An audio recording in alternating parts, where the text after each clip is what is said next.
Who could have imagined that I would personally eliminate my father? Transmigrating into Donquixote Doflamingo from One Piece, I found myself thrust into a hellish mode from the very beginning. What does it matter that I lack a system? I'm my own cheat. After vanquishing my father, my strength surged dramatically. Now, with the outbreak of the Marineford War, the era of great pirates is upon us, and my sights are set on the thunder fruit of Skypiea. I shall never forget the day I took my father's life. The moment I pulled the trigger, a deafening silence enveloped my mind. Who among my kin can comprehend that, in order to survive, I transformed myself into a parricidal madman? But before you rush to condemn me, let me recount the events from the day I transmigrated into Doflamingo. Upon opening my eyes, my head throbbed as if struck by a massive truck. Just moments before, I had been a mere wage slave in the Blue Planet, and while commuting home, I made a wishingly to have a meteor whisk me away. The KPIs had escalated too fiercely. In the next instant, I found myself as a golden-haired child amidst a swirl of chaos. As my memories coalesced, I was left dumbfounded. I had become Donquixote Doflamingo, flamboyant, deranged character from One Piece, ultimately defeated by the protagonist in a single blow. Moreover, my arrival was marked by a hellish beginning. Just a day prior, my and foolish father, along with my weeping brother Rosanani, had been strung up by a mob on the city wall, used as targets for their cruel amusement. Had it not been for the original soul's manifestation of conqueror's hockey at the last moment, I might have perished again as soon as I arrived. As I attempted to untangle these chaotic thoughts, my father, Donquixote homing, rushed in with a face full of guilt. Doflamingo, are you all right? It is all my fault for allowing you to suffer. At that moment, my anger flared. Good heavens, what pretense of paternal affection is this? Who abandoned our celestial dragon status and brought us to this wretched heap to experience human suffering? It was you. Who lacks the strength to protect his own children, resorting only to apologies? That too was you. Now you speak such words, to what purpose do they serve? Gazing upon his sanctimonious visage, and then to my trembling brother Rosanani, I felt no desire to utter a word. I simply rose from my bed and departed. I did not wish to be tainted by such weakness for even a second. As I walked down the street, the sun blazed down, yet my mind was frighteningly clear. My past life was behind me. I was now Donquixote Doflamingo. Given that fate had granted me this extraordinary start, would I not upheave this world? In a moment of youthful bravado, I called out, "System, are you there? Give me a sign." The only response was the whisper of the wind. Well then, it seems I received the budget version of Transmigration in 2025, devoid of even a novice gift pack. Fine, no system then, I shall be my own greatest cheat. As I pondered how to chart my future, a raucous crowd suddenly surged toward me, shouting, "Look! That celestial dragon's bastard is over there. Capture him." Alas, once again confronted by those troublesome rascals, I wasted no time and fled. In this fragile 10-year-old frame, a confrontation would only amount to delivering myself as a mere offering. As I ran, I cursed those wretches. Each and every one of them deserved to meet their demise. It dawned upon me that in this world, benevolence and weakness are synonymous with original sin. To thrive and evade the torment of others, the only recourse is to grow stronger, to surpass all in might. Following the route etched in my memory, I hastened towards a fetid landfill, my destination to seek out the 4 highest-ranking officials of the future Donquixote family, original comrades. Upon pushing through the dilapidated door, I found Torbol, Pika, Diamante, and Virgo all present. Their eyes lit up, especially Torbol, that sticky fellow who had long recognized the royal potential within me. Without wasting words, he slammed a handgun and a devil fruit onto the table, declaring, "Doflamingo, do you have someone you wish to slay? Do you seek the power for vengeance? Prove to me that you are a born king." I understood this was my initiation. Grasping the gun, its frigid touch sent an exhilarating thrill coursing through me. I turned and marched directly before my foolish father and brother. My father, still cradling Rosanani, spoke gently, "Doflamingo, I apologize for having such a father." My hands trembled.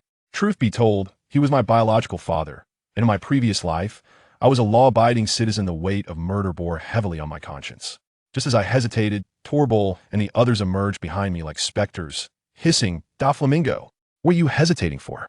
Weakness begets no kings. Do you wish to return to those days of being suspended and beaten?" Their words doused the last remnants of my pitiful compassion with icy water. Indeed, I did not wish to endure such a life any longer. I raised my hand and, without hesitation, pulled the trigger aimed at my father's head. Bang! The world fell silent. I shouted at his lifeless body. "Forgive me, Father. Your weakness obstructed my path. I shall carry your legacy and ascend as the king of this world." With my roar, the conqueror's haki erupted uncontrollably, shaking the entire room. Rosinante fainted in terror. Torbol and the others gazed at me with fervor and admiration. "Excellent work, Doflamingo," Torbol exclaimed, eagerly handing me the string fruit. "Consume it quickly, you are the born king." I regarded the fruit with a smile. "The string fruit?" I shook my head. "This trinket is unworthy of me." They all stood aghast. Diamante stammered, "Then what fruit do you desire, young master?" I did not answer him. Instead, I opened my arms and declared with a near-manic fervor, "I seek not only to be king, but to become a god. Will you follow me in this audacious ambition?" A more potent conqueror's will surged forth, and Toripol was the first to respond, kneeling on one knee, his voice trembling. "I, Toripol, am willing to sacrifice myself for your ambition, young master." The other three immediately followed suit, kneeling in unison, proclaiming, "We are willing to perish for the young master's ambition." Ha ha ha ha! I laughed heartily. From this day forth, a family that would make the very seas tremble was born. Its name would be Donquixote. And it was a delightful surprise. At the very moment I vanquished my father, a chill swept through my mind, as a faint yet distinct energy surged within me, rendering the entire world clearer to my perception. By heavens, I understood. My extraordinary ability was akin to a family crematorium, amplifying magical power to slay and absorb souls to grow stronger. Was this not the quintessential configuration of a thrilling protagonist? I tossed the line fruit, which I deemed unworthy, to Virgo, allowing him to make do for the time being. As for my father's corpse, unlike the Doflamingo from the original tale, I had no intention of returning with his head to the Holy Land for accolades. Instead, I dug a grave with my own hands and buried him. Then, accompanied by my unconscious brother and my 4 family members, we embarked on our initial venture. Those wretched citizens who had pursued me would find no escape.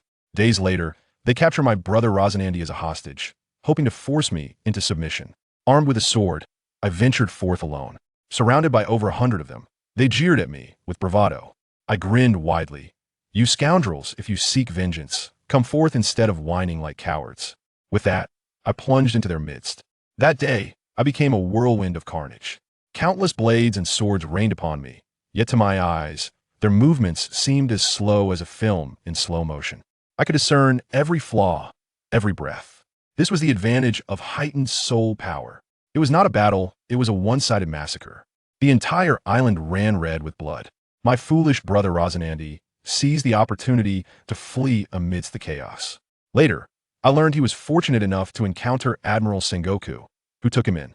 It was for the best. We were destined to tread different paths. In the subsequent 4 years, I led my family in relentless quests across the North Sea, honing our skills. While refining my martial arts and hockey, I hunted down those foolish pirates, continuously absorbing their souls to strengthen myself. My power surged with each passing day.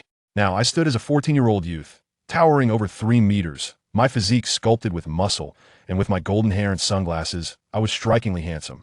Today, Diamante emerged bruised and battered from the pit beneath my feet, bearing the latest news. "Young master, grave news. The Golden Lion Shiki has clashed with Roger in the Edward Sea. Remarkably, Shiki's grand fleet has suffered defeat." Upon hearing this, I could not help but smile. The outbreak of the Edward Sea battle signified that the era of great pirates was about to dawn. After 4 years of lurking in the shadows, it was time for the world to hear my name. Summon everyone. I spread my arms wide, as if to embrace the entirety of the world. Let us embark. Our destination is the illustrious Gaia Island. I jest, for I am a man well versed in the script. I am aware that upon that deserted isle of Gaia lies a truly divine fruit, the rumble fruit. At present, Enel is likely still a naive youth, untouched by the world's vastness. That treasure must be mine. A few days prior, in the waters of the Edward Sea, the formidable fleet of the Golden Lion had encircled Roger's ship, leaving no avenue for escape. On board, the red-nosed buggy was in a state of panic, cowering in fear. "Captain Roger, let us surrender. Our lives are of utmost importance." Simultaneously, at the naval headquarters, an intelligence officer burst into the marshal's office, nearly tumbling over himself. "Marshal Kong, Roger is engaged in battle with the Golden Lion." Upon hearing this, Garp, with a rice cracker in his mouth, chuckled and promptly headed for the door. "An opportunity has arisen." "Stop, Garp." I have not finished speaking, Marshal Kong exclaimed, his frustration evident as he slammed his hand on the table. Garp remained unperturbed. Without responding, he pushed the door open. You haven't finished speaking, but I've already heard enough. With a loud bang, the door was slammed shut. Let me tell you, once the door closed, the atmosphere in the Navy headquarters conference room was incredibly heavy. Marshal Kong looked like his forehead was about to twist into a knot. Sitting below were a group of big shots: Sengoku, Sister Crane, Zephyr, and 3 future admirals, Akiji, Kizaru, and Akainu, all of whom were still young and sat up straight. What were they worried about? It was none other than Roger and the Golden Lion. I tell you, just one of these 2 legends is enough to give the Navy a hard time, and now they were actually meeting in the New World. Although the chances of these 2 teaming up were lower than my becoming the Pirate King tomorrow, what if they suddenly decided to join forces and turn the sea upside down? The consequences would be unthinkable. Marshal Kong immediately made a decision. Sengoku, you go and keep an eye on them. If there is any sign of them teaming up, crush it on the spot. Sengoku accepted the order, of course. As for Garp, why mention him? That old man, as soon as he heard Roger's name, his legs would be faster than anyone else's. If you didn't let him go, he'd cling to the ship's railing and go with you anyway. The entire Navy knew that these 2 were lifelong rivals, always in love and killing each other. Sure enough, once the meeting ended, Garp swaggered down the corridor like he didn't know anyone.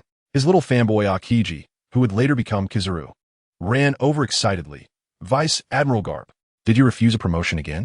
So cool. Garp laughed heartily. The higher the rank, the less freedom you have, you get it. Little brother? After saying that, he turned around to find Sister Crane to hitch a ride. Hey Crane, can you take me a part of the way when you set sail? Sister Crane didn't even lift her eyelids. Get lost. Your ticket is to dismantle my warship and burn it as firewood. I don't want to retire early. Garp wasn't angry, jokingly saying, don't be like that. I have to send off Roger. By the time he swaggered to the port, Sengoku was already on the warship with a young Kizaru standing next to him. Sengoku saw him and got angry, yelling from afar, Garp, we can handle this. You hurry back. Garp acted as if he didn't hear, waving his hand and jumping onto the ship. Oh, it's fine. The credit will be yours later. That wasn't what I meant. Sengoku was so furious his head was buzzing. On the warship, the future famous vice admirals, like the Mole and Fire Mountain, were all still young, watching these 2 clowns. And they couldn't help but laugh and cry. Their opponent was Roger. How could Vice Admiral Garp not join the fun? Meanwhile, while the Navy was busy, let us shift the lens to the other side. In the North Sea, at a small shabby port. Doflamingo, let me tell you, he was still young back then, but his arrogance was already impossible to hide. Draped in a pink feather coat, striding with his signature outward-turned feet, followed by Tory Pole and a few oddly shaped subordinates. They looked like a group that kept people at a distance. When the people on the street saw this scene, they all kept their distance. However, a few people who didn't know any better were lurking in a corner. A few local bullies, upon seeing Doflamingo's attire, immediately labeled him as a walking human ATM. Hey look, a big fat sheep has arrived. One little thug poked his companion. The one named Toka spat on the ground. So arrogant, thinking he is a celestial dragon? Go, call the boss. We have work to do. Family, who understands? These guys really hadn't seen the world. Tory Pole's sticky voice echoed in Doflamingo's ear. Hey Doflamingo, it seems like we're being watched. Doflamingo's signature laugh erupted. Just a few little mice, don't mind them. The hunter is determined from the start of the game. Those little thugs really did call their boss over. The boss, I tell you, was a big and burly guy with a scar on his face, currently surrounded by girls. When his little brother interrupted him, he stormed out in a rage. Hearing that Doflamingo was generous and planning to order the best ships at the shipyard, his eyes lit up, and he led a big group to surround Doflamingo. Boss, they just came from the shipyard. They must have plenty of cash. The boss swaggered through the crowd to Doflamingo, looking incredibly arrogant. But Doflamingo just smiled wider at the sight of him, and the 4 behind him followed suit. The boss's face turned green. Laugh? Just wait and see if he can still laugh. Saying that, he threw a punch at Doflamingo's face. What happened next? Doflamingo didn't even move, and his subordinate Diamante casually blocked the punch with one hand, looking mockingly. Is that all the strength you have? You want to touch our king? As soon as he finished speaking, he kicked the boss away like he was a soccer ball, sending him crashing to the ground. Unable to get up for a long time, the surrounding little brothers were all dumbfounded. What kind of monster was this? The boss couldn't even take one hit. Doflamingo didn't even glance at the person on the ground, walking past him and leaving a light remark. You're so weak. Are you really okay with that? The weak should have the awareness of the weak. This world is vast, Don't be a frog at the bottom of a well, you little ant. I tell you, this is simply a dimensionality reduction strike. Physical damage combined with mental critical hits, taking them out in one go. That black boss and his gang of underlings just watched Minggu and the others leave, not daring to make a sound. After that, this group found a tavern to relax. Diamante and the others were still reminiscing. Doflamingo, you were so domineering just now. Minggu took a sip of wine, his eyes full of ambition. What's this little scene worth? The despair I've experienced is far more terrifying than this. Remember, my ambition needs your support. No one can fall behind. In the following month, the new ship was being built, and Minggu wasn't idle either. This guy is really tough on himself. To train his physical strength, he has Pika use him as a punching bag every day, with not a single good spot on his body. He knows very well that the future seas will be filled with monsters like Kaido, and without a good physique, he would be taken out in an instant. A month later, the new ship was launched. The pirate flag was a smiley face crossed out, the symbol of the Donquixote family. Guess what? The black boss who was kicked away earlier, named Capac Usman, was actually recruited by Minggu and became a small leader on the new ship. While lifting a 1,000-pound barbell, Minggu said to Usman, "Do you know why I brought you out? It's to show you how vast the world is and how insignificant you are. My family doesn't need useless people." This statement was not only meant for Usman, but for everyone. If you want to follow me, Doflamingo, you need to show your real abilities, otherwise, you might be kicked out at any time. The ship swayed on the sea for several days, and to be honest, it was quite boring. As a result, fun came knocking at the door. Bang! A cannonball exploded by the side of the ship, sending water splashing high. Let me tell you in one piece, these cannonballs seemed to have eyes, always exploding next to the main character, creating an atmosphere. When Minggu heard there was a fight, his eyes lit up, as if he had been injected with adrenaline, and he rushed out of the room. Get close to their ship. Just right, I'm itching for some fun. He turned to Diamante with a wicked smile. How about a game? Let us see who can kill more. Diamante got excited right away. That suits me perfectly.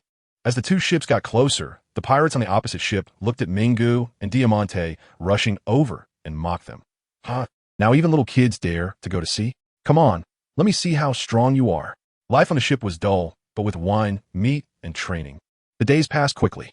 One day, the lookout suddenly shouted, and everyone was drawn over. It's here! It's here! Look, that's Red Line. I tell you, that scene was truly shocking. A giant red continent, like a belt, split the entire world apart, towering into the clouds, with no end in sight. And the place they were heading to was the legendary entrance that flows upstream, the Upside-Down Mountain. This place isn't something you can just enter whenever you want. Let me tell you, if you want to go to the new world from the first half, there are only two ways. Either you properly apply to the world government and use the official route. It's safe, but as a pirate, can they really let you through? That would be like turning yourself in. The other way is to dive 10,000 meters to the seabed and pass through Fishman Island, which is a gap in the Red Line. The risks are enormous. One mistake could mean the ship's destruction and loss of life. But what can we do? We're pirates. After all, seeking thrills and freedom. But who is our brother Ming? A celestial dragon. Although he used to be a celestial dragon, he knows this Red Line very well.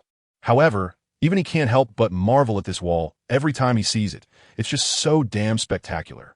Everyone, get your spirits up. We're going up the mountain. At Doflamingo's command, everyone on the ship became tense. Good heavens, that scene was truly outrageous. For currents from 4 different seas rushed up the mountain as if equipped with anti-gravity engines. In the end, they converged at the mountain peak, forming a single route leading to the Grand Line. The crew members who had never seen the world before had their jaws nearly dropped to the ground, as if watching gods fight, exclaiming, "What? The water flows up the mountain." I tell you, while Minggu and the others are risking their lives experiencing this cosmic-level log flume, the Navy headquarters in Marineford has gone into an uproar. Admiral Akainu is looking at an urgent report that was sent from the North Sea, his brows furrowed tightly enough to crush a fly. What kind of report is causing such a commotion? A pirate crew called Donquixote has set sail. Originally, as a new crew, they wouldn't have caught the Admiral's attention, but the problem lies in the surname. And even worse, the captain is named Donquixote Doflamingo. That former celestial dragon brat. Who understands family? The celestial dragons, the creators of the world, gods high above, and now a disgrace has run off to become a pirate? This is simply rubbing the face of the entire celestial dragon family in the dirt. Those useless pieces of trash in the Holy Land would go crazy if they found out, right? Admiral Akainu feels like his head is spinning. This matter is no longer something the Navy can handle. It's a household issue for the world government. a hot potato of a combat situation. Brother Kong, what is going on? You look like you've been constipated for a week, the Admiral Sengoku couldn't help but ask when he saw his expression. Akainu sighed and handed over the intelligence report. You take a look yourself? Sengoku took it and was speechless for a long time, finally slamming the table in anger. This is outrageous. These celestial dragons really know how to cause trouble. The Navy is already short-staffed, and we haven't dealt with Roger's crew yet, and now this happens. Let us not handle this. We'll report it directly to the world government and let them deal with it. Though he said that, Akainu rubbed his temples. After all, this matter was discovered by them first. Moreover, they hadn't done anything heinous. They just raised a pirate flag and took out a small pirate crew that didn't know any better. It wouldn't be right to treat them as pirates outright. I'll go to Mariewa first and ask for the opinions of those 5. Damn celestial dragons. Sengoku was still cursing. Akainu stood up, patted his shoulder, and said earnestly, Sengoku, at our level, we can't act on our own. We represent the entire Navy, and it's for the sake of justice. Personal emotions must be set aside. What he said was full of a sense of justice, making Sengoku feel a bit embarrassed, secretly encouraging himself. Yes, everything is for justice. Meanwhile, at Mariewa, in the office of the 5 elders, when Admiral Akainu relayed the intelligence, the faces of the 5 old men darkened. An old man with white hair was the first to speak. Kong, you came here for such a trivial matter? Roger is still alive and kicking in the New World, and you're not going after him? Another old man with long straight hair echoed. Exactly, just a disgrace of a family. Is it worth you making a trip personally? At the same time, our Donquixote pirates have successfully passed through Reverse Mountain and officially entered the Grand Line. Their first target, Whiskey Peak. Let me tell you, in the Grand Line, without a record pointer, you are just a blind man with your eyes wide open. The magnetic field is chaotic, and in a minute, you won't even know which way is north. But who is Doflamingo? He's a traveler, and he has memorized the long ago. Before setting off, he got a bunch of permanent pointers from the black market, directly locking in the future route. The ship sails leisurely, and soon, Whiskey Peak arrives. On the surface, it's a hospitable town that welcomes pirates, but in reality, it's a bounty hunter's lair that specializes in tricking newcomers, a veritable slaughterhouse for newbies. In the tavern on the island, a local thug named Ryder is happily drinking, surrounded by women. He's been hanging around here for over 10 years, specifically targeting newcomers, making a fortune. Boss, here comes a fat sheep. A lackey whispers in his ear. Ryder immediately perks up. Is a good catch? Got it, pure newbie. I heard the captain is just a kid. Upon hearing this, Ryder's drink suddenly lost its appeal. He pushed the woman away and went straight out with his men. What's the bounty? Let me see. The lackey quickly handed over a piece of paper. Boss, a newcomer with a bounty of 60 million berries, Doflamingo. And their essay special request must be captured alive. Ryder looked at the young and arrogant face on the bounty notice and clicked his tongue. These kids nowadays are really something. At my age, I was still playing in the mud. While they were gearing up to take down the sheep on the other side, Doflamingo and his crew had just landed and were surrounded by these so-called welcoming crowds. I tell you, Mingo was so angry that he laughed at that time. 60 million? And it can only be a live capture? This is clearly the Navy or the world government trying to disgust him. Who do they look down on? They don't want to admit his identity, but they're afraid he might really cause some big trouble, so they offer a price that's neither here nor there, and they want him alive. Tory Bull was laughing wickedly on the side. Look, Doflamingo is angry. Diamante also felt it. Yeah, the Navy really underestimates people. In the next second, a terrifying aura that made it hard to breathe suddenly erupted from Doflamingo. Conqueror's hockey. The entire port felt like the air had solidified. Those bounty hunters, one and all, rolled their eyes and fell down like dumplings, collapsing to the ground, foaming at the mouth and fainting. In the entire venue, only Ryder and another leader were left, both of them trembling in their legs, desperately holding themselves up and not kneeling, their faces pale. They finally realized what kind of monster they had provoked. Doflamingo stepped over the corpses on the ground and slowly walked up to them, grinning with a smile that sent chills down their spines. If you're not dead, go prepare all the supplies we need on the ship. Remember, I only give you half an hour. My patience is very limited. These two dare not say a word of dissent. They scrambled away, practically using all their strength. Half an hour later, more than a dozen large carts filled with food and drinks were transported onto the ship as if they were moving houses. Ryder and Wendell bowed and asked, Sir, what do you think? Can we? Not bad, Doflamingo said leisurely, but your lives are worth more than just this. The two of them suddenly knelt down. Sir, what orders do you have? We are willing to go through fire and water. He. Mingo let out his signature laugh. Come mix with me. What can you achieve in such a small place? Follow me. Treasures, power, beautiful women, everything you want. I can give you. Just after recruiting 2 little brothers before they even got warm, the Navy came knocking. Colonel Diaz Barreras of the G8 Fortress had long received orders and rushed over with his fleet. The lookout on the ship had just shouted that the Navy was ahead, when his subordinate rushed into the cabin to report. Young master, it's the Navy. Should we change course? Doflamingo laughed at that moment. Run away? Who said pirates have to run when they see the Navy? Listen up, full speed ahead, charge at them. Good fellow, this was all about a head-on confrontation. The 2 ships approached each other at high speed on the sea, and Barreras excitedly ordered on the warship. Fire! Use all the cannonballs, bombard them fiercely. Bang, bang, bang. Cannonballs were flying in like they were free. Toribol, it's your turn to perform. Doflamingo didn't even turn his head. Hey. Toribol launched a sticky shot, and countless slime flew out, sticking to the cannonballs, causing them to fall into the sea mid-air. The bombardment was useless, and the 2 ships closed in instantly. Without saying a word, Doflamingo kicked off with his legs and flew like a cannonball directly onto the opposing warship, landing steadily. The Navy members immediately surrounded him. Barreras looked at him and sneered. You really are eager to die. Doflamingo laughed wildly. Yeah, I just want to see if you kill me or I kill you. As soon as the words left his mouth, the 2 clashed together. You threw a punch, I kicked a leg. And they fought until the sky darkened and the earth turned.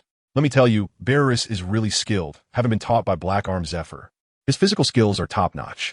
At first, Mingo could still fight him evenly, but gradually he fell behind and could only barely defend. But the strange thing is, even though Mingo was being beaten, there was no panic in his eyes, and instead, he became more and more excited. He wasn't fighting at all. He was leveling up by taking hits. He used Barreras' strength to pound his own body, feeling that exhilarating sensation of pushing limits. Barreras became more and more alarmed as he fought. Is this kid a monster? Why does he become more resilient the more he hits? He didn't know that over the Navy headquarters, Admiral Sengoku was giving a death order through the Den Mushi. Use all your strength. He must be captured alive. The battle reached a fever pitch, and Barreras no longer held back, unleashing a flurry of fists that landed solidly on Doflamingo. Mingo was beaten until he spat blood, covered in injuries, and it looked like he was about to collapse. This is the end, kid. Barreras took a deep breath, preparing to unleash his ultimate move. The Navy's 6-dial, 6 Kings gun.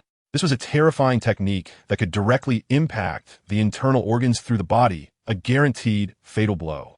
Just when everyone thought Doflamingo was done for, he was half kneeling on the ground, panting, but suddenly a strange smile crept up the corner of his mouth.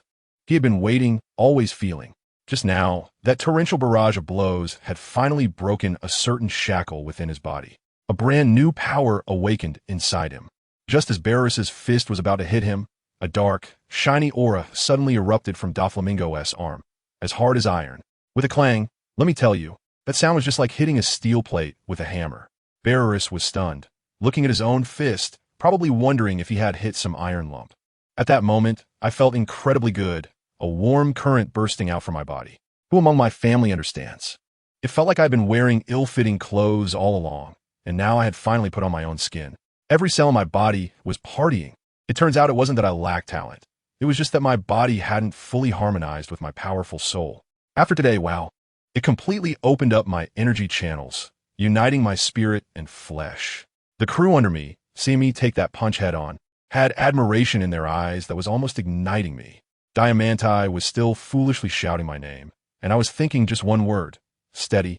After that fight, I immediately gave the retreat order. My crew of pirates was dumbfounded. They were clearly about to win, so why were we running? But no one dared to ask, because on this sea, the captain's word is law. Little did they know, I was at my wit's end. On the surface, I seemed glorious, but inside, I was almost shattered from internal injuries. That remaining Navy soldier, though alone, was the toughest nut to crack. If we really pushed on, who knows whose body would end up where? I'm not stupid. I wouldn't engage in such a losing deal. I was wrapped up like a mummy, sitting at the bow of the ship enjoying the breeze. My subordinate came over to report that we were about to arrive at Drum Kingdom. Well, my injuries could finally be treated properly. Let me tell you, this time I really pushed my luck. It was the most perilous experience I've had since going to sea. Between life and death, there is great terror, but also great opportunity. If you seize it, you can soar to new heights. If not, it's game over. I've come to realize that health is the foundation of revolution. Any ambitions for greatness must start with a strong body. Look at Blackbeard. He knows when to be flexible and when to endure. He doesn't take unnecessary risks when it's not the right time. That's the demeanor of someone who can achieve great things. Just as I was pondering how to recover from my injuries, the whole world suddenly exploded. Newsbirds went crazy, spreading newspapers everywhere, and they were free. The headlines were so big they could crush you. GOLD. Roger, that man, he succeeded. He found the final island, Raftel, and conquered the Grand Line. Morgans, the president of the World Economic News, must have gone wild, shouting that the Pirate King was born. As soon as this news broke, the entire new world seemed to shake. Donquixote Doflamingo was laughing maniacally on his sky island, saying, as expected of a worthy opponent, Whitebeard was drinking on the Moby Dick, laughing heartily, saying, Gurura, Roger, you're something else. And me? At that moment, I had only one thought. What is it to me? Let Roger be his Pirate King. I'll walk my own path. My goal is not some empty title. As the ship slowly approached Drum Kingdom, let me tell you, the scenery was stunning. The entire island was white, with snowflakes falling like they were free, beautiful like a fairy tale world. I was just there feeling all poetic, thinking what a great place it was, what a shame. Before I could finish my thought, a group of guards in thick coats rushed over, and the one leading them looked like a fool, pointing at us and shouting, Despicable pirates, Drum Kingdom does not welcome you. Scram, or we'll make you regret it. My subordinates looked quite tense, probably thinking to themselves, Boss, look at our ship, then look at the aura of our young master. Where do you get the courage from? And me? I just laughed. Let me tell you, I kindly told them, everyone, don't be nervous, we're not here to cause trouble. We're just here to seek medical help. Although we're pirates, we have principles and never rob civilians. This left them completely stunned. They probably had never seen such polite pirates in their lives. After a long negotiation, they agreed to let me in, but only allowed me and Diamante to enter the city. All right, my goal is just to treat injuries anyway. I stayed in the Drum Kingdom for a whole month. At first, the guards kept a close watch on me every day, but after a week, they saw that I was just a well-behaved patient recovering from my injuries. So they backed off. During this month, I didn't waste any time. Since I couldn't engage in intense physical activity, I practiced my newly awakened hockey every day, honing it from a beginner skill to an incredibly refined one. The one who treated my injuries was an old woman named Correja. Her medical skills were truly impressive, but her fees were quite steep. Before I left, I said goodbye to her, and she chuckled, saying, considering we spent a month together, I'll give you a favor. 100 million berries will do. I laughed after listening. It really is a human relationship price. As a result, I had just waved goodbye to the doctors and was happily preparing to set sail. The ship hadn't gone far when I saw a naval warship flying the seagull flag charging straight towards me. I was quite excited at the time, thinking that after a month of rest, my bones were almost rusting, and it was just right to have a few sailors to loosen my muscles and joints. I waved my hand and said, you guys go welcome them. But when the ship on the opposite side got closer, a woman walked onto the deck. And as soon as I saw her face, my heart sank, and I instantly felt a chill. I have to tell you, that was the first time in my life I felt things were a bit tricky. The person who came was none other than the famous Naval Chief of Staff, Admiral Kuro. Wow, the Navy really thinks highly of me, sending their think tank to catch a nobody like me.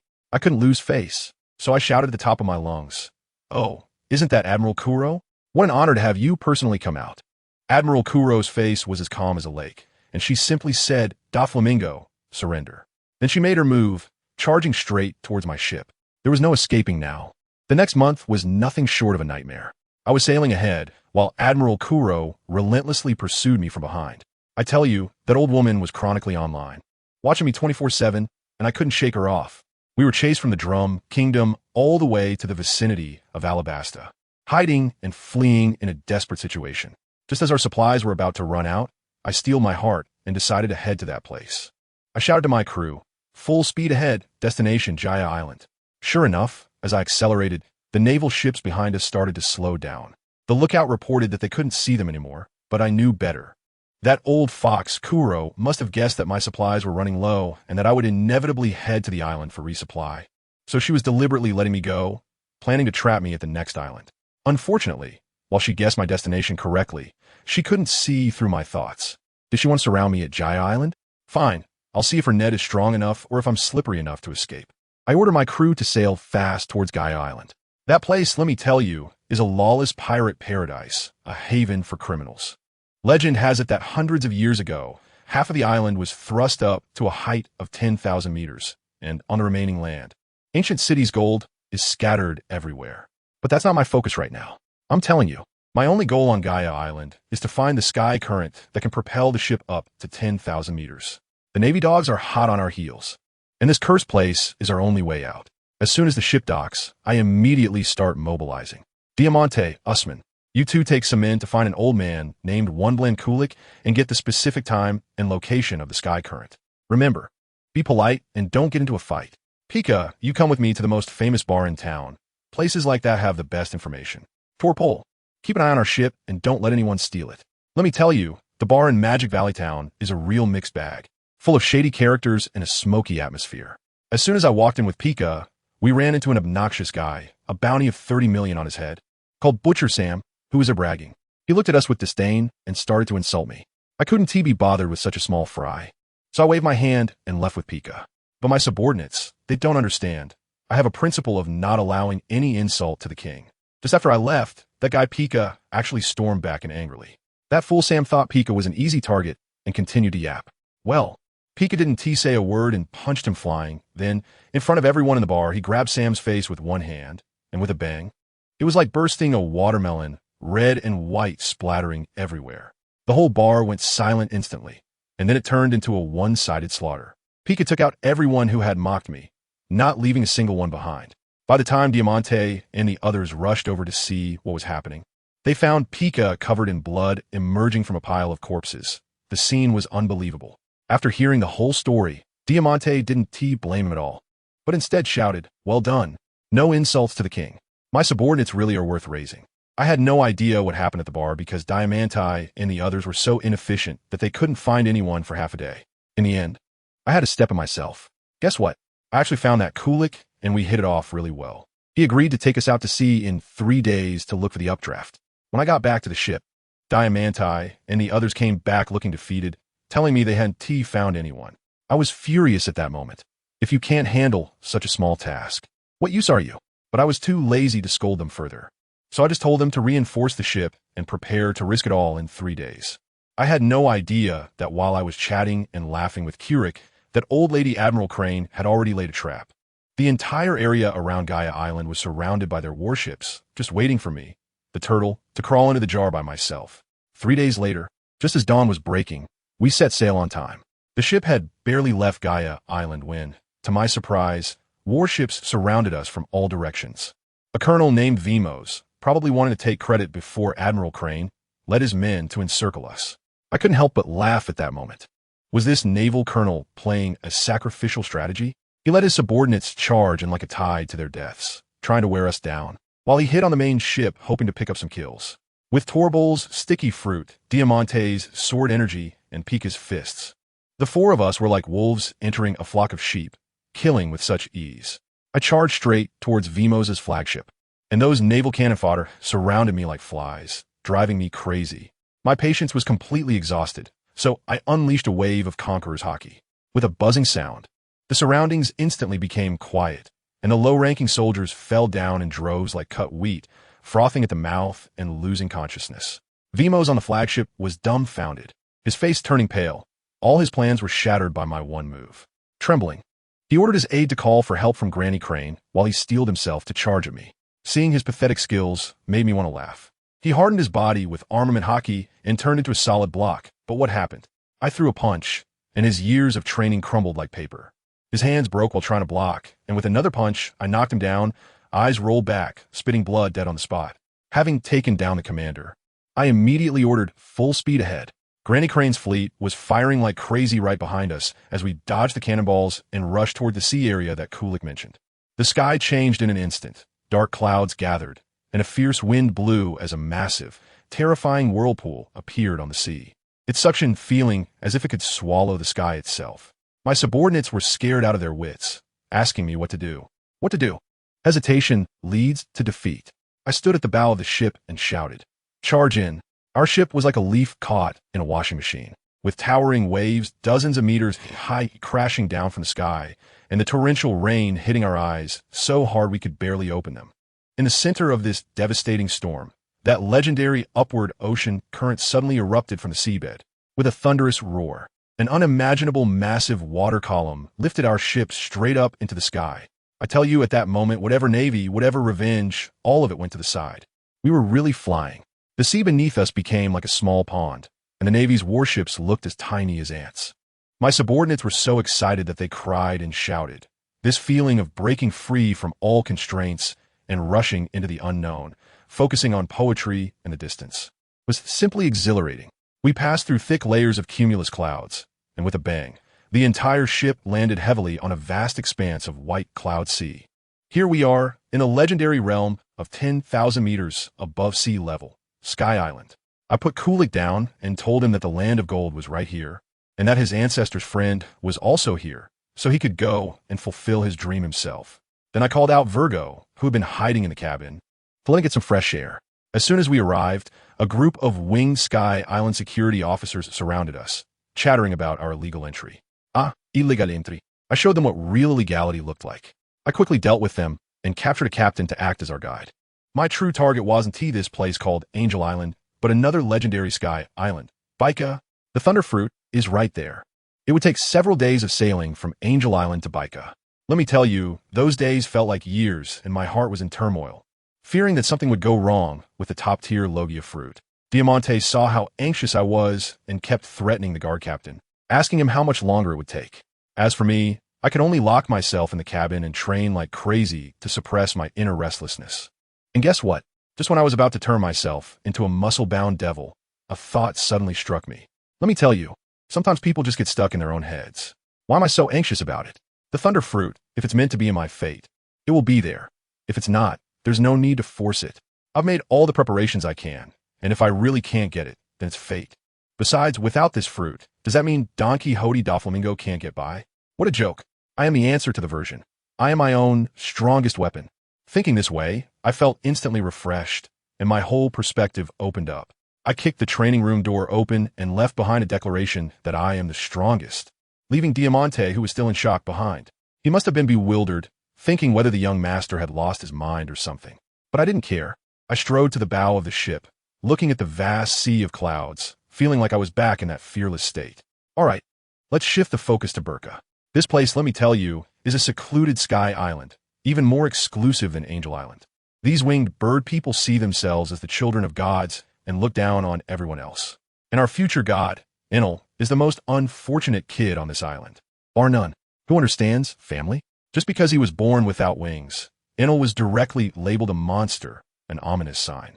His parents were implicated as well and ultimately starved to death in the forest. This kid grew up surrounded by discrimination, beatings, and hunger. After burying his parents himself, the little bit of love in his heart had long since died, leaving only hatred behind. He was determined to destroy this entire wretched island. What does he do every day?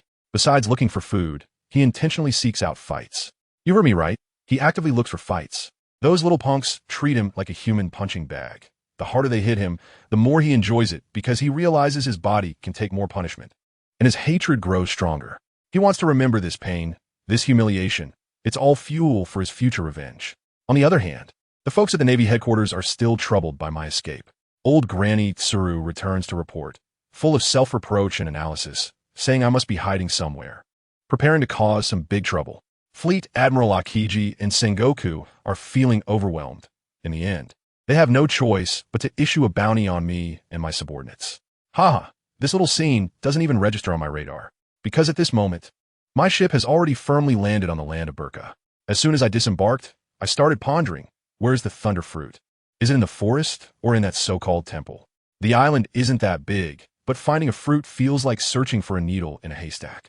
But then I thought, if that kid Enel could find it, it must have been a stroke of luck.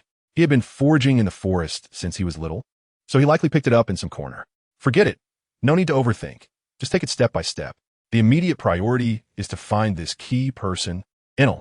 Treble, Diamante, Pica, Virgo. I called the four kings over and told them to listen carefully, split up and search for one person. Remember the characteristics: no wings, a big head, and most importantly, earlobes that can hang down to his chest. My subordinates were all shocked after hearing it, whispering to each other, wow, there really are such extraordinary people. I ignored them and watched as they scattered under the leader's command, sneeringly adding, "Oh, right. If you get into a conflict with the locals, don't forget what we are. We are pirates. He he he. And you know what? I really do have good luck." Before long, I personally ran into the main character. At that time, Enel was being surrounded and beaten up by 4 birdmen, curled up on the ground like a dead dog.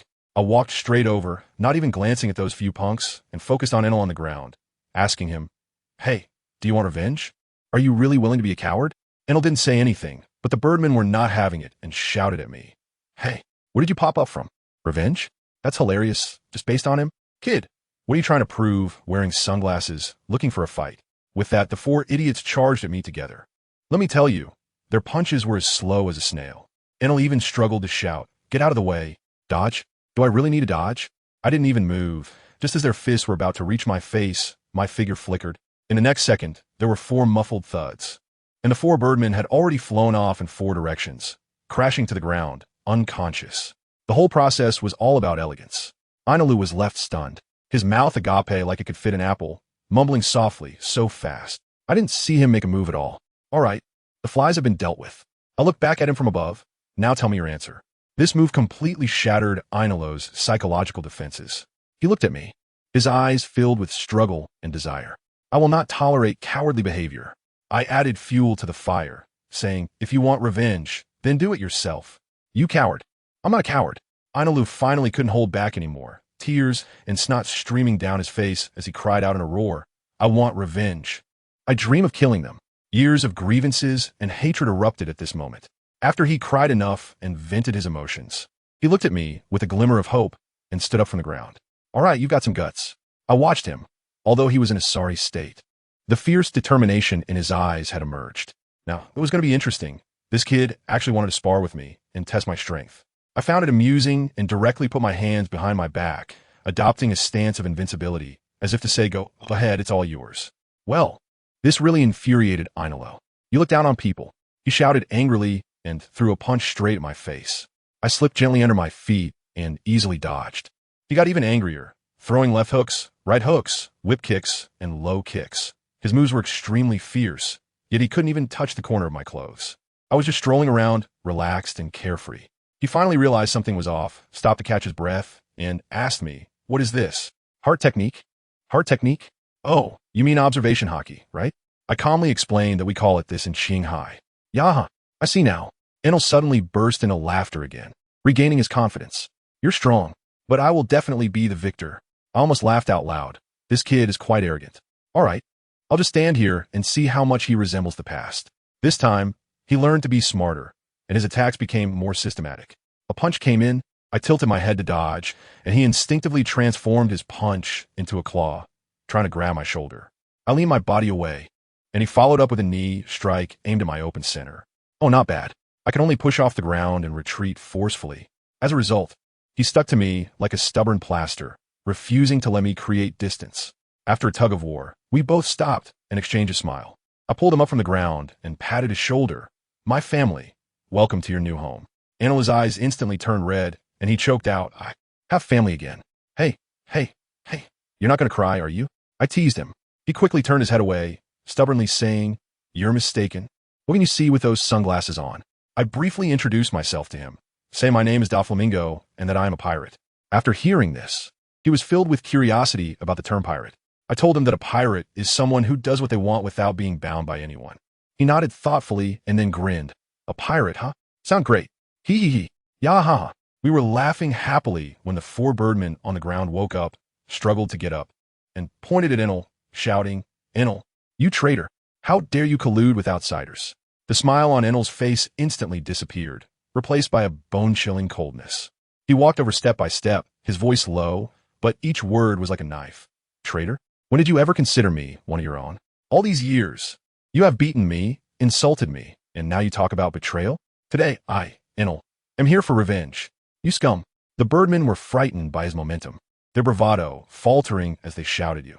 "You wait, the gods won't spare you." "Gods?" Enel sneered and was about to speak. Meanwhile, my 4 groups had already stormed into the town of Burka. Diamante's group was the first to hear the name Enel. Without hesitation, he grabbed a Sky Islander who was watching the commotion and fiercely demanded, "Tell me, where is Enel?" The Birdman was tough and not only refused to cooperate, but also insulted Diamante, calling him inferior. I tell you, Diamante can't stand this temper. What he hates most is delaying the tasks I've assigned. Seeing that the other party's mouth was harder than steel, he lost his patience and without a word, drew his sword, and with a sharp sound, directly cleaved that Birdman in half. Blood splattered all over the onlookers. Those pampered Sky Islanders had never seen such a scene. They were instantly scared silly, screaming demon and fleeing in all directions, with some even rolling and crawling to report to the priest. Diamante shook off the blood from his sword and even stuck out his tongue to lick the blood spots on his face, looking excited. One of his subordinates, a kid named Walid, was particularly perceptive and immediately grabbed a handkerchief from the side and handed it over. Lord Diamante, wipe this off. Diamante took the handkerchief and gave him an approving glance. You kid, have some good insight. What's your name? Let me tell you. Diamante wasn't even paying attention to what he was being called. He just made a casual HM sound, but inside he was extremely anxious. His mind was filled with the task from the young master. If he messed it up again, wouldn't Doflamingo look down on him? Moreover, with 4 executives leading the team this time, it was clearly a large-scale workplace KPI assessment. Who wouldn't want to climb the ranks? While he was lost in thought, he impatiently shouted at the group of Sky Island people huddled on the ground. My patience is limited. That clueless one from just now. I've already sent him on his way. Now, tell me, where is Enel? Well, the people down below were so scared they looked like quails, murmuring and cursing Enel, saying he was a disaster who brought this group of bandits upon them. But cursing or not, no one dared to look up and respond. Diamante was completely furious and started counting down. I will count to 10. If no one speaks, I will randomly choose another lucky audience member. 10.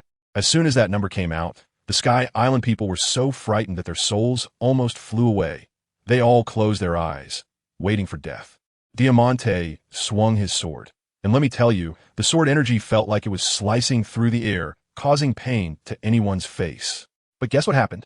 Just as the sword energy was about to hit someone, there was a loud bang, and another shockwave appeared out of nowhere, shattering Diamante's sword energy. The airflow exploded, sending the residents tumbling in all directions, but the next second, their faces were filled with joy from having survived a disaster. It's the High Priest. The High Priest has come to save us. The crowd instantly erupted. I followed the sound and saw a group of people approaching from a distance. The leader was a bald, muscular man, shirtless, with muscles that looked like they were drawn with a ruler. When he spoke, his voice was as loud as thunder. Are you the bunch of robbers? Dare to come to our Because to cause trouble? Once you're here, don't think about leaving. Diamante looked at him and, surprisingly, seemed a bit excited, coldly saying, a priest? Not bad, has some skills. One of the little thugs from the enforcement team beside him was displeased and jumped out to scold. How daring. Don't you kneel before the great priest? I tell you, Diamante's temper is explosive. How can he stand this? He couldn't even be bothered to reply, and with a flick of his hand, he unleashed a sword energy that was several meters long. He started a fight at the slightest disagreement, favoring a straightforward and brutal approach. The bald, muscular man, Guzman, immediately acted, using his gloved hands to forcibly dissipate the fierce sword energy. Diamante was stunned, his jaw nearly dropping. What the hell? Barehanded against a blade? This is unscientific.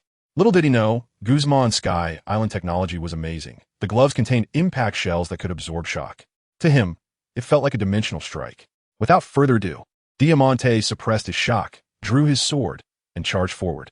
Guzman was also fierce, ordering his subordinates to step back and confronting him empty-handed.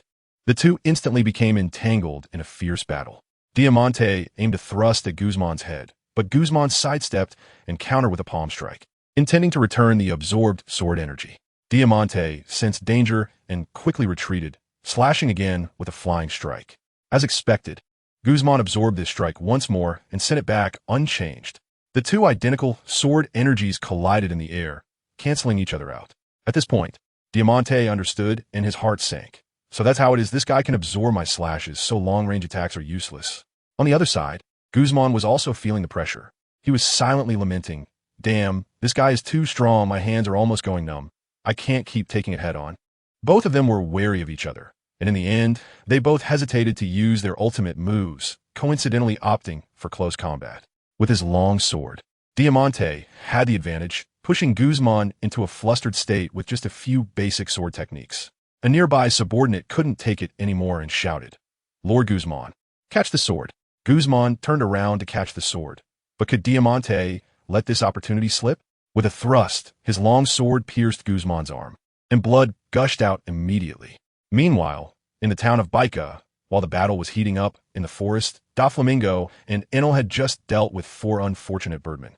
Doflamingo looked towards the town and smiled, saying, "It seems the show is starting. We should hurry up."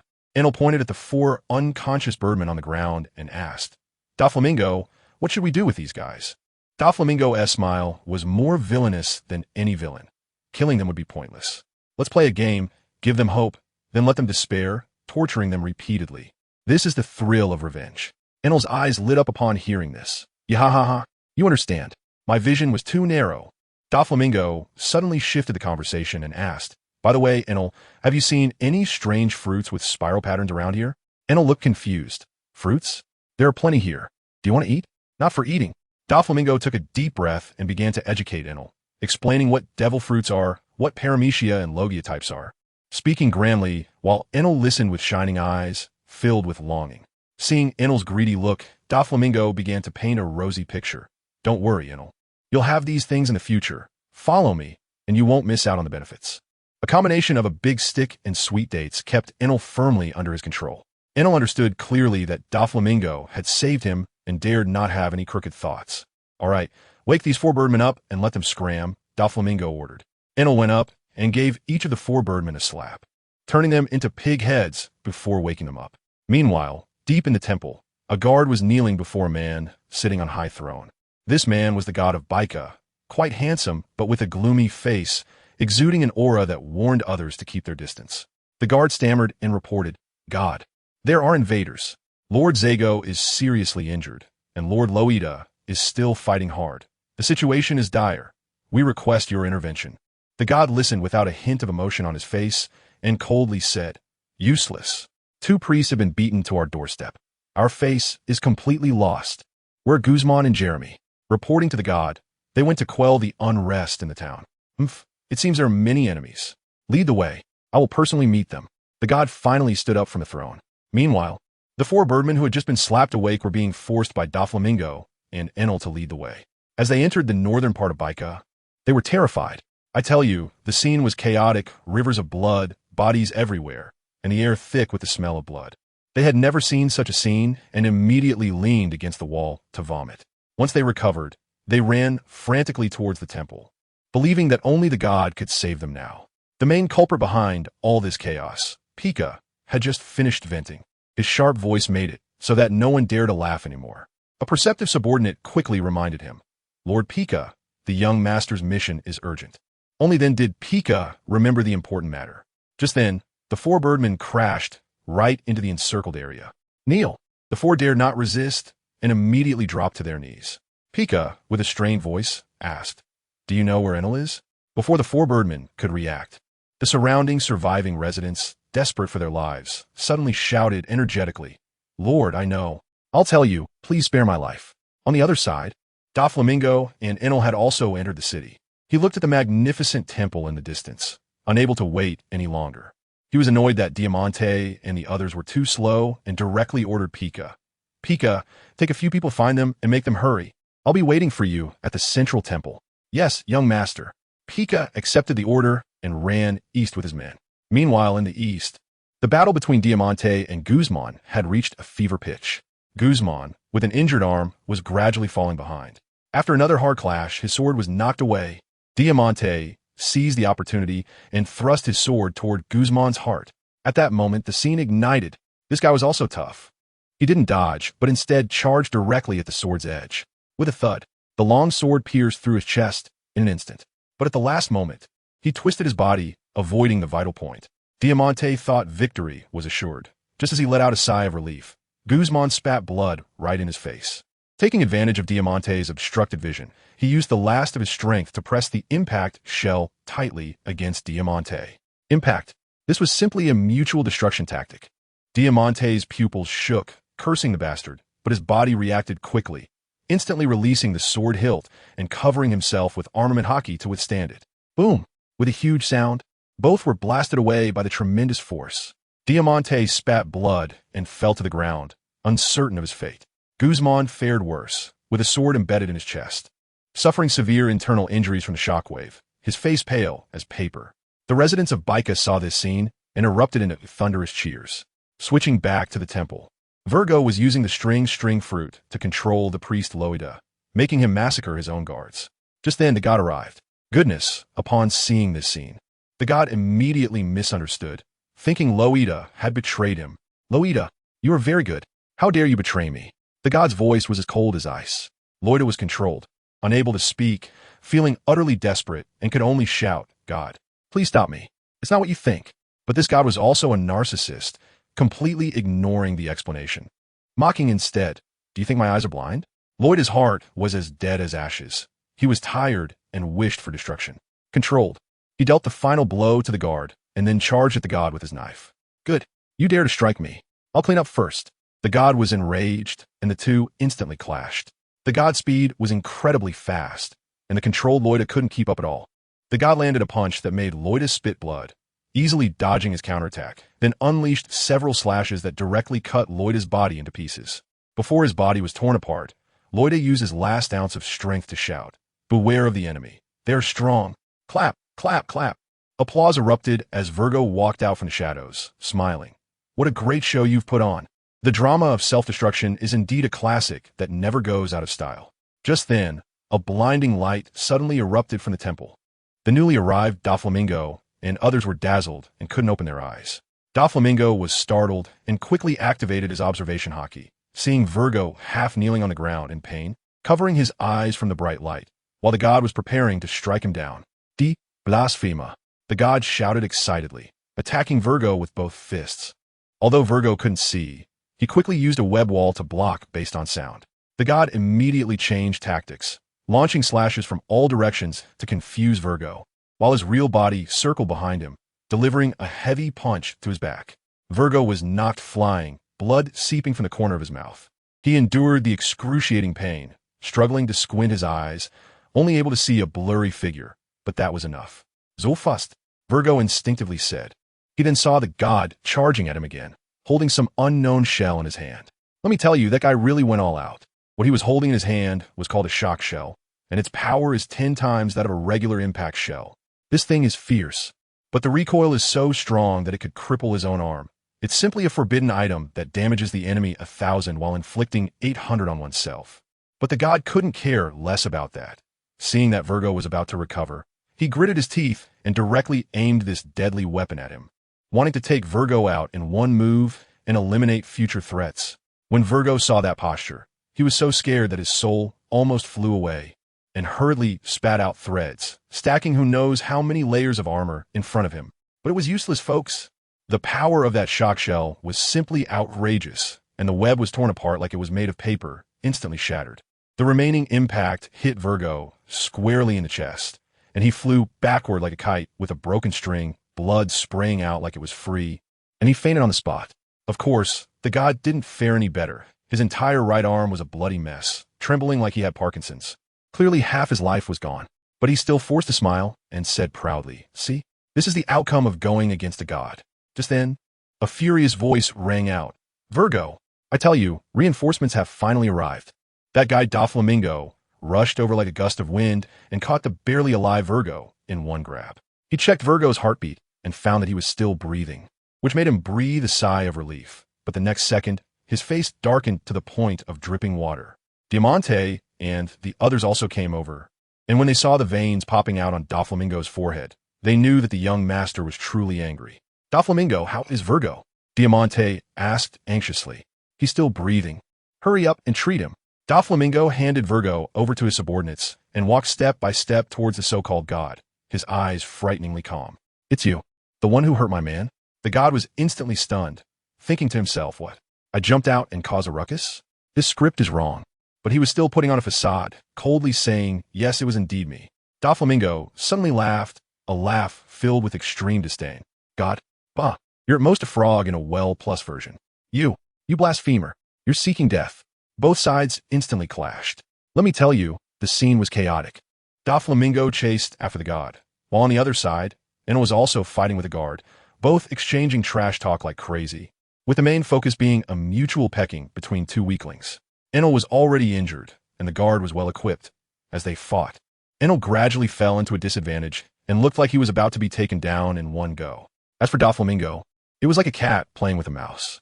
The god had previously ruined his hand with a conch shell, and now he dared not confront Doflamingo head-on, instead relying on the wind conch beneath his feet to dart around like a headless fly. Doflamingo was getting a bit annoyed, but he wasn't in a hurry and just followed along. The god was in despair. The energy from the wind conch was quickly depleting, and he knew that if it went on like this, he would surely die. So, he gritted his teeth and pulled out something from his bosom, a devil fruit. If he couldn't win, he would cheat. This logic was sound. But the problem was, did he think the cheat was prepared just for him? What do you want to do? Doflamingo asked, seeing him pull out the fruit, and he instantly panicked. That was the thunder fruit he had been searching for. Too late. Accept your defeat. The god laughed maniacally, ready to swallow the fruit. He thought to himself, with this distance, Doflamingo would definitely not be able to stop him. Unfortunately, he was too naive. You think you've won? Doflamingo's voice was as cold as ice. The next second, with a hum, an invisible, terrifying aura suddenly erupted. Let me tell you, that was Conqueror's Haki. The god felt as if a great mountain was pressing down on him. His whole body stiffened, unable to move. His head buzzing, and cold sweat instantly poured down. Doflamingo walked step by step towards him like a demon god. With each step, the pressure increased. Finally, he stood in front of the god and lightly took the thunder fruit from his stiff hand as if taking candy. Doflamingo looked at the fruit in his hand and couldn't help but burst into laughter. With his laughter, the Conqueror's Haki surged again, and the god could no longer hold on, rolling his eyes and fainting on the spot. Doflamingo didn't even glance at him, and without hesitation, opened his mouth and swallowed the entire thunder fruit. As soon as he chewed it, his face turned green. Damn, why is it so disgusting? The taste, let me tell you, was simply worse than a rotten egg. He forced himself to swallow the fruit, feeling like he never wanted to eat it again in his life. After recovering, he eagerly stretched out his right hand, a ball of silvery electricity crackling in his palm. With a wave of his hand, a bolt of lightning shot out, directly scorching the wall in the distance. At that moment, he heard Enel on the other side was about to collapse. With a smirk, he raised his hand and pointed towards the guard. Divine punishment. Boom! A bolt of lightning several times thicker than before descended from the sky, instantly engulfing the guard. The guard didn't even have time to scream and was turned into a piece of charred human-shaped charcoal on the spot. Everyone was stunned, all looking towards the direction where the lightning came from. There was Doflamingo, wearing sunglasses, leisurely walking over with the former god, who had been awakened by the electric shock and was now completely submissive, following behind him. Doflamingo, you ate the devil fruit? Diamante and the others excitedly surrounded him. That's right. Doflamingo was in a great mood, thanking this god for his gift. The family members erupted with cheers like a tsunami, while the residents of Baika looked despairingly pale. Doflamingo ignored them and instantly appeared beside Enel, extending his hand. Can you stand up? Enel looked at the man before him, who was crackling with electric light, and the pride in his heart had long been blasted to smithereens. He grasped Doflamingo's hand and stood up. Everyone, let me introduce you.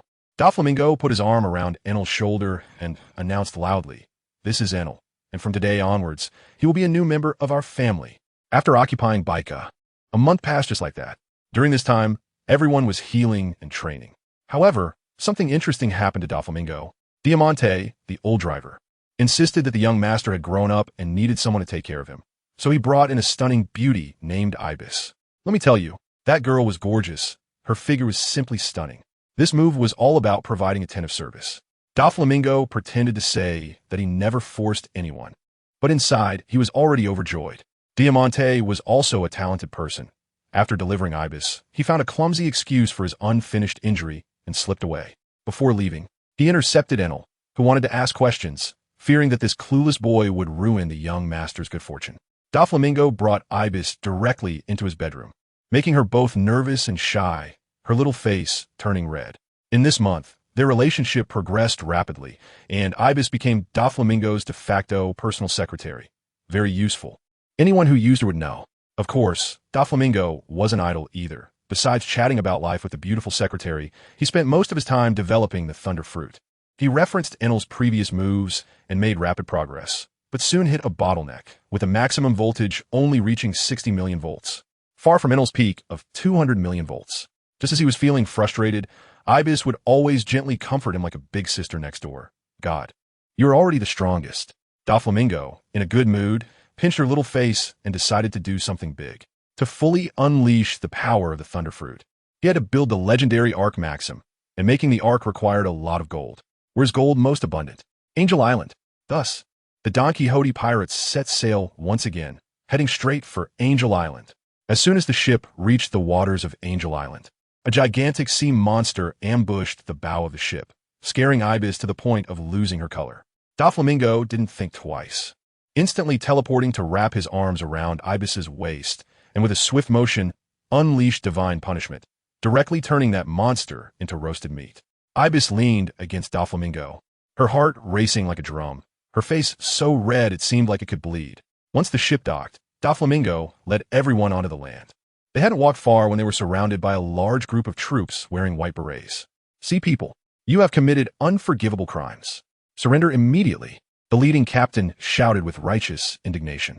Doflamingo couldn't be bothered to pay attention to him, and said to Enel and Pika beside him, "It's useless to just practice mindlessly. Practice is the only criterion for testing truth. Go on, use them to practice." Enel and Pika, this pair of rivals, looked down on each other verbally. One said, "I can handle these small fries by myself. No need for the big-eared thief," while the other replied, "I can do it alone. No need for the sissy." Yet their movements were faster than each other, like two hungry wolves charging into a flock of sheep. The beret-wearing captain initially wanted to show off a bit, but ended up being knocked out by one punch from each of them, instantaneously defeated. The remaining team members rushed in, and what happened? It was a complete one-sided crushing. Those miscellaneous soldiers were cleared out in an instant. It was like chopping vegetables. Just then, I sensed that a truly heavyweight boss was flying over here. That boss didn't even glance our way.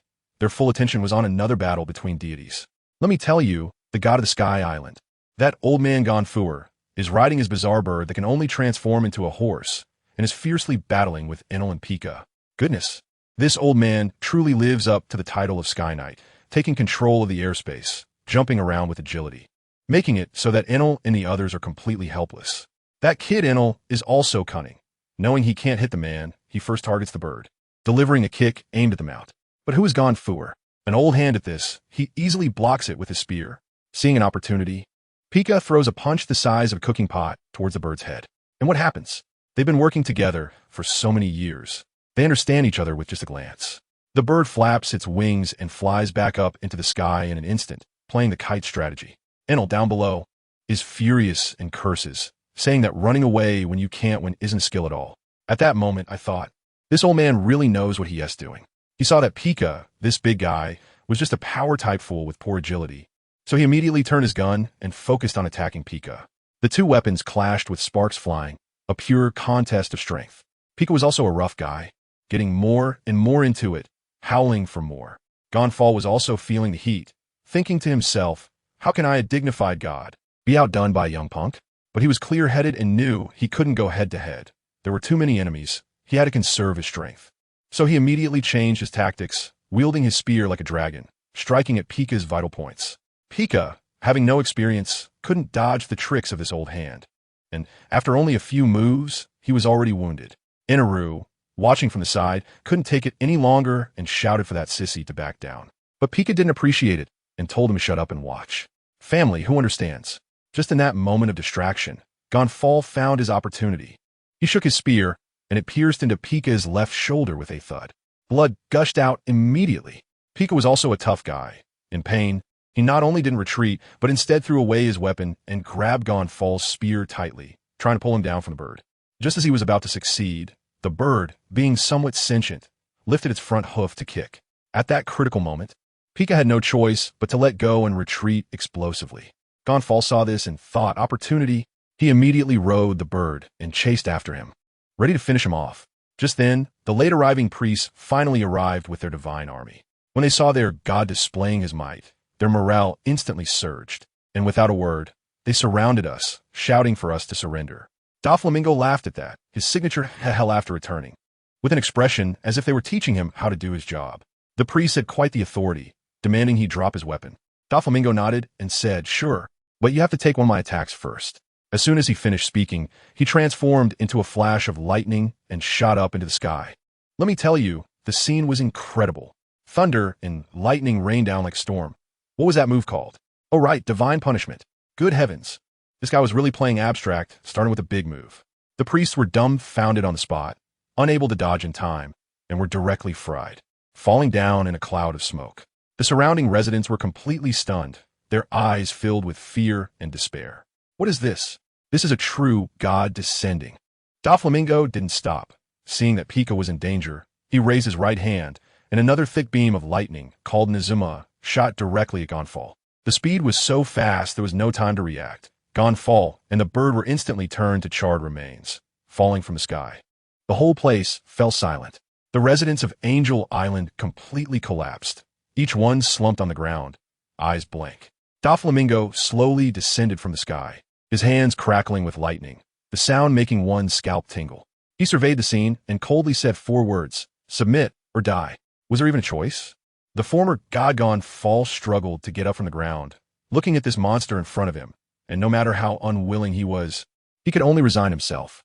In front of all his subjects, he knelt on one knee and lowered his noble head. I, Gonfall, the former god of Angel Island, along with all residents, am willing to submit to the new god. Family, who understands? Just a second ago, he was a god, and the next second, he was kneeling and calling out to the new god. The workplace changes are just too fast. Seeing their leader kneeling, the others followed suit, kneeling in droves. Doflamingo finally smiled with satisfaction. The news spread quickly, and another group of natives, the Shandians, learned about it. When their chief heard this, his eyes lit up, thinking this was a perfect opportunity to reclaim their homeland. He quickly found a guy named Kureha from Qinghai to scout the way. When Kureha arrived at Angel Island and saw Virgo leading the group, he instantly recognized him as one of Doflamingo's men. He was so excited, rushing over to say he wanted to meet Mr. Doflamingo. Thus, a large group of defeated Shandians followed Kureha to the temple. Just as everyone was curious about what the new god looked like, the throne suddenly crackled, and a ball of lightning condensed, revealing Doflamingo in a dazzling entrance. This move stunned the Shandians. Doflamingo didn't waste any words and announced a shocking decision. The 400 years of hatred ends here. The Shandians can live together with the Sky Islanders on this land. I tell you, the chief was so excited that he could hardly speak, hardly believing his ears. Even Gonfall expressed no objections. After all, whoever is in charge has the final say. Then, Donquixote Doflamingo led them to the legendary land of gold, ringing the golden bell that symbolizes the end of war. The melodious sound of the bell echoed through the sky, marking the end of 400 years of conflict on this day. Afterwards, in the temple, Chief Sandia also swore allegiance. Doflamingo directly appointed him and Gonfall as divine messengers to help him manage Sky Island. He even tossed them a blueprint to build something called the Arc Maxim. Not only that, he initiated a major reform, announcing the disbandment of all armies, with all soldiers to be reselect, capable ones up, the weak ones down, and those with skills could even join him to venture in the Qinghai. This series of moves clarified everything for everyone. Before long, Doflamingo took us aboard a ship, ready to leave. At the dock, whether it was the Sky Islanders or the Sandians, they all came to send us off sincerely. After all, whoever could bring them peace, they would support. Just when Doflamingo was enjoying peace and tranquility, I tell you, the outside sea had already turned upside down. He needed to hurry back because a world-changing event was about to happen. The execution of Pirate King Roger. At this moment, at the Navy headquarters in Marineford, all the top brass were going crazy. Why? The man hailed as the hero of the Navy, Garp, had been chasing and fighting the man known as the Pirate King. GOLD, Roger, for half his life, and now, after disappearing for an entire year, he had actually come back alone in a small boat to surrender. This move left everyone dumbfounded. The Marshal's conference room was a chaotic mess, and even the wise Admiral Tsuru couldn't figure out what Roger was up to. Meanwhile, in the New World, aboard the Moby Dick, Whitebeard looked at the newspaper with a long sigh. Roger, Sheik, are these guys all leaving the sea one by one? Beside him, Marco couldn't help but ask, Dad, are we going to Roger's execution? Of course. Why wouldn't we go? I tell you, when Whitebeard heard this, his signature goo-la-la-la laugh shook the deck, and with a wave of his hand, he declared, if you want to go, then go. Go see the end of an era. Goodness, with that order, the entire New World was set in motion. Not only on Whitebeard's side, but over at the whole Cake Island, Big Mom was showing off a cream cake, and when she heard Katakuri ask about this matter, she shouted without even wiping her mouth, what? Roger's execution? Katakuri, take people and make some noise. It's time for the people of this sea to hear our voice. You see, These top-tier bosses wouldn't go themselves. They sent their strongest sons or second-in-commands, which is a way to give Roger, their old rival, some final respect. In no time, the entire Grand Line seemed to burst open, with countless pirate ships rushing towards Lowtown in the East Blue. And guess what? Just as the whole world was rushing towards Lowtown like it was a market day, our protagonist, Donquixote Doflamingo, was floating in the sky. That's right, he was still wandering on that white, what they call a high-speed sky road. I tell you, calling this road high speed is an insult. The Don Quixote family's ship had been dawdling on it for a whole month. Doflamingo was almost snowblind from the endless white, and aside from his daily exercises, he was just teasing the girl, Ibase, whom he brought down from Sky Island. Life was really boring. His new subordinates, those from Enel, were indeed obedient, following Doflamingo's example to train every day. Doflamingo was actually anxious, wanting to increase their training intensity and help them activate their hockey sooner. But in this godforsaken place, with no village in sight, if something went wrong, the ship would be struck and the risks were too high, so he had to hold back. "Young master, we're almost there. We're leaving this hellish place," the navigator shouted, and Doflamingo sprang up from his chair, incredibly excited. Before long, the pirate ship flying the smiley face flag slid out of the clouds like it was on a slide, landing steadily back on the long-lost sea. The sea. "We're back." The crew cheered, their excitement akin to finding their long-lost mother. Doflamingo was also happy, standing at the side of the ship with Ibase and the others. I tell you, the scenery was simply breathtaking. An island surrounded by white clouds and seawater, lush with green trees, like a fairyland. Ibase, the Sky Island girl, had never seen anything like this. Her eyes widened in amazement. "Wow, is this Qinghai? It's so beautiful." Enel, standing beside her, clenched his fist and shouted with teenage enthusiasm, "Yeehaw! This is where I will showcase my grand ambitions." The island they landed on was called White Island, a relatively remote place. Doflamingo and his crew went ashore to replenish supplies, while his subordinates ran around excitedly. He, however, sat alone at the dock, unusually quiet and deep in thought, and no one dared to disturb him. Suddenly, he spoke. "Are they here?" His observation hockey was absurdly expansive, and his subordinates were used to it. Sure enough, after a while, Diamante returned with people, pushing carts full of supplies. "Doflamingo, it's all set. It's enough for us." "Very good." Doflamingo stood up, waved his hand. "You guys load the ship. Set sail." Just like that, the Don Quixote family left White Island without even sitting down properly. Back on the ship, Doflamingo called Virgo into the captain's cabin. "I tell you, something big is coming." "Vagu, seat." Doflamingo got straight to the point. "There's a big move coming up, and I'll need you to work hard." "Young master, what is hard or not hard?" Virgo was as steady as ever. "I need you," Doflamingo fixed his gaze on him, speaking each word clearly, "to go undercover in the Navy." Virgo was momentarily stunned, but didn't ask much more. Doflamingo continued. "Going undercover is the first step. Your most important task is to find a way to get into the Navy's elite training camp and learn Navy 6 in life return for me. Remember, this is crucial for our family. Let me tell you, Brother Ming's mind works really fast. What he's thinking is that when we fight against Kaido and those monsters, each of them will be a medical miracle. Even if they get knocked down, they can still do sit-ups like nothing happened. How can we fight when we can't heal? Isn't this just giving the whole family a passive skill that locks their health? Does anyone understand? We must arrange this, just in case it gets exposed. Protecting our lives is the priority. We can't put ourselves at risk." Brother Ming added. "Got it, young master." Virgo took on the task without a second thought. "No matter what, I will definitely bring back the Navy's 6 styles and the return of life." Brother Ming stood up and patted Virgo's shoulder heavily. "We are family. I believe in you." Just like that, a grand plan was finalized. To avoid his brother Rosinante at the Navy headquarters, Brother Ming decided to let Virgo enlist in the weakest East Blue first. Once his reputation was established, Rosinante would definitely come looking for him, and the two would just miss each other. Perfect. 2 months later, East Blue, Rogue Town. Let me tell you, that scene was like a large-scale Pirate Offline annual meeting. All the monsters from around the world showed up, and the entire East Sea was in chaos. The docks were filled with all kinds of pirate ships, and the Navy was completely understaffed, only able to watch helplessly as these desperate men swaggered into the city. The streets were bustling. "Look, isn't that the Black Widow Sabina with an 80 million bounty? TSK, this woman is really something." 2 young pirates were drooling over a female pirate who had just landed, and when she heard them, instead of getting angry, she turned around and threw them a flirtatious wink, almost stealing their souls. Of course, These were just appetizers. The real big shots hadn't made their entrance yet. A few days later, Minggu and his crew arrived. When Virgo went ashore, he quietly slipped away from the group, disappearing into the crowd, marking their last moment together before parting. Minggu, with the remaining crew, wandered around and found a big hotel to stay in, enjoying a nice bath. Then he went to a tavern by himself, hoping to run into Hawkeye or Old Sand, his future colleagues. Unfortunately, he saw nothing but a bunch of small fries bragging. After finishing his last drink, Minggu left in boredom. Just as he stepped out of the tavern, he heard a commotion coming from the docks. A ship. The ship has been split in half. Quick, save the people. Minggu, upon hearing this, chuckled, thinking that the guy who liked to chop ships had arrived.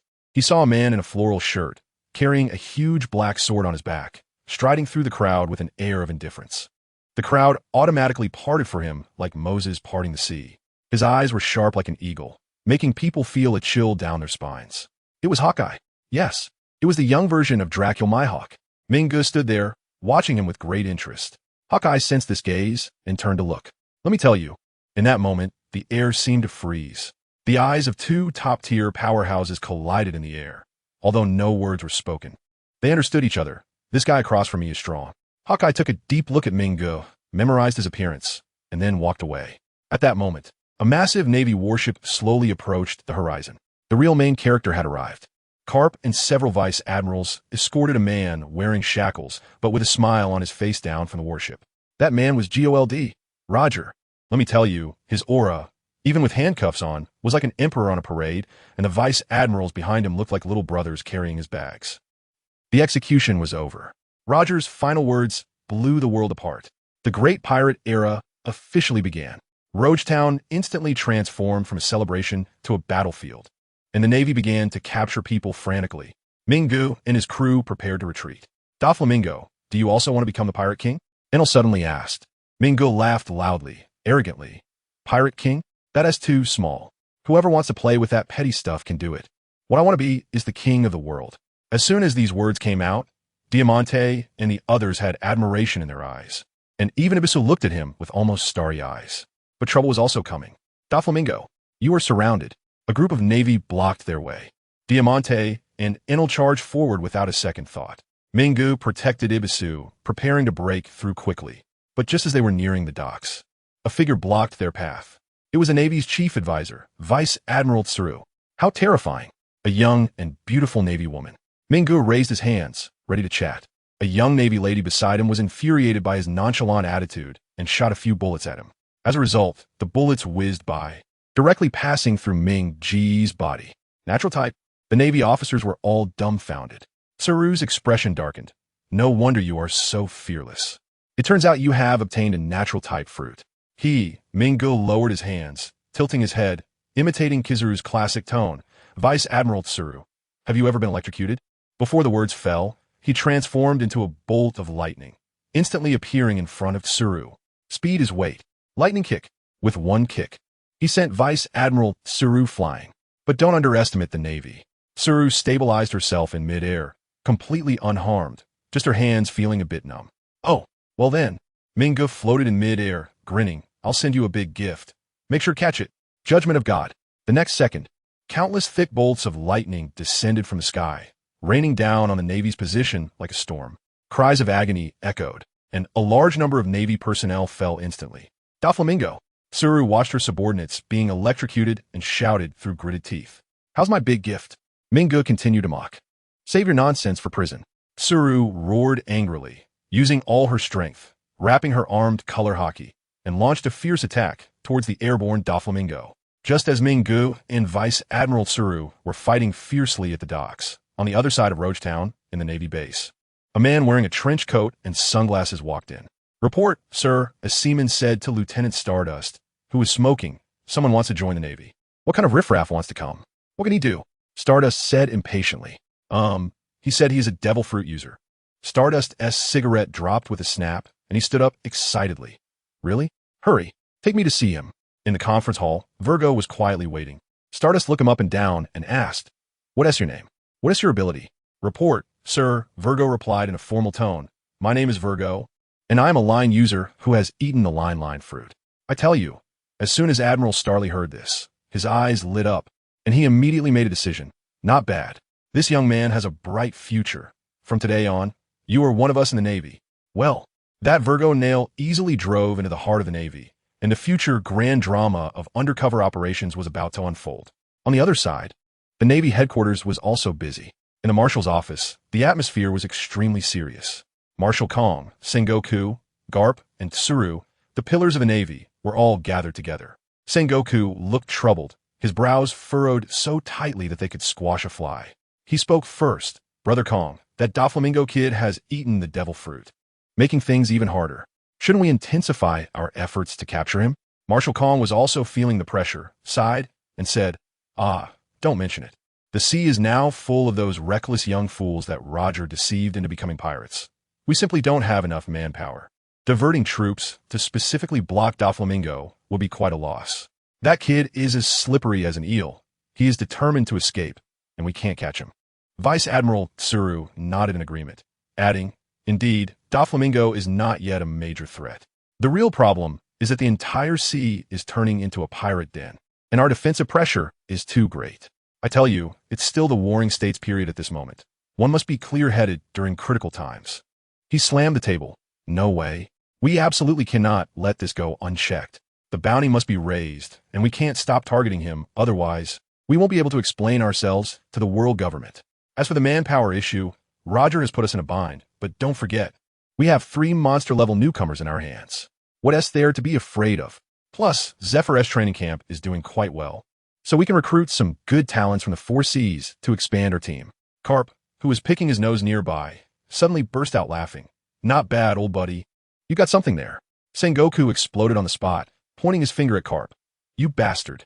What else can you do besides causing trouble? Carp waved his hand nonchalantly. Oh, just let you all think. I'm responsible for taking action. Who understands this, huh? The pair of clowns, Admiral Akiji and Vice Admiral Tsuru, didn't even lift their eyelids, clearly used to this. In the end, it was Admiral Akiji who came out to mediate. All right. Let us do it Sengoku-s way. Tsuru, you keep an eye on Doflamingo. Sengoku, the recruitment matter will be up to you. This matter is settled. The scene shifts to Doflamingo's side. They sail back to Reverse Mountain. However, this time, they weren't entering the Grand Line, but heading to the North Sea. Doflamingo stood at the bow of the ship, watching new pirate ships rush into the Grand Line like dumplings, a meaningful smile on his face. He waved his hand. All right, boys, target North Sea. We're going home. The journey was quite dull, but there were always some clueless rookies wanting to rob them. And what happened? They didn't even get a chance to act against Doflamingo. Enel had been holding back his anger ever since Pika was put on the bounty list, feeling unbalanced and just right to vent his frustrations on these small fry while practicing his skills. Finally, the ship arrived in the North Sea. They found a port town called Spydamaris and directly set it up as their base. I tell you, Doflamingo had a lot of plans in his head. He knew that in a few years, Luffy would appear nearby, the future potential stock, and he didn't want to miss out. But waiting idly wasn't his style. That would be too much of a loss. The urgent matter was to expand the family's combat power. He already had a list in mind. Those loyal but average strength cadres from the original work, like Rao-Ji and Senior. Doflamingo thought, no way. I now have the thunder fruit and knowledge that surpasses this world. Can I carry you guys? The strategy is to personally act as the devil coach. Doflamingo settled down in a hotel in the town with his subordinates and called for a meeting. Listen, this is our base for the time being. My plan is to start from here and gradually swallow the entire underground world of the North Sea. Even if we leave later, the North Sea must be our territory. Diamante immediately understood.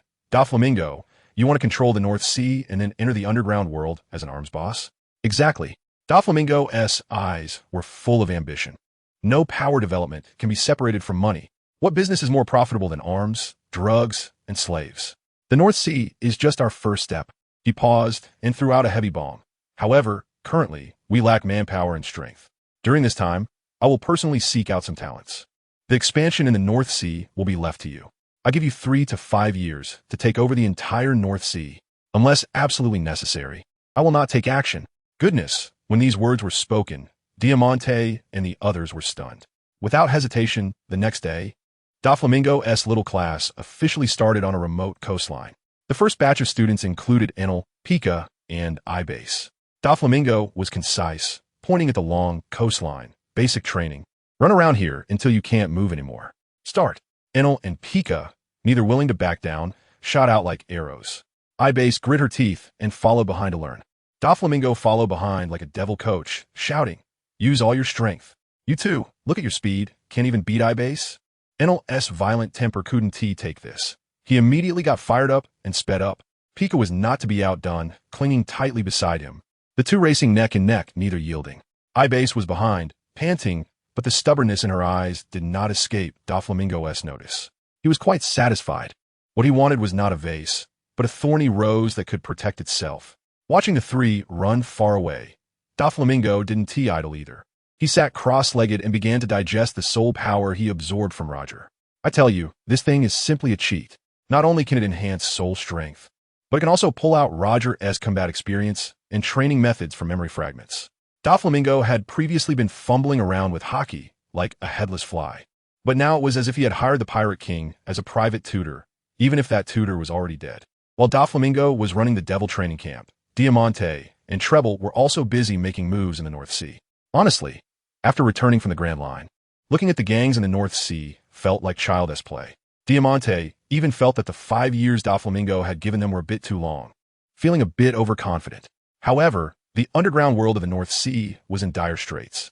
It was dominated by 5 major mafia families, each not to be underestimated.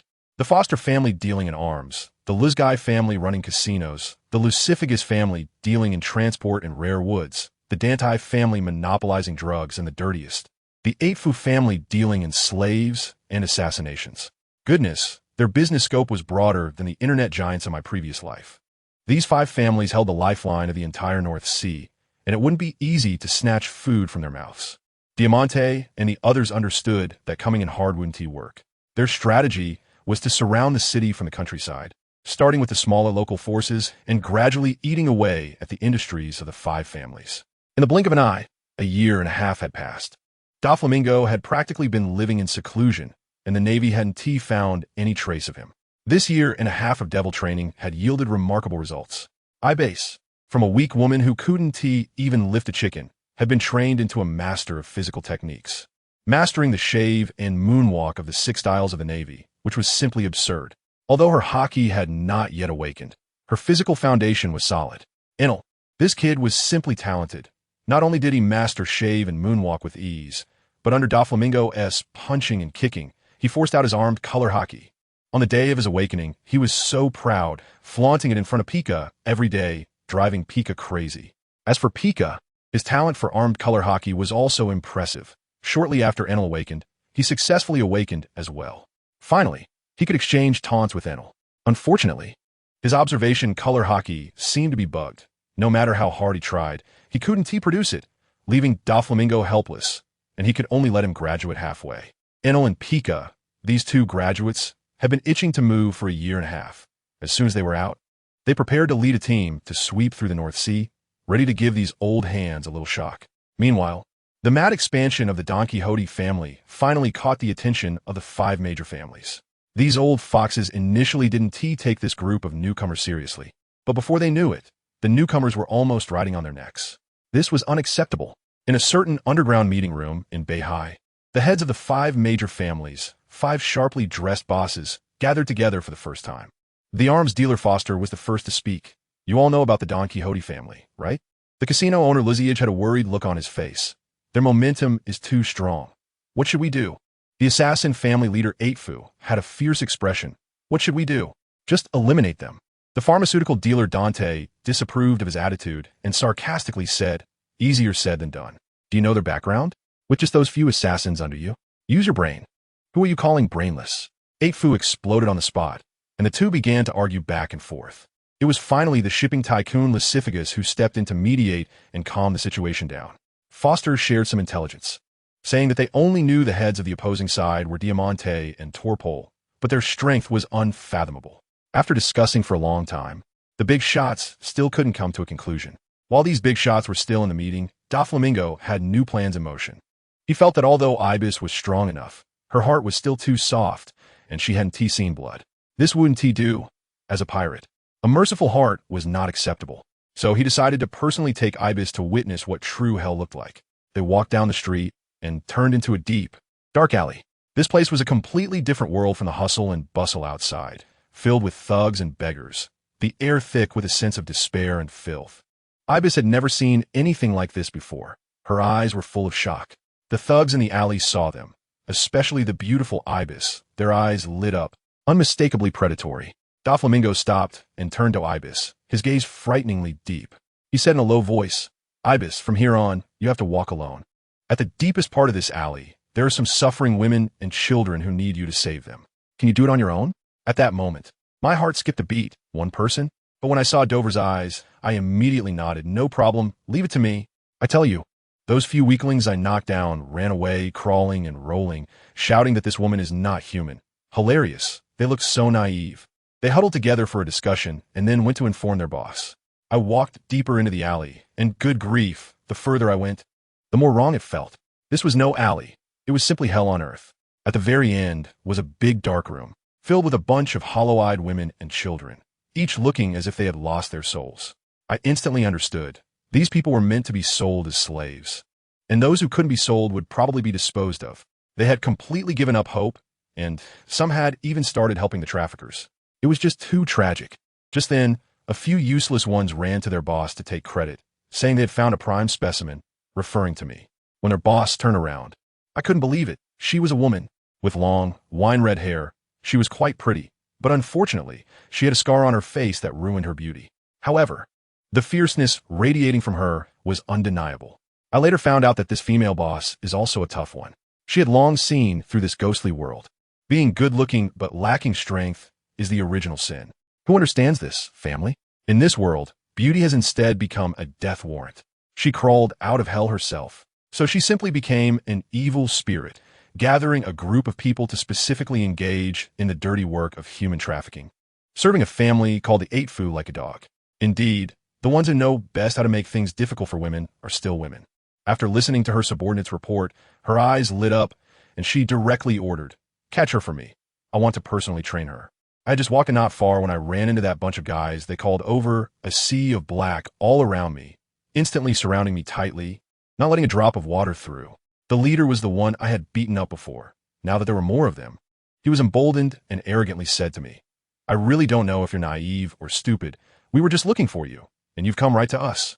I couldn't be bothered to waste words with them, and said directly, "I'm here to save people. Let go of the women and children you've captured, and I'll pretend nothing happened." The group burst into laughter as if they'd just heard the funniest joke of the year. "Let them go?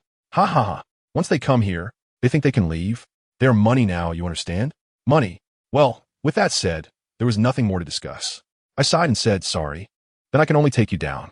Although I didn't want to fight, it was a divine command. Ridiculous. Brothers, charge. With that command, the group pounced on me like rabid dogs. I executed a swift move, like the Navy SIG style. In a flash, they couldn't even see me, only hearing a chorus of cries of pain. One punch for each of them, and in less than half a minute, they were all lying flat. Are you kidding? I trained with Doflamingo for a year and a half. Taking down these punks was like a dimensional strike.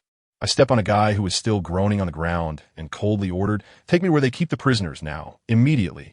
At that moment, I finally understood Doflamingo's intention. There was no need for any mercy when dealing with these scumbags. Keeping them alive would only harm more people.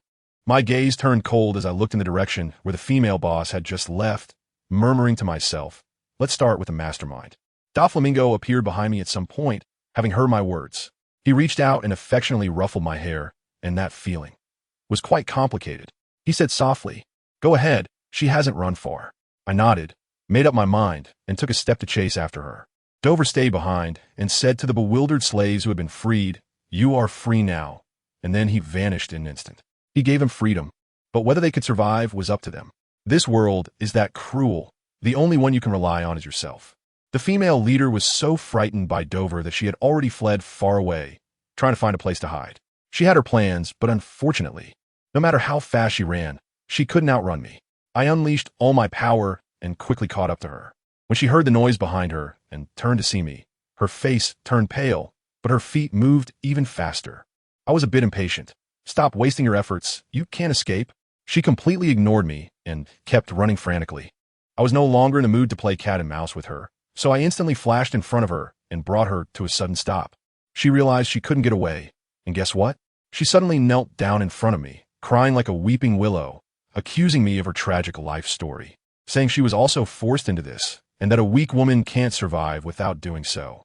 If you want to blame someone, blame the big shots behind scenes. I have to tell you, at that moment, I really felt a bit soft-hearted. Just a second of hesitation. Good grief. Her eyes instantly turned resentful, and she pulled out a delicate little handgun from her pocket, shooting at me with a few bangs. While shooting, she screamed, "Die, naive fool. Don't be so naive in your next life." The bullets hit me, causing a sharp pain that made me shudder. At that moment, I completely understood that Doflamingo was right. Being kind to such a person is just being cruel to oneself. I didn't give her any more chances and took care of her in one swift move. Doflamingo appeared out of nowhere again, standing beside me. I was still contemplating whether to bury this woman and leave her a complete corpse. But Doflamingo saw through my thoughts and directly said, "Look at your own wounds. Learn a lesson. This isn't Sky Island. It's either you die or I die. Kindness has to be given to the right people. Otherwise, you'll end up dead yourself." I ultimately left that dark place with Dover. We returned to the family's temporary stronghold, where Diamante, Toripole, Pika, and Enel were all present for a meeting. Diamante said with a serious expression, "We've received news that the 5 old families can no longer sit still and are preparing to take action against us." Upon hearing that there would be a fight, Enel jumped up from his chair in excitement, laughing loudly. "That's great. I've been itching for a fight. Let them come. The more the merrier. This guy's all about being wild." Toripole, on the other hand, was calmer, smiling slyly as he said, "It's time for the situation in the North Sea to change. However, those old guys have been entrenched for many years, and their strength should not be underestimated. We need to be fully prepared." A few days later, news came that the 5 families had gathered 5,000 troops, marching grandly towards us. The leader, named Dole, stood at the bow of the ship, full of spirit, shouting to his subordinates, "In this battle, we must win. The position of the North Sea overlord cannot be challenged." The 5,000 men below shouted in unison that victory was certain. It was indeed an impressive sight.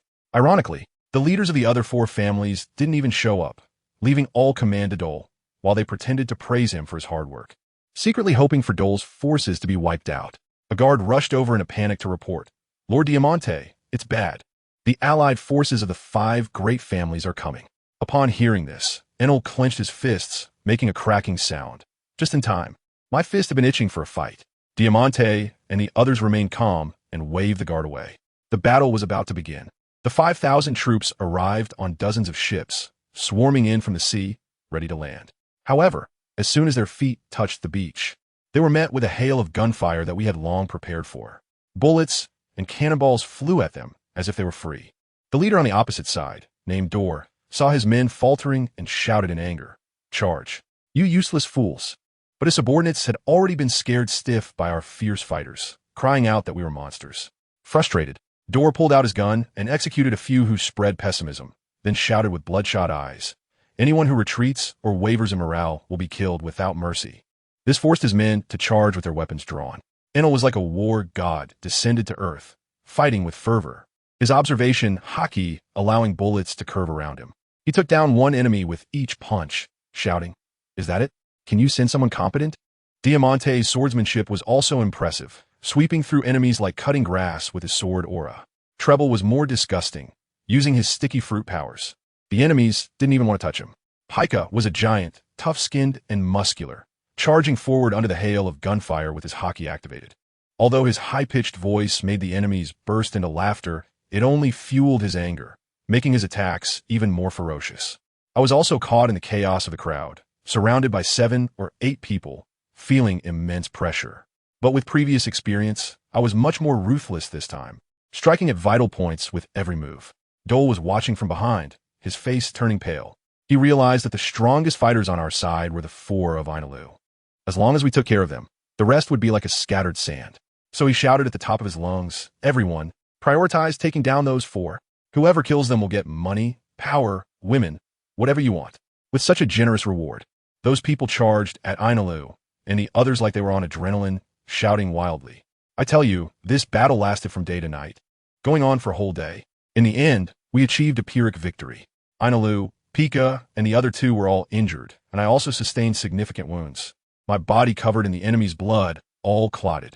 But the result was that out of 5,000 men, less than 2,000 managed to escape in disgrace. In this struggle for supremacy in the North Sea, Victory ultimately belongs to our Don Quixote. After the war, our family's power expanded wildly, with those ambitious people rushing to ally with us. Meanwhile, the leaders of the 5 great families gathered together for a large-scale blame-shifting meeting. Dole was scolded mercilessly by the other 4, feeling quite aggrieved, saying there was a big-eared guy on our side who was far too strong, and the intelligence was completely wrong. Finally, a guy named Coy came out as a mediator, saying that our high-end combat power was too strong, and they needed to recruit some experts from the Grand Line to continue fighting us. Upon hearing this, the others could only hold their noses and accept it, deciding to let us bounce around for a few more days. While we were causing chaos in the North Sea, something big happened in the West Sea. The archaeological Holy Land O'Hara, due to its research into that deadly blank century, touched the bottom line of the world government and was directly subjected to the demon-slaying order, resulting in the entire island being blown to pieces. Only one 8-year-old survivor remained, a little girl named Nico Robin, who from then on carried the hopes and hatred of all of O'Hara, beginning her long and arduous journey of escape, betrayed, deceived, and used by countless people. Alas, this child truly suffered, but what she didn't know was that her existence had already caught the attention of a man wearing a flamingo feather coat. You wouldn't believe it, but when Doflamingo saw the news, his eyes lit up. He didn't care about any straw hats. What he wanted was Nico Robin herself. Let me tell you, Minga is very shrewd. He has no interest in that blank century history, but he knows that many people are interested, especially those revolutionary armies opposing the world government, which is an absolute necessity. So Robin, this lone child who could decipher ancient texts, must be a trump card in his plans. Goodness, he and Robin can be considered kindred spirits. One is a traitor among the celestial dragons, constantly pondering how to overturn the world government. The other is the devil's child from O'Hara, bearing the mission of uncovering the truth of history. Both are the #1 wanted criminals on the world government's blacklist. Simply a match made in heaven for rebellious souls. Thinking of this, Minga couldn't wait even a second. He transformed into a bolt of lightning and shot towards O'Hara in the West Sea. He knew very well that this was dangerous waters. He might run into an old acquaintance, Akiji, but so what? Who educates whom is still uncertain. Unfortunately, by the time he arrived, O'Hara was already nothing but ruins. Using his vast observation hockey, he scanned the area, feeling not a single living breath. Of course, with the world government's ruthless nature of exterminating every trace. How could they leave any survivors? Looking at the still staggering navy on the island, Minga didn't linger. If Akainu and Akiji hadn't gone far, getting caught would lead to another fierce battle, and there was no time to waste with them now. He had just one thought in mind, a little girl. Could she really fly away? Just wait, you absolutely want to escape from my grasp. On the other hand, at the Navy headquarters, Sengoku and CP9's long-nosed commander Spandam were holding a meeting over Robin's photo. Spandam was furious. It's her. Where was she found? Has she been captured? When he heard from his subordinates that she had escaped, he exploded, cursing that it was all because that giant Saul froze the ship's wheel before he died, allowing the little girl to slip away. Who understands the family dynamics? His blame-shifting skills were extraordinary. Deep down, he suspected it was Akiji who let her go, but he didn't dare say a word and could only pin all the blame on the dead. Akiji sat to the side, cold sweat dripping down his face, feeling extremely uneasy, forced to remain silent throughout. In the end, Sengoku made the decision. This child could decipher the true history. She is a tremendous danger. By any means necessary, she must be captured. Goodness, an 8-year-old child had a bounty of 79 million berries. What a treatment. Now the whole world knew that there was a surviving devil's child from O'Hara, worth 79 million. Robin's life instantly upgraded from Hell mode to Hell 18-layer mode. As a little girl, she could only wander around, avoiding everyone's gaze. When she was starving, she humbly asked an old lady for a bite to eat. "Grandma, do you need help? I could do anything." The old lady, looking kind-hearted, softened and took her in. Robin thought she had finally met a good person and could take a breath for a moment. But little did she know, fate's joke was just beginning. Just when Robin thought her life had taken a turn for the better, let me tell you, Minga had already found her like a ghost, lurking in the shadows. This guy was playing a big game of chess. He looked at the little girl hugging her puppy for warmth in the rain and had no intention of approaching her just yet. He understood too well that Robin was like a frightened hedgehog. Anyone who got close would get hurt. To forcibly take her, all he would get is a hollow shell, playing the role of a family member in a soap opera every day. Minga didn't have that kind of free time. His plan was ruthless. This operation was practically a textbook-level PUA. My friends, he was waiting for an opportunity that would make Robin feel completely hopeless, believing that the whole world had abandoned her. At that point, he would appear like a ray of light, becoming her only lifeline. How would this opportunity come about? Waiting wouldn't do. He had to create it himself, so he got to work. Minga first got to know all the gang forces and pirate crews on the nearby islands thoroughly. Then, he visited them one by one. For those gangs, he couldn't be bothered to waste time talking. With one strike of his lightning, everyone had to kneel and sing his praises. Then he took out Robin's bounty poster and issued a death order. Listen carefully, remember this girl. First, absolutely do not allow her to join any of your forces. Second, once you discover her whereabouts, immediately report to the Navy. I want you to drive her to a dead end. He added a final note. However, do not harm her, and absolutely cannot reveal my existence. Otherwise, you know the consequences. The gangsters were so scared they lost their wits and nodded vigorously. It was just dealing with a little girl. Simple. Make her a rat in the street with nowhere to hide. They were experienced in this kind of work. After dealing with the gangs, he went after the pirates. There are always a few clueless fools who think Doflamingo is nothing special. What happened? Minga fired a lightning shot, killing the chicken to scare the monkey. The remaining pirates immediately became obedient. Their orders were similar. Absolutely do not harbor Nico Robin. Just make her go away. A net was quietly cast. Poor little Robin was completely unaware of this. After being sold out by that kind-hearted old lady, she had lost all hope in ordinary people and decided to seek refuge with those outlaws, be it pirates or gangsters. There had to be a place for her to belong, right? She nervously ran to a gang. Do you need people? I want to join you. The two thugs at the door didn't recognize her at first and impatiently waved her away. But as soon as Robin left, one of them suddenly slapped his thigh. Oh no, wasn't that the girl on the bounty poster? They rushed to report back in a panic. After being rejected by the gang, Robin could only place her last hope on the pirate ship at the port. She mustered her courage and shouted to the pirates on the ship, "Are you still recruiting?" As soon as the pirates saw her face, they erupted in anger, hurling all sorts of ugly curses at her. Get lost. You jinx. Whoever takes you in is doomed. We don't welcome dead weight like you. Each word felt like a knife stabbing Robin's heart. Her face turned pale, and she held back tears as she quickly fled the scene. Now, with the gang reporting her, the Navy immediately sprang into action, and the entire town echoed with cries to capture Nico Robin, with even the local residents joining the search party. Robin hid in a deserted alley, feeling suffocated with despair. She remembered Saul's words, "The sea is vast, and there will always be companions waiting for you." Gritting her teeth, she decided that she must escape, no matter what. This clever girl knew her target was too big, so she smeared her face to look like a big calico cat and disguised herself as a little beggar, desperately running towards the port. She wanted to sneak onto a ship and leave this island of despair. But she didn't know that everything was part of that man's scheme. Doflamingo watched from the shadows, a cold smile on his lips, dissatisfied with the Navy's inefficiency.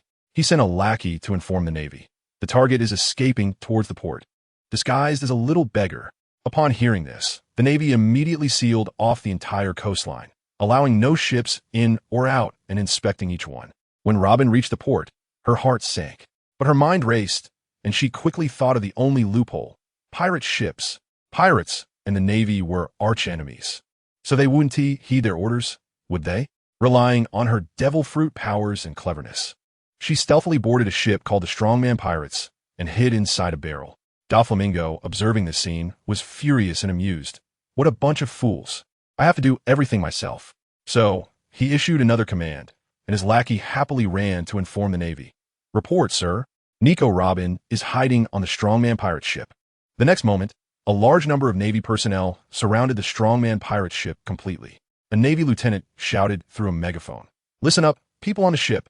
Hand over Nico Robin immediately." Captain Martin of the Strongman Pirates, already furious from Doflamingo's threats, exploded when the Navy showed up. Bullshit.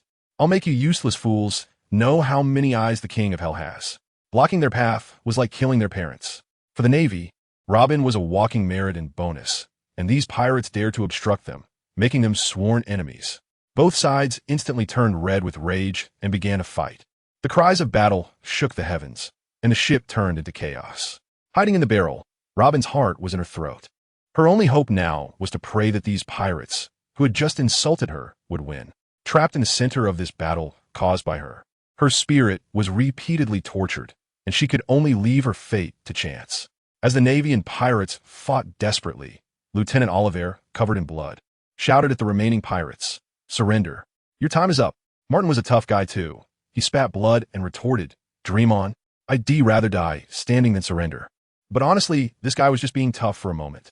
The next second, the entire strongman pirate's crew fell like dumplings, one after another, taken down by the Navy. Martin himself was pinned to the ground, bloodied and looking like a dead dog, with only one sentence left in his mouth: "Just kill me." I tell you, that scene was truly brutal. But that Navy lieutenant, named Oliver, didn't take it seriously at all. His eyes were shining with excitement. His mind filled with thoughts of the 79 million bounty on the demon child, Nico Robin. If he could capture her, he would soar to greatness. He waved his hand, and all the Navy rushed onto the pirate ship, as if they were going to pry the deck apart. And what about Robin at that moment? Who understands what her family meant to her? She was curled up in a broken barrel, her heart pounding like a drum. Outside, the sound of Navy footsteps echoed, back and forth, circling around the very barrel she was hiding in. Oh my, at that moment, I felt like the air had solidified. Robin's little face turned pale. And in the barrel, she clasped her hands together, probably repeating her mother's and Saul's names over and over. And guess what? These Navy officers actually didn't discover her. After searching around, they reported back, "Lieutenant, no one here." Good heavens, that lieutenant's face immediately turned green. After all that effort to seal off the entire island. And you tell me there's no one? Furious, he ordered that snitch to be dragged up. "You little brat, didn't you say you saw her board the ship with your own eyes? Where is she?" The snitch was scared out of his wits, his legs trembling. But he knew very well that this was arranged by Donquixote Doflamingo, and he couldn't afford to offend that man. He could only grit his teeth and insist. "Impossible. She must be on the ship." "Absolutely. It's your incompetent crew that didn't search properly." Hey, when he said that, the lieutenant actually calmed down.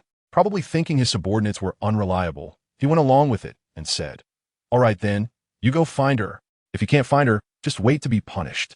Now it was the snitch's turn to be nervous, but since the words were out, he could only brace himself and board the ship. Just when Robin had let out a breath, it shot back up to her throat again. It was over, she thought, encountering someone so serious. While that snitch was arguing with the Navy about who was incompetent, I tell you, a voice suddenly rang out, light yet heavy like a hammer on everyone's heart. "Little girl, do you need help?" The whole place went silent instantly. Everyone turned around in unison. There stood a man in a flamboyant pink suit, sporting a flamboyant golden mane, striding forward with an air of indifference. The Navy exploded at once. "Who are you? How dare you obstruct the Navy's business?" Do you think he paid them any mind? Not at all. Doflamingo walked straight through the crowd and stood before Robin, confronting the Navy. He asked again, his voice incredibly gentle, "Little girl, do you need help?" Robin was already in despair, and upon hearing this, she shot her head up, tears streaming down her face as she shouted with all her might, "Please save me." Just as Doflamingo was about to move, the Navy's guns all pointed at him. That lieutenant bellowed, "You dare? This is a remnant of O'Hara. Do you want to go against the world?" The onlookers started to jeer, hurling insults that were quite harsh. "The demon should die. You must be in league with her." But Doflamingo didn't care at all. I tell you, his next move left everyone in the audience slack-jawed. He vanished in an instant, reappearing right in front of Robin, so fast that no one even saw it.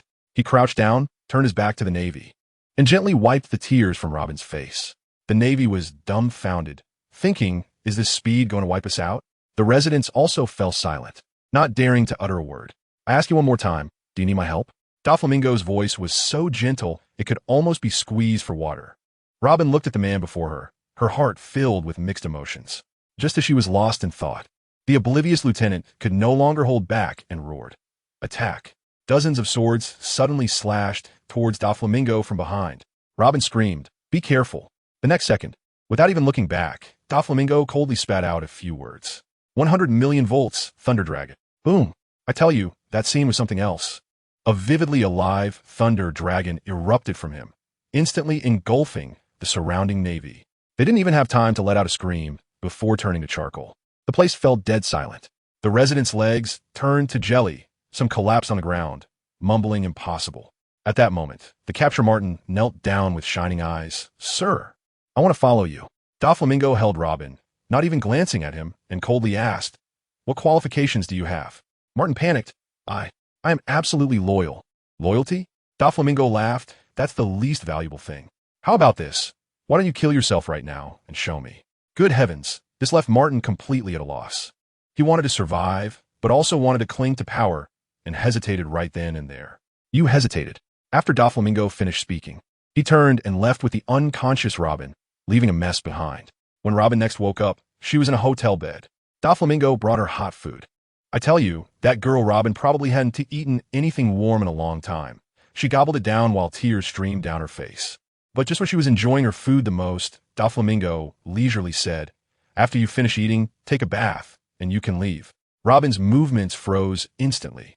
The light in her face vanished in an instant. Meanwhile, the Navy headquarters was in an uproar. A fool named Spandam was raging on the phone, cursing his subordinates as useless.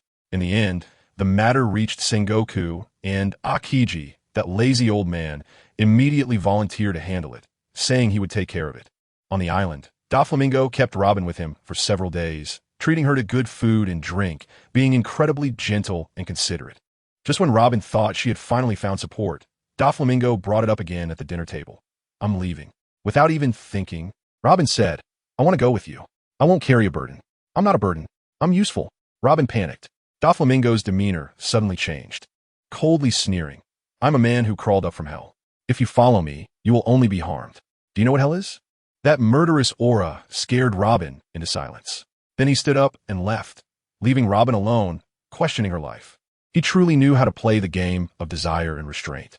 Sure enough, when Robin ran back to the hotel in tears, she found Doflamingo waiting for her. He opened his arms, held Robin in his embrace, and gently said, "From today on, you are my family," resolving Robin's inner turmoil. The two prepared to leave this broken island by boat. The residents on the ship, who just a few days ago had cursed Robin as a demon, now saw the two of them and were scared stiff like quails. Doflamingo patted Robin's head and softly asked, "Do you want revenge? They all wanted you dead before." The people on the ship instantly stood on end, kneeling down, crying and begging for mercy. Robin felt conflicted. She hated these people, but she couldn't bring herself to act. Doflamingo looked at her and smiled. "Remember, Robin, the weak have no say. The real enemy isn't these fools, but if you want to get some payback, you can." He actually made the residents line up, allowing Robin to punch or kick them one by one. Just as this absurd revenge ceremony was about to begin, a lazy, chilling voice drifted over from the dock. "Alala, isn't this Nico Robin? Akiji has arrived." Robin's face turned pale instantly, and she instinctively hid behind Doflamingo, trembling all over. Doflamingo protected her in his arms and smiled at Akiji, who had jumped onto the ship. "Admiral Kazan, what brings you here? Chasing after an 8-year-old girl so relentlessly. This is truly your Navy's justice, isn't it?" Akiji's face darkened. "Enough nonsense. Sacrificing a few people to catch the wicked is not without justification." The civilians on the ship immediately exploded in outrage, crying out for mercy. Akiji was annoyed by the noise. Doflamingo's smile grew even wider. "See, is this the Navy's justice? Truly quite just indeed. I tell you, as soon as I finished speaking, little Robin behind me got anxious, her small hand tightly gripping my pant leg, as if to say I shouldn't fan the flames anymore. But who am I? I'm Donquixote Doflamingo. The dictionary doesn't have the word coward in it." I just smiled and stared at Akiji, waiting to see how he would wrap things up. And guess what? He actually said he was sorry, then flipped over, jumped off the ship, and hopped on his old bicycle to leave. The civilians on the ship immediately thought he was scared off by us, looking like they had just survived a disaster. But I knew it wasn't that simple. Something big was about to happen. Sure enough, Akiji's lazy voice drifted over. Just 3 words. Ice Age. Holy crap. Who understands this? Family? 1 second the sea was raging, and the next second it went snap, instantly turning from liquid to solid. The entire sea surface was frozen into a giant ice rink, and our ship was instantly welded to the ice, unable to move at all. The people on the ship looked like their eyes were about to pop out, their mouths agape, as if they could fit an egg in there. Probably thinking just 2 words, monster. Little Robin also looked shocked, probably not expecting this seemingly half-asleep Navy uncle to be this fierce. "You guys should hurry up and leave. The island isn't far." Akiji's voice was as cold as the ice surface. The people on the ship felt like they had just received a pardon and scrambled off towards the shore. Of course, Akiji's voice rang out again. "You two can't leave." As soon as those words were spoken, little Robin's face turned pale, cold sweat pouring down. Now, here we were, on the vast ice field, left with just the 2 of us, confronting Akiji across a broken ship. With the atmosphere reaching this point, it would be a shame not to fight. We both moved almost simultaneously, one wrapped in lightning, the other carrying cold air, and with a bang, we collided in mid-air. The sound was incredible. Thunder and ice blocks clashed fiercely. My thunderbolt fruit was specifically designed to deal with his ice, and the high-temperature lightning directly melted his ice with a sizzling sound. To be honest, the destructive power of the thunderbolt fruit is quite explosive even among the Logia types. After one exchange, we both bounced back, landing at opposite ends of the broken ship. It was clear that the other was a tough opponent. Akiji exhaled a puff of white air, his gaze incredibly serious. I didn't dare to be careless, although I had a slight advantage in fruit abilities. He was after all a future admiral. His domineering strength was definitely stronger than mine at the moment. I estimated we were about 50-50 right now. Come on, Vice Admiral Kazan, let me see the true strength of the Navy monster. I directly made my challenge clear. Doflamingo, you are too dangerous.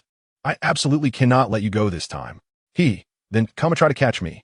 As soon as the words fell, Akiji shot out several ice pillars from his hands, trying to freeze me into a popsicle. I retaliated with a divine punishment, lightning raining down like there was no tomorrow. We were there wildly exchanging blows. The scene was spectacular, with thunder and ice crystals exploding everywhere, and soon, the rising steam enveloped both our figures. Akiji's fatherly concern was also remarkable. While fighting, he was still worried about Robin learning bad things from me. Who understands this kind of caring, fatherly love?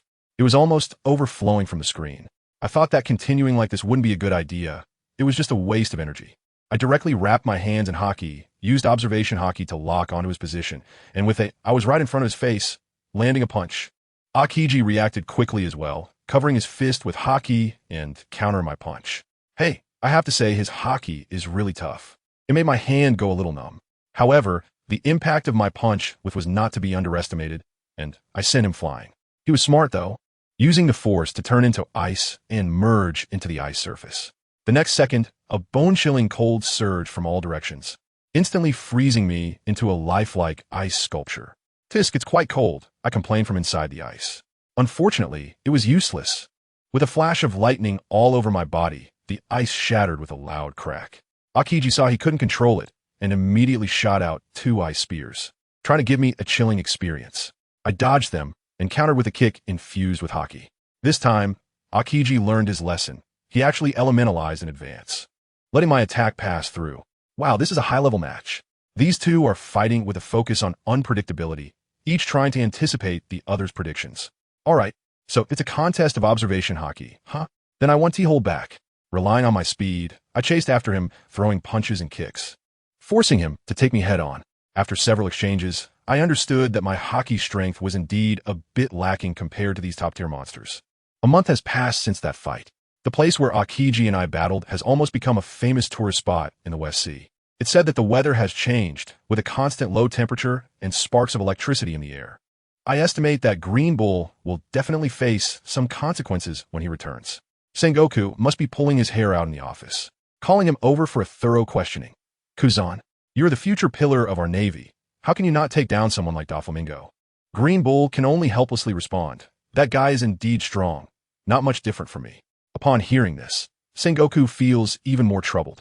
The world government is pressing him every day. There are many internal issues within the Navy, and now there's a tough nut like me to crack. He hasn't even become the fleet admiral yet, and his hair is probably going to turn gray from worry. As for me, I returned to the headquarters of our Donquixote family with Robin. As soon as we arrived at the entrance, the little brothers all bowed in unison. Welcome back, young master. As soon as I walked in, Ainalu with his big ears came over, looking eager to fight, as if to say, you're strong, let's have a duel. I smiled and set a time for our match. This kid is a battle maniac, and I have high hopes for him. Then, Diamante and Toribol gathered around. I introduced Robin to everyone and specifically warned them, this is my newly adopted sister. If anyone bullies her, I won't let you off the hook. As a result, little Robin was so scared that she hid behind me, especially when she saw Torbol's big snotty nose. Her little face scrunched up, probably thinking, what on earth are these abstract creatures? I quickly mediated the situation and asked Ibis to take Robin to rest first. As soon as they left, the smile on my face immediately faded. I sat in the main seat and directly asked, what movements have the 5 major families of the North Sea made recently? Diamante shook his head. Since the last time we drove them back, they have been very quiet. I don't know what bad schemes they are brewing. Enel snorted disdainfully. I think they're just scared. A bunch of trash that only knows how to plot conspiracies. At the same time, in the conference room of the 5 major families of the North Sea, the atmosphere was about to explode. A fat man named McNeil was banging on the table, yelling at a guy named Koi Koi. What the hell is your plan? The Donquixote family is about to ride on our heads and take a dump. How much longer do we have to endure? The others chimed in, clearly unable to hold back any longer. In the end, Koi ignored them and leisurely pulled out a piece of paper from his pocket, slamming it on the table. It was my new bounty notice. The prominent number on it instantly silenced the entire conference room. 300 million berries. Everyone gasped, their jaws nearly dropping to the floor. What's this? Are they scared now? Koi sneered as he scanned the room. I'm showing you this to tell you. Stop hiding and holding back. Bring out all your power. In this battle, either they die or we perish. Once he said this, everyone's expressions changed, filled with ruthlessness. Fight! The day of the decisive battle soon arrived. I stood on the coast of the port with all the family executives and subordinates. Enel and Pico were still bickering, one saying he would take on 5,000, and the other saying he could do it too, like 2 elementary school students. Soon, countless black dots appeared on the horizon. Goodness, the sight was overwhelming. Tens of thousands of people swarming like ants moving houses. They brought all their possessions over. So many people. Little Robin exclaimed softly beside me. No matter how many people there are, they're just a bunch of small fish, Enel said disdainfully. I watched the fleet slowly approach the shore.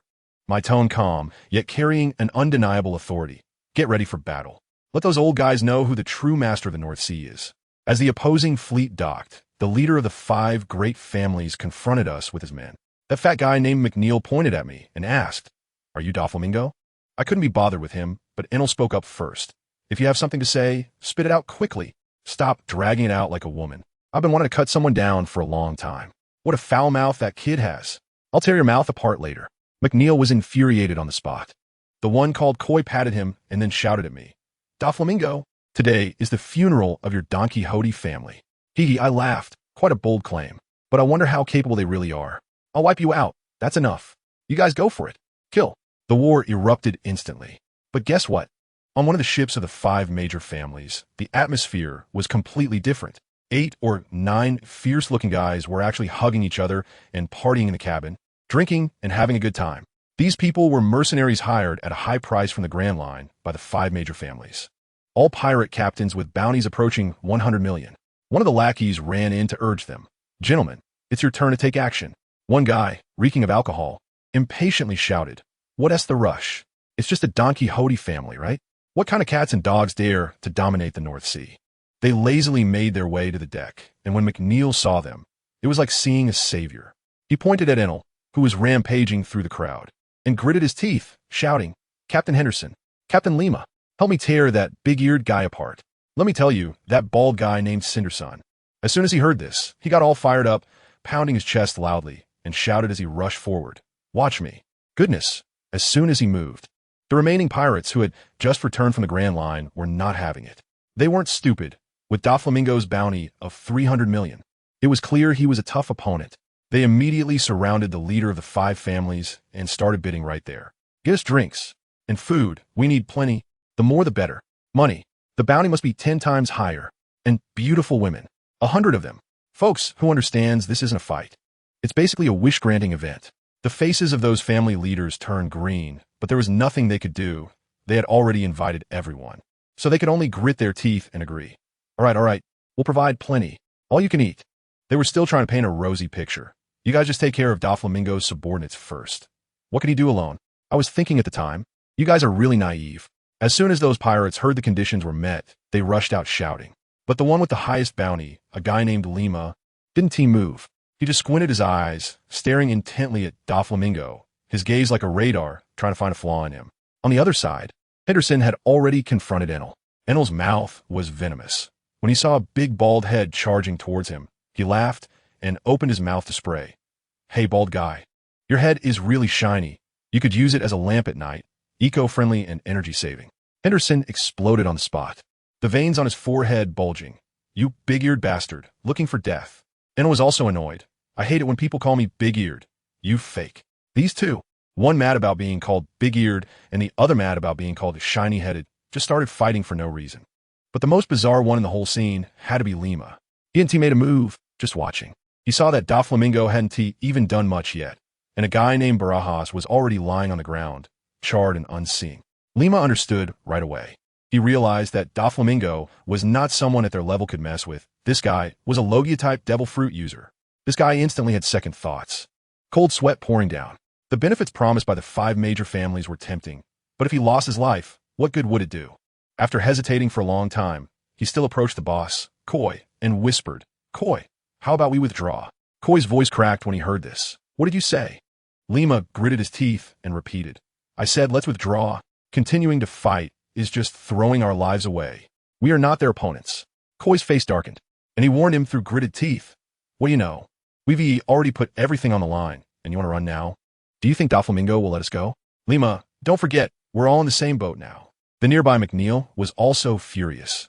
"What about your dignity as a strong person? We invited you here to be a coward?" Lima was cursing in his heart. "Dignity? My life is almost gone, and you're talking about dignity?" But he didn't dare to say it out loud, his eyes spinning, thinking about how to escape. The other family bosses saw he was silent and thought he had been persuaded, their faces turning ashen as they ordered him. "Lima, you go. Hurry up and take them down, so we can hold a celebration banquet for you." "Celebration banquet? I see it's for us to be served." Lima was complaining madly in his heart, but he forced out a smile that was more painful than crying, patted his chest, and said, "All right, since Boss Koi has spoken, watch me go take down Doflamingo for you. Let me tell you, this acting is so good that it would be a shame not to win an Oscar." Those big shots actually believed it, all excited as if they could already see the dawn of victory. And then, everyone, the most flamboyant move of the night happened. Lima darted forward like a flash of lightning and directly charged in front of Doflamingo. Doflamingo thought he was facing a tough opponent, adjusted his glasses with an air of superiority, and leisurely asked, "Do you want to dance as well?" And guess what Lima said? His attitude was sincerely humble, and his tone was so submissive. "No, big brother, I'm here to seek your support." I was stunned at that moment, and even Doflamingo was taken aback, probably thinking to himself, "I've set the stage, and you come at me with this?" The next second, Lima transformed into a gigantic mantis man without a word, his side-like forearms gleaming coldly as he backhandedly charged at his former employers. Warner and the others were terrified, screaming, "Hurry! Protect us!" Doflamingo, meanwhile, was beside Robin and Ivankov, watching the show with a smile, and he asked cheerfully, "So, how about this love and hate drama? Is it exciting?" Robin blinked her big eyes and innocently said, "Brother, you're so bad, but I like it." On the other side of the battlefield, Enel also went all out. He arrogantly shouted at Henderson, "Baldy, hurry up and surrender. I'll spare your life." Although Henderson was also afraid of death, he had much more backbone than Lima. "I'm not a spineless coward like Lima. Is that so? Weaklings have no dignity in my presence." Enel didn't bother to waste words. His fist buzzed and turned pitch black as he activated his hockey. Henderson had never seen this before. His hooves collided with Enel's fist, feeling like he had hit a steel plate, numbing his arm. "What is this thing?" Enel didn't give him any time to react and disappeared in a shave, like a ghost, rapidly attacking Henderson. The poor Minotaur couldn't keep up with the speed and could only passively take the hits, turning into a human punching bag. And then there was Pika. Let me tell you, he was even more amusing. To awaken his observation hockey, he actually let himself be hit on purpose, focusing on a self-motivated training style. As a result, Doflamingo couldn't stand it any longer and directly pointed out, "Pika, what are you doing? He can't give you any pressure. You'll never awaken, even if you take hits, for 100 years. Enel was laughing so hard he was almost crowing. "Yahaha, how stupid. Sissy." Pika felt mortified, his face turning beet red, and he angrily vented all his frustration on his opponent. He stopped playing around, hardened his hockey, and charged forward with a punch. His opponent, also a fool, insisted on competing in strength, only to be knocked flat on the ground by Pika's punch, frothing at the mouth and fainting. Not long after, the battle was completely over. Doflamingo stood amidst the wreckage, surveyed everyone, and calmly announced, "All right, everyone worked hard. Let us prepare for the banquet." In an instant, everyone erupted into thunderous cheers. From today onwards, the entire North Sea is officially under the Tang family name. At the banquet, Doflamingo handed over the subsequent mess to Diamante to handle, while he took Robin and Ivankov and left first. The following days were spent recruiting and expanding their influence. Doflamingo personally went to a casino, and with his Conqueror S Hockey unleashed, he recruited two future senior members, Lauji and Jorah. The two were still playing cards when Doflamingo's aura overwhelmed them, making their legs weak, and they dared not say a word of dissent, bowing down right there. Just after recruiting these two, Doflamingo returned to the base and heard that two reckless young men had come to challenge him, claiming they wanted to be family executives and had already taken down quite a few people. Upon hearing this, Doflamingo smiled dangerously and simply said, "Lead the way." A year passed in the blink of an eye. During this year, the Donquixote family's status in the North Sea had become rock solid and was at its peak. Doflamingo spent most of his time personally teaching Robin and the family executives the cultivation techniques for hockey, laying a foundation for them. Although he didn't have high expectations for most of them, thinking that if 1 out of 1,000 could awaken their armament hockey, it would be a blessing, he still taught them all. Of course, his main focus remained on Robin and his own hockey advancement. Life was quite carefree. During this year, several major events occurred at sea. The Golden Lion escaped from prison, the Red Count was captured by Garp, and the legends of the older generation came to an end one by one, while the waves of the new era grew stronger. But Doflamingo was not in a hurry. He knew it wasn't yet time to rush into the new world, and he needed to lay low and develop first. He restarted the underground organization he had set up back then, the White Pigeon, and began utilizing the connections in the underworld to gather information on devil fruits worldwide, preparing to enhance the hard power of his subordinates. He knew very well that the best fruits were in the hands of the world government. So he set his first target on the ships supplying the celestial dragons. I have to tell you, this operation is simply amazing. Starting the move from my hometown, it's all about black eating black. Once the news went out, the entire underground world was stirred up, and his people appeared in various auction houses. On the Great Route, a slave-catching ship flying the world government flag is slowly sailing, and no one knows it has already been targeted. Meanwhile, I haven't even paid attention to this shabby ship. I'm busy being a devil coach. Let me tell you, recently I've been focusing on something, teaching according to individual abilities. Little Robin, that girl, is indeed smart, but she also really wants to be lazy. If I don't keep an eye on her for a day, she can turn the training ground into a playground. There's no way around it. I have to personally supervise her, arranging her physical training and electric current spa very clearly. After a year, the results are outstanding. I'm even thinking about whether I can get her to produce a real 1,000 hands with her Fruit of Flowers ability. Who understands, family? That scene would be spectacular. While I was counting her sit-ups, the phone bug next to me started buzzing. As soon as I picked up, wow, that kid rider sounded as excited as if he had won the lottery. Young master, we found it. The offering ship from those bastards at the world government is right under our noses. I hadn't even spoken yet when Robin, who was exhausted like a little puppy beside me, perked up her ears at the mention of the world government. Her little face instantly turned a bit pale, and the tension in her eyes was palpable. Sigh, this PTSD seems to be ingrained in her DNA. I quickly reached out to rub her head, reassuring her, "Don't worry. I've got your back. The sky won't fall." Once I calmed her down, I spoke into the snail phone. "Keep a close watch. I'll go personally this time. Also, what about the fruit you were looking for?" On the other end, Ryder's voice suddenly sounded weak. "Young master, there's no news for now. Keep searching," I replied. "Not in a hurry." The fruit's ability wasn't particularly eye-catching, so no one would fight over it. As long as it hadn't been eaten by someone else, it would definitely be within my grasp. After hanging up, I looked at Robin, who was gazing at me eagerly. I was about to go out, and I couldn't let her training fall behind while I was away. "I'm the best." She immediately patted her chest to assure me, then quickly changed the subject with bright eyes. "Brother, can I go with you?" "No, it's a quick trip. Bringing you along would just delay things." "Next time. Definitely next time." I decisively refused. Seeing her little face fall, I added, which made her mood clear up again. "Hey, this little clever girl is playing to retreat to advance game with me." After saying goodbye to her, I instantly teleported, transforming into a flash of lightning and rushing towards my destination. A few days later, while the Navy and CP were still in a frenzy over the mysterious disappearance of the tribute ship, throwing blame at each other, I had already returned to the North Sea with a bountiful harvest, unnoticed by anyone. I tell you, the old men of the world government are so angry their faces turn green. The 5 elders are slamming the table and cursing. Over at the Navy headquarters, Sengoku, Garp, and the others have been analyzing for half a day, and in the end, the old Lecher Garp slapped his thigh and said it was Whitebeard's doing. Well, what a great way to shift the blame. Let them investigate. They won't find anything on me even if they search until the year of the monkey. I directly called a family meeting here. In the conference room, all the core members were present, each one looking like a curious baby. Ainalu was the most impatient. shouting and asking what good stuff I brought back. I smiled and exchanged a knowing glance with Robin.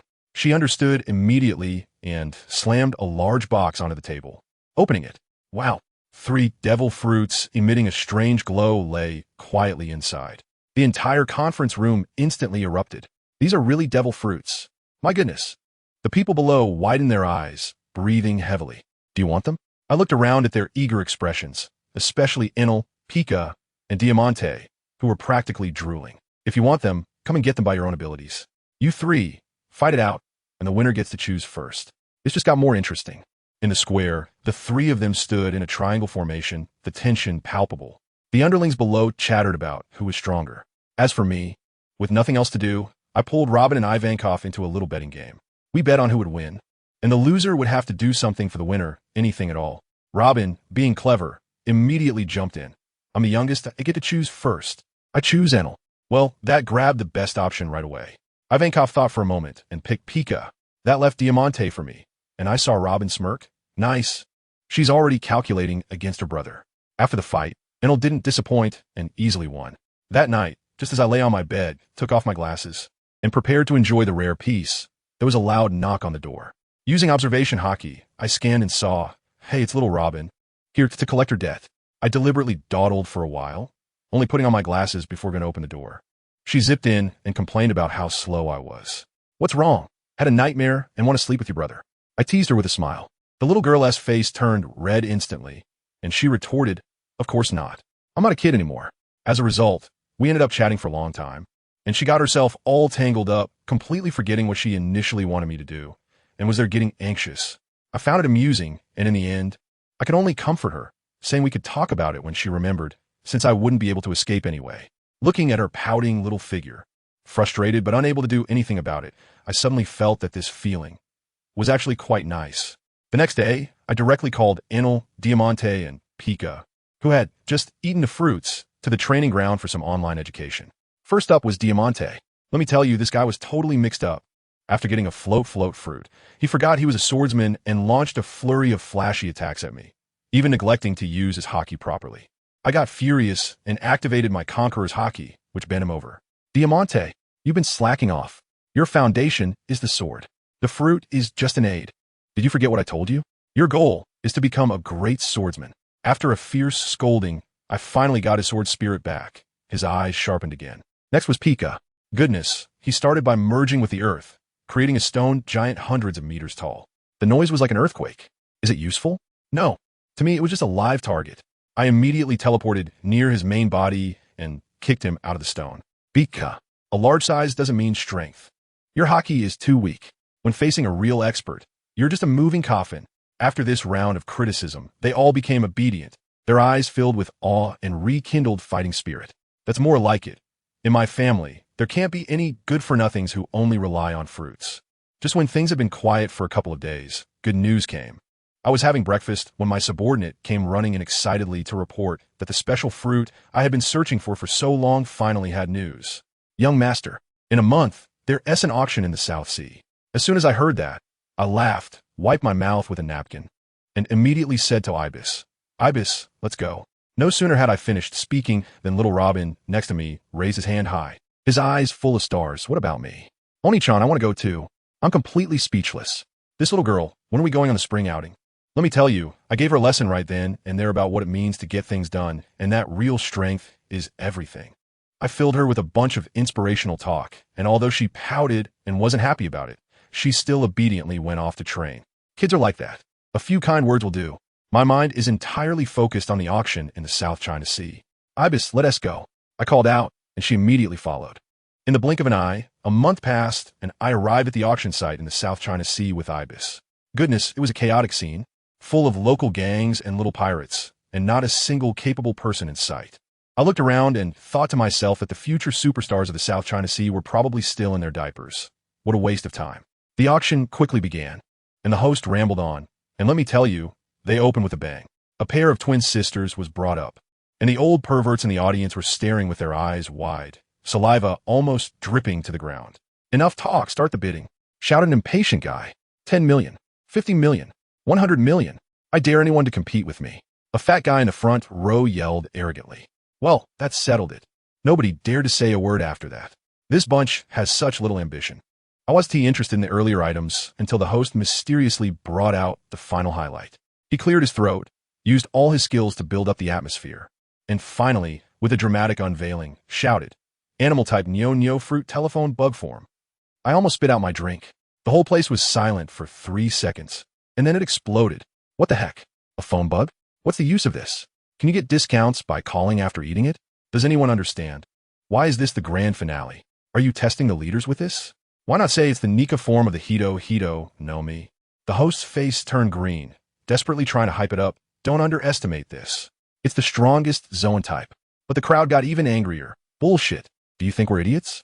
I watched the excited scene and couldn't help but laugh. Indeed, this fruit sounded like a joke, utterly useless. Just when everyone was playing along with this lame joke, I calmly spoke up. I want that fruit. How much is it? Instantly, the entire place fell silent, and everyone looked at me as if I were an idiot. The host's eyes lit up, as if he had grasped a lifeline, and he stammered, 100 million berries. You can take the strongest zone fruit. A few big guys nearby kindly whispered to me, bro, don't be fooled. This is definitely a cyber scam. I deliberately paused, looking at the host's almost crying face, and then slowly said, no wonder it's the strongest zone-type fruit. I'll take it. The host was so excited that he almost bowed to me on the spot, showering me with all sorts of flattery that gave me goosebumps. The guy next to me looked heartbroken and said, hey buddy, you really bought it. Back on the ship, Ibis ate the fruit and wow. Her little face was all flushed, and the way she looked at me was almost mesmerizing. I cleared my throat and quickly asked about the important matter. How's the ability? Are you familiar with it? Basically familiar. It's amazing. She immediately replied seriously, I think I can connect, eavesdrop, and even control all the phone bugs. My heart skipped a beat. It's done. This isn't the phone bug fruit. This is the damn Skynet system.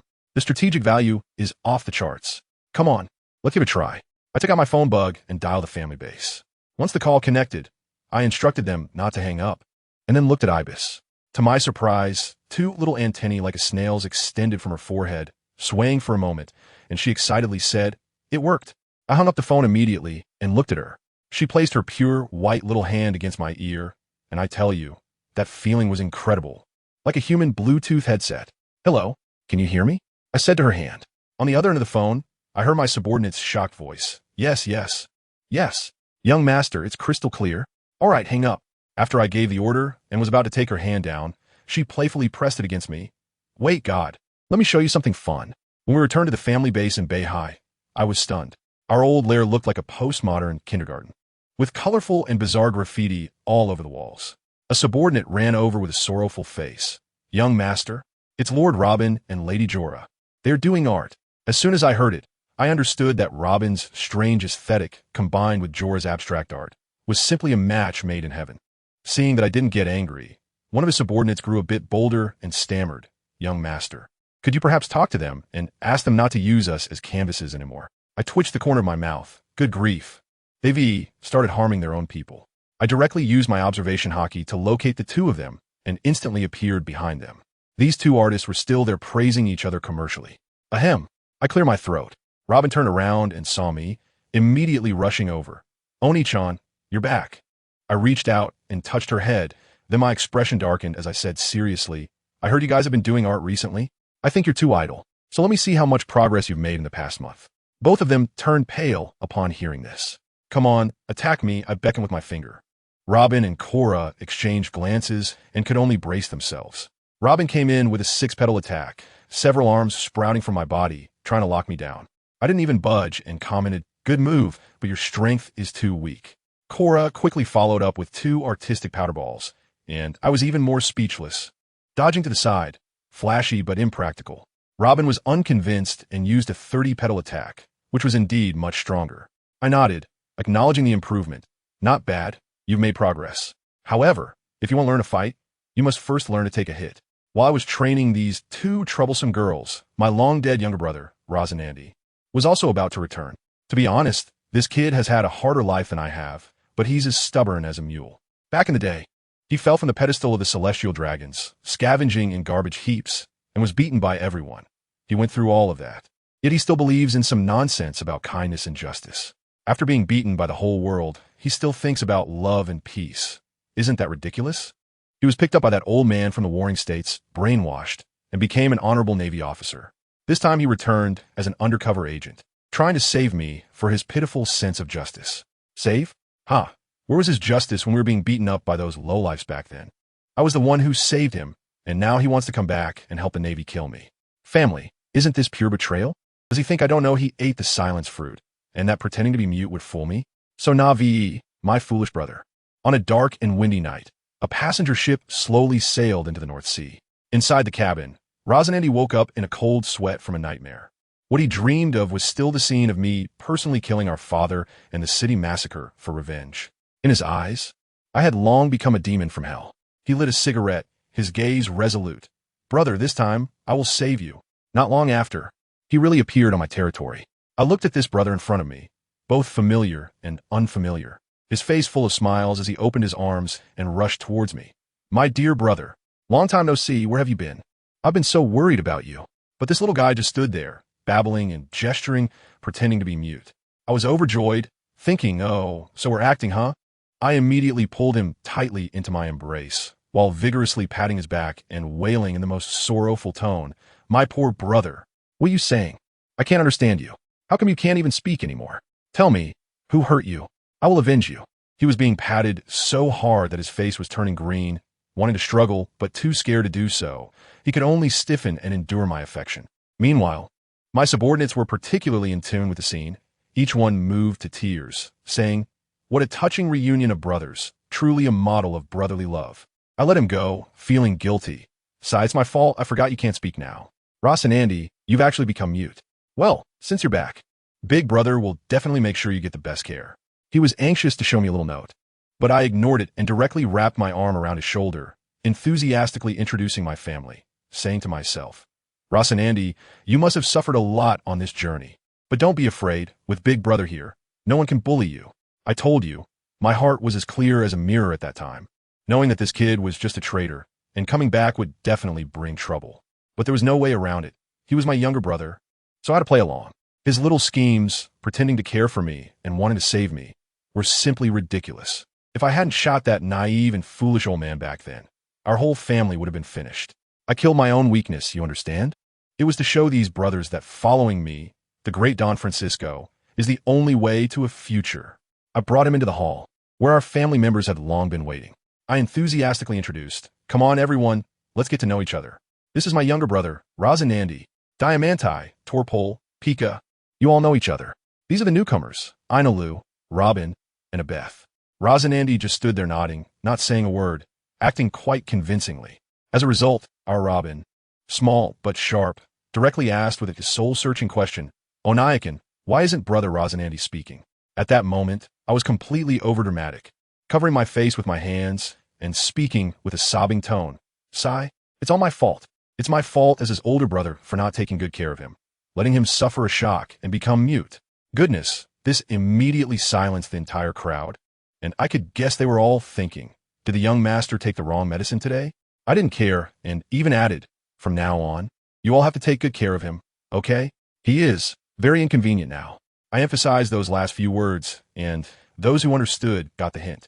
Only Inalu and Pika, those two simple-minded ones, didn't catch on. My silly little brother looks completely confused, probably wondering if his brother has lost his mind. The more cautious he is, the happier I become. He thinks he is here to spy, but every move he makes is right under my nose. He has even set his sights on our Robin, believing that such a young child shouldn't be led astray by me and that he must be her savior. It's hilarious. Robin has long been on my side. Does he think he can cause trouble? Not a chance. Little ones, let's throw a banquet. Celebrate my brother Rosinante's return home. At my command, the music starts and the celebration is on. The next day, this kid starts wandering around my territory, claiming he is familiarizing himself with the environment. But in reality, he is just gathering intelligence. The little minions outside see him and respectfully call him Lord Rosinante, then whisper behind his back, what a pity, such a handsome young man, yet he is a mute. I tell you, he must be feeling quite fortunate upon hearing those discussions, thinking that his mute persona has been established. He even wrote me little notes, concocting a whole set of tragic experiences from these past years. Do you believe it? Of course I do. I'm all about companionship. I have to trust my dear brother. Anyway, those little antics of his 1T stir up much trouble. while I was here accompanying my brother in a family drama. My ace hidden in the Navy, Virgo, also began to take action. East Sea, Lowtown. Virgo directly pushed open the door of his superior, Lieutenant Starley. Report. Upon seeing Virgo, the lieutenant smiled like a blooming flower. Ah, Colonel Virgo, come sit down. Over the years, Virgo has been the king of the East Sea, defeating pirates left and right, with most of the credit going to Starley. Starley has long dreamed of sending this treasure, Virgo, to the Navy headquarters for further training, so he could have protection in the future. He had brought it up once before, but Virgo hadn't agreed, leaving him puzzled for quite some time. Then today, with a straight face, Virgo directly said, Lieutenant Starley, I want to participate in this session of the Navy headquarters elite training camp. Starley jumped up from his chair, excitedly patting Virgo on the shoulder. Good. Great. You finally figured out. Virgo still wore that deadpan expression, saying, yeah, the EC is too small. I should go out and see. But in his heart, he thought, the young Master-S orders have finally arrived. A month passed in the blink of an eye. My silly brother, Andy, noticed that a veteran named Virgo was missing from the family and came to ask me about it. I casually made up an excuse, saying he was out on a mission, and sent him away. He never even thought about the possibility of Virgo being an undercover agent. After all, which pirate would be foolish enough to throw themselves into a trap? During this month, his favorite activity was to pick fights with Robin from our family. Every day, he tried to find ways to bully Robin, thinking that scaring her away was a form of saving her. Who understands, in our family, his mediocre acting skills were simply a joke in front of our cunning little Robin. Robin had long seen through him and played along, making him dance in circles every day. As for me, I pretended to be oblivious, enjoying the daily battle of wits between these two, which was a great amusement in my dull life. He thought driving those children away was an act of kindness, but he didn't understand that in this world of the jungle, away from the protection of the Donquixote family, those children would only perish faster. His kindness was cheap and laughable, but it doesn't matter anyway. Every move he makes, even the content of his calls with Sengoku, is clearly monitored by Eve. Let him jump around. I haven't had time to deal with him lately. I'm busy developing new uses for the thunderfruit. Let me tell you, I found inspiration from the phone bugs. Since two phone bugs can communicate through bioelectric waves, can I, as a master of electricity, transform myself into a wave of electricity and directly teleport to any place with a phone bug? Wow, when that thought popped in my head, I was shocked. If this works, then the yellow monkey's light speed would be nothing compared to me. I could quantum transmit and instantly arrive on the battlefield. Let's do it. I immediately had my subordinate take a phone bug to the other end of the island and then dial it. As the phone bug buzzed, I closed my eyes and used observation hockey to sense the weak electromagnetic waves form between the two phone bugs. Eve and Robin were nervously watching me. They probably thought this was very mystical, but I know it's all based on science. Electromagnetism is inseparable. As long as I can simulate that signal frequency, theoretically, I can send myself out like a super large compressed file. Here it is, no more pretending. I'm not only a thunderfruit user, but I'm also a scientist. Just when I was immersed in my research, good news came. My exclusive vehicle, the flying golden ship, the Arc Maxim, was finally completed. I was in Robin's study at the time, hanging up the phone, and my mouth was almost reaching my ears. When Robin saw me like this, he leaned over and asked, Oni-chan, what's the good news? I picked her up and said with a smile, Robin, do you want to go see the islands in the sky? The floating islands? The little girl's eyes instantly lit up, grabbing my arm with a face full of surprise. Really? Can I really go? I couldn't help but chuckle to myself. Silly girl. If you knew there was a piece of historical text you've been thinking about up there, you'd probably jump for joy right on the spot. I never brought this up with her, wanting her to discover it on her own, subtly fostering a sense of trust little by little. Of course, I patted her head.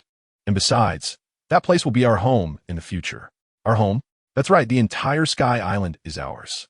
Early the next morning, just as dawn was breaking, I set off with a few core members, Ibis, Robin, and Enel. To keep it confidential, I only took those who had been to the Sky Island before. Before we left, I even had Diamante issue a gag order, making sure my undercover brother wouldn't find out a word.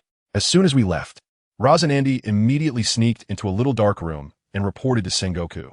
Doflamingo has left the North Sea with his men, and their whereabouts are unknown. Sengoku advised him to pay attention to safety, and he quickly hung up after responding. What a diligent and responsible Navy officer. On the other side, we had already moved far from the land. I glanced at Enel. Let's start. Enel, unable to hold back any longer, laughed proudly. Yeah, let me show you all what I can do. With that, he spread his hands, and countless clouds instantly gathered, lifting our entire ship into the air, slowly ascending. Wow! The crew on the ship was dumbfounded, applauding loudly. Robin leaned over the side of the ship, watching the sea below getting smaller and the clouds getting closer. Her excited little face flushed. Is this the sky? It's so beautiful. I looked at the ship surrounded by clouds, and I felt a wave of comfort in my heart. From today on, the Donquixote family is also the Flying Sky Pirates. Soon, we arrived at the Sky Island. Gonforna had long been waiting there with his people, respectfully leading us to see the ship. Let me tell you, when I first laid eyes on that huge golden ark, I nodded in satisfaction. It was exactly as I remembered, the only difference being that there was no inscription of that fool Inaru's name on the bow. Well done. I praised them. Gonforna and the others were extremely excited, feeling that all their hard work was worth it. We boarded the deck, which was incredibly spacious. In an instant, I teleported to the golden throne at the front of the ship, feeling the luxury wash over me. So refreshing. Without hesitation, I unleashed billions of volts of electricity with both hands to charge the ark. With a humming sound, the entire ship shook violently, and the propellers spun rapidly, propelling us towards the higher skies. We flew all the way to the top of the giant beanstalk, and the golden bell was right in front of us. Robin was so mesmerized by the beauty of the scene that she couldn't speak, but soon her attention was drawn to a stone tablet at the base of the bell tower. It was inscribed with the ancient script she had been searching for her whole life. The little girl was trembling with excitement, struggling to contain her emotions, and turned to ask me, "Oni-chan, can we go down and take a look?" I had anticipated this long ago. This was exactly the effect I wanted. I gently said, "Then I'll go with you." Saying that, I directly picked her up and jumped off the ark, landing steadily next to the golden bell. After Robin memorized all the content on the stone tablet, I took her back to the Arkansas. This test flight was very successful. The craftsmanship of these artisans from the Sky Island was indeed impressive. However, Enel did not return with us. I assigned him a new task. He took a group of people back to his old home, Baika, which we had already occupied. Enel stood at the bow of the ship, looking at his familiar hometown, grinning wildly. The villagers who had driven him out before now lined up at the port like quails, their faces full of fear and flattery. Usman, the person I sent to take over Baika, had arranged everything clearly. At the banquet, Enel feasted and enjoyed the repressed expressions of his enemies, who dared not voice their anger. He used his observation haki to scan each person, feeling their inner fear. He had grown disdainful of personally taking revenge on these clowns. He discovered a more entertaining game, to keep them alive, living in their own fear and despair, which was the ultimate form of torture. Speaking of this ultimate torture, the next day I witnessed a living example. This guy Enel, on a whim, said he wanted to meet the so-called old god of Baika. Let me tell you, that scene was simply unbelievable. We stormed into the prison, and guess what? That once mighty old man, who looked down on everyone like they were ants, is now just a shriveled old man, exuding an air of giving up on everything. Years of prison food have drained his spirit, and when Inalu saw his cowardly appearance, his face darkened immediately. He turned to the guard Usman and exploded. "Hey, what the hell is this? Is this what you show me? I came all this way just to see this. Where's his spirit?" Usman, being a clever little guy, quickly nodded and bowed. "Lord Inalu, this guy has long since lost his will to fight and has accepted his fate."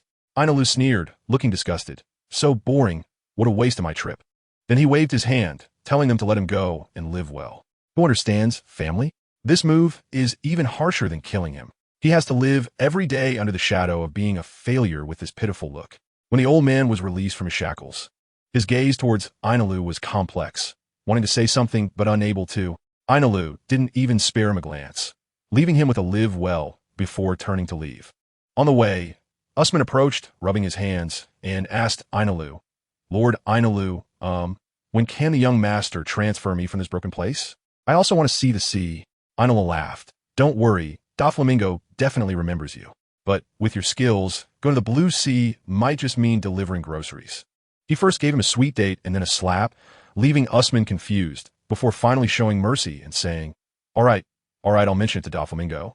This matter was settled because the real big event was about to come. Departure to the infinite land. The next day, under the Ark's proverbs, there was a huge crowd, all frantically moving supplies onto the ship. Doflamingo didn't know how long this trip would take, but the order was clear: take everything you can, fill the ship.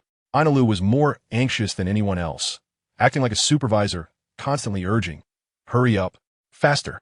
I'm as anxious as if I'm going to meet my online lover. Doflamingo watched beside him, amused and advised, calm down, even if we take off now.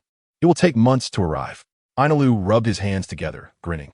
I'm just eager to witness history. Robin was also very curious and pulled Patricide to ask what the Infinite Land was like.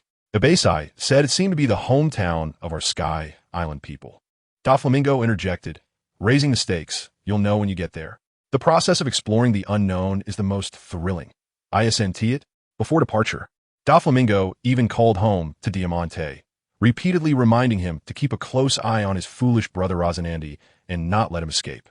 Let me tell you, while Doflamingo is off doing interstellar exploration, his brother Rosinante is almost going crazy. He hasn't seen his brother for over 2 months, and the Navy says they can't find him, as if he has vanished into thin air.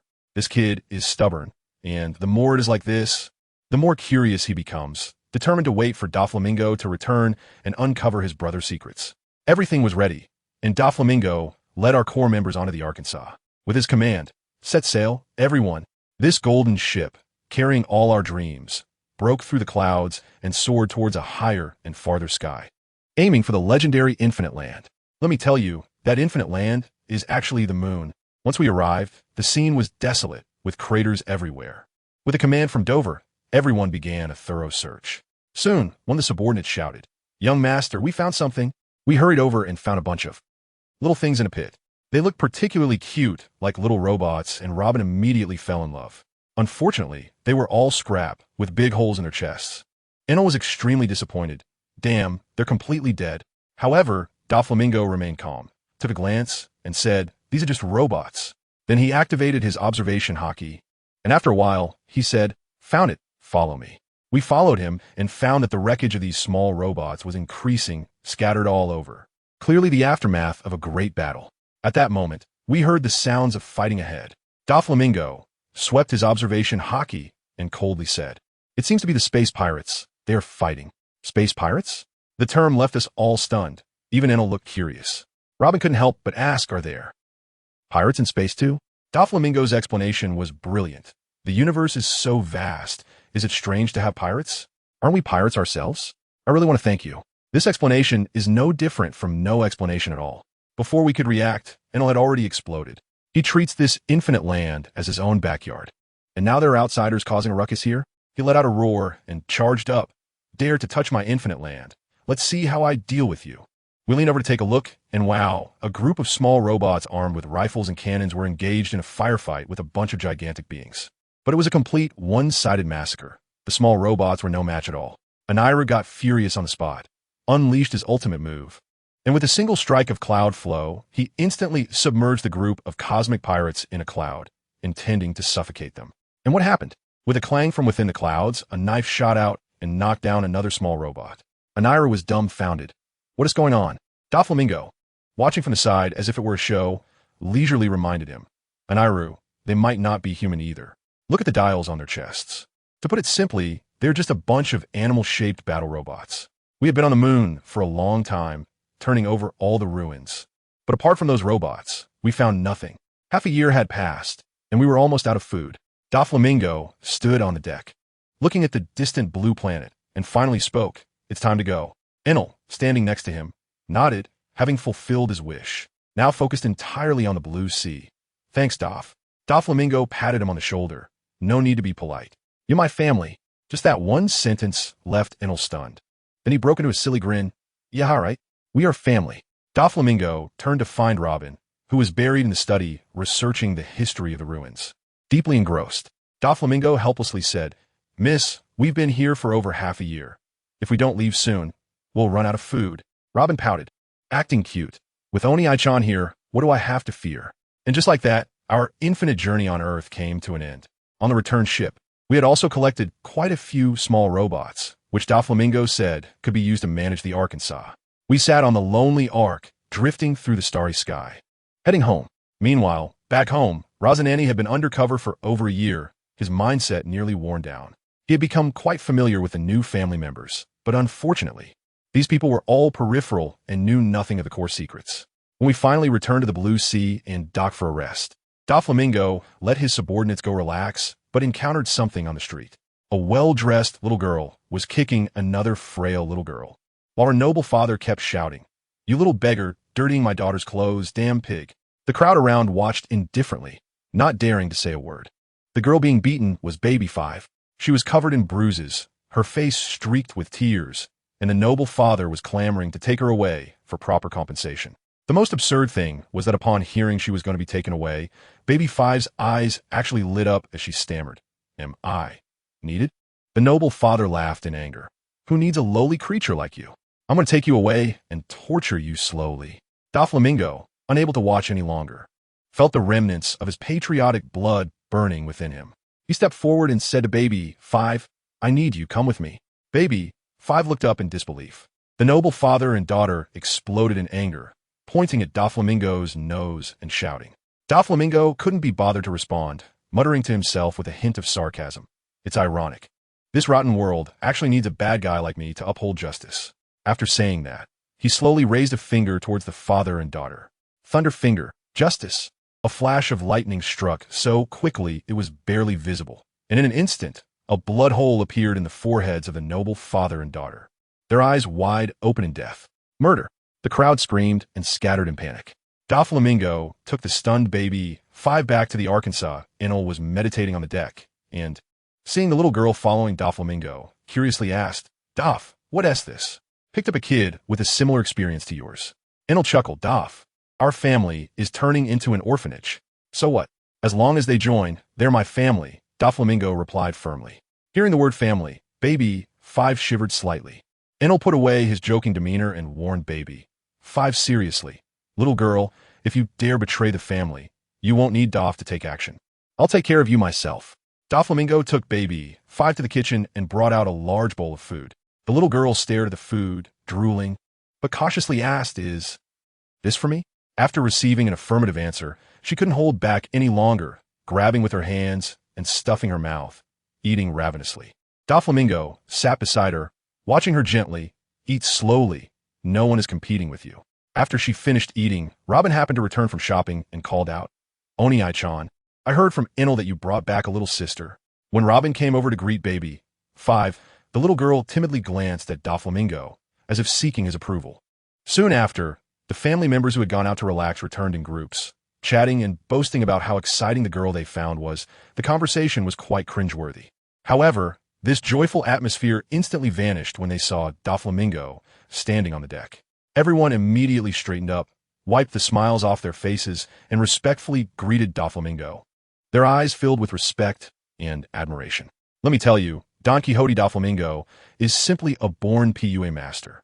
As soon as he sees his subordinates, he immediately puts on a friendly smile, saying something like, "Oh, we are all brothers. Relax a bit. Coming out to play is all about having fun."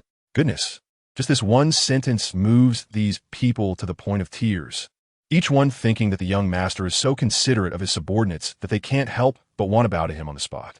Family, who understands? This is just what workplace bosses excel at, drawing big pictures. Anyway, the ship continues to sail back. When it comes to dinner time, let me tell you, the scene was even more spectacular. Robin brought along the little one we just picked up, baby 5, who officially joined the family dinner. The key point is, what was baby 5 wearing? A maid outfit. I was confused and thought, "Sister Robin, why do you keep such clothes here?" But the little girl insisted on wearing it, saying it felt more like being a maid this way. "All right, if you like it." From that day on, this little girl became Doflamingo's exclusive little accessory, following him around every day. She felt like she was in heaven, with food and drink, overflowing with a sense of security, completely devoted to Doflamingo. The ship swayed back to the old home in the North Sea. Let me tell you, Diamante had been waiting at the port for a long time. Anxious like an ant on a hot pan, he was on his tiptoes trying to see, when suddenly one of his subordinates shouted, "Sir, look!" Goodness! A magnificent golden ship appeared on the sea, so extravagant that it practically had wealth engraved on its hull.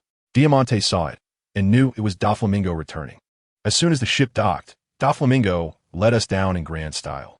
When the two met, they shared a classic villainous laugh, with Doflamingo as ha-ha-ha meeting Diamante as ha-ha-ha, patting each other on the shoulder and saying how much they missed each other.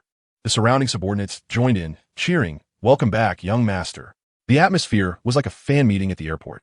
The next morning, baby 5, this little girl, had a case of professional illness. As soon as she opened her eyes, She remembered she was a maid and jumped up to serve the young master. When she ran to Doflamingo's room, she saw that he was already gone.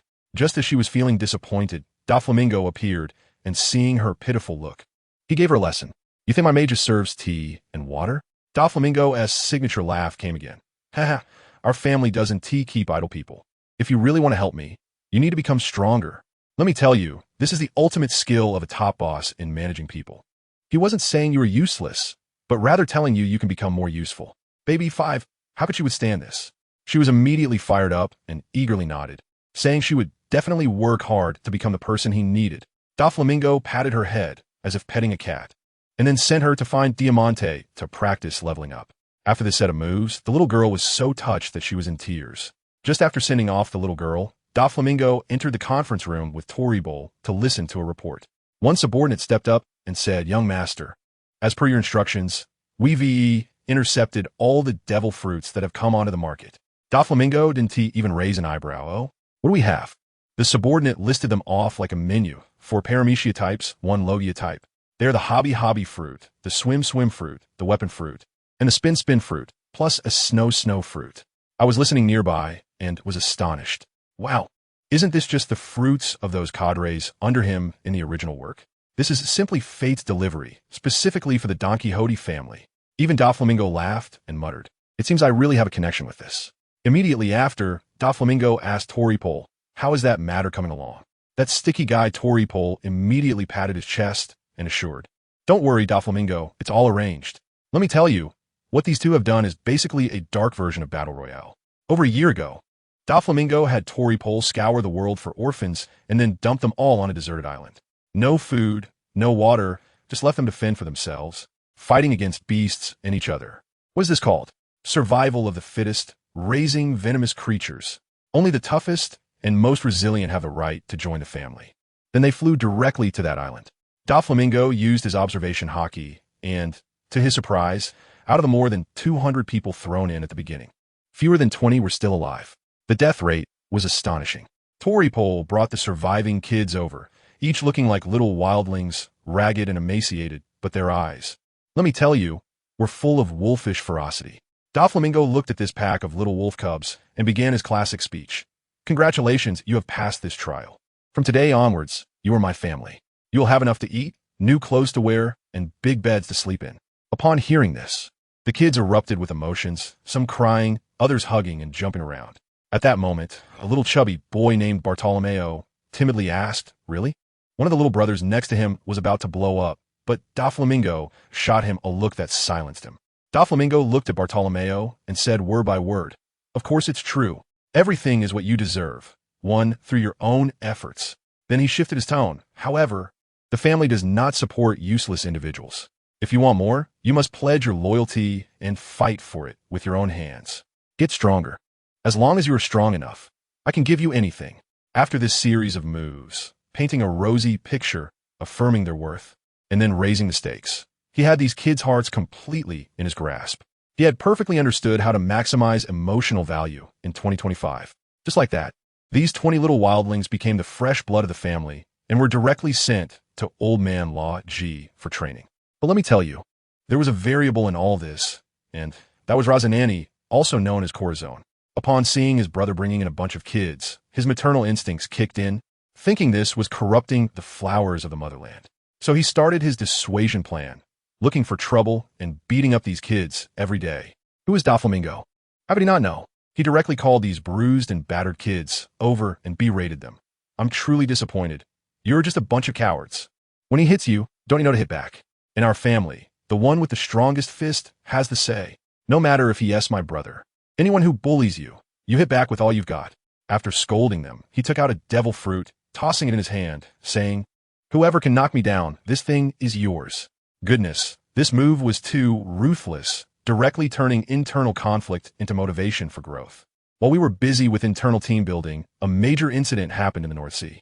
A country called Frevans, nicknamed the White Town, got into trouble. That place was originally like a fairy tale world, but because they were mining a substance called lead ore, which is highly toxic, the world government kept it under wraps for profit. As a result, 100 years later, the entire population was poisoned and wouldn't last long. Neighboring countries thought it was an infectious disease and directly went to war wiping it out. Our other protagonist, Trafalgar Law, was living there at the time. He was originally a happy little young master, but overnight, war broke out, his parents were killed, his sister burned to death in a hospital, and all his friends and teachers were gone. In the entire country, he was the only one who escaped by hiding in a pile of corpses. A 10-year-old child, witnessing his family being destroyed, and he himself was afflicted with a terminal illness.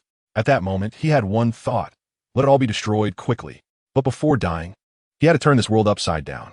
He wandered the streets like a ghost, and at that moment, he overheard a few local thugs talking about the underground emperor of the North Sea, the Donquixote family. So he came knocking on the door. I was there at the time. A little kid, all strapped with bombs, charging straight up to Doflamingo. His eyes were fierce and desperate. The first thing he said was, "Are you Doflamingo? I want to join you." Doflamingo laughed at the time, asking, "Why should I? We don't accept useless people here." Law, being a tough guy himself, replied, "My life, I want to live long. Before I die, my life is yours. You can make me do anything. I'm telling you, Doflamingo, this master of PUA, is back at it again." He didn't even respond, but instead slowly said, "I know you won't live long, Trafalgar Law, the survivor of Flevence." With that one sentence, he silenced Law. Then he went straight for the heart. Do you think it's unfair? Do you hate yourself for being too weak to protect your family? The most devastating part was when he started to sell his own sob story, saying, "I'm just like you, once having nothing, once willing to do anything for revenge." This hit Law right in the heart. A desperate child who once wanted to destroy the world suddenly realized that this man standing at the top of the world actually understood him. Law was completely convinced, shouting that he would do anything for power. This was exactly the effect Doflamingo wanted. He stood up looking down at Law, feeling like a demon king admiring his finest creation. "Let's go, Law. I'll introduce you to the family members. After all, we are family." After saying that, Doflamingo led Law out of the room. When they arrived at the conference hall, all the family executives were there. Doflamingo pointed to the child beside him and said to everyone, "Everyone, we have a new member in our family today. This is Law." All eyes were on the child. A small frame, a rebellious gaze, a face pale with illness, and beneath his thin clothes, the distinctive white spots of lead poisoning could still be seen. "Law, welcome to the family." Robin was the first to step forward, greeting him warmly. But just as she finished, let me tell you, the welcome ceremony was quite special. A guy who looked like a thunder god, Enel, came up and threatened, "Little brat, if you dare to betray us, you're dead." Right beside him, the square-faced Diamante was not happy, complaining that it wasn't his turn to speak. I was thinking, is the family atmosphere all about abstract art? Even more outrageous followed. With two little kids, Baby 5 and Buffalo, one saying Law was the new bottom-tier subordinate, and the other pointing at the white spots on Law's body and shouting, "Family. Who understands? He has a contagious disease." They were scared like quails. Doflamingo's face turned dark. He directly warned Buffalo to watch his mouth, or he would show him some colors. I'm telling you, the first day in this new family was like a full-blown stress test. But Law, he was as steady as a rock, not scared at all. Instead, he felt that this family was quite real, and a sense of belonging surged up. Only that silent Rosanani looked at us as if we were a bunch of monsters, probably blacklisting the whole family in his mind, mumbling something about a family of demons. Doflamingo couldn't be bothered with him and announced he would personally train Law. That night, Doflamingo handed Law over to a big sister named Ibisu to take care of. Let me tell you, this kid was pure as can be. When the sister helped him, his face turned as red as a monkey's butt. After a full meal and lying in bed, Law was so moved, silently thinking he had a family again, almost ready to claim his kinship on the spot. But he didn't know that right next door, Doflamingo was holding a high-level executive meeting. The topic was simple: how to deal with his biological brother, Rosanani. Doflamingo laid it all out, saying this kid was a ticking time bomb for our family and had to be dismantled. I could tell from his expression that there was no negotiation on this matter. Even his biological brother was not allowed to be an unstable factor in the family. The next morning, Doflamingo kicked off the devilish training mode. Without saying a word, he made Law run until he dropped. With his small frame, Law was gasping for air after just a few laps, but he gritted his teeth and held on. Doflamingo wasn't idle either, doing push-ups and squats, but guess what? It seemed like he was carrying a mountain on him, sweating like it was raining. Law didn't understand, but I could see clearly that guy was adding a weight buff to himself, playing the game of technology and toughness. In the end, Law collapsed from exhaustion, and the doctor saw that his condition worsened. Doflamingo, however, was unperturbed, directly ordering that after every training session, Law should take a medicinal bath, focusing on extreme stretching. Just as Law was being pushed to his limits, a huge piece of good news arrived. The legendary surgery fruit that could cure Law's illness had appeared. It was in the hands of a pirate named Bartholomew, who was preparing to flee to the North Sea. Doflamingo immediately called everyone for a meeting, and without beating around the bush, he said, "The surgery fruit has appeared, and for Law, we must obtain it." Law's eyes turned red at that moment. Then Ibisu reported a price, saying this thing was already being sold for 5 billion berries in the black market. 5 billion. I'm telling you, the room fell silent. Even Enel was stunned, and Baby 5 was calculating how many snacks they could buy with that. Doflamingo slapped her on the head. In the whole room, only Doflamingo remained calm, directly declaring, "Money is nothing. If I say we must get it, we must get it." Then he named himself, Enel, Diamante, and Pika. The four of them formed a robbery team for the North Sea, ready to set off. Let me tell you, this water is quite deep. The Navy and the world government have long set up a web, waiting for us to drill in. We are sitting on Enel's flying ship, the Ark Maxim, and directly parachuting down. We arrived at a small island called Rubeck, and Doflamingo said the ship would stop here, so we walked over. That guy Rosinante, the opportunist, immediately jumped out and said, "Brother, I'll guard the ship." He acted so loyal. Doflamingo didn't even look at him and just agreed. Huh, does he really think Doflamingo can't see through his little scheme? This is simply a large-scale fishing scene. We had just left, and Rosinante sneaked away right after, secretly calling the Navy, exposing his undercover identity as a Navy colonel. He thought he was the one in control, not realizing he was already a bird in a cage. As soon as he arrived on Minion Island, Enel activated his powers, and suddenly, the entire island was shrouded in thick fog and an electric net, turning it into a deadly prison. In this heavy snow, the fog was so thick that one couldn't see their own hand in front of them. It was simply absurd. The group of pirates, led by Borellus, were completely dumbfounded, thinking it was a sudden change in weather. Inside, Rosinante was struck by random lightning, causing him to panic, but he still stubbornly made his way to Borellus's hideout. Taking advantage of the chaos he had created outside with the fire he set, he kicked the door open, shot out a few bullets to blow up the lights, and then activated his silence fruit ability, intending to steal the fruit in the darkness and silence. However, Borellus and his crew were utterly confused, unable to see anything in the pitch black. With a beautiful sweeping kick, Rosinante knocked Borellus, who was holding the fruit, to the ground, snatched the 5 billion berry fruit, and then slipped away. Who? Which bastard ambushed me? Borellus got up and chased outside, his heart bleeding. 5 billion berries, just like that gone. But outside, the heavy snow and increasing fog made it impossible to see even a shadow. He could only hold back his anger and go back to put out the fire. As soon as he returned, he ran straight into the world government's people. Those in black suits were straightforward, with the leader directly saying, "Borellus pirates, right? Where's the surgery fruit? Hand it over." Their tone was as casual as if they were informing you that your ETC was overdue. He was calculating in his mind. If he got the fruit, wouldn't that 5 billion bounty belong to him?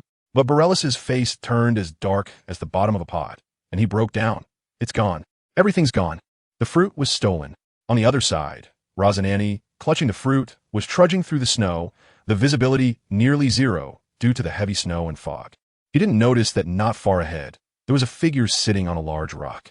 When he parted the fog and saw who it was, he froze.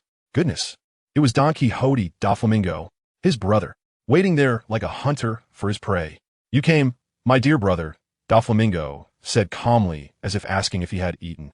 Rosinante, also tough, quickly suppressed the turmoil in his heart, his face showing no waves. "Yeah, I'm here, brother. The fruit, give it to me. You know I need it." Doflamingo still didn't stand up. Just looking at him, the atmosphere was eerily tense. Rosinante said nothing, slowly took out a cigarette from his pocket, lit it, took a deep drag, and then exhaled slowly, his whole body seeming to relax in that moment. "When did you find out?" He countered with a question. Doflamingo laughed, and that laugh sent chills down my spine. "Rosinante, my foolish brother, does it even matter to ask that? Tell me. It matters a lot to me." Rosinante almost shouted. "I never believed you," Doflamingo replied, his tone as bland as boiled water, but every word was like a knife. "From the moment you left me without a word, we were no longer on the same path. I tell you," as soon as those words were spoken, Rosinante immediately laughed at himself. "Huh, I was too naive, thinking you still remembered a bit of brotherly love. What qualifications do you have to judge me?" Doflamingo's expression also darkened. "You abandoned your family identity yourself. Just for a worthless navy, you would betray your own kin? I am your brother. Don't you know what you've done? You're just a demon. Razanani, stop pretending and laid it all out. I oppose you for justice. Even if you're my family, being by your side makes me feel disgusted. Justice? Hee. Doflamingo laughed, even crazier. You're too naive, Razanani. What is justice? What is evil? Only the winners have the right to define justice. You're so pathetic. The naive one is you. From a moment you killed our father with your own hands, you became just a demon. All right then. Doflamingo suddenly stood up from the stone, spread his arms wide, and posed as if to say, come at me, come, take revenge for our father. Let me see if your ridiculous justice can help you win. Come and eliminate this evil of mine. Go to hell, Doflamingo. Razanani could no longer hold back, pulling out a gun and aiming it at his brother. Who understands the family dynamics? In this atmosphere, I shouldn't use the brotherly love knife. The scene shifted, and I tell you, Razanani was already lying in the snow. Doflamingo stood beside him, and it was hard to tell from his expression whether he was sad or relieved. Just then, a voice floated over mockingly. Young man, have you seen Navy Colonel Razanani? I'm looking for him. Doflamingo was startled, turned around, and saw none other than the future Navy Admiral Kizaru Borsellino. Although he was still wearing a white suit, that lazy and cheeky demeanor was unmistakable. Doflamingo grinned innocently. The person you're looking for is already dead. I killed him. What are you going to do about it? Oh, that's not good, Kizaru said slowly, hands in pockets. Are the young people nowadays all this terrifying? Then I guess I'll have to take you back for a report, Doflamingo. You know me well, Vice Admiral Borsellino. Speed is weight. Kizaru didn't respond and suddenly transformed into a beam of golden light. Have you ever been kicked at the speed of light? Heh, dark humor. Doflamingo instantly raised his arm and firmly blocked the kick, then imitated Kizaru's tone and shot back. Speed is weight. Then have you ever been kicked by lightning? As soon as the words fell, his figure flashed and appeared above Kizaru. A leg wrapped in crackling purple lightning came crashing down. The two exchanged a blow, and it was a draw. I'll tell you, Doflamingo and the Thunderfruit, this operation has completely confused me, primarily focusing on the principle of giving back what one receives. Doflamingo actually didn't want to fight. He needed to hurry back to save Law. But Kizaru wouldn't allow it. He had to put on a show for Sengoku, or else he would feel embarrassed about slacking off at work later. Shaka KGY. Kizaru flew straight up into the sky, and countless lasers shot down like rain. Here it comes. Divine punishment. Doflamingo didn't back down, soaring up into the sky, meeting the countless bolts of lightning. That scene, let me tell you, was like setting off fireworks during the new year. But each one was a miniature nuclear bomb. The entire Minion Island was glowing and trembling. Far away on another island, Law, dragging his sickly body, looked at the distant light. His heart tightened, fearing something would happen to Doflamingo. When the explosion subsided, Doflamingo returned to the Ark with Inaru and the others. Law rushed over. Mr. Doflamingo, Razanani may have betrayed us. Doflamingo had no expression on his face, just sighed, crouched down to pat Law's head, and softly said, I understand. Thank you, Law. Then he looked at Law and asked a heart-wrenching question. I personally killed my brother. Do you think I was wrong? Let me tell you, Doflamingo's PUA tactics are simply textbook level. He threw a painful choice at a child desperately in need of redemption and a sense of belonging. At that moment, Law couldn't handle it. He only felt that the man before him had endured the betrayal of his closest ones, which was heart-wrenching. Law exerted all his strength to say, You are not wrong. Those who betray their family should be punished. If it were me, I would do the same. Doflamingo laughed heartily, then looked around at Enel, Diamante, and the others, finally fixing his gaze on Law, and said word by word, from now on, my family will only be you. With this one sentence, Enel, Pika, Diamante, and including Law, all felt their hearts tighten in an instant, moved to tears, and immediately pledged their loyalty. On the other side, Kizaru returned to the Navy headquarters, reported the situation, and after hearing it, Admiral Sengoku waved him off. When he was alone in the office, this tough guy could no longer hold back, leaning on the desk as tears streamed down uncontrollably. Meanwhile, our Donquixote family had already opened champagne to celebrate. Law consumed the surgery fruit, and his body started to improve day by day. Doflamingo felt that the North Sea was too small for him, and it was time to make a name for himself in the New World. However, before that, he needed to capture a few Pokemon. He went alone to Sabedi Archipelago, targeting a furry white bear named Beepo. Using observation hockey, he quickly found Beepo hiding in a corner, dirty all over. Doflamingo walked straight over and said, It must be tough for you. Beepo was startled, but what Doflamingo did next completely left this silly bear dumbfounded. He took Beepo to the best inn in town, and when the owner saw Beepo, he casually remarked that the pet was interesting. Doflamingo's face darkened, and he very seriously corrected him. He is not a pet. He is my family. Just this one sentence, I tell you, hit the nail on the head. Beepo's bare eyes were instantly filled with emotion. Doflamingo ordered a huge feast for Beepo, who gobbled it down and then leaned back in the chair, snoring. Doflamingo looked at him, feeling both helpless and amused, and carried him to bed, thinking this child had probably been wandering too long and had never slept so peacefully. The next day, when Beepo woke up and found Doflamingo was not there, he thought he had been abandoned and rushed to the door, only to crash into a wall. Doflamingo was standing there, pressing his hand against Beepo's bare head, smiling and asking, "In such a hurry, where do you want to go?" In the sunset, a domineering CEO in a flamingo coat, followed by a silly big white bear. Made for an exceptional combination. They left Sabeti Archipelago, heading next to an unknown small kingdom ravaged by war. I tell you, this place is simply a hell on earth. Everywhere you look, there are families fleeing from disaster. In this chaotic crowd, there are two little girls with striking green hair.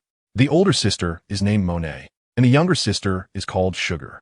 They are as thin as paper, their faces painted like little calico cats. But even so, you can tell they are truly beautiful.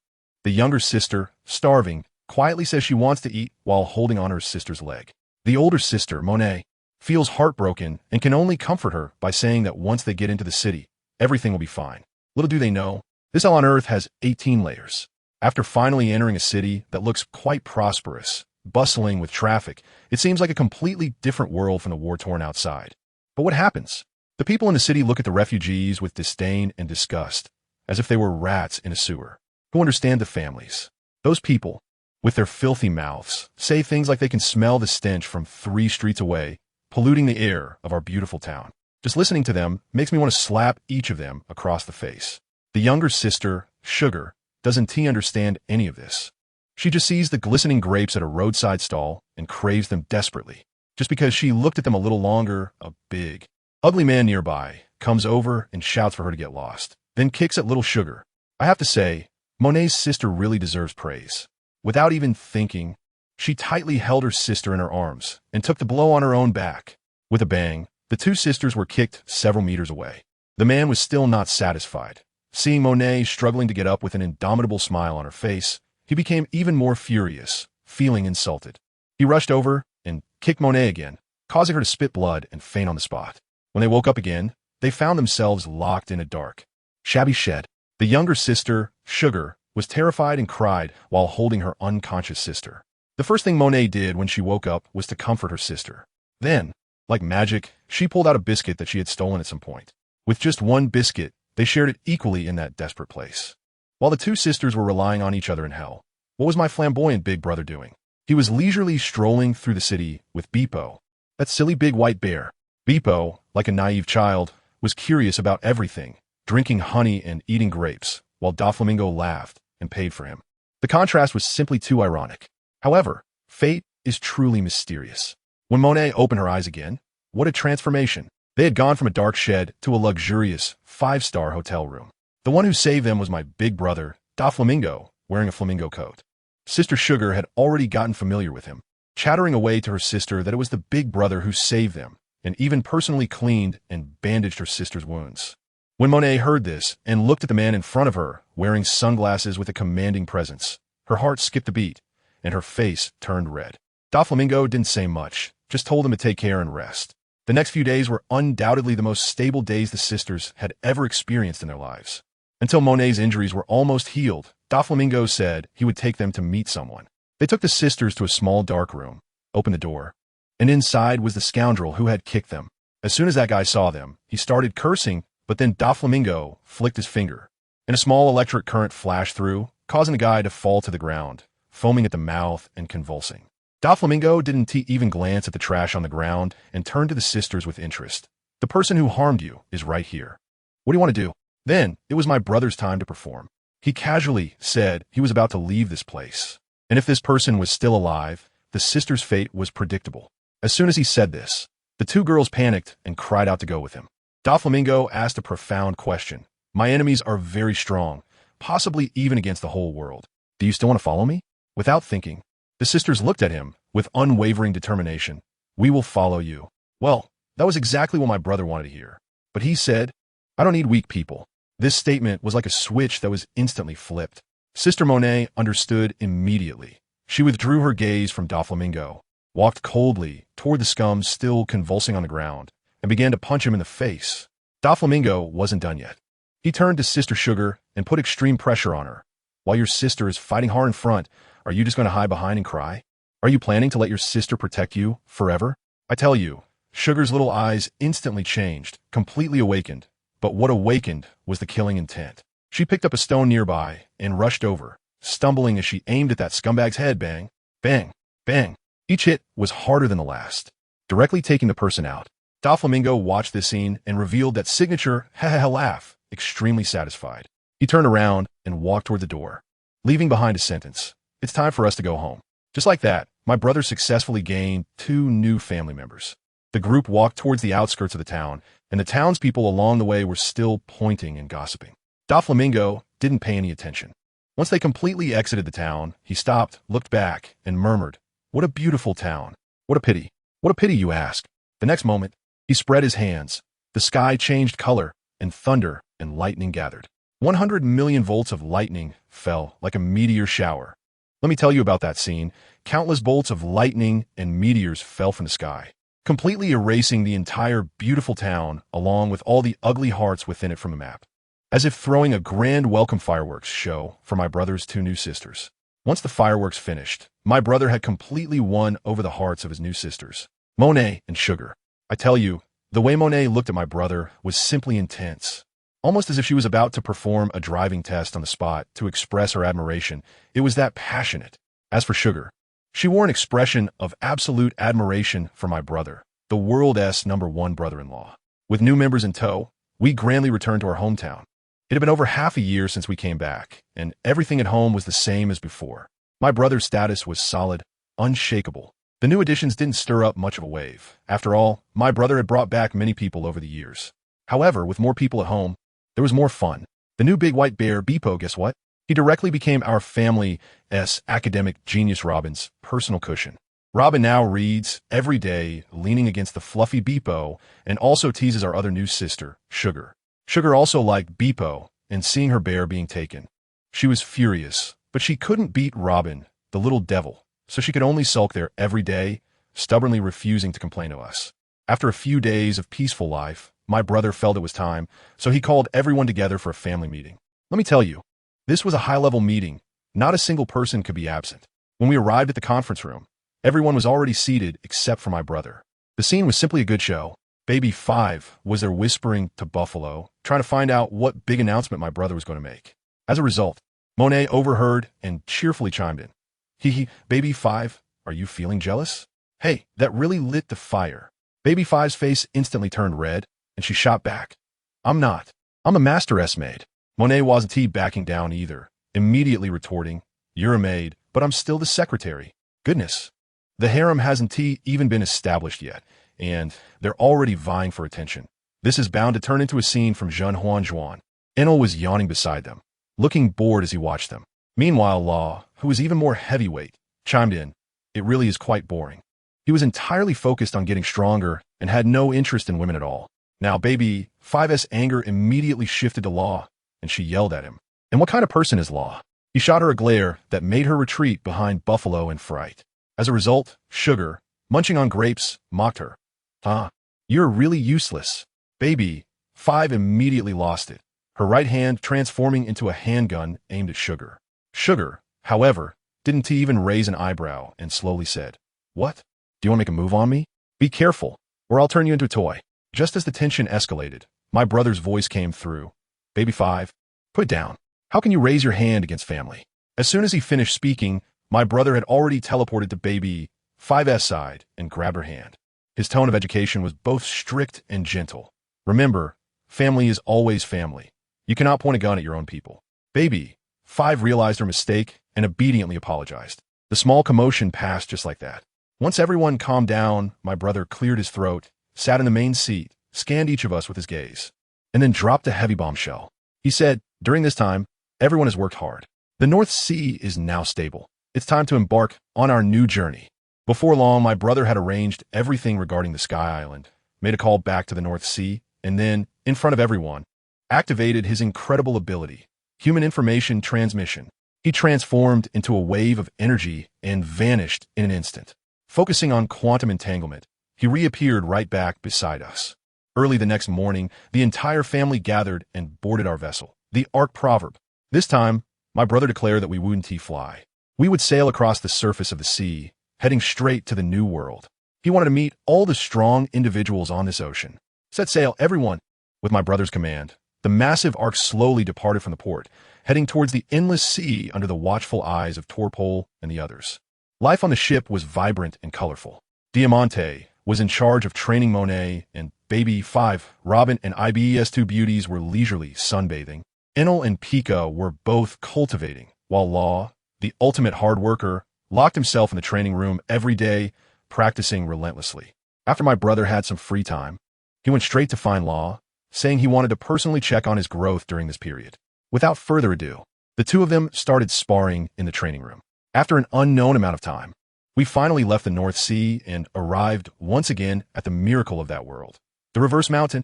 The newcomers like Baby 5 were seeing this scene for the first time, their mouths agape enough to fit a chicken egg, constantly expressing their amazement. My brother, standing at the bow of the ship, pointed at the red soil continent that spans the world and casually said, "Baby 5, do you see that? Currently, it's inhabited by the world nobles, the celestial dragons. But in the future, it will be us living up there.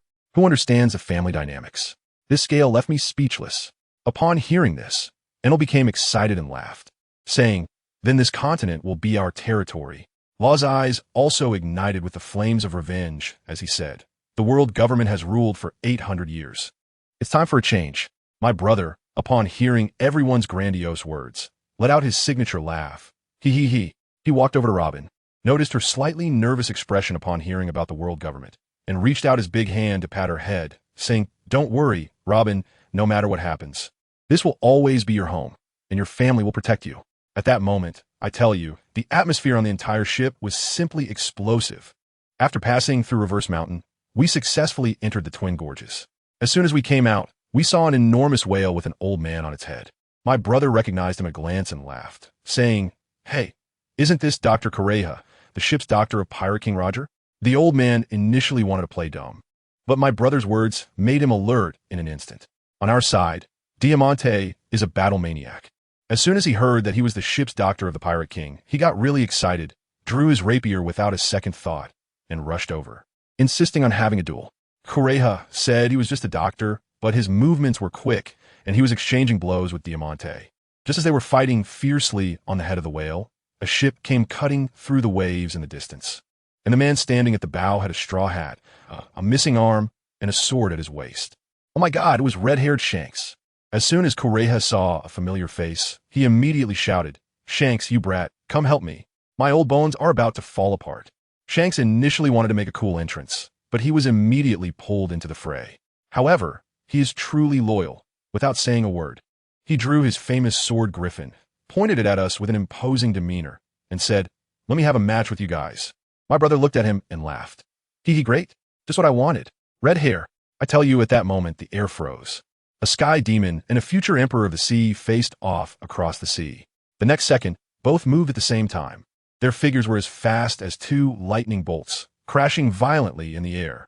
My brother didn't use his devil fruit ability. Instead, he threw a punch wrapped in hockey, directly clashing with Shank's famous sword, Griffin. Boom! With a loud noise, a shockwave exploded, and both were knocked back to their respective ships. My brother shook his hand and grinned.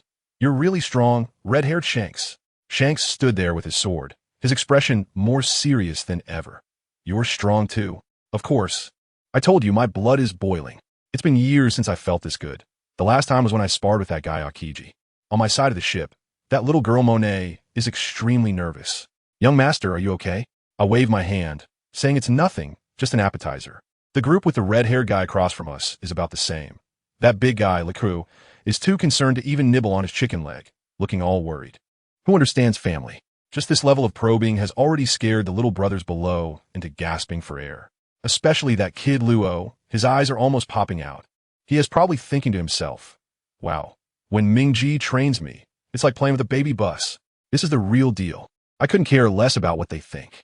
I shouted directly at the red-haired guy. If you're not happy on the boat, let's settle it on shore. He was quite tough and replied with full confidence. That's exactly what I want. Before leaving, I turned back and pointed at Luo, saying, this boat is yours now. I want to tell you, I was deliberately putting pressure on him. The kid was stunned for a moment, but quickly reacted and nodded heavily. Hey, young man, if you don't push yourself a bit, you'll never know how much potential you have. In the next second, we both zoomed to the shore, facing off from a distance. I shouted fight, and he responded with bring it on. This time, no one was holding back. I tell you, the scene instantly exploded. I raised my hand and unleashed a thunderstorm, with lightning crashing down like rain, illuminating the entire sky. The surface of the sea instantly started bubbling like it was boiling, sizzling loudly. Goodness, the fish in the sea were directly stunned by the electricity, flipping onto their backs and floating up. In no time, they were all cooked, live streaming a wave of electric grilled seafood feast. On my ship, that guy knows the most about this. Hurry up and tell Luffy and the others to steer the ship away. Stay clear. This is Doflamingo's ability. If you don't have some strength, you don't even qualify to watch. The red-haired crew turned pale, and Ben Beckman, with a cigarette in his mouth, furrowed his brow into a knot. The captain has run into a tough opponent this time. I don't care what they think. I transformed into a bolt of lightning and charged forward. Let me tell you, in my thunderstorm zone, I am the ruler. The red-haired guy had to dodge the lightning from above while also defending against my sudden attacks. I teleported right in front of him and kicked him. He barely managed to block with his sword, but with a bang, I flashed behind him. To him, it seemed like dozens of me were simultaneously attacking him, leaving him only able to defend. In just a few moves, he was electrocuted and his body felt numb, making his sword movement sluggish. In a duel of experts, that split second could be fatal. Once the thunderstorm stopped, we faced each other. I sneered, "Red hair, your sword is slow." He still had the nerve to retort, "If you want my life, let's see if you're up to it." "Fine, then don't blame me." I raised my hand and unleashed a 1 billion volt lightning dragon right in his face. While he was flustered, trying to slash at the dragon, I aimed both hands at his shabby ship. Electromagnetic cannon, thunder strike. Let me tell you, when I fight, I specialize in feints. The red-haired guy panicked and tried to come to the rescue, but I teleported over and kicked him away. However, his crew seemed quite confident. That fat guy, named Riki, actually tried to take my electromagnetic cannon hit with his body. Unbelievable. He pushed forward and surprisingly managed to withstand it. Not only did he hold it off, but he even bounced it back at me. On my side of the ship, Baby 5 was furious and cursing. "Damn fat pig." Enel, on the other hand, remained relaxed and extinguished the rebound attack with a single move. Seeing they couldn't win, the opponent wanted to flee. But that old guy Ben Beckman was quite sinister. He raised his hand and shot at Law. Let me tell you, Law was so shocked at that moment that he closed his eyes, waiting for death, tears streaming down his face. In a critical moment, Robin intervened, using her flower fruit ability to block the bullet. This stimulated Law, who was filled with shame and anger. He immediately opened a gigantic room and used a command stick to lift their entire ship into the air. Want to escape? Leave something behind before you go. Now, it was Shanks and his crew who were dumbfounded. They couldn't run away, and Ben Beckman could only grit his teeth and order, "No more retreating, everyone. Engage in battle." On the other side, that old man named Kurokas also had the Sea King Laboon come to the rescue. The huge whale shot out a water column, supporting their nearly wrecked ship. Shanks took the opportunity to return to his ship, and my people followed suit, while Enel stayed behind, letting Pika and the others return first. Shanks was also a ruthless person. He didn't care about our people on his ship and aimed a full-force slash at Enel. Enel took the hit head-on and was sent flying, spitting blood. I flew directly above their ship, looking down at this group of ants. Divine judgment. A massive pillar of lightning came crashing down. That fat guy, Laku, charged up to take it head-on, but ended up being zapped into a charred mess. His entire body fat cooked away, going from heavyweight to lightweight in an instant. Red-haired saved him and took the hit himself. I looked at them, still stubbornly resisting, and smiled. "Goodbye. In the new era, there is no ship that can carry you." I stretched out my right hand, palm facing the sky, and unleashed the Thunder Dragon's destruction. I have to tell you, that scene was incredible. In the sky, there were countless dragon heads made of lightning, roaring and howling, and then thousands of dragons dove down. Jesus Boo reacted quickly, shouting for everyone to jump into the sea. They jumped down like dumplings, plopping into the water. How naive. thinking that jumping into the sea would keep them safe. Countless lightning dragons plunged into the ocean, and the entire surface boiled. The ship of red-haired Shanks was left with nothing. Jesus Boo and his crew dragged the injured and ran away. Their phones were unreachable, probably completely cut off. On the battlefield, only red-haired was left, surrounded by Enel and me. I said to Enel, "Let's go together, don't let him escape." Enel laughed. "Yeah, red-haired, since you're the enemy, your fate is sealed." Red-haired, however, remained calm, saying, "It's just a matter of winners and losers, come on. It's just death. Mawa shall never die." Just as we were about to go all out, that old man Colocas, who had been fighting Diamante, suddenly erupted, forcing Diamante back with one move and charging towards us like a madman, seemingly wanting to exchange his life for red-haired's chance to escape. But this old man was no match for us. Doflamingo didn't take him seriously at all. Instead, it was red-haired and this old man who were dramatically parting ways. "It's all my fault, no, it's my fault. Who understands it's such a time and they're still putting on a soap opera?" Doflamingo directly mocked them, putting on his sunglasses, saying arrogantly, "Did you agree on who dies first?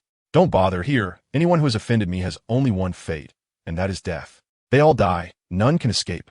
Well, when those words came out, the killing intent from red-haired side was almost palpable. But so what? Doflamingo didn't give them a chance. With one move, Colocas the old man was taken out on the spot, falling into the sea with a splash. Red-haired's eyes turned red, shouting for Uncle Colocas and wanting to jump into the sea to escape. I tell you, just as he was about to get half of his body into the water, we all thought he was going to slip away. But then, goodness, Law made his move. Once he opened his room, with a wave of his baton, red-haired, who was about to jump into the sea, was yanked back from the water into mid-air, like a marionette. This move left me stunned, truly an abstract scene for 2025. Now, he couldn't escape anymore. Red-haired completely went insane, moving like he was on double speed, burning his life, fighting desperately. He exchanged injury for injury, attacking Doflamingo fiercely, aiming for vital points with every strike. Although Doflamingo didn't want to trade lives, he was forced into a bit of a predicament. However, it was just a last-ditch effort. Doflamingo wrapped himself in Conqueror's Haki, Armament Haki, and lightning power, transforming into a lightning spear, shouting, "Here we go. Red-haired, the final blow, sending you on your way." After taking down red-haired, we celebrated with champagne on the ship. On No, we rested. Red-haired's famous sword, Griffin, now belonged to Doflamingo. As for Diamante, because he let the old man escape, he was subjected to an electric treatment from Doflamingo, which he called a lightning baptism to strengthen his body. He was shocked so much that his hairstyle was all over the place, and he had to double his training, which was just tragic. We drifted at sea for a few days. Dover was either sunbathing or training those little brats every day, just when we thought we could enjoy ourselves for a while.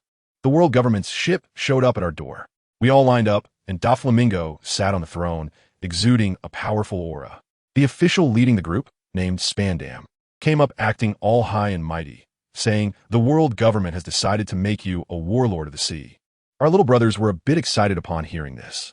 But then this guy abruptly changed his tone, pointed his finger directly at our Robin, and demanded that we hand her over. Enel nearly exploded with anger, almost striking him with lightning. Spandam was quite arrogant, saying that if we didn't hand her over, we should wait for our destruction. This made everyone laugh. Was this guy out his mind? Doflamingo sneered and asked him, "On what basis do you think I would hand over my family?" Seeing our discontent, he then threw out his trump card. "If you hand her over, I will restore your celestial dragon identity." I was dumbfounded. Many of us didn't even know about the young Master's celestial dragon identity. After hearing this, guess how Doflamingo responded? He first burst out laughing, making the people across from him uneasy. Then his expression turned serious, and he said word by word, "Celestial dragons? Just a bunch of stinking dog shit.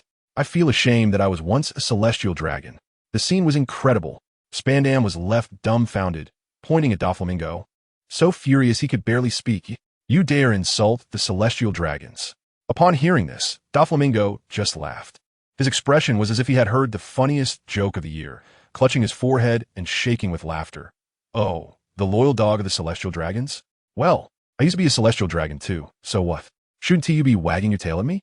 Goodness, once those words came out, Spandam's old face turned the color of pig liver. He wanted to retort, but after holding in for a long time, he couldn't say a word. Because Doflamingo was right. He was the dog raised by the celestial dragons, but having this stated so blatantly in public was a huge blow to his pride. Doflamingo's subordinates were enjoying the spectacle, inciting him. Huh, wag one. Come on, give our young master a wag. Spandam was panicking, cold sweat pouring down. It dawned on him that he was on a pirate ship, surrounded by desperate men, and today his life might be at stake. He forced himself to calm down and said something threatening. Doflamingo, just wait, I'll report this truthfully. After saying that, he turned to run. Stop. Doflamingo's voice lazily echoed. Spandam, now that you're here, don't you want to leave some local specialties behind? Spandam's heart sank. He thought to himself that it was over, and shouted to his subordinates, retreat, quickly retreat. They rushed to the ship's edge like they were fleeing for their lives. But Doflamingo's men had already surrounded them like a barrel, closing in on them without striking, gradually minimizing their space to move. Doflamingo maintained his posture, sitting high on the throne, watching Spandam flee with his head down, and slowly said, Is my ship somewhere you can come and go as you please? Spandam still stubbornly retorted, I am an official of the world government. If you dare to touch me, you're making an enemy of the world government. World government? Doflamingo laughed. In this day and age, the one with the bigger fist is right. Such a simple rule of survival. And you still don't understand after all these years? He then changed his tone, his voice chilling. You call me a madman, fine, I like that term. As a reward for you, I promise to give you a grand funeral. Spandam was completely stunned. This guy was indeed a madman. He quickly shrank behind his subordinates, tried to protect himself. At that moment, Doflamingo turned his gaze to Robin, who had been silent by his side, and his voice suddenly softened. Robin, do you see? The one who ordered the extermination, destroyed your hometown, killed your mother, and caused the death of everyone in O'Hara is right here. Today, you will seek justice with your own hands. I tell you, Robin's gaze instantly changed, a flame mixed with deep-seated hatred and endless sorrow, staring fiercely at Spandam. Who understands? Family members? This person is the source of countless nightmares she has suffered through the nights, the everlasting pain in her heart. In the past, she didn't dare to think about revenge just to survive, but now the opportunity is right in front of her. Beside her, Eve gently asked, Do you need help? Robin shook her head. This revenge must be taken by herself. It's not only for her deceased family, but also to sever her fear of the world government. She walked step by step to stand before Spandam. The CP members wanted to intervene, but before they could move, they were immobilized by an invisible aura. Robin's voice was as cold as ice. Spandam, for O'Hara, you must die. Spandam felt a chill run down his spine under her gaze, but still tried to hold his ground. Son of a devil. Justice? Justice is defined by the world government. What do you count as? Without saying another word, Robin activated her powers. Let me tell you about that scene. Dozens of hands suddenly sprouted behind Spandam and his subordinates. Like the thousand-handed Avalokiteshvara, a massive arm gripped their chins, another wrapped around their heads, and then with a fierce twist. Crack! Crack! Several crisp sounds of bones breaking echoed. Spandam and his men didn't even make a sound. Their necks twisted into a spiral and fell limply onto the deck, blood spilling everywhere. Instant kill. It was pure instant kill. Holy Land, Mariewa. The 5 elders hung up the phone, and the 5 old men were so furious they jumped up, banging the table loudly. How outrageous! That Doflamingo. We gave him a chance, and he actually dared to refuse. He must know the authority of the world government. In the end, it was the bald guy holding the original ghost slash who spoke up, his eyes wide open, exuding killing intent. Enough talk, let us deal with this trouble quickly. Good grief, these old men immediately started calling for reinforcements. One said, leave it to Sengoku. Another said, no, for insurance, send CP9 as well. And one thought it wasn't enough. Just Doflamingo, is that enough? Those guys in the New World are still watching. Finally, they came to an agreement. Let's go all out. They decided to deploy 2 Marine admirals and summon the 7 warlords. I don't believe he can escape this time. With this setup, I tell you, anyone who didn't know would think they were going to fight the 4 emperors. The orders were quickly delivered to the Marine headquarters at Marineford. Marshal Sengoku received the call, his face turning green, but he could only respectfully reply, yes. I guarantee the mission will be completed. After hanging up, he immediately ordered all officers at the rank of captain and above to hold an emergency meeting. The atmosphere in the meeting room was incredibly tense, with major figures like Akiji and Kizura present. Sengoku put Doflamingo's information on the big screen. Everyone, the target this time is him, the former celestial dragon, Donquixote Doflamingo. As soon as Akiji heard that name, his eyes sharpened instantly. He could not forget the fight he had with Doflamingo back then, nor Robin's matter. Kizaru, however, still looked like a slacker at work, flipping through the documents, probably thinking, oh dear, how scary, I really don't want to do this job. I might as well go back to drink tea and trim my nails. However, at this moment, Doflamingo was completely unaware of all this. They had arrived at a place called Irurgo Island for supplies. The food on the ship was running low, and they had been eating fish every day. The brothers were about to throw up. Doflamingo waved his hand. You guys take a break. Go ashore and find some fun. Oh, thank you, young master. The pirates shouted as they rushed off the ship, forming groups with clear targets, heading straight for the island's pleasures. Only a few core members and the girls remained on the ship. Robin suggested, Sister Eve, Monet, baby 5, let's go shopping? Eve and Monet naturally agreed. Monet was also thinking of buying some pretty clothes to stoke Doflamingo's fire later that night. Only baby 5, who focused on companionship, shook her head and said, I want to stay with the young master. Robin didn't insist and turned to persuade Beepo. Beepo, come with us, sister has money. I'll treat you to delicious food. The poor little white bear was easily persuaded and became their free labor. Doflamingo watched them leave, smiled, and asked the remaining Law and Enel, aren't you guys going to relax? Law still looked aloof. Not interested, I'd rather practice more. Enel and the others were similar. Ever since witnessing Doflamingo's strength, they were all pumped up, crazy about training. Doflamingo jumped off the ship himself, ready to wander around, with baby 5 closely following him like a little tail. While strolling on the island, a newsbird flew by, and Doflamingo casually bought a newspaper and the latest bounty notice. He opened it and chuckled. Enel, he yelled toward the ship. Enel instantly appeared beside him, excitedly looking at the paper. Your bounty notice? 280 million berries. Yahaha! I finally got a bounty. Enel held his bounty notice, as happy as a 200-pound child, dancing on the spot. Other crew members gathered around, and Doflamingo simply spread out the bounty notices. Diamante, 100 million. Pica, 120 million. And I, the heavenly demon Donquixote Doflamingo, have a bounty of 500 million berries. Just as everyone was cheering for the new bounty, Eve suddenly received an urgent message, and her expression turned extremely serious. She walked up to Doflamingo and said in a low voice, the Navy is coming. Enel was still floating around. So what if they come? We'll kill whoever comes. It's not what you think, Eve interrupted him, her tone carrying a hint of gravity. The message I received is, the Navy has dispatched 2 admirals and summoned the 7 warlords, along with the world government's direct forces, preparing to take us all down in one go. As soon as these words were spoken, the deck fell silent. Everyone was shocked by this news. 2 admirals? And the 7 warlords? They were treating them like they were the 4 emperors. Doflamingo's smile also vanished. He hadn't expected that just for confronting the 5 elders a bit. They would come at him with such intensity. This treatment, even the protagonist Luffy had never experienced. He himself wasn't afraid. With his speed, no one could stop him from escaping. But what about his family? His subordinates and crew had no way to survive under such a high-level siege. What to do? Going to the New World now was equivalent to walking into a trap. The Sabaody archipelago must have already set up a net to catch them. Enel looked at Doflamingo, and instead of being nervous, there was a morbid excitement on his face. Doflamingo, what should we do? Fight? Doflamingo paused for a moment, his mind racing, and a manic curve reappeared at the corner of his mouth.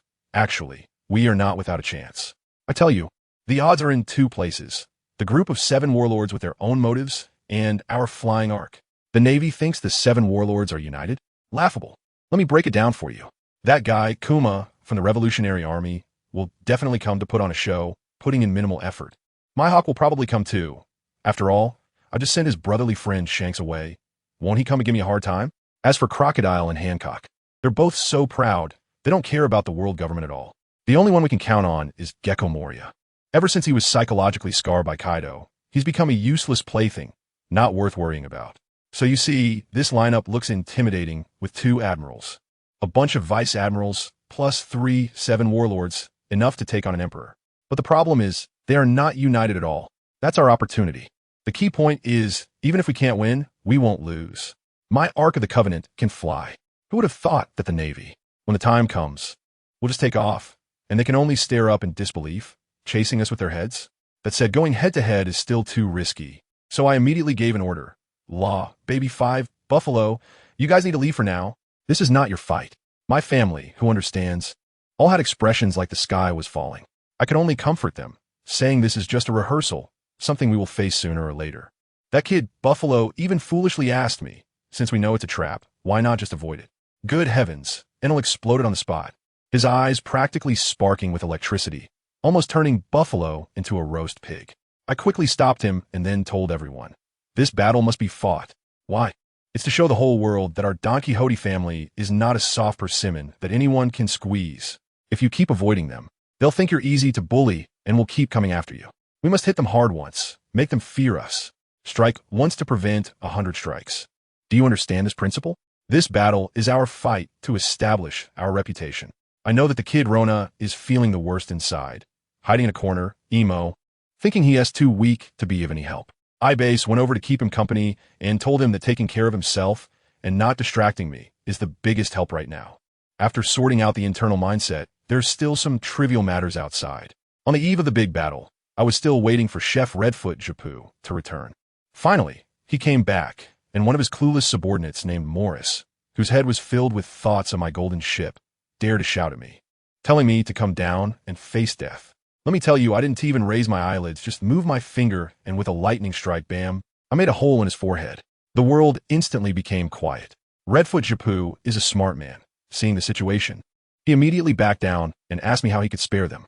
I smiled and said it was simple. Help me with 3 things. Once those are handled, we can get down to business. On the eve of the great battle, I must give Monet an extreme workout, ramp up the intensity, and boost her strength. I told her that her physical fitness was too poor and she needed to work on her core strength and flexibility. After a night of high-intensity training, goodness, she was as exhausted as if she had been pulled out of the water, yet she stubbornly said, "Young master, I can take more. I want to become stronger." All right. With that attitude towards learning, I have to give full marks, so let us go again. Meanwhile, over at the Navy headquarters, old Sengoku must be pulling his hair out in frustration. Looking at the map and deploying troops, he was cursing old Shah and the Empress for not giving him face.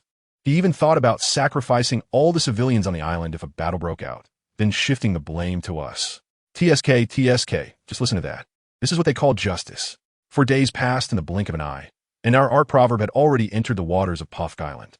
Those fools in the Navy still thought we were encircled, and Sengoku was probably ready to pop open the champagne. But the next morning, the frontline scouts were stunned, reporting to the general, the ship is gone.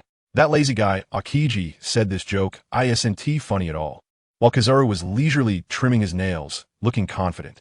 They could never have imagined that I was 10,000 meters above their heads, watching their every move like I was viewing a live broadcast from God's perspective. I used my observation hockey to scan the surroundings, and wow, there were hidden soldiers all over the nearby deserted islands. I exchanged a glance with Enel, and we instantly understood each other. The east is mine, the north is yours. Let's settle this quickly. Enel was so excited that he let out a roar and jumped straight off the deck. I transformed into a bolt of lightning and followed closely behind. At the same time, the Pika on the island also made its move. There was a thunderous roar, and the entire Puffk Island began to shake violently.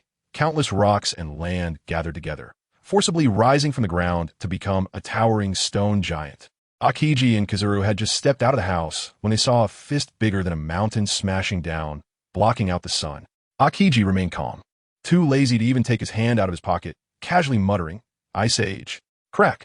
In an instant, the entire stone giant, from its fist to its heels, was frozen into a giant ice sculpture that was crystal clear. Diamante shouted at the top of his lungs, thinking Pico was done for. But the next second, with a crack, fissures began to appear on the solid ice, and Pico broke out of the ice directly. The Marine soldiers protecting justice also charged forward with a roar. Ada, let me tell you, Babwa, that little polar bear is simply possessed by Bruce Lee. His set of martial arts flows like water, beating up those Navy guys until they're disoriented. Galadius is standing next to him, setting off bombs while giving him a thumbs up. Babwa, great job. I tell you, this scene is like a live-action version of Kung Fu Panda, with a demolition expert on the side. On the Navy's side, they surge like tides, wave after wave, shouting something about justice. Goodness, the whole island instantly turns into a chaotic battleground, with cries of battle and explosions that seem like they could tear the sky apart. But guess what? The two admirals, Akiji and Kizaru, are completely ignoring these small fries, just muttering to each other. Where's Doflamingo? Why isn't he coming out? Is he letting his subordinates die while he sips champagne in the back? They have no idea that my brother Doflamingo is currently handling some cleanup on the other side of the island. With just himself, he unleashes his conqueror's haki. And in an instant, all the Navy in that area collapses like cutting wheat without even sending out a signal. Then he strolls over to the main battlefield as if he is walking through his own backyard, stepping over corpses. Inaru is about the same, suffocating another group of Navy with clouds. Once they're done, it's as if they had a rendezvous, and they both head back. Just then, a warship approaches from the sea. The 7 warlords have arrived. I'm telling you, this group of people is simply a bizarre team building. As Moonlight Moria stepped off the ship and saw the corpses scattered everywhere, he was almost drooling, his eyes sparkling like he was at a buffet. Hawkeye had only one goal, to find Doflamingo, wanting to see just how strong my brother really is. Old Shichibukai Crocodile had a face that said, "Which class is this?" and looked like he was forced to come to work by Sengoku, unhappy with everyone. And then there's the Empress, my queen, still looking at everyone like they were garbage, while those Navy officers looked like they were about to swoon over her. Hawkeye didn't have time to waste with him. Carrying his black blade Yuru, he charged straight into the battlefield. The others saw this and gradually followed suit. But this group of people was all about showing up without putting in the effort, with their little schemes clattering in their minds. As soon as he entered the arena, Hawkeye faced off against Diamante. Let me tell you, that scene was incredible. The world's greatest swordsman against our arena champion. Diamante initiated with a big move called Moon Funeral, which sounded impressive, but what happened? Hawkeye easily countered it with one slice. After that, Hawkeye was completely at ease, not even using any special techniques, just a casual basic attack that had more impact than others' ultimate moves. Diamante was directly hit, his palm bursting open and blood gushing, yet he wouldn't back down. For Doflamingo's glory, for our family's face. Family, who understands his feeling. It really gets you hyped. He knew he couldn't win, yet he charged in again and again, finally gritting his teeth and saying, "Pure swordsmanship, I lost. But I cannot lose this battle." On the other side, the Shichibukai were even more heavyweight. Old Crocodile was unhappy, right? He started cursing at a Navy Rear Admiral, Doberman, and after a rant, he directly attacked. Doberman yelled angrily, "Do you dare challenge the Navy? Don't you want your Shichibukai title anymore?" Old Crocodile, with a cigar in his mouth, coolly replied, "I'm just testing if you're worthy of upholding justice." Just as it seemed there would be an internal conflict, Akiji finally intervened, creating an ice wall to separate the two, coldly asking, "Are you done? The enemy hasn't even appeared yet, and you're fighting among yourselves?" After Akiji spoke, the other Shichibukai had to feign agreement. But who is Old Crocodile? He turned around and threw his ultimate move, Desert Sword, into the chaotic crowd. Let me tell you, that strike caused casualties on both the Navy and pirate sides. Doberman went crazy. "Crocodile you." Old Crocodile didn't even blink. "I'm executing orders. If they die, they can only blame themselves for being too weak." Goodness, these Shichibukai are simply here to group up as corporate slaves, but with the main focus on paid time off. Seeing Old Crocodile's actions, the others instantly understood and began to mimic him, launching indiscriminate attacks into the crowd. It was complete chaos. Just when things were at their most chaotic, let me tell you, a god descended. A waterfall of lightning fell from the sky, completely washing away Kizaru's rain of lasers. Doflamingo and Enel descended from the sky, landing steadily in front of Beppo and the others. As soon as Beppo saw Doflamingo, he rushed over, hugging my brother's leg, looking incredibly wronged. Doflamingo patted his head, and his expression instantly turned cold. "Doflamingo, you finally appeared." Akiji stopped his actions. "A long time no see." Kizaru was still there grinning. Doflamingo drew his sword, Griffin, pointed at the two of them, and said one word, "Fight." My brother directly ordered, "Leave this to me, and no one else will be spared." Upon hearing this, Enel got excited and turned to find the Shichibukai group to play with.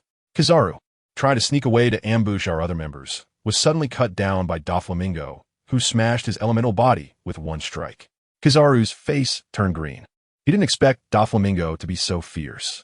Now he couldn't escape, as Akiji and Kizu, two admirals, were directly blocked by Doflamingo alone. Doflamingo didn't understand swordsmanship at all, but he had his own tricks. Facing two opponents, he was completely unafraid, and the three of them fought fiercely, shaking the heavens and the earth. On the other side, Enel also approached the Shichibukai. He directly mocked Moria, and after exchanging a couple of moves, the Shadow Bat and Cloudbird ended in a draw. Seeing this, Enel became even more energized and turned to Crocodile, Hancock, and Bartholomew Kuma, saying, "What's wrong? Don't you want to test my abilities?" Crocodile immediately exploded with anger and sent a sandstorm flying towards him. Enel, being tough, countered with a wave of cloud. Hancock rolled her eyes at these two boring men and started harvesting the battlefield by herself. As soon as she unleashed her sweet fruit, a large number of enemies fell. Enel, seeing this, got furious. Didn't I say not to intervene? Meanwhile, on the main battlefield, Doflamingo's first round of probing against the two admirals had also ended. The ground around them cracked open, and nothing could grow there. Doflamingo sheathed his sword and arrogantly said, "The probing is over." Akiji and Kizuru's faces darkened. Just a moment ago, they had sensed a fatal threat. Doflamingo was ridiculously strong. Akiji took a deep breath and assumed the posture of an admiral. "Doflamingo, your crimes are unforgivable. Surrender now." Doflamingo laughed. "Unforgivable? What crime have I committed?" This question left Akiji speechless. After stammering for a while, he finally replied in an official tone, "Don't think we don't know what you've done. I tell you." Mingo laughed at that moment, and his laughter, was chilling to hear. He spread his hands wide, his posture arrogantly boundless, and said to Green Bull and Kizuru, "Justice? Evil? Isn't that all decided by the winners?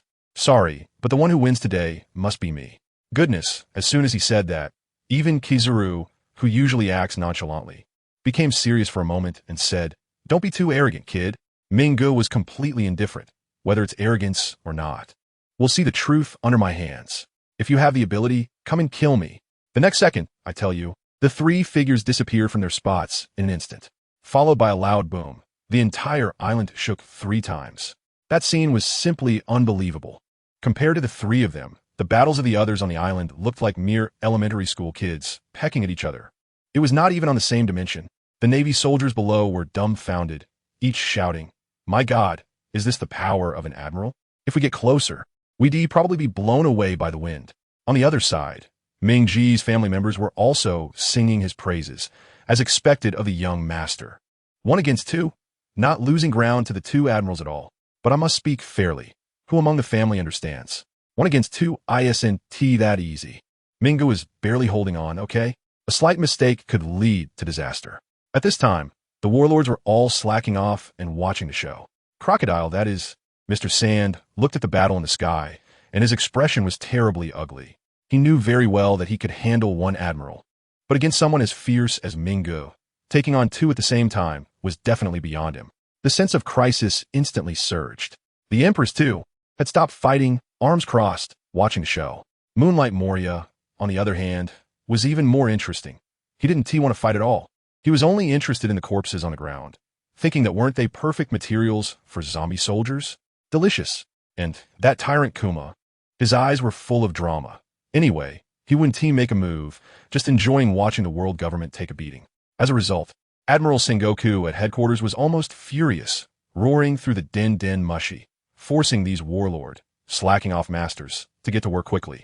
Now Enel, this battle maniac, was getting anxious. He looked around. The Empress? A woman, not fighting. Crocodile? Seems a bit capable, but no need to fight him to the death. Tyrant Kuma? This guy is too bizarre. Once it starts, he wouldn't be able to get away. Finally, guess who he set his sights on? Moonlight Moria. He thought this guy looked, not weak, but also not very strong. Perfect to pick on.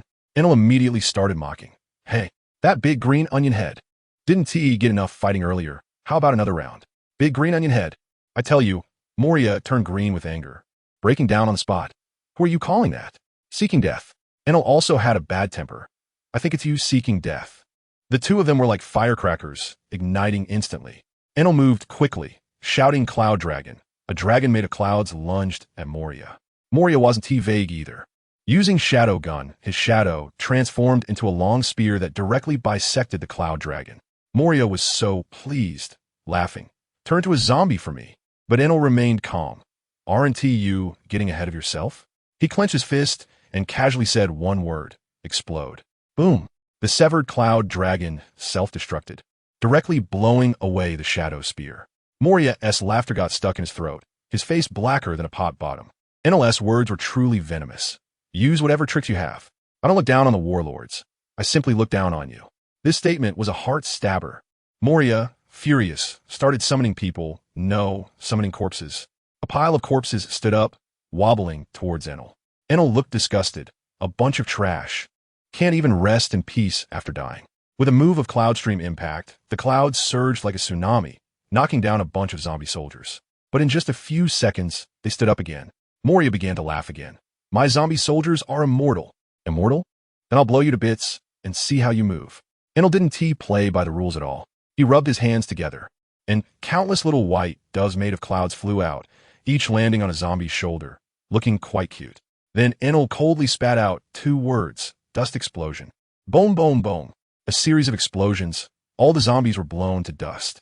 Moria was dumbfounded, taking advantage of the smoke. Enel flashed to Moria's side and kicked him away.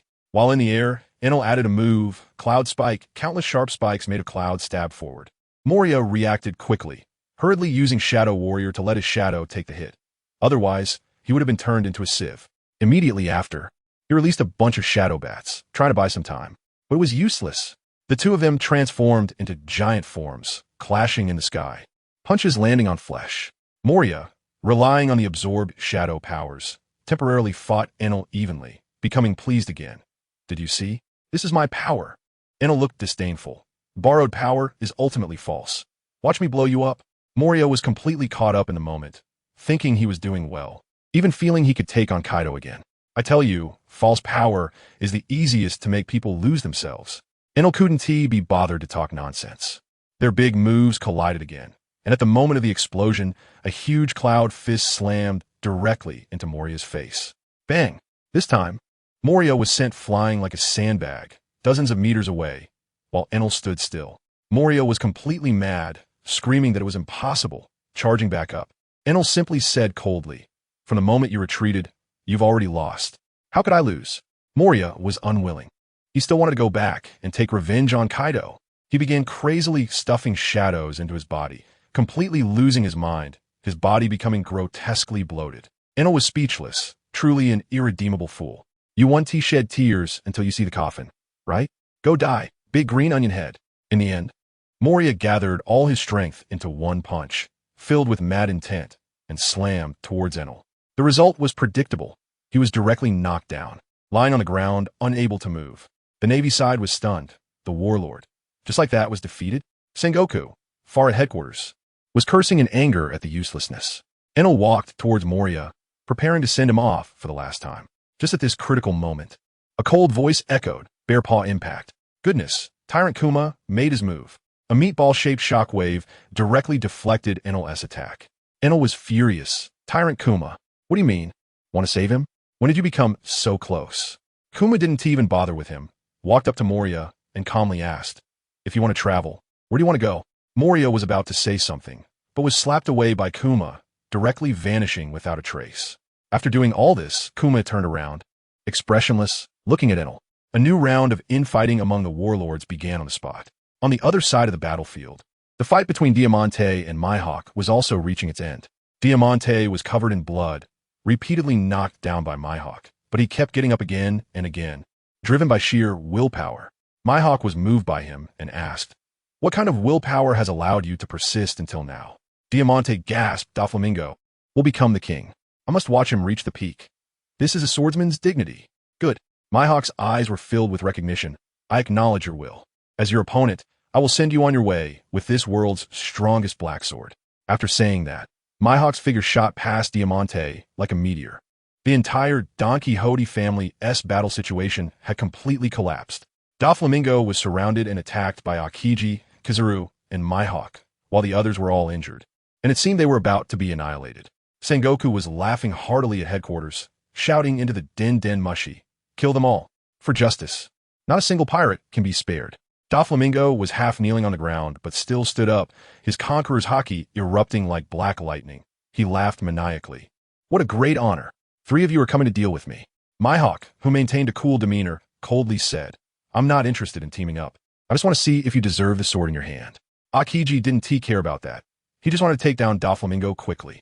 Kizaru, being the heavyweight, didn't even think of using his full strength, just floating around, occasionally firing lasers to disrupt, embodying the essence of a slacker. Family members. This is what a true veteran in the workplace looks like. Doflamingo was under immense pressure, dodging Mihawk's slash, enduring Aokiji's ice blocks, while also guarding against Kizaru's sneak attacks. His pink coat was tattered. Seeing the situation was dire, Doflamingo shouted to everyone in the sky, "Retreat." This command shattered the hearts of all family members, but they had to obey. Kizaru appeared in front of Doflamingo with a smirk. "Have you finished your last words?" Doflamingo grinned, his smile filled with madness. "How could that be my last words? I haven't given up yet. Do you really think I would sit back and wait for death?" Mihawk didn't bother with chatter and unleashed a massive slash. Akiji and Kizaru also made their moves simultaneously, surrounding him, determined to end it in one blow. In this desperate situation, Doflamingo roared, divine punishment. Countless bolts of lightning exploded from his body, pushing back the three. Then, he bellowed again, thunder domain open. In an instant, the entire sky became overcast, thunder rolled, as if it were the apocalypse. Doflamingo was enveloped in raging lightning, looking like a small thunder god, floating at the center of the storm clouds, coldly gazing down at the others. "In my thunder domain. You are all like fish in a pot." Everyone was stunned by this earth-shattering scene. Just at this moment of extreme tension, a golden flying ship, the Ark Maxim, broke through the clouds, appearing above the battlefield. The members of the Donquixote family instantly rejoiced. "We're saved. The Ark has come." They rushed desperately towards the ship. Vice Admirals Gecko Moria and Doberman couldn't let them escape so easily and immediately pursued, launching a fierce attack on the Arkansas. Enel appeared at the bow of the ship, and upon seeing the situation, his expression changed drastically. "Damn the Navy." He immediately flew down from the ship. "I'll hold them off. You guys hurry up and board." Gecko Moria quickly assessed the situation. "I'll hold them off. Doberman, you go destroy that pirate ship. Then they won't be able to escape." "Okay, be careful." Doberman didn't hesitate, bypassing Enel and charging towards the Arkansas. And guess what happened? Halfway there, he was intercepted by Monet. Let me tell you, Monet was really going all out. Knowing she didn't have a devil fruit ability and was just a weakling in combat, without saying a word, she activated her ability, unleashing a blizzard that hit Doberman square in the face. The scene was spectacular, a tornado of snow forming on the ground, and it had freezing damage. Doberman's scarred face twitched, probably thinking, "Is this woman crazy?" But he was a vice admiral of the Navy, a believer in absolute justice, regardless of gender. He drew his sword and slashed. With his armament hockey activated, he unleashed a cold light, and that snow tornado shattered like paper. Doberman instantly flashed in front of Monet. The pressure was immense. On the other side, Enel was also engaged in battle. The guy called Gecko Moria, with 8 arms like a spider, charged over wielding 8 knives. Enel was extremely annoyed, thinking he was trying to retreat. Why was there such an obvious distraction? With a swift motion, he countered with a cloud flow whip, sending Gecko Moria flying. But this guy was also tough after being knocked back. He got up and charged again. Just as Enel was about to give him a hard hit, suddenly, the ground under Gecko Moria's feet collapsed. It was Pikachu who had arrived. This guy directly activated his ability, digging a giant pit for Gecko Moria. Gecko Moria couldn't stop in time and fell straight in. Pikachu stood at the edge of the pit, clapped his hands together, shouting buried. It looked like he was going to bury him alive. Of course, Gecko Moria wasn't having any of it, unleashing sword energy that shattered stones, but it was useless. Dirt and rocks continued to rain down like a storm. He hurriedly stabbed his sword into the wall to stabilize himself, using Moonwalk to run upwards while clearing the obstacles. Unfortunately, he was still a step too late. With a shout of buried, Pikachu sealed the exit with a thunderous roar, and Gecko Moria was done for, not dead, but buried alive. Pikachu signaled to Enel. "Let's go." The two rushed towards the Arkansas. But at that moment, a major problem arose. Akiji had somehow frozen the entire island, including our Ark Maxim. The ship couldn't take off. My heart sank, thinking we were finished. Enel saw the situation, his eyes turned red, telling Pikachu to quickly break the ice, while he turned and jumped down, launching a chaotic assault against the Navy. Meanwhile, our young master was facing true hell. He was single-handedly enduring the attacks of the 3 monsters, Akiji, Kizaru, and Mihawk. Akiji urged him, "Donquixote Doflamingo, accept your fate." The young master simply laughed. "Fate? A joke. My life is determined by me, not by the heavens. You think you're worthy to judge me?" After saying that, he collided his lightning-wrapped fist with Akiji's ice fist. Kizaru was shooting from the side, and Mihawk's world-class slash was also chasing after him. At this moment, the young master truly broke down, his face no longer holding that nonchalant expression, his eyes fierce enough to kill. "Yes, I'm going to fight with all my might." Just when everyone thought we were about to be wiped out, a few days ago, Robin and the others sent away by the young master were having an emergency meeting at sea. Robin stood up first. "Sister Ibis, I don't want to escape anymore. We are family, and family should bear together." Wow. As soon as those words came out, Law immediately chimed in. I want to go back too. Baby, 5 and Buffalo also shouted that they wanted to return. It was unanimously approved. They turned the ship around and rushed back with all their might. Just as the young master was being pushed to the brink, preparing to unleash a world-destroying move, ready to perish with everyone, a calm voice suddenly resonated in each of our hearts. Rune Spear. It was Law. They had arrived. I still haven't reacted, and in a flash, our entire Don Quixote family, along with our ship, instantly disappeared from the encirclement of Navy. And where we were before, the young master's world-destroying thunderstrike. A gigantic thunderball had already fallen from the sky. Akiji, Kazu, and Mihawk all turned pale and forgetting about us, hurriedly joined forces to unleash their ultimate move to block it. That explosion, let me tell you, the entire island was gone. Really, it was directly wiped off the map. We were transferred to the ship of the chef pirates by Law, escaping from death.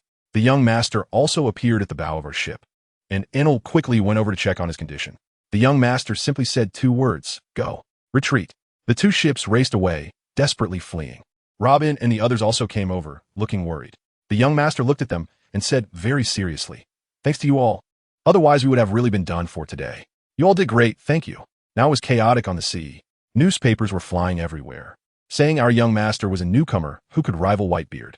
On the Navy's side, Sengoku was so furious he was grinding his teeth, reportedly suffering heavy losses. Whitebeard himself didn't care, laughing heartily, but his sons were not having it, shouting that they wanted to teach us a lesson. Big Mom and Kaido also received the news. One found it interesting, while the other scoffed. The whole world was focused on us. The main point was that a famous person attracts trouble. On our way to Water 7, we faced pirates looking for trouble every day, wanted to ride on our coattails to fame. The young master was too lazy to take action and directly treated these people as experience packs, sending Law, Baby 5, and Buffalo to level up. The 3 of them fought harder and harder. Law, without saying a word, drew his sword and drew blood. Baby 5 transformed her arm into a gun, shooting stylishly. Buffalo provided support from the sky. After a battle, Law couldn't even be bothered to deal with the noisy Baby 5. Looking incredibly cool, after a month of fighting, we finally got the record pointer for Water 7. The injured on the ship, under Law's perverse surgery fruit abilities, recovered quickly. Diamante was lively and energetic, a medical miracle. When we finally arrived at Water 7 on our dilapidated ship, everyone was stunned. This place was too prosperous. The young master immediately announced a holiday, allowing everyone to have free time, while he himself took Enel to experience the legendary shipwright who built ships for the pirate King Roger. However, when we got to Tom's shipyard, we didn't see the main man, Tom, but saw his 2 apprentices, one called Iceberg and the other called Frankie. That Frankie had blue hair and a terrible temper. He almost fought with Enel on the spot. On the contrary, the one called Iceberg was meticulous and very polite. We explained our purpose, wanting to find Mr. Tom to repair our ship. Iceberg regretfully said, unfortunately, Mr. Tom is currently busy building a sea train and doesn't have time to take on work. Then he switched gears and enthusiastically recommended, however, we also have some very skilled shipwrights here. You 2 can give them a try. Enel asked who they were. Iceberg proudly pointed. I followed his finger, and lo and behold, it was the blue-haired punk Frankie, who would throw a punch at the slightest disagreement. Enel's expression was like he had just eaten a fly, and he asked with a playful look, you mean to say this guy is the best shipwright? Iceberg kept promoting Frankie, saying his skills were absolutely fine. I looked at the young master. He didn't show much expression, seeming quite interested. Seeing this, Iceberg immediately shouted over, Frankie, come over here. When the blue-haired punk heard this, he reluctantly threw down the hammer in his hand and swaggered over. Iceberg was still beside him, praising his skills. Let me tell you, the young master is really bold, without a hint of hesitation. He glanced at Frankie, flicked his finger, and said 3 words, it's him. Goodness, just a second ago, Frankie looked like a fool who owed him 8 million. And the next second he jumped up on the spot, striking a cool pose and shouting super. The speed of his transformation was incredible. Then they started discussing the price. And the Iceberg still wanted to follow the process, saying he needed to check the ship and so on. But the young master waved his hand and implied, stop the nonsense, just name a price, I'm not sure on money. At that moment I thought, this is what a domineering CEO looks like. The Iceberg brother was completely stunned. He probably had never encountered such a straightforward client in his life, not even bothering to negotiate, and immediately offered the highest price, his mouth practically stretching to his ears. Once the ship deal was settled, The young master was in a good mood and handed over the art completely to Frankie, telling him to take us to relax and try the local specialties, something called water meat. As soon as baby 5 heard there was food, she immediately followed along. I watched them sitting in that little boat called Blue, meandering through the water city, and it looked quite pleasant.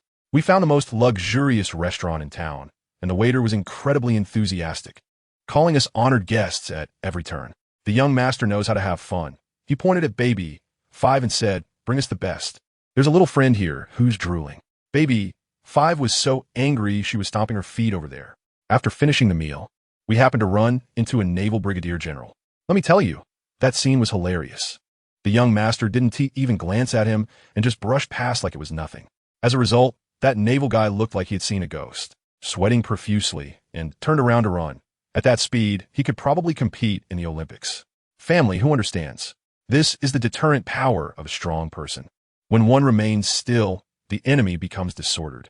Later, the young master got bored and wandered off, leaving baby 5 with Beepo, who was happily gorging himself at a roadside stall. Those two foodies together? I couldn't bear to watch. The young master, probably really bored, unleashed a big move, using his observation hockey to scan the entire city. Wow, it felt like opening a god's perspective. The whole map of Water 7 lit up instantly. Who was shopping? Who was drinking? Who was diligently training, like our hard-working king? Law. Everything was crystal clear. Then came the key moment. He scanned a boatman named Tom, and more importantly, around Tom, he noticed a bunch of sneaky guys in black suits. The dogs of the world government. The young master immediately became interested and headed straight to Tom's workshop. He didn't even regard the hidden rats. When he arrived, Tom's apprentice wanted to stop him, but the young master casually mentioned that he was a client of Frankie, and they immediately let him through. That fishman named Tom had a strong presence. Upon hearing that the young master was a pirate, he didn't even raise an eyebrow. The young master knows how to speak. He started praising Tom, saying his idea of the sea train was simply genius. Let me tell you, tech geeks thrive on this kind of flattery, and old man Tom immediately lit up, the two of them smiling at each other like long-lost friends, everything understood without words. After leaving Tom, those black suits indeed buzzed around like flies. The young master led them to a deserted alley, halted his steps, and coldly said, "Come out." Those guys hesitated for a long time before finally revealing themselves. The leader wanted to negotiate, saying something about not interfering with each other. I just wanted to laugh. You messed with the young master and still want to run? The young master was too lazy to waste words with them. With a flick of his finger, Thunderbird, in a flash, except for the leader, everyone else turned into charcoal. The young master kept the leader and asked if he wanted to live. That guy was smart. His survival instinct kicking in, and he immediately nodded and bowed. The young master gave him a task. Go, bring your officer's spandam to me. The guy's eyes nearly popped out. He must have been thinking about how he knew who his boss was. This guy named Wayne was desperate to survive and put on a big show when he returned. He fooled his colleagues, saying he had discovered the secret of the Pluton design. When his colleagues heard this, their eyes turned green, and at the moment they were distracted, Wayne directly stabbed them through the heart, eliminating the only person in the know. This operation was all about being steady, accurate, and ruthless. Then, Wayne tipped off Spandam. Sure enough, Spandam was an idiot. Upon hearing the two words Pluton, eager for credit, he didn't even bother to write a report and rushed over with his men. For the past few days, the young master-in-law had been waiting in the hotel, like fishing, just waiting for this big fish to bite. When Spandam arrived on shore, Wayne greeted him like a lapdog. That fool was so eager to take credit that he didn't even ask why only one of his subordinates was left, and was led by Wayne to a desolate place. The young master, Law, and I were already ambushed, just waiting to watch this good show. When they reached an open area, Spandam finally reacted and pointed at Wayne, shouting. Wayne, however, didn't pretend anymore. He shrugged and said, "Officer, sorry. Someone wants to see you." Spandam was quite arrogant, relying on being a world government person, shouting away. With a grim face, he stared at Wayne and asked, "I want to know if the Pluton design matter is true or not." Wayne smiled and calmly replied, "Of course it's true. Let me tell you." That smile of Doflamingo at the time was just like a gambler who was certain of victory. What he wanted was not for Spandam, that useless fool, to accomplish anything. What he wanted was for Spandam to continue his stable performance, stably being an idiot. Wow, I finally understand this guy Doflamingo is playing a big game. He has long had his eyes on the talent pool of the world government, especially those few from CP9, particularly Lucci, whom he sees as a valuable asset. But these people are all loyal hounds, and he can't let them be completely disappointed in the world government. Relying solely on a heart squeeze is not safe at all. So, Spandam, this bureaucrat, is the best pawn. Doflamingo directly threw the script in Spandam's face. You go right now and report to the Gora CI that the blueprints for Pluton have been discovered in Water 7. Spandam was dumbfounded at the time. His little brain CPU was almost burning out. Huh, isn't this just sending meat into the wolf's mouth? Doflamingo saw right through him and leisurely added, don't you want a promotion? Such a great achievement is enough for you to climb up and take control of CP9. What's wrong, don't you believe me? I tell you, that feeling of oppression made Spandam's legs go weak with fear, and he rolled and crawled to a shore. I believe, I will definitely get done. Just reporting wasn't enough. Doflamingo continued to give him lessons, saying he had to take the initiative and personally oversee it. As for how to pry the blueprints from that old man Tom, he would start with his hot-headed apprentice named Frankie, frame him for a crime, and force Tom to comply. Incredible. What do you call this tactic? Reverse undercover operation. Let the dogs of the world government bite the future dogs of the world government. And in the end, everything will fall into our hands. Then Doflamingo pointed to Wayne beside him and smiled at Spandam. From now on, you and Chief Wayne must get along well. Who understands family matters? Just a second ago, these two were practically wanting to kill each other. And the next second, they became close comrades. Spandam's face was as dark as a pot bottom, but did he dare to say no? He didn't dare. Doflamingo wanted them to monitor each other, maintaining an extreme tug-of-war, with neither side able to pull any tricks. Once those two left, Law frowned and asked, Young master, can these two useless fools be relied upon? Doflamingo's signature chuckle came again. I never expected them to get the blueprints. They are just cannon fodder, responsible for stirring the waters and sending Frankie to jail. Old man Tom is sentimental. When his apprentice gets into trouble, he will surely hand over the blueprints to another apprentice, Iceberg, in a panic. Only then will it be our time to shine. Hiss! I gasped when I heard that. The more ruthless part was still to come. Doflamingo never intended to save Tom. He wanted Tom dead. Only when Tom is dead can the thousands of top shipwrights in Water 7 be rightfully brought under his control to build the Pluto fleet for him. This scheme was no longer just about a blueprint. He was after the entire production line. After saying all this, he turned and went back to the hotel. That night, Monet gave him a massage, and the two played a little game to check their homework, TSK, focusing on a balance of work and rest, maintaining a steady mindset. The next day, Spandam indeed took action. He made a phone call to the 5 elders, reporting work with tears and snot, throwing all the dirt on Tom and his apprentice, and even proactively recommended himself, saying he was willing to relieve the government's worries. The plan was initiated at lightning speed. Just as Doflamingo was fake enthusiastically saying goodbye to Iceberg, wishing him a smooth voyage, CP9 members had already secretly landed on the island. Soon after, a naval ship arrived at Tom's shipyard, led by a brigadier general named Albert, who immediately accused Frankie. Frankie, you are suspected of using a homemade battleship to attack a judicial ship. The evidence is conclusive. Come with us. Everyone at the shipyard was dumbfounded. Frankie's temper flared immediately, but Tom and Iceberg held him down. Tom whispered in his ear, Kid, don't act impulsively. They came prepared. If you resist, you're done for. Who understands family matters? This is just a typical pocket crime. When they want to pin a crime on you, there are endless excuses. Frankie was taken away with sea-stone handcuffs, wide-eyed. As soon as he left, Spandam's phone rang at Doflamingo's place, his voice obsequious. Joker, the matter is settled. This bizarre situation dragged on for nearly a year. Doflamingo was in no hurry, throwing sunbathing parties on the ship, enjoying life.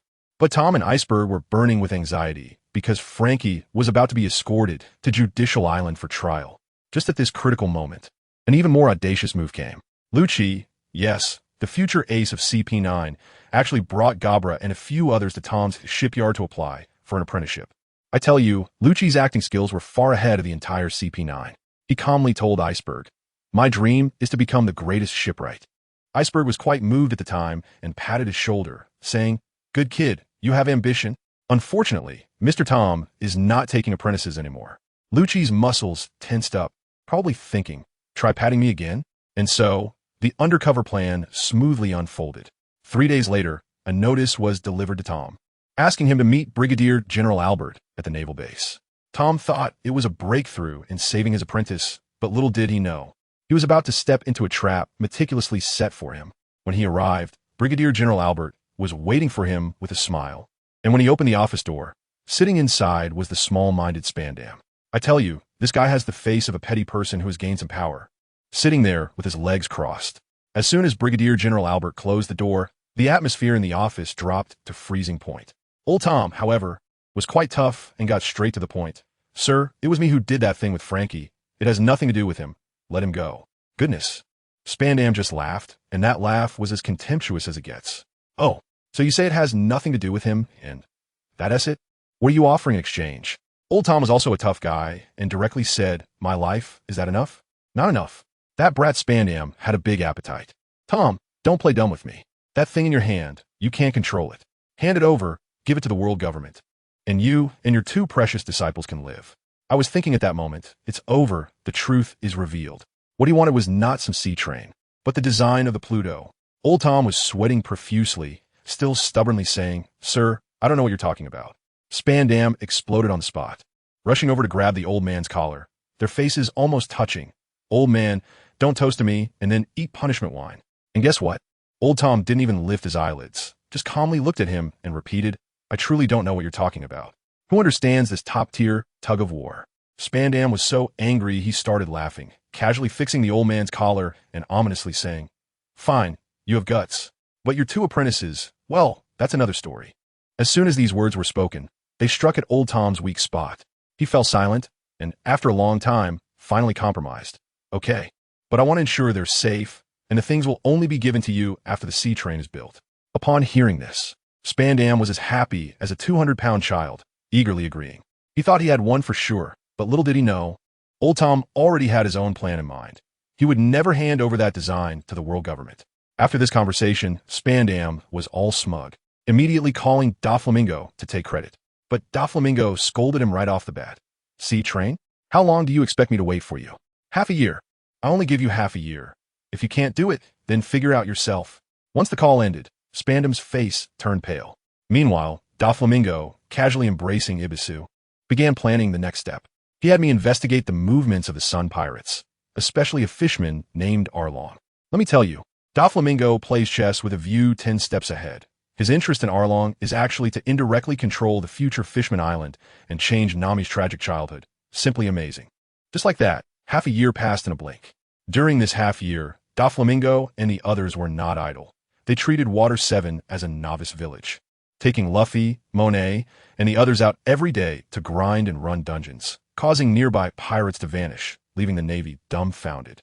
Fleet Admiral Sengoku received reports and had a headache, eventually ordering, as long as he doesn't cause trouble, don't provoke him.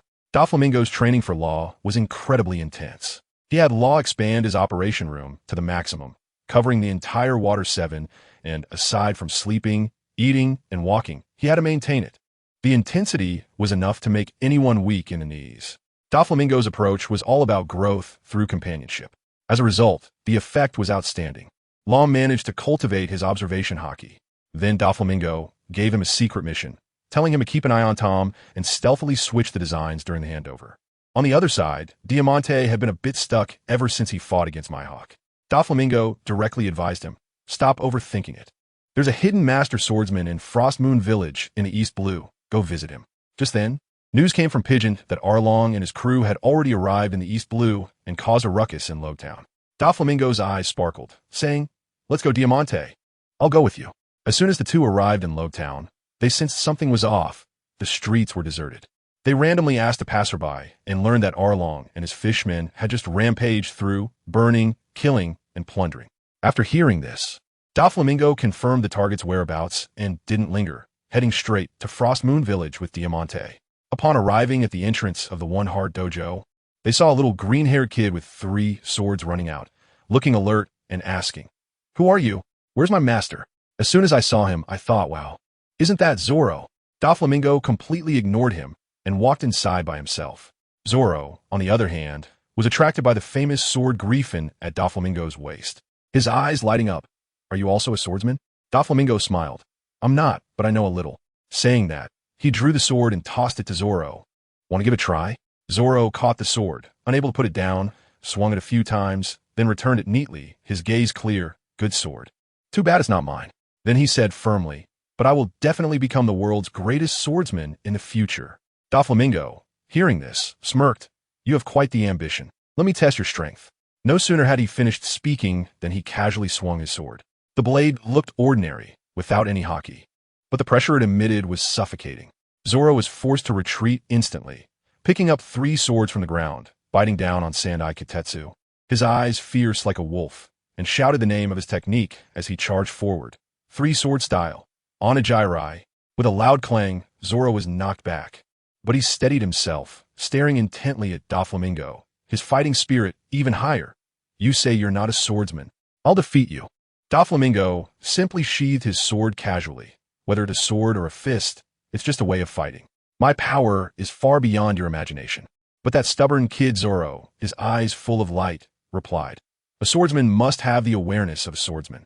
I carry honor, and 1T let you defeat me so easily. I tell you, Doflamingo laughed at that moment. His expression was like watching a kindergarten kid throw a tantrum.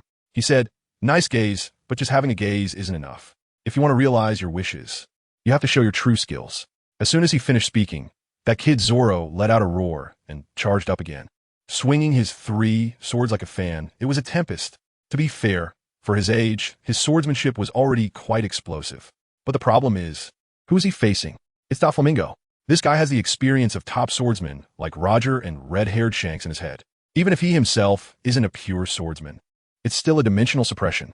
Clang, clang, clang. I can see it clearly. Doflamingo casually blocked all of Zoro's fierce attacks as if he were swatting flies.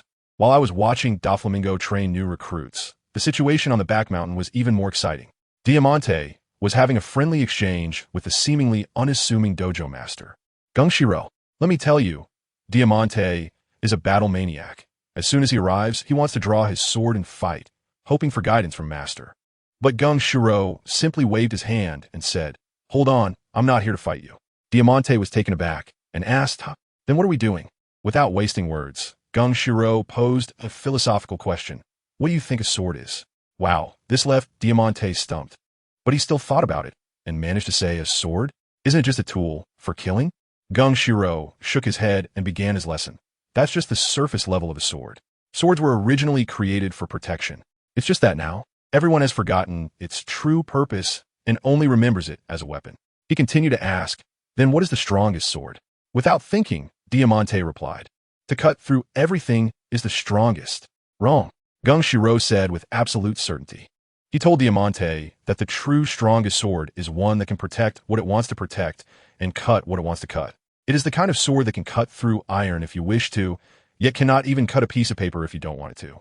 This is called the unity of man and sword.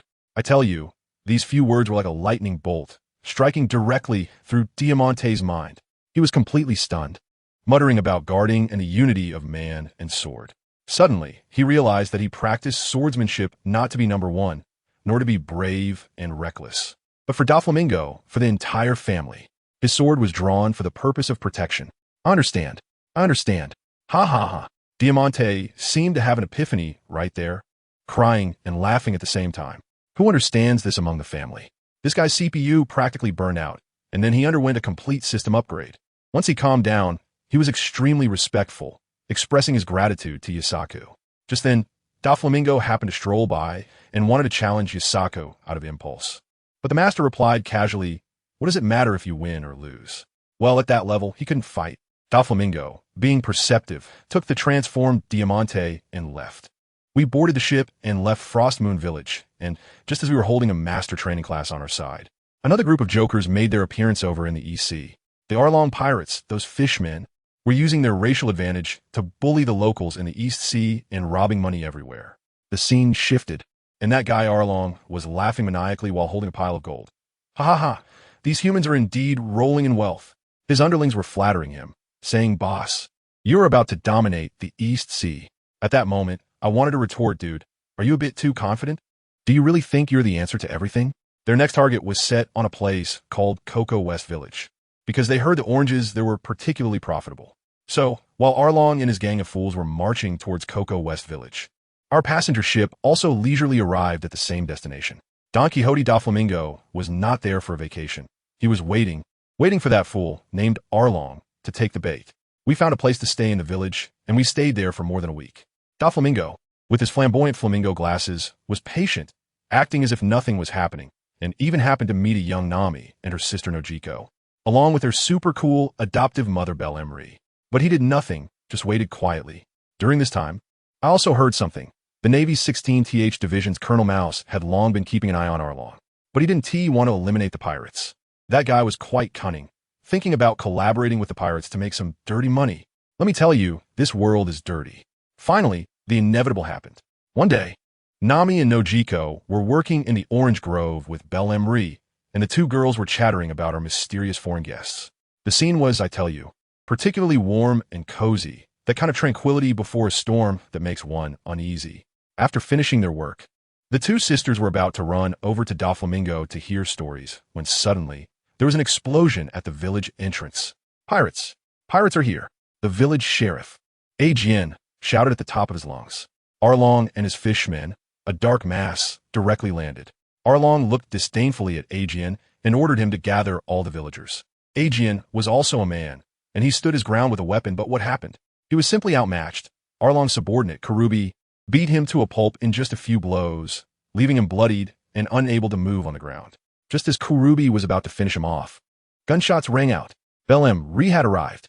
She held a rifle, her gaze sharp as a knife, and shouted, "Get lost!" The villagers also began to gather, armed with hoes and pitchforks, confronting the fishmen pirates. Nami and Nojiko were running towards us, but halfway there, they ran into another group of searching fishmen, led by Karubi. Seeing two little girls, he threatened them, saying that if they didn't reveal whether there were any other people in the village, he would kill Belle-Emery. The two kids couldn't withstand such a scare, and had no choice but to point in the direction where we were staying. Karubi was feeling quite pleased with himself when suddenly a lazy voice floated in from behind him. "I heard you were looking for us?" Damn, Doflamingo and Diamante finally appeared. Crocodile doesn't even recognize Doflamingo and arrogantly shouted, "You two bastards, come with us now."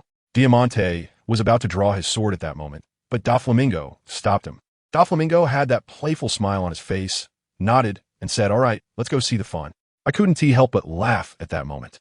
Dude, are you giving orders to the future king of the underground world? Do you even know how to write the word death? We followed Crocodile and were taken to the center of the village. Nami and Nojiko saw Belle-Emery and immediately cried as they rushed over, hugging each other tightly. Arlong looked at the gathered crowd, cleared his throat, and with a wide grin showing his sharp teeth, announced his rules. "Now, it's time to pay up. Adults owe 10 million berries, and children 5 million to buy your lives." Not too expensive, right? As soon as he said this, the faces of all the villagers turned pale, and Belle-Emery's heart sank as she realized her family could not possibly raise such a sum. The fishmen were not going to be polite. The first one charged at Belle-Emery. After all, she had been the most defiant just moments ago. A fishman lackey pointed a gun at her, his chin held high. "Hey woman, pay up. Let me tell you, Belle-Emery is really tough. Even with her injured body." She just said 2 words, "No." Well, that immediately silenced the fishmen, and the leader, Arlong, instantly darkened his face. "What did you say? Do you want to die?" As a result, Belle-Emery's next sentence was even more shocking. "Who said I wouldn't pay? I paid for my 2 daughters, but I don't have my own share." Once this was said, Arlong was so angry he laughed, his eyes filled with disdain, as if he were looking at an ant on the ground. "Since you have no money, then you might as well go die." "No, I tell you, just at this critical moment." The little Nami rushed out and stood in front of Belle-Emery, summoning all the courage she had in her life to shout, "As long as you spare her, I'll do anything for you." Belle-Emery's heart melted at that moment, and she pulled Nami behind her, shouting, "Don't ask them. We are irreconcilable with pirates." Arlong watched this touching mother-daughter scene, growing increasingly impatient. "Haven't you learned your lesson? Have you forgotten how you were just beaten? Remember, you're lowly humans, and we are the great fishmen." Belle-Emery gritted her teeth. She couldn't fight back, nor could she compromise, and the atmosphere was frozen to a standstill. At that moment, folks, the background music starts. A lazy yet mocking voice floated over from afar. "Who said fishmen are greater than humans? I remember you guys were just our human slaves before, right? The sun pirate stray fish, quite bold to be arrogant in my territory." This shout stunned everyone. Arlong exploded with rage. "Who? Get out here." The owner of the voice completely ignored him, continuing to mock leisurely. What a pitiful bug, can't even recognize reality.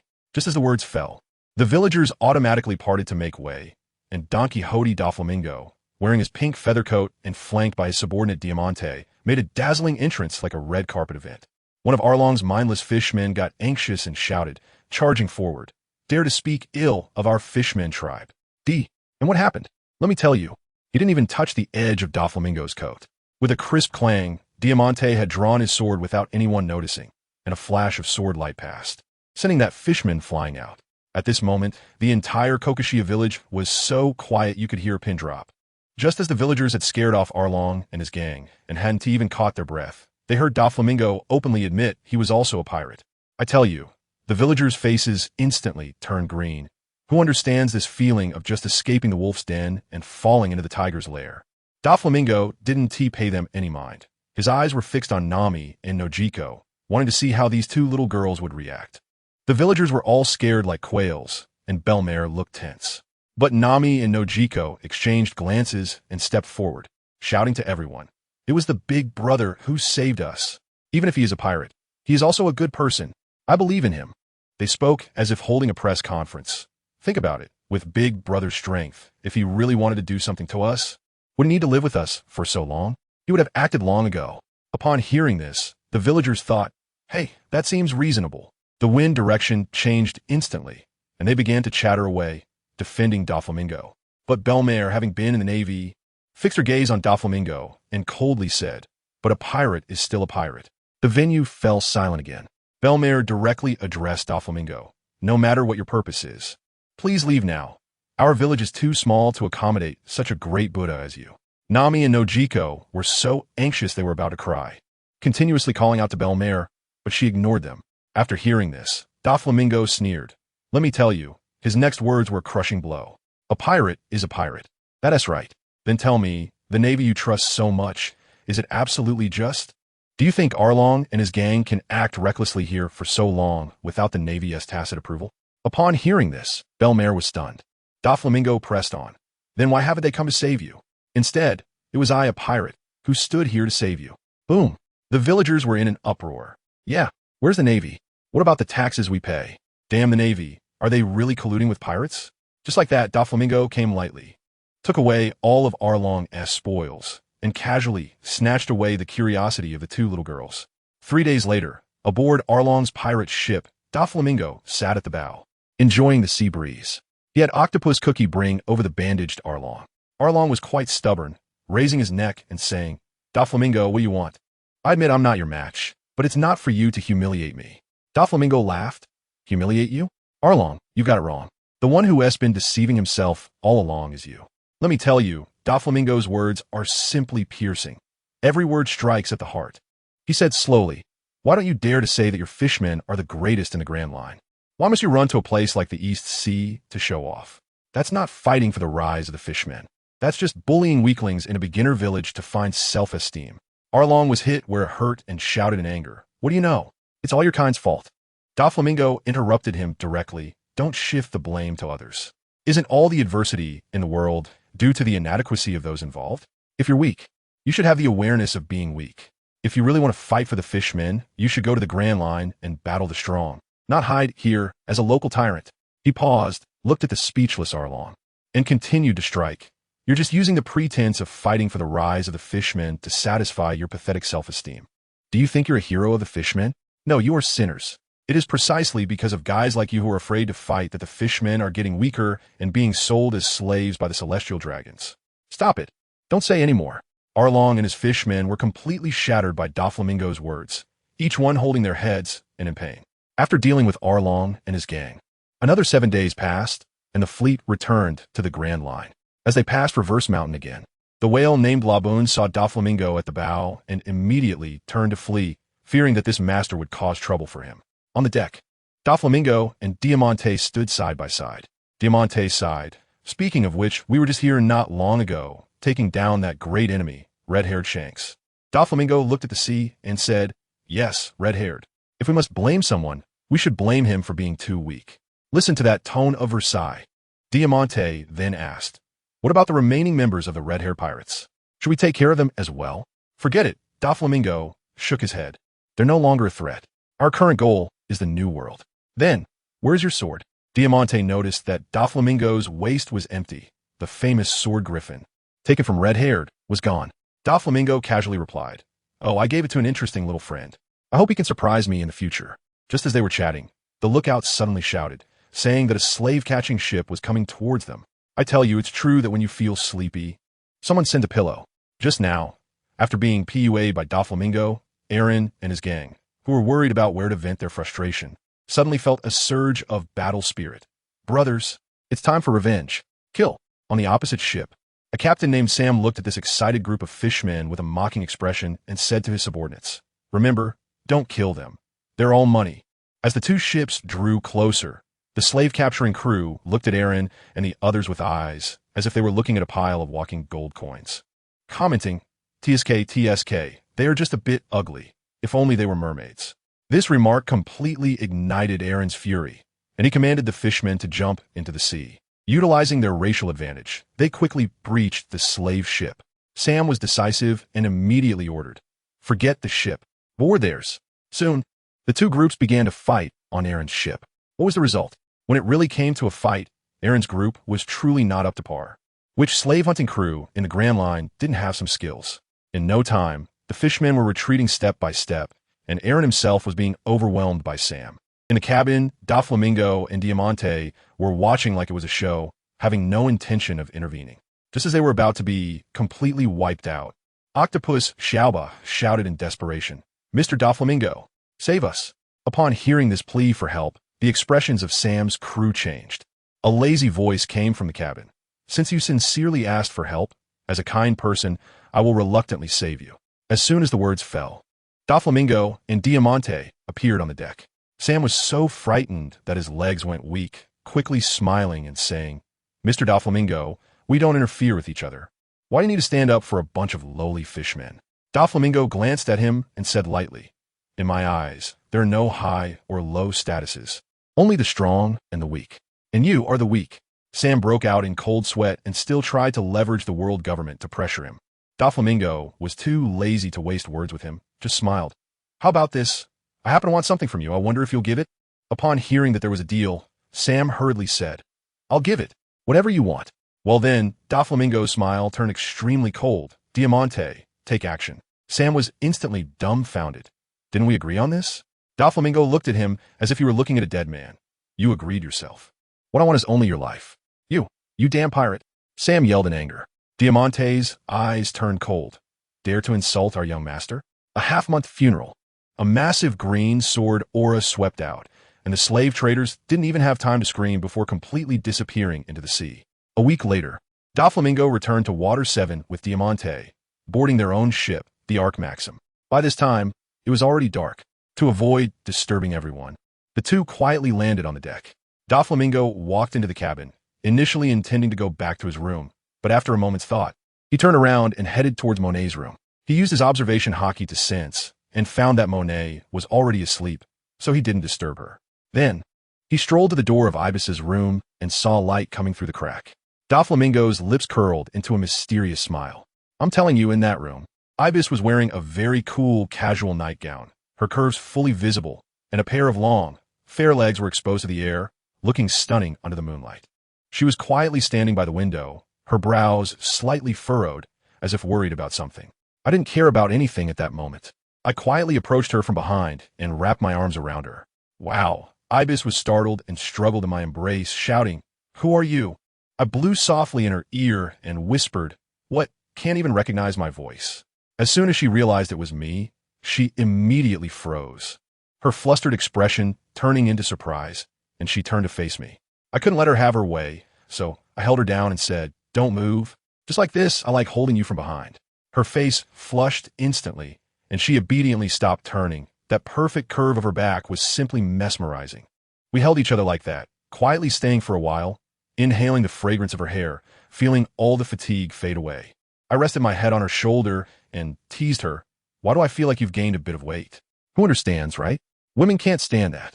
She immediately retorted, "No way." I said with a smirk, "See, isn't it?" as I casually made a move with my hand. Her little face instantly turned as red as a tomato, and she finally understood what I meant by fat. She didn't resist. Instead, she burrowed even more into my arms, looking at me with flirtatious eyes and softly saying, "Isn't it all because you're so amazing, Mr. Dofu?" As soon as I heard it, my blood boiled, and I whispered in her ear, I have something even more amazing. Do you want to see it? She lightly responded with an mm. And just that sound made me feel filled with endless energy. All right, enough of that. Let's get down to business. The scene shifts to Water 7. Old Tom and Iceberg were busy in the shipyard, making the final adjustments to the Smoking Tom's ship. Iceberg was excited, believing that once this sea train succeeded, Frankie would return safely. But let me tell you, Old Tom was clear in his mind. The day the sea train was operational would be the day he set off on his journey. He had long been prepared, feeling both happy and worried. Happy that his dream was coming true and his apprentice was saved. Worried about the future paths of his two apprentices, Iceberg and Frankie, after he was gone. 7 days later, that big fool Spandam received the news that the sea train was ready to officially launch. He laughed like a fool in his office, saying something like, "Indeed, people perform better under pressure," which was just ridiculous. He thought the design plans for the Pluton would soon be in his hands, unaware that we had been watching his every move on the Arc Maxim, like watching a show. Rob was especially diligent, monitoring Tom's side 24/7 like a model worker. The night before the train's successful voyage, Old Tom called Iceberg into a secret room. His expression was serious. After checking for a long time to ensure no one was around, he finally spoke. He said to Iceberg, "Iceberg, I have something to give you, and you must keep it safe." Iceberg was confused and asked what was so mysterious. Old Tom said word by word, "This is the most dangerous thing in the world, the design blueprint for the ancient weapon Pluton." Goodness! Iceberg's eyes nearly popped out. He was so scared he almost shouted and quickly covered his mouth. He trembled and asked, "Mr. Tom, how can such an important thing be entrusted to me?" Old Tom just smiled and said, "It's okay. I believe in you." With that one sentence, Iceberg instantly took on this heavy responsibility. The next day, at the Blue Station in Water 7, the scene was bustling with drums and crowds. Tom and Iceberg had arrived early, and that fool Spandam brought the Navy along. Our Donquixote family certainly couldn't miss such a grand occasion. So we mingled in the crowd to watch the excitement. Baby 5 was so excited, tugging at my clothes and shouting, "Young master, there are so many people." I glanced at everyone and said, "Everyone, pay attention and witness the miracle." As soon as I finished speaking, there was a loud rumble, and a steel behemoth came rushing in from the blue sea, coming to a steady stop at the station. The crowd erupted in cheers. The sound was deafening. Old Tom stepped forward and excitedly announced, "Today, the sea train is officially in operation." Just when everyone was at their happiest, guess what happened? The troublemaker arrived. That idiot Spandam came out and started shooing people away, saying that the onlookers should get lost, and it was time for serious business. The crowd immediately protested, shouting insults at him. As a result, this guy revealed his identity as a world government official, acting arrogantly. The citizens, who were just moments ago filled with righteous indignation, suddenly fell silent as if someone had pressed the mute button. They all cowered, completely intimidated. Spandam, seeing that he had controlled the situation, coldly looked at Tom and said, "It's time to go, Mr. Tom." Then, right in front of everyone, the Navy put shackles on Tom. Iceberg got anxious and tried to rush over to ask what was going on, but was directly stopped. Spandam cleared his throat and loudly announced, "Tom, for illegally manufacturing warships that led to the deaths of world government officials. We are taking him away for interrogation." The crowd erupted again, all saying they didn't believe it. But Spandam simply said, "Who dares to question the world government?" and scared everyone back. I watched this farce and felt only 2 words: ridiculous. As I saw Tom being taken away, Iceberg was so heartbroken he could barely stand. We didn't stay long and went straight back to the Arkansas. On the other side, Spandam kept his word and released Frankie. As soon as Frankie came out, he saw Tom being arrested and was stunned. Just as he was about to ask what was going on, he was driven away. Spandam couldn't wait to search Tom and found the so-called Pluton blueprint, excitedly dancing around. Little did he know that the old man had given him a print shop copy worth 50 cents per sheet, and the real one had long been in Iceberg's hands. We quietly left the city of Water 7, a place of chaos.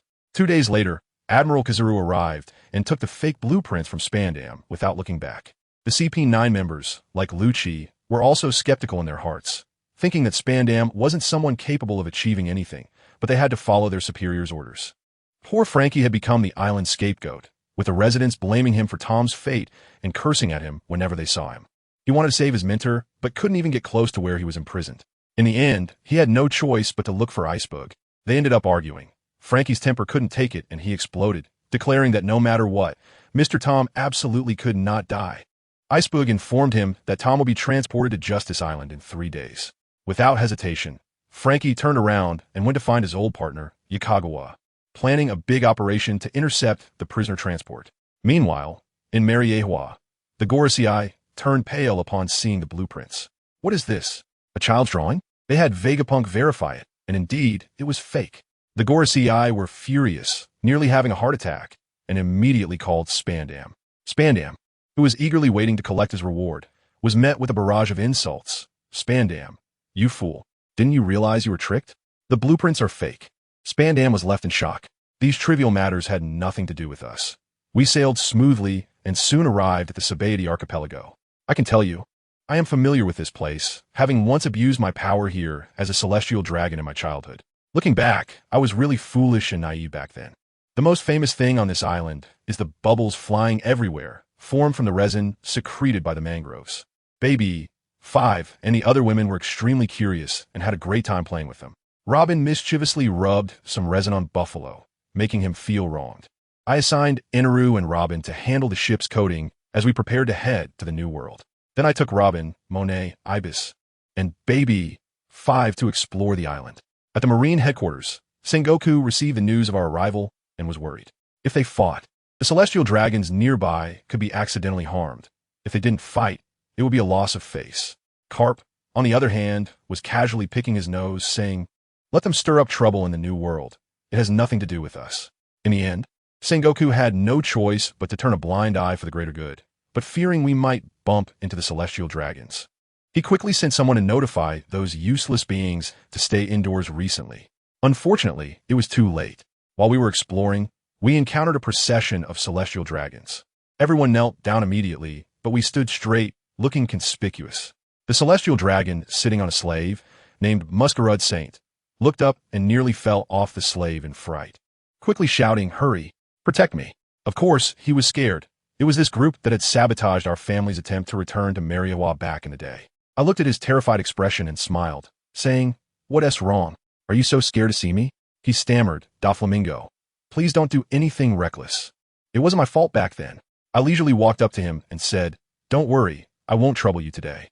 I looked at his face, twisted in fear, the lenses of his glasses reflecting a cold light, and added word by word, "However, the things that should be taken, I will personally take back one by one." That Tianlong pig, what's his name, Muses Galad, turned pale with fright at the time, yet he was still trying to hold on, stuttering as he told me, I have the protection of a great general. Doflamingo, you should leave quickly. Let's just forget about today." I tell you, as soon as he said that, the people around who were kneeling and hiding while stealing glances had their eyes almost popping out. Goodness, the celestial dragons actually give someone a way out? This is simply headline news. I could feel several gazes sweeping over me like searchlights, and one of them was filled with hatred. A green-haired guy who clearly had a story to tell. But who cares? They're just a bunch of little mice. I was thinking at the time, does this dragon pig think that just because he gave me face, I have to accommodate him? If he tells me to leave, and I just leave, wouldn't that be very humiliating for me? So I completely ignored him, raised my right hand, didn't even bother to shout out the name of the move, and directly unleashed a series of lightning strikes, instantly turning the guard around him into charcoal. I don't know who shouted, and the whole place instantly erupted, like poking a hornet's nest. The residents who were kneeling neatly just moments ago were now running faster than anyone else.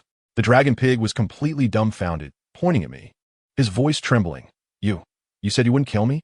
I couldn't help but laugh at that moment, looking at him with indifference. First, I hate being ordered around more than anything else in my life. Second, don't put on that superior attitude in front of me. Don't you realize what kind of person you really are? He was so angry that his face turned purple, and after a long while, he finally backed down and managed to say, "I understand. Life is precious, after all." He wasn't that foolish. I turned around with the girls and Babwa, and Baby 5 was still calling out from behind, "Young master, wait for us." As we passed by that Tianlong pig, I could see his face filled with defeat, clearly saying, "I'm such an idiot." Those who were secretly watching probably wet themselves in fear, definitely muttering, "Crazy, this is definitely a crazy person." Let me tell you, that guy with green hair just now, his name is Tezelo, and he's quite a tough character. His life story is just as tragic as mine, if not more so. He was once a slave, watched helplessly as his beloved woman was taken away, and his hatred for the celestial dragons is practically ingrained in his DNA. Right now, he's like a lone wolf, hiding in the Sabbaty archipelago, searching all over for something called the golden fruit, hoping to use it for revenge. Unfortunately, He doesn't know that the god-tier fruit, which can control 20% of the world's wealth, has long been in my possession. I'm not as foolish as in the original story to auction it off and give him a chance to snatch it away. Such an amazing thing, of course. I have to keep it for myself. So now, this guy can only engage in some petty actions right under the celestial dragon's noses, starting a black market agency, trafficking people, and saving up some funds for revenge. I spotted him in the crowd just now. How could I possibly let someone like him slip away? We directly found his lair in Area 8. As soon as we entered, we heard him smashing things in the room, in a fit of impotent rage. Damn it. Stella, I'm sorry. I don't have the strength to avenge you. I leaned against the door outside, waiting for him to vent his anger before I floated in and said softly, "Do you want revenge? I can give you power." Goodness, he jumped in shock, immediately putting away his dejected demeanor and shouted, "Who? Come out. Didn't we just meet?" I brought Luo with me, kicked open his door, and smiled at him. No wonder he could thrive right under the eyes of the celestial dragons as a former slave. Family, who understands? Just the 3 words "former slave" instantly broke his defenses. This was his biggest secret, and being so casually exposed by me twisted his face in an instant. Anger overwhelmed reason, and without saying a word, he threw a punch straight at my face. I was too lazy to move and just tilted my head to the side at Luo. "Luo, let him calm down." "All right, Mr. Doflamingo." This kid, Luo, also had a poker face. When he saw Tezelo's fist coming, it was like watching in slow motion. With a swoosh, he teleported in front of him and threw a punch, swift and decisive. Bang! Tezelo fell to the ground in response. That punch made his CPU overheat directly, and his mind cleared up. He looked at this kid, who was even younger than him, with an expression of disbelief. I walked over and looked down at him. "So, can we talk properly now?" He got up from the ground, gritted his teeth, and asked me, "What exactly do you want?" "I told you, I'm giving you a chance to become stronger." I shrugged my shoulders. Of course, there's no such thing as a free lunch. If you want to gain something, you have to give something in return, right? That makes sense. He calmed down a bit. "What can you give me?"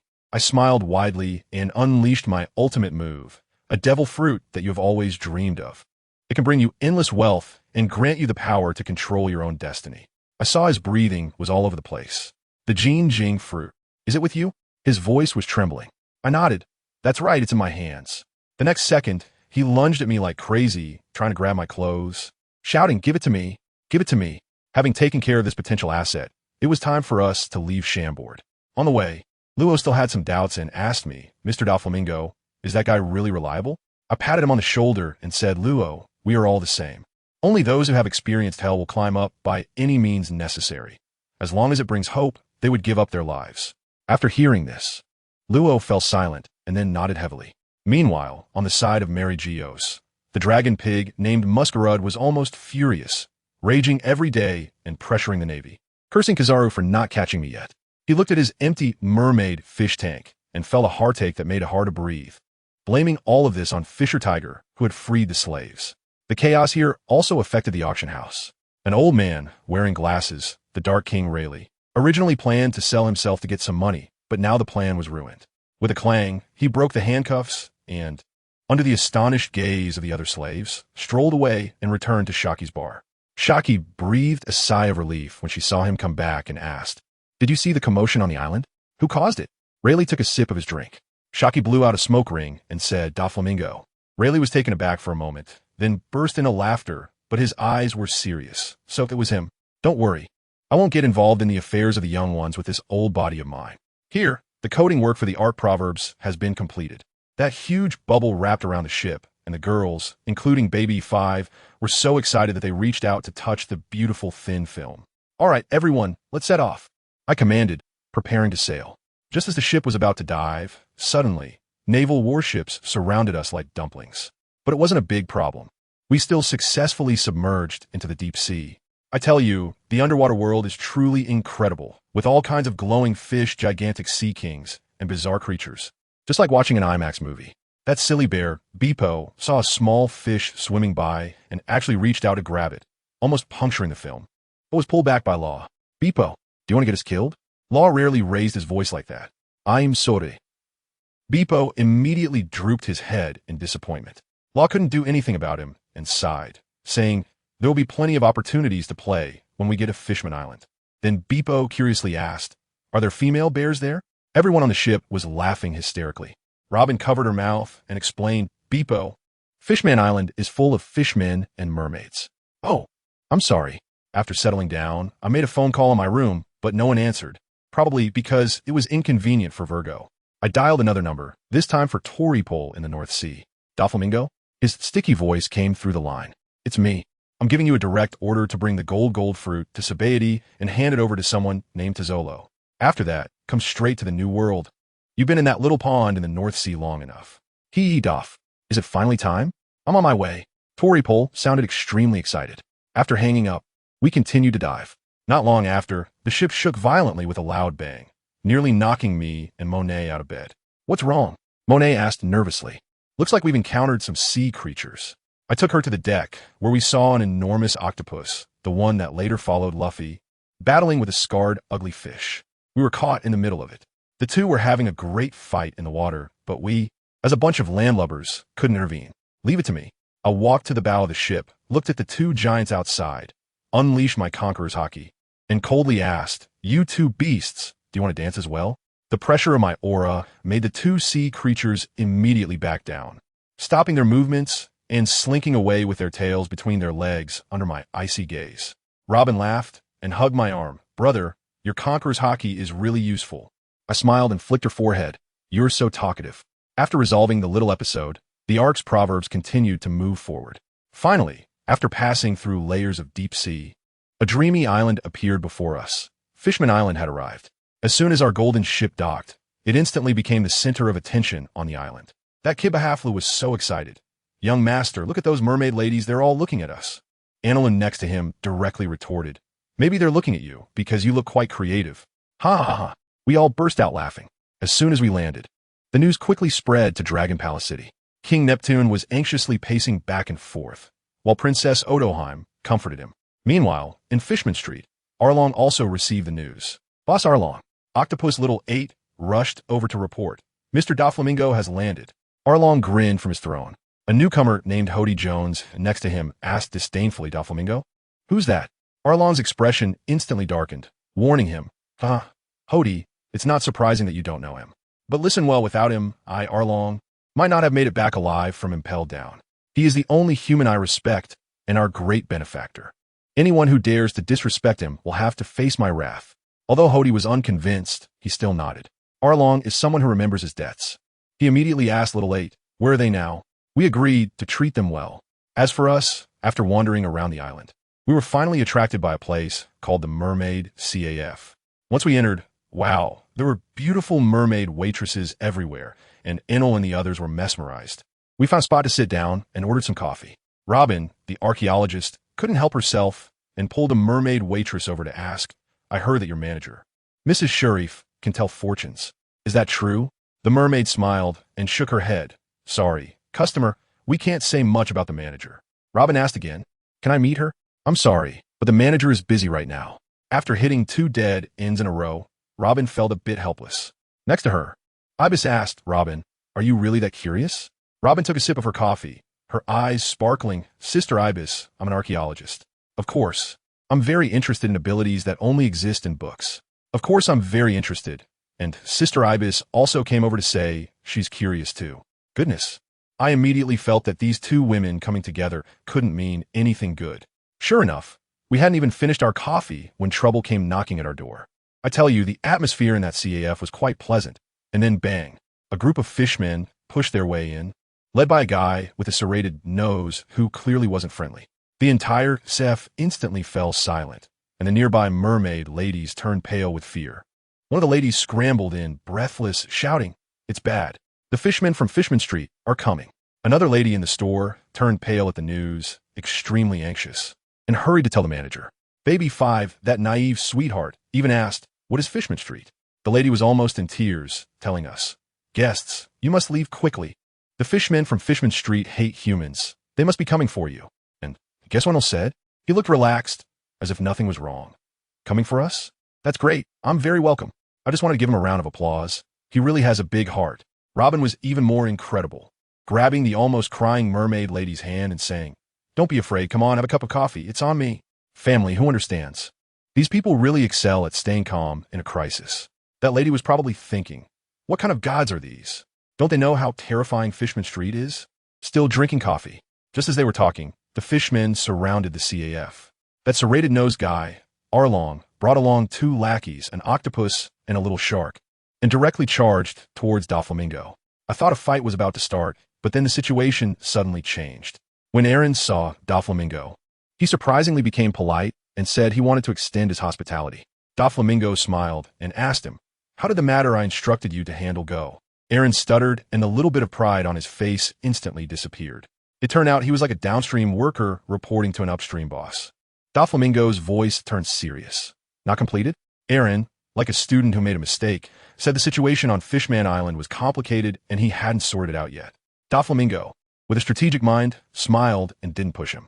Just then, a loud bang came from outside, and the door was blown off with a blue giant rushing in, followed by an angry mermaid, the store manager Sherry, who is Aaron's younger sister. I recognize this blue giant. He's Jinbei, one of the 7 warlords of the sea. As soon as he entered, he shouted at Aaron, saying he needed to talk to him. Aaron's face darkened. It was bad enough that his sister was causing a scene. Now even an old comrade was disrupting things. Doflamingo, however, found it amusing and directly spoke up. "Jinbei, can't you say what you need to say in person?" Seeing Doflamingo, Jinbei knew he was not someone to mess with, so he tried to be polite. "Doflamingo, Fishman Island is a peaceful place. I hope you won't cause trouble here." Before Doflamingo could respond, Aaron exploded. "Jinbei, what do you mean by that? Mr. Doflamingo is my guest. Let me tell you, the scene that followed was absolutely spectacular." Doflamingo switched to life coach mode and started his performance in front of all the fishmen. He completely ignored Jinbei's warning and instead unleashed a tirade at Arlong and his gang. He first said with special understanding, "I know you hate humans. Feel the humans look down on you, treating you like slaves, right?" As soon as these words were spoken, the atmosphere in the venue dropped to freezing point, and all the fishmen glared at us viciously. Arlong also self-deprecatingly said, "Yeah, besides you, all other humans are our enemies." Then, Doflamingo shifted his tone and began his PUA masterclass. "Arlong, your vision is too small." His voice was not loud, but every word pierced the hearts of those fishmen like a needle. "If your strength were as strong as Whitebeard's, would you still be here complaining? Shouting hatred towards humans every day won't protect your kind. Are you all dumbfounded? Just talking without action is fake. If you fishmen had our status as humans now, would you not invade humans? Don't think of yourselves as too noble." I was standing by, dumbfounded, thinking, wow, this guy's rhetoric is simply ahead of the game. He's really going to give these fishmen a strong dose of reality. They were all made to hang their heads, looking like wilted eggplants. Doflamingo concluded with, "Only strength can bring equality. Otherwise, everything is just empty talk." Am I wrong? Guess what? Those fishmen were instantly CPU'd. They were all pumped up like they had just been injected with adrenaline. "Mr. Doflamingo, you are absolutely right. We were so ignorant. Yes. No one has ever analyzed it so thoroughly for us. Listening to you is worth more than 10 years of study. It turns out we've been hating in the wrong direction all along." Even the most extreme Hody Jones had a look of enlightenment on his face. I couldn't believe it. This was more absurd than a large-scale pyramid scheme. Doflamingo then turned his attention to Jinbei. "Jinbei, do you think what I'm saying makes sense?" Jinbei, being a straightforward person, even bowed to Doflamingo and sincerely said, "Thank you for your heartfelt words. No one has ever said this to me before." Seeing the atmosphere, Arlong quickly played his leader role, raising his arm and calling out, "Brothers, Mr. Doflamingo is right.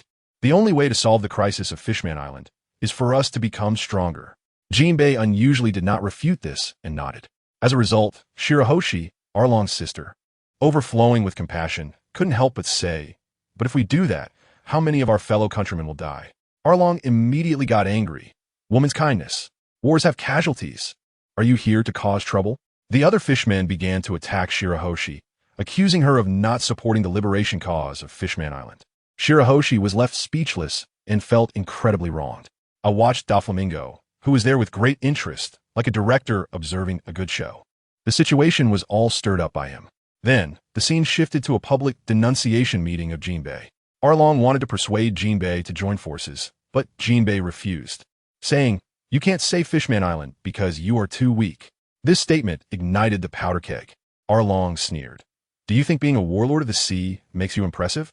You're just a lapdog of the world government." Other fishmen also began to attack collectively. "What a load of nonsense about being a warlord of the sea. You're just a loyal dog of the government." How much did the world government pay you? Have you forgotten who you are? Jinbei was so angry that his face turned red, and in the end, he could only say that those who don't share the same ideals shouldn't work together, took a deep breath, said he would save Fishman Island in his own way, and then prepare to leave. Before he left, he even specially thanked Doflamingo, who took the opportunity to pull him in. If you trust me, our Donquixote family might be your best choice. I'm confident I'm no less capable than Whitebeard. Baby, 5 beside him was cheering wildly. Our young master is the strongest.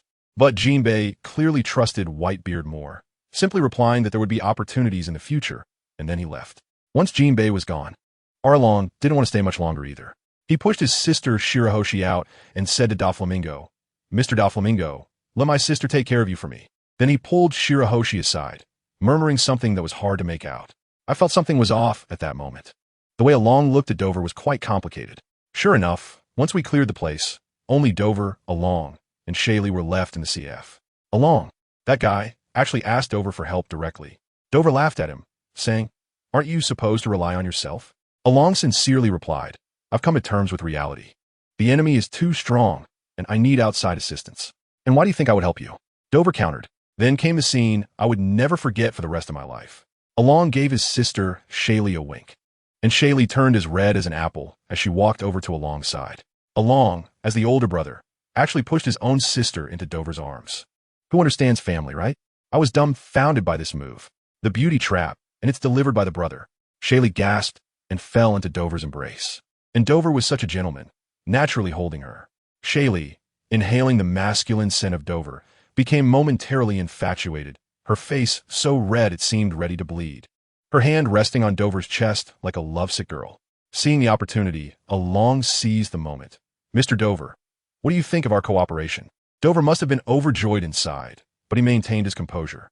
He gently asked Shaylee if she was okay while holding the mermaid, and Shaylee replied in a small voice that she was fine. Let me tell you, the atmosphere was something else. After Dover released Shaylee, the look in her eyes still held a hint of longing, as if she didn't want to leave. Dover wasn't a fool either. Along had practically delivered his sister to him, and who would refuse such an offer? With this connection, it would be justified to take action against Fishman Island in the future, right? What happened next was even more intense. The feelings between Dover and Shaylee were rapidly heating up. Dover, holding the mermaid, whispered sweet nothings and playfully nibbled on her ear, making Shaylee giggle and blush. In the end, Dover even asked some intimate questions, and Shaylee shyly buried her head in his embrace, suggesting he should try it himself. My goodness, the progress is too fast. Doflamingo is quite bold. Once he got permission, he started exploring the mysteries of mermaids and touched Charlie's fishtail. It is said that this holds great significance in the mermaid tribe. Charlie was sweating from the pain, her body trembling, but she still gritted her teeth and endured it. After it was over, Doflamingo gently wiped Charlie's sweat and praised her beauty. At this point, Charlie was completely smitten, obediently hiding in Doflamingo's arms, saying that as long as he liked it, it was fine. However, just a few seconds into their intimacy, Doflamingo suddenly changed the subject and asked with a smile, "Charlie, I heard you can tell fortunes?" Charlie instantly changed her expression, switching from a sweet woman to a cold and aloof goddess. Icy eyes questioning whether he heard it from her brother. Doflamingo just looked at her with a smile, not saying a word. Charlie, feeling intimidated, softened again and tightly hugged Doflamingo, her body still shaking. Doflamingo, knowing that she disliked his fortune-telling ability, comforted her, saying, "Don't be afraid. I'm here. I tell you, this man really has a firm grip on women's hearts." "Well, actually, I'm a bit curious about what Ibis whispered to Robin's ear." Hee hee. After hearing this, Robin and the two of them smiled. In this rare, quiet moment, Doflamingo and the others were also quietly enjoying the coffee from the Mermaid Sisters. However, things didn't go as planned, and Arlong's gang officially made their appearance. The residents of Fishman Island were all too familiar with the thugs from Fishman Street, especially since Arlong had just returned recently, which made the fishmen and mermaids near the Mermaid CAF feel that something bad was about to happen. They all knew how much Arlong hated humans, and now that he was heading towards the Mermaid CAF, it was clear he wasn't coming to enjoy family time with his sister, but rather to cause trouble for the humans who had just entered the CAF. "Flora, something bad has happened." A panicked mermaid rushed into the CAF, speaking to Flora, who was serving Doflamingo and the others. "What happened? Is it something serious?" Flora asked, holding the hand of the incoming mermaid's sister to comfort her. "It's bad. Fishman Street. Fishman Street. There are people coming," the messenger mermaid said breathlessly. "What?" Flora was taken aback, her face filled with anxiety. "Quick, Ishali, go notify the manager. I hope it's not too late," Flora quickly said, trying to calm down. "I'll go now." Flora watched Ishali leave, feeling heavy-hearted. "Fishman Street? What is that?" Baby 5 broke the tense atmosphere in the CAF by asking. "Dear guests, you should leave quickly. The fishmen from Fishman Street are very hostile towards humans. They are probably coming for you," Flora explained. "They're coming for us? That's just perfect. I've been wanting this," Enel said casually. "Yeah, we're not afraid of them. Flora, you don't have to worry. We're here," Baby 5 reassured. However, Baby 5 and Enel's words only made Flora even more anxious. "Manager, when will you come?" Flora was filled with hope, wishing that Shari could make it in time. "Don't worry, Flora. Would you like to have a cup of coffee?" "It's on me," Robin said, pulling Flora's hand. "No, it's fine." Flora forced a smile, rejecting Robin's suggestion, but inside she was complaining madly, wondering what kind of people these were, completely unaware of the dangers of Fishman Street and still thinking about drinking coffee. Arlong's gang arrived at the Mermaid CAF with great momentum, surrounding the CAF, and Arlong only brought Jinbei and Hody Jones to meet Doflamingo. Chapter 221. The Sea Hero Jinbei. "All right, Mr. Doflamingo, this time we can have a proper conversation," Arlong said, looking at the expelled Shari, his expression much more pleasant. "So, have you completed what I asked you to do?" Doflamingo asked with a smile. "This," Arlong stammered, the joy on his face disappearing. "Haven't completed it?" Doflamingo asked, his voice growing heavier. "We really haven't completed it," Arlong said, realizing how unfriendly the situation was on Fishman Island. Not to mention Neptune and Princess Odoheim in the Dragon Palace. Even the people from Fishman Street were not entirely loyal to him. "So, what do you want to ask me? Or are you seeking my help?" Doflamingo inquired.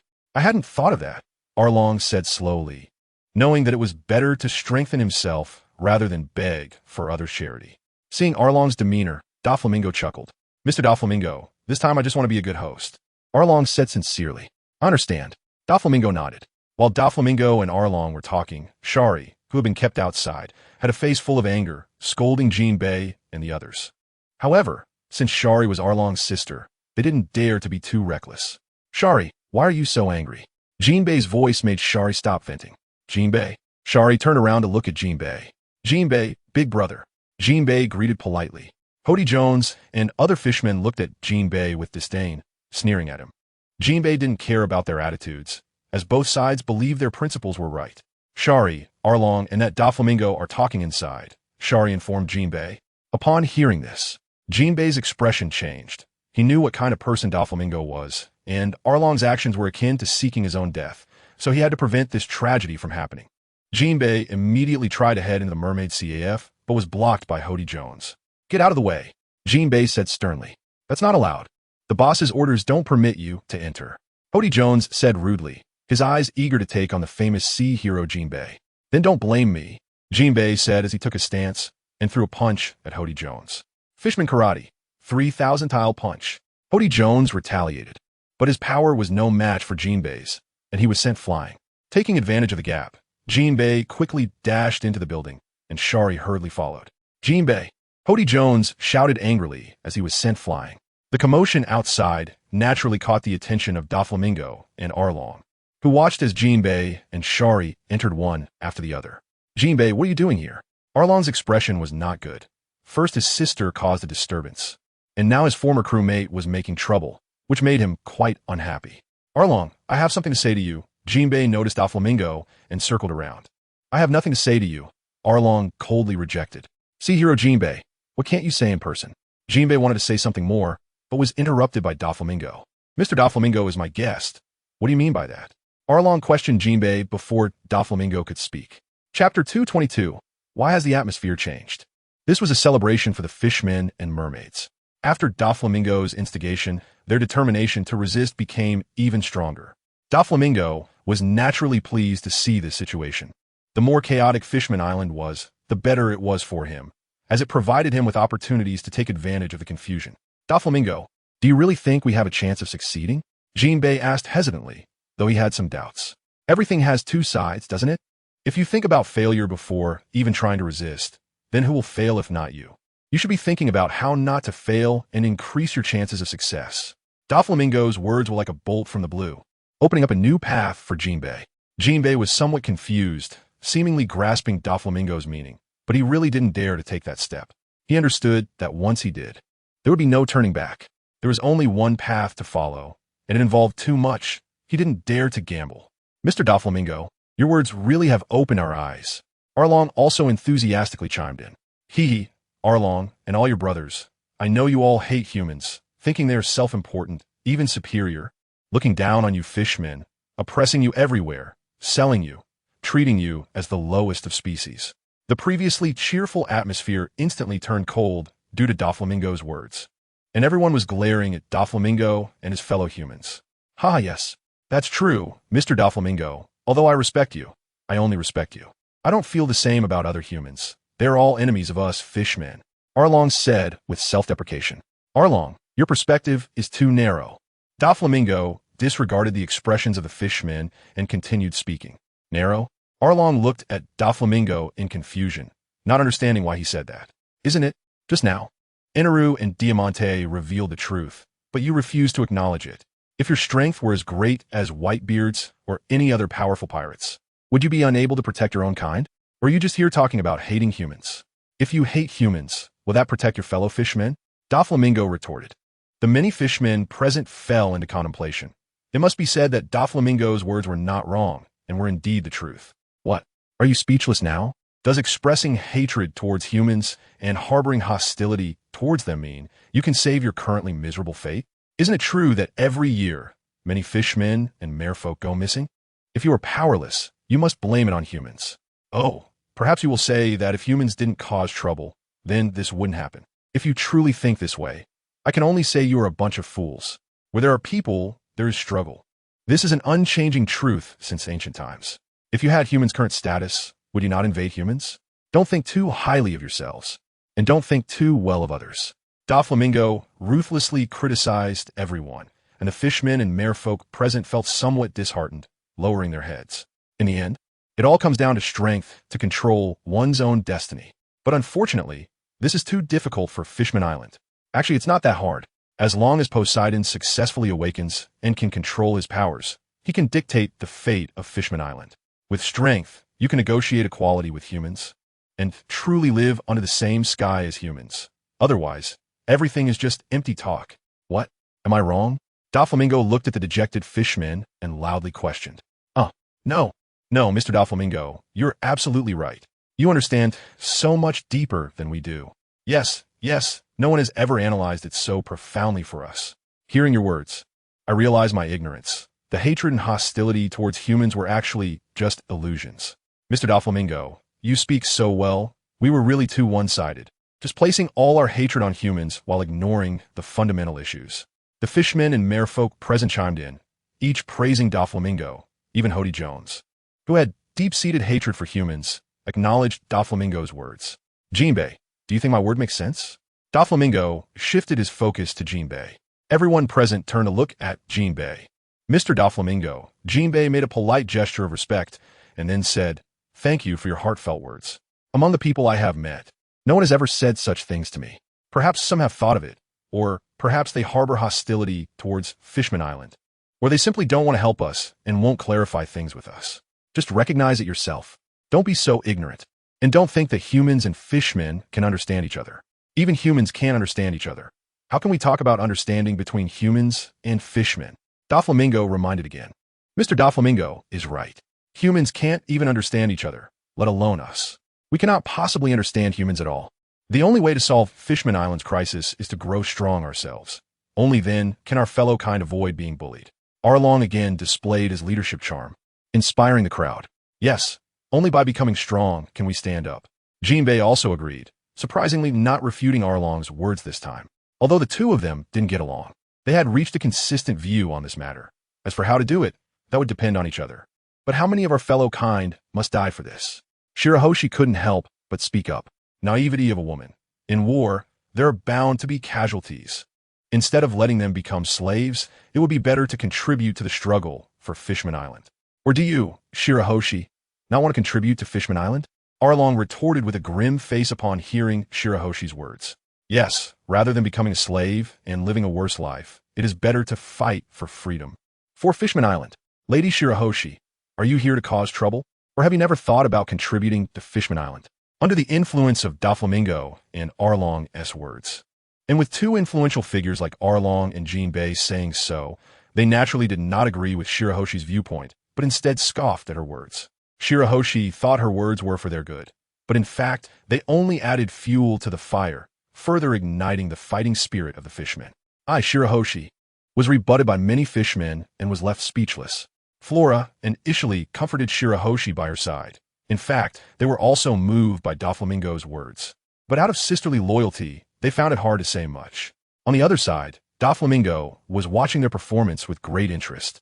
Although Doflamingo had pointed them in a direction, if they truly followed it, they would still face huge challenges. For instance, Princess Odoheim, who could see through people's hearts, was their primary enemy. She would definitely not agree to Fishman Island taking such a path.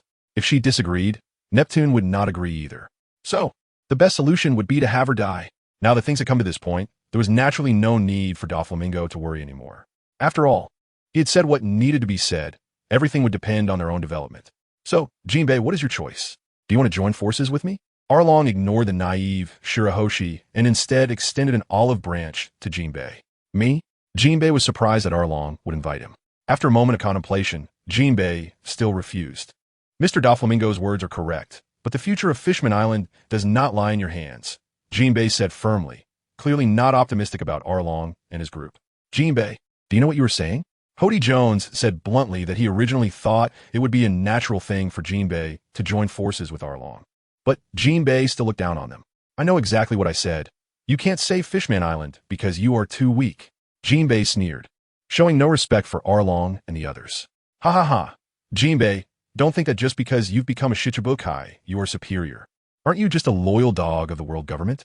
Arlong also showed no leniency towards Jinbei. Since he looked down on him, there was no need for him to seek his favor. Arlong, I became a Shichibukai for Fishman Island, Jinbei said solemnly. Do you think we'll be grateful for what you did? Asked the compatriots present, who would be grateful to you. To us. You are just a dog of the world government. Arlong replied impolitely. You. Jinbei was clearly provoked by Arlong's words, his face reddening. What's wrong? Am I wrong? Arlong said casually. Yeah, what a bunch of nonsense about being a Shichibukai. Aren't you just a loyal dog of the world government? It's easy to say you're protecting us. But where do all those compatriots go every year? I think the world government has given you too much, and Jinbei has forgotten who he is, whether human or fishman. Kicking a person when they're down is something everyone does. Donquixote Doflamingo was also a bit surprised. How did a motivational meeting turn into a criticism meeting for Jinbei? This atmosphere was a bit off. Shirahoshi wanted to say something, but seeing her fellow compatriots filled with anger, she swallowed her words. I will save Fishman Island in my own way, not relying on you clowns. Jinbei took a deep breath and expressed his feelings. We don't share the same path.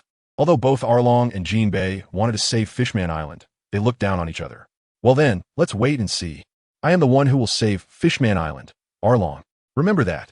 Arlong said seriously. Weaklings have no right to say such things, Arlong. You should recognize who you are. Jinbei scoffed. Weaklings? You'll know what a strong person is when the time comes.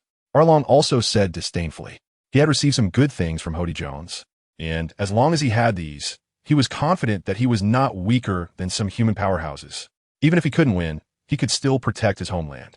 If Doflamingo knew that Arlong's reliance was on the dangerous drugs, he would just say, Buddy, you really overestimate yourself. You don't know the heights of heaven or the depths of the earth. You're thinking too well. Chapter 223. Everything is for Fishman Island, just when Arlong was feeling self-satisfied. Jinbei didn't waste any more words with him, bidding farewell to Doflamingo and preparing to leave. Mr. Doflamingo, thank you for your words. I understand now. Jinbei expressed his gratitude once more. It's just a small matter. However, saving Fishman Island is a heavy burden. Can you really bear it alone? Doflamingo said, I know I can't bear it alone, but even so, I want to protect my beloved hometown as much as I can. Jinbei said calmly, I understand. Good luck. If you trust my words, our Donquixote pirates might be your best choice. I am confident I'm not inferior to Whitebeard. Doflamingo didn't want to miss out on someone like Jinbei, a Shichibuka-level powerhouse. If he could capture him, he would naturally seize the opportunity And if he missed it, then it would be Jinbei's lack of insight. In fact, from some of Jinbei's behaviors, Doflamingo had guessed his thoughts, which is why he said that. Although Jinbei realized that becoming strong was the only way, unfortunately, his teammates were all useless, and he wasn't strong enough to support Fishman Island. With no other option, he could only seek external help. Why not seek the world government? Even without Doflamingo's words, Jinbei understood the unreliability of the world government. In other words, the root cause of all problems was the world government. Before Jinbei could respond, hearing Doflamingo's self-praise, his little fangirl baby, 5, eagerly chimed in. Our young master is the strongest. No matter how strong Whitebeard is, he will eventually be defeated by our young master. The throne of the world's strongest will eventually belong to our young master. The others also nodded in agreement. However, they could believe it. But Jinbei showed little reaction to Doflamingo's words. Even with Baby 5 support beside him, he still believed that Whitebeard was the strongest in the world. Thank you for your kindness. I believe there will be opportunities in the future. Jinbei didn't outright refuse, leaving the door open. Doflamingo merely nodded slightly and said nothing more. Arlong and the others watched Jinbei and Doflamingo's conversation without saying much. Although the two had different choices, their goals were still the same. Then I'll take my leave. I hope you enjoy your time on Fishman Island. Jinbei bid farewell to Doflamingo. Fishman Island is so beautiful. We should take a good look. Doflamingo replied politely. After saying that, Jinbei ignored the crowd and left on his own. Finally left, that dog of the government. Someone muttered as they saw Jinbei leaving. There are always such petty people everywhere. Upon hearing this, Arlong said nothing. Seeing Jinbei leave, Arlong also didn't want to stay any longer. He had more important things to do. However, before that, he wanted to take care of some matters. Mr. Doflamingo, since that's the case, we won't disturb you any longer. Let my sister Shirahoshi take care of you. Arlong said goodbye while pushing Shirahoshi forward. Don't worry about us. Go ahead with your business.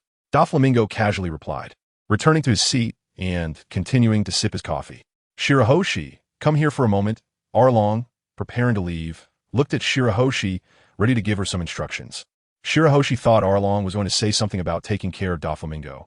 Even if he didn't say it, just looking at Doflamingo's previous performance, she was willing to help. Shirahoshi reluctantly followed Arlong. After all, he was her brother, so she had to give him some face.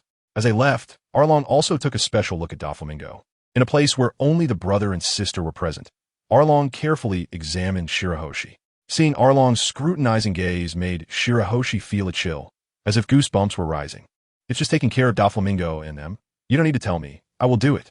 Shirahoshi spoke up first. Shirahoshi, you've worked hard during this time, right?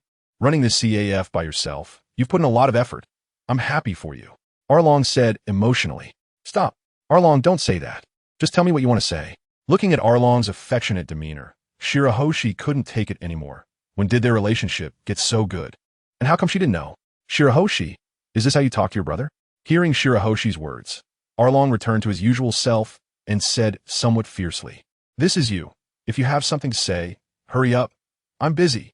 Seeing Arlong return to normal, Shirahoshi felt relieved. Busy? Busy with your unreliable fortune-telling? Arlong said disdainfully. Shirley was also choked into silence. Can your divination save Fishman Island and rescue your fellow countrymen? Arlong questioned. Shirley lowered her head and did not speak. Every citizen of Fishman Island has the duty to save it. Do not forget your identity, Arlong reminded Shirley. Of course I know, but what can a weak woman like me do? I also want strength to defeat those enemies and save my fellow countrymen, but I really can't do anything, Shirley said helplessly. Mr. Doflamingo once told me that everyone has their own role, and you should not deny yourself. Even the smallest ant has its day to shine. Now, Shirley, the time has come. Arlong encouraged Shirley. Chapter 224. Embracing you. Just as everyone was puzzled by Shirley's demeanor, Arlong once again approached Doflamingo, wanted to talk to him privately. After all, it was an important personal matter concerning the future of Fishman Island, and Arlong had to be serious. Mr. Doflamingo, I have something to discuss with you, Arlong said respectfully to Doflamingo. Doflamingo cast a curious glance at Arlong, unsure of what he was up to. In Doflamingo's mind, he should currently be planning to deal with Princess Odoheim. All right. Doflamingo did not refuse and readily agreed. Receiving Doflamingo's signal, the members of the Donquixote pirates swiftly stood up and left, while Arlong's crew also quickly departed. Even the mermaids from the Mermaid CAF left together at Shirley's urging. Seeing that only Shirley, Arlong, and Doflamingo were left, Doflamingo did not mind and said, Speak. What is it? Mr. Doflamingo, I would like to ask for your help. Arlong said sincerely. This is not the Arlong I know. Didn't you always want to save Fishman Island by yourself? Why are you now thinking of relying on my strength? Doflamingo said with a stern face. Arlong paid no attention to Doflamingo's attitude and said seriously, I know my own strength, even though I have some abilities. The enemies of Fishman Island are too strong. I want external assistance. So you thought of me? Doflamingo scrutinized Arlong as if he was meeting him for the first time, surprised that Arlong would have such thoughts. Indeed, Arlong affirmed. On what basis do you think I would help you? Doflamingo countered. He had no obligation to stick his neck out for others, and if he were to do so, it would be after Fishman Island became his territory. I understand. Arlong said something that left Doflamingo puzzled. What do you understand? Doflamingo looked at Arlong curiously. Arlong signaled to Shirley, and she understood immediately. Shirley blushed and approached Arlong, her fishtail swaying nervously, unsure where to place her small hands. Doflamingo watched the scene with interest, his expression unchanged. He truly did not expect Arlong to come up with this tactic. You're testing the cadres with this. I have to say, Arlong's test is indeed good. Bring on a few more, and Doflamingo can handle it. I must say, there are no ugly mermaids. Even Kokoro was a beauty in her youth. And Lady Shirley is also a great beauty, not to mention her unique aura, which adds a few more points to her beauty. Looking at the hesitating Shirley, Arlong pulled her and pushed her into Doflamingo's embrace. Shirley let out a soft cry, clearly startled by Arlong's actions. Is this your solution? So rough, okay? But I kind of like it. Shirley fell into Doflamingo's embrace, inhaling his unique masculinity, momentarily entranced, allowing Doflamingo to take advantage of her. Doflamingo, seeing Shirley come towards him, naturally would not let a beautiful mermaid suffer harm, and kindly wrapped her in his arms for protection. Watching Shirley obediently nestled in Doflamingo's arms, Arlong smirked, feeling that things were going well. Are you okay? Doflamingo asked gently.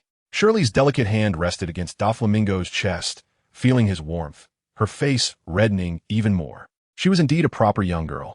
It was her first time being embraced like this, and the usually strong Lady Shirley became rare and delicate. And no, I'm fine. Shirley's voice was weak and barely audible. No worries, that's good, Doflamingo said gently. Shirley buried her head deeper, ultimately feeling embarrassed and preparing to get up. And Doflamingo cooperatively let her leave his embrace. Seeing Doflamingo so readily let her go, Shirley felt a strange emotion arise in her heart, and she was somewhat reluctant to leave. There was a hint of lingering affection in her gaze towards Doflamingo. Mr. Doflamingo, what do you think of our cooperation? Arlong seized the opportunity to press on. Doflamingo wasn't someone who couldn't part with women, but since Arlong was so eager to offer him a gift, he couldn't refuse this great offer, could he? Moreover, with this connection, it would be more justifiable for him to take action against Fishman Island. I really have to thank my friend Arlong. Chapter 225. My future is in my hands. Both of them were contentedly nestled together, and Doflamingo, naturally, was not going to be idle with such a beauty in his arms. Shirley also peacefully enjoyed Doflamingo's affectionate caresses, and their feelings rapidly intensified. This was Doflamingo's first time holding a mermaid. In fact, he was very interested in mermaids and wanted to clarify some things about them. Now was the perfect time, and Shirley would not refuse. Doflamingo leaned in close to Shirley's ear and gently blew a breath. Giggling, that tickles. No, don't. Shirley's laughter was crisp and pleasant, but her ears turned instantly red, and she squirmed a bit in Doflamingo's embrace, trying to evade his actions. However, Doflamingo had no intention of letting Shirley go. Seizing the opportunity to bite her translucent ear, startling Shirley, her heart racing. Let go, let go. Shirley pushed against Doflamingo's chest, yet her embarrassment was impossible to hide. All right. Doflamingo saw Shirley's shyness mixed with determination and decided not to tease her anymore. He then leaned closer to Shirley's ear and asked some intimate questions. Batman. Upon hearing Doflamingo's whispers, Shirley became extremely shy and immediately buried her face in Doflamingo's chest, avoiding his questions. So can I? Doflamingo pressed. Oh, don't ask. It's too embarrassing. Shirley mumbled in Doflamingo's embrace. Then that means yes. Doflamingo's eyes lit up as he continued to press. You can try it yourself, Shirley said, blushing, unsure what made her say such a thing. Is this still the sharp and capable Lady Shaylee? Now, she is just an emotional little woman.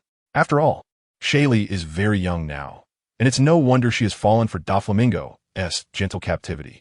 With Shaylee's permission, Doflamingo hesitated a bit and asked again, Is it really okay? Go ahead. Shaylee nodded seriously, implicitly agreeing to Doflamingo's next actions. All right then. Doflamingo took a deep breath after getting Shaylee's assurance, his expression quite serious. I'm starting. Doflamingo reminded her again. Shaylee turned her head away, not looking at Doflamingo, but it was clear she had already allowed it. Doflamingo gently stroked Shaylee's fishtail, smooth yet not greasy, pleasantly cool to the touch. This feels nice, Doflamingo said to Shaylee, who was nestled in his embrace. MHM. Shaylee blushed and gave a perfunctory response. It should be noted that a female mermaid being stroked by a man like this represents extraordinary significance. As Doflamingo touched Shaylee's fishtail, he felt quite satisfied, constantly exploring Shaylee's mysteries and how she differed from humans. During this time, Shaylee cooperated with Doflamingo's actions, aside from her flushed face and increasingly gentle and charming gaze. There wasn't much else. Even when Doflamingo's movements were occasionally a bit rough, Shaylee endured the pain without crying out. Is it all right? Shaylee asked through clenched teeth, her body seeming to tremble, and even beads of sweat appeared on her forehead. Shaylee, you really are beautiful. Doflamingo stopped his movements, carefully wiping the sweat from her forehead. As long as you like it. Watching Doflamingo's actions, Shaylee felt her heart melt, her eyes filled with satisfaction as she obediently nestled in Doflamingo's arms. Though her voice sounded a bit weak, perhaps she was tired, Shaylee's mystery was not just her body's difference from humans, but also her abilities as a diviner. Since her brother-in-law had set up a good match, then Shaylee's abilities naturally belonged to him. This talent, why not use it? Although Doflamingo didn't believe in it, it still had some reference value. Shaylee, I heard you can divine? Doflamingo asked with a dangerous smile, casually throwing out the question. Did my good brother tell you? Shaylee put away her charm, the blush on her face quickly receding, her gaze turning cold and aggressive, her mature aura emerging. At the same time, Shaylee quickly sat up from Doflamingo's embrace, staring at him in search of an answer. Doflamingo found it interesting to observe Shaylee's transformation from a little woman to a mature lady. He didn't speak, letting Shaylee think for herself, calmly responding to her aggressive gaze. Seeing Doflamingo merely smile softly at her without any dissatisfaction with her reaction, Shaylee felt relieved. After all, his response earlier had been a bit intense. Shaylee's body softened again, tightly hugging Doflamingo, clearly no longer maintaining her earlier, imposing demeanor. Doflamingo found Shaylee's actions amusing, but he could still feel her trembling body and fear through her embrace. Don't be afraid. I'm right here. I will protect you. Doflamingo knew some things about Shaylee and was aware that she hated her abilities, but he hadn't expected her reaction to be so strong. After all, this was 29-year-old Shaylee, who deeply disliked divination, and now she was clearly starting to show signs of that dislike. With Doflamingo's reassurance, Shaylee felt somewhat better, but she still held onto him tightly without letting go. Chapter 226. The invitation of Princess Oki. Since Aaron came out, Doflamingo and Shaylee have been discussing matters in the CF, leaving the others outside curious about what Doflamingo and the others were talking about for so long. Aaron had not left, for his own interests and his sister's. He certainly wanted to play the guardian angel role, not allowing anyone to disturb Doflamingo and their good time. Why is the young master taking so long to come out? Baby, Five said, somewhat bored. Maybe they're discussing something important. Robin glanced curiously at the mermaid CF, feeling a bit excited and wanting to eavesdrop. But there were too many people, making it difficult to do so, so she had to give up. Just wait a little longer, since Aaron is out. The young master should be coming out soon. Monet reassured the two. Why are you all so worried about Doflamingo? Do you think Shaylee will eat him? Can't you see that Enel and the others are having fun? Ibisu teased upon hearing their conversation. Hearing Ibisu's words, Robin, Monet, and others looked over at Enel, Diamante, and the others. Indeed, they were chatting happily with the CAF's ladies. Right, why should I worry about my brother? Robin said self-deprecatingly. How about we go see the scenery of Fishman Island? I don't think the young master would mind. The clever baby, Five asked the three girls. This, Monet was uncertain. Looking at Ibisu and Robin. Since we're about to leave anyway, let us take this opportunity to take a look. Otherwise, who knows when we'll be back? Robin quickly made up her mind. All right, I'll go tell Enel and the others. Ibisu, being more cautious, decided to inform Enel and the others first. Go on then. Ibisu cheered. Ibisu swiftly explained the situation to Enel and the others. We'll be fine here. If you want to go look, just go. Enel thought for a moment and decided for Doflamingo. Great. Ibisu received a satisfactory answer and set off with Robin and the others. Ro, Beppo, and Buffalo. Why don't you also take a look around? Anna looked at Ro and the others, who seemed a bit at a loss, and showed concern. Hee, these little handsome guys, do you want your sister to take you around? Flora also took the opportunity to tease Ro and the others. Really? Thank you so much, Buffalo said excitedly. Ro appeared a bit shy, but didn't refuse since it was a kind gesture. Beppo looked a bit clueless and innocent, appearing very cute, showing no interest in female creatures outside of his mother bear. Yahahaha, Fishman Island is indeed a beautiful place. Anna laughed heartily, feeling quite cheerful. While Doflamingo and Shaylee were playing in the Mermaid CF, the Donquixote pirates also began their much-needed relaxation time. Seeing this, Aaron at the door was pleased. Once all the members of the Donquixote pirates had left, he began to usher his own people away, leaving Doflamingo and Shaylee a relatively quiet environment. In the Dragon Palace, Jinbei, who had returned to reply to the message, was received by Neptune.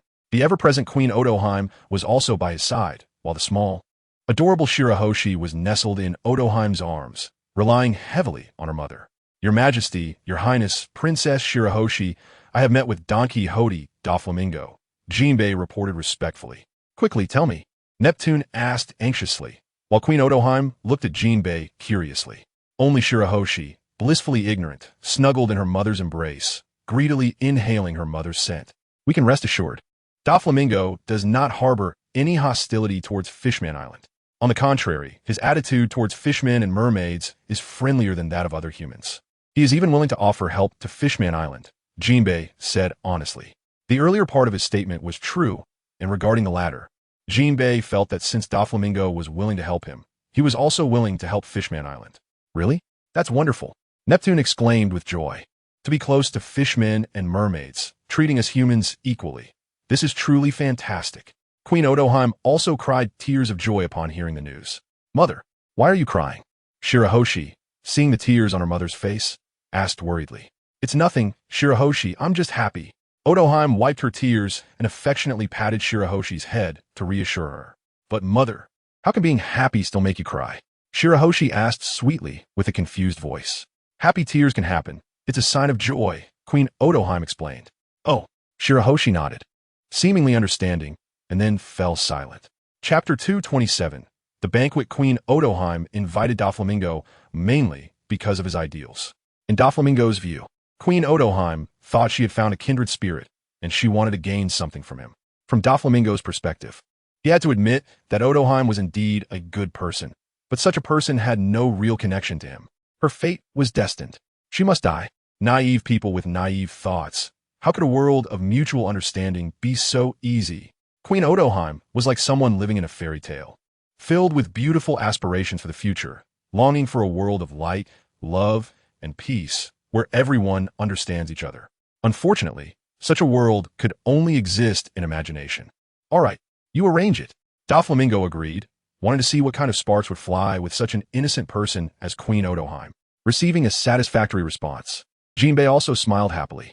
Very well, Mr. Doflamingo, I won't disturb you further. I'll arrange for you and the Queen to meet right away, Jinbei said gratefully. Doflamingo nodded, not paying much attention. After Jinbei left, Shirahoshi broke the silence. I didn't expect Queen Odoheim would want to meet you. You really have a lot of influence. Do you think I have a lot of influence? Doflamingo replied. So annoying. Shirahoshi then ran away towards the CAF. Doflamingo took a deep look at the resplendent dragon palace in the distance and chased after Shirahoshi, ready to enjoy their time alone. Jinbei returned to the dragon palace to report the news to Queen Odoheim, who was delighted and instructed her subordinates to start preparing for the banquet, inviting Doflamingo to join.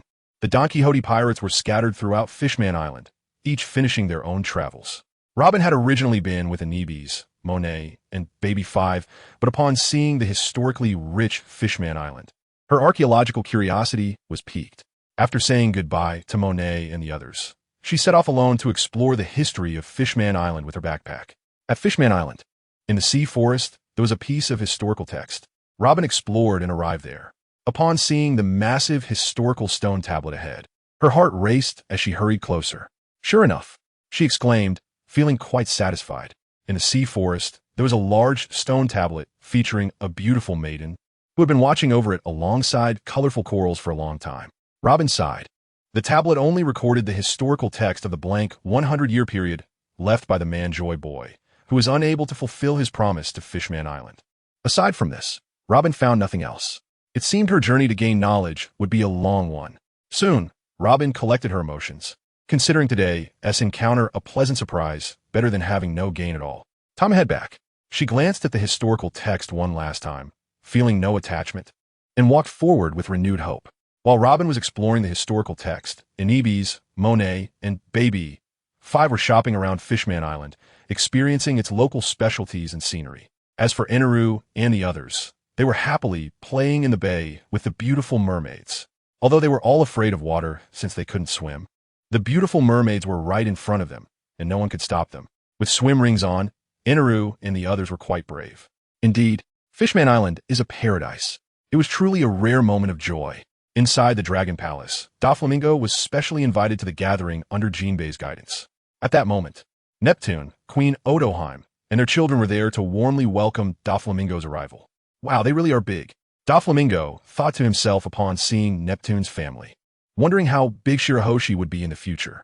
Chapter 228. This is you coming to my door. The night is always so mysterious, especially on Fishman Island, where the night add a few intoxicating echoes to its mystery. At the Mermaid CF, now deserted, Doflamingo, after finishing the banquet with Queen Odoheim, hurried to the Mermaid CF, where a beautiful mermaid awaited him. After a brief moment of intimacy, they left the Mermaid CF and headed to Shirahoshi's private residence to enjoy the night together. Did you have a good chat with Queen Odoheim? Shirahoshi asked curiously while gently massaging Doflamingo's shoulders, trying to ease any awkwardness. Don't you think asking such questions in this atmosphere is a mood killer? Doflamingo replied, grabbing Shirahoshi's hand and pulling her into his embrace. Shirahoshi was caught off guard by Doflamingo's somewhat rough move. However, once in Doflamingo's warm embrace, her heart began to race, feeling warm and safe. Then what kind of questions should I ask? Shirahoshi leaned closer, pressing her impressive assets tightly against Doflamingo, then smiled and looked at him seductively. What questions? Don't you know? Doflamingo pinched Shirahoshi's chin, lowered his head, and gave her a quick kiss. I don't know. You should ask. Shirahoshi giggled, pretending to be innocent. Then I must ask you well, Doflamingo said, quickly standing up from the sofa and lifting Shirahoshi into his arms. All right. Shirahoshi laughed joyfully, which only added fuel to Doflamingo's rising excitement. This is what you said. Soon, the laughter and joy of the two became even more pronounced. In Dragon Palace, after receiving the affirmation from Donquixote Doflamingo, Princess Odoheim became even more resolute in her beliefs. At this moment, Shirahoshi was also inseparable from her mother's embrace, closely following Princess Odoheim. Is it really okay to do this? Neptune asked Odoheim with concern. Seeing Neptune's worried expression, Odoheim gave him a reassuring smile. Where there is a will, there is a way, isn't it? Besides, it's rare to have a human who does not discriminate against us fishmen. Shouldn't we seize this opportunity? Odoheim stated. But Doflamingo won't agree, right? It will be troublesome for him. After all, he is still a pirate. Neptune expressed his doubts, sounding somewhat worried. However, this is a rare opportunity, isn't it? An opportunity to advance Fishman Island further. Odoheim persuaded again. Shirahoshi blinked her big eyes, curiously watching her mother and father. But she couldn't understand what they were saying, so she was a bit confused. Have you really made this decision? Neptune asked again. There will definitely be more and more people understanding each other. Odoheim said firmly. All right. Seeing his wife's resolute appearance, how could Neptune, as her husband, not support her dream? It turned out that after the banquet ended, Princess Odoheim suddenly had an idea to hold a conference to promote her ideals, and, as the best proof, Doflamingo's presence was certainly indispensable. A naive idea done by naive people. The next day, when Princess Odoheim personally found Doflamingo to discuss this matter, Doflamingo was taken aback. He truly could not understand why this woman would have such an idea. But for him, this was a great opportunity. It could save him a pile of trouble when he moved into Fishman Island. If Princess Odoheim's promotion was involved, the residents of Fishman Island would surely not resent them in the future. After all, Princess Odoheim's influence was significant. Doflamingo pondered for a while, not immediately responding to Odoheim's expectant gaze, but inside he was already overjoyed. It was like someone delivering a pillow when he was sleepy. Seeing Doflamingo deep in thought, Odoheim felt a bit anxious, fearing he might not agree. She then turned her gaze to Shirahoshi, the girl known for her fortune-telling abilities, whom she had heard a lot about. Odoheim gave Shirahoshi a look, and Shirahoshi immediately understood. After all, it was for Fishman Island, and she was willing to give her all, having worked hard the night before. Doflamingo, why don't we help Her Highness the Princess? Shirahoshi tentatively asked, her face filled with anticipation. Doflamingo glanced at Princess Otoheim and then at Shirahoshi, pretending to hesitate. This is a very significant good deed. Mr. Doflamingo, you will become the most respected guest of Fishman Island and be loved by all its residents, Otoheim encouraged. Yes, Doflamingo, this is not only helping Her Highness the Princess, but also helping Fishman Island. Do you want to see my hometown facing disaster? Shirahoshi also spoke up, looking a bit aggrieved. You are the ones asking me for help. I really have to thank you. Doflamingo thought to himself. All right, under the persuasion of the two women, Doflamingo finally surrendered. Otoheim and Shirahoshi exchanged smiles, feeling very happy. After Otoheim left, Doflamingo helplessly said to Shirahoshi, "It seems my schedule will be delayed for a few more days." Chapter 229, Departure. New World. Doflamingo's speech ended, and he did not linger too long. The next stage should still be left for Princess Otoheim. Princess Otoheim looked at the fishmen in the square, the mermaids cheering and applauding for Doflamingo's remarks, and at that moment, she felt genuinely happy. How wonderful! Otoheim sighed. Yes, if we could truly achieve equality for all, that would be great, Neptune said, staying by Otoheim's side to support her. There will be such a day. Didn't Team Mr. Doflamingo say so? We must hold on to hope, right? Otoheim said to Neptune, her eyes showing determination. Neptune looked into his beloved wife's eyes and couldn't help but agree. Yes. In the square, Arlong and the others had specially come to attend this gathering, wanting to see what exactly Princess Otoheim was planning. Now that he understood everything, he was also not planning to stay any longer. Let's go. Arlong instructed his subordinates. Thus, Arlong and his group returned to their base. Boss, do you really believe what Princess Otoheim said? Can we really understand each other with humans? A confused subordinate asked. Moreover, this time, Doflamingo is here to vouch for Princess Otoheim. It's worth noting that Doflamingo didn't say this just a couple days ago. TCH, what are you talking about? Arlong's face, originally calm, suddenly turned fierce, startling his subordinates. How could humans possibly coexist peacefully with us? Not everyone is like Mr. Doflamingo. Hody Jones also stepped in to explain for Arlong. Hody really understands me, Arlong remarked. But Mr. Doflamingo also supports Princess Otoheim. Someone questioned, which of your eyes saw Mr. Doflamingo supporting Princess Otoheim? He merely expressed his opinion, telling us to hold on to hope and not give up, and casually mentioned that he would help us Fishman Island. Arlong glared fiercely, questioning. I understand. Fishman Island ultimately relies on us. Princess Otoheim is hindering us, isn't she? Brothers, what do you think? Arlong said fiercely. Boss, I think you're right. Princess Otoheim and her people are too naive. They're not fit to be the protectors of Fishman Island. Yes, I won't deny that some people may understand us like Mr. Doflamingo, but the vast majority look down on us, treat us like dirt, and dismiss us. What we can do is resist. Only by hurting them will they know our fishman strength. Hody Jones also expressed his true feelings. Good, Hody. You speak very well. Only by hurting those humans can they recognize our fishman status and coexist equally. Arlong praised Hody Jones happily. I was just inspired by Mr. Doflamingo. Hody Jones also attributed his insights to Doflamingo, not taking credit for himself. Mr. Doflamingo? Mentioning Doflamingo, all present showed some respect. Strong people are respected everywhere. I have already discussed with Mr. Doflamingo that if we encounter any crises, we can seek his help. Arlong said to the crowd. The people present were somewhat confused. What kind of crisis could they encounter? Fishman Island is still very safe. You fools. Arlong scolded as he looked at the puzzled expressions on his subordinates. Do you think we're very safe now? Once we stabilize the situation on Fishman Island, we will face a crisis from the world government next. They will absolutely not sit back and watch us become independent. Arlong explained. So that's how it is. Everyone sighed. With the help of the Donquixote pirates, we can also live in peace and stability without having to look at the faces of humans anymore. In addition, we need to vigorously develop our military strength, so we won't always have to rely on others. Arlong continued to share his plans. So the boss already has a plan in mind. Shaki said after hearing this. Boss Arlong, do we really have to go to war with the royal family? Princess Otoheim is also doing this for Fishman Island. Jinbi said reluctantly.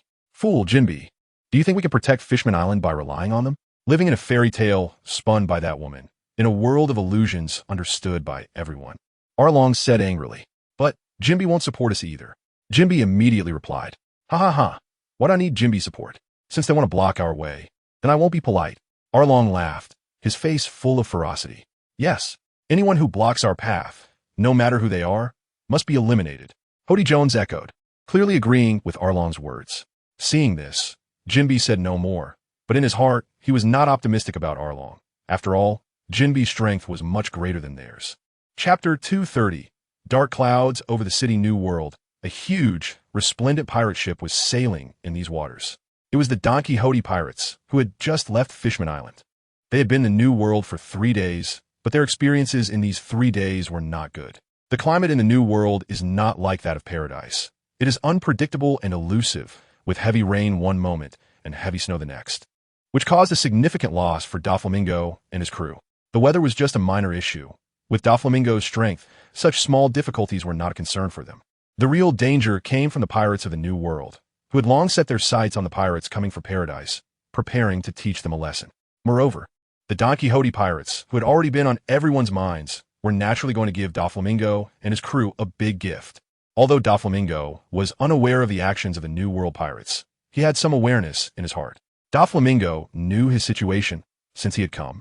He would definitely be targeted by the sharks of the New World. However, who exactly the sharks will remain to be seen.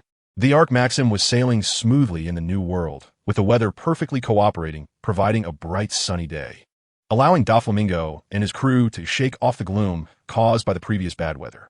Upon entering the New World, the members of the Donquixote pirates were obviously more excited, their faces filled with anticipation every day. Doflamingo also noticed the change in everyone and was pleased to see their sense of expectation. Ring ring. The exclusive phone rang, and Doflamingo immediately answered. Doflamingo here? It's me. I have now left the G5 branch. Doflamingo, where are you now? We can meet. Sorry, my good brother. It seems our meeting will have to be delayed for a while, Doflamingo said apologetically. What's wrong, Doff? Virgo asked. Just thinking of something fun, Virgo. I need your help with something. Doflamingo said seriously. Go ahead. Doflamingo. Virgo did not hesitate at all and agreed. As for whether the task Doflamingo mentioned was difficult, that was not important at all. What mattered was that since Doflamingo said it, he would definitely get it done. Doflamingo also elaborated to Virgo. Not long after the discussion, Virgo replied, I understand, Doff. Then let us meet in Dressrosa. Then we'll meet at that time. Don't worry. Upon entering the New World, Doflamingo's primary goal was, of course, to occupy some islands as his territory, and the first stop was Dressrosa. Although Dressrosa's territory was a bit small and relatively close to the Navy base, it still had many good things. Not to mention the little people of Dressrosa. Just for the healing fruit, Doflamingo felt that it was worth making this trip.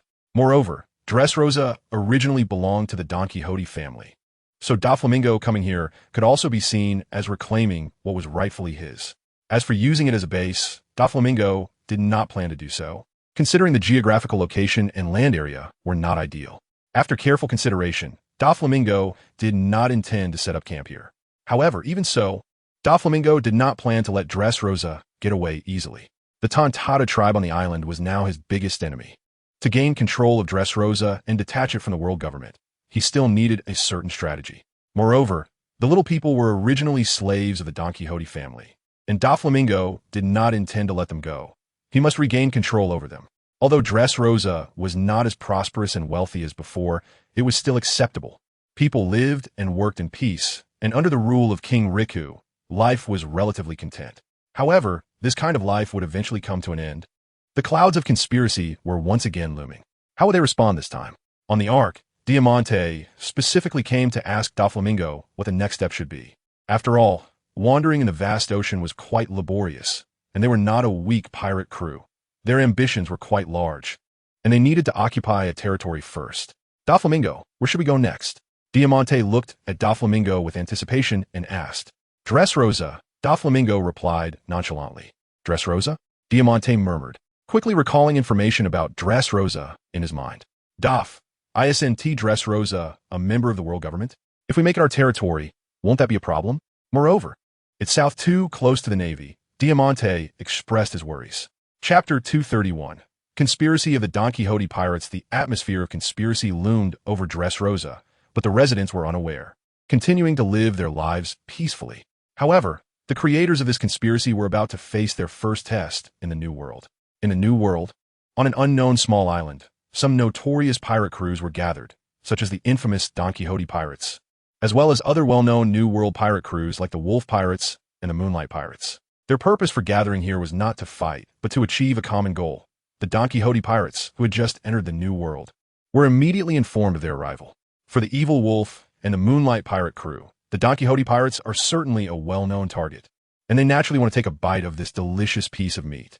However, for the Great Whirlpool Spider pirate crew, they have no interest in defeating the so-called Donquixote pirates. Their target is solely the arrogant and reckless Donquixote Doflamingo. It was precisely because of Morgan's previous overconfident report on Doflamingo that Squardo, seeing this news, couldn't help but feel indignant and decided to teach Doflamingo a lesson when he arrived in the New World. Similarly, many members of the Whitebeard Pirates share the same sentiment. Even the captains are not willing to back down, though they cannot leave, while the crew members can take action. After receiving the news early, Squardo quickly set off. Although he has a good relationship with his brothers, he wouldn't let such an opportunity slip away to them. Even with his own brothers, there must be clear accounting.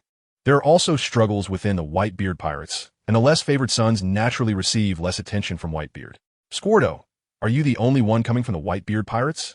Asked the captain of the Evil Wolf Pirates, O'Casey J. Yes. Squardo, isn't your Whitebeard Pirates very united?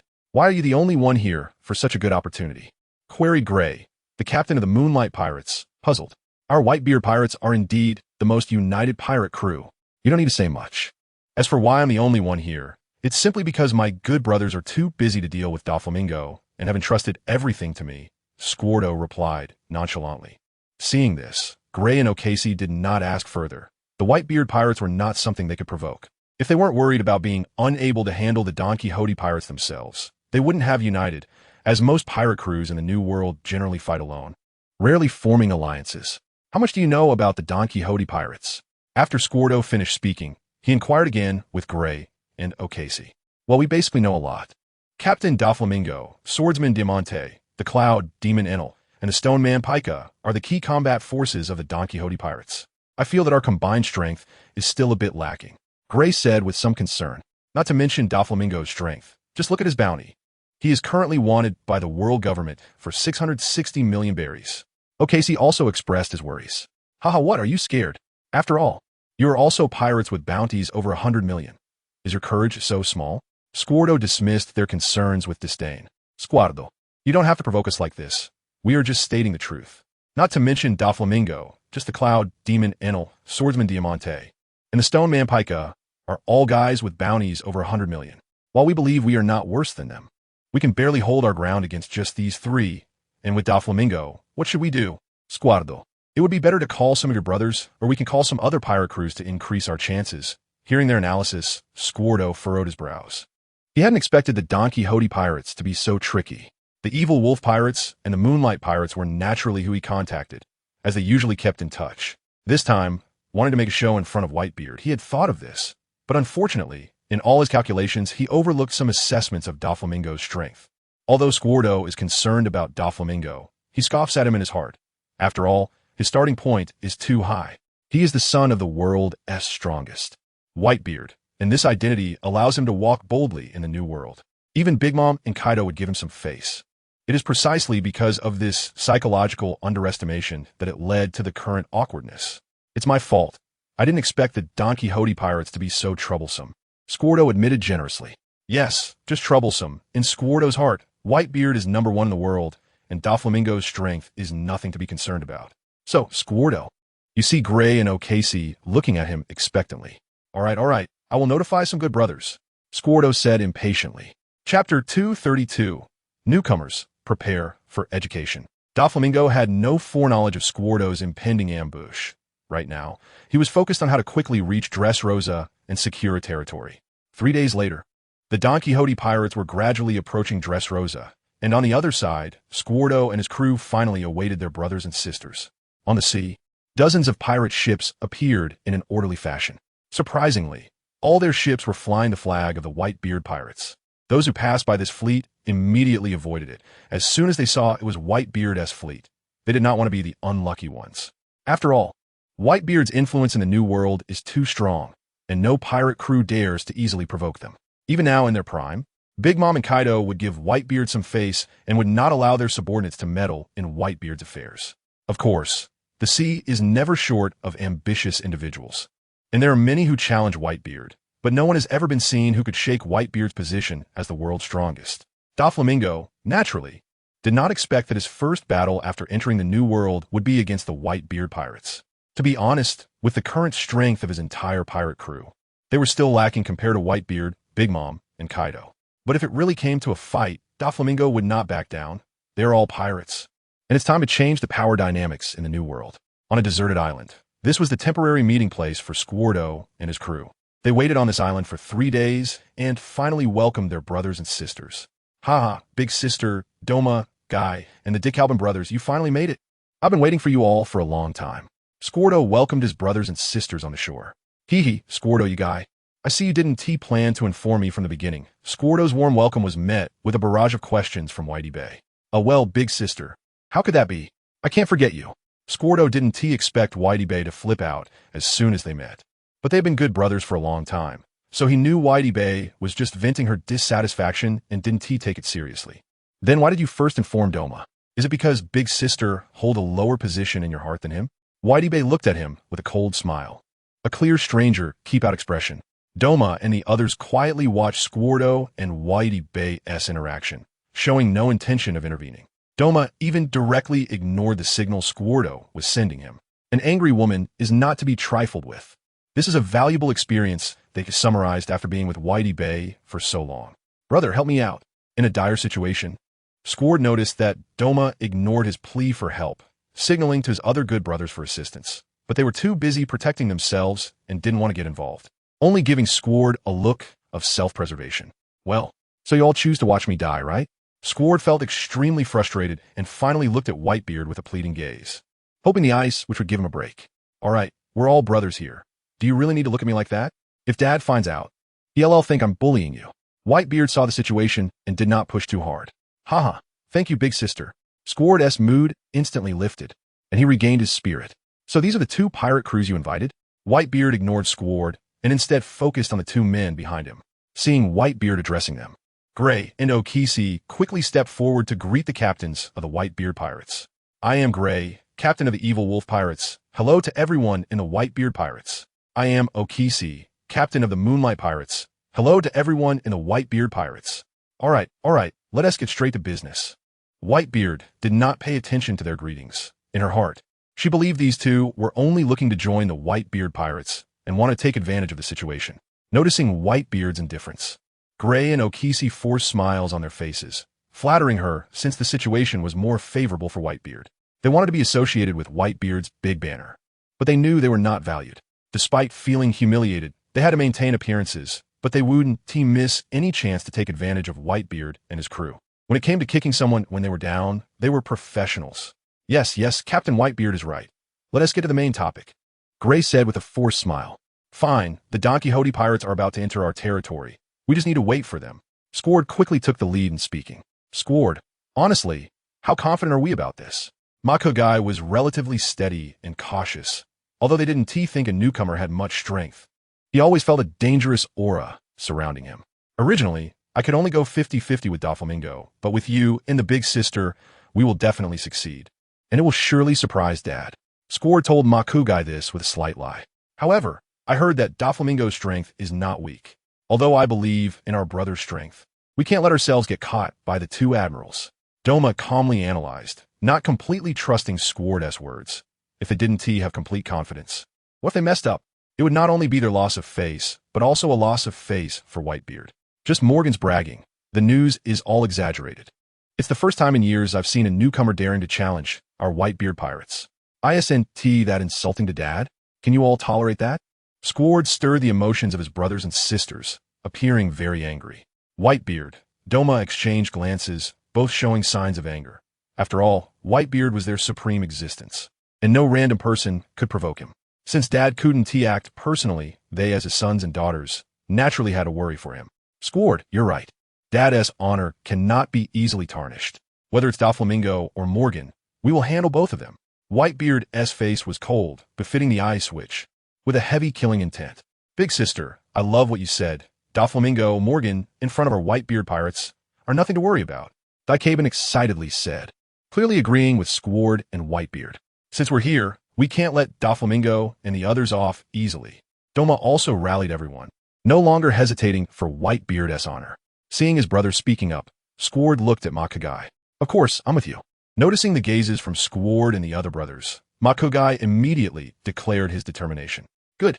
This time, let Doflamingo and his Donquixote pirates come and go without success. The New World isn't a place for a newcomer to be so arrogant. Squard exclaimed excitedly. Gray and Okisi felt like two insignificant figures, only watching Squard and the others make decisions, waiting to pick up some scraps when the battle started, leaving the main fight to Squard and the others. No need to say more. Let us set off immediately. We don't want to drag this out. I can't wait to meet Doflamingo. The ice, which Whitebeard announced her orders eagerly. Haha, big sister, you're truly decisive. Squard took the opportunity to flatter her. Everyone, set sail, target the Donquixote pirates. Set sail. The Grand Fleet headed towards Doflamingo. A great battle was about to break out. Chapter 233. Doflamingo is angry on the vast blue sea. Dozens of pirate ships surged ominously towards the Donquixote pirates. The Donquixote pirates happened to encounter these pirate ships. The thin arc Maxim met so many pirate ships, and the gap between the two was immediately apparent. Young master, not good, ahead. There are many pirate ships coming towards us. After studying navigation for days, Beppo was very interested in researching the weather of the New World, and he was the first to notice the approaching pirate fleet. Hearing Beppo's panicked words, the expressions of the Donquixote pirates varied. However, most of them showed excitement, with only a few looking a bit flustered. Beppo, I'm not criticizing you, but you've experienced such a brutal war. How can you still be so timid? Baby, 5 educated Beppo. Hearing baby, 5's words, Beppo lowered his head in shame, repeatedly apologizing. It's okay, Beppo. Doflamingo walked over to Beppo and patted his fluffy head. Young master. Beppo's eyes sparkled as he expressed his gratitude to Doflamingo. Doflamingo, this is a good thing, since so many fearless guys are coming for us. It's time to let the people of the New World know that our Donquixote pirates are not to be trifled with. Enel said excitedly, his fighting spirit overflowing. I agree with what Enel said. It's time to show the pirates of the New World the style of our Donquixote pirates. Diamante looked at the approaching pirate fleet, a glint of cold light flashing in his eyes, a dangerous smile on his lips. Hearing Enel and Diamante's statements, Law, Robin, Monet, and the others were also eager, all ready to fight. Seeing everyone so filled with fighting spirit, Doflamingo naturally wouldn't reject their enthusiasm. Let us fight then. Our Donquixote pirate crew is not afraid of anyone. Even Doflamingo smiles, making a powerful declaration. Fight! Fight! The Ark is also filled with an overwhelming battle intent. On the lead pirate ship of the Whitebeard pirates, Waydibe and the others gather together. Hearing the momentum erupting from the Ark's prophecy not far away, Waydibe and the others also start to laugh. Big Sis, Doma, Makugai, the Dicarbon brothers, it seems the Donquixote pirates are eager to come to their doom. Squard said with a cruel glint in his eyes. Ahaha, who says otherwise? Gray and Okasi quickly chimed in, trying to gain some presence in front of everyone. Seeing our Whitebeard pirates flag and not running away, but daring to charge at us, truly commendable courage, since they don't know life from death. We have no need to be polite. Brothers, get ready. Let the Donquixote pirates know that the New World is not ruled by newcomers like them. Waydibe said with a cold smile, beginning to issue orders. Kill. Take down the Donquixote pirates. Let them know the cruelty of the New World. Brothers, let's go. The shouts from the Grand Fleet were more intense than those from the Donquixote pirates. After all, there were more of them, and the Donquixote pirates were at a disadvantage at this moment. Doflamingo stood at the bow with the officers of the Donquixote pirates, calmly watching the approaching Whitebeard Alliance Grand Fleet. Doflamingo, it's the Whitebeard pirates. Diamante quickly noticed the flag of the opposing pirate crew. Chapter 234. Snow falls on Earth in Waydibe's eyes. They saw a sword energy dozens of meters long coming towards them, while they had yet to notice any changes from Enel's attack. Who would have thought it was such a level of swordsman? The Donquixote pirates are truly a surprise. Waydibe said calmly, showing no signs of panic, as their Whitebeard pirates also had the famous swordsman Vista. Having seen Vista in action, they were not flustered. Let me handle it. Okasi jumped out at this moment, wanting to make an impression in front of the members of the Whitebeard pirates. Seeing Okasi take the lead, Gray felt a bit frustrated for missing this opportunity. Waydibe glanced at Okasi, then asked Squard with his eyes. Squard nodded in reassurance. Then you go. Waydibe's cool voice fell, and Okasi transformed into a black wolf dozens of meters tall, his sharp eyes fixed on the sword energy approaching them. A woo. OKC let out a howl, attracting everyone's attention. What a big wolf. Is this the infamous wolf OKC, with a bounty of 200 million berries? Truly impressive. The crew on the ship couldn't help but exclaim upon seeing OKC's transformed appearance. Caesar's claw. OKC's hands glinted with sharp claws as he leaped towards the sword energy. In everyone's eyes, a scene reminiscent of a dog eating the sun unfolded. What immense power! However, as OKC received the strike, he couldn't help but break out in a cold sweat, realizing that the swordsman from the Donquixote pirates was incredibly strong. It seemed they had underestimated the Donquixote pirates, and a sense of crisis lingered in his heart. OKC returned to his original form, landing calmly, his face showing no joy or sorrow. Well done, OKC. Score praised. Everyone, the White-Beard pirates can do this. My strength is nothing to be proud of, OKC replied modestly, but in his heart, he was already planning an escape route. He didn't want to advance and retreat together with the White-Beard pirates. They had a father figure, but what did he have? In the end, it would be him who would suffer. Gray took another look at OKC, but couldn't discern anything from his face and had to give up. Just as the crew on the ship was filled with joy and encouragement, the dozens of ships on the sea began to stir. Captain, the sea is churning. At this rate, we will surely fall into the water, a pirate reported in a timely manner. Looks like some big-eared guy is causing trouble. But isn't he a user of the Rumble fruit? How could he affect the sea? Wade-Ibe asked the crew in confusion as the ship swayed. The crew exchanged glances, unsure of what to say. Forget it. Let us take that person down first. Squard gritted his teeth. All right, let us do as Squard says. Wade-Ibe nodded in agreement. The ship was their foundation, and if they fell into the water, things would not go well for them. Let me handle it. Gray also stepped forward, eager to take the spotlight. Then we'll leave it to you. Wade-Ibe and the others urged Gray. Don't worry, just watch me, Gray said confidently. Seeing Gray's confident demeanor, everyone felt reassured and looked forward to his performance. With a whoosh, Gray headed towards Enel in the sky. Enel, a reckless guy is coming, Diamante reminded. Looking for death. Enel stopped his actions and directly faced Gray. Come on, I was hoping you wouldn't come, Gray said arrogantly. Cloud Flow Whip. Before Enel got close to Gray, he launched an attack, sending a white long whip towards Gray. Eagle strike in the sky. Gray also flapped his wings, meeting Enel's Cloud Flow Whip. Enel was not surprised to see his attack blocked, as this was the new world where many strong opponents existed. With momentum like a tiger, Enel showed no hesitation and swung his whip again, repeatedly striking at Gray. This guy has immense strength. I can't just passively take hits. Gray felt the sting from Enel's lashes and showed a grim expression. He quickly utilized his fruit ability to dodge Enel's strikes. Chapter 235. Have you experienced the vastness of the sea? This is the sea area where the Donquixote pirates are battling in the New World. Snowflakes dance in the sky, tirelessly falling onto the ice surface. On the ice, a dozen or so pirate ships are frozen in solid ice, with thick snow accumulating on the sails, ship edges, and decks. However, no one pays attention to the flying snowflakes. Their eyes are solely focused on their opponents. The two pirate crews fight tirelessly here, vying for the position of victor. On the icy battlefield, OKC and his companions behaved completely differently. While others fought with all their might, fearing they wouldn't contribute enough, he remained observant, knowing that the Donquixote pirates were formidable. So he didn't go all out, instead taking advantage of the chaos to seek a glimmer of hope. OKC thought no one could see through his intentions, but unbeknownst to him, Doflamingo had already noticed. After all, he was one of the few experts who had come along this time, and Doflamingo was certainly paying more attention.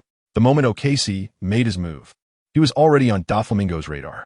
OKC, however, was unaware as he elegantly mingled with the members of the Donquixote pirates, thoroughly enjoying himself. He really has some tricks up his sleeve, Doflamingo remarked. Who? Charlie asked curiously. Doflamingo did not answer, but focused intently on the changes in the battlefield. Charlie felt a bit bored, but since they were on the battlefield, she refrained from complaining and suppressed her disgust and fear, observing the battle alongside Doflamingo. In the sky, Enel was completely unaffected by the blizzard. His figure grew faster as he rapidly approached Gray, intent on making him pay. Gray, being clever, naturally wouldn't give Enel a chance, quickly flapping his wings and flying away. From their brief encounter, Gray realized that his strength was inferior to Enel's, and he certainly wouldn't foolishly compete with him in power. You can really run, Enel exclaimed. Though he could fly, he knew his speed couldn't match that of the Birdman. Seeing Gray's clever move, he couldn't help but curse. I'm a human owl who ate the owl fruit. And with your slow speed, you think you can catch me? You're naive. Gray mocked from short distance away. You little brat, just wait until I deal with you. Enel seethed. Haha, I know my strength isn't as great as yours. But as long as I don't want to lose, you can't do anything to me, Gray replied confidently. You naive guy, have you never seen the vastness of the sea? Enel spat disdainfully. Gray felt the sting of Enel's mockery, and his smile quickly faded, replaced by anger. Die, you frogging well. Cloud needle, Enel shouted, and a large number of long needles made of condensed clouds rapidly appeared in front of him. If hit, it wouldn't feel good, and the speed of these cloud needles compensated for Enel's own speed. Go, eagle wave. Seeing Enel's move, Gray didn't back down. He swung his broad wings, launching several attacks resembling sword energy to meet Enel's cloud needles. Boom! The two attacks exploded in the sky, producing a piercing sound. Enel knew his attack wouldn't harm Gray, so he took advantage of the explosion to quickly close the distance. Hee, do you think you can escape my eyes? Gray's body remained still, but his head turned sharply to face Enel, who had circled behind him. Enel, seeing Gray's inhuman maneuver, wasn't too surprised. After all, there were many devil fruit users with bizarre abilities, and he didn't need to overthink it. Flame Cloud Strike. A series of fiery clouds continuously approached Gray's body. Hoo-hoo. Gray realized Enel's attack was no joke and emitted a series of piercing hoots that made everyone present cover their ears in discomfort. Just before the flame clouds arrived, Gray completed his transformation, revealing a magnificent owl before the flames. Armament Hockey, Gray called out, and his originally gray wings were quickly enveloped in armament hockey. Under the enhancement of hockey, each feather became as unbreakable as steel. Boom! Gray shielded himself with his wings, taking Enel's attack head-on. You got some skill. It turns out the guys from a new world aren't that easy to deal with, Enel said, excitement growing on his face as he looked at Gray, who was bathed in flames. Chapter 236.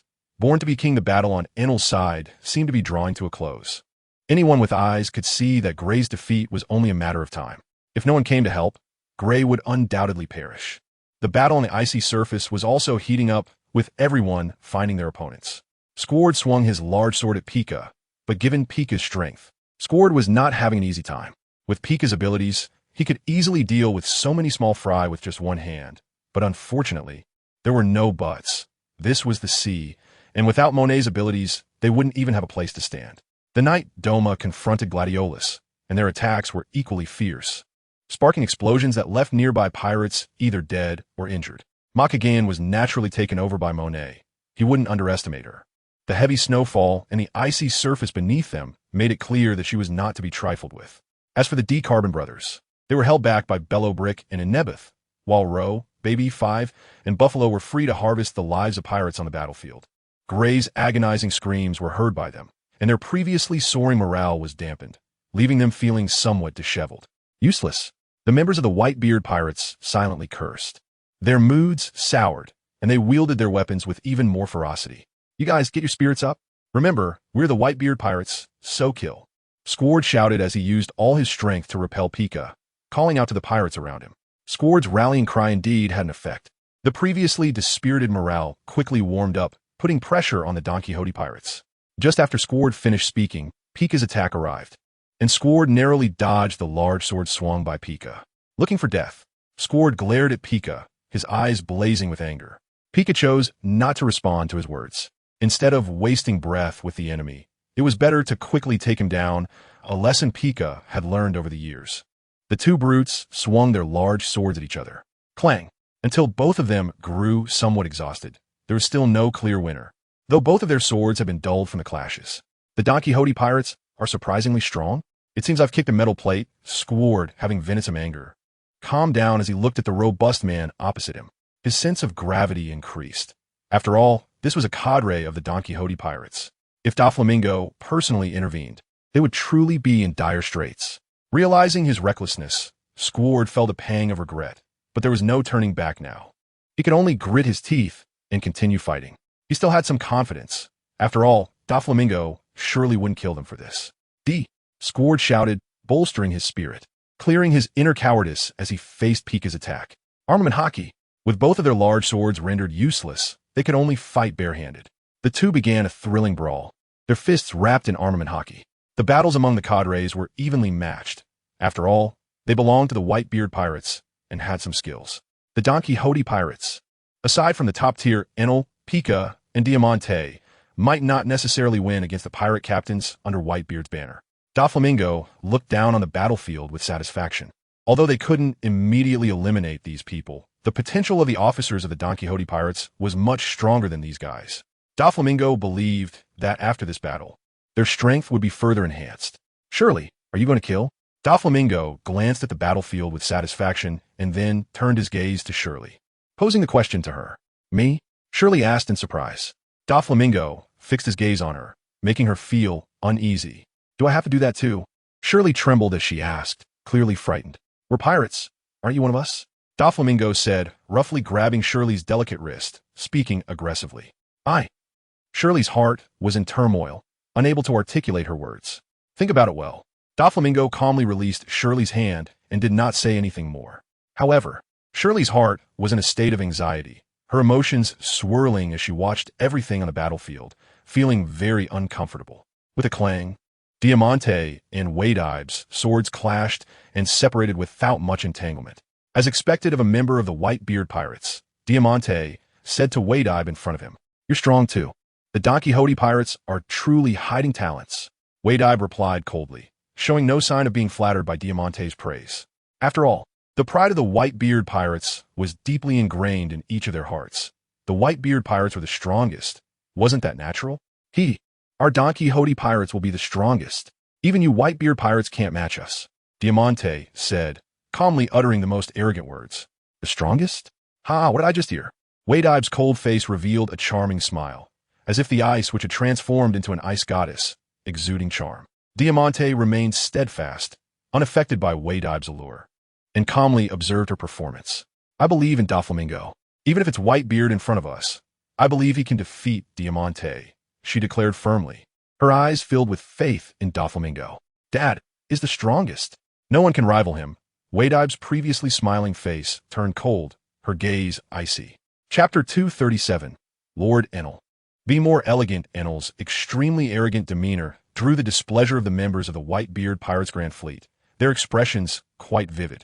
Squard, stop talking and kill this arrogant guy. Let them know that our Whitebeard pirates are not to be trifled with. Marco urged. Right? No one can threaten Dad's position. The members of the Whitebeard Pirates Grand Fleet echoed loudly. You only have one ending today, and that is defeat, Enel declared arrogantly. Go to hell. Squard, unable to tolerate Enel's arrogance, couldn't help but charge at him with a fist. Unfortunately, Pika wouldn't let him through easily. With a loud bang, the furious Squard didn't notice Pika's punch and was sent flying a few meters before finally stopping. Damn it!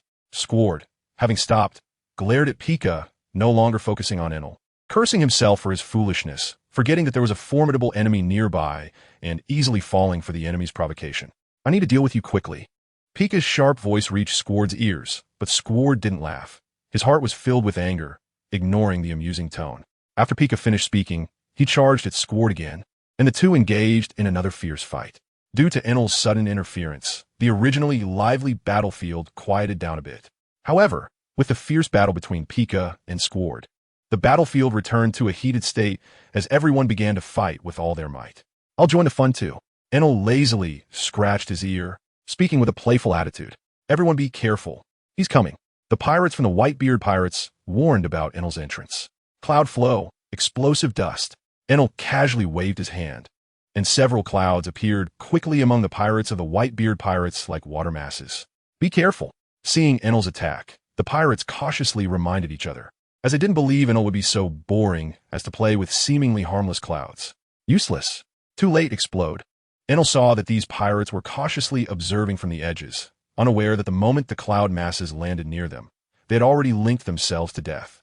Boom! All the sounds of explosions and screams mixed together, thick dust finally revealing the truth as the icy surface showed no signs of life. Only a ground covered in severed limbs and congealed blood. So ruthless. The secretly observing O'Casey thought to himself, then glanced at Enel, who appeared harmless, and couldn't help but swallow hard. This is definitely a tough character, O'Casey muttered, feeling a bit flustered, not expecting that this time the alliance would yield no benefits, but instead lead to a bloody mess. I need to leave, otherwise I don't know how I'll die. O'Casey had just made up his mind when he saw a smiling face approaching him. Seeing Enel appear in front of him, O'Casey's heart skipped a beat. You seem quite strong. Just right, I haven't had enough fun yet, so I'll use you to try my skills, Enel said decisively. He then quickly closed in on O'Casey. Damn, what kind of sin have I committed? O'Casey cursed under his breath, his body rapidly transforming into a fierce black wolf in front of everyone. Caesar's Claw. As Enel approached, O'Casey used all his strength right from the start, not allowing any chance for luck. Since he had already been targeted by Enel, he had no choice but to fight to the death. Although he was cautious, he still had the spirit of a pirate. Yep, huh? This is strong. Enel's laughter reached O'Casey's ears, making his expression even more serious, though his dark face concealed his feelings. Take this punch too. Cloud Shock. As Enel's words fell, he surged forward with a powerful fist aimed straight at O'Casey's face. The Zoan-type Devil Fruit user had tough skin and flesh. Without using Haki, it wouldn't be easy to deal with. Just moments ago, in order to defeat Gray more quickly, Enel had used advanced Haki techniques, striking from the inside out, which allowed him to easily defeat Gray. Haki hardening. O'Casey's sharp eyes sensed the power of Enel's punch and also activated his Haki, preparing for a hard clash. The originally white claws gleaming with cold light were instantly enveloped by Haki, appearing even harder. Claw Blade. As the fist and claw clashed, Enel's expression became serious, his determination evident. While on the other side, O'Casey's face grew worse with time. Even the arm maintaining the claws began to tremble. So strong. O'Casey had already thought about Enel's strength, but this hard confrontation made him realize that Enel was far stronger than he had imagined. And this was just a subordinate. What about the captain, Donquixote Doflamingo? O'Casey couldn't imagine what kind of existence this Don Quixote pirate's really was. Lie down for me. Enel's aura intensified, and the power in his hands grew stronger, pressing down on O'Casey, making it hard for him to breathe. Seeing that he was no match for Enel, O'Casey had no intention of continuing. The massive wolf head lunged at Enel. Naturally, Enel noticed O'Casey's movements, but he was not flustered. O'Casey opened his bloody maw, sharp fangs glinting coldly, and bit down, catching half of Enel's body. Is it tasty? Enel, caught by half of his body, reached out a hand and fiercely grabbed the wolf's head, preventing O'Casey from making any rash moves. Seeing that O'Casey didn't respond, Enel continued menacingly. Since you like to eat so much, I'll let you eat your fill. A sly smile filled Enel's face, revealing a wicked sense of humor. O'Casey stared wide-eyed, a hint of panic flashing in his eyes. The previous rasping did not feel like his fangs biting into flesh. Even though his teeth were coated with Haki, it felt like he hadn't bitten into anything. O'Casey dared not delay. He had a bad feeling in his heart. Endless binding. O'Casey frantically swung his claws, scratching at Enel in front of him. Here's a big gift for you. With that, Enel's body quickly faded, transforming into mist that enveloped O'Casey completely. Seeing this, O'Casey sighed in relief, lowering his claws and cautiously watching the mist swirling around him. The mist that Enel transformed into moved like a dragon or a tiger, constantly swirling around O'Casey. Suddenly, arms emerged from the mist, wrapping around O'Casey's body and making it hard for him to move. You bastard, let me go. O'Casey struggled desperately, but the soft mist did not relent, sticking to him tightly. O'Casey shouted, struggling with all his might, but to no avail. The swirling mist took this opportunity to quickly seep into O'Casey's mouth. Whoa! O'Casey covered his mouth, his eyes flashing with realization and regret. Goodbye. Boom! Blood and flesh flew, and the giant wolf dozens of meters high was obliterated by Enel, leaving not even a complete corpse. So disgusting. Lord Enel, can you be a bit more elegant? Baby 5, hovering in the air, began to complain. Yahaha, what's the big deal? Enel replied nonchalantly. But it really is disgusting. Baby 5 complained. Just get rid of the enemy. Can elegance be eaten?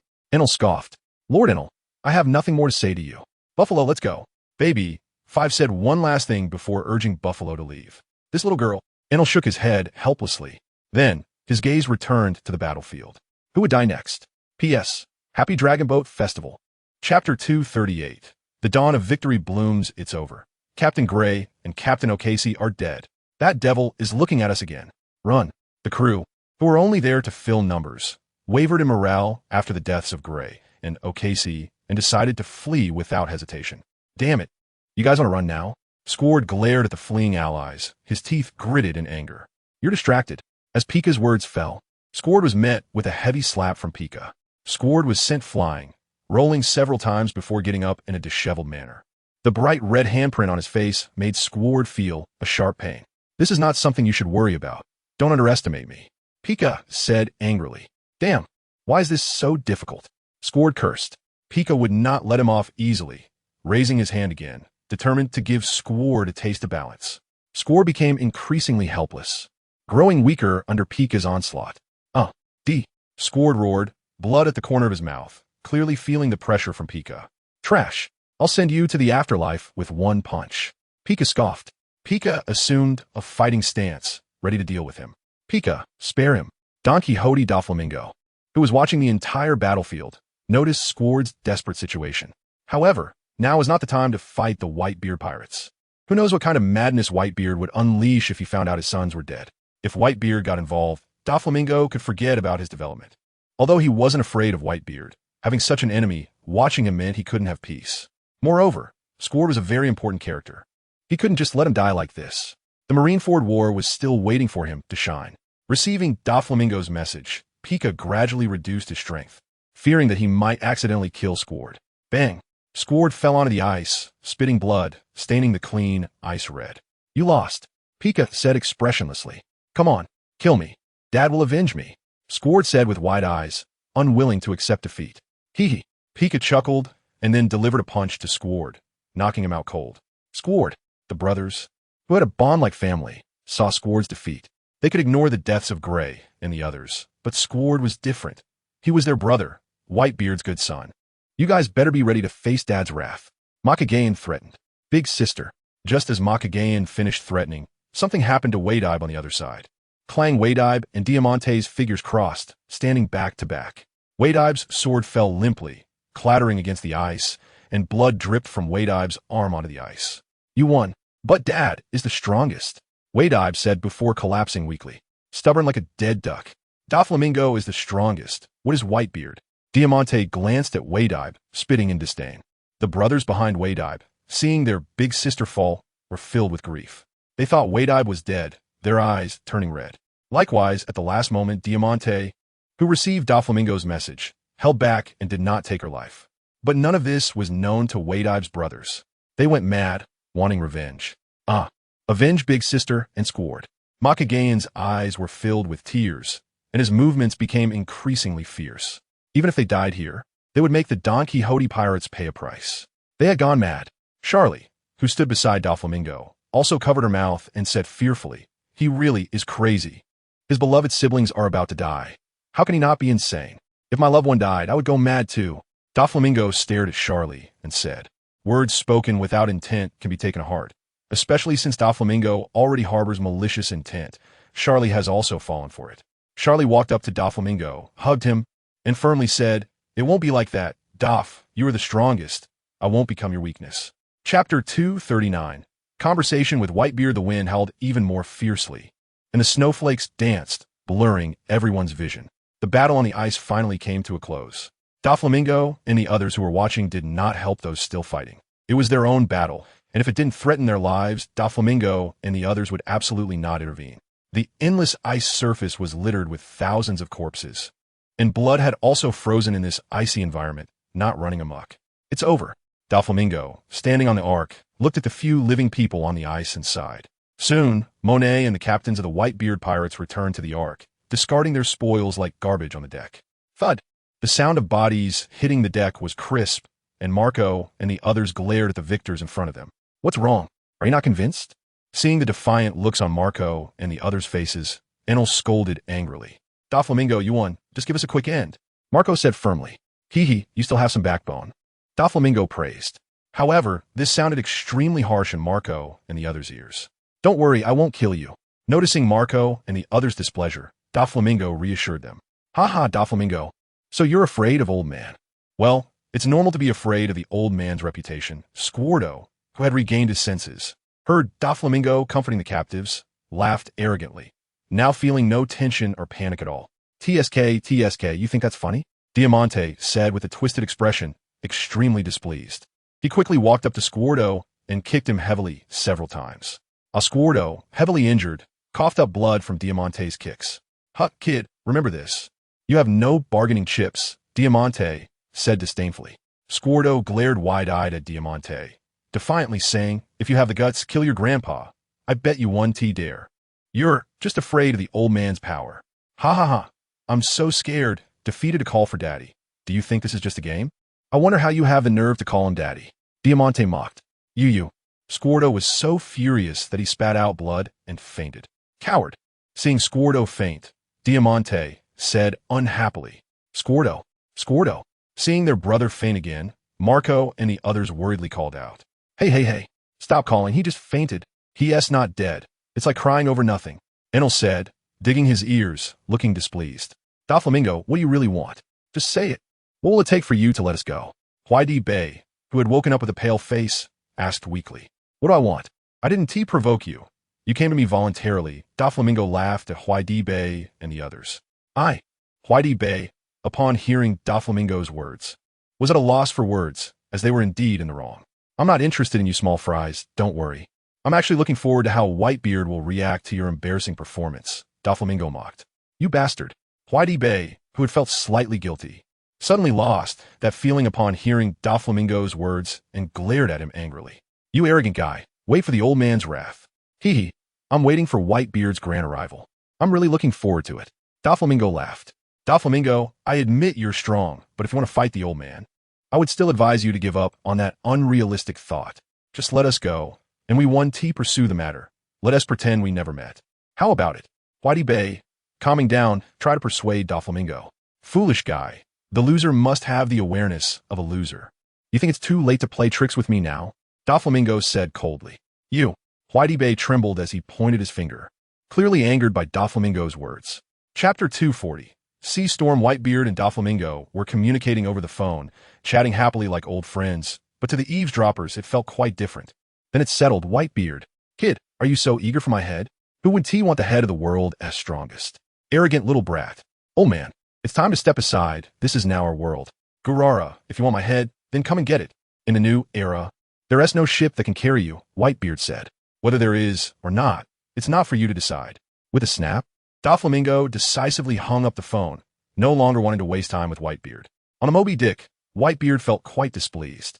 He would say much about a young punk like Doflamingo challenging him, but touching his beloved sons made him very angry. Old man, is the sister crew okay? Marco asked with concern. They're fine, I'm Whitebeard. Whitebeard confidently declared, his violent and domineering aura spreading with the wind, lightening the previously heavy atmosphere on the ship due to his confidence. Then, old man, what should we do? Marco expressed some concern, as once they moved, it would be extraordinary, and he didn't know what Big Mom, Kaido, or the Navy would do. Captain Marco, don't worry. The old man is invincible, Blackbeard said, biting into a cherry pie, confidently. Yeah, Marco, the old man is the strongest. It's just a Doflamingo, right? I believe the sister crew will definitely return safely. Others echoed. Marco, prepare to set sail and meet that arrogant brat, Whitebeard ordered. Yes. Soon, the Whitebeard pirates set off from the depths of the New World, heading towards Doflamingo. On the Ark, the members of the Donquixote pirates looked at the confident Doflamingo with admiration. Lock them up and treat them well. I promised their old man to raise them plump. If they see Whitebeard, they'll think I abuse them with how thin they are. Doflamingo commanded. Yaha, Dof, don't worry. I'll take care of them personally. When the time comes, we'll have a father-son reunion, Enel joked with a smile. Damn it, Marco muttered under his breath. It's fine, Marco. When Dad arrives, everything will be all right. The Decarbon brothers also comforted. This battle ended with a great victory for the Donquixote pirates. After Doflamingo's duel with Whitebeard, the entire Donquixote pirates settled down for a century of peace, ready to face the impact of the world's strongest man in the future. Good news travels fast, but bad news spreads like wildfire. As the head of news, Morgans would not miss such a big story. By the time the battle between the Donquixote pirates and Whitebeard pirates concluded, the news had already spread quickly across the sea. At the Navy headquarters in Marineford, gathered Navy generals began a meeting under Sengoku's moderation, with the main focus on Whitebeard and Doflamingo. What does everyone think? Sengoku asked from a high vantage point. Pirates should be wiped out. Whitebeard and Doflamingo fighting each other is just perfect. I think we should take this opportunity to eliminate them both, the serious Akainu said. I agree with Admiral Akainu. Both Whitebeard and Doflamingo are threats. It's better to get rid of them sooner rather than later, Akainu's faction echoed. Listening to Akainu's speech, the others fell silent, except for those supporting Akainu. Commodore Tsuru, what do you think? Sengoku, feeling pressured, still asked the Chief of Staff Tsuru for her opinion. Tsuru clasped her hands, rested her chin on them, and calmly glanced at the indignant officers. If they want to fight, let them fight. However, a starving camel is bigger than a horse. Doflamingo won't be Whitebeard's match. Once we intervene, we will have to face the pressure from both Whitebeard and Doflamingo, as well as the disturbances from Big Mom and Kaido. Therefore, my suggestion is to watch from the sidelines, wait for them to settle their scores, and then take advantage of the situation. Of course, my primary target is still Doflamingo. Whitebeard's power is too great for us to handle. Tsuru stated her suggestion calmly, and Akainu still wore his usual expression, but it was clear he agreed with Tsuru's advice. In that case, if there are no objections, let's go with Tsuru's suggestion. Sengoku pondered for a moment, and, seeing no opposition, settled the matter. Marshal Sengoku, I want to go personally, Akainu asserted. I want to join in on such a big occasion too. The lazy and still half-asleep Akiji also requested to participate. Akainu cast a rare glance at the lazy guy, showing no further interest. Chapter 241, A Dark Night for Killing. While the world was focused on the Whitebeard pirates and the Donquixote pirates, a group quietly entered Dressrosa. In order to fulfill Doflamingo's instructions, Virgo spared no effort, having prepared thoroughly before entering Dressrosa, just waiting for Doflamingo to take over. However, what Virgo was doing could be traced back to before Doflamingo's battle with the Whitebeard fleet. As a member of the Navy, Virgo acted under the guise of combating pirates. Otherwise, drawing the attention of the higher-ups would be self-destructive. One day, Virgo boarded a warship, preparing to capture some pirates. The false peace of Dressrosa was about to be torn apart, and it was time to welcome the pirates' onslaught. On the warship, the sailors were grateful to have such a formidable Navy leader like Virgo. In the New World, death was ever present, and without a reliable superior, their lives would be at risk. Admiral Virgo is so impressive. This time he has led us to capture so many pirates. Haha, yes, Admiral Virgo is amazing. And he is really nice, sharing resources with the brothers. Inside the cabin, Virgo listened to the sailors' praises without any expression, maintaining his serious demeanor. Deputy, when will we arrive at Dressrosa? Virgo stepped out of the cabin and asked his deputy. Upon seeing the respected Admiral Virgo, the sailors immediately hushed their discussions, as talking behind someone else's back, even if it was praise, was not wise. Report, Admiral Virgo, we should arrive in 1 day, the deputy replied respectfully. Virgo nodded without showing any expression and turned to leave. Admiral Virgo is so serious. We don't dare to breathe when he asks questions. His aura is too powerful. Once Virgo left, the idle sailors began to chat. Virgo paid no attention to their chatter. He was contemplating how to take Dressrosa smoothly. After years, he would finally meet Doflamingo and wanted to present an impressive gift. Virgo knew Doflamingo didn't want to bear the reputation of a villain. At least in the eyes of the public, he had to appear as a savior to strengthen his rule. After much thought, Virgo came up with a few points. First, he would tarnish the reputation of King Riku, which was simple enough. Using his string fruit to manipulate King Riku to slaughter the populace would make him lose the people's support. Next, he would use the pirates he captured to unleash havoc on the residents of Dressrosa, then spread rumors and distort the facts, placing the blame entirely on King Riku. Following that, Virgo would make his entrance, saving King Riku and Dressrosa by exterminating all the pirates, and subsequently eliminate his subordinates, attributing all the events to King Riku and his people, causing them to lose the support of the world government. In the end, with the people disillusioned and the world government distrustful of King Riku, he would find himself in a position of self-destruction. And then it would be time for the protagonist to make an appearance. This was Virgo's plan, of course, with some minor details he needed to pay attention to, or he would ruin Doflamingo's setup. Although the ultimate consequence might just be his undercover identity getting exposed, the residents of Dressrosa not cooperating, and the little people turning against him, the outcome would still be unacceptable to Doflamingo. If he could achieve a good reputation and smoothly handle these matters, who wouldn't want that? On this day, with half a day left to reach Dressrosa, the pirates on the warship were subjected to inhumane torture by the sailors, which was, of course, Virgo's order. To make the horses run, one must feed them grass. These ruthless pirates would vent their resentment and anger on the populace, which would lead to a good show. As night fell, the tortured pirates, under Virgo's secret release, prepared for action. Chapter 242. After the matter is resolved. Retire and conceal achievements and fame in Dressrosa. At the palace, King Riku was preparing to rest under the service of his maidens. Recently, the sea has been bustling with activity, with the Whitebeard pirates and the Donquixote pirates making headlines. It's uncertain what kind of impact this will have on Dressrosa. King Riku is somewhat worried about the future of Dressrosa and is tossing and turning in bed, finding it difficult to sleep. Sigh. What should we do about the future of Dressrosa? King Riku got up and looked out at the bright moon, speaking with concern. This is simple. Just leave Dressrosa to me, and you won't have to worry anymore. A voice abruptly entered King Riku's ears, jarring in the quiet environment. Who's there? King Riku asked nervously, quickly running to the place where weapons were stored, grabbing a sword for a sense of security. I'm here to bring you peace. So what's the matter? Your Majesty Riku, don't you want it?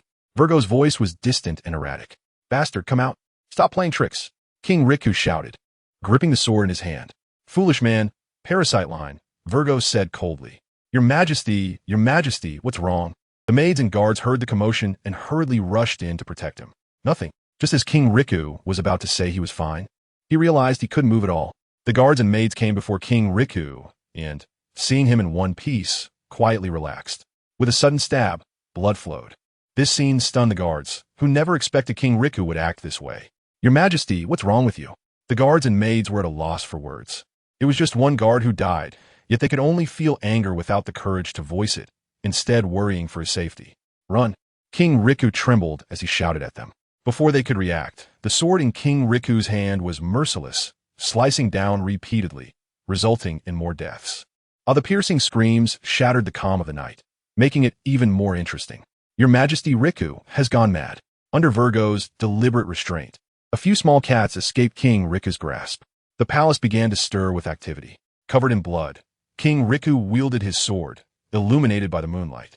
Resembling a heartless demon, he arrived at the stable, mounted his fine horse, and with a shout, left the palace, ready to wreak havoc on the residents of Dressrosa.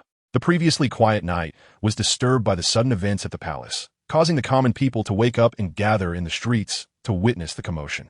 Under the watchful eyes of the crowd, King Riku, riding a white horse and wielding a sharp sword, with tears and snot covering his aged face, quickly approached the people. Everyone run. Although King Riku couldn't control his body, his will remained unchanged as he desperately urged the crowd to flee. Seeing the chaos, the townsfolk were intrigued by King Riku's disheveled appearance and did not heed his warnings, instead waiting for his approach. Virgo secretly controlled King Riku, his face betraying no extra emotion. The cries of despair erupted. Since they chose not to flee, they could only be slaughtered. I'm Soda. King Riku cried out, repeatedly apologizing as he struck down. King Riku has gone mad. Everyone run. This statement sent the crowd scattering. However, how could their speed compare to that of the horse? Before long, they were caught, one slash at a time, blood flowing everywhere. While King Riku was in the midst of his massacre, under the cover of night, the pirates released by Virgo also entered Dressrosa. Captain, Dressrosa is so lively. Even at this late hour, there is so much commotion, a pirate said to the captain. Ha, isn't that great? I've had enough suffering, so it's just right to take it out on them. The captain laughed heartily, a greedy look on his face. Captain, give the orders. The Navy probably won't arrive until tomorrow. We still have half a day left, enough for the brothers to enjoy. The captain commanded. Let us enjoy ourselves, ha. Beautiful ladies, I'm coming. A group quickly approached King Riku and his men. The commotion in the town also caught the attention of the Cyrus family living in the flower fields. Scarlet and Cyrus's home was relatively far from the royal city, so they couldn't immediately know what was happening. However, seeing the fire and chaos in the palace, they realized there was turmoil. Chapter 243. It's him, it's definitely him. The next day at dawn, Virgo returned to the warship on time after experiencing the chaos of the previous night. Not good. A sailor rushed to report to Virgo. What kind of chaos is this early in the morning? What happened? Virgo pretended to be unaware, feigning authority. Yes. The sailor immediately quieted down. Speak, Virgo commanded. The pirates we capture have escaped? The sailor cautiously observed Virgo's expression, speaking carefully. What? This is serious. Quickly gather the men. We must set out to capture them.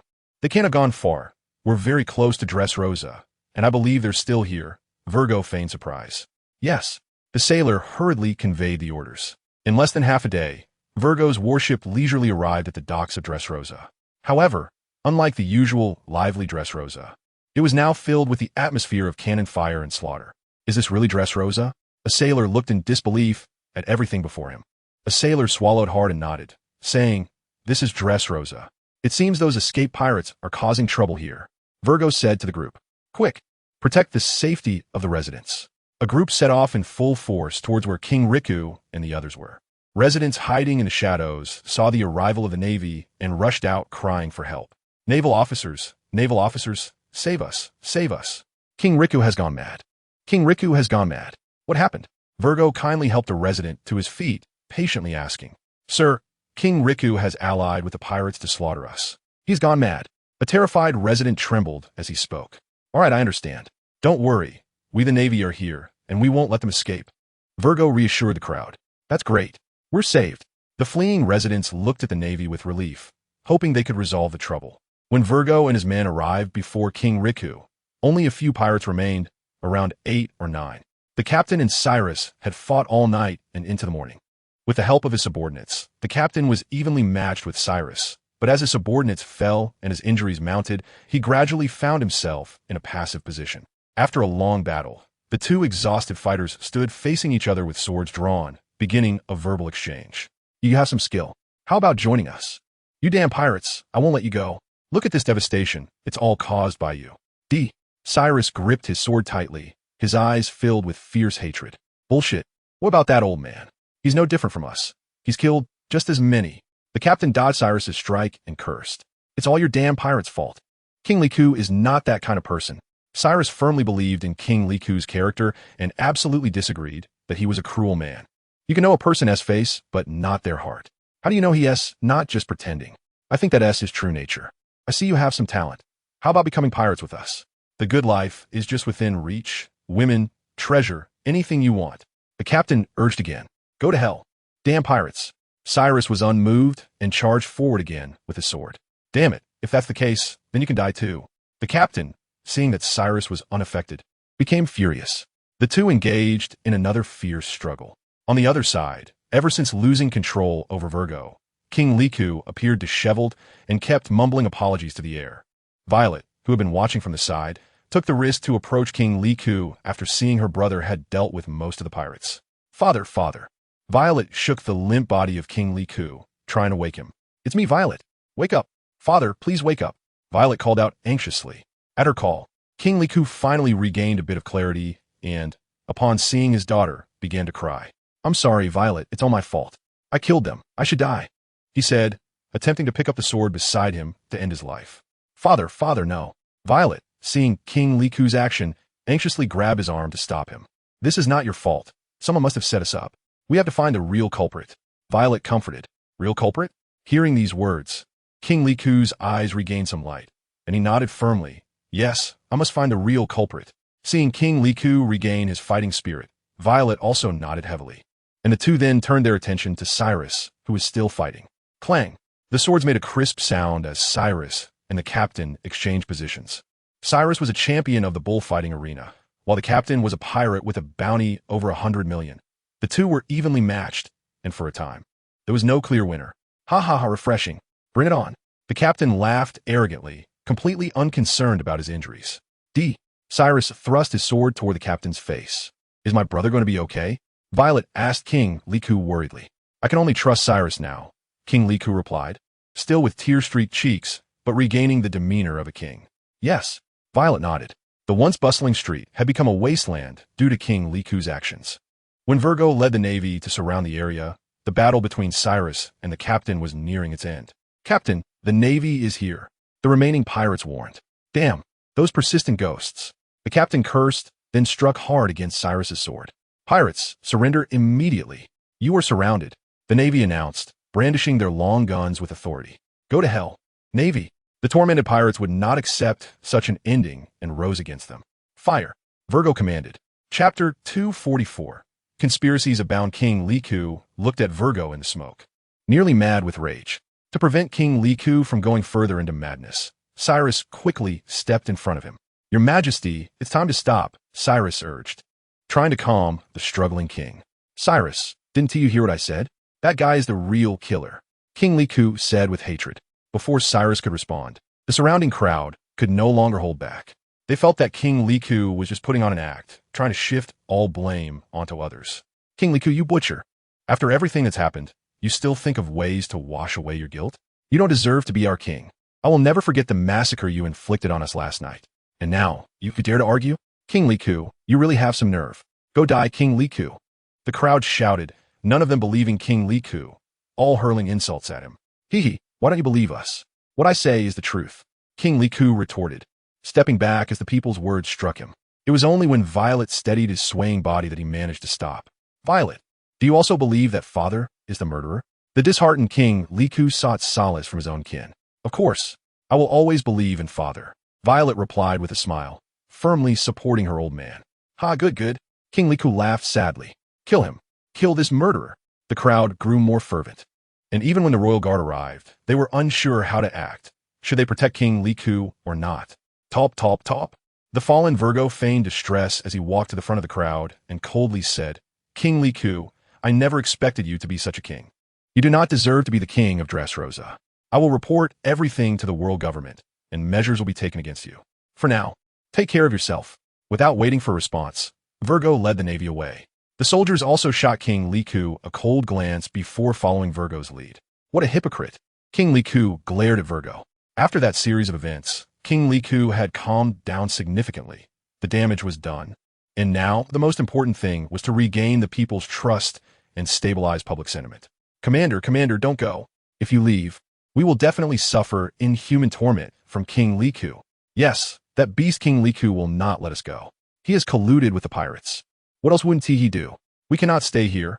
Otherwise, we are just seeking death. Commander, why don't you take us with you? We don't want to stay in Dressrosa any longer. Seeing Virgo's actions, the crowd also blocked their way, their chattering causing Virgo a headache. But he had to maintain his composure. Everyone, rest assured, we, the Navy, are just and will never let evil forces develop unchecked. Even if he is a king, we will not tolerate his continued wrongdoing. Virgo declared loudly. Good. The crowd echoed. The king of the kingdom of Liku and others watched Virgo's performance. Apart from the king feeling disgusted, most people found nothing wrong and believed that Virgo was a highly righteous naval officer, someone trustworthy. In comparison, the king's words seemed a bit less credible. Sometimes, the real terror isn't the enemy, but rather the distrust of comrades fighting alongside you. Damn it, the king muttered under his breath. Father. Violet looked at the king with concern. At this point, there was only one way to clear the king's name, which was to use her Dingiki fruit ability to check Virgo's memories. However, how could a naval officer like Virgo agree to that? Accomplishing this task would be as difficult as climbing to the heavens. Cyrus remained silent, standing protectively in front of the king. Whether or not the king was guilty, he only knew that the king was his benefactor, his father-in-law, and the grandfather of his daughter. That was enough. Don't worry, we'll be back soon, Virgo assured. Chapter 245. Finding you along the phone line on the Ark. Doflamingo gathered his cadres for a meeting to discuss how to respond to the Whitebeard pirates' impending attack and Virgo's actions. Doflamingo, just to be clear, I want to go with you this time. Enel spoke up before Doflamingo could say anything. TSK. Enel, you've learned to jump in with answers. Doflamingo teased. Hee. Doflamingo, I'm just too familiar with your style. Enel laughed heartily. All right then, it'll just be the two of us going to Bagar Island. Doflamingo decided with a wave of his hand. Hearing Doflamingo's words, Enel's mood brightened, and he fell silent. Doflamingo, isn't this a bit inappropriate? Diamante said, not because he wanted to compete, but simply felt that Doflamingo's decision was unwise. Brother, I also think it's inappropriate, Robin said eagerly. Oh, what is inappropriate? I'm not trying to fight the Whitebeard pirates to the death. I just want to spar with him. Doflamingo dismissed Diamante and Robin's concerns. But we are a team. How can we just let you and Enel take the risk? Robin insisted. Mr. Doflamingo, we absolutely won't hold you back. Ro also volunteered. Yeah, young master. We want to fight with you too. Monet added anxiously. The others also looked eager, showing no fear. All right, Robin, Ro, Monet, I understand your intentions. It's good that you care, but I have another task for you that won't be any easier than mine. Are you willing to accept it? Doflamingo soothed the crowd's emotions. Young master, what is the task? The excitement came quickly and went just as fast, at least for Baby 5, who was just a child. Virgo needs your help. Listen to me. Doflamingo patiently explained the preparations for Virgo's side to Robin and the others. Brother, if we do this, our task won't be light either. But we must deal with that guy. If he doesn't cooperate, it could delay our big plans. Robin expressed her worries, and the others widened their eyes, waiting for Doflamingo's solution. Don't worry, I'll follow the phone line to find him. He won't escape. Plus, We have many accounts to settle, and I won't let him off easily. Hearing Doflamingo's solution, Robin had no further objections. Doflamingo, what about the captives from the Whitebeard pirates? The previously lively meeting quieted down, and then Ivankov spoke up. Brother, let's take them with us. That way we have some assurance, Robin quickly added. I agree with Robin, Monet said with a frown. Diamante, fearing Doflamingo might disagree, quickly chimed in. Doflamingo, I also think this is a suitable approach. Doflamingo glanced at everyone. He knew their little thoughts, but did not refuse. After all, life is precious, and taking some safety precautions is not excessive. All right, I'll take Whitey with me, and I'll leave the rest to you, Doflamingo stated. Don't worry, Doflamingo, I'll take good care of them, Diamante assured. Then it's settled. Meeting adjourned. In Doflamingo's room, Ivankov and Doflamingo were preparing for some private activities. Let us begin, Ivankov said. Doflamingo looked at the beautiful woman in front of him and instructed. Okay. Ivankov obediently nodded. Morgans, it's time to settle the score.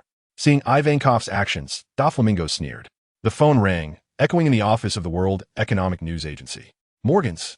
The current president was in high spirits, as the recent big news had all come from his hands. Morgans casually answered the phone next to him. Greeting, hello, connected. Ivankov informed Doflamingo. Haha, great, human information transmission. Doflamingo's voice faded away, leaving only Ivankov in the room. Ivankov looked at the empty room and was astonished by Doflamingo's operation. No matter how many times he saw such a miraculous operation, he couldn't help but feel shocked. Hello, speak. What human information transmission? What the hell is this? I'm very busy. It's tens of thousands of berries a minute. Are you messing with me? Morgans complained, preparing to hang up. President Morgans, why are you so angry? Just as Morgans was about to hang up, a teasing voice rang in his ear. Suddenly, a flash of lightning appeared from the phone bug and quickly formed Doflamingo's figure. Looking at Doflamingo in front of him, Morgan's eyes narrowed and his heart skipped a beat. He had never expected Doflamingo would find him here. Haha, I thought who it was. Turns out it's the infamous Captain Doflamingo. I wonder what business you have with me? Morgans, being the president of the news agency, quickly shifted his mindset after seeing Doflamingo, no longer overly worried about his life. That depends on how clever you are. President Morgans, Doflamingo, said as he casually took a seat on the sofa, crossing his legs. Haha, what do you mean? Captain Doflamingo, whatever you need. I will tell you everything and do my best to fulfill your request. Morgans, knowing his place, used the art of language to placate Doflamingo. Don't worry, President. This is just a small matter for you. You can definitely handle it. After all, your newspaper is always full of grandiose claims, right? Doflamingo replied. Lord Doflamingo, you can't say that. The news we report is the most truthful. We certainly won't spread fake news. At most, we just polished a little bit. Morgan squinted and said, Really? Just a little bit? Morgans gestured. Then why did you write it that way about me? Haha, isn't that a recognition of your strength? I believe the throne of the world's strongest will definitely belong to you in the future, Morgans praised without any shame. You're really a cunning old fox. Doflamingo thought to himself. This guy Doflamingo is not easy to fool. Morgans thought the same. Well, I actually have a big news item for you. I wonder if the president would be willing to accept it. No, Doflamingo, it's hard for you to come here. So I really can't accept such a big gift. Are you going to refuse? Doflamingo's palm crackled with an ear-piercing thunder, like thousands of birds chirping. Seeing Doflamingo's undisguised threat, Morgans felt helpless. But his expression was well disguised. How should I put it? I didn't refuse at all. How could I refuse such a big gift? Morgans, you're a smart man. You made the smartest decision, Doflamingo said, watching Morgans take cautious steps. Flattery. Compared to you, I'm just a nobody, not worth mentioning, Morgans forced a smile. I know it's flattery. Morgans, put away your tricks. Just do my bidding well, lay sure. After Doflamingo finished speaking, without waiting for Morgans to react, a bolt of lightning shot towards Morgans' body. Morgans wanted to dodge, but as soon as he saw Doflamingo's expression, he resigned himself to his fate and sat back to watch the lightning strike him. Don't worry, it's just a little trick. It won't kill you. You're a great collaborator of mine. Doflamingo stood up and comforted him. Haha, Morgan smiled, looking more like he was crying. Doflamingo walked over to Morgans, said a few words to him, then dialed Ibisu's signal. Looking forward to the next meeting, President Morgans. Then Doflamingo's figure disappeared, leaving Morgans with a sinister expression. Bastard. Damn it, despicable and shameless guy. Why don't you just die, Morgans vented. La. President Morgans, who offended you? Why are you so angry? Doflamingo's voice came from the other end, making the venting Morgans immediately shut his mouth. How could it be? Lord Doflamingo, I'm just teaching my subordinates a lesson. Don't worry, I will definitely do a good job on the matters you entrusted to me, Morgan said with a fake smile. Then I'll wait for your good news. The phone went silent, and Morgans finally breathed a sigh of relief, slumping in his chair, feeling the strong beating of his heart, his brows furrowed in a complicated manner. On the ark, Ibiza listened to Morgans' speech and teased. This guy really changes his face quickly. Who says it isn't? However, there's not much time left before the meeting at Bagheera Island. It will surely be lively then. Transforming mustaches, Kaido, Big Mom, the Navy, what a lively gathering, Doflamingo thought. Chapter 246, Prelude to the Piano. Bagheera Island is an island that lies between Punk Hazard and Dressrosa. Because it is a deserted island, it is not well known. Doflamingo is very close to Bagheera Island and has landed early with Enel and Waydibe. Now, they just have to wait for the arrival of the Whitebeard pirates. Since they are deep in a new world, Whitebeard's speed must be quite slow, and Doflamingo is not overly anxious. Experts sparring cannot afford any carelessness. It's just the right time to adjust his mindset. As for the other members of the Donquixote pirates, after sending Doflamingo and the others to the island, they quickly left, as they also had their own tasks. To complete the mission, Diamante and the others were quite proactive, but in the end, it was still Liku King and the others who suffered. However, all of this has nothing to do with Doflamingo. On Bagheera Island, Doflamingo, Enel, and Waydibe leisurely awaited the arrival of the Whitebeard pirates. At night, the sky was dotted with stars, and the bonfire on the island was bright. Doflamingo, Enel, and Waydibe sat around the fire, absorbing the warmth of the flames to fend off the cold. Doflamingo, here. Enel handed a roasted leg of deer from the bonfire to Doflamingo, who accepted it without hesitation. Since neither of them was a great cook, they could only make do. You eat too. Enel glanced at Waydibe, who was sitting idly by, and unceremoniously threw her a piece of meat. Waydibe didn't hold back either, with meat available. She caught the piece thrown by Enel, and, regardless of the scorching temperature, began to gnaw on it clumsily. Indeed, she was a child of the sea, lacking any decorum. Enel leisurely cut off another piece of the deer leg, happily munching away. The atmosphere among the three was surprisingly quiet. After a while, a satisfied Enel did not spare Waydibe, unceremoniously ordering, "Are you full? Go roll to the side." "You." Waydibe angrily pointed at Enel. "What about me? Remember, you're just a captive now. If it weren't for your not dead old man, who knows, I might have killed you." "We don't keep idle people," Enel said without any politeness. Hearing Enel's words, Waydibe didn't say much, keeping her anger bottled up, just waiting for Whitebeard to come and make a decision. "Damn bastard, when Dad comes. None of you can escape. I will make sure to repay today's humiliation 100-fold. Waydibe cursed Enel in her heart, and her body moved neatly to the edge, knowing she wasn't welcome and not giving Enel and Doflamingo a chance to find fault. TSK, this guy really knows how to be sensible." Enel scoffed. "Enel, why bother with her? You might as well prepare more to welcome Whitebeard and the others." Doflamingo tossed an apple in his hand, the firelight reflecting brightly on his face. "Ha, Doflamingo, these captives have been chattering a lot lately, so I took the opportunity to adjust things a bit. You wouldn't know, especially that guy named Squardo. Who was the loudest?" "It's unavoidable," Enel happily replied to Doflamingo's teasing. The two exchanged smiles, the bonfire crackled, and the flames grew larger, casting a red glow on their faces. In the quiet night, apart from the sounds of some animals frolicking, only the breathing of the two remained. They were silent for a moment, then Enel said to Doflamingo, "Doflamingo, I think Whitebeard has spoiled their son too much." Hearing Enel's words, Doflamingo was momentarily stunned. Chapter 247, The Face of Two Pirate Crews. The rising sun had already climbed out of the sea, casting its warm affection on the earth.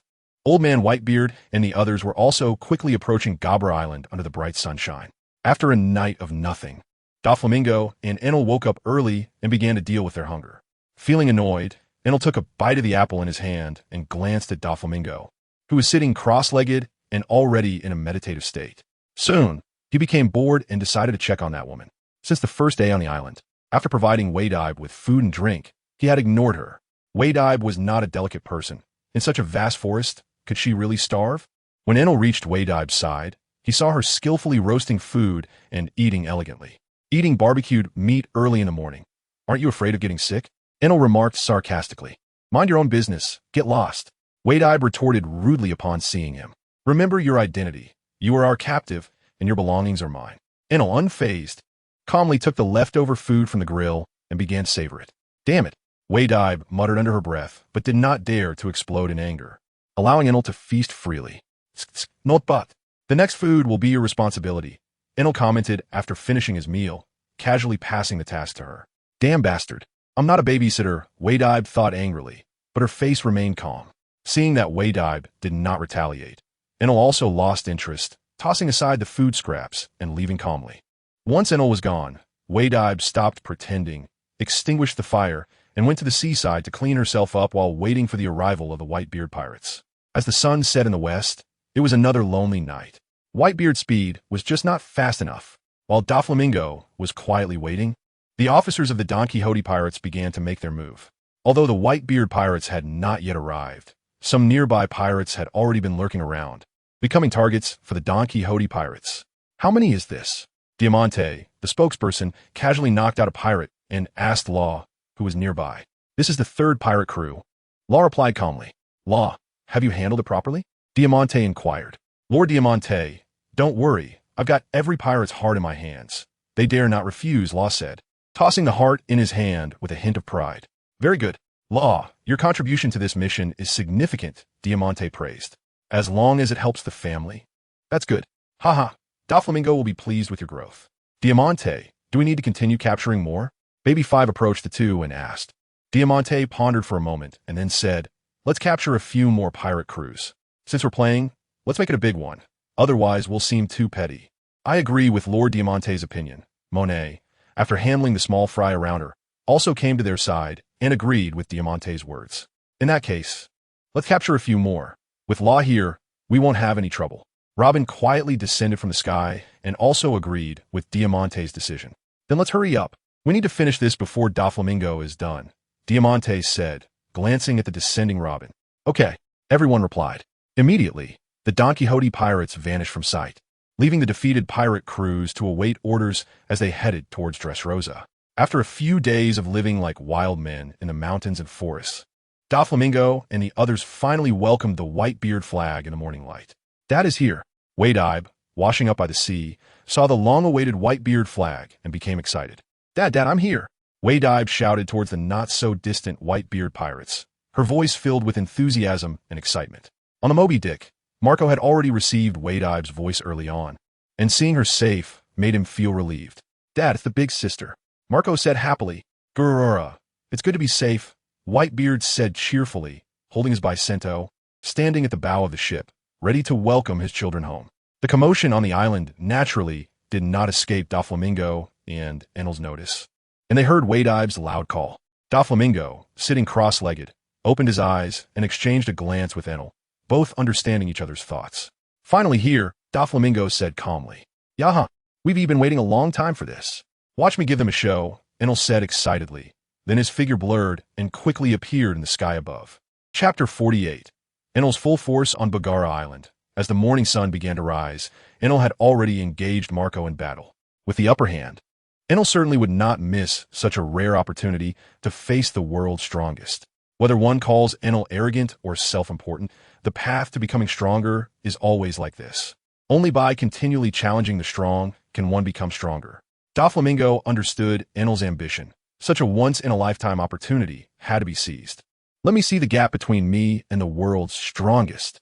Enel sneered, and the three figures of Enel in the sky rapidly approached Whitebeard, who was standing at the bow of the Moby Dick.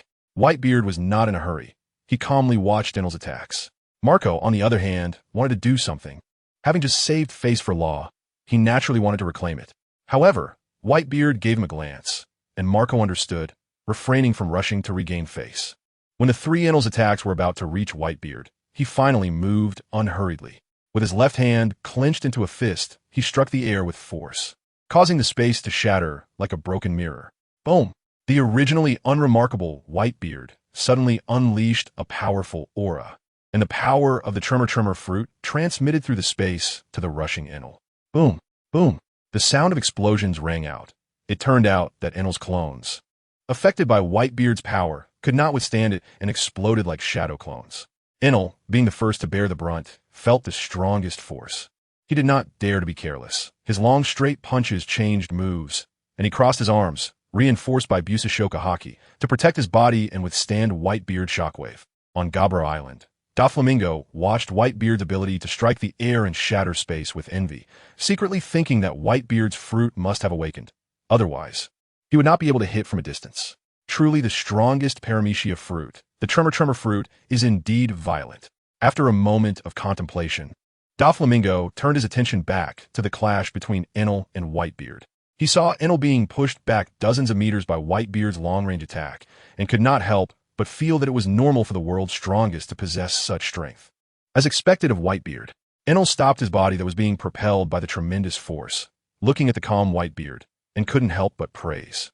"Gurara, kid, do you have any other tricks?" Whitebeard stood with his bicento in his right hand and his left fist clenched, a calm smile on his face. Of course. After Enel finished speaking, he unceremoniously unleashed his strongest move. This rare opportunity must be seized. He wanted to see the gap between himself and the world's strongest. With Enel's shout, the horizon, which had just begun to break dawn, was engulfed by a thick layer of clouds and mist. The rising sun could not break through the shroud of fog and directly disappeared into the sea of clouds, dimming the world a bit in the absence of sunlight. Whitebeard and the others looked toward the horizon, waiting for Enel's transformation. Amidst the dark clouds, Enel concealed himself and began to control thunder and rain to strike at Whitebeard.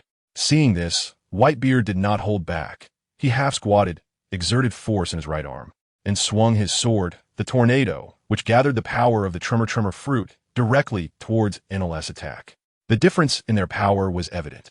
Whitebeard shattered Enel's attack with sheer strength. Chapter 249. The thunderous little devil, a massive pillar of thunder appeared from Doflamingo's hand, and in the blink of an eye reached Whitebeard, using it to counter Whitebeard's shockwave. A punch that was originally aimed at Enel was redirected by Whitebeard, targeting the thunder instead. He threw a punch that shattered the thunder pillar, and without Doflamingo's subsequent power backing it, the thunder dissipated into nothingness. This action happened in the blink of an eye, and Whitebeard's sons were caught off guard, unable to shield him in time. "You bastard! How dare you sneak attack?" "Damn guy, pirates are free-spirited individuals, and their tempers are naturally explosive." Upon witnessing Doflamingo's sneak attack, Whitebeard's sons were furious and showered Doflamingo with curses. Hearing their insults, Doflamingo wore an indifferent expression. He knew his actions were inappropriate, but he was a pirate. Discussing morality and fairness with pirates was utterly ridiculous. Did they think they were playing house? This was the sea, and they were pirates. Battles, sneak attacks, and schemes were simply the norm. Doflamingo shook his head, recalling Enel's words. It was true that Whitebeard had protected them too well. In a world of deceit and schemes, as long as you could win, you were right. Marco and the others, seeing Doflamingo's nonchalant demeanor, were even angrier.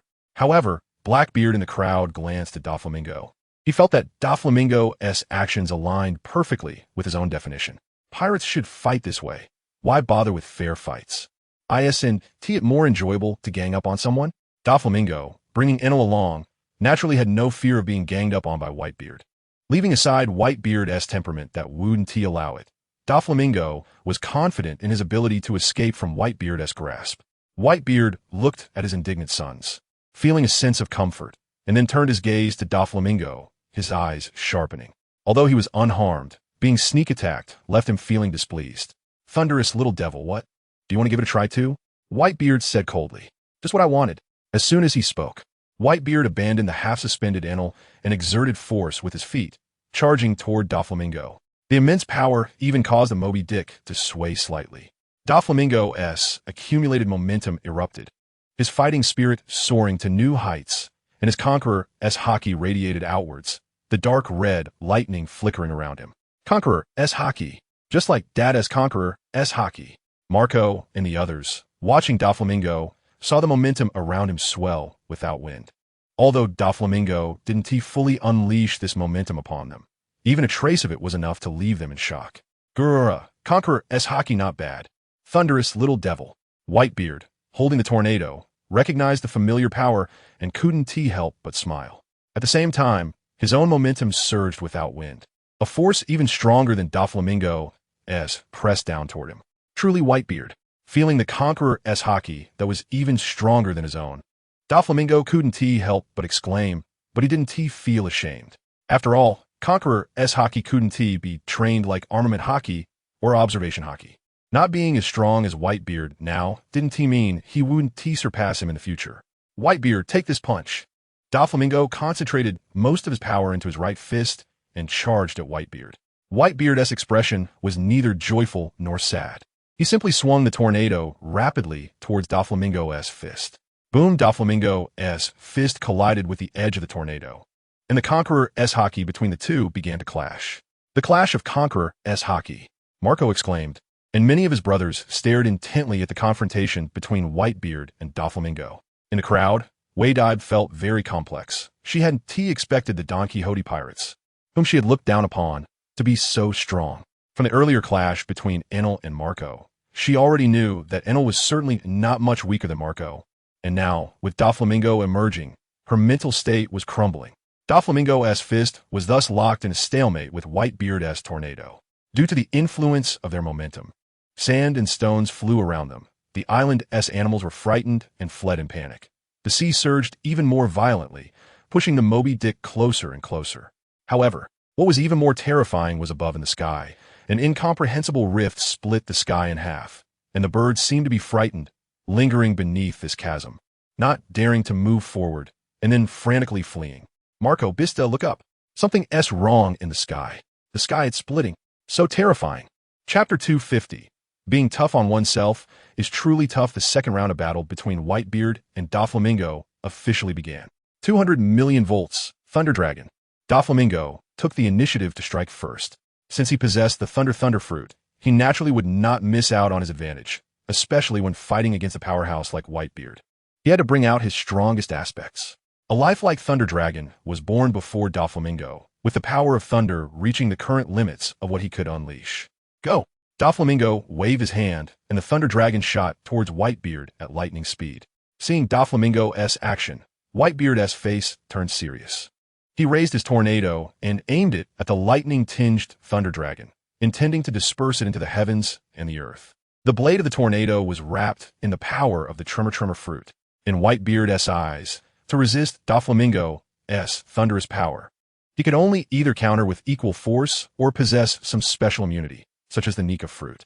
While Whitebeard was destroying the Thunder Dragon, Doflamingo instantly teleported beside Whitebeard and kicked him right on the forehead. Whitebeard's observation hockey had already reached its peak, so he naturally wouldn't miss Doflamingo's movements.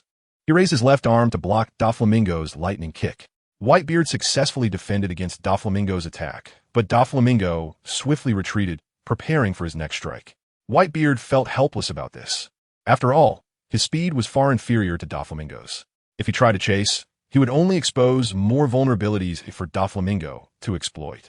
Whitebeard ignored Doflamingo's retreat and instead carefully examined the mark left on his arm by Doflamingo's kick. The heat and numbness. Was this the power of lightning? Feeling the slight numbness and burning sensation in his left arm, Whitebeard's heart grew heavy. He was now wary of this thunderous brat, not to mention his ghostly speed. Even his devil fruit abilities were not something ordinary people could contend with. It was no wonder he could calmly retreat from two marine admirals. Now that he had made an enemy of Doflamingo, once he passed away, none of his sons would stand a chance against him. As a pirate, Whitebeard was well aware of these matters, and he understood that once he was gone, his enemies wouldn't spare Marco and the others either. The threat posed by Doflamingo was greater than anyone else's, and Whitebeard felt the urge to take him down. Doflamingo, having failed his strike, was not keen on lingering in battle. He wanted to find Whitebeard's weaknesses, but Whitebeard's vast experience allowed him to see through Doflamingo's intentions immediately, so he wouldn't fall for it.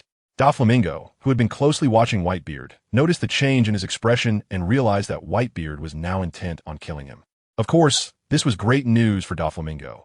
If he couldn't face a life-and-death crisis, how could he tap into his potential and grow stronger?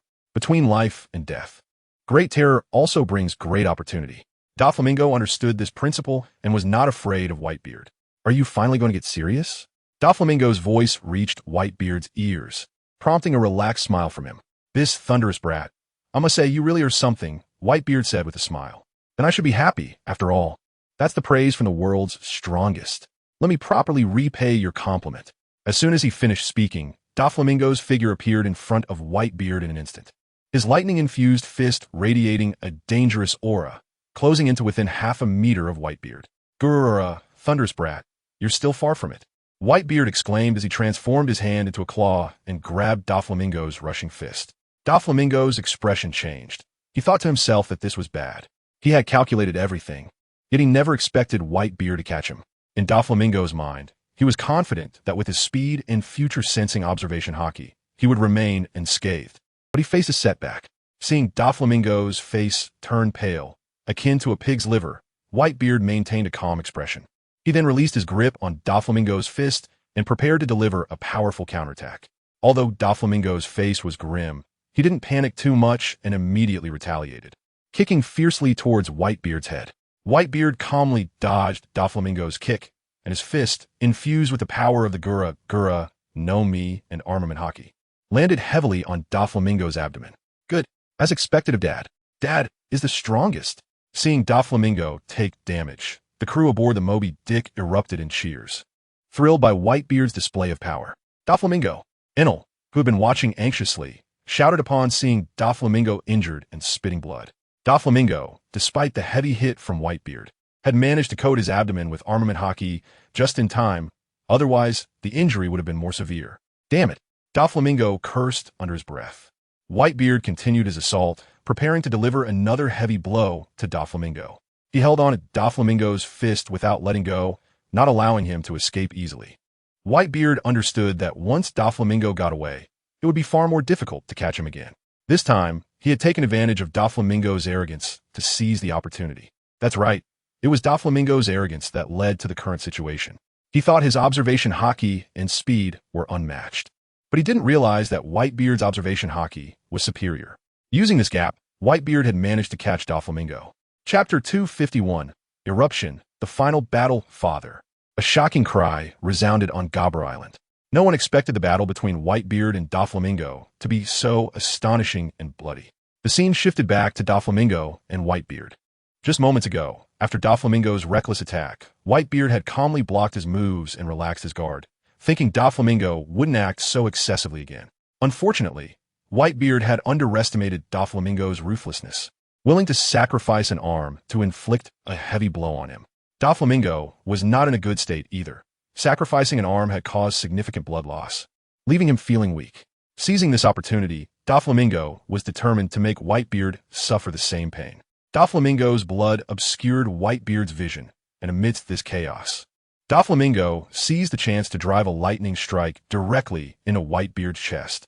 Unfortunately, Whitebeard, being Whitebeard, quickly regained his composure even after losing sight due to Doflamingo's blood. Although he couldn't fully block Doflamingo's lightning strike, he prevented Doflamingo's hand from advancing further. Doflamingo, seeing that his hand was caught by Whitebeard and unable to advance, unleashed a torrent of lightning that relentlessly damaged Whitebeard's body. What started as a small wound rapidly expanded due to the ferocity of the lightning. Whitebeard winced in pain, then threw aside Doflamingo's severed arm and charged at him. Doflamingo, sensing the danger, prepared to retreat, while Whitebeard intentionally let go, not wanting Doflamingo to further harm his body. Both sides understood the unspoken agreement between them. Doflamingo instantaneously teleported to his severed arm, picked it up, and created distance from Whitebeard, not wanting to be hit. Coughing, Doflamingo's face turned somewhat pale as a wave of weakness washed over him. Doflamingo, are you all right? Enel, who had been waiting nearby, rushed to Doflamingo's side with concern. I'm fine. That old guy isn't doing much better, Doflamingo grinned, feeling a bit smug. After all, this was Whitebeard. Inflicting injury on him was no small feat, Doflamingo. Your hand. Enel noticed Doflamingo's severed arm, but seemed less concerned about Whitebeard's injury and more focused on Doflamingo's lost limb. It's just an arm. Don't worry. With Law here, I'll be able to recover right away, Doflamingo said without a hint of concern. If the surgery fruit can't even do this, how could it be worth so much? That's good. Hearing Doflamingo's explanation, Enel also felt a bit relieved. Similarly, on Whitebeard's side, seeing Whitebeard injured, his sons were all shocked and rushed to his side. Old man, how are you? Marco, the fastest, arrived at Whitebeard's side first, asking with concern. Garara, I really underestimated that Thunder Kid. Whitebeard laughed, and Marco didn't see any displeasure on his face, but rather excitement, the joy of seeing prey. Old man, let me take a look at you, Marco said. Whitebeard glanced at the unmoving Doflamingo, not far away, and silently agreed. Understanding the unspoken words, Marco quickly moved to treat Whitebeard's injuries. Meanwhile, A large group of Whitebeard's children also arrived, and upon seeing the large area of burn wounds on Whitebeard's chest, they frowned. Their expressions dark as they looked at Doflamingo with hatred. "Old man, I'm sorry, it's all my fault." Wadib lowered his head in shame at the sight of Whitebeard's injuries, tears streaming down his face. "Garara, I'm Whitebeard, I'm not dead yet. Why are you crying?" Whitebeard scolded. "Old man, you rest for a while. Let me handle this guy." Vista drew his sword, ready to take over Whitebeard's fight. "Vista, step back, this is my battle. I'm not dead yet," Whitebeard angrily said upon seeing Vista's actions.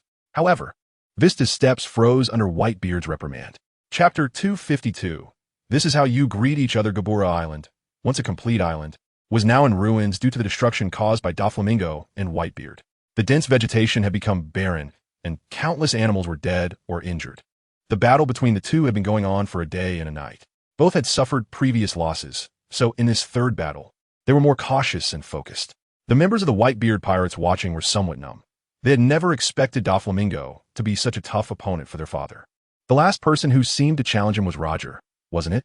Despite their shock, they couldn't bear to miss such an exciting battle and hoped to gain something from it. Enel stood on a patch of land, watching the clash between the two with bright eyes, comparing his own shortcomings. Bang! Whitebeard and Doflamingo collided once more, but unfortunately, each clash ended with Doflamingo being forced back. Doflamingo wasn't foolish. His strength was already inferior to Whitebeard's, and he didn't want to rush to his death. Not enough, just a little bit more. Doflamingo's expression darkened, feeling frustrated, always sensing he was just a little short. "Kid, daring to lose focus," he said, and at that moment he saw Whitebeard, with the bisecting blade, appearing before him like a ghost, swinging down heavily towards his chest. Not good. Doflamingo felt a chill run down his spine, cursing his own stupidity for getting distracted at such a crucial moment. It seemed he was too eager to break through, giving Whitebeard an opportunity. Boom! Doflamingo was sent flying far away by Whitebeard's strike, crashing to the ground and kicking up a large cloud of dust. Whitebeard swung his bisecting blade, sensing Doflamingo in the dust with observation hockey, and then slashed into the cloud a few times. With a swoosh, Doflamingo broke through the dust, appearing in mid-air, blood dripping from the corner of his mouth, his golden hair messy, and his pink coat in tatters. The only commendable part was that the sunglasses above his eyes were still bright. Swish! Doflamingo tore off the tattered coat he had draped over his back, letting it fall in the air. Super electromagnetic cannon. Doflamingo took a deep breath, gathering lightning in his hands, aiming at Whitebeard below. Whitebeard remained unhurried. He always faced incoming attacks with brute force, plain and straightforward. Break! Whitebeard wielded his bisecting blade against Doflamingo's electromagnetic cannon, never having seen such an attack before. It was far more difficult to resist than Doflamingo's simple lightning power. Under the impact of the electromagnetic cannon, Whitebeard, who never took a step back, surprisingly retreated a step and a half.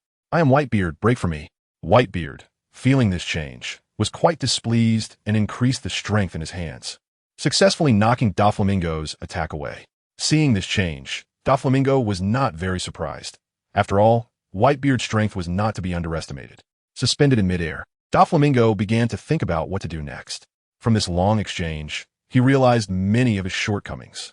To defeat Whitebeard, he was still lacking. First, his hockey was insufficient. Second, his physical body was somewhat lacking. Third, his fruit ability was not developed enough compared to Whitebeard's. The reason he had been able to fight Whitebeard to a standstill was that he was ruthless enough with himself, using some small tricks to gain an advantage. And of course, Whitebeard's underestimation of him played a part. Secondly, he would pull away and create distance when things looked bad, consuming energy, which allowed him to match Whitebeard. Doflamingo was well aware of his own abilities, and Whitebeard naturally understood them too. So whenever there was an opportunity, Whitebeard sought to capture Doflamingo, but Doflamingo had also seen through Whitebeard's intentions and, having suffered once, wouldn't act recklessly. But it was as if a tracker had been installed in the air, attacking Doflamingo and interrupting his thoughts. Calmly blocking Whitebeard's attack, Doflamingo made a decision in his heart to take the plunge, no retreat. Divine punishment. Doflamingo unleashed a wave of thunder once more, hoping to stall Whitebeard for a bit. "Thunder Kid, what's wrong? Out of tricks?" Seeing Doflamingo's futile efforts, Whitebeard felt puzzled, not knowing what Doflamingo was planning next. 200 million volts, Thor. Surrounding him with lightning, Doflamingo expanded without appearing bulky, successfully transforming into a version of Thor.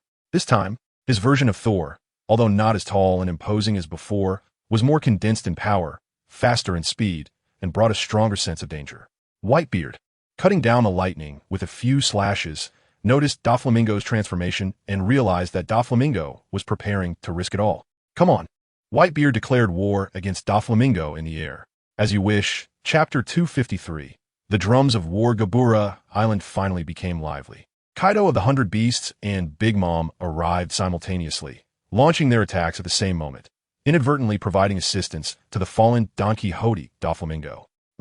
Whitebeard, seeing the attacks from his two old comrades, let out a disdainful grunt, while his hands continued to move, forcefully striking the air to block all of Kaido and Big Mom's attacks. A massive dragon overshadowed the Whitebeard pirates, coiling above them, exuding an intimidating presence without a hint of anger. Big Mom also rode on Zeus, the thundercloud, wielding her enormous Napoleon, with Prometheus standing by her side, ready for action. Below, Whitebeard remained calm and collected, bare-handed, but his aura was no less imposing than that of the two in the sky. This was the confidence that came from strength. Mama, Whitebeard, long time no see. Big Mom was the first to speak, greeting Whitebeard below. Linlin, Kaido, what do you want? Whitebeard's voice was calm, but everyone could sense the anger behind his words. Oro, Whitebeard, isn't this a reunion? Linlin and I came to see if you were dead. We didn't expect you to stoop to fighting a newcomer. Kaido, hovering above, ignored the threat in Whitebeard's words and laughed. Kaido, are you itching for a fight? Whitebeard's expression turned cold as he glared at Kaido. Go ahead and kill me. I can't wait, Kaido replied indifferently. Upon hearing this, Whitebeard felt frustrated. If he could kill Kaido, he wouldn't be here arguing. He knew it was like trying to get rid of a stubborn adhesive. Mama, Whitebeard, where's the kid you were fighting? Big Mom asked casually. Yeah, where's that kid? I'm quite curious, Kaido echoed. They had both seen the injuries on Whitebeard, and knowing that it was not easy to injure him, their interest in Doflamingo surpassed that in Whitebeard. Gulalala, you care so much about a newcomer? Whitebeard mocked. As soon as Whitebeard finished speaking, the atmosphere among the three became noticeably tense. Even the Whitebeard pirates, Inaru, and the arriving Big Mom pirates grew serious. Inaru wanted to check on Doflamingo's condition, but he was too close to Whitebeard, who had locked onto him with his imposing presence, making it difficult for him to rush to Doflamingo's aid. Even though Whitebeard was confronting Kaido and Big Mom, he was not easing up on Inaru, knowing that Inaru's earlier words had crossed his bottom line. He would never allow Inaru to tend to Doflamingo. If Doflamingo were to survive, it would be troublesome. In Whitebeard's eyes, it was better for Doflamingo to remain dead. Doflamingo, you really... Inaru's gaze returned to the motionless Doflamingo, sadness filling his heart. The Whitebeard pirates, including Marco, watched the tense standoff, curious whether Doflamingo was truly dead. Though Doflamingo was no match for Whitebeard, they still respected him as a worthy opponent, acknowledging his strength. Dong dong dong. The sound of drums echoed, feeling somewhat out of place in the solemn atmosphere. Everyone turned their eyes to the source of the sound, wide-eyed with curiosity about what was happening. Among them, Inaru was the most excited. Upon hearing the drum-like sound, he immediately thought that Doflamingo might still be alive.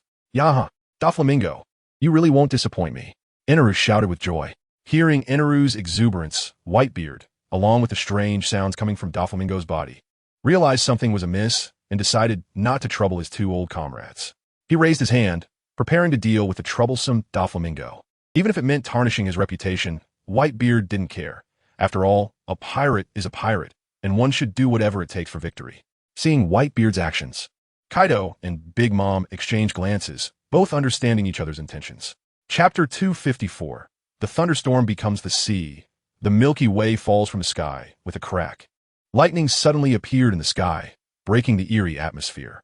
Dong dong dong. The drum-like heartbeat had vanished, and, at the same time, the previously motionless Doflamingo also disappeared without a trace. When did this happen? Whitebeard turned to look where Doflamingo had fallen and found that he had already vanished. He quickly activated his observation haki to sense Doflamingo's presence. Quick, look at the sky, someone shouted, drawing everyone's attention. It turned out to be Doflamingo's grand move. The sky was filled with lightning, and thunder rumbled as Doflamingo hovered above Kaido and Big Mom, resembling a god of thunder, sacred and inviolable. You little brat, how dare you stand above me? Kaido saw Doflamingo, but was not frightened like an ordinary person. Instead, he was annoyed that Doflamingo dared to stand above him. Big Mom's expression was equally grim, her eyes glowing with danger. You little brat, Let me see what you could do to make Whitebeard bleed, Kaido said with a wicked smile, and charged at Doflamingo. With his eyes closed, Doflamingo sensed Kaido's attack coming and immediately opened his eyes, a smirk appearing on his lips. Since you want to experience everything Whitebeard has suffered, then I won't hold back. Thunder Judgment. Doflamingo unleashed a lightning attack directly at the charging Kaido. Kaido ignored Doflamingo's lightning, charging straight into the electric enclosure. Lightning? Huh, are you just tickling me? Kaido reached out to grab Doflamingo while scoffing. You're really tough-skinned. Doflamingo wasn't surprised to see his lightning ineffective against Kaido, knowing his defense was indeed monstrous. Bang when Kaido's fist met Doflamingo's, they were evenly matched. Heat breath. However, Kaido couldn't let this slide, unleashing a heat breath aimed at Doflamingo's face.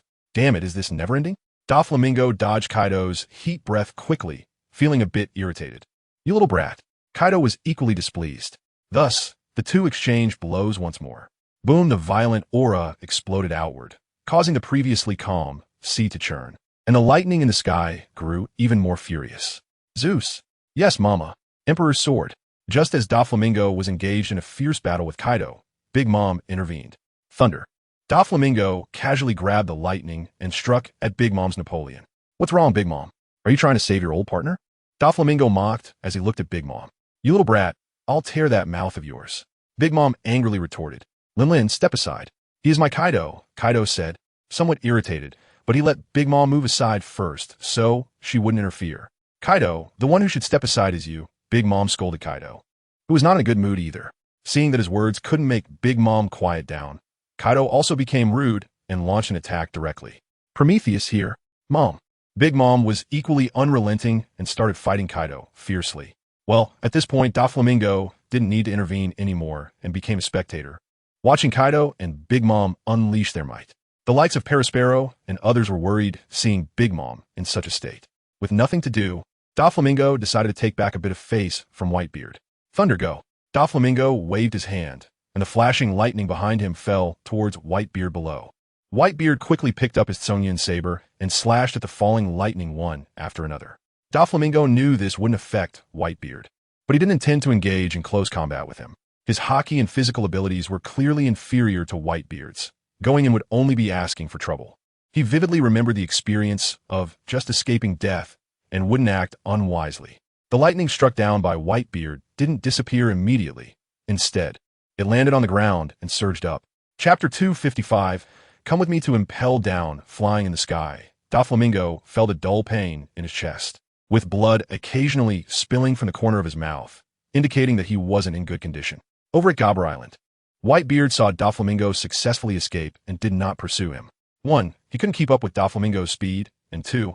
Because he received a promise from Doflamingo that his son's safety was guaranteed, Whitebeard lost the desire to continue fighting and wanted to take his sons back. However, Whitebeard's two old partners disagreed. Having suffered a small loss at Doflamingo's hands, they couldn't let him go without a fight. Boys, set sail, we're heading back. Whitebeard commanded his crew, breaking away from his gaze fixed on Doflamingo. Or ho ho, Whitebeard, what? You think you can just leave? A massive shadow broke through the dark waters, appearing directly in the sky, drawing everyone's attention. Is Kaido also injured? Marco and others noticed Kaido's wounds. Although he appeared calm, they keenly saw burn marks on his body, and it seemed Kaido was recovering quickly. Additionally, Kaido's flying speed was somewhat slowed, likely due to being paralyzed by the lightning. What's wrong? Got beaten up by that little brat, and now want to vent your anger on me? Whitebeard retorted. Whitebeard, Kaido said sternly, and it was clear from his tone that he was not calm. Kaido hadn't expected to be injured due to a moment of inattention. He should be the least afraid of Doflamingo's attacks, but unexpectedly, he was the one who got hurt the most, given his massive size. Angry? Whitebeard found Kaido's fury somewhat amusing. Just as everyone focused on Whitebeard and Kaido, waves of sound rolled in from the black lightning water, overpowering each other.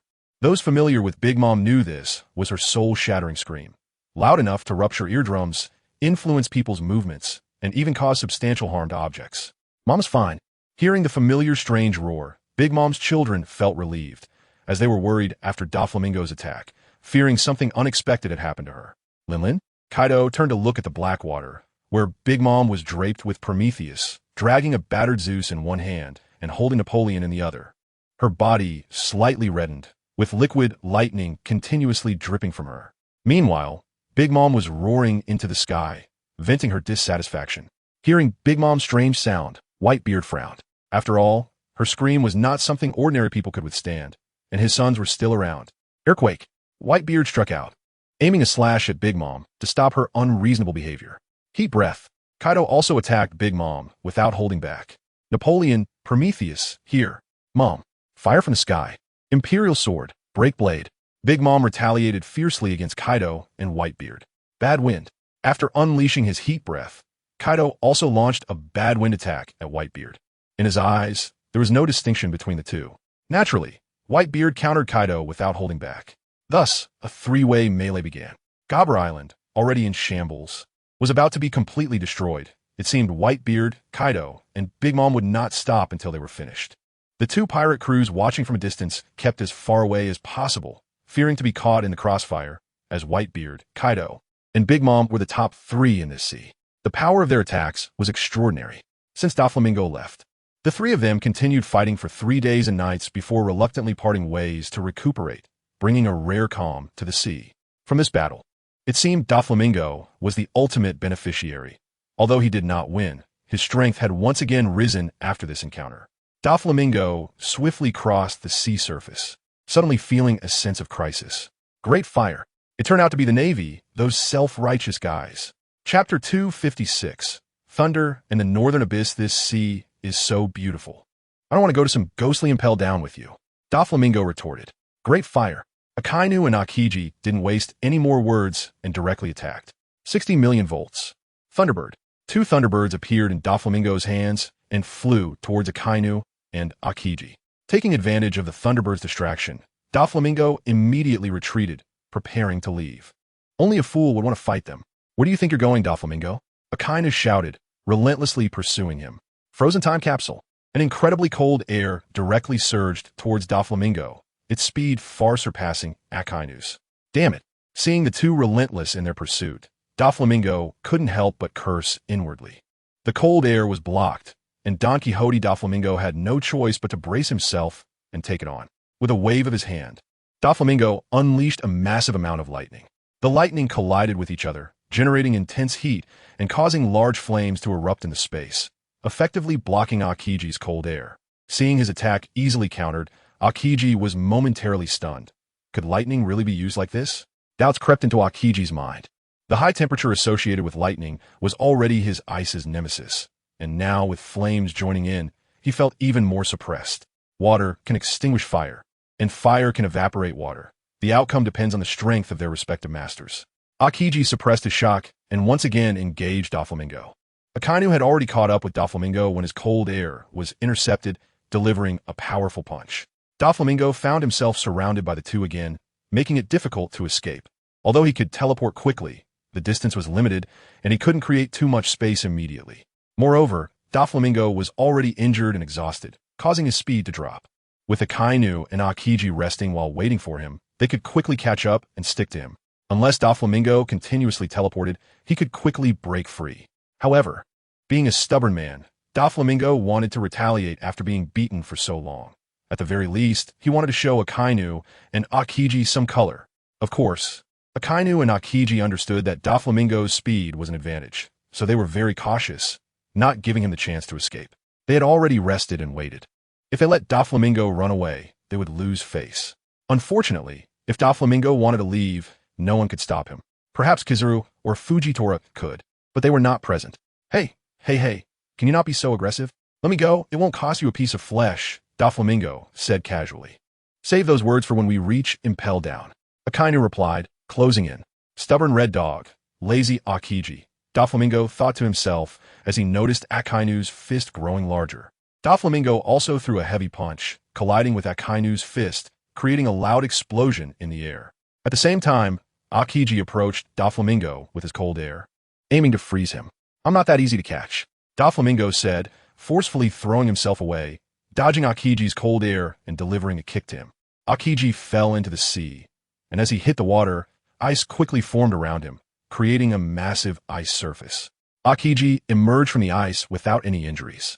Taking the opportunity, Philaragmu struck Aokiji, while Akainu did not miss the chance to attack Doflamingo from behind, landing a direct blow that knocked Doflamingo onto the ice. Bang, the ice surface was unbreakable.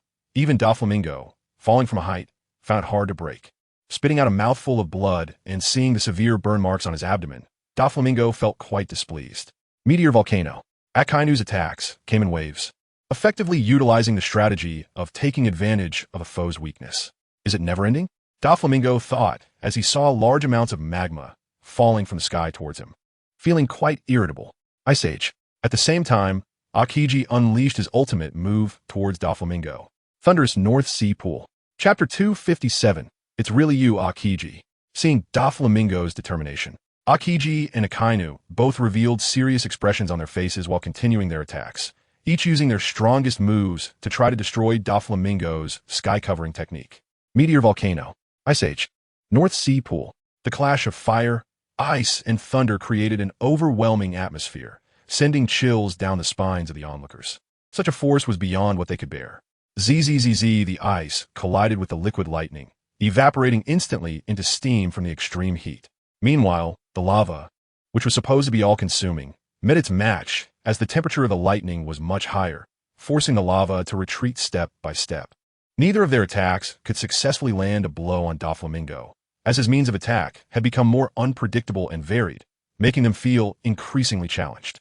Coughing up blood again, Doflamingo realized the high cost of his current advantage. The pressure from the two admirals was immense, and he was not lightly injured. After such intense fighting, Doflamingo's body was beginning to give out.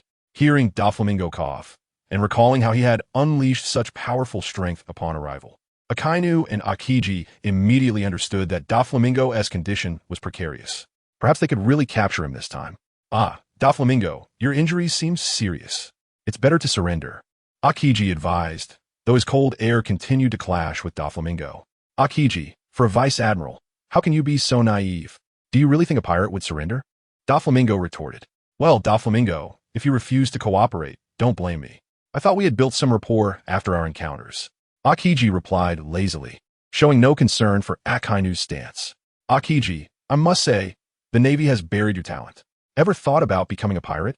Doflamingo joked, grinning at Aokiji. That is quite a big deal. You're actually suggesting that I, a Navy admiral, become a pirate? You really have ideas, Aokiji responded. Not angry, but his tone grew serious. Who knows? Navy? Pirate? To me, they're the same. You will understand in the future, Doflamingo said meaningfully to Aokiji. Aokiji looked confused, not knowing what Doflamingo was getting at. But if you want to be a Navy, then work hard. Learn from your old comrades. Doflamingo winked at Aokiji, who glanced at Akainu, who was laboriously clearing the liquid lightning and clearly did not share Akiji's leisurely attitude. Aokiji, a pirate is a pirate. They should kill without mercy. Why waste words with them? Akainu declared dominantly, his swift and decisive actions further demonstrating his resolve. Having listened closely to their conversation, Akainu had caught every word. But since Doflamingo's focus was on him, he wanted to see what these two would say, so he remained silent. Doflamingo, I will not let a villain like you go. Not when I stand for justice, Aokiji said coldly, sensing the threat in Akainu's words. Justice or evil, it's just a meaningless debate. Only the victor is just, and I, Doflamingo, must be that victor. Doflamingo also declared with arrogance, showing no respect to the Navy present. Arrogant. Akainu broke through the mire of riser and directly approached Doflamingo. Akainu? Unfortunately, you are no longer my opponent. Doflamingo saw Akainu charging at him, his expression unchanged, but he spoke disdainfully. Embrace death, Akainu said coldly, remaining indifferent. His eyes focused solely on the enemy. Doflamingo raised his fist, black liquid lightning coiling around it, while Conqueror's Haki and Armament Haki also wrapped around his fist. Today, Doflamingo was going to show the Red Dog what a strong man is and let him suffer a bit. Get lost, Doflamingo shouted angrily, using all his strength to swing his fist. The overwhelming momentum and pressure bore down on Akainu like a mountain, making him feel the danger from Doflamingo's fist even before the contact. Demon Dog, Akainu gritted his teeth and said coldly. The two fists were half a meter apart, unable to advance any further, and Akainu's fist seemed to be retreating even more. It was clear that the pressure Akainu was under was extraordinary. If nothing unexpected happened, he would definitely not be able to withstand this punch. Aokiji would not stand by and watch Akainu get hurt. Seeing the two stalemated, he naturally took action. Frozen time capsule. Doflamingo noticed Aokiji's attack and exerted even more force with his hand. He was having a hard time grappling with the kainu and was already thinking of leaving. Otherwise, if he really got himself hurt, it would be a serious problem. Chapter 258. The horn of attack Doflamingo fainted in a forest. The situation unknown for the time being. Meanwhile, on Enel's side, he had left before Doflamingo, following the guidance of a life paper to find the Donquixote pirates. Days earlier, the Donquixote pirates, led by Diamante, were full of spirit, capturing many pirates for their use. When Enel arrived at the Arc Maxim, they were discussing the details of the siege on Dressrosa. Thud. Enel, whose face was somewhat pale, landed on the Ark and was immediately noticed by the members of the Donquixote pirates. Lord Enel, are you okay? A subordinate hurriedly stepped forward to inquire, ready to support the somewhat weak Enel. Where's Diamante? Enel waved his hand, indicating that he was fine and not weak enough to need assistance. Lord Diamante is in the conference room discussing matters. The subordinate replied respectfully, withdrawing his hand. Take me there. Yes. In the conference room, various executives gathered together. In addition, there were 7 or 8 pirate captains standing by, patiently waiting for orders. What do you think? Diamante asked. Now would be a good time to let them attack. But there has been no movement from Brother's side yet. However, we can't delay here. I think we should let them go first, as long as it's not too excessive. When Brother arrives, we can sound the horn for a full-scale attack. Robin expressed her opinion while glancing at those around her. I have no objections. I think Robin's suggestion is good, I've said in support. What about you? Diamante turned his gaze to Gladius and Pica. Diamante, you all can make the decision on this. I'm good at fighting, so I'll pass. Pica surprisingly spoke up. I share the same opinion as Pica. Baby 5 raised her hand with a slight smile. Hee, as expected of you, Baby 5, Robin laughed. The others chuckled, while the captains remained silent. Thud. The conference room door was forcibly opened, and Enel walked in holding Doflamingo's severed arm. Diamante was about to angrily scold the intruder, but upon seeing it was Enel, he swallowed his words. Lord Enel, you're back. Monet was the first to greet him upon seeing him. The others also curiously examined Enel. Enel lightly nodded, and then found a seat next to Robin. Enel, Diamante wanted to ask something, but the words got stuck in his throat, and he said nothing. Lord Enel, this is... Monet pointed at the arm in Enel's hand. You're not mistaken. It's exactly as you think. It's Doflamingo's arm. Enel said weakly, no longer exuding his usual arrogance. How is that possible? Young Master S. arm.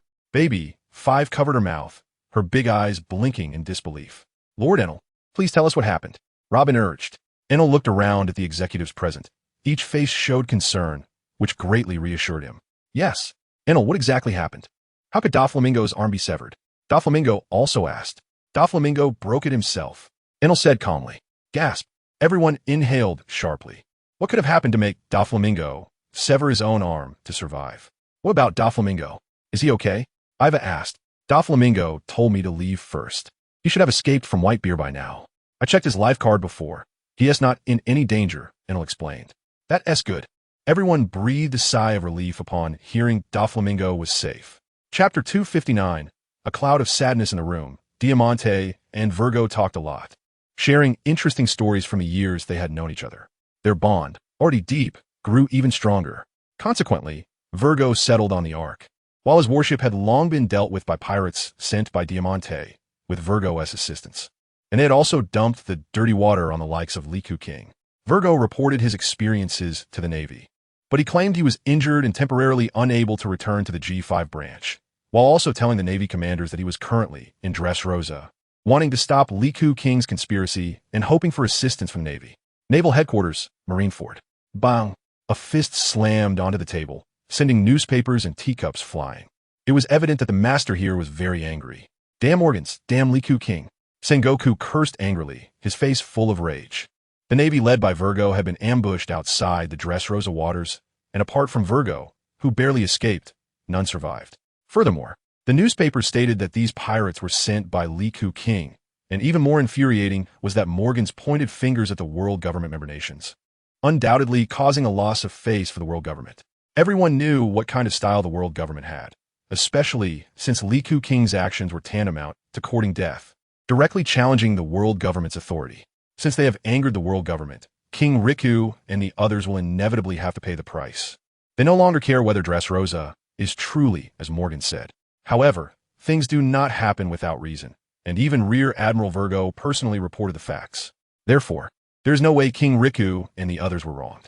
Even if it's false, it has damaged the world government's reputation, and they must be punished. Now the pressure is on Sengoku. When the five elders saw the newspaper, they were as furious as Sengoku. How dare a minor member nation of the world government resist them? It's simply asking for death. Therefore, the five elders also handed the matter over to Sengoku for him to handle. Sengoku felt helpless. He had dealt with too many such matters. As the spokesperson of the world government, he must maintain its dignity. King Riku is just looking for trouble, Sengoku thought while rubbing the head of his pet sheep to calm his anger, pondering how to deal with Dressrosa. In Sengoku's view, this was indeed a good opportunity. After all, their territory in the New World is not large, and now that such a situation has arisen, if they can take control of Dressrosa, they can better infiltrate the New World. While Sengoku was still considering the situation in Dressrosa, things were already in chaos there. Your Majesty, something terrible has happened. A guard rushed in with a newspaper to report to King Riku on the throne. What is the matter that you're so flustered? King Riku said impatiently, his eyes showing fatigue. After all this time, to soothe the wounded hearts of the people, he had been trying his best with his daughter Viola to do comforting work. Unfortunately, the people were like startled birds and did not accept King Riku's goodwill, which hurt him deeply, and his fatigue was growing. Your Majesty, please look at this. The guard hurriedly handed over the newspaper, allowing King Riku to see the severity of the situation. Seeing the guard's expression, King Riku realized that something major had happened and quickly took the newspaper check. The striking headline read, World Member Nation Dressrosa in collusion with pirates, plotting against the Navy, causing King Riku's face to turn pale. He quickly suppressed the panic rising in his heart and carefully read every word. The more he read, the more his hands trembled until he could no longer hold the newspaper and let it fall freely. The guard nervously watched King Riku's movements, seeing him in a daze. The guard panicked and shouted, Your Majesty, are you okay? It's over, it's really over. Dressrosa is going to be ruined because of me, and even the world government is going to abandon us. There's no one who can help us now. King Riku felt an overwhelming sadness, and the busy days of the past few days seemed so ridiculous. As he spoke, tears streamed down the corners of King Riku's eyes, a sign of despair. Chapter 260. We shall see. The Donquixote pirates, the excitement on the sea came one after another, endlessly, making those who loved to join in the fun very happy. Ever since Morgan spread the news about the Navy's defeat in the New World, the next events included Doflamingo's calm departure from Whitebeard, encountering an admiral's ambush, suffering heavy injuries, and going missing, as well as Whitebeard, Big Mom, and Kaido battling on Gabra Island for 3 days and nights, each suffering losses before leaving. With major events happening consecutively on the sea, the spectators were very pleased. As a beneficiary of the news, Morgans naturally wanted more news, but Doflamingo, his lucky star, was not as fortunate. Severely injured, he only knew that he had flown into a jungle and lost consciousness. When he woke up again, he found himself in an unknown place. What a stroke of luck. It seems I have been saved.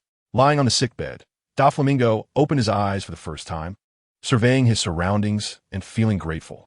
He wanted to get up, but the pain in his body made him furrow his brows, rendering him unable to move. What severe injuries! Doflamingo mocked himself. He then tried to lift his hand to support himself, but with this movement, he sensed something was wrong. He was bound. Have I been captured or saved? Doflamingo forced a bitter smile, never expecting that the great underworld's North Sea overlord, the pirate Donquixote Doflamingo, would fall to such a state.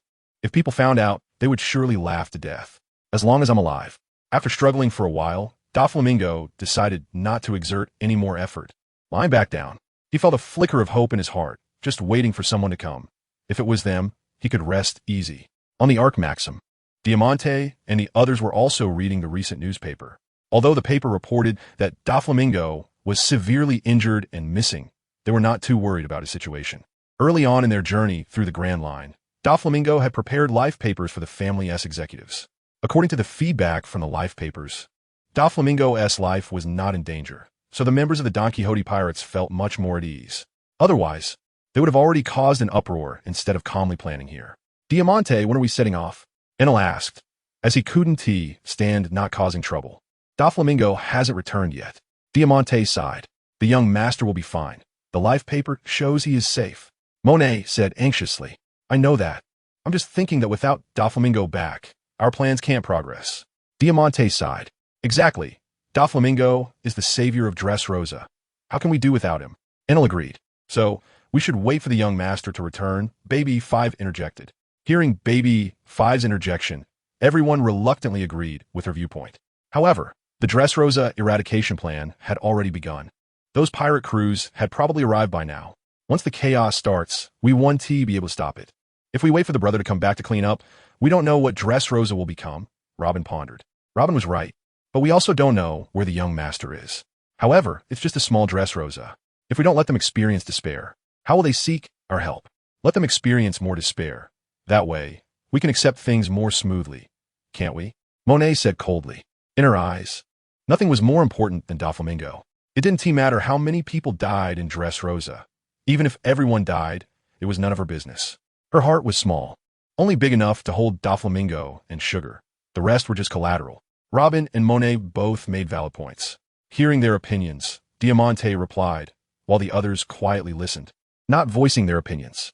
The transparent Shiryu was even less suited for this occasion. Without Doflamingo's care, she felt very out of place in this environment.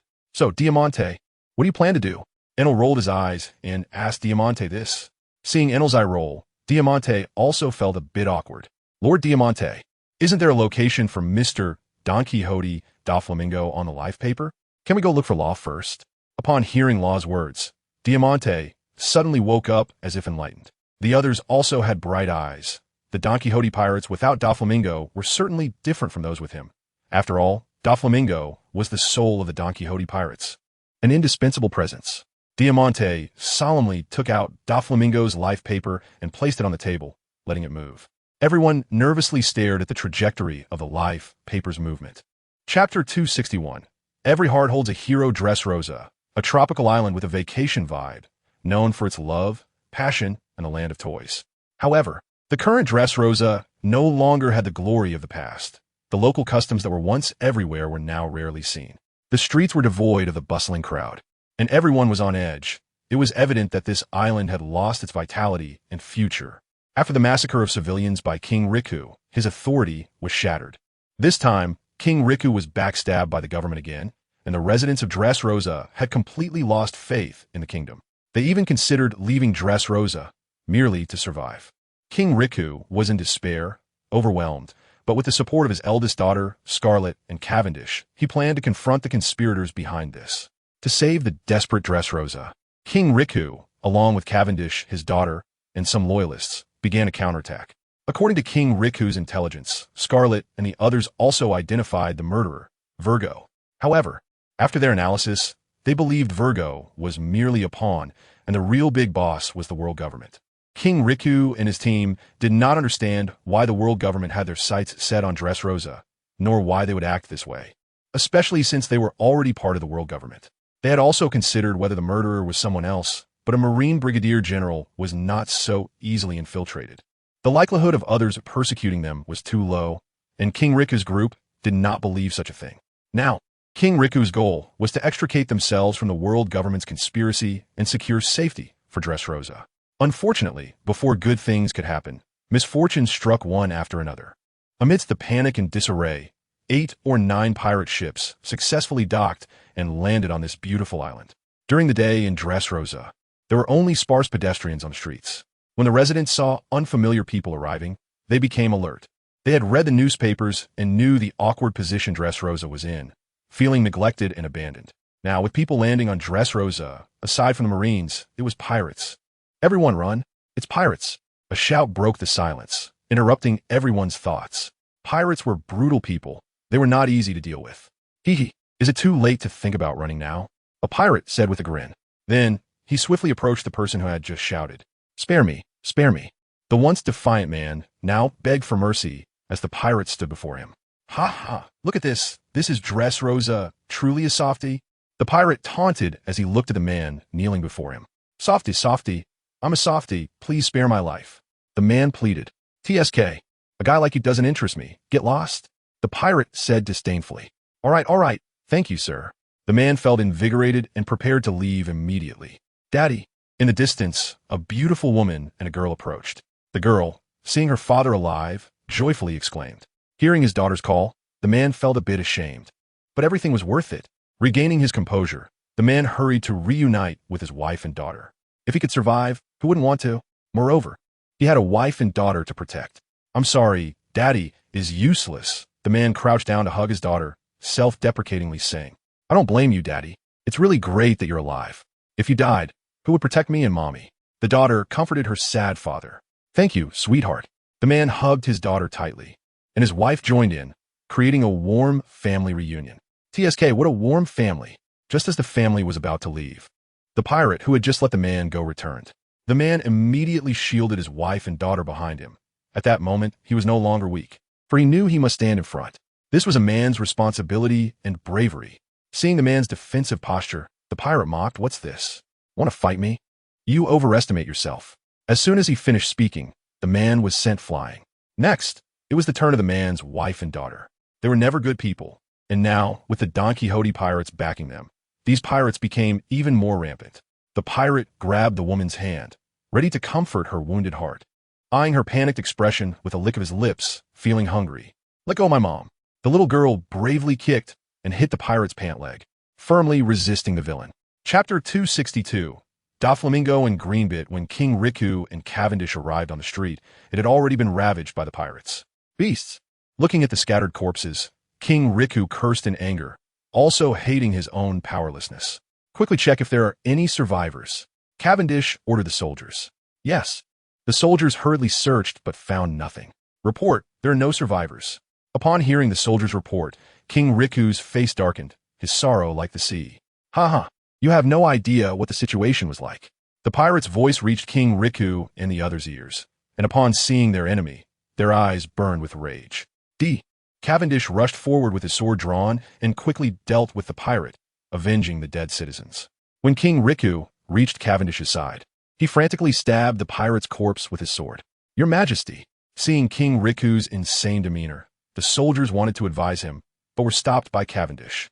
Let King Riku vent his frustrations, Cavendish said. A group of people quietly watched King Riku's outburst until he could no longer lift his sword.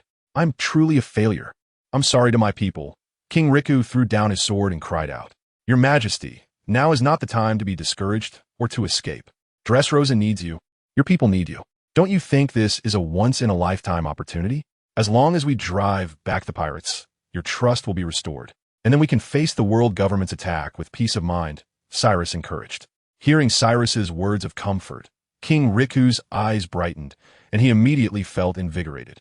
With a wave of his hand, King Riku led Cyrus and the others to set out once again, ready to completely resolve the pirate threat and win back the trust of the residents. On the other side, the somewhat damaged pirate coalition also paused their advance, preparing to report to the Donquixote pirates. This is how it is. I wonder what orders the master has. The once imposing pirates now perked up their ears, listening for the command from above. You all did well. If my estimation is correct, King Riku and his group will definitely come to encircle you.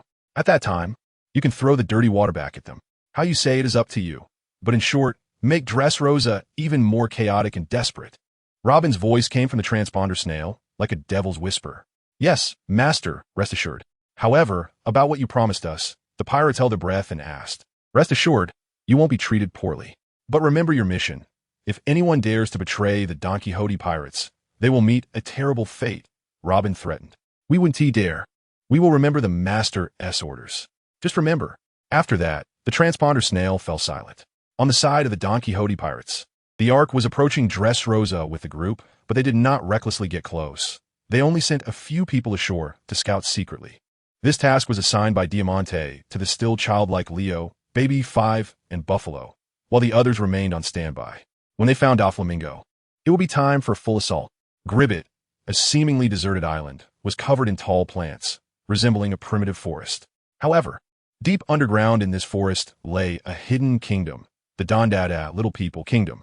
Doflamingo, fortunate enough, had collapsed here before losing consciousness and was taken in by the little people who passed by. Unsure whether Doflamingo was a bad person, the little people implemented certain measures, binding him tightly to a sickbed with layers of ropes. By the time Doflamingo woke up, he understood his situation. Looking at the threads on his body, he realized it was the ability of the so-so fruit. This indicated that he had arrived in the little people's kingdom. However, He was somewhat surprised that the 15 to 16-year-old Leo had eaten the so-so fruit. What he was more curious about was whether Princess Mancheri had eaten the healing fruit. If she had tea, that would be perfect. Such things were best for his own people. But if she had eaten it, then so be it. As long as he could win the trust of the little people, he would not only gain a substantial blood bag, but also their trust and support. Time to eat. A little person jumped on a Doflamingo's chest, speaking sharply to him. Chapter 263. The conflict between little people and adults in Gribbet's dense jungle. Several little ones were searching for something. Since few people came here, Leo, Baby 5, and the others had not discovered anything so far. However, based on the position indicated by the life paper in their hands, they continued their search to find the missing Doflamingo. Hey Leo, how could the young master be here? It looks like there's not a single person around. Baby 5 chattered beside Leo, completely unaware of his impatient expression. Leo walked on, observing everything happening around him. After a long time without feedback, Baby 5 became a bit irritated. So, she approached Leo and angrily asked, Hey Leo, are you mute? I'm still talking to you. Leo shot her a fierce look, as if he wanted to eat her alive. I'll go check over there. Baby 5 stammered, frightened by Leo's glare, and quickly ran off to the other side. Buffalo, who had been watching, sighed and shook his head at Baby 5, thinking that this child was hopeless. A typical case of someone with little skill but a big appetite, always being controlled by Leo, yet constantly seeking trouble. Leo ignored Baby 5 and felt more at ease when she ran away. However, while they were bickering, several little people quietly left, unnoticed by Leo and the others. The little ones who left quickly prepared to report what had happened here to King Gancho, eager to know how the king would respond. Deep underground in the Gribbet forest, the little people lived carefree without disturbance. However, ever since they rescued a human adult a few days ago, they sensed that their safety might have been compromised. Their peaceful life seemed to have vanished. Moreover, a war had erupted in neighboring Dressrosa, but they did not want to get involved and planned to let the adults fend for themselves. Under the introduction of Mika, Doflamingo met the little people's king, Gancho. To be honest, he was just an old man with white hair and beard, wearing a heavy crown, looking dignified but not overbearing. Your Majesty, this is the adult I saved, and he is my good friend, Mika reported to the king. Many little people were on guard around them, and despite Mika's reassurances, they remained vigilant. Doflamingo naturally noticed the little people's actions and wanted to laugh. If it weren't for the healing fruit and wanting to use the little people willingly, he would have eliminated them long ago instead of sharing stories with them. Hello, young adult, Gancho said politely, his tone warm, like a friendly grandfather next door. Hello, Your Majesty, it's a pleasure to meet you, Doflamingo smiled. Do you want to ask me something? Just expressing my gratitude, Doflamingo replied courteously, avoiding any negative reactions from the little people. No need, no need. This is just your good fortune, Gancho laughed. I heard that Princess Mancheri saved me. I also want to thank her, Doflamingo said again. Previously, the little people had observed Doflamingo for a while and had not fully healed him, only doing some simple bandaging. Later on, seeing that Doflamingo was relatively calm, they let Mancheri treat him. Thanks to Princess Mancheri's ability, Doflamingo was able to recover so quickly, so he truly felt grateful. After all, the most important thing in the world was his own life. The little girl is shy. Let's leave it for next time. Gancho smiled and declined. Upon hearing this, Doflamingo did not press further and decided to leave it at that. Since that's the case, is there anything I can help with? I must take responsibility, said Doflamingo. Gancio smiled and wanted to refuse, but at that moment, those searching and monitoring in the Greenbit forest returned. Your Majesty, something big has happened. Upon hearing this, Gancio also became nervous. After all, their strength was indeed insignificant. Although they were several times stronger than ordinary humans and moved quickly, they were still at a disadvantage when facing humans. What happened? He suppressed the panic in his heart and did not let Doflamingo embarrass himself. There are people searching in the Greenbit forest, and I feel they are coming for us, said a little person. Coming for us? What should we do? Gancio was a bit flustered. Your Majesty, leave it to me. I will deal with them. A little person jumped out, confidently speaking while wearing several long needles at his waist. Doflamingo did not interrupt their conversation, calmly watching them. But when he saw Leo appear, he did not react much. Now Leo was merely younger than he would be in 10 years, but his character remained the same, naive, pure, and admiring of heroes. No way, Leo. How can you be a match for those adults? Micah said loudly. Micah, you underestimate me. I don't believe anyone is my opponent, even those adults. Leo countered, full of youthful bravado, but sometimes one can be too narrow-minded. You, Leo, I don't agree with you doing this, Micah said angrily. Your Majesty, just leave this matter to me. I will handle it, Leo reported to Gancio, ignoring Micah's objections. Gancio hesitated. It should be known that their little race had once suffered oppression from the adult race, and it was not until the Liku royal family liberated them that they regained their freedom. Having tasted freedom, they no longer wanted to be under shackles. As the king of a race, he had his concerns. Hearing this, Doflamingo also intended to intervene. This opportunity was prepared for him, wasn't it? Your Majesty, I think we can let Leo go, Doflamingo suddenly spoke, drawing the attention of the little people. Chapter 264. Princess Mancheri Leo ran quickly, launching an attack on Law and the others first, but ended up in trouble and was now seeking help from Doflamingo.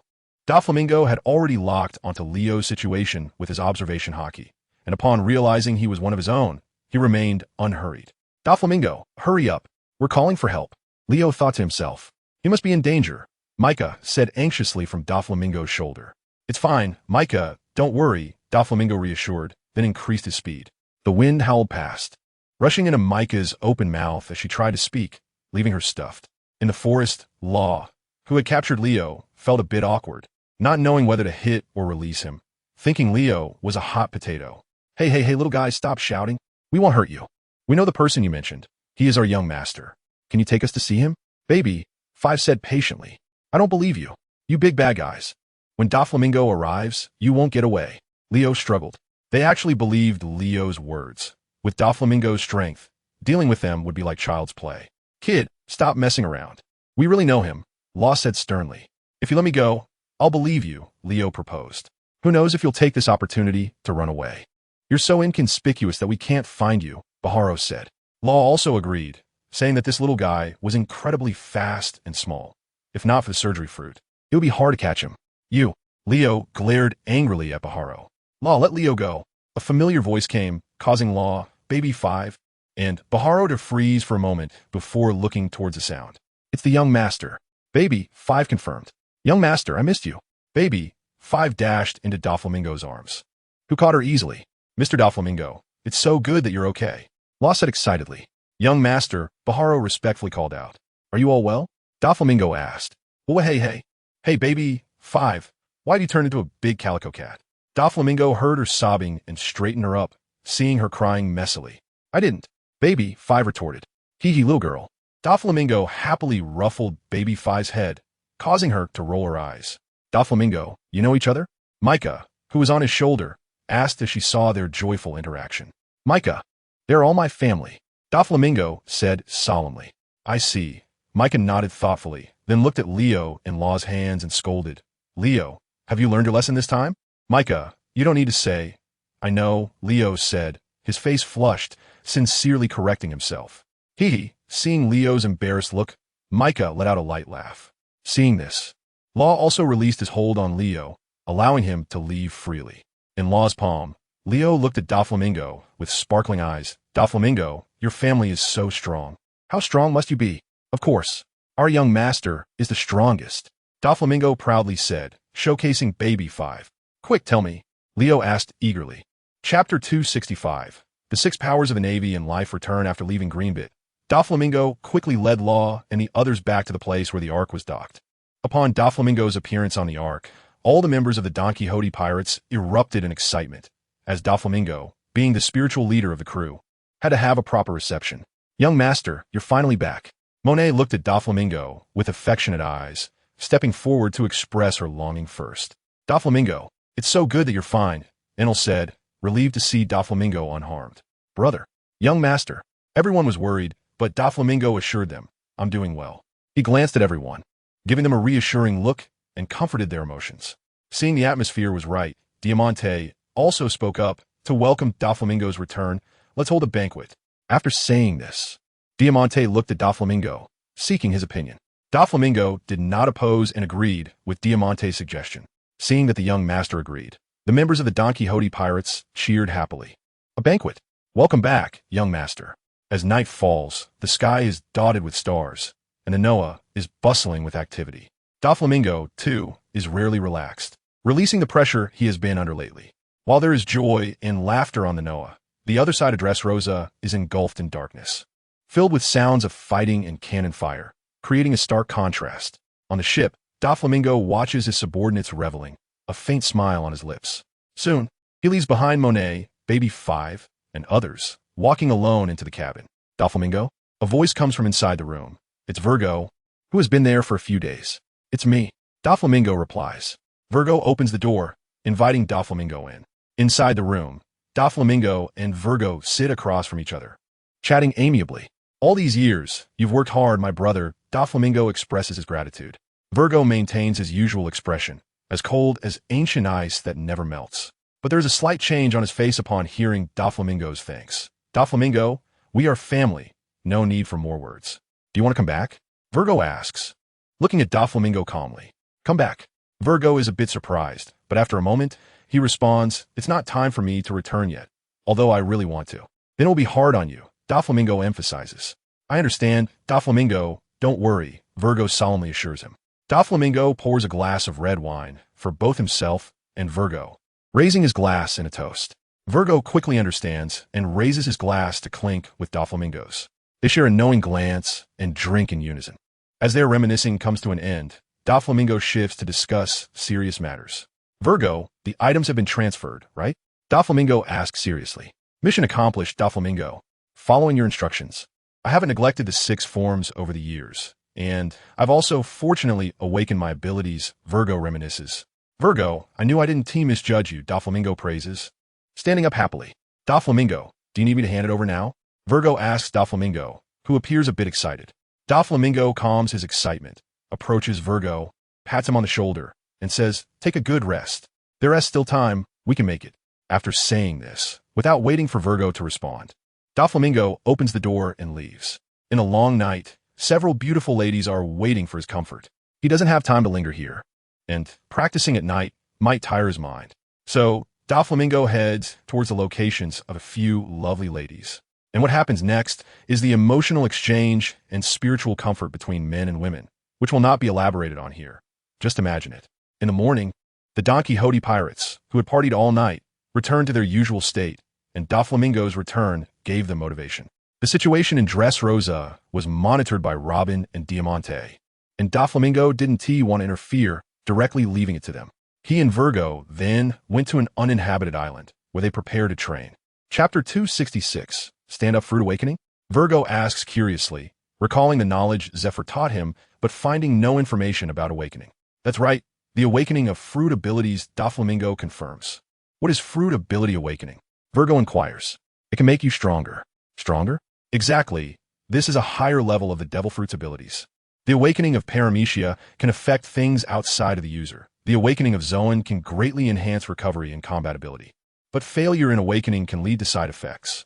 As for Logia, it should change the surrounding terrain and affect the environment and climate. Hearing Doflamingo's explanation, Virgo's eyes light up and he breathes rapidly, asking Doflamingo, then how do I awaken? When your body and mind can keep up with the abilities, that's when your awakening occurs. Simply put, it's about physical fitness and personal will, Doflamingo advises. Virgo contemplates this, falling into a long silence. I believe you have the potential, Doflamingo encourages. Thank you, Doflamingo. Virgo expresses his gratitude. Unleash your full power. Virgo commands, and Doflamingo raises his hand to unleash lightning, snapping Virgo back to reality, no longer pondering the awakening Doflamingo mentioned. Virgo looks intently at Doflamingo, clearing his mind, no longer entangled in the concept of awakening. As long as his strength and will are there, everything will fall into place. Gurgle, gurgle. Just as Virgo prepares to act, he hears a sound like bubbling water and looks down to see a pool of black water rushing towards him. What is this? Virgo asks, curiously retreating. Think of it as awakening. Doflamingo calmly replies from a distance. This is awakening? The violent lightning has turned into this. How peculiar, Virgo thinks. But he remains on guard against the approaching black water. White shield. Virgo quickly intertwines lines before the black water to form a shield, enhancing defense by wrapping it with haki, wanting to test the power of Doflamingo's lightning. Sizzle. When the black water touches the white shield, it makes a sound. Even with haki covering it, the damage is significant, revealing the destructive power of the black water. So powerful, Virgo is astonished. realizing the power of the black water. Virgo doesn't continue to entangle with it. Instead, he flies into the air, preparing to attack Doflamingo. Downward lying line. Virgo swipes his claw to attack, and the lines shoot towards Doflamingo. However, the downward lying line, despite its speed, is blocked by the lightning liquid, which forms a shield to stop it from advancing. Doflamingo now transforms into a mage, no longer engaging in hand-to-hand combat, directly guiding the lightning liquid to attack, saving time and effort. The lightning liquid shifts from shield to claw, rapidly reaching for Virgo in the air. Seeing the danger, Virgo elevates his position to dodge Doflamingo's attack. Bang! Virgo suddenly falls from the sky, unaware that a hand had appeared behind him, knocking him down hard. Can you still fight? Doflamingo asks Virgo, who is in a pit. In response, Virgo attacks, gathering a large number of lines into a thick cylindrical shape, directing it toward Doflamingo. Seeing this, Doflamingo lightly waves his hand, and the lightning liquid transforms into a huge mouth, completely neutralizing Virgo's attack. The 5-color line had already been abandoned by Virgo, who stealthily approached Doflamingo from behind and launched a surprise attack. Doflamingo had anticipated this and remained completely calm, simply shifting a few positions to dodge Virgo's attack. With one attack missing, another was already on its way. It's useless, Virgo. In the future I see, you won't even touch me once. Is this what you want? Doflamingo mocked. Impossible. I won't accept such a future. Virgo shouted in anger, his movements becoming much faster. Chapter 267. Let the bullet fly for a while in Dressrosa. On the heights of the royal city, King Riku, clad in armor, furrowed his brow, anxiously watching the battle below involving Kuraz, surrounded by a group of guards. Kuraz, it's all up to you. You mustn't lose. King Riku gripped his sword, feeling unsettled. In contrast to her father's anxiety, Scarlet, Kuraz's wife, had great faith in his abilities, believing he would be the great hero to save the country. Father, don't worry too much. I believe in Kuraz. He will drive those pirates away, Scarlet said, taking her father's hand that held the sword. Feeling his daughter's comfort, King Riku relaxed his grip slightly. Seeing her father relax, Scarlet also breathed a sigh of relief. She worried that her father might harm his health over the situation in Dressrosa, which would be unacceptable for them. Scarlet, don't worry. Your father is not that weak.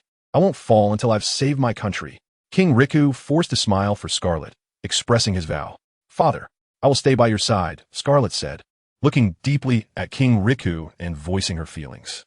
Father, sister, I will stay with you too, the younger Violet, who had initially just been listening, quickly chimed in. Haha. Scarlet, Violet, don't worry. Hearing his daughter's understanding and support moved King Riku deeply. However, this was a very critical time for the country, and, as its king, it was his duty to share the fate of Dressrosa. But he didn't want his beloved daughters to end up like him if the worst were to happen. So he made plans early on to secure a way out for them. Scarlet and Violet were unaware of King Riku's intentions. Observing the situation of King Riku and all of Dressrosa, they too had made plans early on, deciding to share the fate of Dressrosa. Sister, let me keep an eye on this place, Violet said to Scarlet. Rebecca needs you over there, Violet added. Mentioning Rebecca made Scarlet feel a bit overwhelmed, as the young Rebecca was still attached to her mother, causing Scarlet sadness. All right, Violet, I'll leave this to you. Please keep an eye on Father and Kuraz, Scarlet instructed. Violet nodded, her big eyes blinking adorably.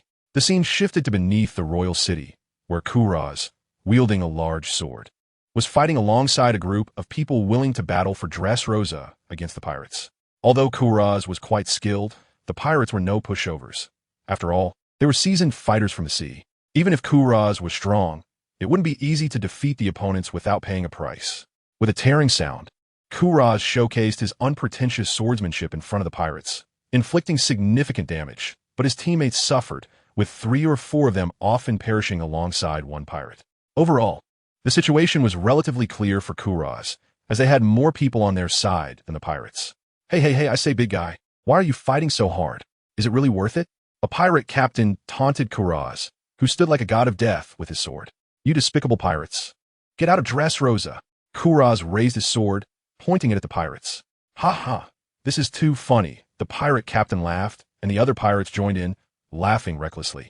Hearing their laughter, Kuraz's expression grew colder, his killing intent rising. You fools, do you know why we can act so recklessly in Dressrosa? We are your guests. What? Does King Riku want to discard us after using us? The pirate captain mocked, revealing a shocking truth.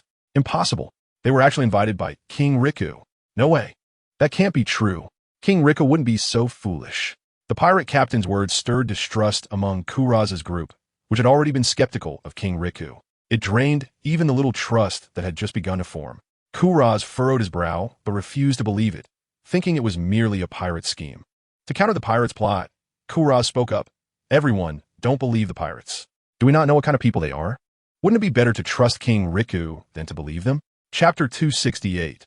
I am the king. I cannot retreat, father. It seems my brother-in-law is back. Violet said to King Riku, spotting Kuraz in the distance. Really? How is Kuraz? King Riku asked nervously, instinctively tightening his grip on his sword, as if only the sword could provide him with a sense of security. Hearing her father's words, Violet activated her abilities to carefully observe the approaching Kuraz. Father, my brother-in-law is fine. He isn't injured, but he seems quite anxious. Violet reported everything she saw to King Riku. Anxious? Could it be that Kuraz was defeated? King Riku felt a pang in his heart, momentarily lost in thought. Hearing his father's words, Violet looked further away, where the pirates were leisurely playing with the captured Dressrosa residents while the guards stood before them, oblivious and seemingly in despair, unable to see a future. What on earth happened? Violet's heart sank as she felt a bad premonition. Kuraz moved quickly, and by the time Violet withdrew her gaze, he had already arrived in front of King Riku. Kuraz, what happened? Seeing his only hope appear, King Riku felt a surge of excitement. Hearing King Riku's words, Kuraz, with a blood-stained sword in hand, fell momentarily silent, his eyes reflecting a complex expression as he looked at King Riku. Brother-in-law, did something happen? I see the guards have given up resisting, Violet asked, noticing Kuraz's complex expression and his silence. Your Majesty, King Riku. Kuraz looked at King Riku. Words on the tip of his tongue, but hard to express. Kuraz, if you have something to say, please speak. I can handle it. King Riku encouraged. Cyrus took a deep breath and exhaled. Your Majesty, King Riku, did you send the pirates to deal with that naval brigadier? Cyrus asked. What? King Riku replied, somewhat puzzled. Seeing that King Riku's expression did not seem to be a deception, Cyrus was also a bit confused, but his suspicion grew stronger. Therefore, he recounted everything that had happened previously to King Riku. That's how it is, so your Majesty, did you or did you not? Cyrus questioned King Riku, delivering a soul-piercing blow. After hearing Cyrus's words, King Riku's face changed dramatically, and he could barely stand, only managing to remain upright with the support of Violetta. Cyrus, do you share their viewpoint as well? King Riku steadied himself, regaining the dignity of king. He knew that no matter what he said now, his people would no longer trust him.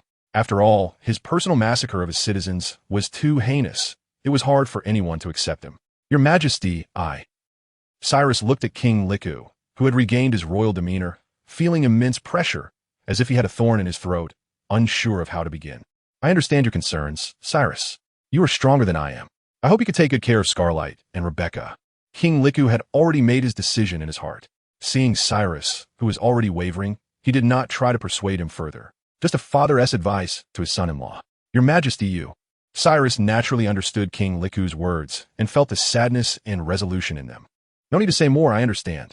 King Riku waved his hand, stopping Cyrus's desire to speak. Father, no. You can't do this. Little Violetta cried, hugging King Riku's leg, trying to stop his actions. King Riku lowered his sword, fearing it might hurt Violetta, and raised his wrinkled hand to cover her head, gently comforting her. Don't cry, Violetta. Father is just making the right choice. I am the king. I cannot retreat. I must protect my people and defend Dressrosa. Father. Violetta's sadness deepened as she listened to King Riku's words, and she hugged him even tighter. Your Majesty. Chapter 269. Everything is for Dressrosa. A grand army finally set out, with King Riku determined to face the pirates. Below the royal city, the boisterous pirate coalition saw King Riku's troops, but compared to them, King Riku's forces were noticeably fewer. It seems they can't gather more people. After all, even the king has to take action. How pathetic.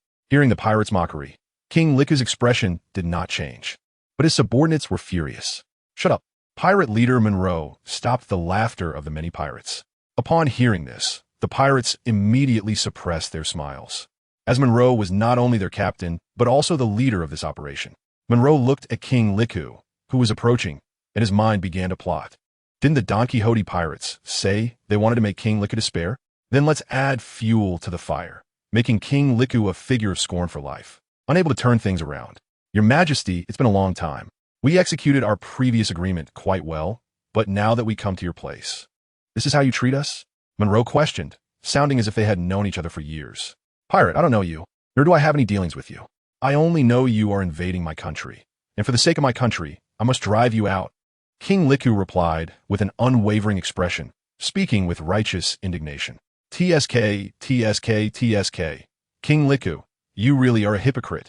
You dare not admit what you've done. Aren't they just some civilians? You must know you are the king. Power is supreme. Why care about the lives of these civilians? Besides, weren't you quite eager to kill before? Why pretend to be so sincere now? Monroe spread his hands, reproaching him. You. Monroe's words struck a nerve with King Liku. Yes, no matter how he defended himself, his sword was stained with the blood of his own people. That was something he could never wash away. What do you mean? Is what our captain said wrong? You were just a hypocrite, pretending better than anyone else. Now that you've been exposed, you still want to keep pretending? Who would believe you? A pirate soldier who had been silent suddenly shouted, taking advantage of King Liku's embarrassment. Monroe was not concerned with his subordinate's outburst. The current situation was advantageous to him. He noticed that there were many civilians around, and this operation dealt a heavy blow to King Liku. With a swift sound, a sharp blade pierced the body of the chattering pirate, hitting the heart. Blood splattered, and the pirate fell to the ground, dead and peaceful. Your Majesty, there is no need to say anything more to these damned pirates. They are definitely slandering us. Right and wrong will reveal themselves in people's hearts. I believe the Majesty would never do such a thing.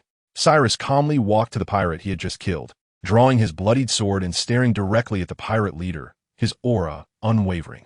We always believe in your Majesty. Upon hearing Cyrus's words, the palace ministers also expressed their support, firmly backing King Liku.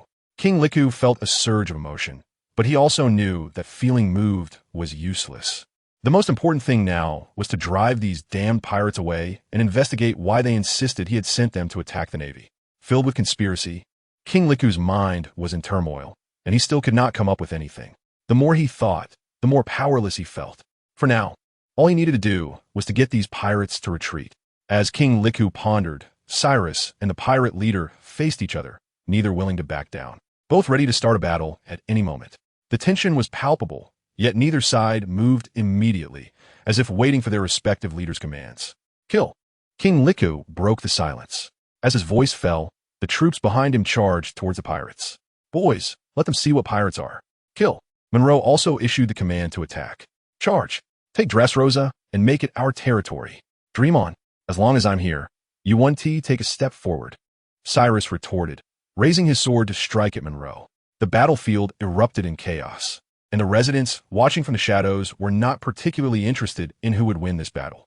Regardless of who won, their status would remain the same, like lambs awaiting slaughter. However, Dressrosa was ultimately their homeland, and they did not wish to see pirates ravaging the land they loved.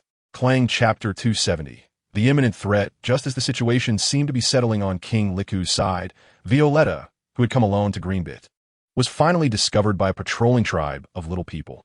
With their help, she met King Gancho. Your Majesty, we need your help, Violetta urgently stated as soon as she saw Gancho. Princess Violetta, we naturally understand your intent. We are aware of what has happened in Dressrosa, but our strength is limited. Gancho replied, evading the request without immediately agreeing. Even if he has this ability, the one suffering now is the Liku royal family. What does it have to do with them, the little people? Although the little people are naive, kind, and pure, and have received favors from the Liku royal family before, Ganxiao is not foolish enough to pull the little people into the whirlpool. However, your Majesty, Greenbit and Dressrosa are inseparable. Over the years, you have also received quite a few favors from us. Now that Dressrosa is in trouble, how can you stand by and do nothing? Violetta said anxiously. Princess Violetta, don't worry. We are naturally grateful for the favors over the years, and we don't intend to stand idly by. We will help you when it is necessary. Ganxiao explained with a smile. That's good. Your Majesty, please send troops quickly. Hearing Ganxiao's words, Violetta felt somewhat reassured.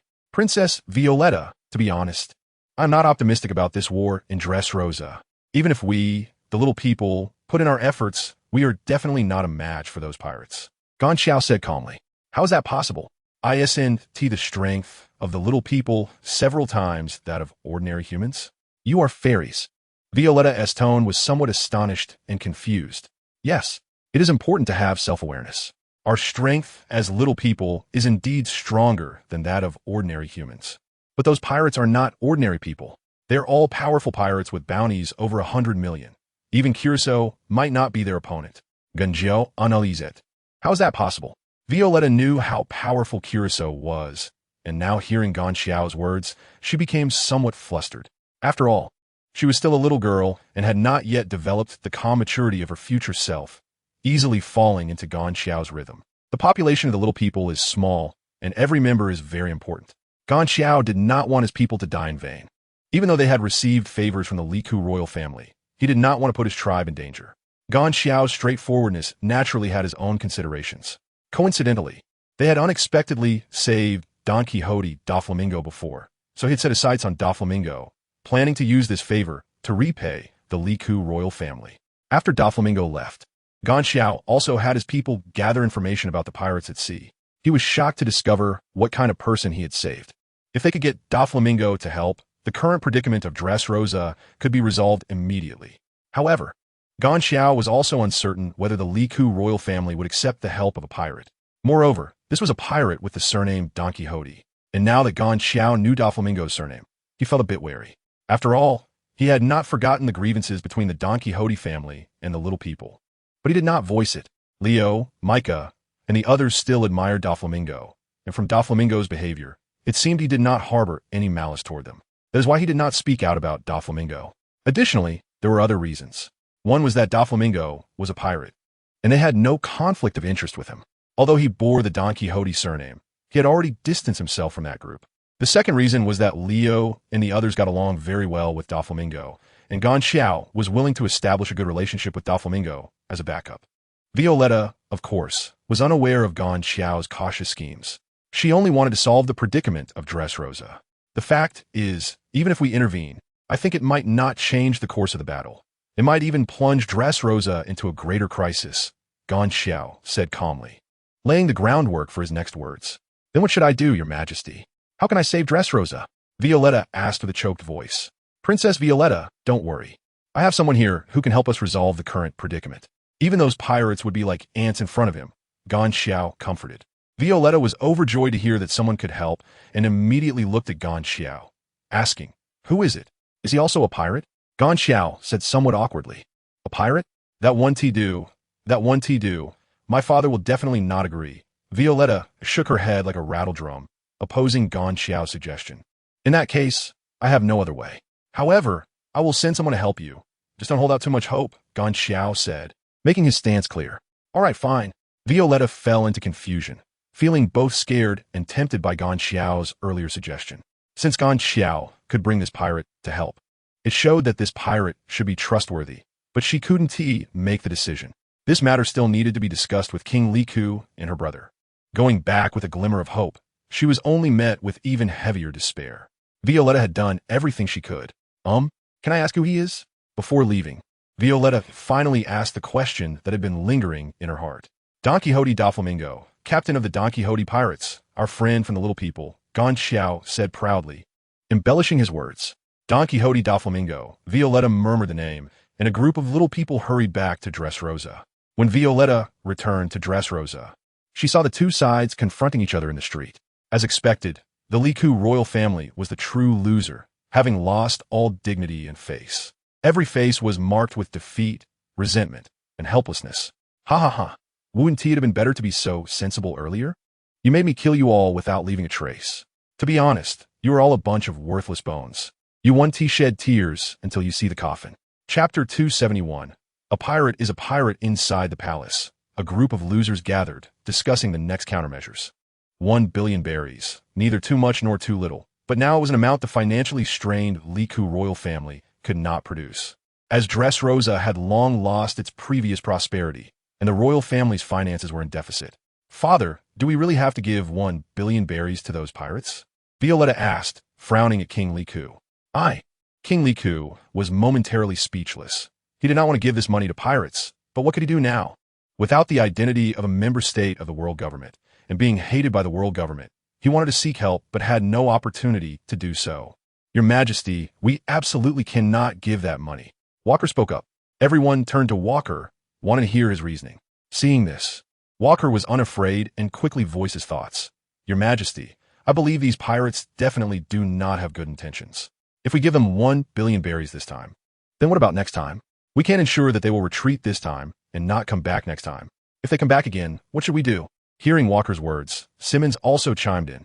Yes, Your Majesty, we cannot give this money. Pirates are ruthless and greedy. If we satisfy their greed, they will definitely come back asking for more next time. In a large palace, after Simmons and the others finished speaking, it fell into silence, with everyone waiting expectantly for the master here to make the final decision. Sigh, I understand what you all are saying, but we really have no way out now. King Liku sighed. Hearing the king's words, Walker and the others also darkened their expressions. Yes, the reasoning is clear, and they all understand it. However, without extraordinary strength, it is absolutely impossible to break free from his predicament. No, Father, it's not time for despair yet. We still have a savior. Seeing King Liku and the nobles sighing heavily, Violet made up her mind to inform everyone about the method she obtained from the little people. Violet's words immediately captured everyone's attention, and they curiously looked at King Liku's second daughter, Princess Violet. Your Majesty, this is a critical moment. We must not act impulsively. Walker reminded her earnestly. I am confident, Violet asserted firmly. Violet, go ahead. King Liku, familiar with his daughter's temperament, also believed in her and urged her to speak freely. Come out, Violet softly called out. The others looked around the palace in confusion, not noticing anyone. Hey, we're right here. A little person shouted loudly from Violet's shoulder. This is a fairy. Walker leaned in for a closer look and was startled. Aside from King Liku, everyone curiously examined the little person on Violet. King Liku's expression darkened. He did not expect his daughter's method to involve the little people. Violet, this is our Dressrosa matter. We cannot drag the little people into this, King Liku said solemnly. King Liku, we came here of our own accord. Dressrosa is not solely your concern. Leo also stood up and said loudly, showing no respect for King Liku. After hearing this, King Liku awkwardly smiled and said nothing more, since they were willing to help. He couldn't refuse their goodwill. Seeing that King Liku misunderstood her intention, Violet quickly spoke up. Father, the method I mentioned is not just relying on the little people and our strength to deal with these pirates. Then, what does Your Majesty propose? Walker asked. We can ask someone to help us, to use violence against violence, Violet said excitedly, glancing at King Liku, hoping to see a hint of approval on his face. After a moment of contemplation, King Liku said with some heaviness, Violet, your idea is good, but I can't think of anyone who would lend a hand at this time. And even if they did, what could we offer to Dressrosa? I can't think of anything that could move them. The situation fell into a dead silence for a moment. King Liku was right. Relationships between people are reciprocal. Why would others help you for free? King Liku, you don't need to worry about that. We have someone to help us. As long as he acts, the crisis in Dressrosa can be easily resolved. Seeing the dejection on King Liku and the others' faces, Leo also expressed some disdain and then stood up to say, Really? Chapter 272, just waiting for the most beautiful fireworks. On a high ground in the royal city. In a room, Scarlet was playing with Rebecca. Tap, tap, tap. A hurried sound of footsteps approached, and Scarlet turned to look at the newcomer. Putting down the toy in her hand, while Rebecca beside her tugged at Scarlet's pants leg, glancing at the visitor. Violet, what is wrong? Why are you in such a hurry? Scarlet asked Violet. Sister, Upon seeing the familiar figure, Violet breathed a sigh of relief. But she had run too hastily, and her words seemed stuck in her throat. In her urgency, she couldn't get them out. We're all grown-up girls. Why the rush? Here, have a drink. Scarlet, noticing Violet was troubled, didn't urge her, but instead poured her a glass of water. Violet took a few sips, calming her emotions, while Rebecca at Scarlet's feet curiously stared at Violet with wide eyes. What happened? Once Violet had calmed down, Scarlet finally asked. Violet glanced at Scarlet complicatedly. She was unsure if her sister would support her decision, but it had come to this, and she decided to speak up. Thus, the two sisters began to have a heart-to-heart talk in this quiet environment.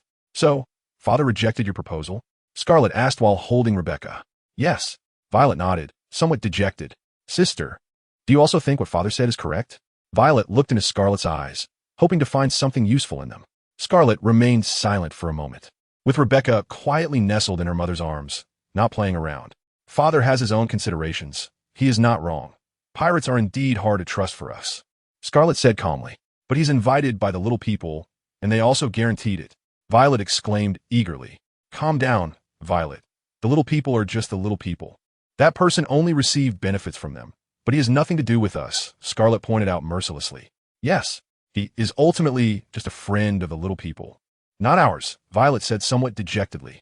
Just as Violet fell down and lowered her head, a warm pair of large hands covered her head, warming her like a mother. Sister, Violet gently called out. You've done very well, Violet. Scarlet smiled and gently encouraged her. But still can't save our country, Violet said with tears in her eyes. Little aunt, don't cry. You're the best. Affected by the emotions, Rebecca came over to encourage Violet. Rebecca, thank you. Looking at the small and adorable Rebecca, Violet also smiled through her tears, squatting down to hug Rebecca. Scarlet watched the two and drifted away in thought. If this moment could be frozen, how beautiful it would be. But now war was engulfing Dressrosa, and what would their ending be? In fact, she was also very tempted by Violet's proposal, but she found it hard to make a decision due to her concerns about the pirates. In the distance, Jairus watched the interaction between Rebecca, Scarlet, and Violet, feeling happy. What could be more enviable than having family by your side? At least for Jairus, he felt very happy now. Scarlet also noticed Jairus, and, seeing the happy expression on his face, couldn't bear to interrupt him. Brother-in-law, when did you arrive? Ultimately, it was Violet who broke the silence. His Majesty asked me to take a break. Jairus, immersed in the atmosphere, also came back to his senses and said somewhat awkwardly, Father. Rebecca happily ran toward Jairus. Chapter 273, Despicable Pirates. Half a day's time passed in the blink of an eye, and under the urging of Walker and others. The collection of funds was also quite swift, and soon they had made up the remaining berries. Inside the palace, King Riku looked at the wealth before him, feeling his heart bleed. However, as long as it was for Dressrosa, this little bit of money was completely worth it. All right, let's set off. King Riku turned his face away, no longer looking at the people's hard-earned wealth, because the more he looked, the more it hurt. Yes, the grand procession set off with boxes of treasures, heading towards Dressrosa to fight for a future. Jairus also temporarily bid farewell to his wife and daughter, following King Riku. At the back of the line, Scarlet held Rebecca, watching the departing group, silently hoping in her heart. At the gathering place of the Pirate Alliance, King Riku arrived with the treasures. Here is 1 billion berries. Check it, and if there are no mistakes, please fulfill your promise, Walker said, waddling up to Monroe and the other pirates. Monroe sat on a small mound of dirt, occasionally gesturing with the dagger in his hand. Upon hearing Walker's words, he let out a strange laugh, his sharp gaze fixed on Walker. Hearing Monroe's strange laugh made Walker's heart race, but he still suppressed his discomfort, preparing to complete the transaction. TSK. You guys, go check if Monroe is not watching Walker. He immediately instructed his subordinates. Get out of the way. Hey. You're blocking the road. A few arrogant pirates rushed towards the treasure's guards, shoving anyone who blocked their way, completely disregarding King Riku's expression. Move aside. Simmons, seeing the scene, had a very bad expression, but the situation was stronger than him, so he had no choice but to step back, quickly instructing his men to push aside and avoid provoking these madmen. Bang! A few pirates could not wait to open the boxes, and they were dazzled by the sight inside, which was resplendent and full of treasures. Ha! Captain, treasures, all treasures. The inspecting pirates shouted excitedly. Hearing his subordinates' voices, Monroe also grinned widely. After all, who wouldn't like treasures? Captain, is it done? Can you fulfill your promise now? Walker asked cautiously upon seeing this. Of course. Our reputation is excellent. Monroe stood up and said to King Riku's side. Is that so? That's great. Walker said excitedly. Hearing Monroe's words, King Riku's heart, which had been hanging, finally relaxed, and even Jairus' usually calm face showed a hint of joy. However, looking at the excited expressions of these people, Monroe's lips curled with a hint of sarcasm, and he continued, 1 billion berries, we accept, but you didn't deliver it within the stipulated time, so you have to pay more. Monroe's words shattered the joyful atmosphere around King Riku and the others, and the originally lively scene fell silent immediately. Why didn't you say this earlier? Jairus stepped forward without hesitation and questioned. Did I not? Monroe pretended to dig in his ears, looking like a rogue, but his gaze drifted toward his members. We heard it very clearly. Our captain said it was a long time. Yeah, right? What kind of king are you when you're so poor? The pirates understood Monroe's gaze and began to scold King Riku and the others. You guys are despicable. Walker was furious, cursing, Watch out. Bang. Just as Walker finished speaking, he was kicked away by Monroe, and Jairus' warning was useless. TSK, TSK, TSK, we are pirates. Besides, it was you who didn't keep your promise. It's you who are despicable. Monroe shot back, criticizing. You scoundrel. Jairus was furious and wanted to rush up and fight Monroe. However, at that moment, an old hand firmly grasped Jairus' arm, preventing him from acting impulsively. Jairus turned around to look at the person holding him, confusedly asking, why? Chapter 274. They really left. Monroe raised the blueprint in his hand and grinned, asking how about it. King Riku, this is a piece of cake for you. Impossible. Absolutely impossible. I will never do such a thing. King Riku firmly rebutted. Hey. King Riku, why are you pretending to be a good person now? Aren't they just a bunch of despicable guys? And weren't they all your slaves? You didn't hold back when you slaughtered them back then. Why are you being so pretentious now? Barasa ruthlessly mocked. You. King Riku trembled as he pointed at Barasa, feeling a sharp pain in his heart. Did we say something wrong? Monroe continued to stab at his heart. The residents, who had once united with King Riku against a common enemy, were no longer standing by his side. They even felt that the pirates were much better than King Riku. Monroe and the others looked at the residents' actions and smiled with satisfaction. If you want to fight, then fight. We are not afraid of you. At this point, King Riku could not come forward, and only the small people stood up. A group of small people appeared in front of Monroe, and if one did not look closely, they would not notice their presence. Haha, the small people? Monroe's sharp eyes spotted Leo and the others, feeling a wave of satisfaction, thinking that the moment to fulfill his promise was finally coming. What? Do you look down on us, small people? Leo and the others felt belittled and asked loudly. Ha! Of course not. I just think King Riku is so nice. It turns out he has already prepared the money. Monroe directly placed a hat on King Riku, making it impossible for him to clear his suspicion. What are you talking about? Leo and the others felt their brains were not enough, not understanding what Monroe meant. However, Monroe and the others ignored them and instead promised King Riku, King Riku, we will keep our promise. Don't worry, just like you said to us. At this moment, it was King Riku's turn to be confused. He did not understand why Monroe would want to keep the promise, and when did he prepare the money? King Riku was bewildered, while the residents felt that King Riku had long since conspired with the pirates. This deepened the resentment in the residents' hearts. It turned out that King Riku was treating them as fools. What are you all talking about? When did I prepare the money? We have no contact at all. King Riku was not a fool, so he would not let the other party lead him by the nose. He also expressed his doubts and quickly pushed back. However, in the eyes of others, King Riku's demeanor was clearly that of a guilty thief, self-deceiving. Don't worry. King Riku, we know your concerns. After all, this is a friendship of hundreds of years. I understand. Just leave it to us. You just sit on your throne, Monroe said insidiously, with an expression of I understand you. Upon hearing this, the small people also realized that this was referring to them. After all, the friendship of hundreds of years only involved them. King Riku sold us out, Leo said in disbelief, his voice trembling slightly. I already said, what does Dressrosa's matter have to do with us? How could these adult people possibly be on the same side as us? Caboose said angrily. All right, what time is it? We should hurry and leave this place of trouble, or we will be done for if we get caught, being advised. Monroe, who had been keeping an eye on the movements of the little people, immediately took action and reached out to grab Leo and the others. After all, they were the elite forces of the little people, and Leo and his companions were quite strong themselves, so they quickly dodged Monroe's attack. Fool, if you want to catch us, maybe in a few hundred years, Leo and the others mocked. Ribu, I'll leave them to you, Monroe said with a smile, completely unconcerned by the little people's taunts. This is money. Just leave it to me, Ribu replied, twisting his neck and loosening his joints, ready for a big fight. Ribu, a superhuman with a pocket fruit, had a bounty of 150 million berries and was one of the 8 captains captured by the Donquixote pirates. The captain of the big pocket pirates. Little guys, let me take good care of you, Ribu said to the fleeing little people. Ribu stretched out his large hand casually towards the little ones, who were frantically running away. However, his hand turned into a big pocket and directly stuffed these little people inside. Chapter 275. Don't you think it's too quiet? In the Dressrosa Sea, Monroe and the others, who had retreated, were circling around with a delightful haul, waiting for the next command from the Donquixote pirates. Sir, we have completed the tasks you assigned.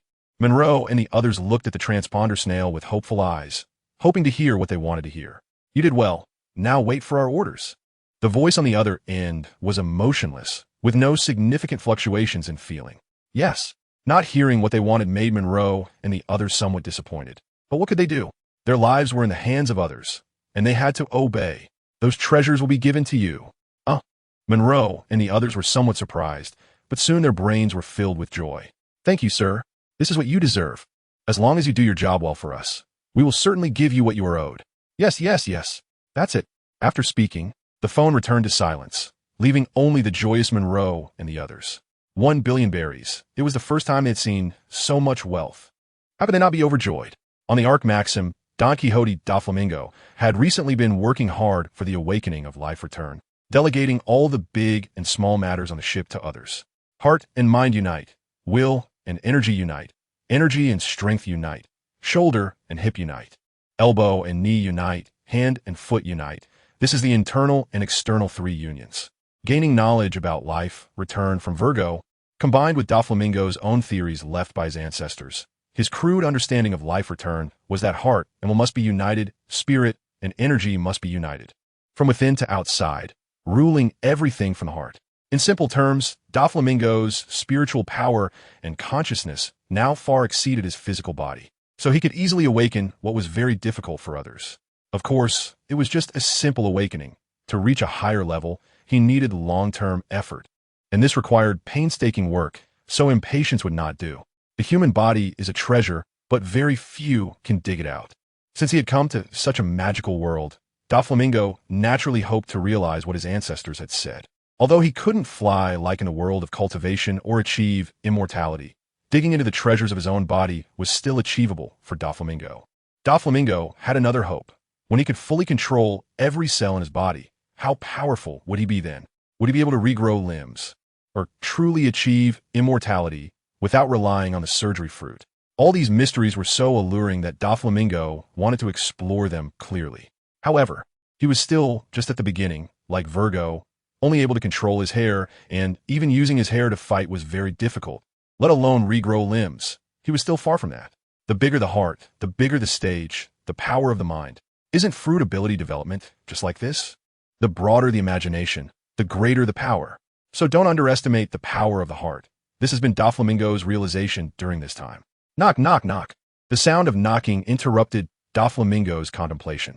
Come, brother, the situation over there is nearly finished, Robin said as she entered, anxiously addressing Doflamingo, who was sitting cross-legged.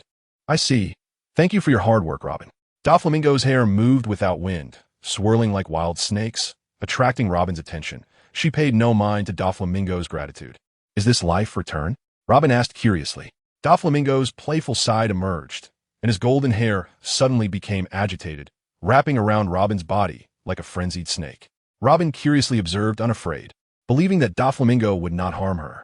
In an instant, the golden snake wrapped around Robin's exquisite body, leaving only her charming face exposed outside the golden bag. What an amazing ability, Robin exclaimed. If you want to learn, I can teach you, but whether you can awaken it depends on yourself, Doflamingo said solemnly, quickly retracting his hair. After all, he was in control, and his hair had its own consciousness, naturally sensing the warmth of Robin's body. Doflamingo had no intention of taking advantage of the situation, so he hurriedly pulled it back. Is it that hard? Robin said with a pained expression. Chapter 276, The Hero Appears. In Greenbit, Leo, who had escaped in a sorry state, managed to return with great difficulty. Leo felt fortunate, otherwise they would have been completely wiped out, and no one would know the terrifying faces of King Li Ku and the others. However, what he didn't know was that the reason he was able to escape was entirely because Monroe and the others had intentionally let him go. Lao, the patrolling Mika, saw the barely alive Leo and quickly took him back to the Winter Tartar Kingdom. Leo, you can't be hurt, Princess Mancheri said, tears streaming down her face like they were free. With the healing fruit's bug-level healing power, Leo's injuries were very simple to heal. Soon, in front of the little people, Leo slowly woke up. Great, Leo, you're finally awake, Princess Mancheri exclaimed as she pounced on Leo with joy. Your Highness, could you please get up? You're making it hard for me to breathe. Leo, the epitome of a straight man, said frankly. The originally happy Princess Mancheri's face twisted upon hearing Leo's words. Didn't that mean she was too heavy? A girl's weight is something she cares about. Lao, Princess Mancheri shouted in anger and immediately punched him, leaving Leo with a swollen face. The onlookers were helpless, unsure of what to say about this pair of rivals. "Leo, you're really a straight man," Mika commented. "Your Highness, you hit too hard. It hurts." Leo rubbed his painful face and said with grievance. Seeing Leo's pitiful appearance, Princess Mancheri was even more furious. Just as she wanted to explode, Gancho's voice stopped her.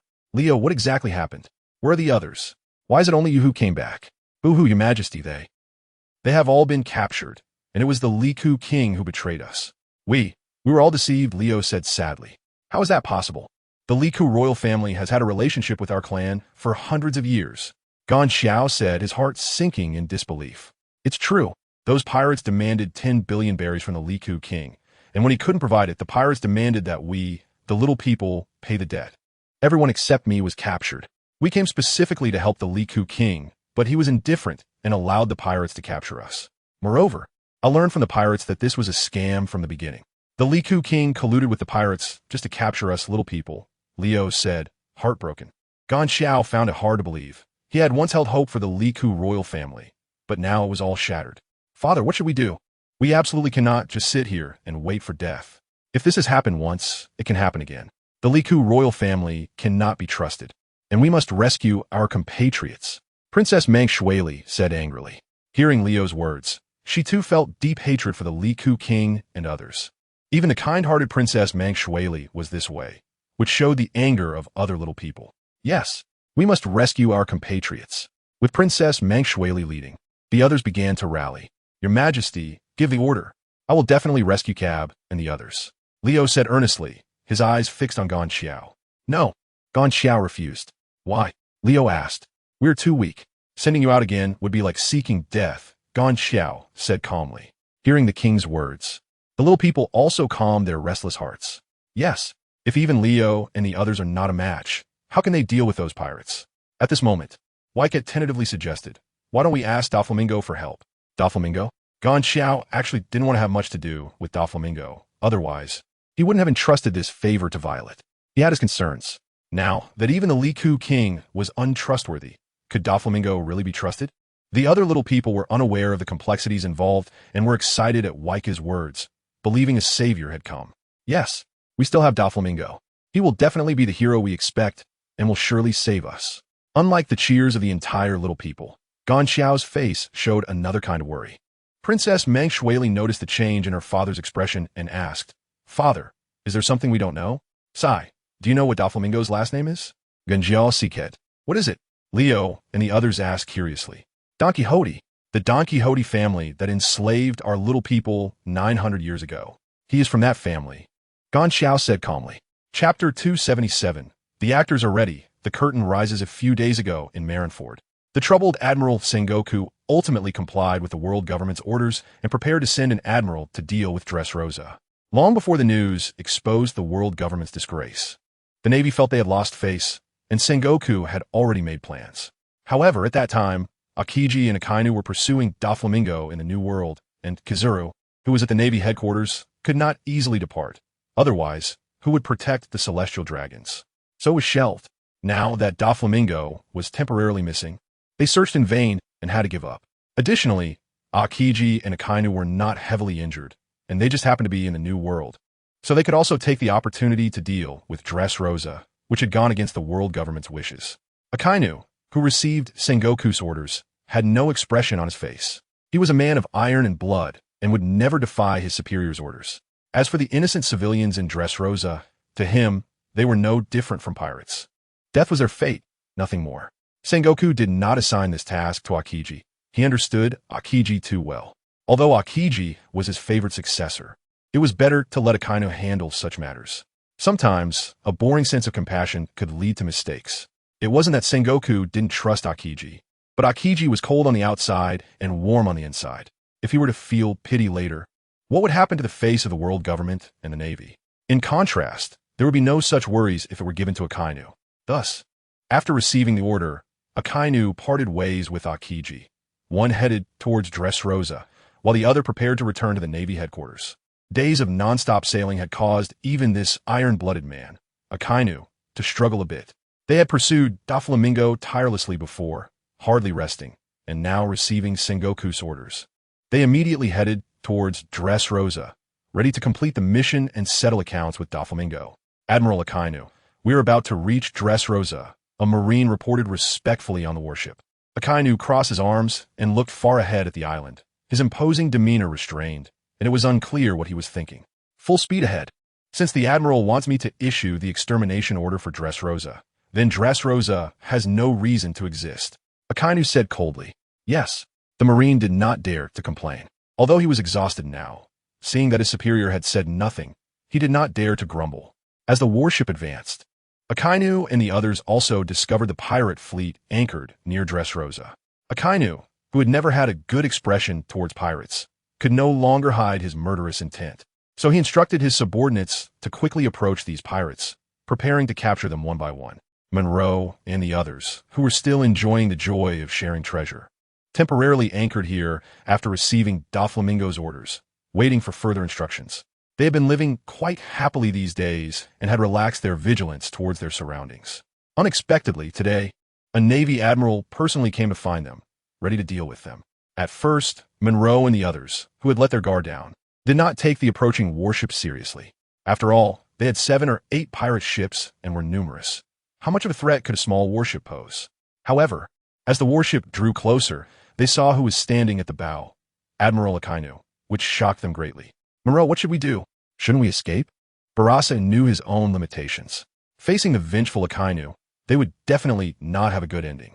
Yes, Monroe, we should retreat. Ribu urged, looking at the hesitant Monroe. Monroe was very conflicted. He didn't want to retreat, but if they did, what would happen to the Donquixote pirates? Ultimately, he decided to retreat. Waiting here meant death, while retreating still offered a glimmer of hope. Besides, the Donquixote pirates might not necessarily come looking for trouble. Retreat.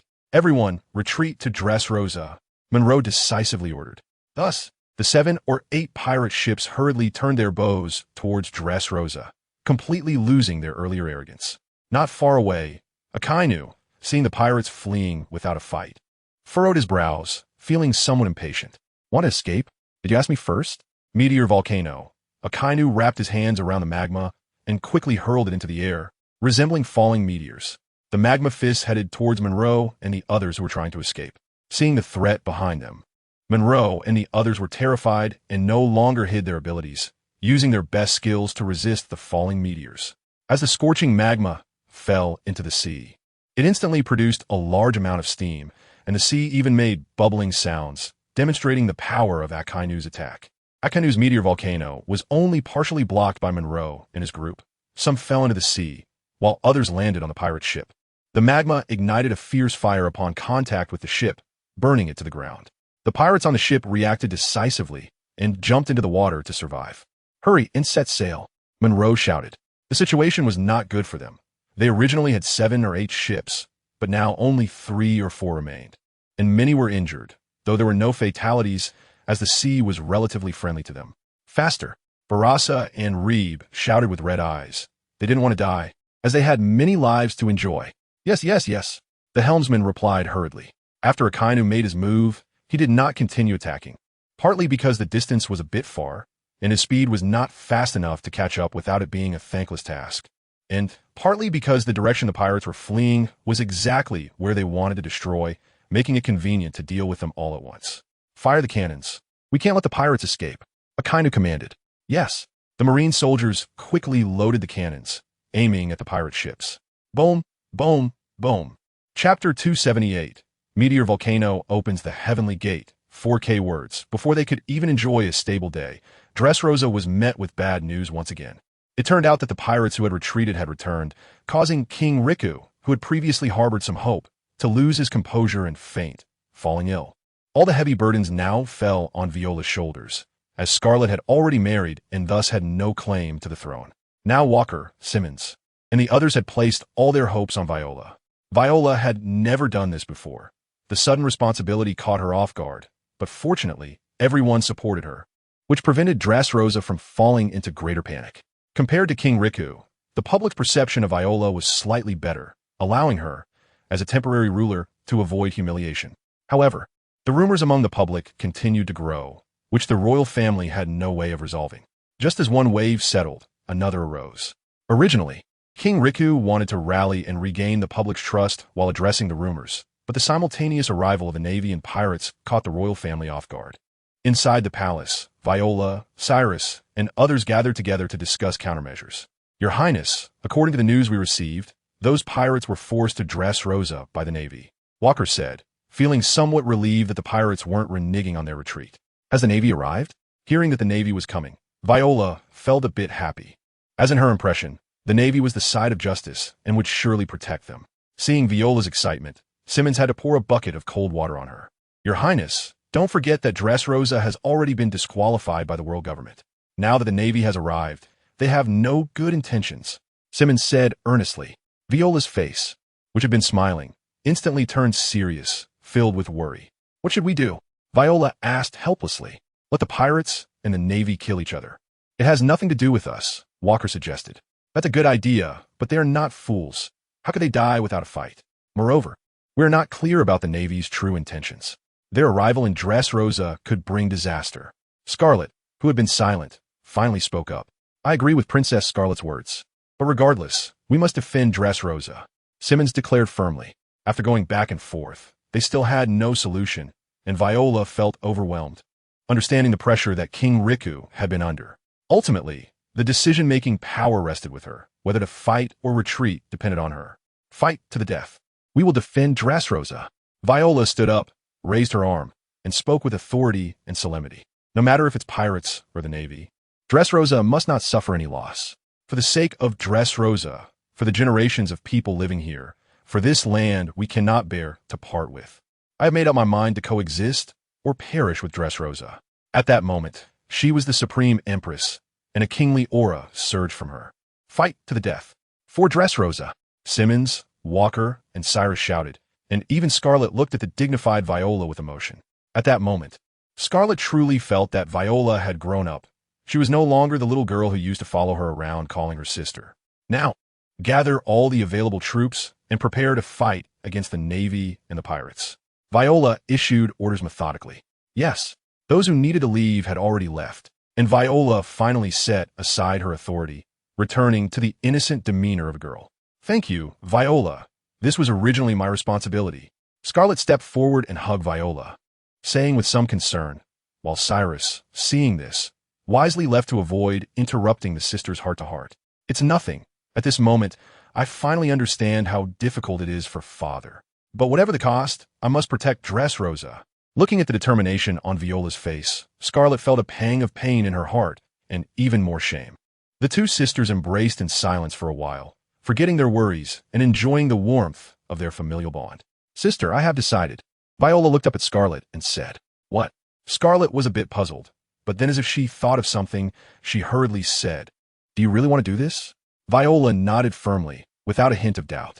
But they are pirates, and after what happened before, the fishermen must feel disheartened by our royal family's actions. They have even less reason to help us. Scarlet expressed her viewpoint. So we must rescue the fishmen to remedy our mistakes and use the relationship with the fishmen to seek a glimmer of hope for Dressrosa. Otherwise, how can we survive being caught between the pirates and the navy? Viola explained simply. All right, Viola, you have truly grown up. Scarlet gently ruffled Viola's hair, saying happily, Let's do our best. I will defend the last inch of land of Dressrosa. Compared to Scarlet's happiness and comfort, Viola felt more frustration and helplessness, but she did not give up any hope. Dressrosa will definitely win. Chapter 279. Hell on Earth. Dressrosa in a span of 10 minutes. Virgo, who was hiding in Dressrosa, did not dare to delay and rushed to the location of Akainu.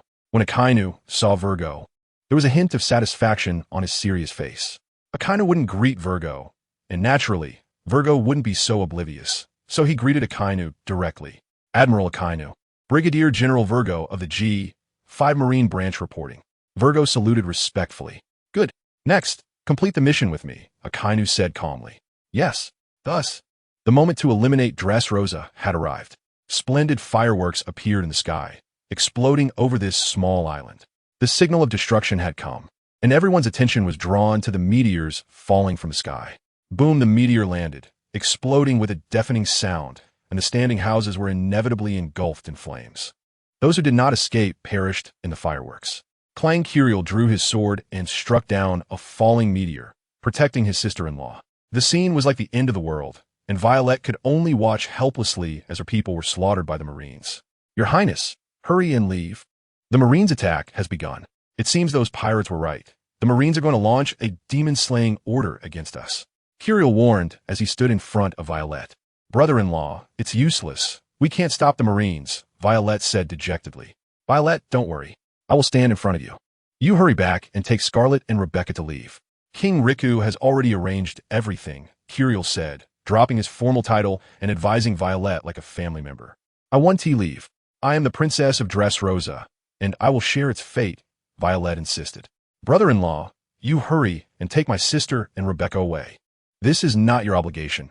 It has nothing to do with you. Violet spoke earnestly to Curiel. How could it have nothing to do with me? Dressrosa raised me. How could I leave now? Violet, you are the heir of Dressrosa. As long as you exist, Dressrosa exists, Curiel retorted. Curiel did have a point, but it still couldn't sway Violet. Stop arguing. The Marines have arrived. Kabo flew close to Violet's ear and reminded her. Curiel and Violet's faces changed drastically. If the Marines had not arrived, they could have escaped, but now it seemed impossible to flee. Violet and Curiel stood ready, watching Akainu lead the charge. Admiral Akainu, what crime has Dressrosa committed to warrant the world government's demon-slaying order? Violet summoned her courage to question the highest combat power of the Marines. The armed Marines looked on in admiration at Violet, a young girl showing such bravery. You know your own crimes. The world government would never slander you. Today, I represent justice to punish your evil deeds, Akainu said with a cold expression, showing no sign of emotion. Justice? How laughable. Isn't the Navy supposed to protect us? Why are they here to slaughter us? Violet countered. You sinners have no right to expect protection from a Navy. You colluded with pirates, slaughtered our Marines, rebelled against the world government's rule, and sought independence. These are your sins. Now that disaster has struck, you finally realize your powerlessness? Akainu mocked mercilessly. If Dressrosa had truly committed such acts, Violet certainly wouldn't have spoken as she did earlier. However, the Navy and the world government indiscriminately judged Dressrosa, leaving Violet feeling powerless. She ultimately had no voice. Kill, Akainu ordered coldly. The Marines, receiving the command, hesitated not at all. To them, Dressrosa was as despicable as pirates. Bang, bang, bang. Bullets flew towards Violet. If even one hit, this delicate flower would perish. Damn the Navy. Curiel stood like a mountain in front of Violet, shielding her from any harm. Brother-in-law. Violet gazed at Curiel in a daze, feeling a rare sense of security. Hurry and take the princess away, Curiel roared. Before Violet could react, several soldiers dragged her toward the palace. No, Violet reached out, wanted to grab something, but she was powerless. Simons, it seems we really have no chance this time, Walker said, relieved to see Violet safely leaving. Haha, let me take down a few more Marines before I die, Simons said with a wry smile, feeling both relief and helplessness. Navy, D. Chapter 280, Follow Me to Death. On the heights of the royal city, King Riku, who was recuperating, heard the desperate cries of his people. At that moment, no matter how much pain he felt, he could no longer be stopped. Dragging his ailing body, he donned his armor again, took up his sword, and stepped out of the room one step at a time. Scarlet, waiting outside the door, saw King Riku in armor coming out of the room. She wanted to say something, but was choked by an invisible force and could not speak. Grandpa, you're better, Rebecca sweetly called to King Riku, who looked at her with love. Rebecca, Scarlet, King Riku glanced at them affectionately, said nothing more, and prepared to leave. His people needed him. Father, Scarlet cried out behind him, tears streaming down her face. Hearing his daughter's call, King Riku paused for a moment, then without hesitation, he resolutely left, leaving them with a broad and strong back. Mom, don't cry. Grandpa will definitely come back safely. Rebecca gently wiped Scarlet's tears. He will, Scarlet replied firmly. When King Riku stepped out of the palace, he happened to encounter the team that had just sent Violet back. Violet, King Riku called to the struggling Violet. Father, Your Majesty. The team protecting Violet immediately saluted upon seeing King Riku, regardless of whether King Riku had really done that. His actions in recent days had earned him some of their trust. Father, the Navy's demon-slaying order has arrived, Violet said urgently. I already know, but this is my responsibility, King Riku said, looking down at the city, covered in despair and under heavy artillery fire, feeling great pain in his heart. At the same time, he had made up his mind. Then, King Riku walked forward alone, while advising Violet behind him. Violet, survive with your sister and Rebecca. Father. Violet's eyes widened in panic as she reached out, wanting to grab King Riku's back, her voice filled with helpless cries. Her legs giving way beneath her as she watched her father leave. Your Highness, we must go, said Taigu Repant, commander of the Dressrosa Self-Defense Army. This is the guard prepared by the King of Liku for Violet and the others. Riapanti is very loyal to the King of Liku and immediately accepted the order when it was given. After saying this, Riapanti disregarded Violet's reaction and took her away. The King of Liku had already made arrangements. Having him in Dressrosa was enough, and Violet and the others had a brighter future ahead of them. They could not die here. It turned out that several days ago, outside the waters of Dressrosa, a ship bearing the royal flag was hiding nearby, waiting for the arrival of the designated person. Upon seeing the flag, it was discovered that it belonged to Elisabello II. He was the king's aide and had come early with the team to welcome the children of the King of Liku, ready to help his old friend share some of the burden. Naturally, Elisabello II did not believe everything that was reported in the news. Otherwise, he would not have risked everything to save the children of the King of Liku. Although he was very displeased with the actions of the world government, he felt powerless against its might and could only do his part to save the children and leave a glimmer of hope for Dressrosa. The Navy had come with a slaughter order, and although Elisabello II held some hope, he still did not believe that the King of Liku could survive. Riapanti met up with Violet and Scarlet and prepared to take them away. Despite Scarlet's reluctance, Riapanti firmly took them away. On the battlefield, the army of the King of Liku was ultimately no match for the Navy soldiers who fought pirates on the sea, and soon found themselves at a disadvantage and were shot down. Akainu had been watching the show since firing a meteor volcano. This was a rare opportunity for training. If he did all the work himself, what would the others do? The Navy was fierce, and Cyrus was no slouch either. Many Navy soldiers had died at his hands. From the very beginning, he had been fighting desperately, resulting in more and more wounds on his body. You bastard who killed so many of our brothers. A Navy soldier glared fiercely at Cyrus, then thrust his dagger towards Cyrus's back. Cyrus was caught off guard. If he was hit, he would be severely injured immediately. Just as he was about to be struck, another sword knocked the attacking dagger away. It was the King of Liku, dragging his frail body to block the blow for Cyrus. Get away from me. Cyrus immediately reacted, glaring angrily and shouting, while simultaneously sidestepping and delivering a kick that sent the Navy soldier flying. He then looked at the King of Liku and asked, Your Majesty, why are you here? I am here for Dressrosa. My people need me. How could I not come? The King of Liku said firmly. Cyrus was caught off guard by the king's words and didn't know how to respond. The King of Liku ignored Cyrus and directly questioned Akainu in the distance. Is this the justice of the Navy? What is the difference between your actions and those of pirates? Upon hearing the king's question, Akainu sneered coldly. You are the King of Liku, the source of all evil. Akainu asked coldly. I am the King of Dressrosa, Liku Dold III, but not the source of evil you speak of. The King of Liku straightened his posture, looking directly into Akainu's eyes, refusing to back down. Do bad people ever claim to be bad? Besides, the justice of the Navy is not something a criminal can comment on. The Navy acts, and others should not question it, Akainu coldly replied. I always thought the Navy was just, but it turns out to be disgraceful, even worse than pirates. Where are those willing to protect Dressrosa? The King of Liku laughed heartily. Chapter 281.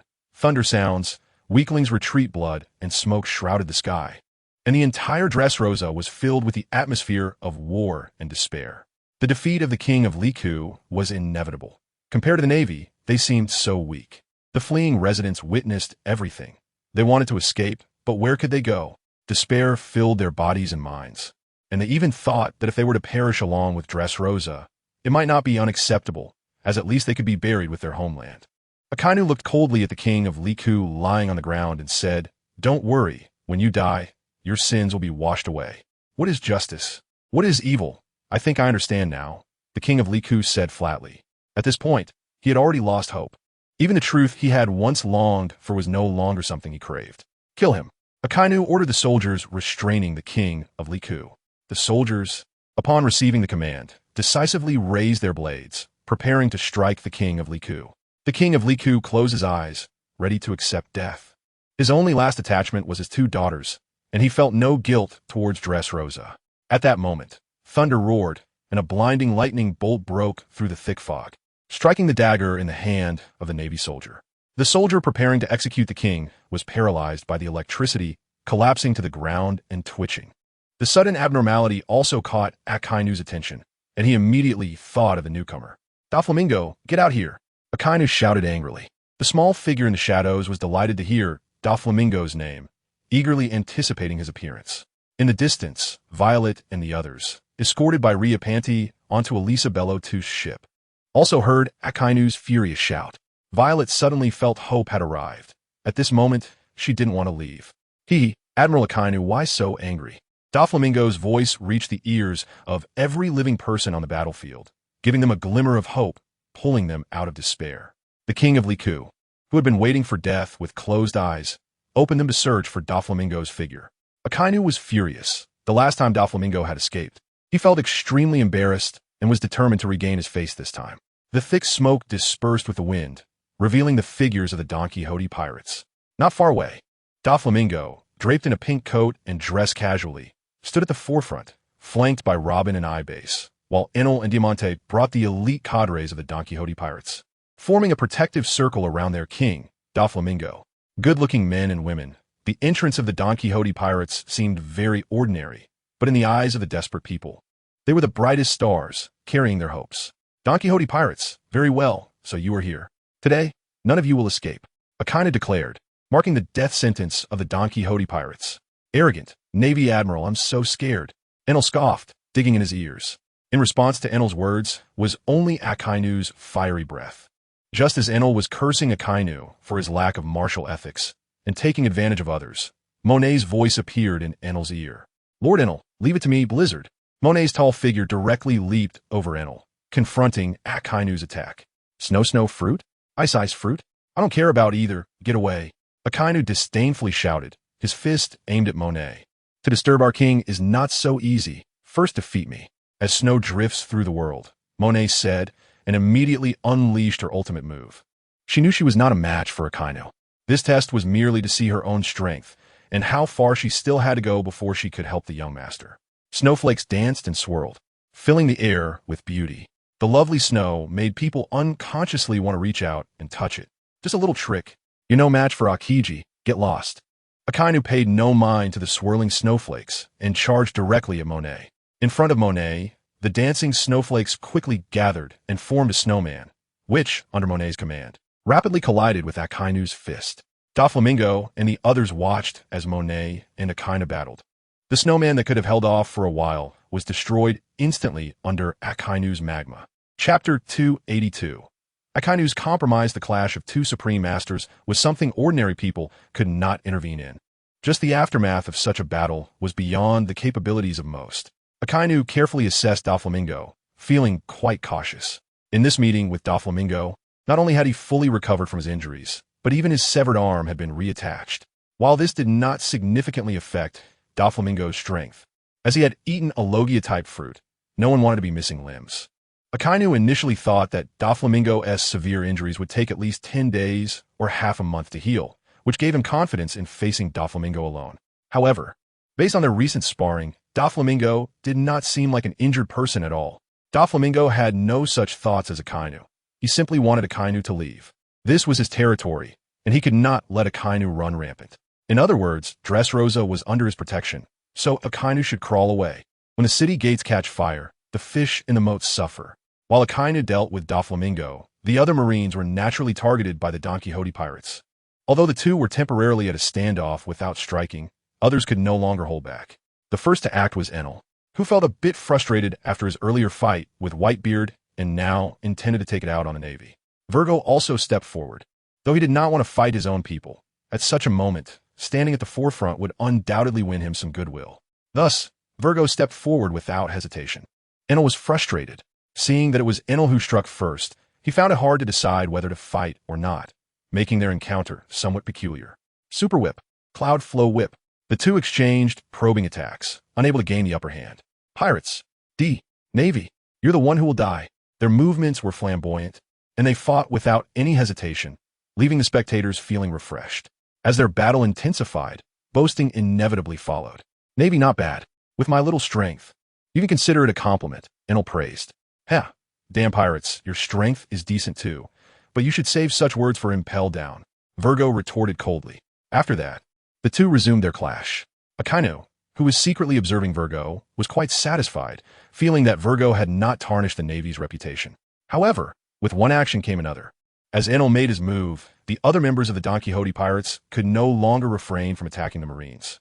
Yet, the disparity in strength meant that these Marines were no match for the Donquixote pirates and could only defend themselves with difficulty. Akainu was also helpless. With Doflamingo blocking his path, he was unsure if he could even move, let alone manage the others. Doflamingo, seeing Akainu's grim expression, taunted him mercilessly. "Akainu, I think you should leave Dressrosa quickly. Otherwise, the 3 admirals of the Navy will soon become just 2.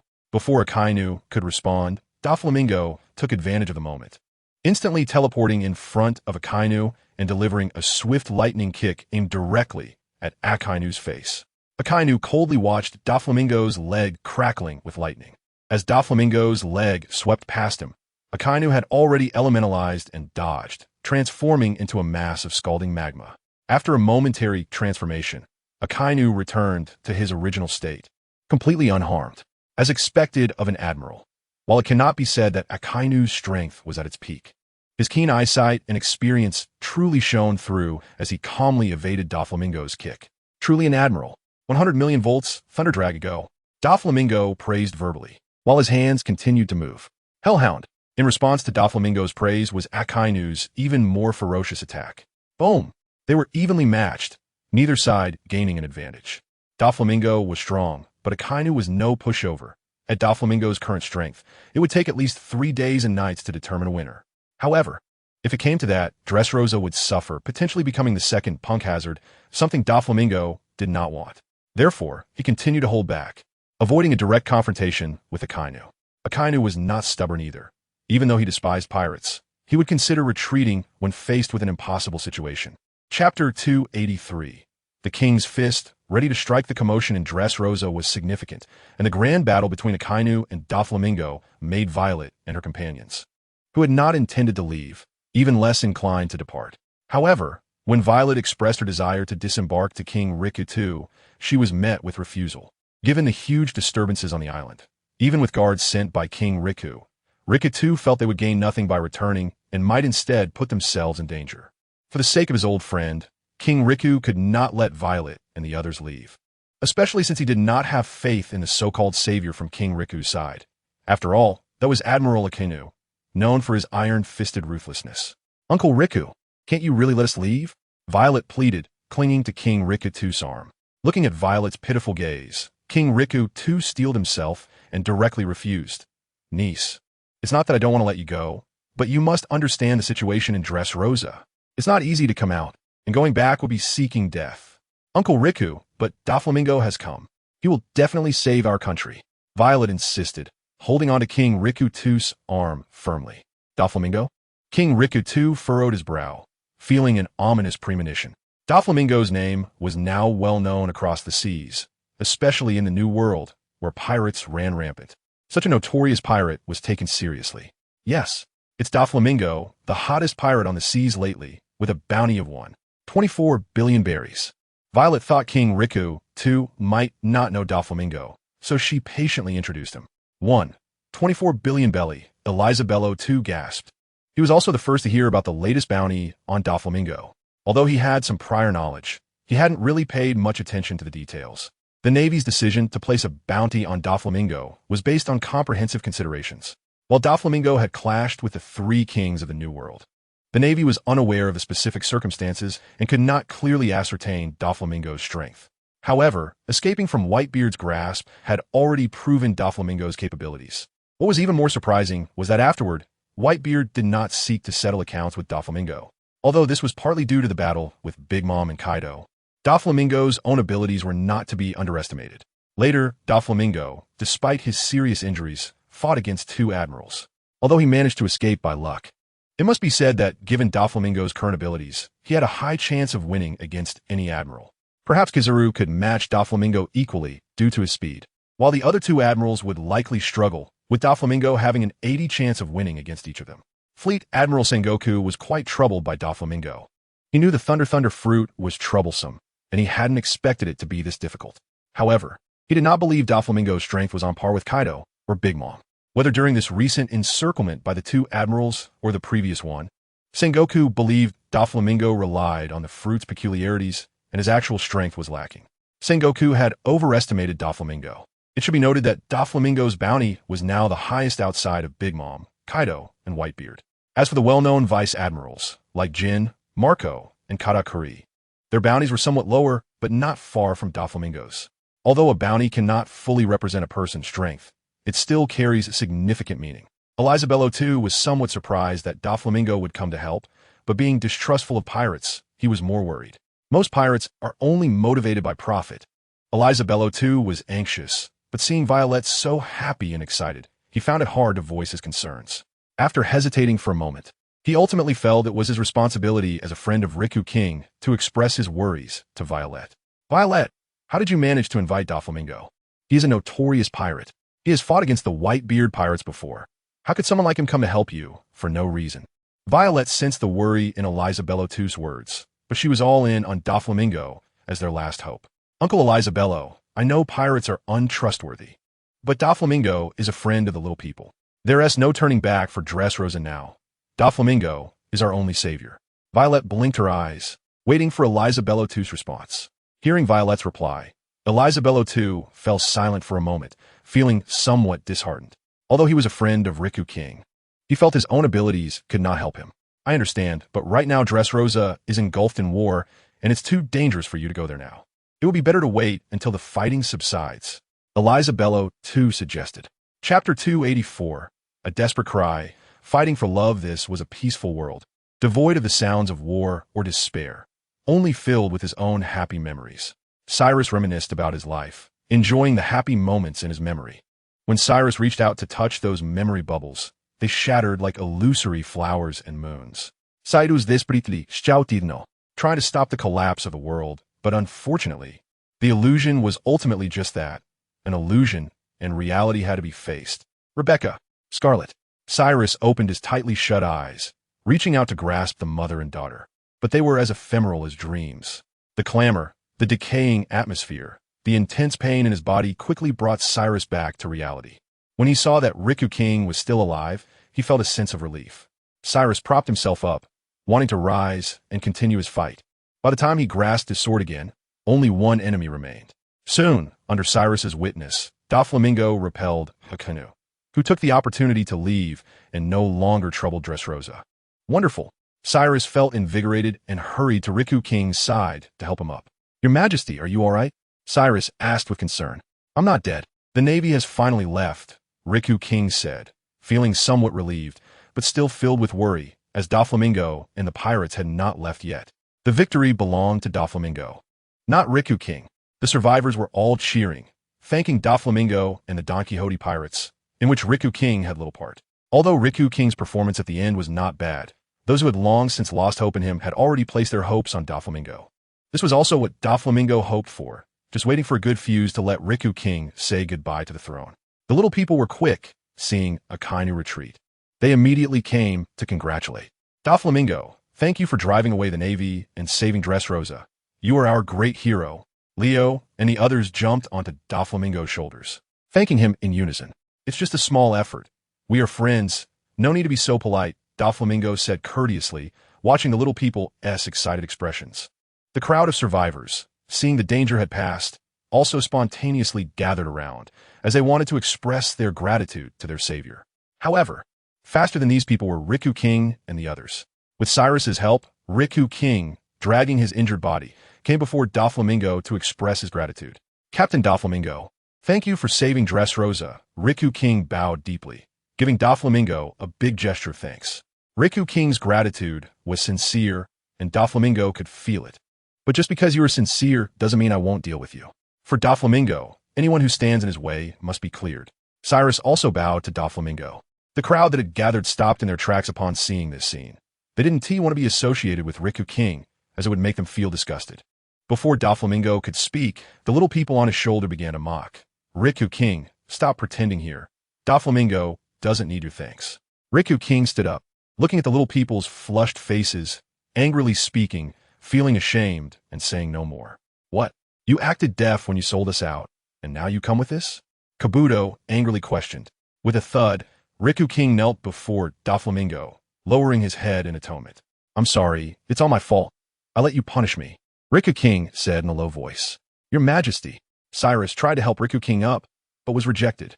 Leo and the others had seen such a scene before and didn't know what to do, so the atmosphere between the two grew heavy and solemn. Doflamingo and the others watched the scene with great interest, somewhat eager to see the next performance of King Liku. King Liku, stop with this nonsense. We don't even know you. You are not worthy to be our king. The residents' angry shouts shattered the silence, putting King Liku on the spot for questioning. King Liku felt pain in his heart, guilt and self-blame constantly whipping at him, and now he had to endure the questioning from his subjects. Shut up, Cyrus, with red eyes, stopped the residents' clamor. King Liku stood up, looking at the angry faces of his subjects, and was prepared to kneel again. Chapter 285. It was mine to begin with. The sky was somewhat gray and gloomy, and Scarlet, hidden in the cabin, was already filled with tears, covering her mouth in pain, afraid to make any sound for fear of attracting the Navy's attention. Witnessing her sister's painful death, the agony in Scarlet's heart was unimaginable. The noise outside ultimately disturbed Rebecca's sweet dreams. She tiptoed to her mother's side, preparing to give her a surprise, only to find her mother was heartbroken. Rebecca reached out her little hand, trying her best to comfort her mother. Mom, don't cry. Startled, Scarlet quickly embraced Rebecca. The mother and daughter held each other tightly, providing the best comfort to one another. Outside the cabin, King Liku and Cyrus bravely charged at Akainu, who was also unceremoniously ready to deal with the two. Akainu die. King Liku shouted hoarsely. King Liku, you came just in time, throwing yourself into the net to resolve what I didn't finish earlier, Akainu said coldly, with a righteous expression. Cyrus was a step faster than King Liku, but this time the result was no different from the last battle. His sword was damaged, and he barely dodged Akainu's attack, thanks to his observation haki. Damn it, Cyrus shouted in anger. At that moment, he hated his weakness more than ever, unable to protect even his own family. The high-temperature magma struck King Liku's frail body, causing him to let out a heart-wrenching scream. King Liku was ultimately old. Even if he weren't, he could never be a match for a Marine admiral. In the cabin, Scarlet had just seen her sister die, and the next moment she was about to see her husband and father die at the hands of the same person.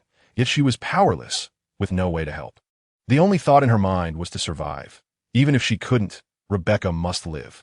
Thus, she stopped crying, for tears were useless, and stopped being weak. For weakness was unacceptable. Straightening Rebecca's body, she earnestly said to her, Rebecca, no matter what kind of suffering you go through, you must live. I don't want you to seek revenge. The Navy is too powerful, and we are not their match. I just hope you can be happy.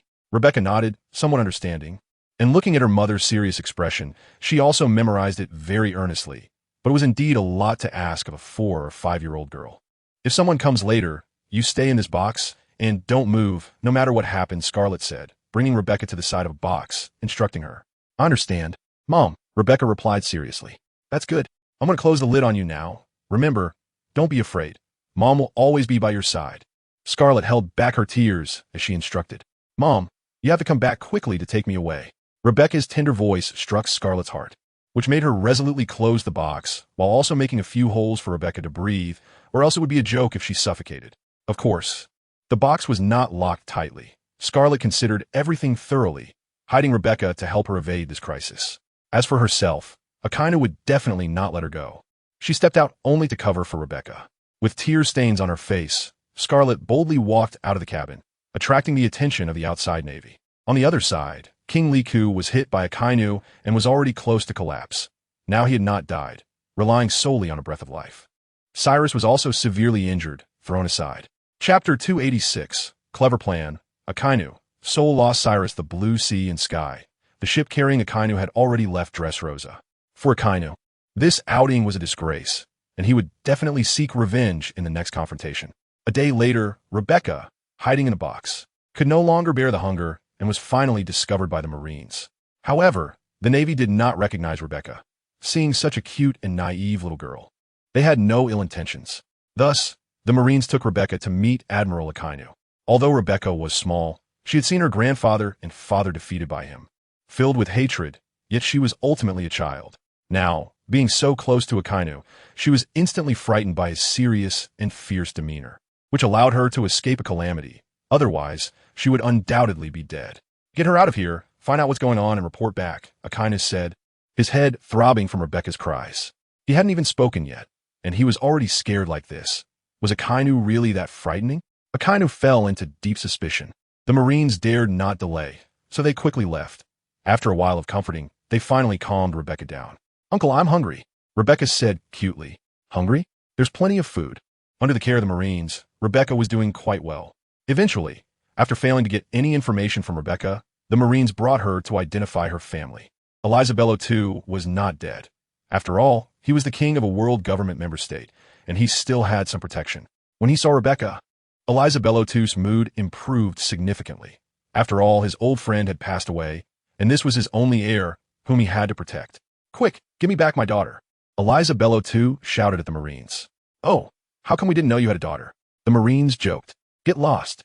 Do I need to tell you whether I have a daughter? I am the king of a world government member state. Even if I made a little mistake, it doesn't warrant death. Elizabello II struggled. Ha, just because you say she's your daughter, does that make her your daughter? Did she call you dad? The Marine sneered. Good daughter, quickly call me dad. Good daughter, don't be mad at dad. I'll agree to whatever you want, Elizabello II anxiously said to Rebecca, hoping she would catch on. After a long while, Rebecca remained somewhat silent, making the Marines doubt Elizabello II's words. You, a single dad, interrupted the Navy's mocking words, extinguishing their ridicule. Hey, good daughter, dad will definitely not let you suffer anymore. Elizabello II cried, feeling very happy and relieved that Rebecca understood his good intentions. Really, a hideous fellow actually has such a lovely daughter. The Navy reported the matter to Akainu with dissatisfaction. Once again, Elizabeth II and Rebecca were brought before Akainu by the Navy. Rebecca showcased her acting skills, leaning against Elizabeth II, lowering her head to hide the hatred in her eyes. Elizabeth II was also satisfied with Rebecca's performance. Akainu, my daughter is innocent. Please let her go, Elizabeth II pleaded. Don't you think the Navy's justice is self-righteous? Perfect. Let your daughter atone for you by joining the Navy. Such an honorable thing. I believe you won't refuse, Akainu said, looking at Elizabeth II with a smug expression. Elizabeth II's expression changed drastically. After all, she was the last descendant of the Liku royal family. Akainu, she's just a child. I beg you, take me instead. Elizabeth II fell to her knees on the deck, pleading. Didn't I make myself clear just now? Akainu replied coldly. Dad, I'm willing to become a Navy officer. Rebecca quickly helped Elizabeth II and whispered, Rebecca, this is all my fault. I didn't protect you well, Elizabeth II said sincerely, feeling ashamed that Rebecca was speaking up for him. Chapter 287. Welcome to Hell. On the eastern horizon, a layer of golden light gradually appeared. The land of Dressrosa was vibrant with red, green, and white, everything revealing its true colors. In the sky, the rosy clouds shimmered, becoming more dazzling by the second. The morning glow was beautiful, bringing new hope. The people of Dressrosa who survived the calamity felt this way, filled with hope for the future. However, to the east of Dressrosa, a few solitary graves seemed out of place in this environment. For 5 days, Cyrus had not eaten or drunk anything, kneeling blankly in front of his relatives' graves, filled with regret and self-blame. It was too difficult to regain a lost soul. Talp, talp, tap. The sound of footsteps came slowly, yet Cyrus remained oblivious, not noticing the arrival. Doflamingo sat down on the ground, holding a bottle of wine in one hand and a piece of paper in the other, the contents unclear. He poured 3 glasses of wine, one to honor the deceased members of the Liku royal family, one in front of Cyrus, and kept one for himself. Cyrus's eyes were vacant, but he still noticed Doflamingo's actions out of the corner of his eye, and his otherwise expressionless face showed a hint of emotion. Cyrus, I've heard your great name, but unfortunately, you are a coward, Doflamingo said casually, sipping his wine. Cyrus showed no expression. Just as Doflamingo said, he felt like a coward. Otherwise, why would he be standing here in despair, feeling so sorrowful? Doflamingo didn't pay much attention to Cyrus's demeanor. He knew Cyrus was dead inside, and nothing of significant weight could move him now. The Liku king was admirable, even if he wasn't a match for Akainu. He willingly sacrificed his life to face his opponent's punches for his daughter. But what about you, Cyrus? Doflamingo questioned as he finished his drink. Cyrus still had no reaction, which made Doflamingo a bit impatient as he furrowed his brow and increased the pressure. I heard you have a daughter? Cyrus, don't you want your daughter? Daughter. Rebecca, Cyrus murmured, and finally, a spark appeared in his lifeless eyes, and his motionless body began to move. Then his hollow gaze turned towards Doflamingo, staring intently at him. Rebecca, where's my daughter? Cyrus's hoarse voice reached Doflamingo's ears, and he felt a bit pleased. Cyrus was finally coming back to life. She should have been taken by the Navy, Doflamingo said, standing up and turning his back to Cyrus, looking into the distance. The Navy, Cyrus repeated softly, and as he murmured, his hollow gaze became more animated, quickly filling with hatred and anger, his voice rising by an octave. The Navy, the Navy! Doflamingo listened to Cyrus's roar, allowing him to vent. Are you done venting? Do you still want to continue being a useless person here? After Cyrus finished venting, he fell silent, and Doflamingo seized the opportunity to speak. I want to save my daughter. She is my only remaining family, Cyrus said hoarsely, trembling as he tried to get up to set sail. Ha, just you? A useless person? Do you know the power of a navy? Doflamingo said mercilessly. Even if I die, I must bring her back. Cyrus was undeterred, stubbornly insisting. What a stubborn fool. But such a person is worth using. From now on, Cyrus would definitely be a great enemy of the Navy. Chapter 288. I am the man who will become the pirate king. Akainu suffered defeat, and Sengoku learned the news immediately. Originally, he intended to scold Akainu severely, but considering Akainu's handling of the Liku royal family and his past contributions, Sengoku decided to let him off the hook. When Akainu returned to Marineford with Rebecca and others, he took Rebecca and Elizabeth II to the Admiral's office. In the Admiral's office, Sengoku had a dark expression and showed no kindness to Akainu. Akainu, seeing Sengoku's grim face, was expressionless himself. He knew he was in the wrong for not handling things properly, so it was only natural to receive some anger from his superiors. Akainu, why'd you bring these two here? Sengoku asked, puzzled. Admiral, this is Elizabeth II and his daughter Rebecca. As the king of a member state of the world government, he actually attempted to help the Liku royal family and was captured by me. He now requests your judgment, Akainu reported meticulously. King of the Pradin's kingdom, Elizabeth II. Are you seeking death? Do you wish to challenge the authority of the world government and the Navy? Sengoku said, unable to contain his anger as he glared at Elizabeth II. Admiral Sengoku, it's all my fault.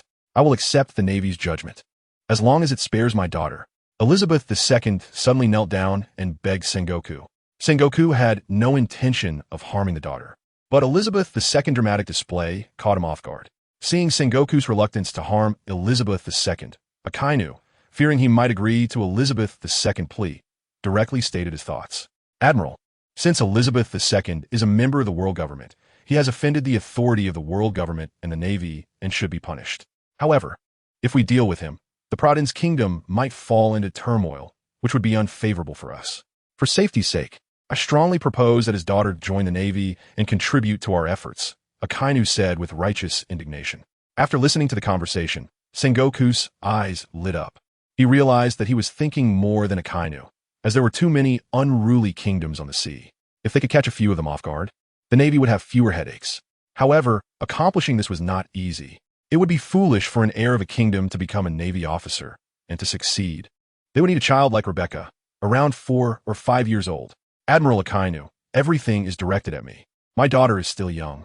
Elizabello, too, quickly pleaded after hearing Akainu's words. Enough, Elizabello, too? You don't need to say more. I think Admiral Akainu's idea is great. We are a whole. Don't you want to contribute to the Navy? Sengoku threatened in return. At this point, Elizabello felt hopeless. Rebecca quietly snuggled beside Elizabello, already aware of everything, knowing that the death of her loved ones was caused by Akainu. However, for the sake of survival, she had to endure the difficulties, especially since she wanted revenge. Moreover, there was no better place than the Navy, where her wishes could be fulfilled. Akainu, you take the little lady to Vice Admiral Tsuru for care. As for you, Elizabello too, I want to take your life, but the punishment will not be light. After hearing this, Akainu prepared to take Rebecca away. Although the little girl hated Akainu, she cooperated and followed him. Elizabello too compromised and could only watch his old friend's granddaughter being taken away, tears streaming down his face. Sengoku understood Elizabello too's reaction and casually let someone stay behind, allowing him to cry it out. Akainu brought Rebecca to Vice Admiral Tsuru's office, where Tsuru, with her gentle demeanor, was much more pleasant than Akainu's fierce appearance. Akainu explained the situation to Tsuru before taking his leave. As the troublesome matter was resolved, and he had nothing more to do, Rebecca, cute and adorable in her long yellow dress that highlighted her nobility, was clearly from an aristocratic family. Tsuru, aware of everything, felt a sense of pity for the little girl. She bravely stepped forward to protect the kingdom of Prudence, taking on her father's responsibilities to make amends. Although there were doubts about whether a noble child like Rebecca could adapt to Navy life, her courage reminded Tsuru of her good sister, Vice Admiral Peach Rabbit. Cherishing her, Tsuru immediately accepted Sengoku's arrangement. "Your name is Rebecca, right?" Tsuru said gently to the somewhat shy Rebecca. Rebecca lowered her head and quietly replied, "I am Rebecca, and I will become a glorious Navy officer." Hearing Rebecca's words, Tsuru's heart ached. She quickly went to Rebecca's side, embraced her, and softly comforted, "Don't be afraid. I will be your grandmother from now on. Everything will be fine with me, Rebecca." Rebecca, tense and afraid to breathe deeply, softened upon hearing Tsuru's concern. Tsuru naturally sensed Rebecca's change, her loving hand gently stroking Rebecca's pink hair. "Grandma," Rebecca timidly called out, sensing the lost familial affection from Tsuru. "Good girl." Tsuru patted Rebecca's back, feeling very happy. Rebecca tightly hugged Tsuru, pouring out her grievances from the past few days in tears. Ooh, Chapter 289. A calm yet unsettled new world deep in a new world, on Whitebeard's territory, aboard the Moby Dick. Whitebeard was bound by several girls in pink nurse outfits and was seated on the throne, receiving treatment from Marco. "Guru, Marco, I've told you there's nothing wrong." Whitebeard laughed heartily, completely unconcerned about the bandages wrapped around him. "Old man, you should just accept the treatment. You can't drink during this time. It's because you keep sneaking drinks that your injuries haven't healed," Marco kindly reminded Whitebeard, who was still injured. "Guru, Marco, that's not acceptable." Whitebeard laughed, not taking Marco's warning to heart. "Old man, just bear with it," Marco said sternly. Seeing his son's serious expression, Whitebeard fell silent for a moment and nodded in agreement. "All right." Hearing Whitebeard's promise, Marco's worried heart relaxed. Despite Whitebeard's impressive reputation and terrifying strength, only Marco knew how serious the hidden injuries were. If not treated properly, they would worsen, and the chances of Whitebeard being able to fight would decrease. "Old man, according to our recent information, the Navy wants to destroy Dressrosa, but they were saved by the Donquixote pirates. They have now occupied Dressrosa, and the Navy and Doflamingo have not yet taken action," Marco explained to Whitebeard while holding a newspaper. "That little brat, Doflamingo, has big ambitions, but we don't need to worry about him for now. When he comes deeper into the new world, we can settle our grievances properly," Whitebeard said casually, flipping through the newspaper as if he didn't take Doflamingo seriously at all.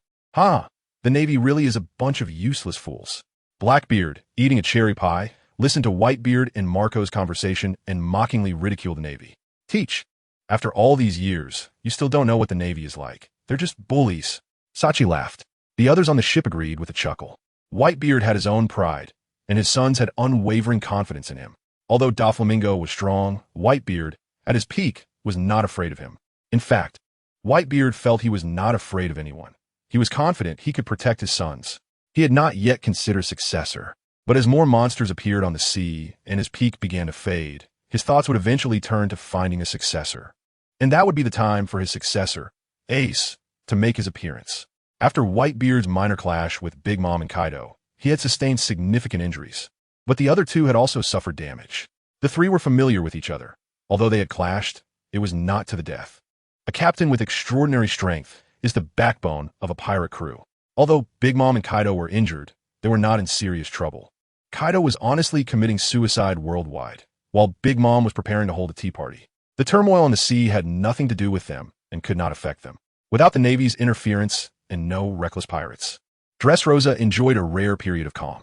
Since the last time Doflamingo had a heart-to-heart with Kairos had settled down comfortably. He had no complaints about Doflamingo becoming the king of Dressrosa. After all, the entire Dressrosa hoped for Doflamingo to take the position, as it was the will of the people, and he was also legitimate. With a loud bang, a large cloud of dust was kicked up from the ground as a robust figure quickly rose to prepare for the next attack. It was Kairos undergoing special training to improve his resilience. The next attack came, and unsurprisingly, Kairos was knocked away again. to enhance Kairos' strength and awaken his armament hockey. Doflamingo had specially arranged several people to train him. Armament hockey has basically become a necessity for everyone in the new world. Cyrus's physical condition can quickly support his awakening. Now, he just needs to take more hits. For his daughter, for revenge, no matter how intense the training, Cyrus grits his teeth and perseveres. However, after so many days, there's still no sign of awakening. Doflamingo sits nearby, watching as Law and Baby 5 train Cyrus, shaking his head. Take a break. Doflamingo says to the people on the field, I can still go. Cyrus quickly stands up, refusing Doflamingo's suggestion. This is just simple beatings. Moreover, your mindset isn't good right now. You've hit a dead end. Continuing like this is just a waste of effort. Cyrus furrows his brow, feeling somewhat disappointed at Doflamingo's words. He has been anxious during this time. In order to save his daughter, he has been enduring abuse like a madman, but apart from physical injuries, it hasn't improved his strength at all. Chapter 290, The Banquet of Arlong at Fishman Island, a beautiful underwater world, sees a pirate ship flying the Donquixote Pirates flag, entering once again. Currently, Fishman Island is not doing well, as the respected Odoheim has been assassinated, and the ones responsible are Arlong and his gang, instigated by Hody Jones. Originally, after Doflamingo left, the forces of Ryugu Palace and Fishman Street got along quite well. Just when both sides thought they could support each other and fight for Fishman Island, an unwelcome guest arrived. It was none other than Doflamingo's own family member, Donquixote Doflamingo, who was coming to Fishman Island to reclaim the freed slaves. However, during the journey, the ship was attacked by sea kings. After narrowly escaping death and arriving on Fishman Island, he was seriously injured and sought help, but did not change his arrogant personality, coercing the island's residents to assist him. The fishmen, who already had a bad impression of the celestial dragons, naturally ignored him, which was already good enough. The former slaves of Myosgarud even planned to kill him, but were stopped by Odoheim. Unfortunately, Myosgarud did not show gratitude. As he attempted to shoot Odoheim, he was frightened unconscious by Princess Shirahoshi's cries. And after recovering from his injuries, Odoheim personally sent him back to Holy Land. Arlong's group, who had been waiting for an opportunity, saw Odoheim shamelessly fawning over the celestial dragons, and they were naturally furious, preparing to give Odoheim a send-off. When Torbil arrived at Fishman Island, Odoheim had already bid farewell to the world. Although Arlong and his gang achieved their goal, Fishman Island is not so easily controlled. The first to disagree is Jinbe. With Jinbe's support, Ryugu Palace is naturally safe, but Shirahoshi still cannot escape the clutches of Vander Decken 9, who has marked her. Arlong and his crew do not know Shirahoshi's true identity, and the internal conflict with Ryugu Palace has already made them flustered. They have no mind to pay attention to a little girl. Although many of his subordinates advised Arlong to ask Doflamingo for help, he refused. His dignity does not allow for failure, and he does not want Doflamingo to interfere in the affairs of Fishman Island. After all, he had personally promised to complete the domination of Fishman Island. Seeking Doflamingo's help now would be ridiculous. The port of Fishman Island is already under Arlong's control. When Arlong's subordinates saw the familiar flag, they cheered with joy. Arlong, who received the news, hurried to the port to meet the members of the Donquixote Pirates.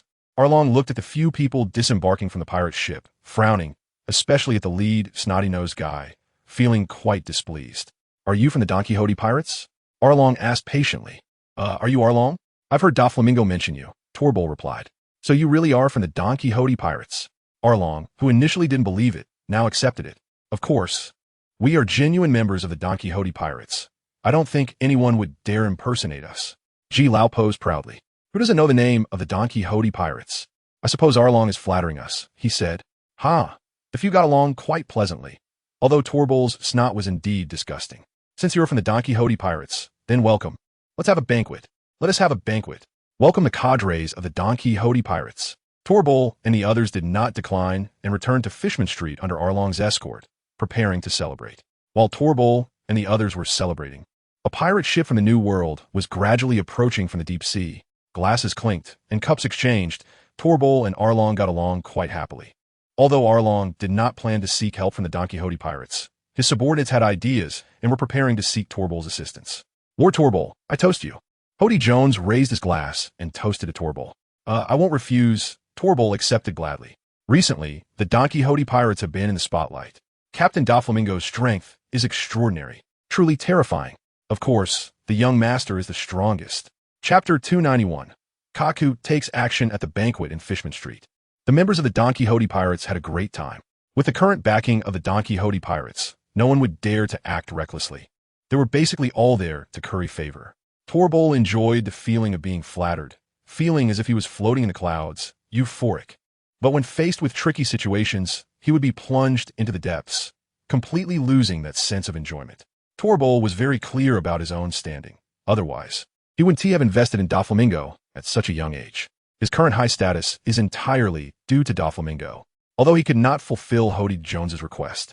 Torbol did not blame himself. What strength suited what tasks, that was in line with his position. While Torbol was happily drinking, on the other side, Neptune was having a tough time. To complete the transaction without offending Big Mom from the New World, he was doing his best to meet the other party's demands. Indeed, the ones coming to Fishman Island for a transaction were from Big Mom's pirate crew, with Katakuri, the top of the three sweet commanders, personally coming to Fishman Island to complete the trade. Originally, with Katakuri's status, Big Mom would not let him come to Fishman Island for a transaction. It would be too humiliating for someone of his strength and status.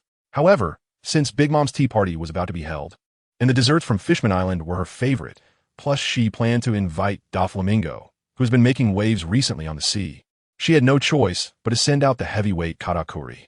This is the confidence that comes from strength. If a minor figure were sent to invite Doflamingo, he would feel insulted, and perhaps the two would end up in an irreconcilable conflict. This was something Big Mom did not want. The reason she invited Doflamingo was precisely because she recognized his strength. If the two could unite, she would be closer to sitting on the throne of Pirate King. Unfortunately, this is just a one-sided wish of Big Mom. Doflamingo has no intention of teaming up with her, and he is not interested in the Pirate King at all. At Fishman Island, Neptune warmly welcomed Katakuri, but Katakuri's response was lukewarm. King Neptune, hurry up and prepare the desserts that Mama needs. We're in a hurry, Katakuri said coldly. Don't worry, I've been urging them. It will be ready soon. Neptune wiped the cold sweat from his forehead. Katakuri said nothing more and left alone. Back on his pirate ship, Katakuri received news from the person he sent out to gather information, learning that the Donquixote Pirates officers were on Fishman Island. So he already had a plan in mind. Katakuri, is there something going on? Are the desserts from Fishman Island ready? Big Mom's voice came from the transponder snail. Manga, the desserts on Fishman Island are ready, and I've discovered the presence of the Donquixote Pirates here, Katakuri reported. Ha ha, the Donquixote Pirates, Katakuri, bring them all to me.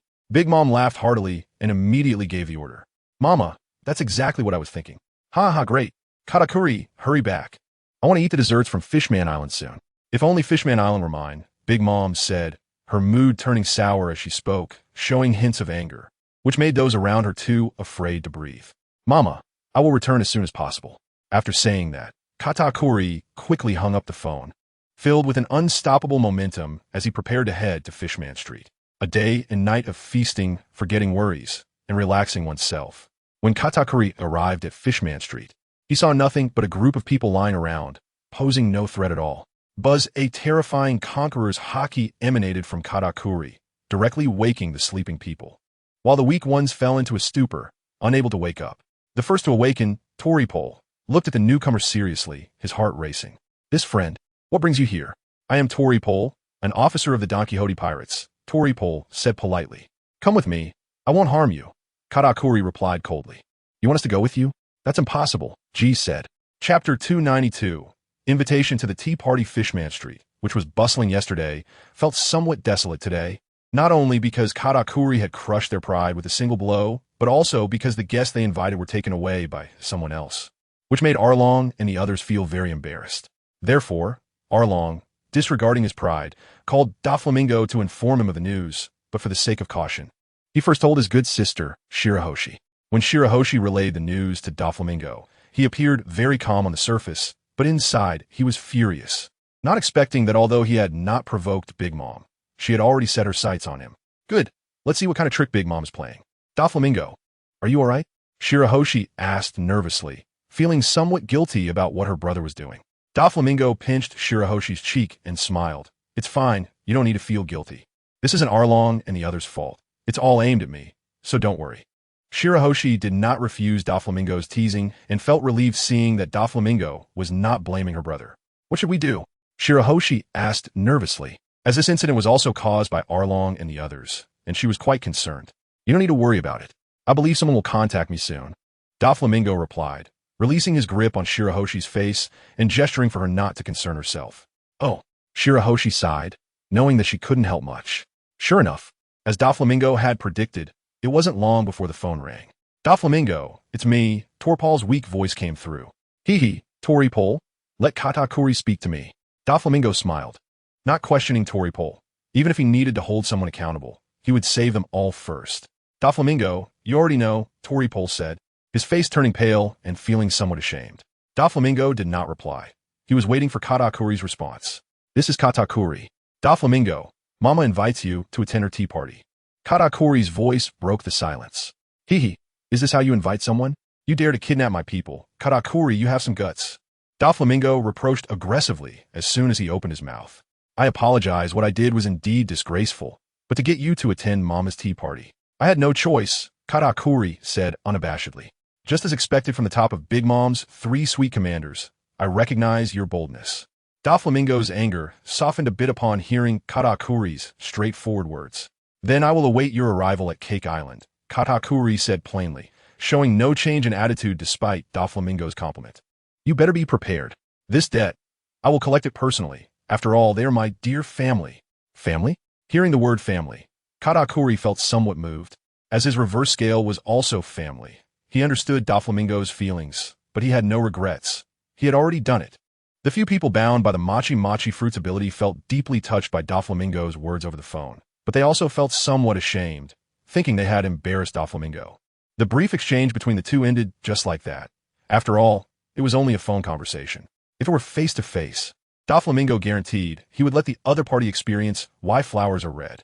Meanwhile, Shirahoshi, who was serving nearby, had been listening to Doflamingo's conversation with Katakuri and dared not interrupt, only speaking up to ask after Doflamingo hung up. Doflamingo, is everything settled? Shirahoshi asked nervously. No problem. Everything is under control, Doflamingo said as he pulled Shirahoshi into his embrace, not giving her a chance to act recklessly. On Fishman Island, Arlong also received a reply from Shirahoshi. Originally, Shirahoshi wanted to ask about the situation on Fishman Island, but Arlong cut her off, saying this was not something she should worry about, and that with her time, she might as well spend more time with someone else. Shirahoshi felt a bit embarrassed and helpless. Now her only support was Doflamingo. Arlong was still as unreliable as ever. In any case, Fishman Island was becoming more chaotic, which made Jinbe afraid to leave easily. He was worried that if he left, Neptune and the others would be taken out by Arlong. Doflamingo was pleased to see the chaos on Fishman Island. He did not intervene, as he was considering taking a few people to Cake Island. Chapter 293, Be My Son-in-Law. Doflamingo Cake Island was brightly lit and bustling today. The tea party hosted by Big Mom was once again successfully held. Those invited, due to Big Mom's power, couldn't refuse to show up. Among the most famous guests were the 4 great powers of the underworld. The King of Usury, Lou Field.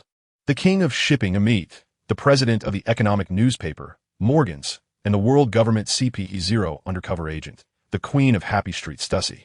Along with some pirate crews from the New World that have joined the Big Mom Pirates. When talking about the Big Mom Pirates, one cannot help but mention the Whitebeard Pirates and the Beast Pirates. In the past, Big Mom had invited Whitebeard and Kaido to her tea parties.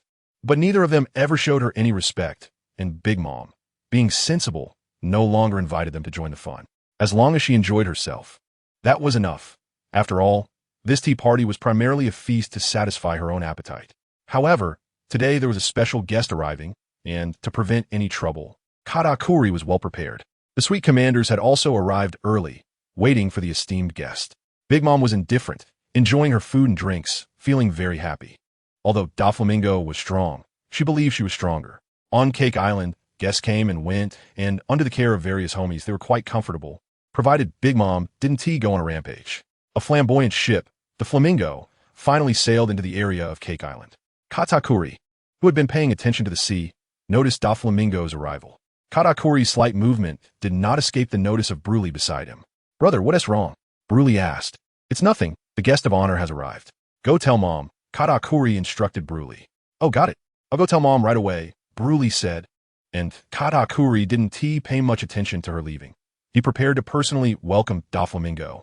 On the Flamingo, Baby 5 excitedly looked at the sights on Cake Island. Even the usually calm Law showed some curiosity. Young master, those trees, grass, and flowers can move. How interesting. Baby 5 exclaimed, pointing at the homies on the island. Those are homies, created from Big Mom's devil fruit ability, Doflamingo explained, seeing that the people on the ship were quite interested. Young master, what kind of devil fruit power does Big Mom have? Monet asked curiously. The paramecia type soul fruit, a power that can control souls, Doflamingo replied nonchalantly. To be honest, Doflamingo was quite intrigued by the soul fruit, but unfortunately, it had already been eaten by Big Mom. Controlling souls, what a terrifying ability. So, young master, our souls want to be controlled by Big Mom, right? Baby 5 asked fearfully, while the others looked at Doflamingo, hoping for an explanation. She wants to control me? She's south, not even close. As long as you don't fear Big Mom, you want to be affected by her. Besides, with me here, what can Big Mom do? Doflamingo said proudly. Exactly, with the young master here, what can Big Mom do? Baby 5 also believed him, showing a dismissive attitude towards Big Mom. Are you very confident? Doflamingo asked. Of course. Katakuri, how is my family doing? Katakuri, who had appeared out of nowhere on the flamingo, stood before Doflamingo and chatted with him. Don't worry. They're just minor characters. We've always been interested in you. It's good that you're here, Doflamingo replied with a chuckle. As for the people beside Doflamingo, they were quite wary of Katakuri and didn't show him any good expressions. Doflamingo, Mom values you highly. Katakuri said something vague before leaving the flamingo, waiting for Doflamingo to disembark at the nearby dock. How interesting. Chapter 294. Come fight Big Mom. On Cake Island, everyone was eagerly awaiting Doflamingo's answer, especially Big Mom's daughters who were most concerned.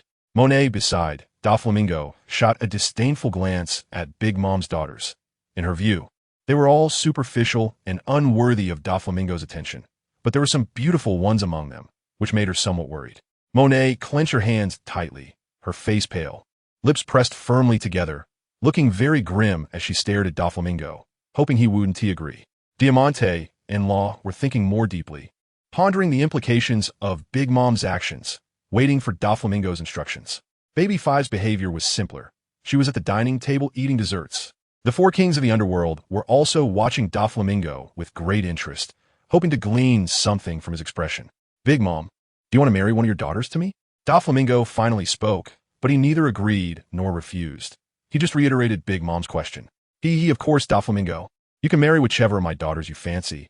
If one isn't enough, then 2, or even more.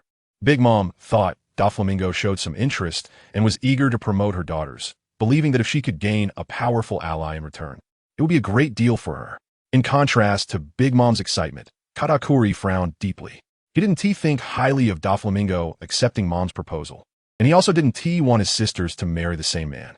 Although Doflamingo was strong, having multiple sisters serve one person was not acceptable. After Big Mom finished speaking, her daughters, who initially thought they had no chance, became excited. This was a man potentially stronger than their brother Katakuri, who could become their husband. How could they not be moved, even with Smoker ahead of them? Smokey watched her excited sisters, knowing full well their thoughts. After all, she was also very intrigued. This tea party was officially a gathering, but was actually her wedding with Doflamingo. Having known about this beforehand, Smokey was now quite unhappy and somewhat dissatisfied with Mom's actions. But she couldn't resist Mom and could only bury her head in the sand like an ostrich. Although she could only act like an ostrich under Big Mom's watchful eye, that didn't mean she couldn't resist. She extinguished her good sister's hopes. Doflamingo, I am Smokey, one of the sweet commanders of the Big Mom Pirates. Smokey boldly stepped forward to promote herself to Doflamingo.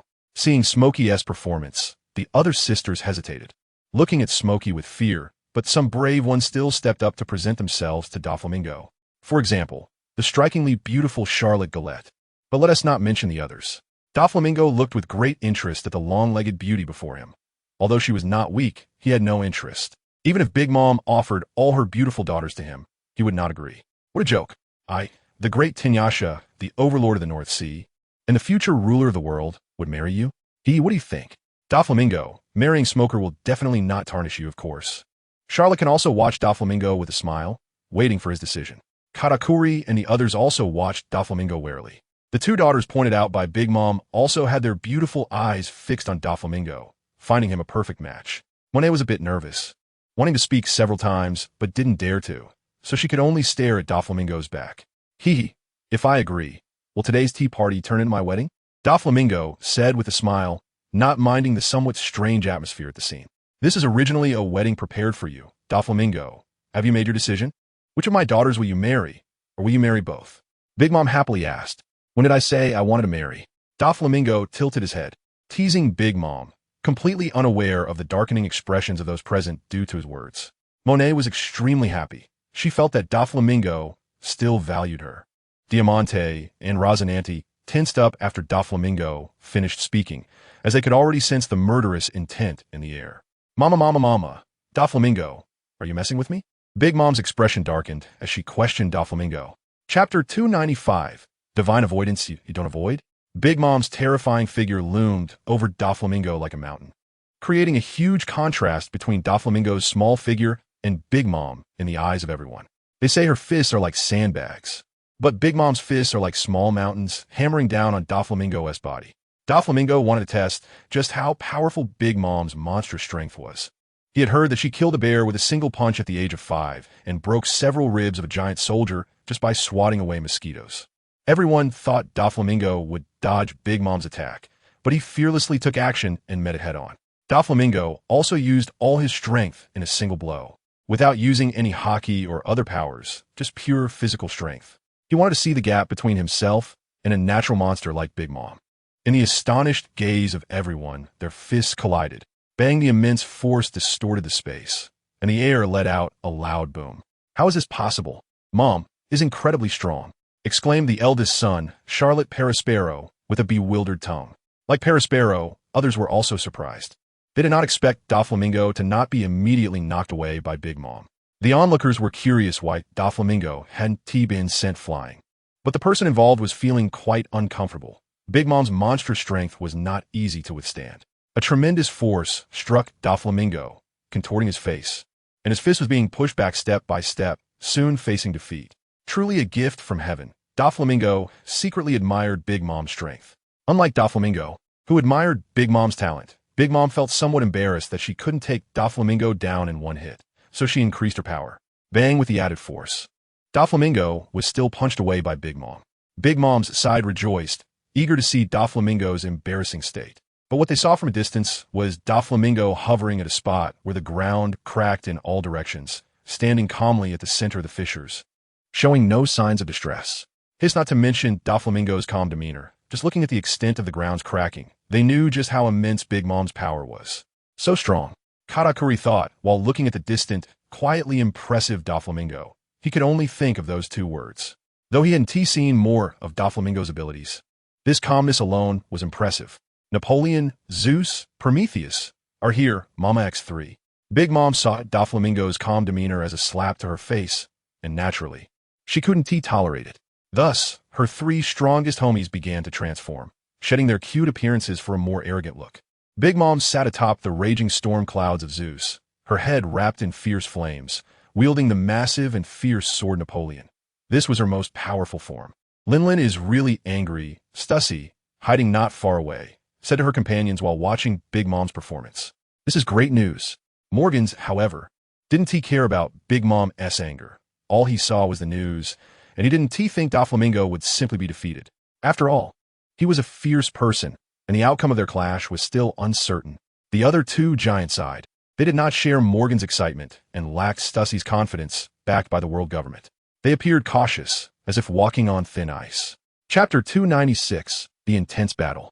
Unlike the shocked onlookers below, Big Mom felt even more anxious. This was divine avoidance, the technique of Pirate King Roger, but how could Doflamingo possibly know it?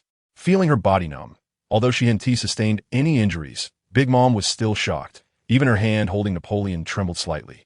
Mom, are you okay? Napoleon, held in her hand, asked worriedly. Big Mom shook off her chaotic thoughts, dispelling her shock and fear, and demanded of Doflamingo in the distance. Kid, how do you know this move? Big Mom did not reveal the name of the move, but the onlookers were already very shocked and curious to investigate further. If you want to know, you should ask the old man. Doflamingo arrogantly replied, not putting Big Mom in his eyes at all.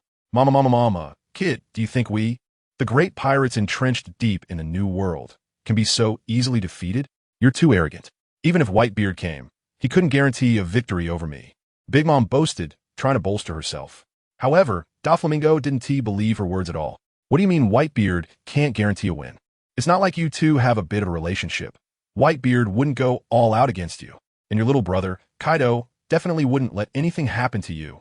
In any case, Doflamingo scoffed at Big Mom's claims, thinking they sounded nice, but she was still the weakest among the three. Not a shred of the Yonko's authority. You're talking too much, Big Mom. Just accept your fate. I'm in a hurry, Doflamingo said lightly, not taking her seriously at all. All right. Big Mom was also angered, repeating all right 3 times. An eye for an eye. Take my sword. A terrifyingly charged, lightning sword came towards Big Mom, and Doflamingo's figure appeared in front of her in the blink of an eye. Big Mom's reaction was quick as well. She wielded Napoleon to block Doflamingo's lightning sword. Seeing that he did not hit Big Mom, Doflamingo's body twisted irregularly, and he kicked directly at Big Mom. Careful, mama. Flame jet. It was Prometheus speaking, and at the same time, he released intense flames to block Doflamingo's kick. Doflamingo's consecutive attacks were all blocked, which made him view Big Mom's homies with a bit more respect. He quickly moved away from Big Mom and teleported to a nearby location, preparing for the next move. Is it fire? Just right, take this, Big Mom. Thunder flame fills the sky, shaking the 4 corners.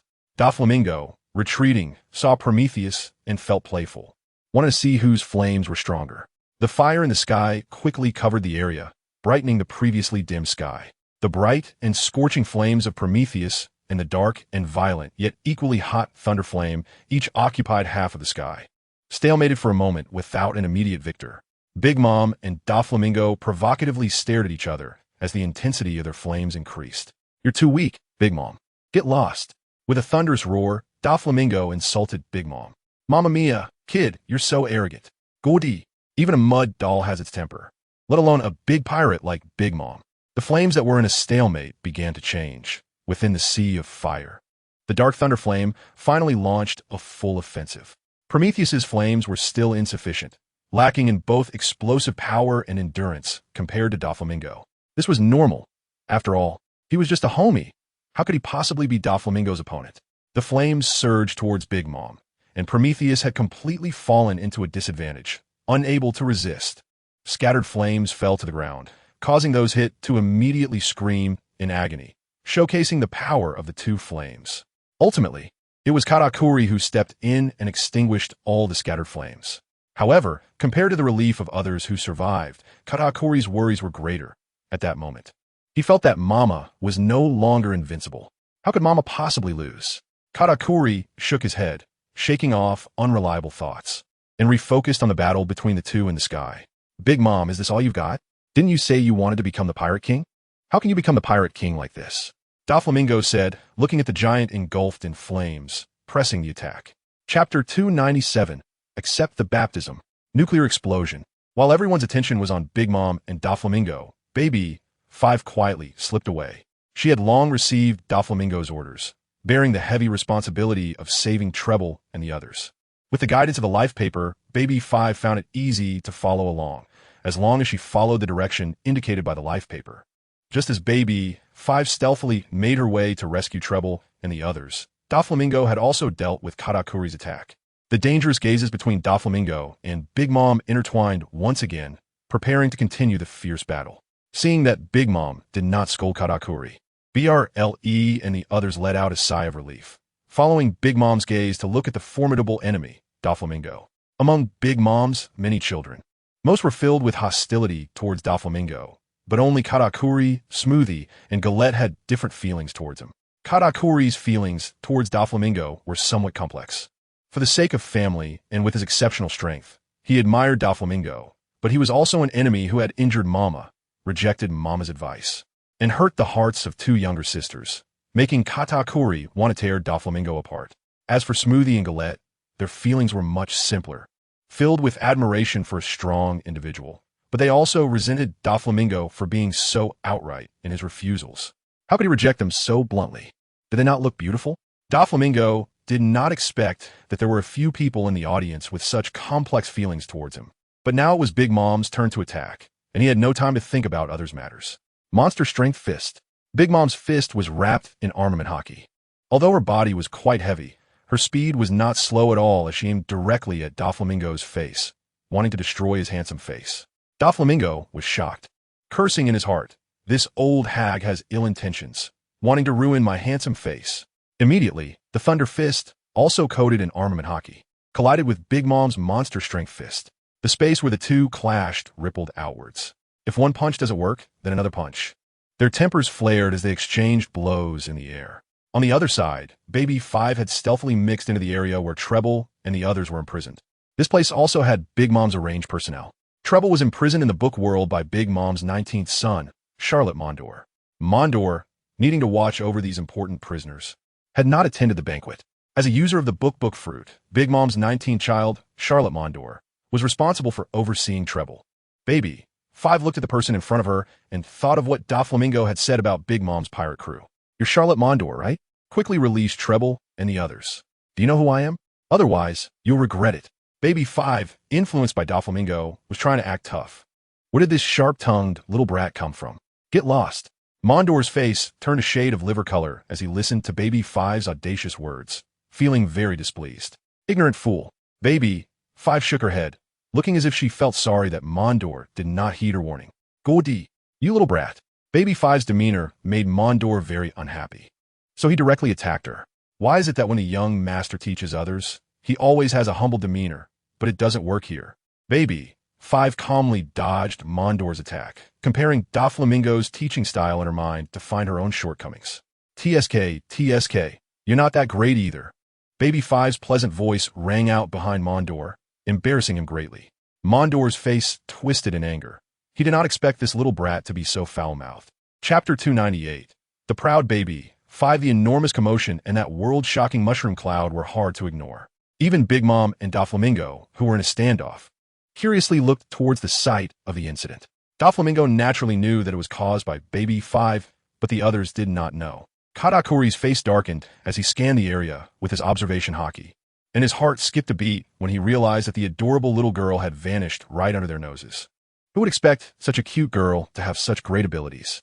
Seeing the power in the distance, some clever individuals immediately thought of who was behind it and instinctively swallowed hard, feeling a lingering fear for that seemingly harmless little girl. Katakuri's brother, the little brat Bruley from the Donquixote Pirates, although not strong, was still quite capable in other aspects, and she was the first to notice Baby 5's movements. Katakuri nodded and then said to Smooji, who was not far away, Smooji, go and bring that little girl to me. Got it, Brother Katakuri, Smooji replied coolly. She couldn't be of much help here, and her feelings towards Donquixote Doflamingo were quite complicated, so she didn't want to stay longer. Whoosh, a sword energy sliced through the air. Diamante had made his move. How could he sit by and watch his family get captured? Smooji also drew her sword to counterattack, unleashing a pink sword energy that collided with Diamante's in midair.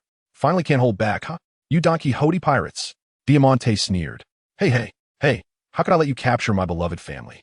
If I don't do something, Doflamingo won't let me off the hook. Diamante stood casually with his sword, showing no fear towards the glaring children of Big Mom. Diamante, swordsman, cadre of the Donquixote Pirates, with a bounty of 570 million berries. You are not my opponent. Get lost. Smooji said coolly, clearly not taking Diamante seriously. Heh, is the bride of Doflamingo getting angry out of shame? I'll make you understand why this sea is so vast, Diamante retorted. You. Smooji fumed. Smooji, you go first. I'll handle this, Katakuri said to her. No, Brother Katakuri. Whoever wants to go can go. I want to teach this guy a lesson. Smooji rejected Katakuri's suggestion, preparing to attack Diamante. Katakuri helplessly turned his attention to his siblings. I'll go, said Snag, one of the 4 sweet commanders. Katakuri nodded. On the Donquixote Pirates side, only Monet and Law remained, but they were also being watched by Katakuri, making it difficult for them to assist Baby 5, and they could only hope that Baby 5 would be lucky and not get captured. Even if you hold me back, what can you do? Let me teach you a lesson. Smooji approached Diamante with her long sword and long strides. You talk too much. No wonder Doflamingo doesn't like you. Diamante shot back with a sharp tongue. You die. Smooji was choked by Diamante's words, and then in a fit of rage, launched a fierce attack towards him. Diamante didn't dare to be careless. After all, she was one of the 4 sweet commanders of the Big Mom Pirates, exceptionally strong. Although he had just spoken casually, it didn't mean he didn't take her seriously. Clang the swords of the two clashed, producing a crisp sound. The duel between the 2 powerful swordsmen drew the attention of many, but not Katakuri, whose thoughts were always on Big Mom and Doflamingo in the sky. Law, what should we do? Monet was also at a loss, But since Doflamingo relied heavily on law, she figured he must have some plan, so she sought help from him. Chapter 299. The powerful Snag as one of the Big Mom Pirates' Fried Minister and one of the 4 Sweet Commanders. Snag initially didn't take the few small fry from the Donquixote pirates seriously. However, now that his brother had been killed by these ants in front of him, he sought revenge and justice for his brother. Snag's eyes burned with fury, and he drew his long knife from his back, aiming it at Baby, 5, and the others. Baby, 5, and Torpole felt immense pressure. Although they spoke boldly, they knew their strength was not great and they might not be able to escape the others' grasp. Hey, Baby 5, you hurry and run to the young master. You'll be safe there. We'll hold him off, Torpole decided and instructed Baby 5. Lord Torpole, I don't believe we can't take him down together. Baby 5 stubbornly replied. There was no way she would run away alone. Get lost. We're here. What does a little brat like you have to do with this? Torpole's demeanor changed drastically. He no longer had his usual lewdness and instead resembled an elder, paving the way for his juniors. Yeah, Lord Torpole is right, Baby 5. We're enough here. It's time to let him taste the power of the Earthwing Fist. Gee, Rao struck a pose, clearly prepared to risk his life. Baby 5, this is our battle. We came to the new world and haven't done anything yet. And now we're being captured. This is a great humiliation. Let me use art to wash away this disgrace. Jola also expressed her determination. Let me crush him to pieces. Mahabais boasted. Even though he didn't urge Baby 5, his attitude made everything clear. None of you will escape. Go die with my brother, Mondor. Snag charged forward with his knife, swiftly closing in on the 5. How fast? The 5 thought instinctively, and they quickly moved to block Snag's blade. Sticky meteor shower.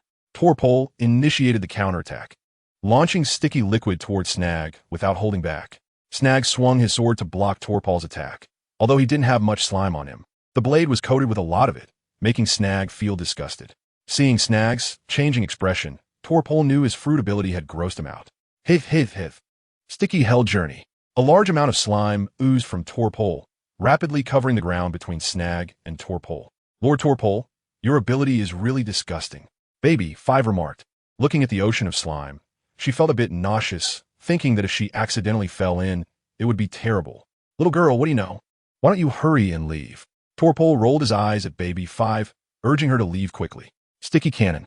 The slime quickly enveloped Snag's feet, and its stickiness made it difficult for him to move. At the same time, Torpole fired a sticky cannon, directly hitting Snag's body and rendering him immobile. Mahabais, it's your turn. Torpole said to Mahabais, let me crush him to pieces. With that, Mahabais soared into the sky, and, in the blink of an eye, he reached thousands of meters high, then, carrying an unmatched momentum, dove toward Snag, who was stuck to the ground. Hell's 10,000 tons. In the sky, Mahabais rushed toward Snag like a shooting star. In Snag's eyes, there was no panic. Although he was being held back by Torpole's slime, he did not use his true abilities. I have to say, your ability is quite disgusting, but it's really good, similar to Perospero's ability. However, when it comes to me using this, I'm not afraid of it at all. Let me take you down first. As the temperature of Snag's body began to change, the once invincible slime encountered a formidable force, started to soften, and was quickly evaporated until it disappeared. Bang! Mahabais's massive body fell to the ground. But where was Snag's shadow below? After dealing with the slime entangling his body, Snag immediately used his speed, appearing beside Torpole like a ghost. With a high-temperature blade, it seemed like he was going to evaporate Torpole. The slime surrounding Torpole, as if encountering a natural enemy, began to retreat. With a snotty blade, Torpole attempted a desperate counterattack, trying to force Snag away from him. But how could Snag let Torpole escape? The blazing great sword swiftly sliced across Torpole's body. Sizzle. The smell of grilled flesh wafted from Torpole, who couldn't hide his pain and cried out in agony. Chapter 300. Let them know the might of the Donquixote pirates with murderous intent. The sword rushed towards the heavily injured Torpole. Armament hockey hardening, Earthwong Fist. Laoji immediately released his grip on Torpole and wrapped his hands in armament hockey, then launched the Earthwong Fist, striking Snag's sword. Seeing the sword blocked, Snag immediately swung his leg at Laoji, waist pain style. Laoji bent down directly, dodging Snag's whip kick. Undying, Samurai's pain. The precondition for the waist pain style was complete, and Laoji immediately launched a furious attack on Snag. Snag swung his sword, countering Laoji's punches. But Laoji's waist pain style was too tricky, targeting the joints of the human body, making it difficult for Snag to break free from Lao Ji's entanglement. This is Lao Ji. Mahabais looked at Lao Ji in surprise, shining brightly and showcasing his strength. Lao Ji, who could not hold on much longer, was not as surprised as Mahabais. Although Lao Ji could hold off Snag for a while, he couldn't hold him off forever. Baby 5, hurry and leave. Torbol turned to Baby 5 and instructed. But Baby 5 hesitated. There's no but. You are the killer of Mondor, and Snag definitely hates you to the bone. Staying here will only drag us down. He might not kill us, so just leave with peace of mind. Torbol urged. Baby 5 go. Jorah gasped for breath, raised her head to look at Baby 5 and advised. Understand. After saying that, Baby 5 headed towards where Doflamingo was without looking back. Only there was Baby 5's hope. Seeing Baby 5 leave, Torbol and the others felt relieved. Just as Torbol thought, the person Snag hated the most was indeed Baby 5. He originally only wanted to kill Baby 5, but during the battle, he overheard their conversation and felt insulted, even daring not to harm others. Get away from me. The temperature of the sword in Snag's hand rose sharply and struck directly at Lao Ji's fist. Although the armament hockey blocked the strike, the terrifying high temperature was unbearable for Lao Ji. Bang with a kick, Lao Ji's body flew several meters and landed on the ground, kicking up a cloud of dust. Seeing Lao Ji defeated, the other three no longer hesitated and rushed toward Snag. Come on, do you really think I won't kill you? I want Doflamingo to taste the feeling of losing loved ones too. After dealing with you, I'll go kill Doflamingo. Snag looked down on a few of them, his murderous intent growing. To kill the young master. You're not even worthy to carry his shoes. Let's have a go at you. Jorah scoffed at Snag's words. Doflamingo is destined to be a king, and you are far from it. Torbol, ignoring his injuries, forced a smile and expressed his strong belief. The young master will definitely succeed. Becoming the pirate king is our mom's wish. You guys, each of you go die. Snag retorted loudly, unable to stand Torbol and the others' fearless attitude, venting his dissatisfaction. The three immediately entangled with Snag, making it difficult to discern the battle situation. Bang Snag kicked Mahabais away, and the previously knocked back Lao Ji rejoined the battle. The victors are us, the Donquixote pirates. The young master is the strongest. Carrying an incredible belief, Lao Ji released the last brilliance of his life, fully unleashing all he learned through the Earthwong fist. Lao Zei Ba, the kicked Mahabais, disregarding his own pain, charged towards the besieging Snag. The five of them got into a scuffle, vowing to settle life and death. Otherwise, no one could leave. When Baby 5 returned to the battlefield where Doflamingo was fighting, those watching also noticed Baby 5's arrival. Chapter 301. The four emperors settled the situation on Cake Island. No matter how you looked at it, was unfavorable for the Donquixote pirates, as the manpower disparity was too great. Doflamingo also noticed the predicament of Monet and the others, but he was currently held back by Big Mom and couldn't escape for the time being. Haha kid, you're finished. Big Mom held Napoleon, with the limp Prometheus draped over her head and the shrunk Zeus underfoot, trying to ignore her words, as if the one who was a mess from start to finish was not her. Really? Then let us wait and see. Doflamingo laughed wildly, showing no concern for his subordinates. Kid, today you'll have no return. After saying that, Big Mom swung Napoleon, attacking Doflamingo. Doflamingo took a deep breath, expelling the irritation in his heart. Although his words sounded beautiful, he still felt immense pressure inside. Zzz. Brilliant lightning gathered in Doflamingo's hand, producing a loud, crackling sound. In an instant, it condensed into a long sword. God's avoidance, Big Mom, retreat. Doflamingo shouted loudly. At the same time, his Conqueror's hockey and armament hockey wrapped around the lightning sword, and with a gentle swing, he aimed at Big Mom, who was charging at him with her weapon. Big Mom's expression also became serious. She had already regarded Doflamingo highly, but she didn't expect him to have Conqueror's hockey wrapped around him, and at such a high level of proficiency. So, Big Mom also stopped holding back, wrapping her own Conqueror's hockey and armament hockey around Napoleon and swinging heavily. Emperor's sword. The distance between the two was like being separated by a galaxy, with the blade as the limit, striking first with force. The raging momentum swept from the sky to the ground, with flying sand and stones, and the colors of heaven and earth changed. The few people fighting against members of the Donquixote pirates also rarely paused, looking at the changes in the world with shock. However, Monet and Law were not surprised, unlike the others. Gulp Morgans swallowed hard, then became even more excited. Ha ha! Are these the strongest people on the sea? What a terrifying momentum. Even the sky has been split by those two. I'm so lucky not to miss this big news. Morgans said, dancing with joy, unable to hide the smile at the corner of his mouth. Crazy. Stussy didn't understand Morgan's pursuits and quietly complained. Hey, Yumit, who do you think will win? It doesn't matter who wins or loses, but there's an emperor appearing on the sea. Morgan's eyes lit up upon hearing Yumit and Lufield's conversation, and then he laughed loudly. Ha ha, the name of the emperor is truly deserved. Whitebeard, Kaido of the 100 Beasts, Big Mom, and the newly risen Doflamingo, like 4 emperors. Laughing and laughing, Morgan stopped, looking at Doflamingo, who was still in a stalemate with Big Mom, with a glint of wisdom. Doflamingo, whether you can become an emperor depends on whether you can withstand Big Mom's onslaught. But I believe you won't lose, right? Morgans muttered to himself. In the sky, Doflamingo seemed to hear Morgan's words, radiating an immeasurable divine might, and surprisingly gained the upper hand in the struggle against Big Mom. Not good. Katakuri, who was watching, felt his heart skip a beat upon seeing Big Mom at a disadvantage. His anxious guess was finally coming true. Mom's hunger pangs have hit. Katakuri quickly spoke to his siblings. How could this be? Upon hearing Katakuri's words, the Big Mom pirates were all in a panic. Knowing how difficult it was to handle Big Mom when she went into a frenzy, she could only be calmed down if she got to eat what she wanted. Bruli, you all hurry and help Mom prepare desserts. I'll take care of things here. Katakuri organized calmly. Got it, big brother Katakuri. Following the order, Bruli took a group of sisters and servants to prepare the desserts that Big Mom wanted to eat. Cake, where's my cake? Chapter 302, Blooming Ele Go Shabom. From the deep pit, Big Mom's thick hand emerged, powerfully grasping the ground beside her.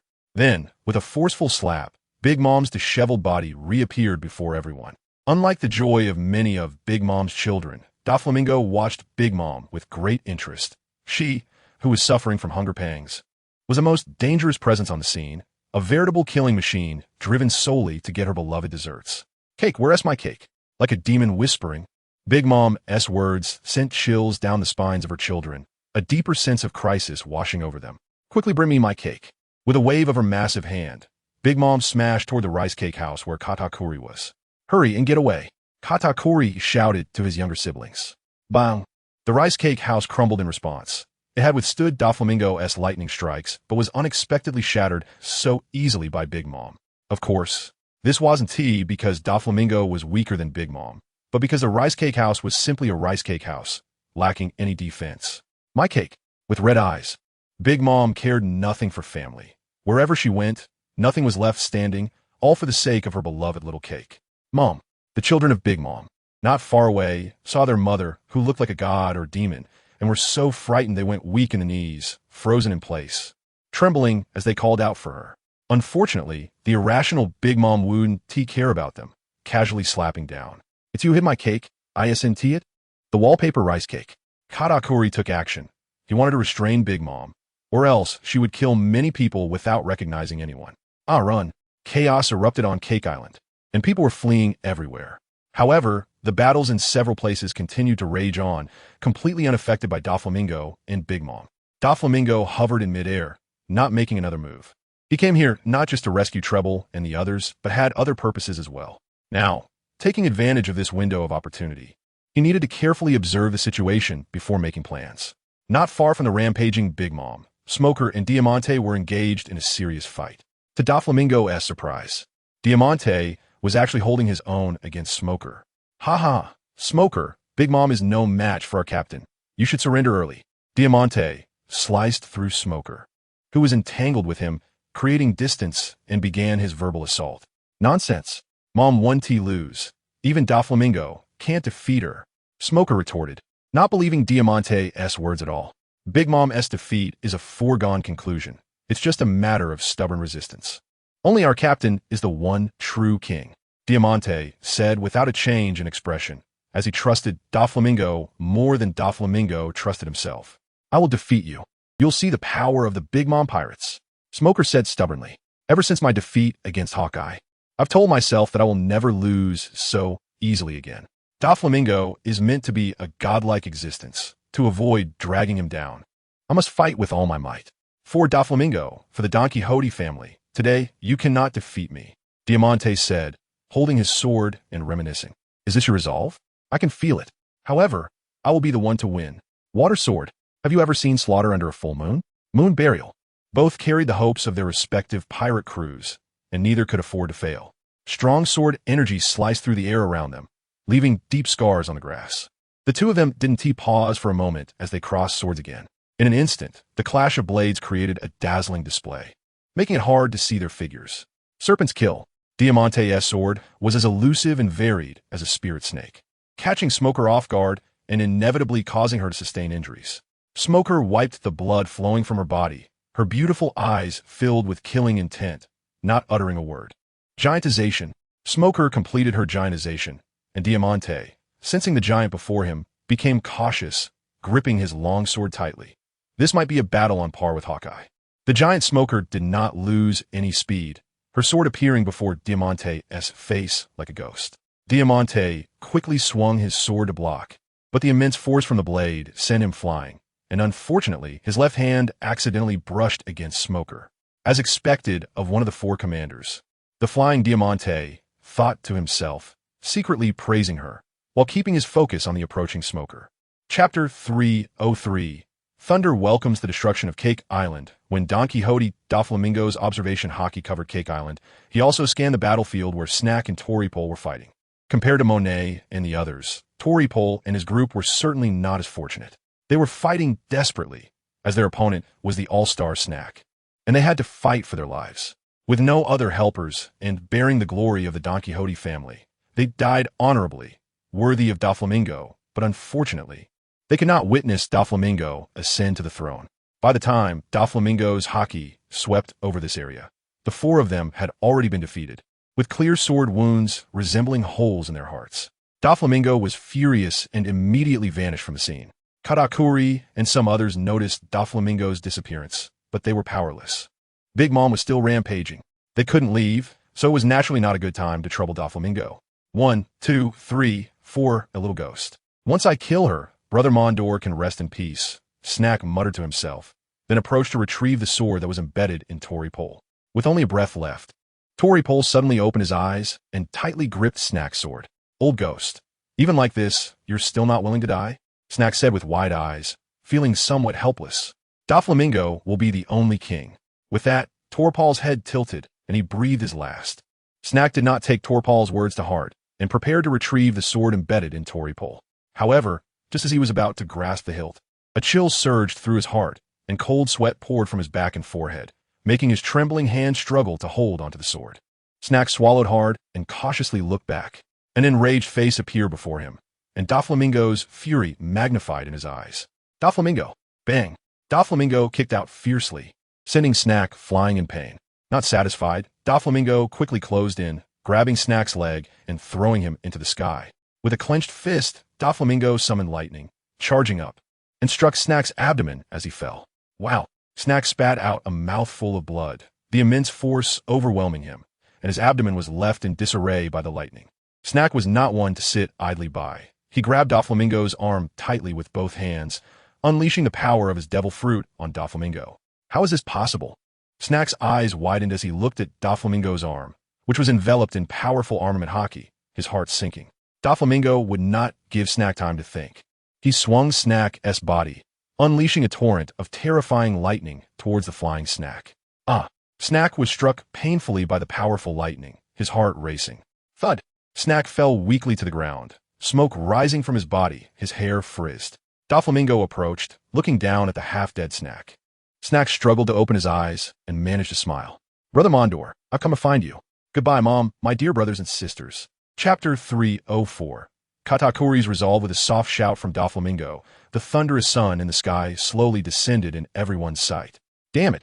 Katakuri dodged an attack from Big Mom, his face pale as he looked at the descending thunder. Hurry up and bring the cake that Mom needs. Only when Mom regains her senses do we have hope. Perispero urged his siblings nearby. BRLE is already on her way. Daifuku quickly replied. How long will it take? A bomb is hanging over our heads. If BRLE doesn't come soon, we might as well be corpses ourselves. Perispero said irritably to Daifuku. Soon. Daifuku wiped the cold sweat from his forehead, urging BRLE to hurry in his heart. On the other side, The four rulers of the underworld, except for Morgans, were quickly fleeing from Cake Island. He really is a madman. Doflamingo and Stussy hid among the fleeing crowd, watching the descending thunder with displeasure, cursing Doflamingo, and then quickly left. They did not want to be buried with Cake Island. Doflamingo, what a Doflamingo! I think we will have a chance to cooperate. Umit and Lufield exchanged glances and left. As a good tea party was ultimately ending this way. The commotion in the sky made Kuri and Smugi temporarily decide to abandon troubling the Donquixote pirates. Compared to taking their lives, the people on Cake Island were more important. Smugi slashed heavily, sending Diamante flying, taking a deep look at the fallen Diamante without pursuing further. Consider yourself lucky, Smugi thought to himself, then quickly returned to Big Mom's side to help Katakuri calm her down. You cunning rats, consider yourselves lucky. Kuri, dragged by Law, felt frustrated and decided not to entangle with Law any longer. Kuri quickly left, and the relieved Law and his companions breathed a sigh of relief. Really lucky. This Kuri is quite troublesome, baby, Five said sheepishly as she approached Law. We are quite lucky. If it weren't for the young master, I think we would eventually be taken out by Kuri. All right, let us hurry and leave.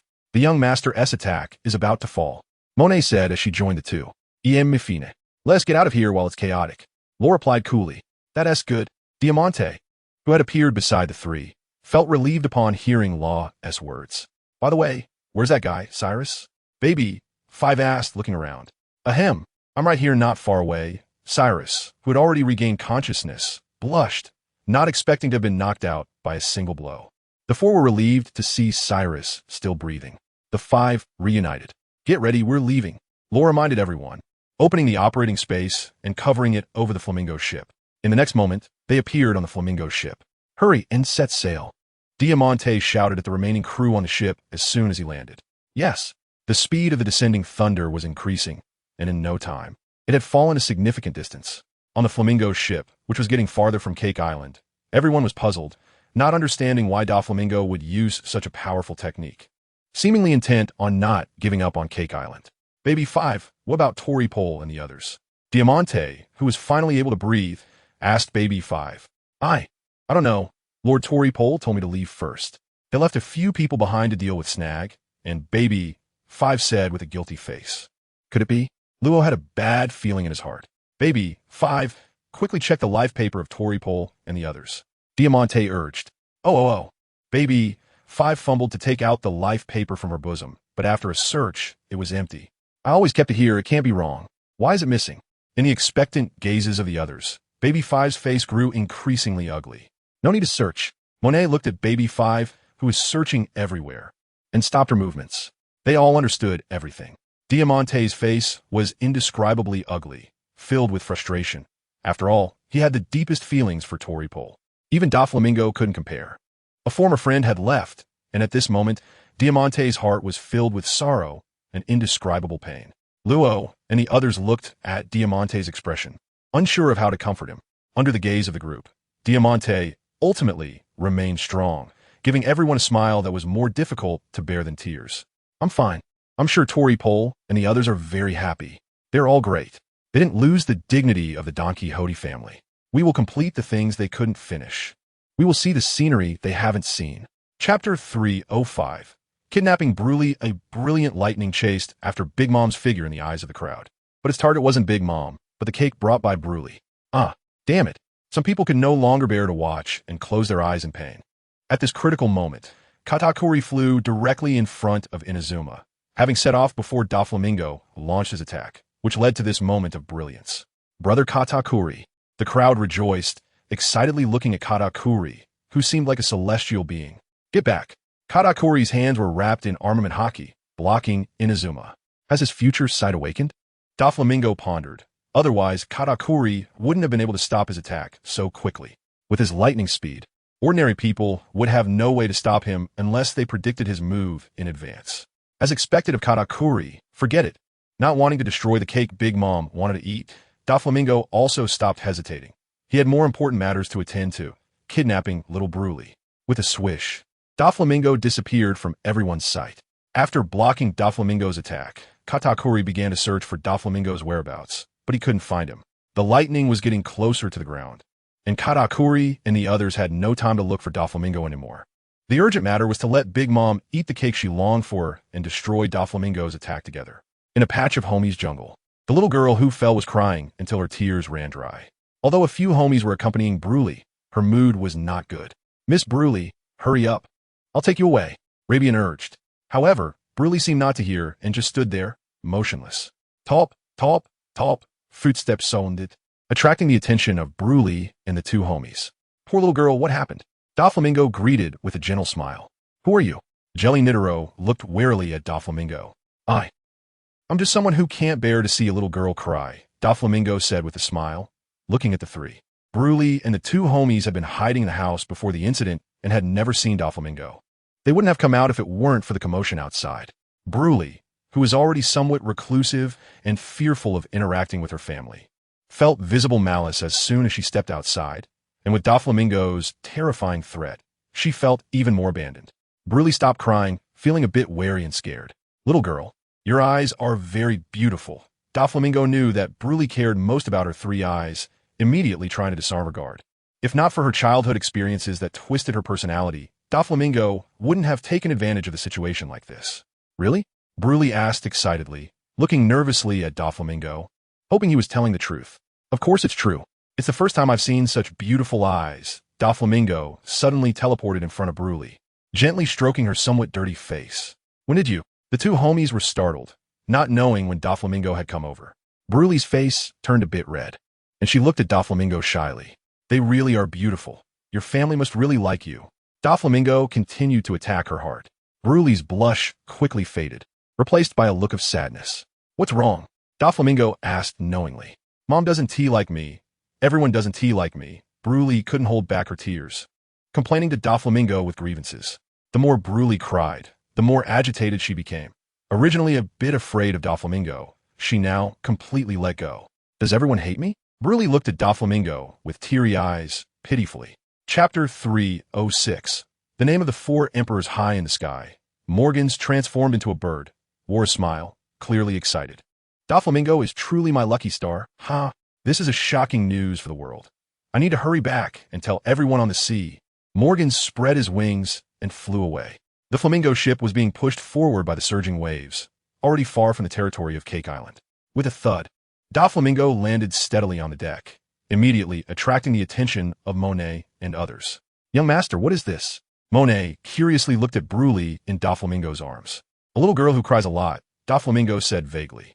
Hiding in Doflamingo's arms, Bruley curiously observed the people on the deck. Seeing that they did not show any signs of disgust on their faces, her heart relaxed. As long as there was a trace of aversion or disdain from others, Bruley's sensitive heart could feel it. This was her unique ability. Doflamingo set Bruley down and introduced, "Bruley, these are all my family, and they will be your family too. Get along well in the future." Bruley blinked her three eyes, tightly gripping Doflamingo's pant leg, feeling a bit scared. "Your name is Bruley?" "I'm Baby 5, the young master's combat maid." "Little Bruley, I will protect you." Baby 5 emerged, adopting a big sister attitude. "You should protect yourself first." Luo rarely complained. "Luo, what are you saying?" "Young master, look, Luo is bullying me." Baby 5 glared at Luo, then sought help from Doflamingo. "What Luo said is not wrong." Doflamingo rebutted. "But I've already worked very hard." Baby 5 said aggrievely. "Then work a little harder." Monet was also fanning the flames from the side. "All right." Baby 5 compromised. Bruin watched the interaction among the group and felt a lot of warmth. Her inner unease lessened considerably. "Monet, I'll leave Bruin in your care." Doflamingo instructed Monet. Feeling reassured that she wouldn't let him down. "Bruin, let us go with sister." "Sister will take care of you," Monet said with a smile, gently asking. "Oh, okay." Bruin unconsciously followed Monet away. Cyrus looked at Bruin, who was about the same age as his daughter, and memories surged. He wondered how Rebecca was doing. As the ones responsible for Rebecca, Vice Admiral Tsuru and Vice Admiral Pink Rabbit were now focusing on her, and with Rebecca's own efforts. She had also embarked on the path of a swordsman, with the second beautiful female swordsman of the Navy about to be born. Doflamingo, Toripole, and the previously silent Diamante finally spoke up. Doflamingo was silent for a moment and said, "They are all great. Not a single one of them is a coward. The Donquixote family is proud of them. That's good." Diamante felt relieved. The past is gone, and all he could do now was inherit their wishes and keep moving forward. "You've worked hard, Diamante," I hope you can walk with me to the peak. Don't let us down. Doflamingo patted Diamante heavily on the shoulder and left alone. Diamante looked back at Doflamingo's departing figure, tears welling up in his eyes. Toripole, don't worry. I will remember your will. I will reach the peak with Doflamingo. I won die. Doflamingo still needs me. Diamante wiped his reddened eyes. Holding back tears, leaned on the side of the ship, blowing the salty sea breeze. How nice. Mr. Doflamingo, I will accompany you to the peak too, Law sincerely remarked, observing the exchange between Diamante and Doflamingo. The flamingo ship steadily sailed away from Cake Island, returning to Dressrosa. Chapter 307. Flower Fields Under the Sunset, The Four Emperors. Doflamingo. What right does he have? A newcomer pirate dares to be compared with Whitebeard, Kaido, Big Mom, and the others. But Doflamingo destroyed Cake Island. Big Mom couldn't do anything about him. Nonsense. Just destroying an island. Who knows if it's true or not? I could split that broken island in half with a single strike. The debate over whether Doflamingo could become one of the four emperors continued across the seas, with most people unconvinced because Doflamingo was too young and had only been at sea for a few years. He had already outpaced the vast majority, which they could not tolerate. The commotion on the sea had nothing to do with Doflamingo. When he saw this report, he knew there would be discussions like this. However, those are their opinions. Can't they express them? Anyway, in the end, it's strength that speaks, and the victor is king. In Dressrosa, Doflamingo and his group had been back for 3 to 5 days. Regarding the bad news about Toripole and the others, Doflamingo also informed Pika and others, even contacting the undercover Virgo. Those who received the news kept their emotions bottled up. After all, they had been good brothers for many years, and with one gone, everyone felt a bit reluctant. Cake Island, under the relentless efforts of Big Mom and her family, had finally been restored, although it hadn't returned to its original glory. It was close enough. Mom, Mondor, and Snag died, and Bruin is missing as the one most concerned for his siblings. Katakuri reported the family situation to Big Mom immediately after the battle. Damn Doflamingo. Big Mom cursed, although she lost a son. She didn't take it too much to heart. However, she felt somewhat regretful about Snag's death, as he was a strong helper. I know, Big Mom replied indifferently. Katakuri, familiar with Big Mom's temperament, thought it better to take the opportunity to have more children to strengthen the family rather than have her focus on siblings. Mom, what about Bruin? Katakuri cautiously asked. Enough, Katakuri. Focus on healing. Find out Doflamingo's whereabouts. I want revenge. Hearing Bruin's name, Big Mom's face showed obvious disdain, and then she impatiently instructed Katakuri. Understood, Mom. Katakuri sighed inwardly, feeling powerless. However, Bruin, mentioned by Katakuri, was living very well in Dressrosa, much happier than when she was in Cake Island. Here, she had the company of the little people, and Doflamingo and others were tolerant of her. Even the residents of Dressrosa didn't dislike her, instead considering her a hero, giving her a strong sense of recognition. In a field of golden sunflowers. This was once where Cyrus lived in seclusion. For children, the beauty of the flower field could make them forget their sadness and worries. Because she was new here, Bruin was a bit timid, but Doflamingo specifically brought her to the flower field to relax, which made her more cheerful. From then on, Bruin also grew fond of this place. Under the dusk, the sunflower field was draped in a layer of golden veil, and Bruin, accompanied by 2 homies, habitually sat there watching the beautiful sunset. Bruin, why are you here alone? Do you like it here? The dazed Bruin heard the familiar voice and regained her smile. Looking expectantly at the newcomer, it was Doflamingo. I really like it. Everyone is very nice to me, and I think the scenery here is beautiful. I like staying here. Doflamingo casually sat down beside Bruin, looking at the flower field and the sunset, and said, It really is a beautiful sight. Brother, haven't you looked closely at the scenery here? Bruin asked curiously. Bruin, do you think such a beautiful scenery will always exist? Doflamingo asked casually, feeling relaxed. Brother, of course, such beautiful scenery will always exist. Bruin tilted her head, staring at Doflamingo's face, and answered seriously. Doflamingo's big hand ruffled Bruin's little head, messing up her hair. Brother, my hair is all messed up. Bruin pouted, feeling wronged. Sorry, but Bruin, don't you think this scenery exists because of our protection? Doflamingo's apologetic face became serious, staring at the setting sun, very earnest. Bruin blinked, her mind buzzing. Bruin, if Dressrosa were to be destroyed, would there still be such beauty? It wouldn't it shouldn't Isn't there a brother protecting this place? Who could destroy it? Doflamingo did not respond to Bruin's doubts. Instead, he said, "Everyone has some beautiful things they want to protect. So Bruin, what do you want to protect in your heart?" Chapter 308. One among many heroes, an endless white sea, thick white clouds embracing two islands, adding a touch of beautiful scenery in this lonely white ocean. Bryn curiously gazed at everything in the sky. Even those who had visited before had to re-recognize the beauty of the Sky Island upon seeing it again. All the inhabitants of the Sky Island gathered in front of the shrine, reverently looking at the man they regarded as a deity, Doflamingo. It was he who liberated the Sky Island and brought peace to everyone. Doflamingo introduced the officers of the Donquixote pirates one by one, allowing everyone to become familiar with them. Seeing the starry-eyed inhabitants of the Sky Island in front of him, Doflamingo felt quite satisfied. "Beneath our feet is the blue sea. If you want to leave the Sky Island, I can give you the opportunity to experience a broader world," Doflamingo said to the many inhabitants before him. "God, is this true?" Doflamingo's words were always very appealing to the younger crowd, but for those lacking ambition, they were less interested. "Of course it's true. Do you only want to stay on the Sky Island and not see the vastness of the sea?" Doflamingo encouraged. "We certainly want to." "Very well. However, I want to let those who are too weak go down. Otherwise, you'll be the ones to die," Doflamingo warned, as this was his stronghold, a reserve battle camp, selecting the most outstanding talents for his use. Yes, Doflamingo's words moved the young people even more, and their desire to go to the sea became even stronger. "Pika, you can handle the selection," Doflamingo said to the increasingly robust Pika beside him.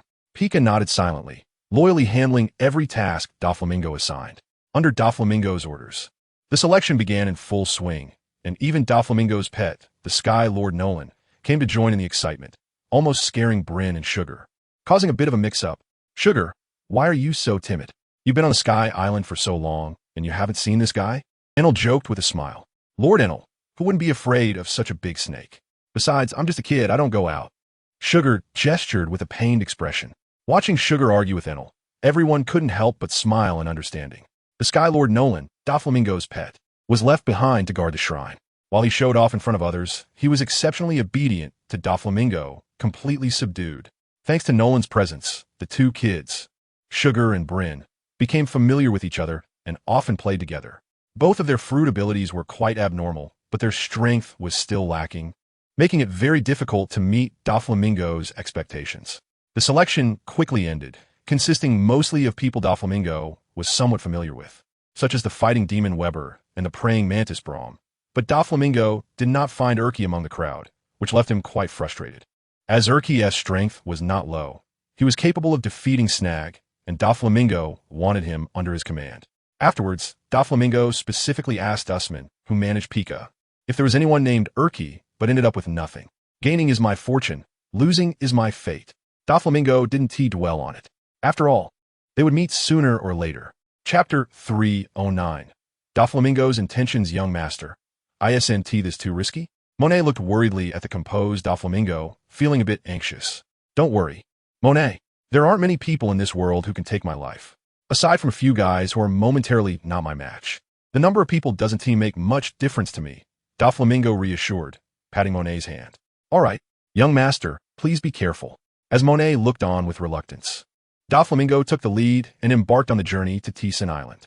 Following Doflamingo were Enel, Diamante, Sugar, Bryn, and Law. This was Doflamingo's trump card against the pirates coming to the meeting. He planned to defeat these guys first, then have Sugar turn them all into toys, and let Bryn modify their memories, slowly changing them to be loyal to him.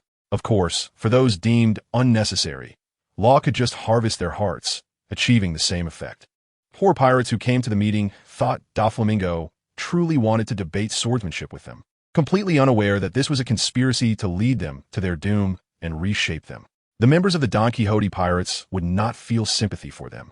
They were all pirates, and from the moment they set sail, their fate was already sealed. If they didn't want to die, they had to climb hard. What could conspiracies and schemes do? History is written by the victors. At the Navy headquarters, in the Admiral's office, Sengoku looked at the newspaper on his desk, and the sunbae in his hand seemed less tasty. He didn't know what Doflamingo was up to. Every time he stirred up trouble, it gave him a headache. Unfortunately, Sengoku's mind was not focused on Doflamingo at the moment. What could be more frightening than someone shaking the foundations of the world government? The Revolutionary Army was on the rise, and Sengoku had to suppress them under pressure. As for the New World, Doflamingo could stir up whatever he wanted. At most, he would see if there were any benefits to reap. Notify Akainu to go to the New World. He always thinking about Doflamingo and wanting to wash away his humiliation. The opportunity has come, Sengoku said to his aide beside him. Yes, Admiral. I'll inform Admiral Akainu immediately, the aide replied respectfully. Sengoku was indeed cunning, wanted to have Doflamingo and those pirates fight to the death, and then let Akainu pick up the pieces. However, whether the outcome would be as he wished, Doflamingo certainly wouldn't let Sengoku have his way. The Revolutionary Army. At Dragon's revolutionary base, Dragon had naturally received news about Doflamingo. However, these pirates did not conflict with his current goals. Letting the pirates cause trouble for the Navy would actually make things easier for the Revolutionary Army. Now the world government had realized the significant threat posed by the Revolutionary Army, and Sengoku had sent people to encircle them multiple times, aiming to annihilate them. Doflamingo was also very concerned about the Revolutionary Army, but it was not yet time to take action against them. One must eat one bite at a time and walk one step at a time. The priority was to expand his own forces and strengthen his side's power. To ensure that Bryn could fully utilize her memory fruit, Doflamingo personally taught Bryn throughout the year. Although Bryn was still a bit young, her fruit ability had been developed, and she was using many abilities quite skillfully, now meeting Doflamingo's basic requirements. For those who were slightly weaker, Bryn might find it easier to modify their memories. But for those like Kaido and Big Mom, it would rely on Doflamingo, first knocking them unconscious before he could act.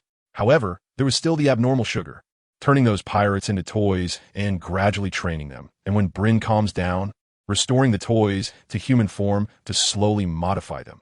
This combo of their abilities was simply perfect, plus Law's external insurance. Perfect. Tisen Island, a series of continuous isolated islands, had a vast territory, allowing Doflamingo to fight to his heart's content. Doflamingo had been waiting here for a long time. In the New World, many infamous pirate crews rushed to meet him, eager to step on Doflamingo's back to rise to power. On the coast of Dressrosa, Doflamingo stood, watching various pirate flags approaching from afar, his heart filled with excitement. Pirate crews like the Magic Bear, Giant Axe, Iron Sword, and Blood Eagle, crews Doflamingo had never heard of, were all there to join the fray, unaware of their own strength, hoping to take a bite out of Doflamingo while he was occupied with so many. Not seeing any well-known pirate crews made Doflamingo a bit disappointed, but he quickly adjusted his mood. After all, they were all just cannon fodder to him.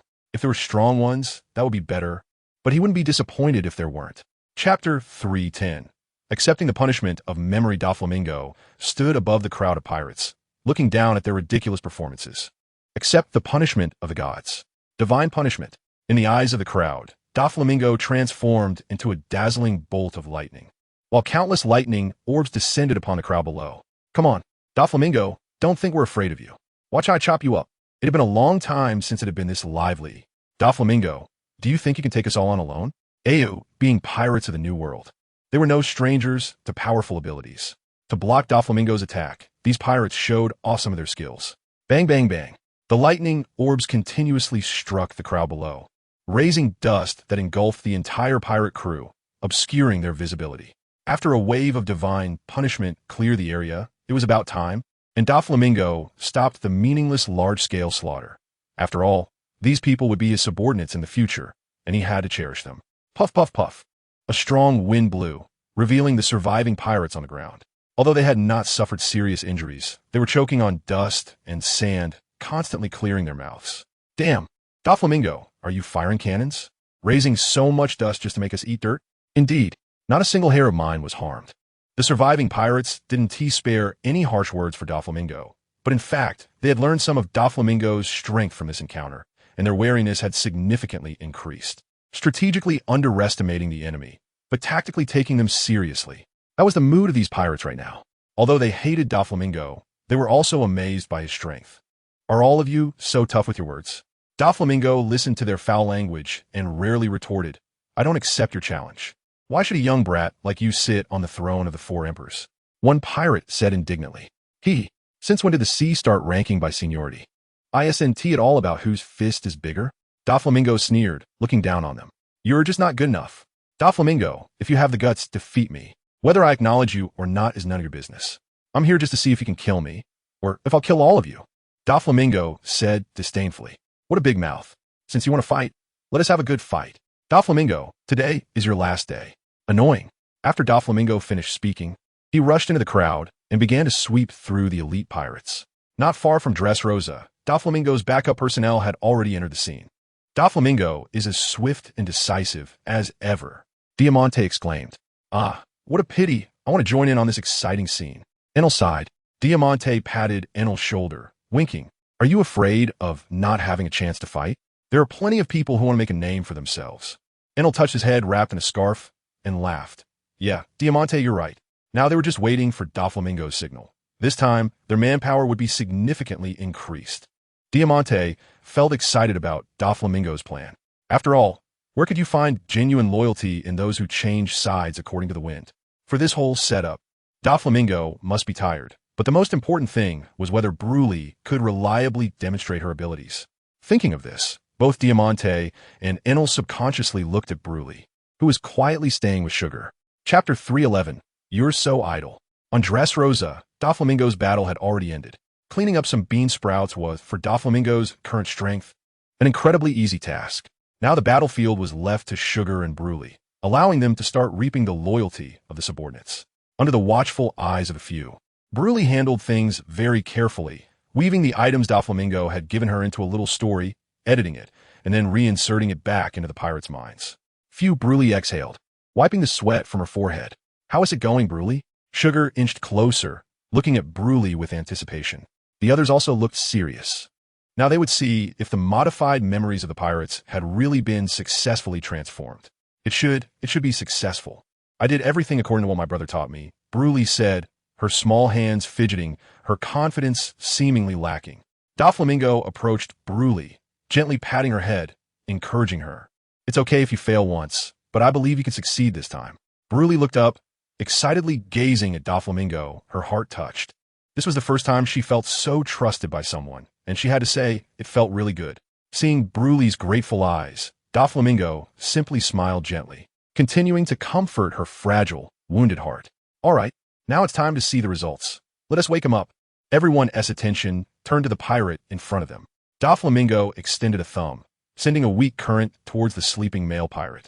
Stimulated, the man's body finally reacted. In a daze, he opened his eyes and saw the person in front of him. Master, the young pirate exclaimed, jumping up excitedly, looking at Doflamingo with respect. Do you remember what I instructed you to do? Doflamingo asked lightly. The man thought for a moment and soon came up with an answer. Doflamingo and the others could see no signs of abnormality from the man's expression. Reporting, Master, I followed your orders to go to sea and become a pirate, establishing the Bloodhand Pirates, acting low-key, just waiting for your command. May I ask, Master, is it time to announce our existence now? The man inquired. Very good. The time has come. It's time for our Donquixote pirates to make a name for ourselves and rule the new world. Go, claim new territory for our Donquixote pirates. Doflamingo said with satisfaction. Yes, young master, I won't let you down. The man respectfully replied, with no difference from what Doflamingo expected.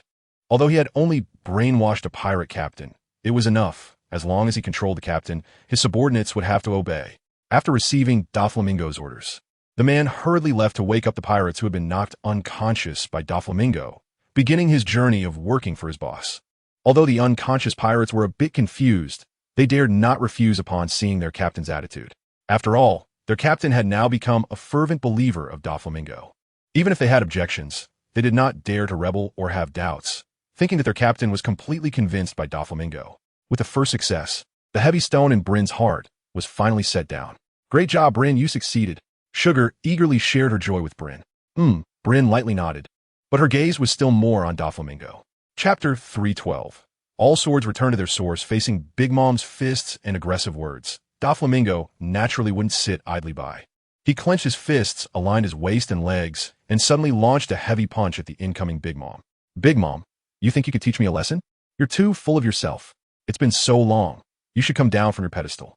Today, I'll show you what failure is. Haha, Doflamingo, you're still as arrogant as ever.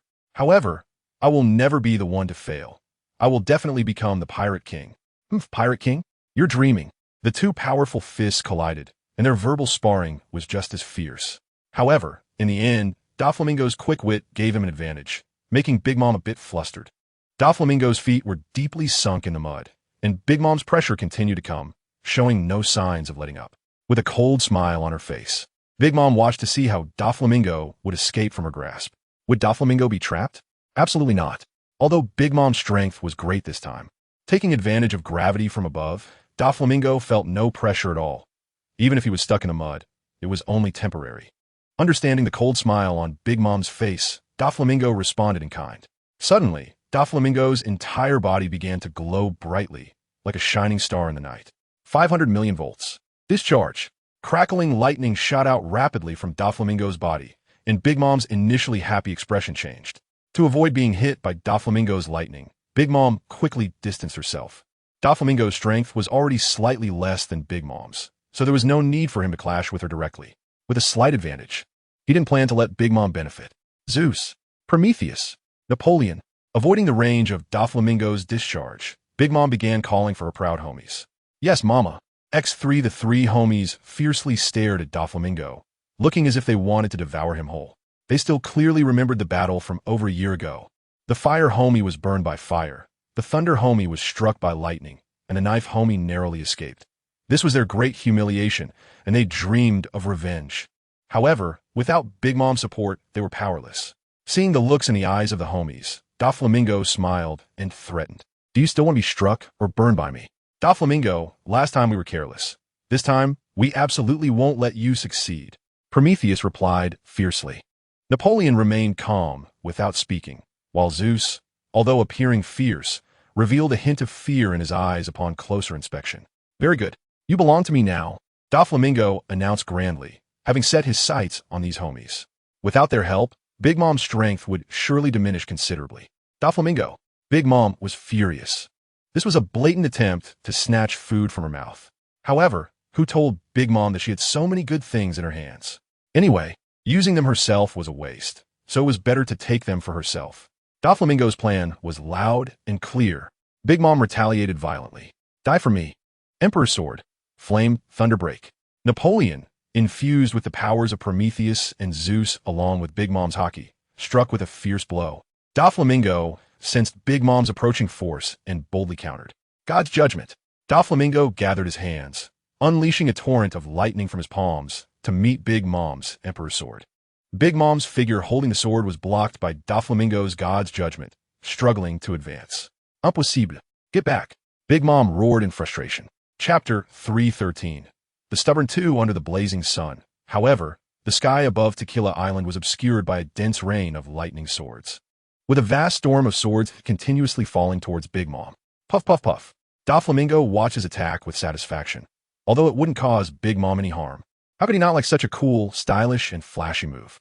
Moreover, for a man, being cool is a lifelong matter. In this dense rain of swords, Big Mom was continuously attacked like a sieve. After a while, the rain of swords finally ceased. The gloomy sky regained its vitality, and sunlight shone down on the earth again, reflecting a metallic gleam on every lightning sword on Tequila Island. Big Mom stood among countless lightning swords. Her pink clothing was damaged, but she had no serious injuries, not even a drop of blood, just some charred sword marks. However, even so, Big Mom was quite displeased. After all, no one enjoys being beaten without retaliation. In the distance, aboard the Mama's him, Smoothie, who had come with Big Mom, looked at Doflamingo with complicated eyes. If Doflamingo had not refused, he would have become her husband. How wonderful that would have been. Unfortunately, everything was missed, and they could never be together. Doflamingo was the murderer of her siblings, and Big Mom would not let him go. Doflamingo naturally wouldn't notice what Smoothie was thinking while watching the battle. He just wanted to quickly resolve his fight with Big Mom. With the majesty of heaven, I summoned the sword. Doflamingo raised both hands, and a massive amount of lightning transformed into lightning crows heading downward. 10,000 thunder calls, storm of crows. The howling thunder crows screeched in the sky, causing Big Mom's ears to hurt. Zeus, Prometheus. Yes, Mama. X2 flame, thunder, burning heaven. Learning from Doflamingo's flame thunder, Big Mom also unleashed it for the first time. However, with the combined efforts of Prometheus and Zeus, their combined attack was indeed impressive and managed to dispel some of the lightning crows. However, more of the lightning crows were attracted by the lightning sword on the ground, merely attacking Big Mom as a side effect. Big Mom looked at this scene in some confusion, not understanding what Doflamingo was up to. Let explode. With a light shout from Doflamingo, the lightning sword, infused with electric energy under his control, began to explode. Originally melted due to high temperatures, the explosion naturally turned it into scorching metal droplets, attacking Big Mom. Boom! The explosion engulfed Big Mom's body, and amidst the dust, she was no longer visible. Mom! Mom! On the mother's song, Smuggy shouted nervously. Elbaf's spear, Kingdom. The explosion did not last long, and from the dust, powerful sword energy was shot out towards the somewhat smug Doflamingo. Doflamingo did not let his guard down. After all, the four emperors were all monsters. His observation hockey had long predicted this scenario, and he calmly dodged it. As Doflamingo evaded the sword energy, Big Mom revealed herself. But this time she looked even more disheveled, with signs of being blasted and burned. Such a violent explosion finally left a bit of blood at the corner of Big Mom's mouth, but the damage was not significant. You really can take a hit. Doflamingo shook his head. It seemed that if he didn't use advanced armament hockey, fighting someone as tough-skinned as Big Mom or Kaido would be quite a chore. Having made up his mind, Doflamingo no longer intended to play around with Big Mom. With a swoosh, Doflamingo appeared in front of Big Mom, which made Smuggy's heart clench. Doflamingo Chapter 314. Teacher Kaido takes a seat. No one is willing to believe they are inferior to others. This is the indomitable spirit and confidence of the strong. Hee kid, can't hold on anymore, huh? I can still hold on. How about you? Hurry up and fall. The two clashed fists with force, crossing past each other, constantly exchanging verbal jabs, trying to undermine each other's fighting spirit psychologically. Both were top figures on the sea, so they wouldn't be swayed by a few small insults. Lightning Serpent, fire from the sky. Another round of testing each other. They created distance and started over again. Smuggy on the mother song was far less confident than Big Mom herself. She knew Big Mom still had her hunger pangs not yet triggered. This thing was like a ticking time bomb, making Smuggy uneasy. Moreover, did Doflamingo not know about Big Mom's problem? Could this be Doflamingo's strategy to drag Big Mom along, just to deal with her later? Don't talk about the dignity of the strong or mutual respect. That's all nonsense. If given a chance, no one would miss it. This was the sea, a world ruled by pirates, not a place for deep emotions and mutual admiration. Smuggy's worries were quite reasonable. But Doflamingo, in the heat of battle, did not think of this. He just wanted to completely crush his opponent. Even the weakest of the four emperors was an important step forward for Doflamingo now. Big Mom, for some reason, was confident enough not to fear her condition. Ultimately, the one who slaps the face will see who can't hold on. The battle between the two strong figures would certainly not end easily, especially since they were evenly matched, making it even harder to determine a winner. As they fought fiercely, Smuggy and the others watched with bated breath. Their violent attacks even affected the sea thousands of meters away, right where Akainu and his team were hiding. To avoid being detected by Doflamingo and Big Mom, he had painstakingly chosen this location. After receiving the news from Sengoku, Akainu immediately came here to wait for news. Unfortunately, after waiting several days, the battle between Big Mom and Doflamingo had yet to resolve. Akainu was not anxious. He still had some patience. Akainu, how much longer do we need to wait? Vice Admiral Ghost Spider asked, looking at the somewhat gloomy Akainu, who was smoking a cigar. Thick smoke wafted between Ghost Spider and Akainu. Akainu glanced at Ghost Spider and then spoke heavily. Can't you be a bit more patient? Hearing Akainu's impatient tone, Ghost Spider realized he had been somewhat irresponsible and quickly apologized. Akainu, I was wrong. Akainu waved his hand, indicating Ghost Spider to go cool off elsewhere. He wasn't in the mood to deal with them. After so many days of waiting, he felt a bit depressed, but for the sake of capturing Doflamingo, it was all worth it. While Akainu waited for the battle to end, Kaido, the beast, swayed and arrived high above the Holy Land. So high, should I die here? Addicted to suicide, Kaido was willing to go to any lengths to awaken Joy Boy, but unfortunately, it was all in vain. Rather than hoping for Joy Boy, it was better to rely on himself. Of course, aside from relying on himself, Doflamingo had other advantages. Without those advantages, Kaido could only let others dream. If that were the case, it would be too cruel for Kaido. Below Kaido were the two battling, and he had no interest in the fight between Big Mom and Doflamingo. He was just here to die, with no intention of helping. Cough cough. Just like that, Kaido is only fighting to fulfill his dream of becoming Joy Boy. It's not for Linlin at all. Kaido looked down at the two with his dragon-like eyes and resumed his true form, sitting atop the clouds. Linlin can't even deal with this kid. Doflamingo is just too strong. Kaido shook his head at the performance of Big Mom, while secretly placing more importance on Doflamingo. After all, no matter how weak, Big Mom was still his level. Watching the movements of the two closely, Kaido's suicidal interest had not yet risen. No rush. Lightning Slash Chapter 315. Smuggy's resistance. How many years have passed? Doflamingo could no longer remember how much effort he had put in.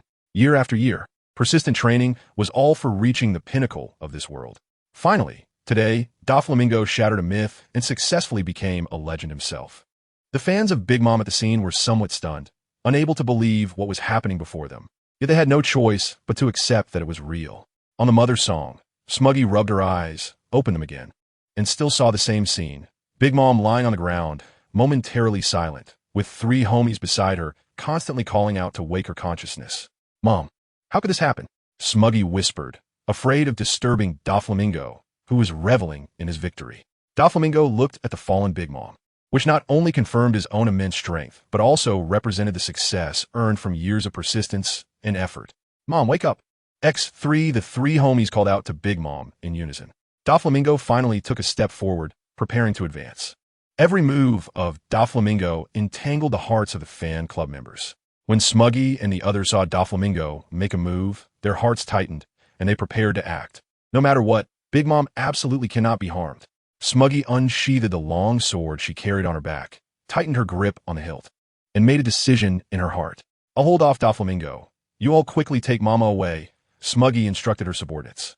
Before they could react, Smuggy launched her attack. She knew that her strength could not defeat Doflamingo, who had already beaten Big Mom. But as long as she could hold him off even for a moment and ensure Big Mom's safety, that would be enough. Water Sword. Just as Doflamingo took a step forward, he sensed the whistling sword energy attacking him. It seemed the enemy did not want him to get any closer to Big Mom. However, with such weak attack power, who did he look down on? It was too weak. Doflamingo raised one hand and unleashed a thunder attack against the incoming sword energy. 90 million volts, Thunder Dragon. Smuggy had never thought that she could stop Doflamingo with just a sword energy. Under the power of her devil fruit, she began to grow in size, leaping off the ship and flying towards Doflamingo. Smuggy swung her sword at Doflamingo, who was aware of the power of her fruit and quickly wrapped his arm in hockey to block it. If he wasn't careful, he could be drained. After all, this was a genuine juicer. Clang! The long sword struck Doflamingo's arm, and he looked at Smuggy with an indescribable resentment. However, this was merely Smuggy's one-sided wishful thinking. To Doflamingo, an enemy was an enemy. "If you block my path, you must be cleared away." Doflamingo transformed his arm and grabbed the somewhat dazed Smuggy's long sword. Smuggy then realized, cursing herself for being foolish, and her resolve strengthened as she increased her strength, beginning to contest against Doflamingo. Lightning Metal, Lightning Conduction. Violent lightning erupted from Doflamingo's hand, and the powerful electric current continuously passed through the sword into Smuggy's body. Feeling her body paralyzed, Smuggy instinctively started to tremble uncontrollably. She quickly discarded her long sword. If this stalemate continued, she would ultimately be the one getting hurt. "Smart girl," Doflamingo praised inwardly. This world is not lacking in arrogant individuals, but there are very few who are smart and know when to advance or retreat. Under Doflamingo's high-temperature lightning, Smuggy's long sword melted into liquid metal, eventually dripping onto the ground, leaving pockmarked traces. With no weapon left, Smuggy could only go barehanded. Her jade-like hands were wrapped in hockey, and she charged towards Doflamingo with her fists raised. In a flash, Doflamingo appeared right in front of Smuggy. The two were face to face, and they could even see each other's pores. Although it was quite intimate, neither had any thoughts about it. Smuggy had recognized her path and no longer fantasized. "Do you know how annoying you are?" Doflamingo's words leisurely reached Smuggy's ears, but by the time she processed them, Doflamingo's fist had already struck her abdomen. Chapter 316. Teacher Kaido, I was careless and did not dodge. Doflamingo was blocking Prometheus' attack with one hand while trying to intercept Zeus with the other, but he had overlooked Smuggy's role. Who would have thought she had such skill? The natural enemy of devil fruit users is the sea, and this crazy woman Smuggy dared to absorb seawater. Was she not afraid of being overwhelmed first? However, in the end, Smuggy's persistence paid off. She successfully absorbed seawater into her body and launched it at Doflamingo. Doflamingo quickly covered himself in hockey, not dodging but accepting Smuggy's strike head-on while simultaneously attacking with both hands. Ugh! Doflamingo spat out a mouthful of blood and then calmly said, "You are still far from it. If you want me to atone for my arrogance, try harder next time." Smuggy was clearly angered by Doflamingo's words, but her body was also feeling quite unwell. Half of her body was weak. Fortunately, she quickly expelled the seawater from her body. Otherwise, the consequences would be unimaginable. Zeus was flying very slowly. After all, he was carrying such a large person as Big Mom. Coupled with Doflamingo's interference, he was becoming increasingly awkward. Doflamingo ignored Smuggy and Prometheus. His focus was on capturing Zeus. With his hands freed, Doflamingo's speed was not something the overburdened Zeus could compare to. In an instant, he appeared right in front of Zeus. Smash! A heavy slap sent Zeus crashing down. Zeus, X2, the two below, felt very bad. They had not expected even a glimmer of hope to disappear. Was this going to cut off their escape route? Smuggy gritted her silver teeth and stood up straight. As a member of the Charlotte family, there was only death in battle, not retreat. Zeus crashed heavily to the ground with Big Mom, and everyone was too anxious to see how Big Mom was doing, focusing all their attention on Doflamingo, as stopping him was the top priority. Doflamingo, being the center of attention, looked down at the people below. Smuggy's eyes were filled with despair and determination. Prometheus was fierce, Zeus was fearful and panicked, and Napoleon was silent with closed eyes. Everyone below waited for Doflamingo's next attack. However, the fierce attack did not come as they had expected. Doflamingo suddenly raised his head and looked towards the higher sky. The people below were puzzled as to why Doflamingo was looking at the sky, so they curiously followed his gaze. I knew Big Mom wouldn't be so easy to kill. My old friend finally couldn't resist taking action. Doflamingo raised his head, watching the massive body descending from the sky, frowning and internally complaining. "Teacher Kaido, your Lingling has been waiting for you for a long time." The man who brought his own suicide buff finally made a spectacular entrance, and it was a brilliant suicide right off the bat. Out of face, Teacher Kaido could never openly say he was there to save anyone. The excuse of suicide couldn't be more perfect. To the eyes of the crowd, a large, dark object came crashing down. Boom! A massive human-shaped pit appeared next to Smuggy and the others. Doflamingo was waiting for Teacher Kaido to take center stage. Smuggy and the others were also curious and wanted to step forward to see who had interrupted Doflamingo's attack. A thick arm appeared on the ground, adorned with sharp wolf teeth. Chapter 317. Clash of the Three Emperors under the glaring sunlight. There were countless flashes of lightning, and a massive azure dragon flew through the thunderstorm towards Doflamingo behind him. Doflamingo ignored Kaido's disdainful look and attacked even harder. "Teacher Kaido, you're good at playing with thunder, but the ancestor of playing with thunder is right in front of you. Let me give you a lesson," Doflamingo said. Crack! Boom! 500 million volts of lightning struck Kaido, like a drizzle at first, causing no harm to him. Kaido, relying on his robust body, stood firm against it, the lightning crackling against his dragon scales. "Kid, can you get any stronger? Is this just a tickle for me?" Kaido shouted. "The good show is just beginning, no rush." Doflamingo's voice reached Kaido through the heavy lightning. Roar! Kaido let out a roar, his body becoming even more upright and elongated, a magnificent azure dragon. Heat breath! Kaido naturally wouldn't take the hits without retaliation, opening his mouth to counterattack. The heat breath collided with countless bolts of lightning, ultimately extinguishing without delivering the blow Kaido had hoped for Doflamingo. At first, Kaido found the divine punishment striking him quite pleasant, but as time passed, he began to feel discomfort. His entire body was overwhelmed by sensations of burning, numbness, and pain. "Ha, good. It's this kind of pain. Come on, kill me." Instead of complaining, Kaido went mad, looking as if he had lost his mind. However, Doflamingo, knowing that Kaido dreamed of becoming Joy Boy, wouldn't dismiss him as a madman. On the contrary, Doflamingo had some admiration for Kaido. One must be a little crazy to survive, and Kaido was already crazy enough. Unfortunately, he was not Joy Boy. No matter how sweet the dream, one must eventually wake up. Kaido would ultimately be disappointed. But none of this concerned Doflamingo. If Kaido wanted to chase after Joy Boy, then let him continue. Everyone has their own dreams, unwaveringly moving forward on this path. Explosive thunder struck down, occasionally exploding around Smoker and the others, who were struggling to defend themselves. Zeus originally loved these thunders, but since they were Doflamingo's lightning, he dare not consume them, and could only carry Big Mom to evade. Crack! The lightning was dense and overwhelming. Zeus couldn't avoid it in time, and one bolt struck the unconscious Big Mom directly. This was an orphanage, where a nun kindly distributed food to the children. A A chubby little girl received a dessert from the nun's hand, smiling and happily eating it. Lingling, give me your power. Suddenly, the previously kind-looking nun transformed into a monstrous figure, appearing as if she wanted to devour Big Mom. Nun. Big Mom sat up straight, dazedly looking around, recalling everything from her dream. Mommy. Big Mom's startled cry excited Smoker and the others. Smoker. The dazed Big Mom noticed the pale-faced Smoker and remembered what had happened. Doflamingo. The cries of unwillingness and anger broke through the skies, directly reaching Doflamingo and Kaido's ears. Big Mom actually woke up. Doflamingo knew that although Big Mom had suffered a heavy blow from him and had fallen unconscious, she was definitely not in life-threatening danger. He just didn't expect her to wake up so quickly. Ironically, it was Doflamingo's own attack that had awakened her. Kaido heard the familiar voice and felt even more at ease. Mom, we should leave first. Doflamingo's strength is too powerful, Smoker advised. Smoker, are you saying my strength is inferior to Doflamingo's? Big Mom glared at Smoker, her face darkening.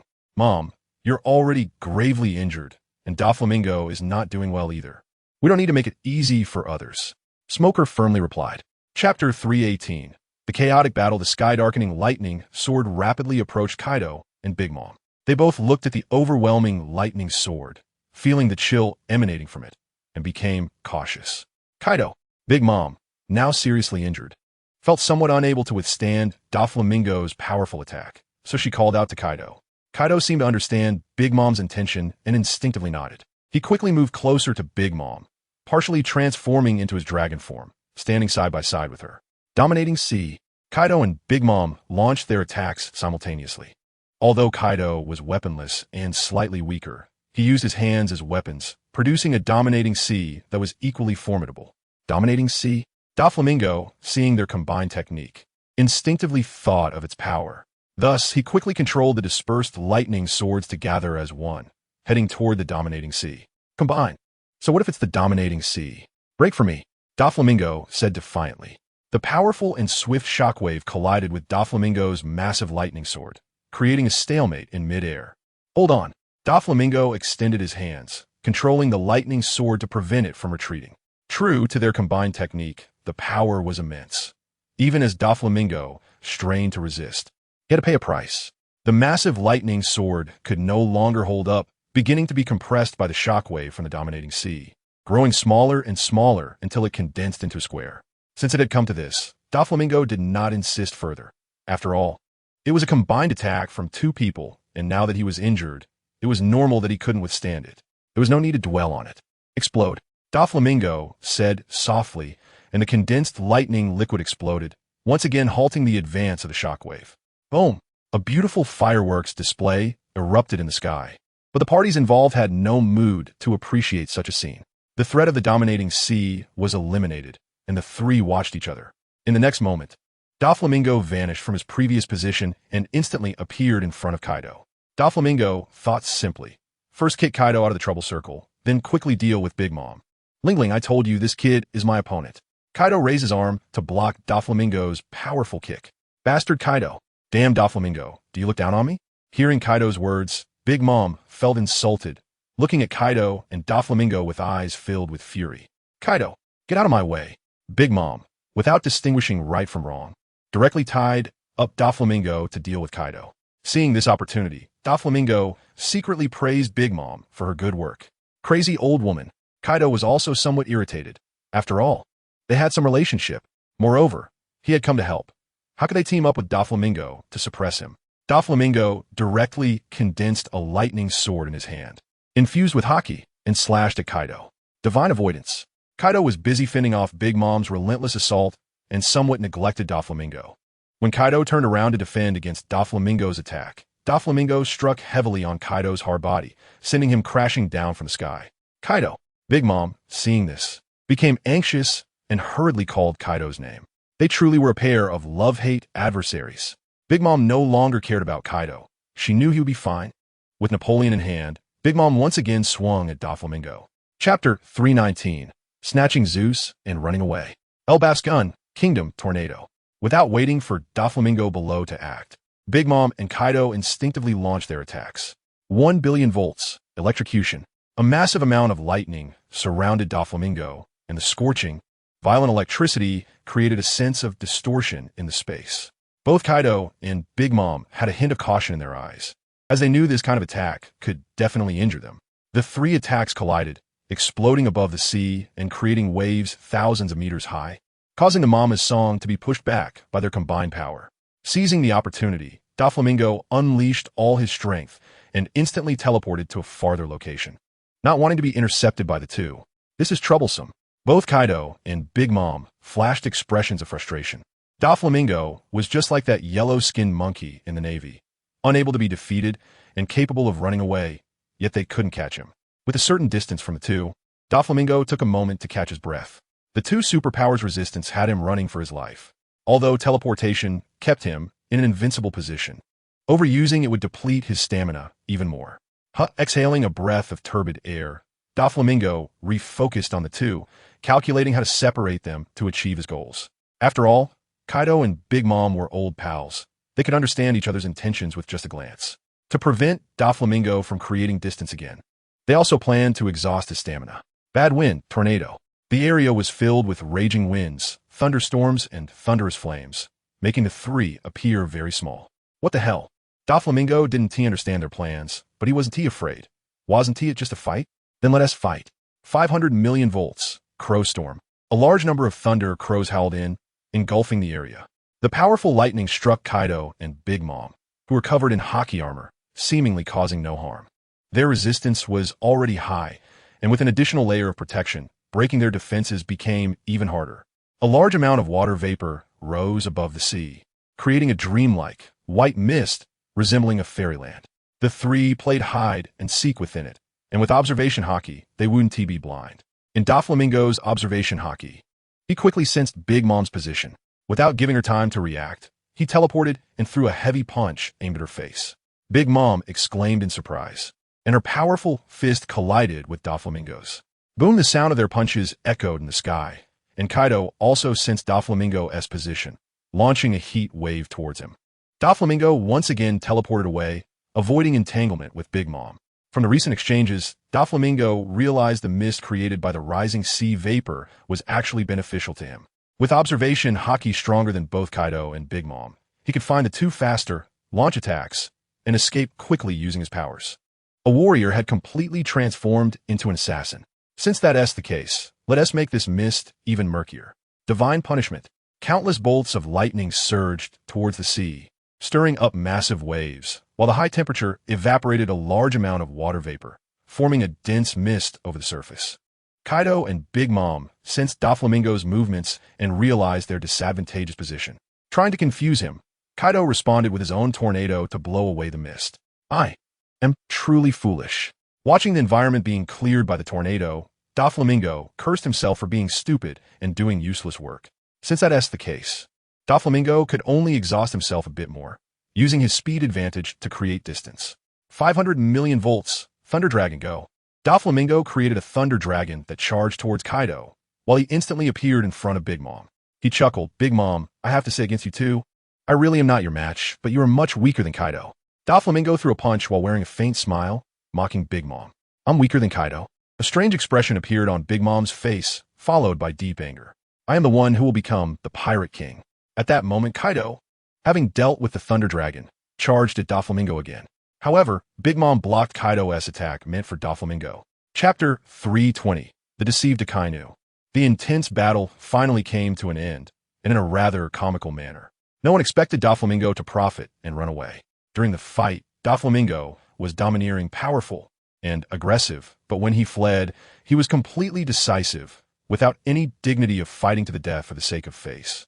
In the sky, Doflamingo flew with his injured body, holding onto his prize, Zeus. Mama! Zeus, caught in Doflamingo's grasp, wanted to cry but couldn't, only praying in his heart. Hey Zeus, why are you trembling? Am I that scary? Doflamingo grinned at Zeus. No, Lord Doflamingo is so kind. I'm not scared at all. Zeus shook his head.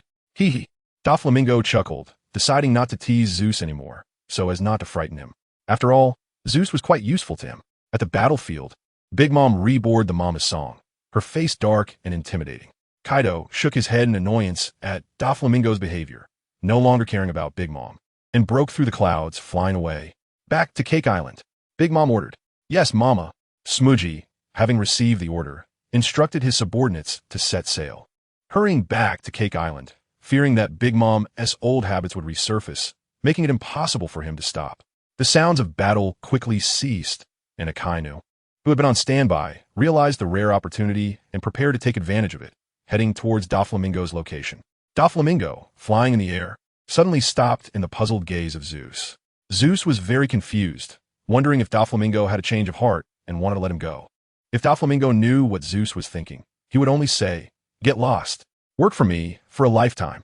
It turned out that Doflamingo's observation hockey sensed the movements of the Navy. Initially, Doflamingo thought, why didn't the Navy come to join the fun?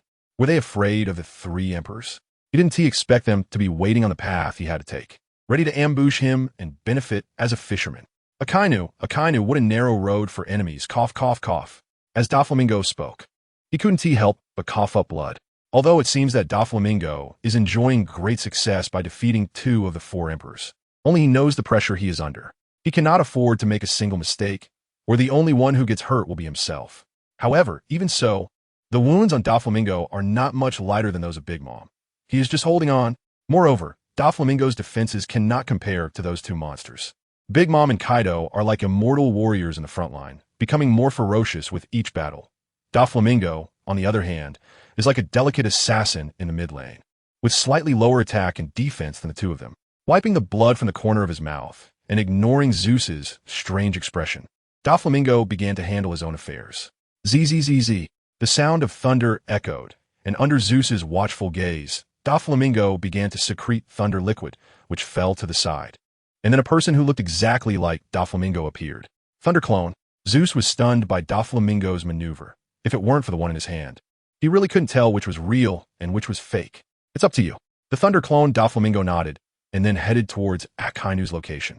Doflamingo himself watched the departing clone and then flew up to tens of thousands of meters in the air with Zeus, preparing to return to the Sky Island to recuperate. Meanwhile, Akainu was ready to make a big move to avenge his previous humiliation, but he didn't know that the real Doflamingo had already left. When Akainu saw the familiar figure flying above, the smile in his eyes could no longer be contained. Great fire. Akainu on the warship directly used a big fire attack to block Doflamingo's path. The thunder clone formed by Doflamingo's thunder liquid is more stable than the raging lightning and can exert about 50% of Doflamingo's strength. Divine Punishment. Meteor Volcano. As the 2 clashed, it was a big move, and the violent attacks exploded in the sky, sending shockwaves that stirred the sea, creating waves and large amounts of water vapor. Chapter 321. Hope is earned by oneself. Akainu had a gloomy face, stepping heavily with his moonwalk, as lava dripped from his fists into the sea, creating some steam. The marine soldiers who fell into the water popped their heads up one by one, clutching the shattered boards, letting their bodies float, not daring to say a word, fearing to provoke Akainu, who had been toyed with by Doflamingo. Everyone present could empathize with Akainu. It was unpleasant to be made a fool of. In the end, it was Vice Admiral Gecko Moria who broke the silence and comforted Akainu. "Mr. Akainu, let's go back first. Doflamingo anticipated we would be here. That is why we made this mistake. Missing this opportunity means we have another next time. Justice will prevail." Gecko Moria also stepped lightly beside Akainu to persuade him. "Damn pirates, damn Doflamingo, I will leave none alive." After saying that, Akainu disregarded the lives of his soldiers and left alone.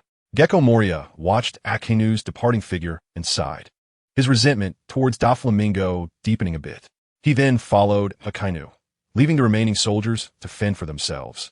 The Navy does not need useless people. If they can't withstand such a minor setback, they will face the same result when encountering pirates in the future. Admiral Akainu, Vice Admiral Gecko Moria.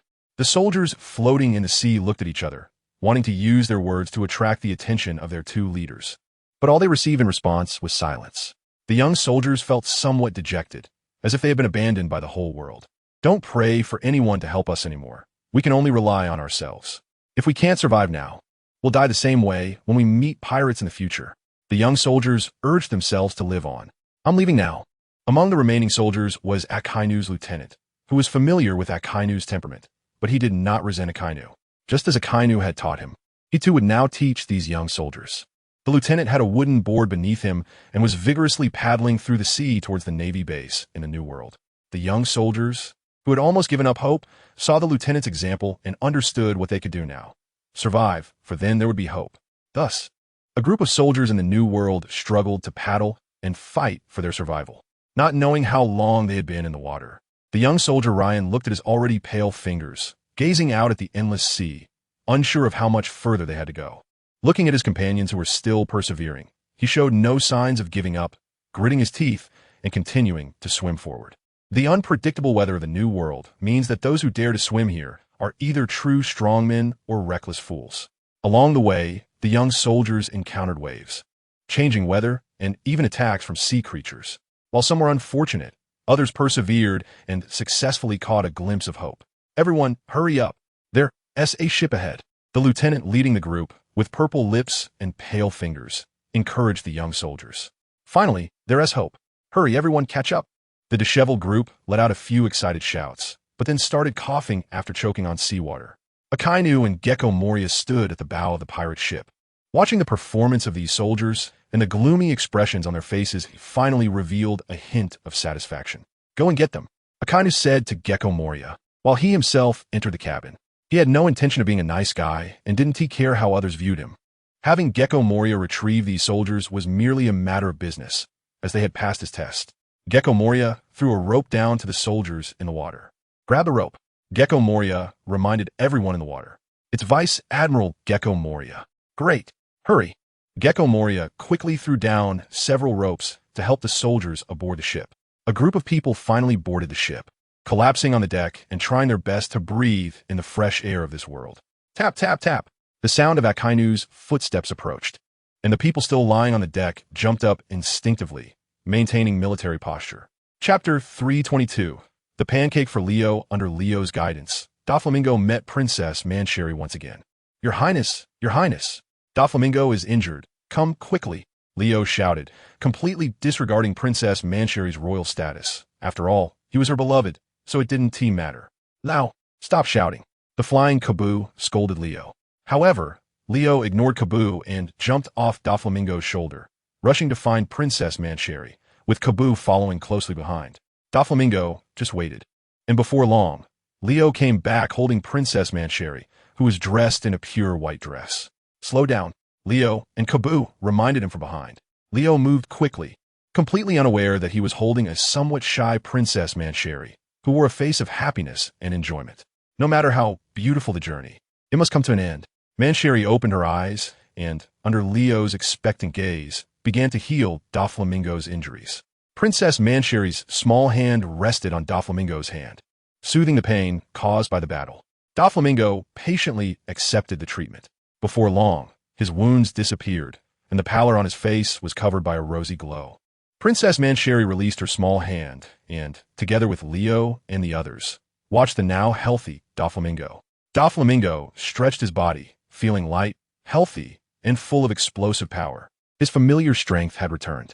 A smile hung on Doflamingo's lips, clearly in a good mood. Thank you, Princess Mancherry, and of course you too, Leo. Doflamingo expressed his gratitude to the little ones before him. It's nothing, I just helped Doflamingo a little. Princess Mancherry replied gracefully and gently. It's fine, Doflamingo. No need to thank us. We are forever friends. This little injury is a piece of cake for Her Highness. Leo patted his chest, vouching for Mancherry. Princess Mancherry quietly watched Leo's performance without saying anything. All right, Leo, how have you been getting along in Dressrosa these days? Doflamingo changed the topic, inquiring about the little one's experiences living in Dressrosa. Very well. With Doflamingo looking after us, we have been well taken care of by everyone in Dressrosa. We are very happy living here, just like in Greenbit, right, Your Highness Cab? Leo spoke boldly. Yes, X2, that's good. However, I have something to trouble you with. Something? What is it? Upon hearing that there was a request, Leo's enthusiasm surged. He had been feeling a bit bored lately and couldn't wait for Doflamingo to ask him for help.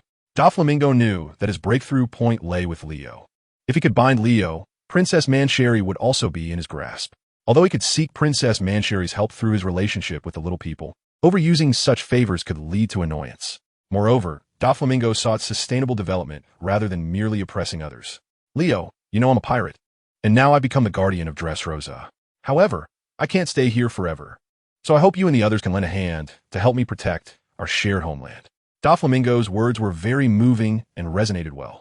Chapter 323 Prelude to the War's Horn in UIS F0DKVWS XQJR FHQQ RFY 2P90 and TM EIVSY Levaslajna Zavorka Epieta Sedmif Uofkve HFG Fel AP Erhaye Osmi LRL OGSM 9EC Zob or OWP3CHY H0J 6 EQQYZ 1QVJUG 86 FVES43S TRZB1I8X MPKF Z and T0s no TE BBFN 3 V Y6EU5 NPCBA 6IL5VB IBUH TNR Sedm MU9 Gyrje O BUFC XMU7 0 CC CV QRM Chapter 324 Let Don Quixote's flag fly in the Drum Kingdom. This is an island that has been covered in ice and snow all year round, and is also a country renowned for its medical skills. The Drum Kingdom, Chopper's hometown. However, this country has not been stable recently. Under Walpole's brutal rule, Dr. Hiliolic, who had once met Doflamingo, passed away. Unable to save his beloved country with his medical skills, the passionate Dr. Hiliolic fell on the land he loved, while Chopper, whom he took in, was rescued by Dr. Correja, who entrusted all her medical skills to Chopper. Walpole's brutal rule has not yet ended. Too many innocent people are suffering. The once renowned medical kingdom is now withering away, with only a few aspiring individuals struggling and waiting for a so-called opportunity. In the New World, Dressrosa, where the Don Quixote pirates are stationed. After the battle with Kaido and Big Mom, Doflamingo has once again gone silent. As a result, Morgans, who had not had any major news for a year, became a bit impatient, often hoping Doflamingo would come out to stir things up. However, Doflamingo had no intention of dealing with others, and Morgans did not dare to disturb him. Time flew by, and a year passed. Aside from the necessary daily meals, Doflamingo was mostly absent, with various matters being handled by capable helpers. Doflamingo focused solely on tapping into his potential and increasing his strength. The human body contains approximately 40 trillion to 60 trillion cells, each capable of providing immense power. Doflamingo's training over the past year has been aimed at uncovering his potential, striving to evolve his control to the cellular level. However, such a terrifying feat is not easily achieved. Doflamingo naturally faced failures. Now, he could only control his muscles, with the next steps being blood, bone marrow, and finally, cellular differentiation. Progress is challenging, but it cannot hinder Doflamingo's ambition. Over the past year, the Don Quixote pirates have not expanded rapidly. Most of the pirates they encountered were handled by Law, Monet, and Baby 5, partly to raise their profile and partly to allow them to experience battles and grow stronger. Although the Don Quixote pirates have not ventured deep into the New World for now, their name has been well known among the pirates in the depths of the New World, not only due to the propaganda of the pirates whose memories were altered by Bruley, but also because of Doflamingo's own abilities and the efforts of the Don Quixote pirates officers, which have allowed the Don Quixote pirates to shine like the other 3 pirate crews. Seeing the growth of his subordinates, Doflamingo's face looked better than usual. On this day, the elusive Doflamingo finally made an appearance within the family, and everyone came to welcome the young master back. In the Don Quixote Pirates Conference Hall, everyone gathered together to discuss the events of the past year. "Ha, Doflamingo, what have you been doing that took you so long? If you don't come out soon, the sea might forget about you as one of the 4 emperors." Enel joked. "That's right. Young master, you don't know how much we progressed this year," added the now slender Baby 5. "Oh, how much progress?" Doflamingo asked curiously, looking at Baby 5. The others who had not awakened Haki also looked at her with envy. Baby 5 lifted her head high like a proud swan, her face full of pride. "Of course, young master, you have no idea how hard I've worked to be a qualified combat maid for you. I've been putting in a lot of effort." Baby 5 complained. To gain something, you must first give something. Isn't that obvious? Effort will not betray you. Is this little hardship what you came to complain about?" Doflamingo taught. "I understand my mistake. Young master." Baby 5 politely apologized. "Brother, Baby 5 has worked very hard." Robin, who was close to Doflamingo, also spoke up for Baby 5. Robin had grown elegant and poised, leaning against Doflamingo, and she seldom fought now, but Doflamingo ensured she kept up her combat skills by having someone practice with her every day. "Baby 5, did you awaken observation Haki or armament Haki?" Doflamingo nodded and continued to ask. "Young master, like Robin, I successfully awakened both."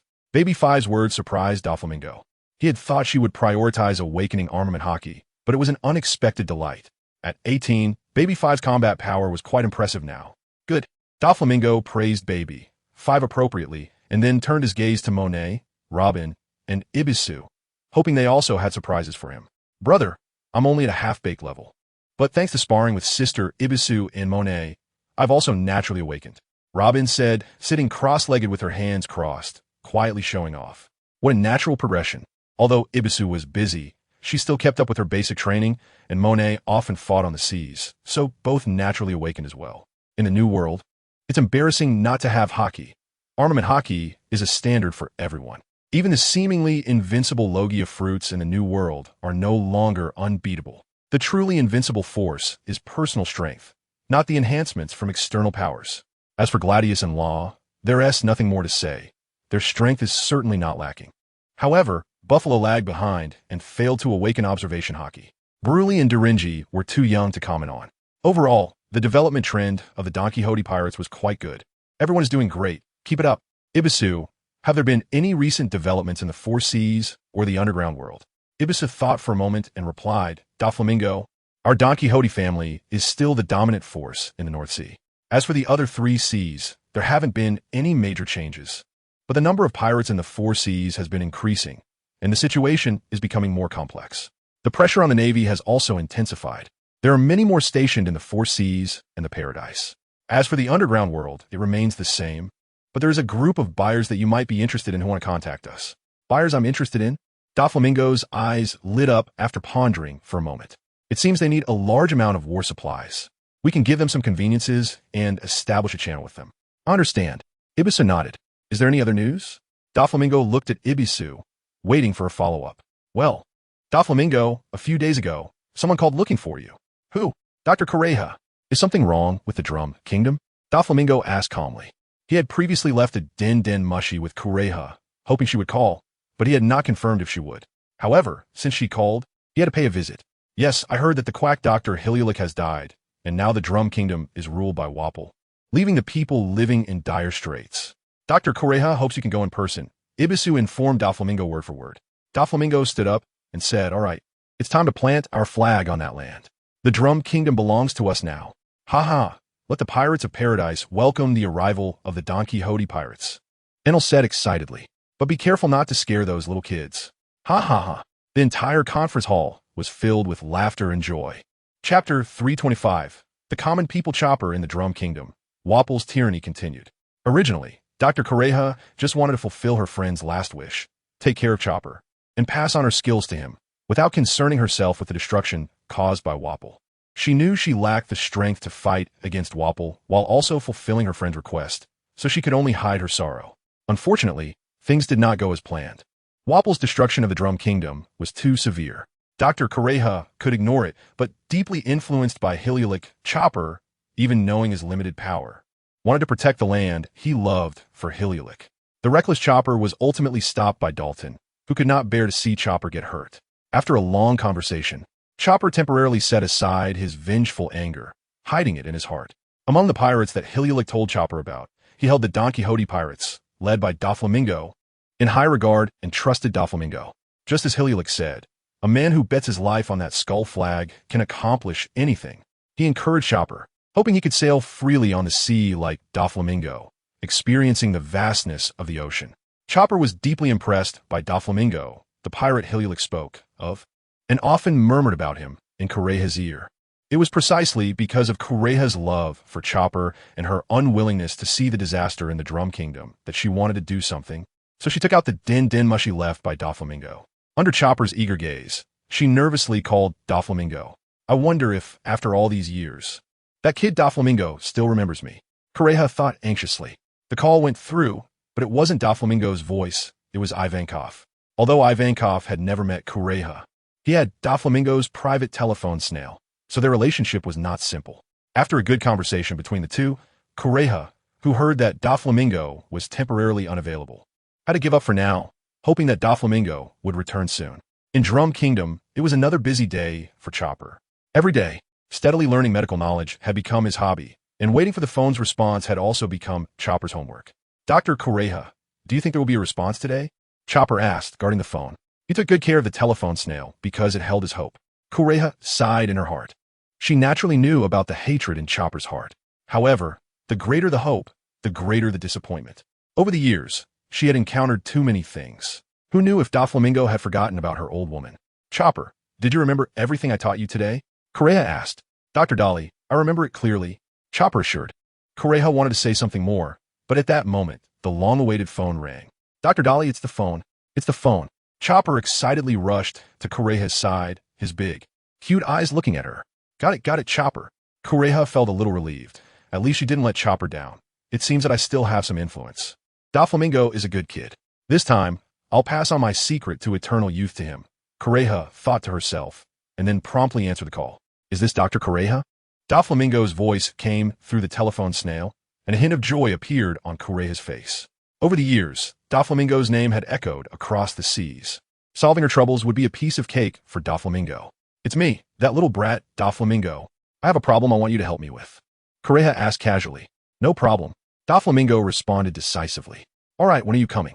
Kureha continued to ask, while Chopper, like a little fan, kept staring at the telephone snail in Kureha's hand. Now. Right now? Yes, now. Don't hang up the phone. I'll be there soon. Doflamingo's voice fell, and Kureha looked puzzled. However, she didn't think too much about it. After all, Doflamingo had already agreed. Dr. Dolly, is Doflamingo really coming?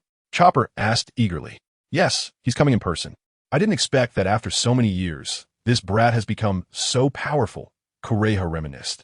Chapter 326. The Snowy Crossing in the Drum Kingdom. Outside Kureha's room. The wind and snow were still raging, but inside the room, it was exceptionally warm. Doflamingo had already figured out the situation before coming, so there was no need to ask further. Instead, he directly inquired, Dr. Kureha, is Walpole here? I should quickly help you deal with the trouble. Kureha took a deep breath from the bottle on the table, and then said to Doflamingo, that bastard should be in the palace right now. Kid, it's all up to you. Chopper's eyes also hit a flame of hatred. He hoped Doflamingo would take him along. Can you go wee fuel? Chopper asked tentatively, looking at Doflamingo with anticipation. He then transformed into a stronger version and added, I'm strong too. After saying that, he didn't forget to flex his muscles. Doflamingo rubbed his forehead, looking at the confident Chopper, and felt a bit embarrassed to refuse his request. After all, he could solve it with a single move. There was no need to trouble Chopper. All right, Chopper, let me see your strength. Yeah, Dr. Dolly, I can go with Doflamingo, big brother. Chopper excitedly looked at Kureha. By the way, Doflamingo, big brother, can I call you that?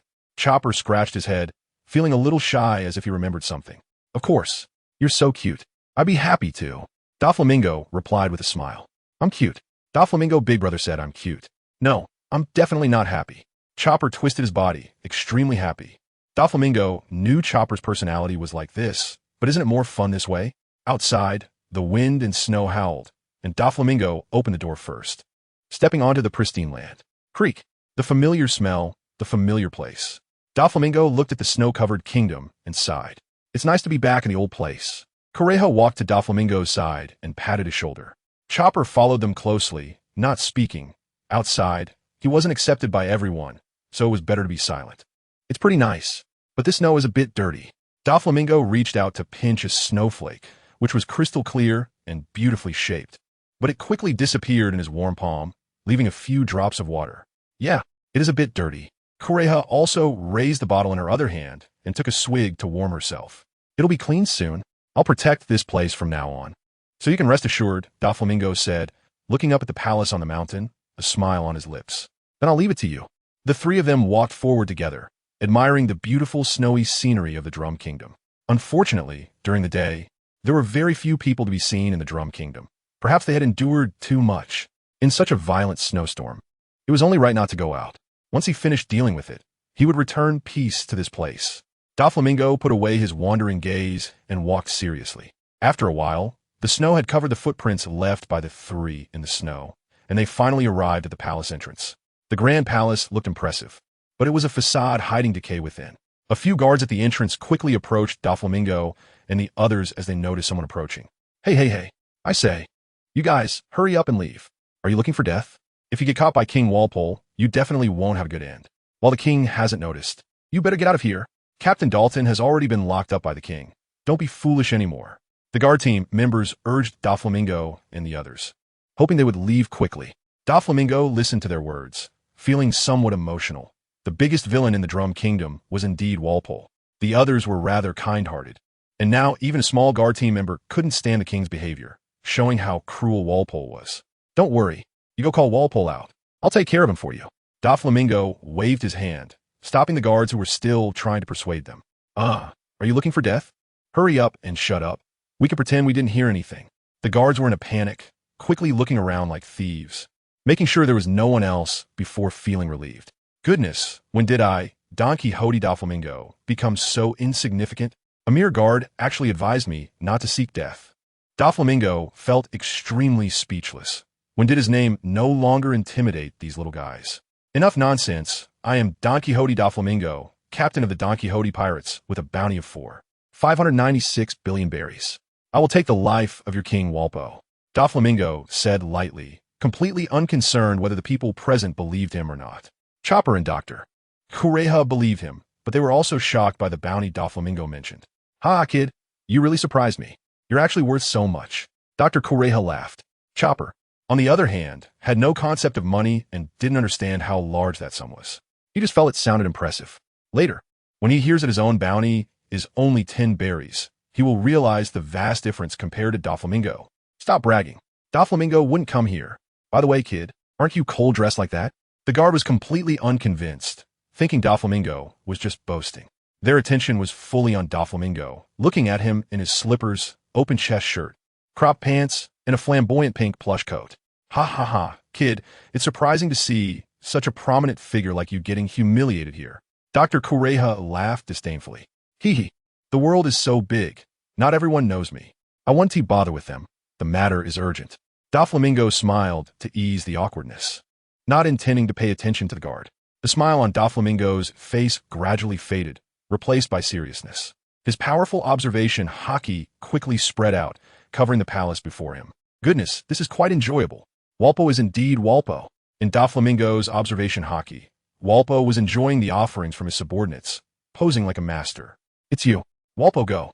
Divine judgment. A fierce light shone in Doflamingo's eyes as he extended an arm towards the sky, unleashing violent lightning that precisely struck Walpole's location. Crack. Walpole, still indulging himself, had no idea a lightning strike was coming for him. With one strike of divine judgment, Walpole was knocked unconscious. In the scene, seeing Doflamingo display such power, the guards felt a bit fearful, gradually connecting Doflamingo's face with the one in the newspapers. After all, terrifying power is what instills fear. However, now Doflamingo is synonymous with power. Chopper looked at Doflamingo's actions with admiration, shocked by his strength. Even the well-informed Dr. Kureha was somewhat shaken, though she concealed it well. Hey, you guys go bring Walpole here.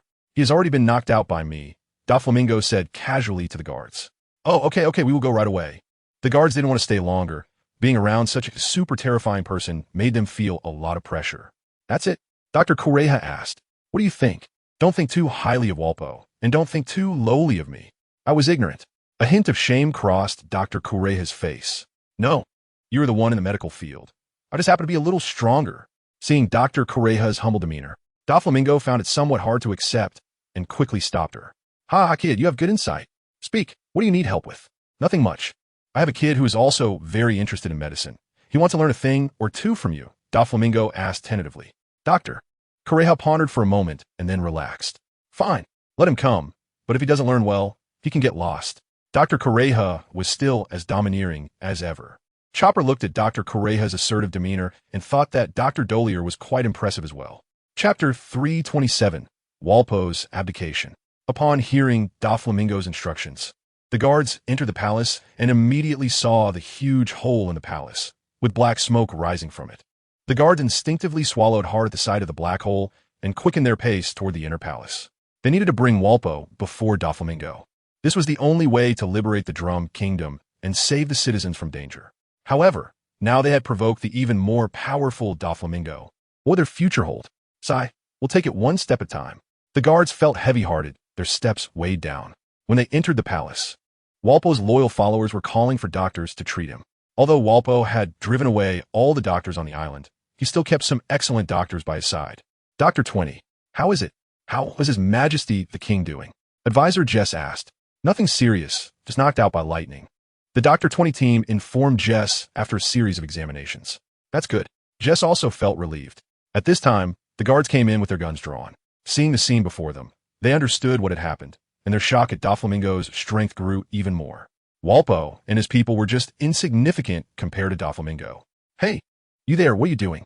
How dare you break in without orders? Jess questioned the guards loudly, his expression quite unpleasant. Jess, Cromeraman, and Walpo, your good days are over. The Drum Kingdom absolutely cannot let people like you rule. The guards mustered their courage to say to Jess. What gives you the courage to defy the rule of King Walpo? Really bold, the officer Cromeraman laughed coldly. I gave them the courage. What do you do to me? All right, I said, they wouldn't have such courage without me. Come out and see how I teach you a lesson. Hearing Doflamingo's voice, Cromeraman spoke without thinking. The guards also turned to look at the owner of the voice, but they saw no figure, leaving them puzzled. Where is he? Cromeraman was ready to attack. But seeing no one, he was furious, thinking he had been played. Damn it, if you have the guts to act mysterious, then show yourself. As you wish. Doflamingo's voice echoed in Cromeraman's ears as his figure quickly materialized beside him. Who is it? Cromeraman was shocked, raising his arm and clenching his fist to attack Doflamingo. Doflamingo was very casual, allowing the punch to land. As an elementalized Doflamingo, he had no hockey, and letting them attack was futile. Just as Cromeraman's smug expression appeared, his fist pierced through Doflamingo's body. Ha ha ha, kid, acting mysterious, now die. Cromeraman laughed triumphantly, and Jess behind him was also feeling pleased. Doflamingo looked at Cromeraman with pity. The most foolish thing in the world is to show off your supposed cleverness in front of someone who is many times stronger than you. Doflamingo calmly extended a finger, lightning gathering on it, slowly approaching the center of Cromeraman's brow. How is this possible? Watching Doflamingo's unbothered demeanor, Cromeraman found it hard to believe, but the reality was undeniable. As Doflamingo's dangerous finger drew closer, Cromeraman felt a sharp pain in his brow, and his heart was filled with panic. Die for me.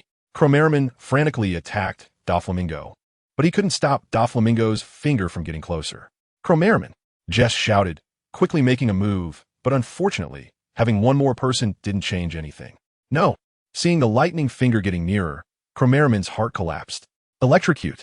Doflamingo said lightly, and the lightning on his finger struck Cromeraman's brow, instantly knocking him unconscious. Chapter 328. Chopper's belief the raging snowstorm finally stopped, and the Drum Kingdom was covered in thick white snow, resembling an ice spirit, so beautiful. After the abdication conference, under Dalton's leadership, the Drum Kingdom returned to peace. Doflamingo also stayed a bit longer in response to the people's expectations. In front of the Grand Palace Gate, Doflamingo met with Dalton, Chopper, and others. Dalton looked complexly at the flag Chopper held. He knew that once this flag was raised, it would signify something important. But relying solely on their own strength made it somewhat difficult to protect the Drum Kingdom's safety. Chopper was quite excited, tightly hugging the pirate flag adorned with the Jolly Roger of the Donquixote pirates, his eyes full of longing. What's the matter, Dalton? Don't you want the pirate flag to tarnish this pure land? Doflamingo saw Dalton's hesitation and spoke frankly. Sometimes it's better to say it than to bottle it up. Well, Mr. Doflamingo, I don't think this pirate flag will defile our country. On the contrary, it is an important thing to protect our country. I'm just worried that the world government won't accept this situation. After all, the Drum Kingdom is a member nation of the world government. Dalton expressed his concerns. Chopper didn't understand and quietly listened to their conversation. Dalton, do you really think the world government cares about a small kingdom like the Drum Kingdom? Even if you raise my flag, they won't intervene. As long as you supply them on time, the world government will still recognize your country's status. And as for the pirate flag, they will turn a blind eye. That's the reality, so study well. Doflamingo gestured to Chopper, who reluctantly handed the pirate flag to Dalton with small steps. Dalton looked at Chopper handing him the flag and thought of Doflamingo's words, feeling a mix of emotions. However, Dalton quickly took the flag. I will hang it in the highest position of the palace, so everyone can see it. And every citizen of the Drum Kingdom can remember Mr. Doflamingo's great favor. Let every passing pirate know that our Drum Kingdom is under Mr. Doflamingo's protection. Dalton raised the flag in his hand and said confidently. Chopper and the guards looked reverently at the pirate flag raised by Dalton. It became their new belief. I believe you'll be a good king, Dalton. Thank you for your support. Dalton put away the pirate flag and expressed his gratitude. Remember, don't forget what made the Drum Kingdom famous in the world. Don't waste the talents of this country, Doflamingo reminded. Thank you for your guidance, Mr. Doflamingo. Dr. Correa has already mentioned this aspect to me. In the future, as long as Mr. Doflamingo needs help, our Drum Kingdom will definitely support you, Dalton said sincerely. Finally, they got to what Doflamingo wanted to say, and he couldn't help but think of Dalton several times. Be a good king, Dalton. Doflamingo walked toward the snowy ground without waiting for Chopper. Big brother Doflamingo, wait for me, Chopper shouted from behind, no longer entangled with Dalton and the others. Following Doflamingo's figure, Dalton and the guards watched Doflamingo leave with grace, feeling a deep sense of gratitude. They originally thought Doflamingo would target the Drum Kingdom, but they were just overthinking it. Mr. Doflamingo really doesn't seem like a pirate. He is more like a good person. The guards sighed. Dalton turned to look at the guards and said, yes. Who says there are no good people among pirates? What I can do now is to live up to Mr. Doflamingo's expectations. Let us go. Raise this flag to the highest position. Yes. Without the raging snowstorm, Doflamingo walked alongside Chopper in the snow, stepping on the thick snow and making a crunching sound. Big brother Doflamingo, are you planning to leave? Chopper asked, somewhat reluctantly. Yes. There are many people waiting for me ahead. Doflamingo replied with a smile. Chapter 329. Doflamingo's deadly invitation. Morgans was quite frustrated, watching the phone that hadn't been hung up, patiently waiting for Doflamingo's arrival. He originally hoped Doflamingo could make the sea a bit livelier, creating more news for him. But who would have thought that instead of causing a big event, Doflamingo came to him, which made Morgans feel like dying. Zzz.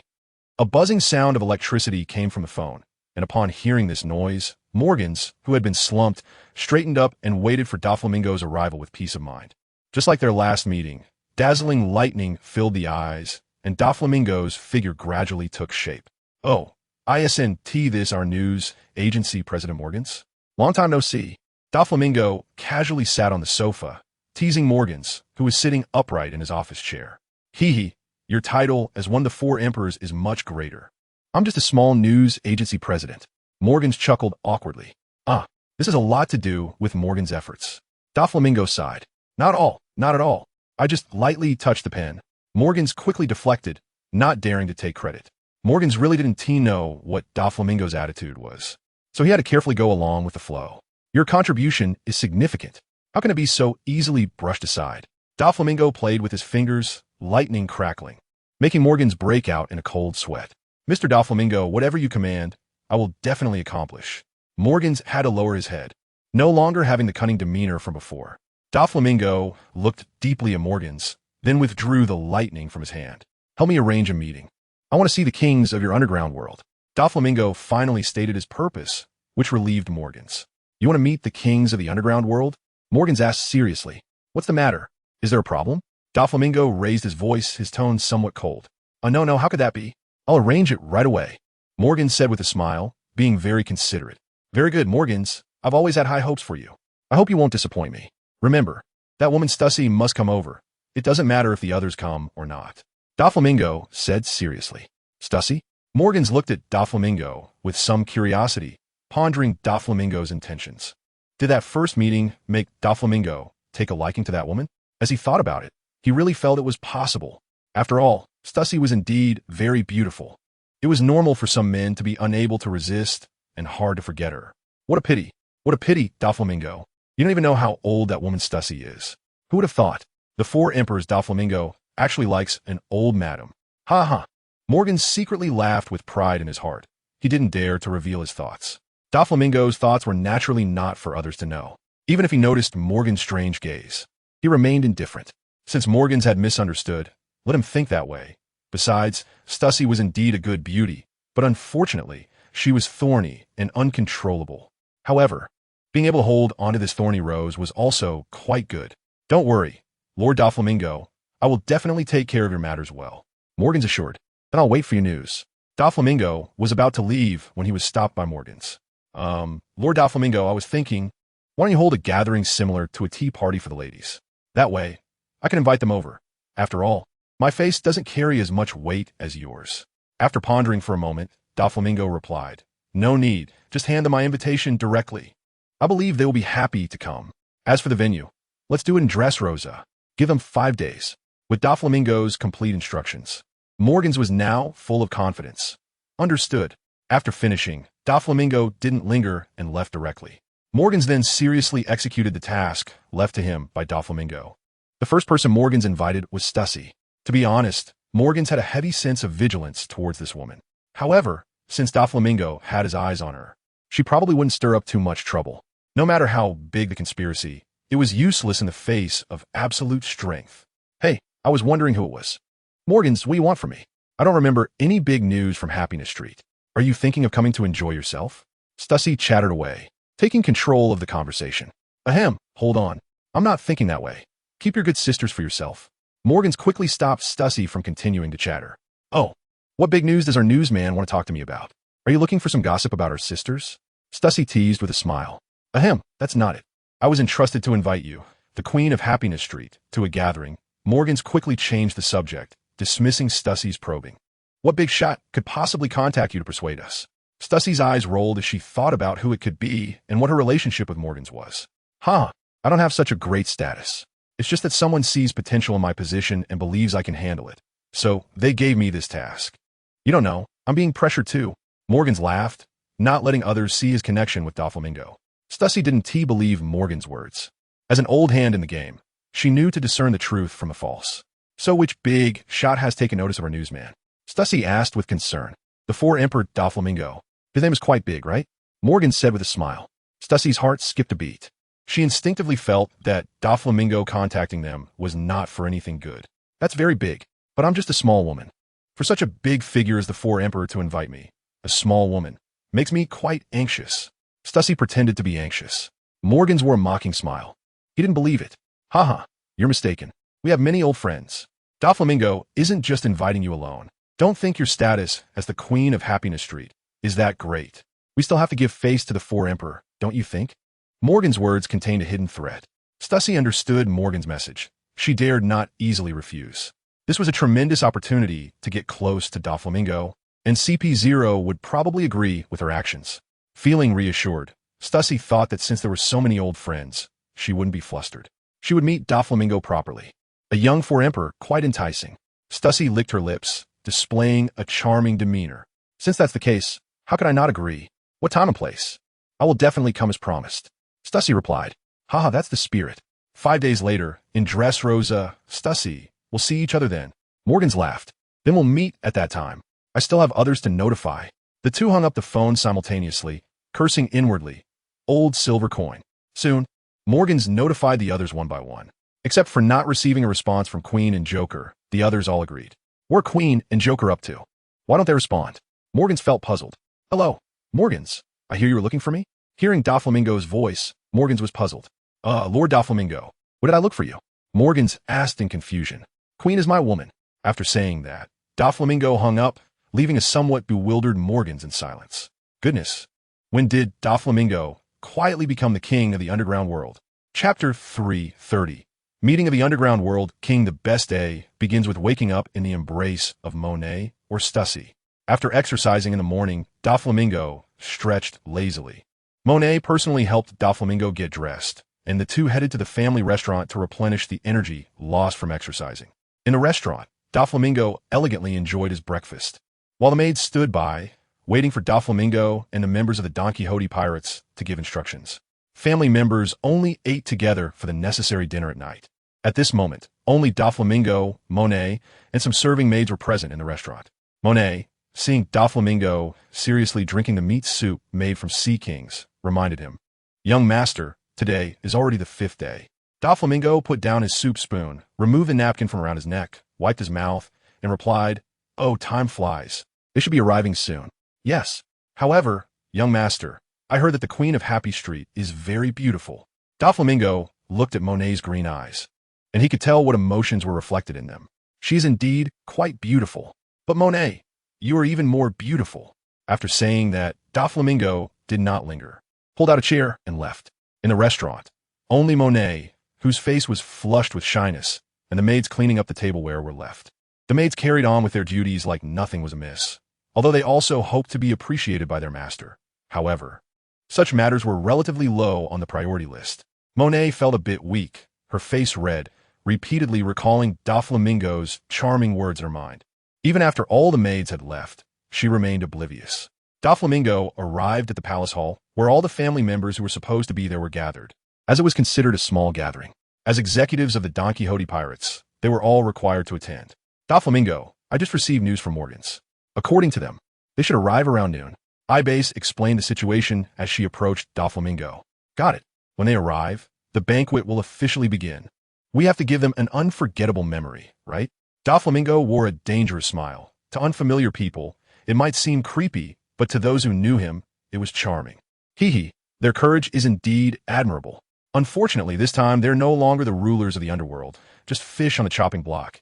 At our mercy, Diamante chuckled proudly. Everyone curiously watched Diamante as he let out his strange laugh. What's wrong? Do I have something on my face? Why are you all looking at me like that? Diamante asked, puzzled. Enel leaned closer to Diamante, nudging his shoulder, and said mischievously, Diamante, don't you think your laugh just now was a bit lewd? Me? Lewd? Diamante pointed at himself in disbelief. Ha ha ha. Everyone laughed, filling the morning with joy. As the sun rose to its highest point, several merchant ships of various designs set sail for Dressrosa. They were indeed the ships of the kings of the underground world, arriving as scheduled. Doflamingo didn't know where his confidence came from, daring to make such demands, and they came to his door openly. A captivating figure descended from a luxurious passenger ship, leading the way, followed by several elegantly dressed big shots accompanying Stussy. Oh, Stussy, you've become even more beautiful. Morgans quickly approached Stussy to compliment her. Hee. Chapter 331, The Shy Queen Stussy. A rumble echoed from the sky. It turned out to be Buffalo patrolling with Baby 5. When they spotted Stussy and the others, they landed, ready to lead them to the king's heights. As the hosts, they had to welcome the guests properly. They couldn't lose their manners. The executives of the Donquixote pirates, the weapon woman Baby 5, and pilot Buffalo recognized the newcomers and quickly relayed the information to Doflamingo. Others politely waited for the two to land, not in a hurry. The young master has been waiting for you for a long time. Please come with us. Baby 5 had a businesslike attitude, her expression icy, showing no joy. The kings of the underground world had never been treated this way. Even at Big Mom's tea party, they would have been welcomed politely. They had never experienced such coldness. However, these people did not dare to show their displeasure. They thought Doflamingo was trying to assert his dominance, wanting to dampen their pride. After all, this was neither their territory nor Big Mom's. No one was protecting them, and if they were careless, they could easily end up being killed by Doflamingo. Among those present, only Morgans felt at ease. He wasn't afraid of anything, but he wouldn't foolishly show it to others. Everyone should hurry and follow the beautiful maid. We can't keep Lord Doflamingo waiting too long. Stussy lightened the mood. Yes, everyone hurry up, Morgans urged. Baby 5, hearing Stussy's attempt to lighten the mood, glanced curiously at her, but she didn't say anything more. After all, Doflamingo had instructed her not to talk too much, or else with Baby 5's intelligence, she might have been sold out by Stussy already. Stussy wore a sweet smile, gently looking back at Baby 5, but inside, she was on high alert, unsure of Baby 5's intentions. Passing through Lover's Avenue, they saw couples in love, but no one paid much attention to it. They hurried to the king's heights without experiencing Dressrosa's warmth and passion. Doflamingo had already set up the banquet here, waiting for the guests to be seated. It was the first time everyone was so close to Doflamingo, and although he didn't exude any terrifying aura now, they would never forget the man who resembled a demon atop a cake. That figure was worth a lifetime of longing. Welcome everyone. Come, let's all take a seat. Doflamingo approached them and generously invited them to sit down. Stussy maintained a gentle smile, and others also wore smiles. No matter what, they had to give Doflamingo face. Doflamingo took the lead and sat down, while the others prepared to take their seats one by one. At that moment, however, Stussy, who was quite far from Doflamingo, caught his attention. A teasing voice rang out. There's no one beside me. Stussy, you're such a beautiful woman. Sitting so far away from me makes me quite sad. Everyone who had already taken their seats turned their gazes to Stussy, looking gleeful. Stussy, who had taken her seat, showed no signs of embarrassment and replied with a charming demeanor. It's my honor to sit next to such a powerful man like Lord Doflamingo. I was worried that you would keep me at arm's length. After saying that, Stussy elegantly walked to Doflamingo's side, her delicate fingers directly resting on his strong chest, gently caressing it, while she looked at him with a charming smile and affectionate eyes. Lord Doflamingo, a powerful man like you has always been someone I admire. You vixen. The women of the Donquixote family at another table cursed in their hearts as they watched Stussy act flirtatiously. Morgans and the others widened their eyes, astonished at Stussy's boldness. They never expected her to be so daring as to flirt with Doflamingo directly. I also like beautiful women like you. But let us get down to business. Doflamingo held Stussy's delicate fingers, removing them from his chest without any reluctance. That must be my misfortune, since Lord Doflamingo says business is important. I wouldn't dare to delay. Stussy gracefully withdrew her hand from Doflamingo's grasp, putting on a righteous appearance as if she hadn't just been flirtatious. Thus, the foreplay ended. Everyone took their seats, and Doflamingo dined with the kings of the underground world, while the executives of the Donquixote pirates gathered at another table. At the dining table, Doflamingo raised his glass and said, "Come, let's drink this toast together. Thank you all for coming." Stussy and the others dared not refuse. Each picked up their glasses, stood up, and raised a toast to Doflamingo. Everyone downed their red wine in one gulp, then sat down again, while the maids behind them skillfully refilled their glasses before leaving. "Lord Doflamingo, may I ask why you summoned us?" Stussy asked, adopting a feminine demeanor with a gaze full of admiration, making Morgans and the others beside her believe it was genuine. "What is there to discuss? I just want to make friends with everyone," Doflamingo said, shaking his wine glass lightly. "To become friends with a figure like the Four Emperors is something we can only dream of." Ruffield quickly spoke up to express his stance. Omid and the others secretly thought it was a pity that Ruffield had jumped in first. Chapter 332. The Queen Stussy's Temptation on the Way. Stussy was pulled along by Bryn's small hand. Under Bryn's urging, Stussy reluctantly headed towards Doflamingo's location. "Damn, Doflamingo, what should I do? Am I really going to sacrifice myself for this?"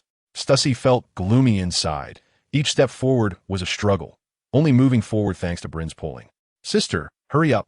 Brother must be waiting anxiously." Bryn's words made Stussy even more irritated. "You little thing, I'm the one who's hurt. Why are you in such a hurry?" Stussy cursed inwardly, but her face wore a warm smile. "Slow down, I tell you, little sister. Girls should be a bit reserved," Stussy said tactfully. "But what if brother can't wait?"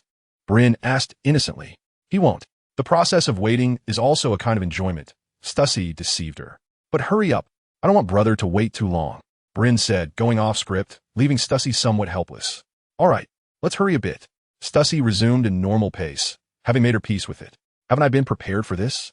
As CP0 for the world government, even if I have to endure some humiliation, so what? As long as I can handle Doflamingo, it will all be worth it. I have to admit that brat Doflamingo really has some insight. He recognizes my beauty. Well, I guess I'll let this little brat have his way." Stussy mentally hyped herself up, even starting to feel a bit vain. In the back garden, Doflamingo had been waiting there. He had previously told Bryn that if he invited Stussy, she would have to lead the way for Stussy and give her a massage at the same time. "Brother, I brought Sister Stussy," Bryn said, bouncing over to Doflamingo, immediately letting go of Stussy's hand. "You've worked hard, Bryn." Doflamingo gently patted her little head as she approached him. Bryn, like a little kitten, leaned her head against Doflamingo's warm hand, reluctant to leave. "Beautiful Miss Stussy, you've arrived. I've been waiting for you for quite a while," Doflamingo said, soothing Bryn before turning to Stussy, whose pale face was flushed. "Lord Doflamingo, I came as promised," Stussy replied, slightly nervously, though Doflamingo couldn't tell whether Stussy was acting or being sincere. "I'm really glad you could come as promised," Doflamingo said, ruffling Bryn's hair and letting her stay. Bryn understood that Doflamingo had important matters to attend to, and she absolutely wouldn't cause him any trouble. "May I ask a question?" Stussy shed her shyness and stared earnestly at Doflamingo. "What question?" Doflamingo asked, curious. "You must know that Lord Doflamingo is a prominent Four Emperor, and he must have plenty of beauties around him. Why would you take an interest in me? Is it merely because I'm the queen of the Pleasure District and have a decent-looking face?" Stussy inquired. Chapter 333. The Embrace of the Sister Killing at the King's Heights. The banquet was underway as scheduled, but some were distracted. However, they couldn't disobey Doflamingo's orders, so they had to suppress their restless hearts and focus on the guests. "Ro, let's get started early. I really can't wait any longer." Monet suppressed her anger and instructed Ro, who was drinking, nearly choked on his drink at Monet's sudden outburst, but shrank back upon meeting her murderous gaze, agreeing to her request since they were just small fries anyway. If Monet wanted a vent, then let her take it out on them. Ro downed his glass of red wine, set it down, and said casually, "It's about time. Mr. Doflamingo has long wanted to unify the underground world, and this opportunity is just right." The executives of the Don Quixote pirates at the table lit up, as if they had caught a whiff of a rare treasure.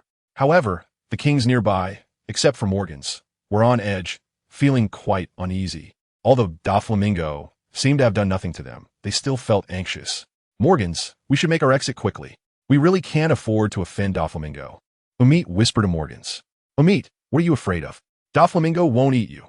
If anything, he'll eat Stussy." Morgans joked confidently. "Ha ha ha." Morgans just relieved some of the tension among them. "Yaha, I'm really sorry. Sorry for interrupting your enjoyment." A sudden burst of laughter made everyone halt their amusement, quickly turning vigilant to the newcomer. "What does Lord Enel have to say?" Rufield asked, looking at the laughing Enel. "I'm just here to say some unfinished words for Doflamingo. If there's business to be done together, of course, that's fine, but you all have to give something in return," Enel stated bluntly. Hearing the threat in Enel's words, the faces of the big shots at the table turned grim, especially the Grim Reaper, Pylock, whose expression was the darkest, with a murderous aura emanating from him. "I have plenty of money, and since Lord Doflamingo wishes to see my sincerity, I'm willing to offer him 5 billion berries as a token of goodwill." Rufield, the king of loan sharks, was a clever man. Unlike Pylock, who directly put on a sour face, Rufield knew the saying, "Don't strike a smiling face," was always true. Hearing Rufield's words, the others quickly expressed their agreement. "I'm also willing to give Lord Doflamingo 3 billion berries, plus I will unconditionally support the transportation of the Don Quixote pirates," Umit declared. "I'll also contribute 5 billion berries," Cabosin said helplessly, as the price had already been set by that bastard Rufield, leaving him with no choice. "I'll do the same," Pylock said gloomily without exploding. Morgans remained silent, not showing any stance. He wasn't worried about his situation, while the others somewhat overlooked Morgans, all their attention drawn to Enel's words. "Everyone, did we get something wrong?" Enel casually picked up an apple, took a bite, and said lazily, "Is it not enough?" "Lord Enel?" Rufield probed. The others felt a twinge of conflict in their hearts, thinking that the Don Quixote pirates were being too greedy and dark-hearted. "Not enough. Of course not enough, because what I want is your loyalty." Enel shook his head. Upon hearing Enel's words, everyone breathed a sigh of relief, feeling a bit overwhelmed. "Ha! What Lord Enel said is exactly that. We are certainly willing to be loyal to the Don Quixote pirates." A few laughed heartily. "Oh, really? But I don't agree with what you said. Only when I personally obtain your loyalty will I feel at ease." Enel casually tossed aside the apple core and looked at the few kings. This, my lord, we are willing to pay double the price to the Don Quixote pirates. That should be enough to show our loyalty, right?" Rufield and the others were sweating profusely, feeling very scared. "Law, what are you waiting for?" Enel shouted towards Law. It was not far away. Lord Enel understood. "No, double is not enough, then triple. For times." Enel ignored these people's panic, while Law remained exceptionally calm. "Room. Let's do it, damn Don Quixote pirates." The large-handed Undertaker Pylock prepared to resist. The floral chaos, great tree. The imposing large-handed Undertaker Pylock was subdued in one move by Robin, while Law calmly began his surgery. "Don't worry, it will be quick and painless." Surgical knife. Several kings couldn't help but shout out, as they lost their hearts and their bodies collapsed weakly. "Why am I being treated like this?" Morgans clutched his chest, wanting to cry, but having no tears. "Of course. It's for more security." Morgans. X3 the three looked at the careless Morgans with anger. At this moment, they understood that Morgans had betrayed them, but he wouldn't have a good outcome either. "Don't worry. This way, your loyalty is guaranteed. Our Don Quixote pirates are not the kind to go for total extermination. As long as you remain loyal to us, we will keep your hearts safe." Enel comforted them. At this point, they had no choice but to accept. The few kings lowered their proud heads and expressed their loyalty to the Don Quixote pirates. "All set. I have other matters to attend to. I'm leaving." Monet, seeing this farce come to an end, felt too lazy to stay and left directly. Sugar hurriedly followed her sister's steps, while Ibisu and Robin also left hand in hand. Baby 5, having eaten and drunk enough, also had no interest in watching the show and followed the few women, leaving a group of big men here staring blankly. Charlie had a special situation and did not attend the gathering. "Haha, Monet is in a bad mood," Diamante explained to lighten the atmosphere. Everyone nodded knowingly. Women, after all, there are always a few days like that.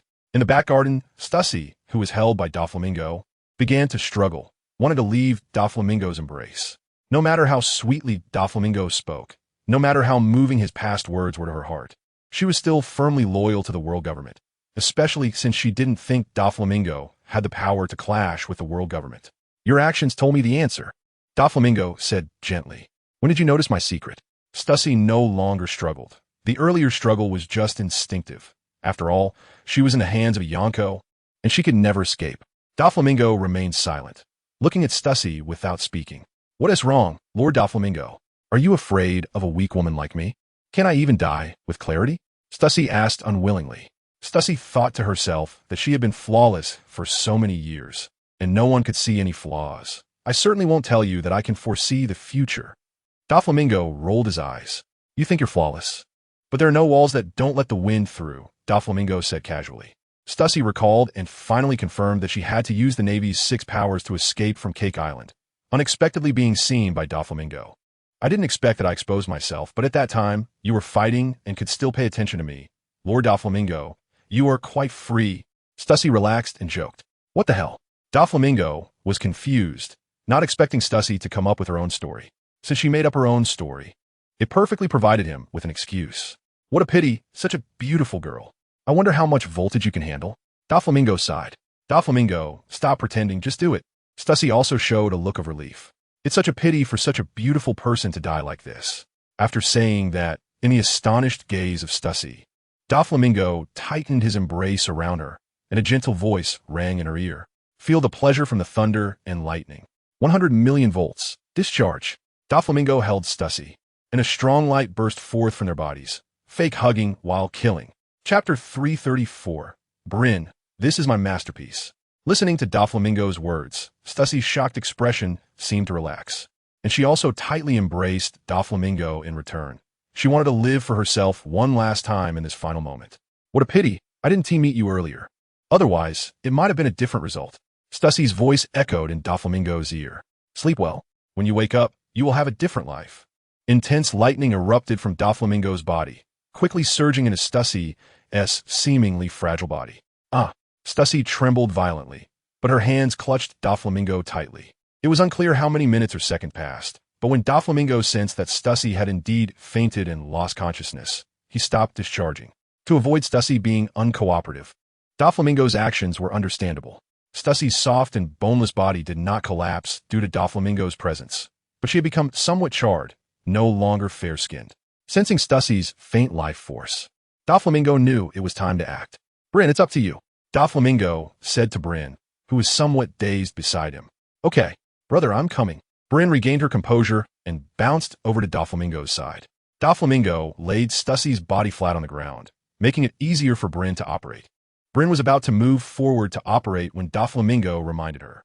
Bryn, remember, don't go looking at Stussy's memories related to serving the world government. For personnel like them in the world government, any involvement with the government's privacy, even if they are unconscious, would definitely be subconsciously blocked by Stussy. Moreover, you are still young, and your abilities have not been fully developed yet. To avoid overburdening you, just modify her memory a bit so that she remembers she is an undercover agent of our Donquixote family. Bryn listened patiently to Doflamingo's advice and nodded. Thus, Bryn straightened her serious little face, and with her small hands, she directly plunged into Stussy's mind. Let's see your memories. Big Sister Bryn felt quite excited, her small hands trembling a bit. As Bryn pulled, Stussy's memories unfolded before her eyes like reels of film. Brother said not to modify anything about the world government. So I'll start from the source, find the deepest part of your memory, and stamp it with Brother's mark so that you will never betray Brother for the rest of your life. Hee, thank me later. Sister Stussy, I said I would give you a little punishment, and Bryn's thoughts exploded, deciding to prepare a big gift for both Stussy and Doflamingo. Not this, childhood memories found it. Hee. Doflamingo watched Bryn giggle, not daring to disturb her. Such delicate work should not be too stressful for Bryn. If she accidentally messed up Stussy, that would be terrible. Well, just like this. Stussy was adopted by the ancient celestial dragon family, the Donquixote family, destined to protect Donquixote from a young age. However, in order to ensure the family's long-term interests, the Donquixote family sent Stussy to the world government's CP organization as an undercover agent. Stussy completed her mission excellently, and even became a top member of CP0, although she has always been in the world government. Stussy did not forget that she was a member of the Donquixote family and always waited for the family's orders.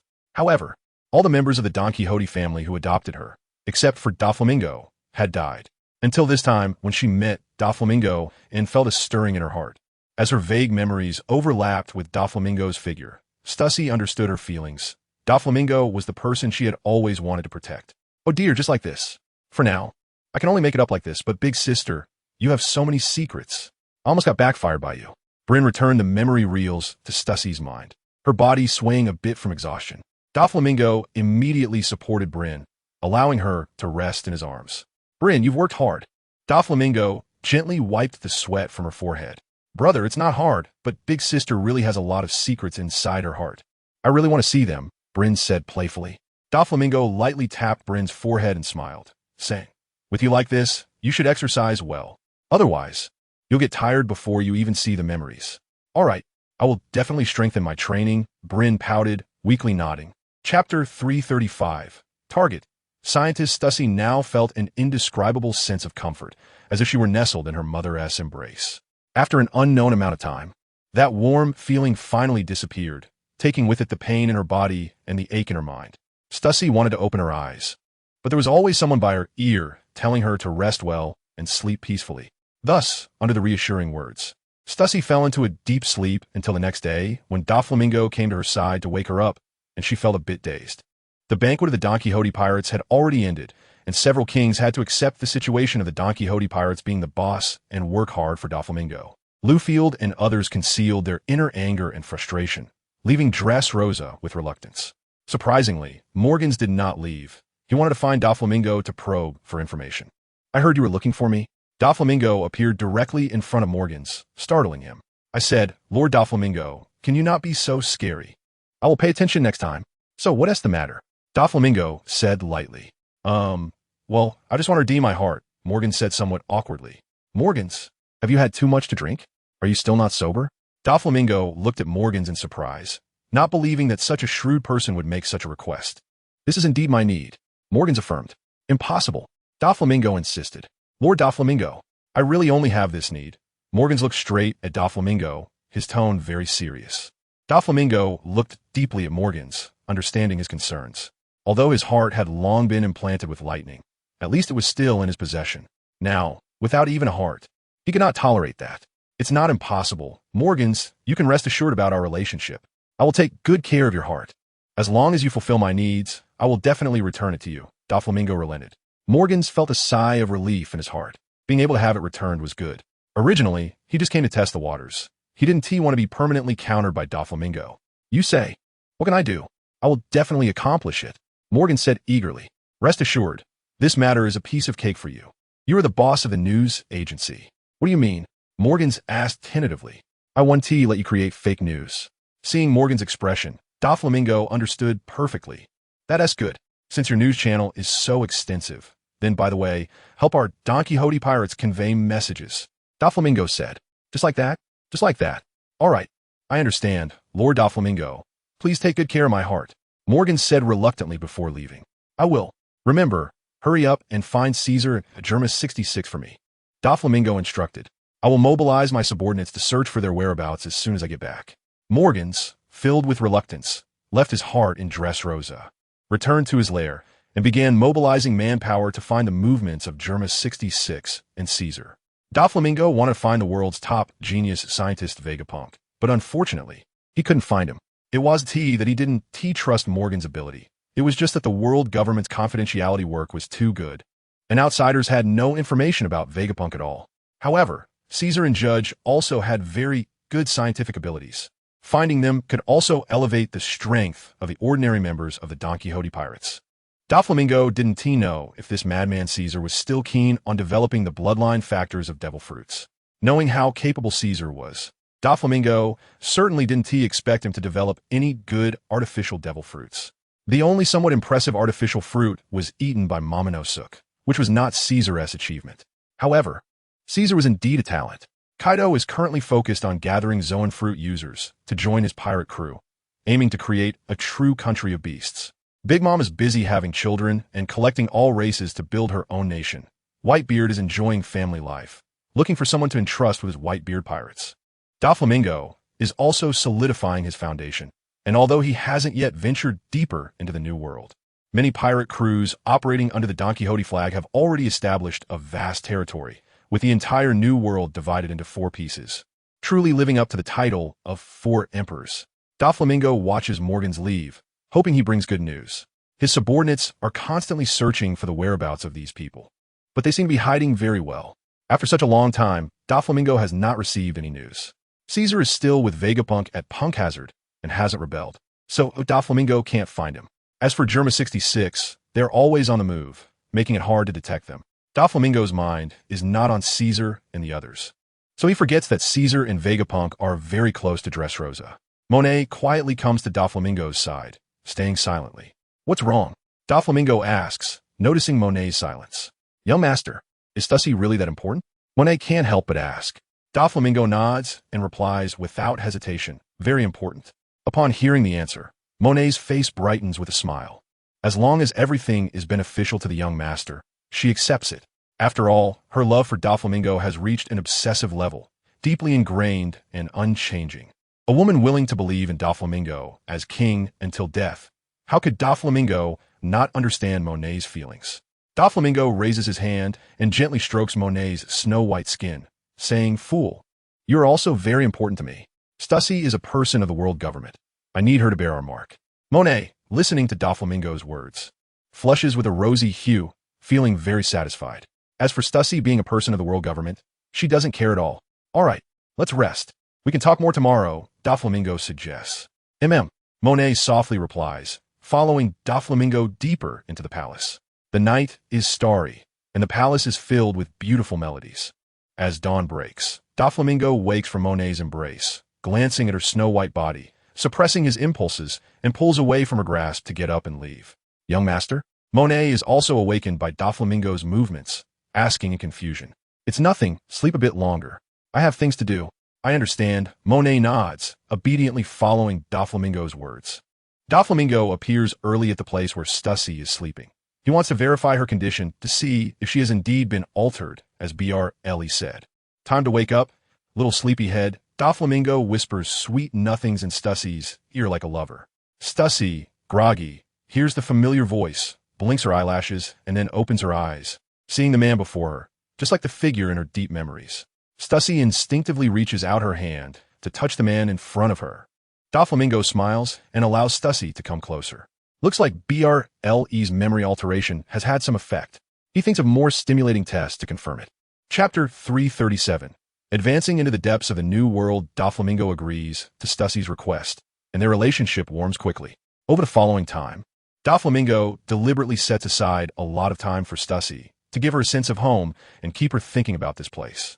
A week quietly passes, and Doflamingo spends the entire week with Stussy, who is satisfied. This week of memories will be her most beautiful memories.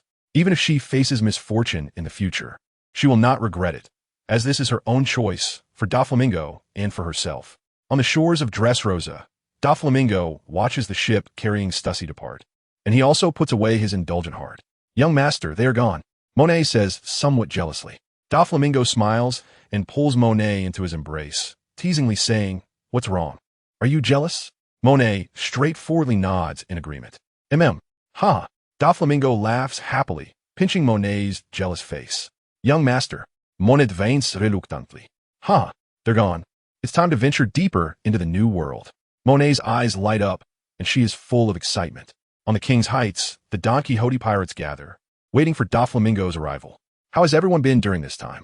Doflamingo greets. Not bad, just lacking some excitement. Enel responds helplessly. Haha, Enel's words are my words. We're also quite bored. Diamante agrees. Is that so? You all feel the same? Doflamingo asks the others. Law remains indifferent, maintaining a cold demeanor. Baby, Five, Robin, and Ibis are also calm. Only a few warlike members are very excited. Even Leo, who is attending such a gathering for the first time, is thrilled. Doflamingo, does that mean something big is about to happen? I want to go too.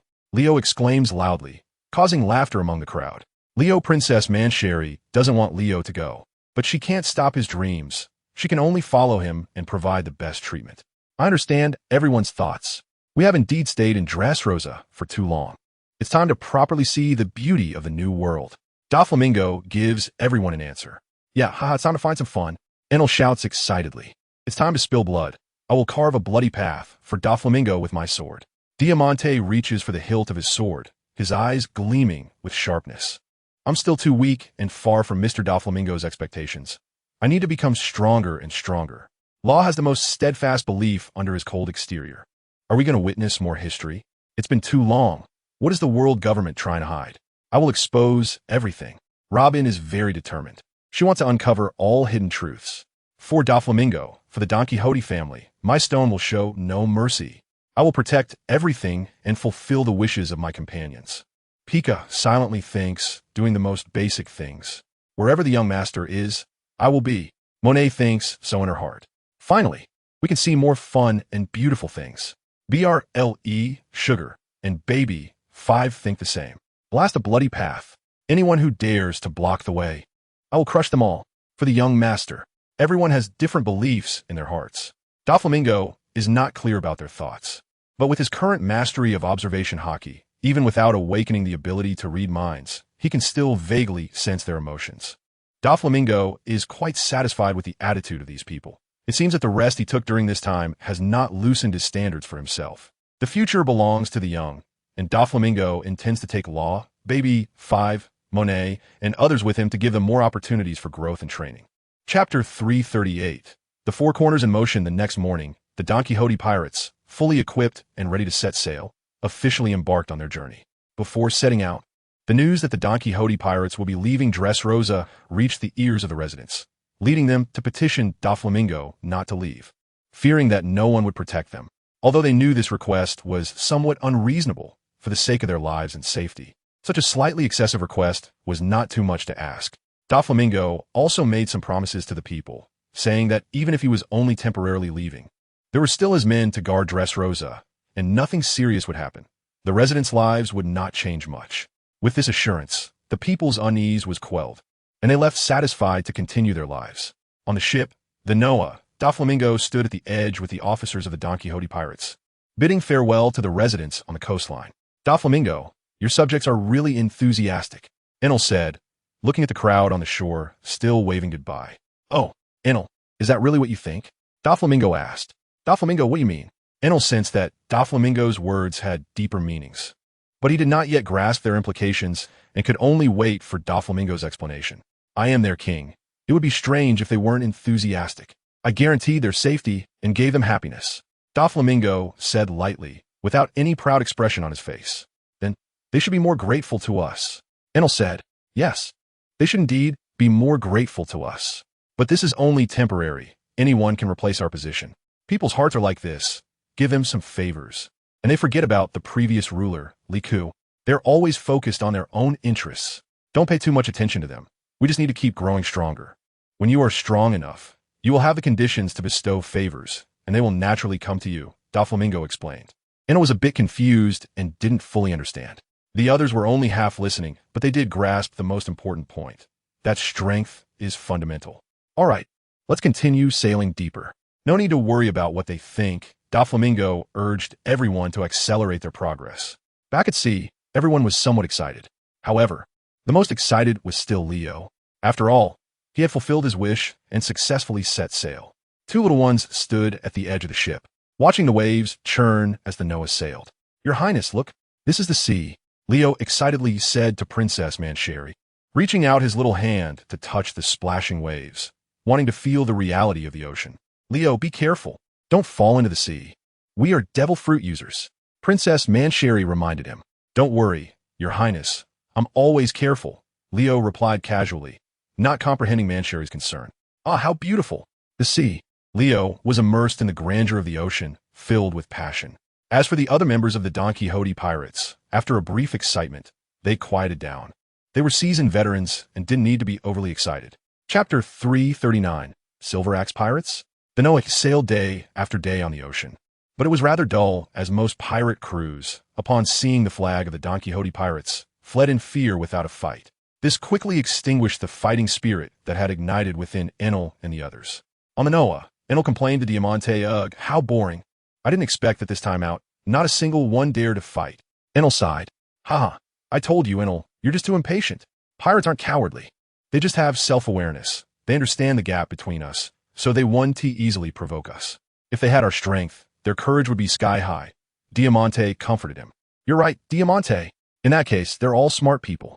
Enel self-deprecatingly replied. As long as they understand. However, there will always be those who fear nothing. The battles that need to happen will come. Diamante patted Enel's shoulder. When that happens, I want to fight to my heart's content. Then I will be looking forward to it. The two exchanged smiles, dispelling the frustrations they had accumulated during this time. Since there were 2 children on board, Monet also took extra care of them. She couldn't let them cling to Doflamingo all day. Doflamingo had things to do and wasn't as free as the 2 of them. Bruley, Sugar, don't run around the ship for no reason. If you have nothing to do, you can go play with Beepo, Monet earnestly advised. Got it, sister, Sugar pouted, clearly unhappy. But her mood brightened when she heard she could play with Beepo. Children's emotions changed quickly. Bruley also nodded, indicating she understood. Although Bruley adapted quickly, Doflamingo remained the most important person in her heart. As for the others, they still needed time. On the ship, there was Robin's study, where she spent most of her time. Ibase also had her own work. She was busy managing everything in the shadows of the Donquixote pirates. Law, Baby 5, and Buffalo had a good relationship. Although Law was often impatient with Baby 5, he still cared for her, and the 3 often trained together. Gladius and Pika frequently exchanged practice. Shiryu was in his swimming room, and Doflamingo would occasionally accompany her. Life was quite plain, and the Noah had no idea how far it had penetrated into the new world. It was only getting farther from Dressrosa. Yet another sunny day arrived, and the Donquixote pirates, who had previously faced no obstacles, finally encountered a few bold ones. Lord Enel, we are being attacked by pirates. The person reporting to Enel was quite excited, making him reflect on whether he had led them astray. Yaha, have they finally come? Great. Lead the way, Enel exclaimed. Yes. Doflamingo kept a low profile, entrusting the various matters on the ship to Enel and Diamante, which was why his subordinates came to find Enel first. When Enel reached the edge of the ship, Diamante was already there. Diamante, who dares to block our way? Enel inquired. Not sure. I just know their pirate flag has a silver axe on it, which is quite strange, Diamante replied. A silver axe? Does this pirate crew exist? Enel wondered. There are many pirates in the New World, and it's normal for us not to have seen them. However, I think Ibase and Doflamingo should know better. Diamante said, while stroking his chin. Then you should go talk to Doflamingo. I'm just going to meet the silver axe pirates and see who has the guts to offend the dignity of our Donquixote pirates. After saying that, Enel looked seriously at the distant silver axe pirates. All right. Diamante saw this and didn't say much more, going to consult Ibase and Doflamingo on his own. Bang, bang, bang. The enemy's cannonballs were launched with great force from the Arkansas. Seeing this, Enel also grinned, while his subordinates looked somewhat disdainful. Chapter 340. The Battle of Silver Axe and Enel. Enel's head rolled roundly onto the deck, his eyes full of mockery as he looked at the cheering pirates. Aren't you too happy too soon? The loud voice startled the cheering pirates, who turned to look at Enel's head on the deck. How is this possible? Isn't he dead? Truly worthy of being one of the Donquixote pirates. Various discussions arose, but neither the parties involved nor Silver Axe were surprised, given their current strength. It wasn't easy to defeat an enemy in one blow. Stop with the tricks. Silver Axe's deep voice came through his silver armor. Enel smiled confidently. Yaha! Suddenly, Enel's head and standing body exploded, causing devastating damage to the surrounding pirates. Shield strike. Silver Axe rushed to the front, using his silver shield to block most of Enel's attack, minimizing the injuries of his crew. Damn it. Luckily the captain is here. Otherwise we would have really sustained serious injuries. Silver Axe didn't pay attention to his crew's comments. His focus was entirely on Enel. With his observation hockey fully activated to lock onto Enel's position. Cloud Flow Whip. From the exploded mist, Enel's figure reappeared, launching a powerful attack against Silver Axe. Silver Axe's face beneath the silver armor remained calm. Seeing Enel's attack, he merely raised his left hand with the silver shield to block it, while his right hand swung the axe. Sky and waterline. In Enel's eyes, he only saw a bright silver axe light. As for the axe itself, he didn't see it at all. So fast. Even faster than last time, Enel thought to himself, while his head dropped again. However, long before that, Enel had transformed to evade. The natural fruit's elementalization is truly quite annoying. The dull voice came through the armor, but it sounded harsh to Enel's ears. If you think it's annoying, why don't you try eating one? Enel returned to his original form and shot back at Silver Axe, who had not launched an attack. Hee hee. Young man, you still have a long way to go. Silver Axe instructed Enel from a high position. Teach me? Cloud bird gathering. Enel couldn't stand Silver Axe's tone and directly launched an attack. Countless birds flew towards Silver Axe like cannonballs. Silver Axe wasn't afraid. He held the shield with his left hand to defend and swung the axe with his right hand to attack, perfectly balancing offense and defense. Damn it, Enel cursed inwardly, exerting force in his thighs, his body bending like a cheetah preparing to pounce. Cloud flow explode. Speed. Enel threw a heavy punch towards Silver Axe, who also held up his shield to block.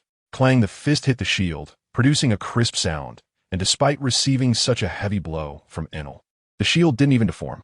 Enel felt embarrassed. He couldn't even break a shield, so he secretly increased his strength and attacked again. Silver Axe let out a muffled grunt and retreated a few steps under Enel's furious power. Captain, the pirates watching this scene shouted worriedly. Enel slowly pushed his body towards Silver Axe, the two only a punch apart, and Enel could even see his own expression reflected on the armor. Good kid. Such violent power, Silver Axe praised, but his right hand holding the axe quickly swung down. Chapter 341. Conqueror's Hockey? A pillar of energy shot up from the bottomless pit, like a surging sea current, but it was all created by Enel's cloud flow. Silver Axe stood at the edge of the pit, his eyes fixed on Enel mixed within the cloud flow. Although the cloud flow pillar looked magnificent, it posed no danger. Riding the cloud flow to soar into the sky, Enel quickly reached the clouds, surrounded by countless clouds. The Milky Way falls from the ninth heaven.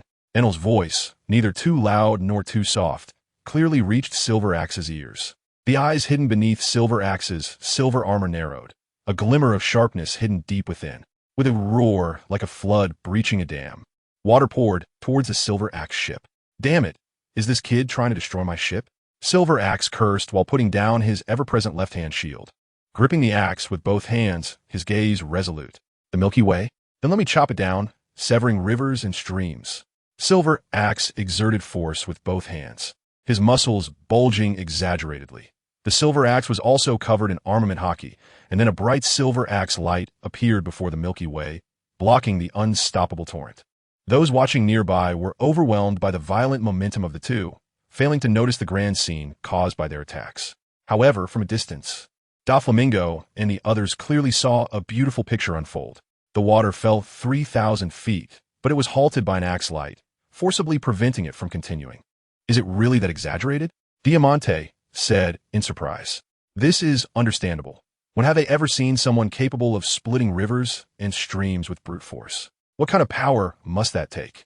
However, Doflamingo remained quite calm. So what if he can split rivers and streams? The Panga god opened up the heavens and the earth. As long as there is enough power, what you once thought was fantastical and impossible can become reality. Enel is in trouble. Doflamingo sighed softly, instantly attracting the attention of Diamante and Ibase. No, Doflamingo, isn't Enel currently at an advantage? Diamante asked curiously, and Ibase looked at Doflamingo, hoping for an answer. It seems Enel is currently at an advantage, but that axe light is unwavering, and despite Enel having a significant advantage, he still couldn't shake it. If this drags on, it would just be self-humiliation, Doflamingo said lightly. As if to validate Doflamingo's words, Enel's attack indeed exhausted its power, and that axe light advanced with an unmatched momentum towards Enel, determined to chop down everything in the sky, proclaiming its existence. Damn it! Diamante heavily slammed the edge of the ship, causing the surrounding crew members to fall silent. Give me some strength, Diamante cursed inwardly. Don't worry. Enel would not fail to see Diamante's expression like this, and Donquixote Doflamingo also comforted him.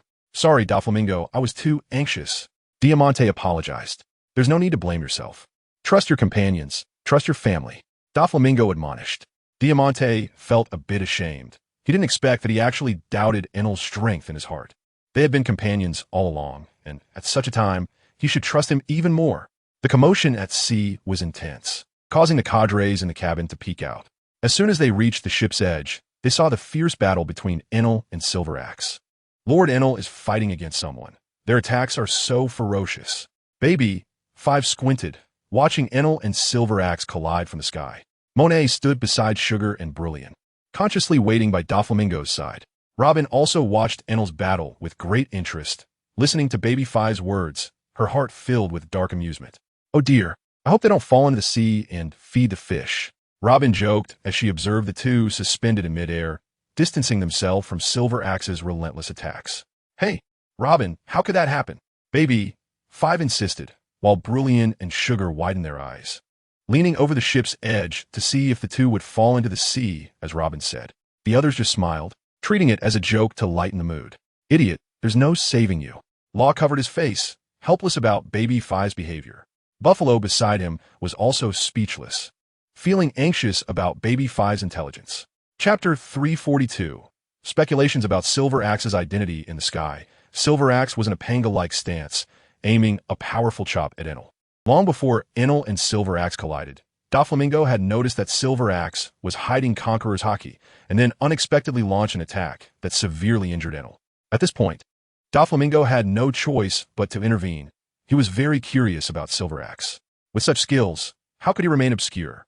Suddenly, Doflamingo appeared in front of Enel, conjuring a lightning sword in his hand. Let me see if you're really that person, Doflamingo thought to himself. Open the heavens. Silver Axe gripped his axe with both hands, his gaze resolute. No matter who came, this axe would not be easy to bear. God's judgment. Doflamingo swung his sword horizontally at Silver Axe with force. The fierce momentum from both sides erupted, and since both were using Conqueror's Haki, their weapons did not make contact. Enel, behind Doflamingo, further sensed the power of Conqueror's Haki. At that moment, he admired the strength displayed by Silver Axe, feeling convinced that he was not Silver Axe's opponent. Silver Axe's face hidden under the armor was quite complex. He was not shocked by Doflamingo's strength, as someone of his caliber was indeed formidable, but he was still distant from those at the peak. What unsettled him was why Doflamingo would use God's judgment, a technique of Pirate King Roger. When the two had collided earlier, Doflamingo had completely resembled Roger in spirit and pressure, except for the slight difference in the intensity of Conqueror's Haki. Silver Axe thought he was hiding well, but the disbelief that flashed in his eyes did not escape Doflamingo's notice.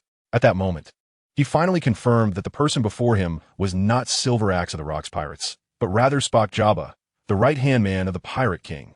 But why would Spock Jabba disguise himself to stop him? Doflamingo was momentarily baffled, even if he wanted to take revenge for the Pirate King's crew. There was no need for concealment, right? Or was he afraid of bringing disaster to others, so he hid his identity? Doflamingo pondered many things at once, filling in a lot for Spock Jabba. Similarly, Silver Axe was also quite shocked. From the moment they clashed, he understood that he could not deal with Doflamingo. It was not that he was weak, but rather that Doflamingo was too strong. The four emperors were not so simple. Their thoughts flashed by, but their expressions remained as calm as mountains, and their weapons were still clashing. The environment around them grew increasingly violent. Silver Axe, I have to say you're strong, but I'm stronger. How about joining us to dominate the seas together? Since Jabba wanted to hide his identity, there was no need to expose his performance. Heck, kid, when I dominated the seas, you didn't even know where you were. Silver Axe responded dominantly. Silver Axe, you're right. When you dominated the seas, I was indeed unknown. But times have changed. The future belongs to me. Shouldn't you, who should be eliminated by the times, take advantage of this best era to make your last stand? Or do you want to die in the gutter? If that's the case, I might as well kill you to fulfill your reputation. Kid, you talk too much. Who said I'm the abandoned child of times? What last stand? I haven't admitted defeat. Silver Axe swung his axe again, aiming to split Doflamingo's lightning sword. King of Hell, no effect. Doflamingo shook his head, muscles bulging, increasing his strength. Although he had little hope of persuading Jabba, Doflamingo still had a glimmer of fantasy. Unfortunately, the reality was such that the two could not get along at all. Doflamingo was quite envious of such powerful combat strength, but it was too difficult to handle. To control him, he first had to beat him into a state of unconsciousness. Otherwise, there would be no chance. Their sword and axe clashed again in the air, and the force was even stronger than before, affecting the surroundings. Enel, pushing his injured body, found it difficult to bear, and the violent wind forced him to retreat continuously. Doflamingo glanced at Enel, but did not pay him any mind. Such a minor force would not harm him. On the Ark, Law directly intervened, sensing through his observation Haki that Enel's complexion was not good, and he brought him onto the Arkansas, chapter 343. Do you think I'm so easy to play with? Although Silver Axe was somewhat annoyed by Doflamingo's actions, he was not particularly anxious. His urgency was merely for Doflamingo's benefit. After all, he was an old man of the sea. He had fought against countless enemies, over 100, thousands. Doflamingo watched Silver Axe expose a large opening in his defense and released his lightning sword, letting it dissipate, then launched a bolt of lightning at Silver Axe. God's judgment. Silver Axe sensed the lightning rushing toward him and quickly turned his body around, responding to Doflamingo's attack with a powerful chop. Water and sky meet. A flash of axe light passed by, and under Doflamingo's gaze, Silver Axe actually blocked the lightning, using his armament haki to isolate the effects of the lightning. Very clever. Doflamingo admired Silver Axe's maneuver. Silver's conductivity is the best. If not isolated, Silver Axe would suffer greatly. With a swish, Doflamingo disappeared from Silver Axe's sight, causing Silver Axe to quickly use observation haki to lock onto Doflamingo's position. By the time Silver Axe noticed, Doflamingo had already pressed his hand against Silver Axe's silver armor. So fast, Silver Axe was very surprised, his heart trembling slightly. 500 million volts. Receive my electric therapy. Doflamingo's cold voice rang out. Just as he spoke, Silver Axe reacted quickly, swinging his axe to strike Doflamingo. Lightning conduction. Silver Axe's attack hit nothing but air as Doflamingo transformed into lightning, dancing across his silver armor, while a powerful electric charge emanated from him. Damn it! Silver Axe did not expect his armor to be a hindrance. Armed haki quickly spread and enveloped Silver Axe's body, and he prepared to remove his armor, as this damned thing was simply a weapon for Doflamingo to use against him. Unfortunately, he didn't even need to help. The high temperature of 500 million volts was already doing the job. Stinging pain, numbness, and high temperature, Silver Axe felt discomfort from the sensations coming from his organs. No, I can't let this continue, Silver Axe thought to himself. Although his armed haki was powerful, it couldn't indefinitely withstand Doflamingo's lightning attacks. Haki ultimately has its limits. Observers in the distance could only see a blinding flash of lightning and nothing else. After a while, the lightning quickly fell towards the sea, and the spectators stared intently at the flash, wondering what would happen next. Within the lightning, a silver lightning bolt began to take the shape of Doflamingo, responding only with a large axe, mercilessly. Doflamingo was somewhat speechless. He never expected Silver Axe would cover his silver mask with armed haki just to hide his true identity. If you want to hide, go ahead. Do you really think I don't recognize you? Spark Jabba. Doflamingo's frustration vanished as he focused once again on defending against Silver Axe's axe light. The descending Silver Axe did not stop his downward trend. He had gained enough from this encounter. Although he and team managed to inflict any damage on Doflamingo, it was enough. Want to run? Did you ask me first? Doflamingo understood Silver Axe's intentions from his movements and expressions. I want to leave. Do you think you can catch me? This is the sea. Doflamingo, goodbye. Silver Axe, wielding his silver axe, continued to cause trouble for Doflamingo. Doflamingo's expression was cold as he casually blocked Silver Axe's axe light, his body getting closer to Silver Axe. Although he was falling quickly, Doflamingo was even faster. In just a few quick movements, he grabbed Silver Axe by the shoulder again. Silver Axe was somewhat horrified, shocked by Doflamingo's speed. So what if you catch up to me? If that's the case, let us both fall into the sea. Silver Axe's empty hand prepared to grab Doflamingo's wrist, trying to drag him into the water.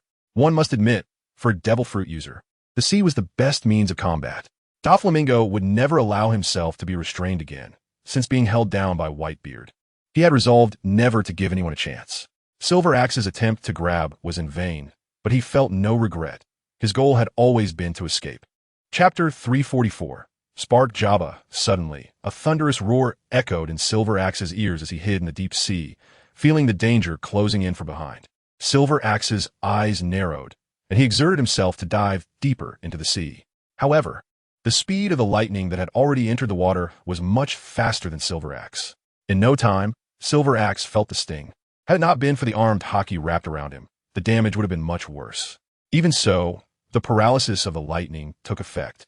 And this was the depths of the sea. A paralyzed person, once losing the ability to move, was equivalent to death. Since you refuse my kindness, you will have to pay the price. Doflamingo used observation haki to pinpoint Silver Axe's location, quickly forming a spear in his hand, and then hurled it fiercely towards Silver Axe. Whoosh! The lightning spear was incredibly fierce, piercing through the water in an instant, heading straight for Silver Axe. Feeling the pressure approaching from behind, Silver Axe felt a surge of anger. Who does he think he is looking down on? Immediately, Silver Axe forced his large body to a halt in the water, standing steadily in the ocean, quietly waiting for Doflamingo's attack. Here it comes. Silver Axe opened his eyes, watching the lightning approaching, and with his somewhat numb hand under the pressure of the water, he raised his silver axe to strike back at the lightning spear. Split the sea and break the flow. In the dark waters, a brilliant axe light collided with the silver lightning, producing a muffled explosion in the water. Gurgle, gurgle. Under the water, bubbles surged, and a massive impact from the explosion swept Silver Axe away, sending him far off. Above the surface, Doflamingo watched Silver Axe's maneuvers with some admiration for his strength and decisiveness. After all, this was not on land but in the water, where the resistance and pressure were immense. Why is the sea humanity's fear? Besides its depth and vastness, the deeper one goes, the greater the pressure becomes. In the water, Silver Axe, who was thrown off balance, righted himself, preparing to escape. He hadn't forgotten Doflamingo's threat. One shot isn't enough, then I'll just throw a few more. The lightning spears were continuously thrown from Doflamingo's hand, while Silver Axe muttered curses at Doflamingo, desperately dodging the lightning spears and continuing to dive deeper into the water. How far can a person go into the ocean? Doflamingo did not know, but judging by Silver Axe's appearance, it seemed he wasn't under too much pressure. Although diving into the ocean seemed effortless, Silver Axe had no chance to catch his breath. Realizing he was in a dangerous situation, Silver Axe now had two choices: either swim to the surface to breathe fresh air or dive deeper, risking everything to find a sea king or large fish to enter their belly and obtain the nutrients necessary for survival. In the ocean, large creatures were never lacking, so Silver Axe naturally targeted these fish and sea kings. However, Doflamingo would never let him have his way. Silver Axe understood this, so he decided to exert all his strength to obstruct Doflamingo for a moment, hoping to escape. Whether successful depended on this one shot. Silver Axe gripped his axe tightly, bracing against the pressure, aimed at Doflamingo above the water, and unleashed his strongest attack. Open the heavens and split the earth. On the surface, Doflamingo was in the act of throwing when he suddenly felt the pressure coming from under the water. Gurgle, gurgle. The water boiled. Chapter 345. I can bear it after experiencing such a setback. The members of the Donquixote pirates noticeably put more effort into their training. If Doflamingo hadn't been around this time, would the Donquixote pirates have faced annihilation? The pressure weighed heavily on every officer of the Donquixote pirates. They relied on Doflamingo, but they absolutely did not want to become a burden. In Enel's room, he sat cross-legged in meditation for a day and night, a habit he learned from Diamante. Meditation was the best way to relax and purify oneself. And, at the same time, Enel wanted to ask himself if he could truly support the entire Donquixote pirates when Doflamingo was gone. Knowing that Enel was being somewhat stubborn, Doflamingo was speechless. After all, Enel was a senior and a master. He should be given some respect. Enel was not a cheat like Luffy and Doflamingo. His current strength was already quite impressive. Knock, knock. The sound of knocking on the door brought Enel back to reality, and he opened his eyes in a daze, moving his lips to speak in a hoarse voice. Come in. With a creak, Doflamingo pulled open the door and slowly walked to Enel, sitting down across from him. How is it? Did you find the answer within yourself? Doflamingo casually asked. It's not that simple. However, my heart tells me to never compromise, and I don't want to fail. Not even to you, Doflamingo. Enel's lazy gaze suddenly sharpened as he stared fiercely at Doflamingo, followed by a surge of fighting spirit, unwavering and spirited. Very well, I welcome your challenge. Sensing Enel's fighting spirit, Doflamingo was quite pleased. It seemed that Jabba's injury to Enel hadn't affected him much. Instead, it ignited his fighting spirit even more. Clap, clap. Doflamingo stood up and brushed off the non-existent dust on his clothes before leaving the room, without looking back, leaving Enel alone. I'm still far from enough. Just wait. I will not admit defeat like this.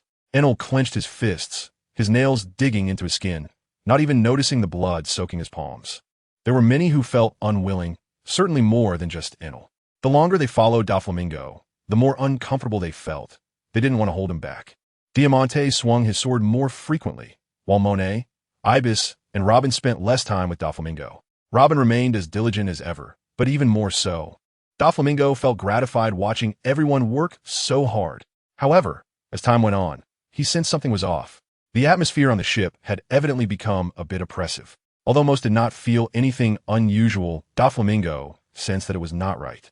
Even if they wanted to avoid becoming a burden, there was no need to work themselves to death like this. On the 30th day of drifting in the New World, after encountering the Silver Axe pirates, another bold group of pirates finally bumped into them. The members of the Donquixote pirates gathered on the deck, ignoring the threat posed by the nearby pirate crew. What should we do now that we have enemies provoking us? Doflamingo asked the crowd. Kill. Make them wet their pants. Anyone who dares to offend the Donquixote pirates will be left with none. Seeing the members filled with fighting spirit, Doflamingo was very satisfied. The approaching Oleg pirates provided the members with the opportunity to release their pent-up feelings. Doflamingo did not stop them, nor would he stop them. Go. Release your efforts and let the entire new world see your hard work. Shine with your own brilliance. Chapter 346, Fight, Fight, Fight. The 4 guys with bounties over 100 million were quickly taken down, but the remaining members of the Oleg pirates were not to be underestimated. After all, they were pirates capable of surviving in the depths of the new world. Let's go too, Monet said to her sisters beside her. Okay, Robin replied softly, crossing her hands and preparing to unleash her devil fruit powers. I can't wait any longer. I want to become the strongest battle made for the young master. Baby Five's hands transformed into blades, and without waiting for Robin to attack, she charged forward. Another reckless one. Everyone focused intently and prepared to join in. Anyone who dares to stand in our way, leave none alive. Monet, surrounded by wind and snow, looked like a snow goddess, exceptionally beautiful. Explode. Gladiolus appeared next to a member of the Oleg pirates, his large hand covering the pirate's head, followed by an explosion that separated the body. Hidden among the crowd, Usman could hardly contain his excitement. After so many years, he finally waited for this opportunity. He had returned, not to boast to Doflamingo about how great he was, but to prove to Doflamingo that he had not misjudged him. Usman was absolutely worth it. Cyrus held his long sword, remaining silent, like a killing machine, frighteningly efficient. Everyone in front of him was an object for him to improve his strength. He needed to seize every opportunity to save his daughter and take revenge. He could not stop. Doflamingo stood at the bow of the ship, watching the carnage of the battlefield with 2 young girls. Are you afraid? This was their first time witnessing the brutality of pirate battles, and Doflamingo gently inquired. A little, young master. Sugar tugged at Doflamingo's pant leg, her voice trembling, her eyes not daring to look towards the battlefield. I'm not afraid because I know my brother is here and will definitely protect me. BRLE, on the other hand, seemed unfazed by the pirate slaughter. Truly the bloodline of Big Mom. Indeed extraordinary. Upon hearing BRLE's words, Sugar felt a bit embarrassed. She had shown fear in front of her sister. I'm not afraid either. Sugar straightened her back, widened her eyes, and tried to look towards the battlefield. But her hand still clung tightly to Doflamingo's pant leg, unwilling to let go. However, upon seeing the bloodshed and brutality of the battlefield, she inevitably closed her eyes again. Doflamingo looked at their reactions with amusement. Remember, we are pirates. Such small scenes cannot defeat us. Conquering the fear in your heart means you have already won. Doflamingo's words were mainly directed at Sugar, as he didn't want her to be too timid and faint at the first fright. Sugar opened her eyes and glanced at BRLE, only to find her completely engrossed in the scene, which made Sugar feel she couldn't lose. Having a comparison allowed for improvement. With a companion, Sugar developed a sense of competition.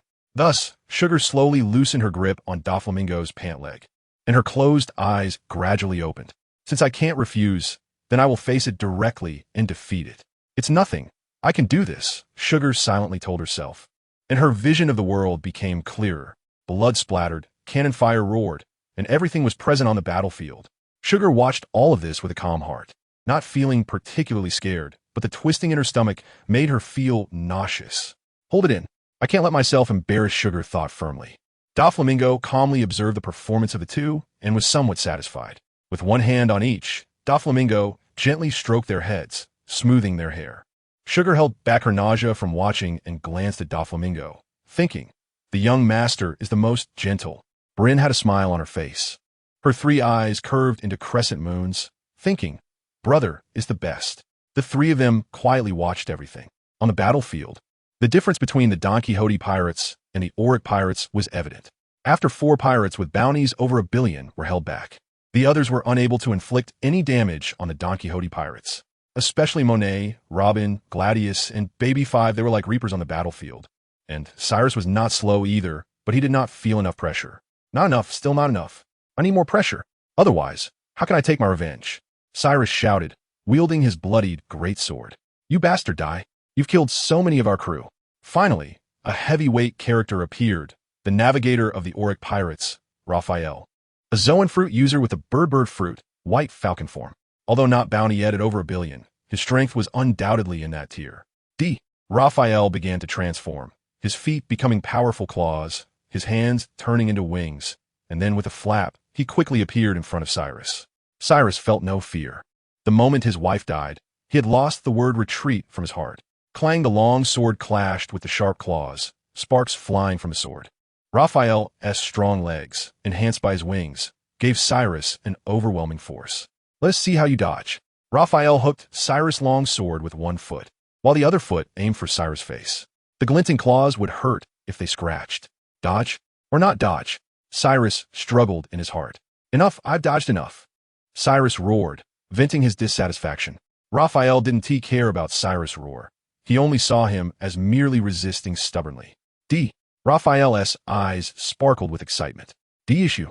Cyrus raised his empty fist towards Raphael's claws. Kid, too naive. Seeing Cyrus, who was barehanded trying to block his claws, made Raphael want to laugh. Come out. Cyrus shouted with determination, while the heat in his arms surged towards his fist. Clang. Raphael didn't see the scene he wanted to see, which made him a bit irritated. Falcon feather needle. Raphael raised his large wings, the feathers standing upright like steel needles, aimed at Cyrus. Before Cyrus could enjoy the feeling of successfully hitting back, he fell in a crisis once again. With a sudden force, the captured long sword was pulled out with sparks flying from the collision with the claws. Cyrus swung the great sword vigorously, blocking the feather needles. Clang. Armament hockey hardened. Iron wings swept. Taking advantage of the ongoing feather needle attack, Raphael charged again, not giving Cyrus a chance to breathe. Come on, give me more pressure. It's either you die or I die. Cyrus' fighting spirits surged. His hand holding the sword remained steady, and the armament hockey he awakened was attached to the sword. Die for me. After clearing all the feather needles, Cyrus swung his sword at Raphael, a great force impacting Raphael, making him involuntarily step back a few paces. Balancing himself with his wings, Raphael's eyes narrowed slightly, and he became more cautious. Then, he once again engaged with Cyrus. Doflamingo watched Cyrus' growth, feeling somewhat gratified. After such a long time, he finally saw him take a big step forward. After all, he is the blade that Doflamingo has been looking forward to. Hurry up and grow. Be the perfect tool, Cyrus. Chapter 347, Battle. Part 2. The battlefield was divided into 7 major territories. Enel, Diamante, Pica, and Ro each faced the main forces of the Auric pirates, while Monet and her group fought against other main forces of the Auric pirates. Cyrus and Raphael were entangled, and the remaining small pirates fought among themselves. The battle was fierce, and the casualties among the small pirate soldiers were the greatest. This is the reality of this world. Without powerful strength, one is always just cannon fodder, unable to control one's own fate. Doflamingo stood at the bow of the ark, coldly watching everything. After going through so much, his heart had long become as hard as iron, and the only softness remained for his family. Snowflakes continued to drift in the sky, adding a chill to the sea. Blood mixed with the snow, appearing exceptionally bright, creating a different kind of beauty. However, the people present were far too preoccupied to care about such scenery. Was it that they feared the enemy's speed wasn't quick enough and couldn't hit them? Or did they fear the enemy's guns weren't powerful enough to eliminate them? Each person on the battlefield was focused, not allowing the slightest relaxation. Otherwise, the only one to die would be themselves. Weaklings, Doflamingo said lightly. Sugar and Bryn looked back at Doflamingo upon hearing his words, their faces showing expressions of agreement. Remember, don't become weaklings. Strong people are not necessarily powerful in strength, but it is certain that their hearts are incredibly strong. Only when the heart is strong can strength gradually grow stronger. Doflamingo earnestly taught the two, instilling in them the concept of being strong. Young master, I will definitely become strong, Sugar said firmly. Bryn was not to be outdone, quickly adding, I will too. Doflamingo pinched Sugar's chubby little face and laughed. Just don't let anyone scare you to tears in the future. Sugar's face flushed with embarrassment, and she immediately retorted, trying to hold back. Young master, I wouldn't. Bryn secretly laughed aside. After all, the two were playmates, and as they became familiar, she was well aware of Sugar's embarrassing moments. Hearing Bryn's laughter, Sugar revealed her tiger teeth, opened her big mouth, broke free from Doflamingo's grasp, and leaped towards Bryn. You laughed at me, Bryn. Watch me deal with you. Sugar pounced on Bryn, tickling her. Ha ha ha. Sugar, I was wrong. Bryn begged for mercy under Sugar's onslaught. No. Okay, Sugar, I really know I was wrong. Doflamingo watched the two play around, allowing them to be happy, not knowing if they would still be this happy in the future. Boom, a large pit was smashed into the ice surface in front of the ark, and a disheveled figure stood up. Doflamingo looked over and found it was Pika. Ah, Pika exclaimed in surprise, covering his mouth with sugar. Really? Bryn echoed. Pika also heard the voices of Sugar and Bryn, which made him blush and feel flustered, not daring to look at Donquixote Doflamingo on the Arkansas. In front of so many people, he was the first one to be thrown out. Damn it, how could I embarrass myself in front of Doflamingo? Pika thought bitterly. However, Doflamingo didn't think much of it. Battles have wins and losses, and he himself had been slapped in the face by many people. So Pika's situation didn't bother him at all. But Pika didn't think like that. Anyone would feel bad losing face in front of someone they cared about, and he increasingly wanted to take revenge. Pika charged at Bilgeard like an angry bull, his powerful thighs propelling him forward with the sword like a cannonball. Not far away, Bilgeard didn't take this big guy seriously at all, instead calmly looking at Doflamingo on the Arkansas. Chapter 348. We Are in Hell. The sudden change also caught Monet's attention, and she eagerly shouted to remind Baby 5. Feeling Monet's urgency, Baby 5's observation Haki fully activated, immediately locking onto Pika's figure. Armament Haki hardened, weapon transformation, Emperor's sword, shattering blade. Pika's attack was upon them, and Baby 5 was ready to meet it. Clang, a tremendous force struck, distorting Baby 5's delicate face, showcasing Pika's immense strength. Damn Pika, you really pack a punch. Baby 5 maintained her large sword, but was continuously forced back by Pika's pressure. Pika's eyes were hollow yet filled with murderous intent, a contradiction. I am not Bilgeard. Pika, wake up. Baby 5 swung her sword again, clashing with Pika. But how could a woman's strength compete with a muscle-bound man like Pika? Naturally, she was severely suppressed. Seeing this, Buffalo, not far from Pika, was also surprised, not knowing why the two were clashing, but it looked like Baby 5 was in trouble. I'm sorry, Pika, Buffalo thought apologetically, quickly rushing to relieve some pressure from Baby 5. Blade Storm. A storm of razor-sharp winds surged toward Pika's back. Though Pika had lost his awareness, his basic combat instincts remained, and he wouldn't be so easily ambushed from behind. Pika first forcefully knocked Baby 5 back, then turned to deal with Buffalo's attack. On the other side, seeing Pika battling Baby 5 and Buffalo, Monet felt powerless. The pressure on her was no lighter than anyone else's, facing Bilgeard, a person whose strength and bounty completely crushed her. Young master, I won't let you down. Faced with such pressure, Monet was not thinking about her own safety. Instead, she was determined not to disappoint Doflamingo. She truly loved Doflamingo to the core. You're not my match. Just like Nico Robin, get lost in the beautiful world I've painted for you. Bilgeard sneered at the green-haired girl in front of him. Damn it, get rid of your nauseating illusions. Monet didn't give Bilgeard a good look, and her eyes were tightly closed, avoiding his gaze. Seeing Monet's actions, Bilgeard was stunned for a moment, then sneered. You're quite clever, but do you think this will defeat me? Naive. Whether naive or not, Monet didn't care. She only knew that the young master was watching her, and she couldn't let him down. Though Monet's words were cold, they carried deep emotions. Doflamingo? Bilgeard murmured, then turned to look at Doflamingo on the distant Arkansas. But this time was different from last. Bilgeard felt a suffocating, killing intent and pressure. Is this the pressure of the 4 emperors? Struggling to retract his gaze and suppress his fear, Bilgeard adjusted his mood and looked back at Monet. Let me see how much you can take, and whether you'll embarrass Doflamingo. After saying this, he directly attacked Monet, and accompanying his assault was Robin. Violet blossoms, giant tree, strike. 2 massive feet formed, ready to stomp on Monet. Monet was unperturbed. Since Robin hadn't used armament Haki, physical attacks were ineffective against her. She merely utilized elementalization to evade Robin's seemingly violent attack. But Monet didn't relax. Her mind was fully focused on Bilgeard, with her observation Haki fully activated, continuously locking onto his position. Got you. Monet's face showed joy, but Bilgeard's attack was already upon her. Ice Dragon. Kill. You got some skill. Bilgeard was bitten by the Ice Dragon, but remained calm. Then, reaching out, he grabbed and crushed the Ice Dragon's head, causing it to dissipate into swirling snowflakes falling onto the ice surface. Floral chaos. Hook claw. Monet didn't have time to be astonished by Bilgeard's strength as Robin's attack arrived. Many arms sprouted from Monet's body, attempting to tear her apart and put her to death. Useless, Robin. Monet allowed Robin to tear her apart, but as she transformed back, she restored her original form. Robin's hollow eyes showed no impatience, just disbelief, while Monet had no intention of competing with her. Just as Monet had restored her body, Bilgeard's attack arrived. So fast. In a hurry, Monet could only use armament hockey to protect herself against Bilgeard's powerful kick. Bang! Monet felt helpless. The enemy's strength was too great, and she was kicked away, crashing heavily onto the ice. However, as soon as Monet touched the ice, she transformed into snow, dissipating the terrifying force of Bilgeard. On the arc, Doflamingo, who had long been aware of Bilgeard's threat, wouldn't miss any of his movements.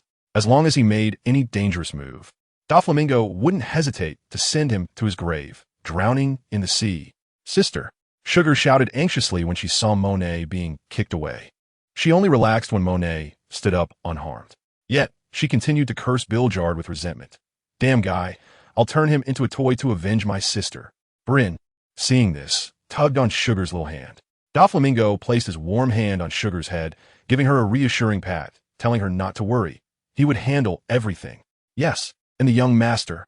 Sister will definitely be fine. Feeling the warmth of Doflamingo's palm, Sugar's heart was somewhat calmed, and her mind was already planning how to take revenge for her sister. The destruction on the battlefield was astonishing. The ice surface was pockmarked, and if it weren't for the solid ice, everyone would have sunk into the sea. The battle between Ainalu and Ulrich was fierce. Both were stubborn fighters. They were the most ruthless beings on the entire battlefield. However, one wielded the swamp fruit and the other the cloud fruit, both being natural-type fruit users, making it difficult to determine a winner for the time being. On the other side, in the swordsman duel, Diamante held the upper hand. After all, he had fought against the world's #1 swordsman, Hawkeye, and he truly did not consider the small swordsman before him a threat. Simmons was merely struggling under his hand. Failure was just a matter of time. If it weren't for the sudden situation with Bilgeard occupying Diamante's mind, he would have already dealt with Simmons. Perhaps this was the arrogance of a swordsman, or maybe it was Diamante's concern for his family. However, Diamante's actions infuriated Simmons. He knew he was no match for Diamante, but that didn't justify Diamante's contempt for him. Simmons' eyes gleamed with ferocity as he aimed to drive his sword into Diamante's chest. Clang! Diamante's sword twisted unexpectedly, deflecting Simmons' blade. Impossible! Simmons exclaimed in shock. Just moments ago, he had seized the perfect opportunity while Diamante was off guard, yet he was still easily blocked. Nothing is impossible, Diamante replied calmly, turning back to face Simmons. The situation with Pika and Monet was manageable, so he would deal with Simmons first. Impossible, impossible. Simmons' mindset wavered, resembling madness as he glared hatefully at Diamante. Die for me. I will use all my strength to send you to hell. Take this, endless hell. Simmons channeled all his strength into his sword, which shimmered ominously like a wailing, evil spirit, terrifying to behold. Diamante remained unfazed. He had seen many powerful sword techniques.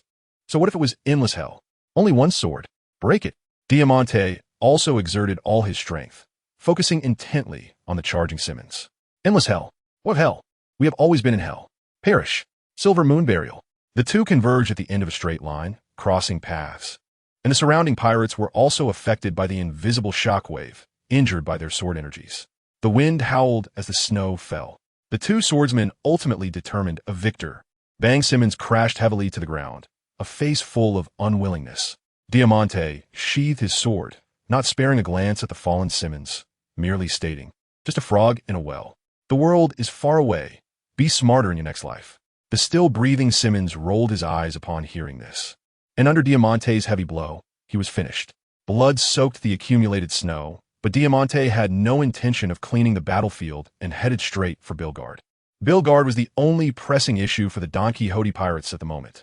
Chapter 349, The Dance of Defeat. Ah, he's dead. Lord Simmons is dead. The members of the Ulrich pirates who rushed to Simmons' side cried out in grief, resonating with the other members of the Ulrich pirates.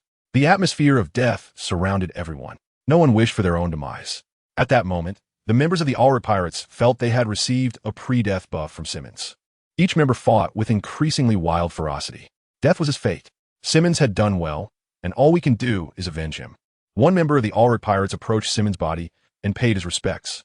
The several pirates who were still grieving were immediately excited upon seeing the newcomer. Berlick, We understand. Berlick nodded lightly and then looked toward Diamante, who was rushing toward Bilgard.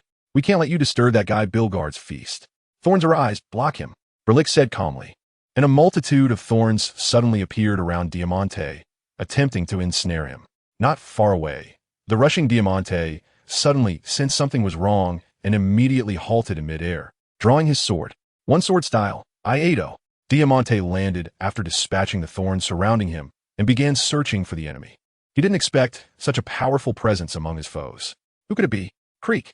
Berlick approached slowly, stepping on the accumulated snow, leaving a series of distinct footprints. Is it you, the one obstructing me? Diamante asked the newcomer, slightly annoyed. That's right, I am Berlick, an officer of the Donquixote Pirates.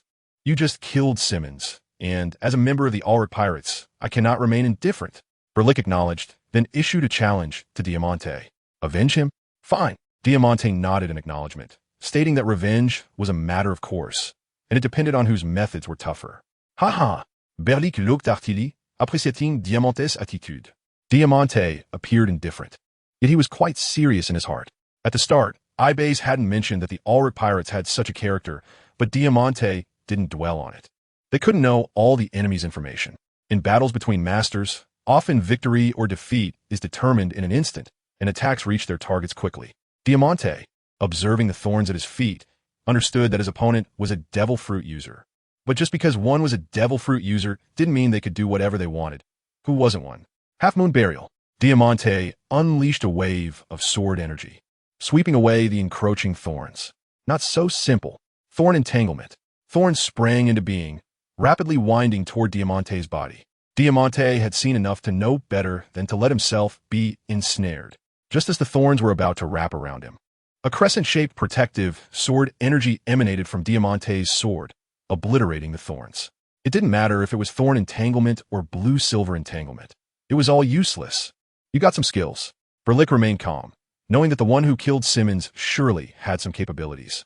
If you're wondering why Berlick was so confident, it was because Diamante's bounty was only 320 million berries, while he was the highest bounty holder in the entire pirate crew, aside from his brother Ulrich, with a bounty of 870 million as a paramecia-type thorn fruit user. It was only natural for him to look down on Diamante. As for why he hadn't appeared alongside Ulrich as the commander of the Ulrich Pirates, he wouldn't expose all his trump cards to the enemy.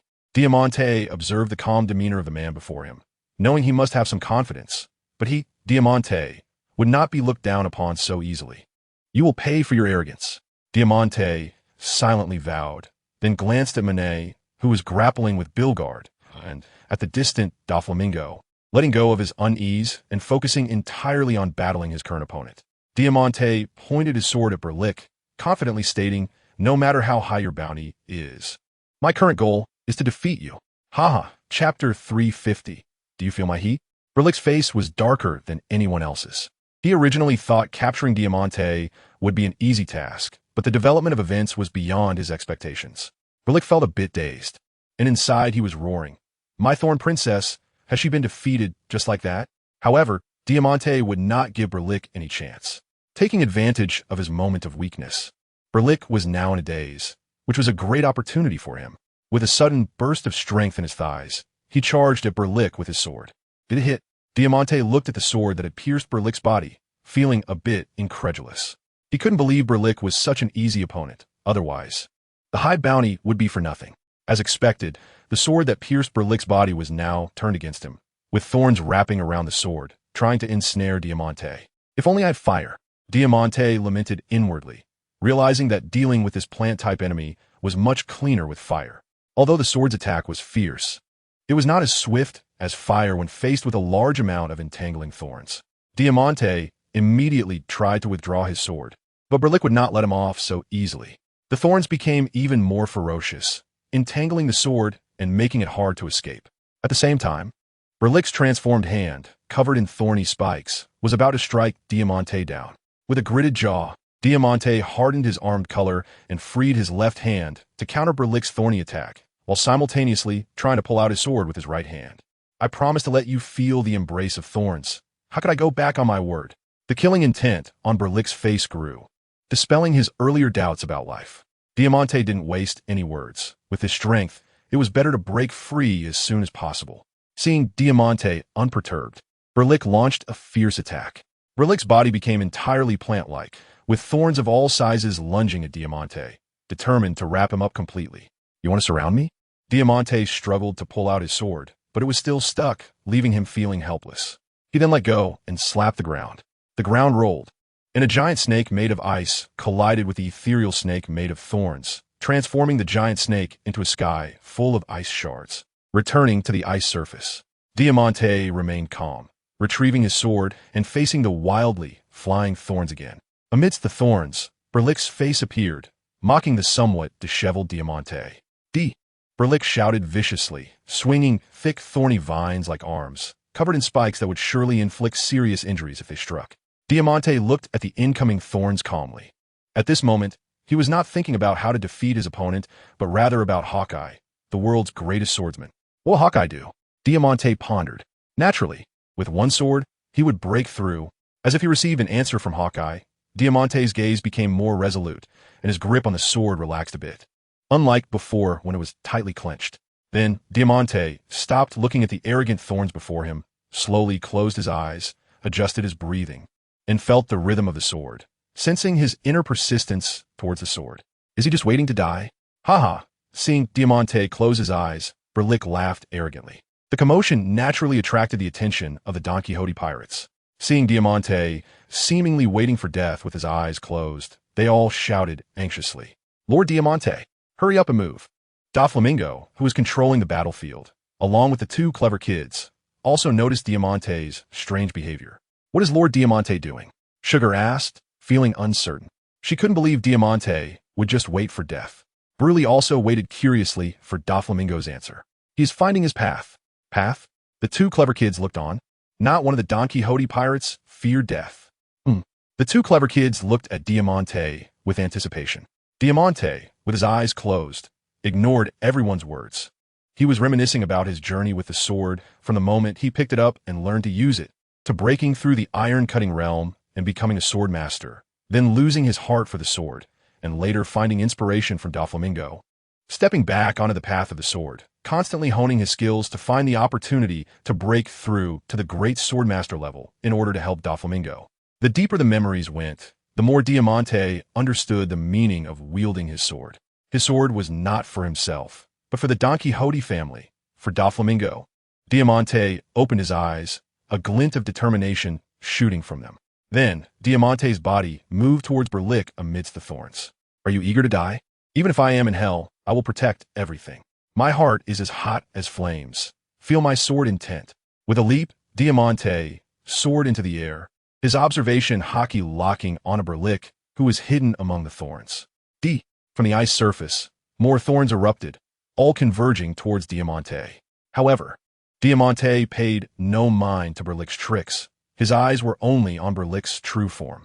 So fast, when Berlick saw the sword marks left on his body, filled with intense heat and pain, he was brought back to reality. On the other side, although Diamante struck Berlick, he was also subjected to the wild attacks of the Thorn Garden, sustaining some injuries himself. Berlick touched the sword scar on his chest, his anger evident in his eyes. "I actually got hit by a waist. Damn it, damn it." Berlick's face twisted as he turned his head, glaring resentfully at Diamante. Diamante also turned to meet Berlick's gaze.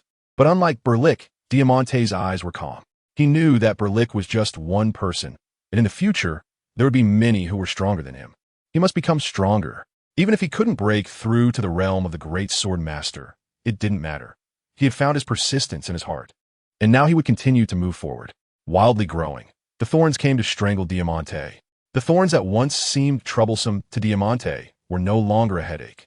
Diamante's sword naturally fell, but upon closer inspection, there was a sense of distortion, not because Diamante activated the ability of the flapping fruit, but because the air was twisted by heat. Hellfire. Diamante casually swung his sword, and the thorns that surrounded him rapidly collapsed. The flames raged on the vines, and in no time, they turned to ashes, falling onto the ice surface. "Do you feel my heat?" Diamante pointed his sword at the somewhat stunned Berlick, his fighting spirit soaring. "What about 800 million berries? I'm fighting for 800 million berries." Chapter 351. Awakening of the Fruit and Laws Killing's Great. Lord Diamante has won. On the arc, Sugar and Bruley embraced each other, cheering for Diamante's victory. Donquixote Doflamingo also wore a faint smile, clearly in a good mood, as he hadn't expected Diamante to surprise him with the ability to unleash flames. It was indeed astonishing. However, Doflamingo was no stranger to surprises. After all, Flower Sword Vista could also produce petals. Luffy could even use Fire Fist. Even he himself could unleash thunder and flames. What was there to be surprised about? I can feel your heat, Diamante softly muttered. Back to Diamante's side. Although he calmly dealt with Burlick's attack, Burlick was merely astonished by Diamante's flames, not his strength. Ha! Not bad, not bad. Killing you like this makes it even more interesting, doesn't it? Burlick laughed joyfully. However, in Diamante's eyes, Burlick was just a bit deranged after being slapped in the face. Seeing Diamante remain unfazed, the cruelty in Burlick's eyes became more evident. Feel the gap in our strengths. Thorn World, a vast expanse of thorns, rapidly spread beneath Burlick's feet. This was not something Burlick produced himself, but rather a result of assimilation, influencing the surrounding environment. Simply put, an awakening. Originally, a group of people was standing on ice, but now it felt like they were in a plant world. This peculiar sight caught the attention of both sides in battle. Burlick's older brother, Ulrich, was somewhat surprised by the commotion. Did that kid Burlick really create such a big stir? Isn't he just a little swordsman? Enel was no stranger to such scenes, but he felt worried for Diamante. Nevertheless, he remained steadfast in his belief that Diamante would win. I believe in you, Diamante. Cut him down, even if he has awakened, so what? Law quickly shifted his body to avoid Mondor's entanglement and glanced at Diamante, sensing the enemy's strength. Is this the awakening of the fruit that Mr. Doflamingo spoke of? Indeed powerful. Mr. Doflamingo told me that if my fruit ability awakens, it could grant immortality, which is why the world government has always been a nuisance to me. Law thought to himself, but Mondor was already closing in. Ha. Kid, do you feel the power of our art pirates? Vice Captain Burlick is not so easy to deal with. Just wait for your partner's corpse. But for now, take care of yourself. After taunting, Mondor charged fiercely at Law. Law remained calm, not panicking due to the enemy's arrogance. Throughout this journey, Doflamingo had taught him a lot, and other family members had also guided him. Just as Doflamingo said, one must believe in oneself, and also in one's companions and family. Seeing that Law did not quickly evade and was ready to engage in a contest of strength, Mondor was extremely excited. Not dodging, huh? Little mouse. Watch me blow you up, Mondor said arrogantly. Law drew the sword Onigiri, quickly unsheathing it and slashing at Mondor from the void. Chaotic blade, void flow, several invisible, transparent slashes headed towards Mondor. Although invisible to the eyes, Mondor's observation Haki sensed the danger and naturally avoided Law's attack easily. Clang Mondor reinforced his hands with armament Haki and, leveraging the explosive power of the spring fruit, shattered Law's slash with a single blow. Little mouse, can you still apply some force? Mondor continued to boast. Law frowned, surprised by Mondor's impressive strength. The spring fruit was developed far better than Bellamy's. At least not as clumsily reckless. Room. Law opened a surgical space with his left hand, preparing to eliminate the arrogant Mondor. The Donquixote pirates could not be easily insulted like this. Mondor, of course, could not see the existence of the surgical space. To him, Law seemed foolish, as if stunned by his strength. Indeed, this young kid still wants to be a pirate.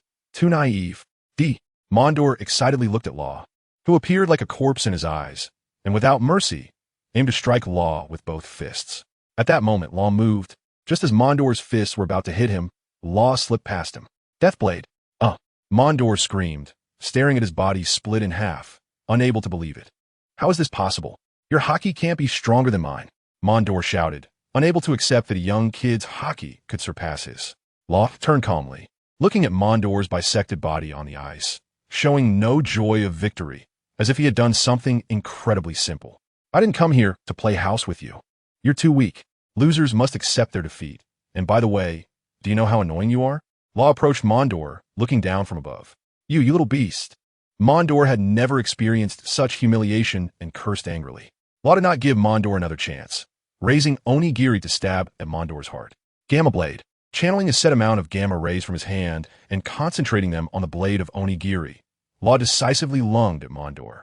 Absolutely impossible, Mondor roared, wrapping his hands in armament Haki and gripping Law's Onigiri tightly, not allowing it to advance even an inch. Your defeat is destined. Law forcefully thrust towards Mondor's heart. Even as Mondor desperately blocked, the tip of onigiri slowly moved closer to his heart. If you want me dead, then you must die too. Seeing he could not evade this strike, Mondor prepared to drag Law down with him, activating his fruit ability with his lower body, aiming for Law's head. If hit, it would definitely result in a fatal blow. Spring Shockwave. Law ignored Mondor's lower half behind him and aimed to plunge onigiri into Mondor's heart. Then we'll die together. Mondor laughed joyfully, pushing against Law's onigiri while simultaneously Law thrust it forcefully into Mondor's heart. Want me to accompany you in death? Naive. Room. Slaughterhouse. The spring shockwave intended to hit Law's head directly appeared on Mondor's head instead, causing him to reap what he sowed. His head was shattered, and he was dead beyond recovery. Law appeared beside Mondor, slowly withdrawing onigiri with no expression. Too weak. This is the fate of the weak. Lament your own weakness. After saying that, Law turned to look at the struggling Monet and the battle between Baby 5 and Buffalo. The previously dormant fighting spirit surged again, with killing intent unmistakably evident in his eyes. Unforgivable. Chapter 352. Ambition and Madness. There was a lot of commotion over Upper Lick, but Belgerd couldn't be bothered. He was currently reveling in the joy of play. What could be more pleasurable than having one's own people fight against each other? Robin, cooperating with Belgerd, also made Monet suffer greatly. At first, Robin didn't use her armament hockey, so Monet found it quite easy to fend off Robin's attacks. All she had to do was focus on fighting Belgerd. But how could Belgerd let Robin, this valuable ally, go? Under Belgerd's control, Robin put forth all her strength. If it were just a one-on-one battle with Robin, Monet was confident that Robin was no match for her. However, with Belgerd lurking nearby and Robin being one of her own, she found herself in a tough spot. Bang! Monet was kicked out by Belgerd's surprise attack, spitting out a mouthful of blood onto the smooth ice surface, which looked so glaring. What? Is this all you've got? Are the members of the Donquixote pirates all this useless? Belgerd mocked, trying to attack Monet's psyche to gain an opportunity to control her. Monet spat out the blood in her mouth, slowly standing up. Her eyes were closed, but her face still conveyed her indomitable spirit. Not a single member of the Donquixote pirates is useless. With her unwavering will, Monet continued to deal with both Belgerd and Robin. Violet blossoms, giant tree, smash. Robin maintained her wings behind her, flying in the air like an angel, commanding her arms wrapped in armament hockey to strike at Monet, not giving her a chance to catch her breath. Meanwhile, Belgerd hid in the swirling snowflakes, looking for an opportunity to deliver a fatal blow to Monet. Monet was calmly dodging Robin's attacks, but she had to remain constantly vigilant against Belgerd's sneak attacks, which drained her mental energy. As time passed, Monet's performance began to falter. Finally, unable to hold on any longer, Belgerd, hidden in the shadows, watched Monet, who had been holding out for a long time, and a dangerous smile crept onto his face. Submit to my control. Sink into the beautiful dream I've woven for you. Belgerd launched himself from the shadows. Intending to control Monet, he certainly wouldn't kill her. Since he locked eyes with Donquixote Doflamingo, he understood that the reputation of the four emperors was not just for show. That murderous intent was etched in his heart. He firmly believed that the entire Oleg pirates combined were no match for Doflamingo alone, so he needed to find more protective talismans to ensure his safety. Although he was partners with Oleg and the others, in the face of death, he had no choice. This was a kind of helplessness.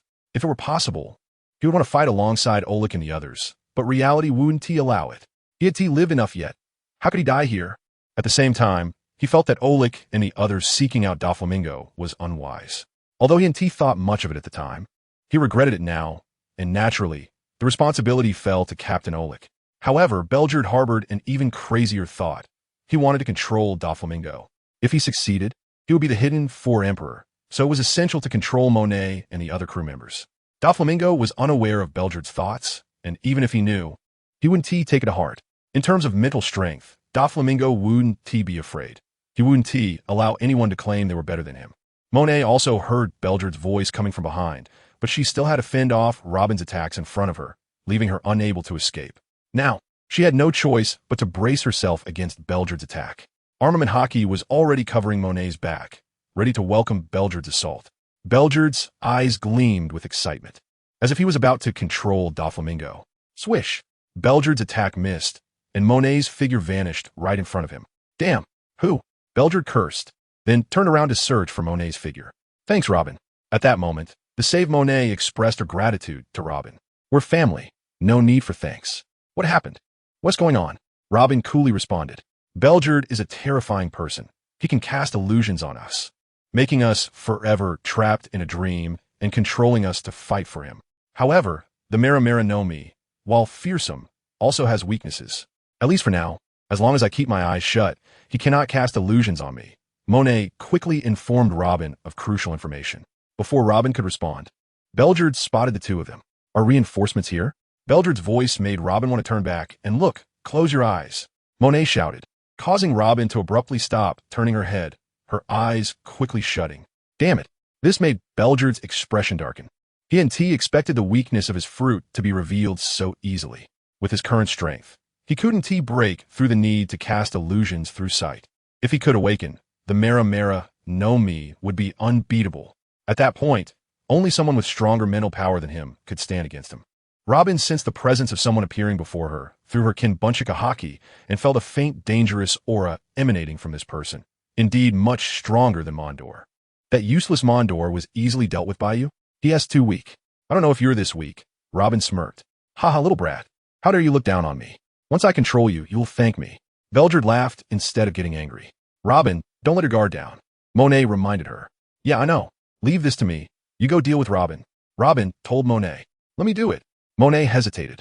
You're injured, and your stamina is greatly depleted. You might not be his match, Robin honestly stated, leaving Monet at a loss for words. Then I'll hold Robin down first. You better not fall for his tricks. I don't want to have to come save you later. Monet cautioned. Don't worry, I won't be that weak. I haven't reached Mr. Doflamingo's expectations yet. Young master, Monet murmured. Meanwhile, Robin stopped talking to Monet and focused all her energy on Belgerd. Chaotic blades, empty flow. Robin wielded her blade, Ghost Cry, and took the lead in attacking. Belgerd also swung his fist, continuously closing in on Robin, and their battle erupted. At the same time, Monet opened her eyes and glanced at Robin, who was entangled with Belgerd, then looked towards Doflamingo in the distance. Feeling Monet's gaze, Doflamingo nodded at her. Receiving the encouragement from Doflamingo warmed Monet's heart. She didn't blame Doflamingo for not intervening. She only blamed herself for being weak and almost failing to live up to the young master's expectations.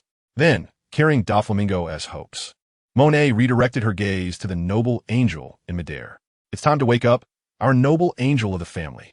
Chapter 353. Demon Robin. Monet gazed at Robin hovering in midair, a flash of ruthlessness crossing her eyes. She couldn't afford to hold back now. Otherwise, the trouble would still fall back on them. Snow Rabbit. Monet took the lead in launching an attack, and Robin's expression was fierce, as if she regarded Monet as a hated enemy. Robin's wings flapped carelessly, creating distance between them, and Monet failed to land her attack on Robin. Vibrant colors, giant tree, numerous giant hands appeared on the icy surface, surrounding the solitary Monet. Robin, I didn't expect your strength to be this formidable, Monet thought to herself as she glanced at the composed Robin. But I'm even stronger. Blizzard. Heavy snowfall, a powerful blizzard suddenly swept through the space, engulfing the giant tree, leaving a path of ice crystals and snowstorm in its wake. Whoosh! Taking advantage of the blizzard to confuse Robin, Monet suddenly appeared behind her and delivered a merciless kick as a greeting. When did you? Robin questioned in confusion. Robin quickly raised her hands to protect her body, blocking Monet's kick, but she was still sent plummeting down from the sky, forced to land on the ice. Floral chaos. Claw. As soon as Robin landed, she seized the opportunity to launch a direct attack on the rushing Monet. Seeing the arms that suddenly sprouted from Robin's body, Monet remained calm. Even though Robin had coated them with haki, they couldn't harm her. Elementalization. Robin clawed with her hands, and Monet's body transformed into a pile of snow, falling onto the icy surface before slowly wriggling to form her shape again. Robin, undeterred, continued to unleash similar clawing attacks, but Monet remained composed and easily countered. Useless, Robin. Just obediently submit, Monet said with a faint smile, sensing victory was within reach. Damn it, I will never compromise, Robin instinctively responded. Monet smeled lightly, thinking this was Robin's last stubbornness, and paid it no mind. However, a sudden change occurred at that moment. Robin posed her hands in a strange manner, and a massive shadow appeared behind her, making both Robin and Monet seem tiny in comparison. The battlefield's shift left everyone bewildered. They had barely processed the thorny world created by Barrick, and now a terrifying creature had emerged. Doflamingo watched Demon Robin with great interest. In the original timeline, this technique was developed with the help of the Revolutionary Army, but now the credit belonged to Doflamingo.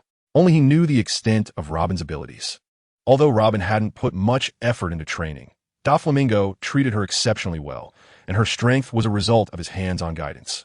"The demon descends," Robin whispered. Monet stared at the towering doppelganger before her, which sported a pair of enormous black wings and horns on its head, looking terrifying like a demon. "Is this your strength?" Monet asked Robin. Though she was shocked, she didn't panic like Black Maria. As if responding to Monet's words, Demon Robin reached out a hand toward her. Monet's eyes narrowed as she observed Robin's fierce attack, becoming more serious. Snowdrift boom. Monet quickly got up to evade Robin's grasp, but the massive palm crashing onto the ice caused a tremor. The falling snow intensified, and Demon Robin seemed unconcerned, continuing her assault on the dodging Monet. Demon Robin's strength was indeed considerable. Every attack was explosive, but her movements couldn't match Monet's agility. Moreover, this was Monet's home turf, where she was like a fish in water, leaving Demon Robin with no effective way to subdue her. Before long, thick layers of snow accumulated on Demon Robin, as if she had donned a white coat. Condensation. Monet emerged from the pile of snow, looking at the snow-covered Demon Robin with a delighted smile. The once fluffy and soft snow had become exceptionally solid, tightly sealing off Demon Robin's movements. Despite struggling, Demon Robin couldn't escape the fate of being encased in snow. Soon, her traces of struggle faded away. Robin's true form appeared, staring at the beautiful snow sculpture, momentarily stunned. However, suddenly, a pair of hands emerged from beneath the ice and grabbed Robin. Startled, Robin hurriedly attempted to break free, but Monet, transformed from the snow, relentlessly approached her like a parasite. Before long, regardless of Robin's struggles, Monet coldly embraced her. "Be good and rest for a while," Monet whispered gently in Robin's ear. Then the snow enveloped her, temporarily freezing Robin. On the other side, Sugar and Bruley on the Ark were overjoyed to see Monet resolving the battle. Although it was just subduing one of their own, it felt like a small achievement. "Sister is amazing. She actually defeated Lady Robin." Sugar's eyes sparkled with happiness and pride in her sister's victory. Bruley, as a companion, also felt happy for Sugar. Doflamingo nodded at the weary Monet after her victory. Although Robin had been controlled and her strength hadn't been fully unleashed, Monet's ability to defeat her was a pleasant surprise. However, upon reflection, it felt reasonable. After all, Monet's fruit ability had an advantage, and the two had different perspectives on their strengths. Robin, despite her training, didn't obsess over her power like Monet. She cared more about the hidden history behind it, which was what mattered to her. Power was merely an embellishment, especially since she had Doflamingo and the Donquixote pirates to rely on. Monet's battle noise naturally didn't escape the notice of Bellegarde, but he didn't care. Even if the person being controlled was defeated, so what? Without him, they would still live aimlessly in the illusion, and he was the only true savior. Law's attack was sharp, to eliminate Bellegarde and deny him any chance. Law had already opened the surgical space at the beginning of the battle. However, Bellegarde was unaware of Law's abilities and was quite curious about his ability to teleport. Law swung his sword at Bellegarde. Although Bellegarde couldn't see the surgical space, his years of battle instincts were not in vain. He sensed the immense threat hidden within Law's strike. Not so simple, huh? Watching Bellegarde suddenly grasp the danger, Law sighed inwardly. These billionberry pirates are indeed not easy to deal with. "Kid, your attack is strong enough to make me feel danger," Bellegarde said to Law. Law didn't respond. He had no obligation to explain his abilities to the enemy. If Bellegarde hadn't used hockey to counter just now, he would have been sliced in half by Law, making it easy to deal with him afterward. However, pirates in the New World were very alert, and their mastery of hockey was quite high. At least with Law's current level of hockey, he couldn't break through Bellegarde's defense. It was a tough battle. Luo spoke to himself, but the hand holding the ghost cry was exceptionally firm. Bellegarde felt the same in his heart, sensing that the man in front of him was even more troublesome than Monet. In a way, Luo was indeed more troublesome than Monet, and Bellegarde guessed correctly. Chapter 354. Enel the Thunder God. The situation on the battlefield was clearly disadvantageous for the Aulic pirate crew. Although a few cadres from the Donquixote pirate crew were under Bellegarde's control, they were gradually beginning to regain control of the situation. Currently, Simmons and Mondor of the Aulic pirate crew had been killed in action, leaving only Aulic and the Burek brothers struggling to hold on.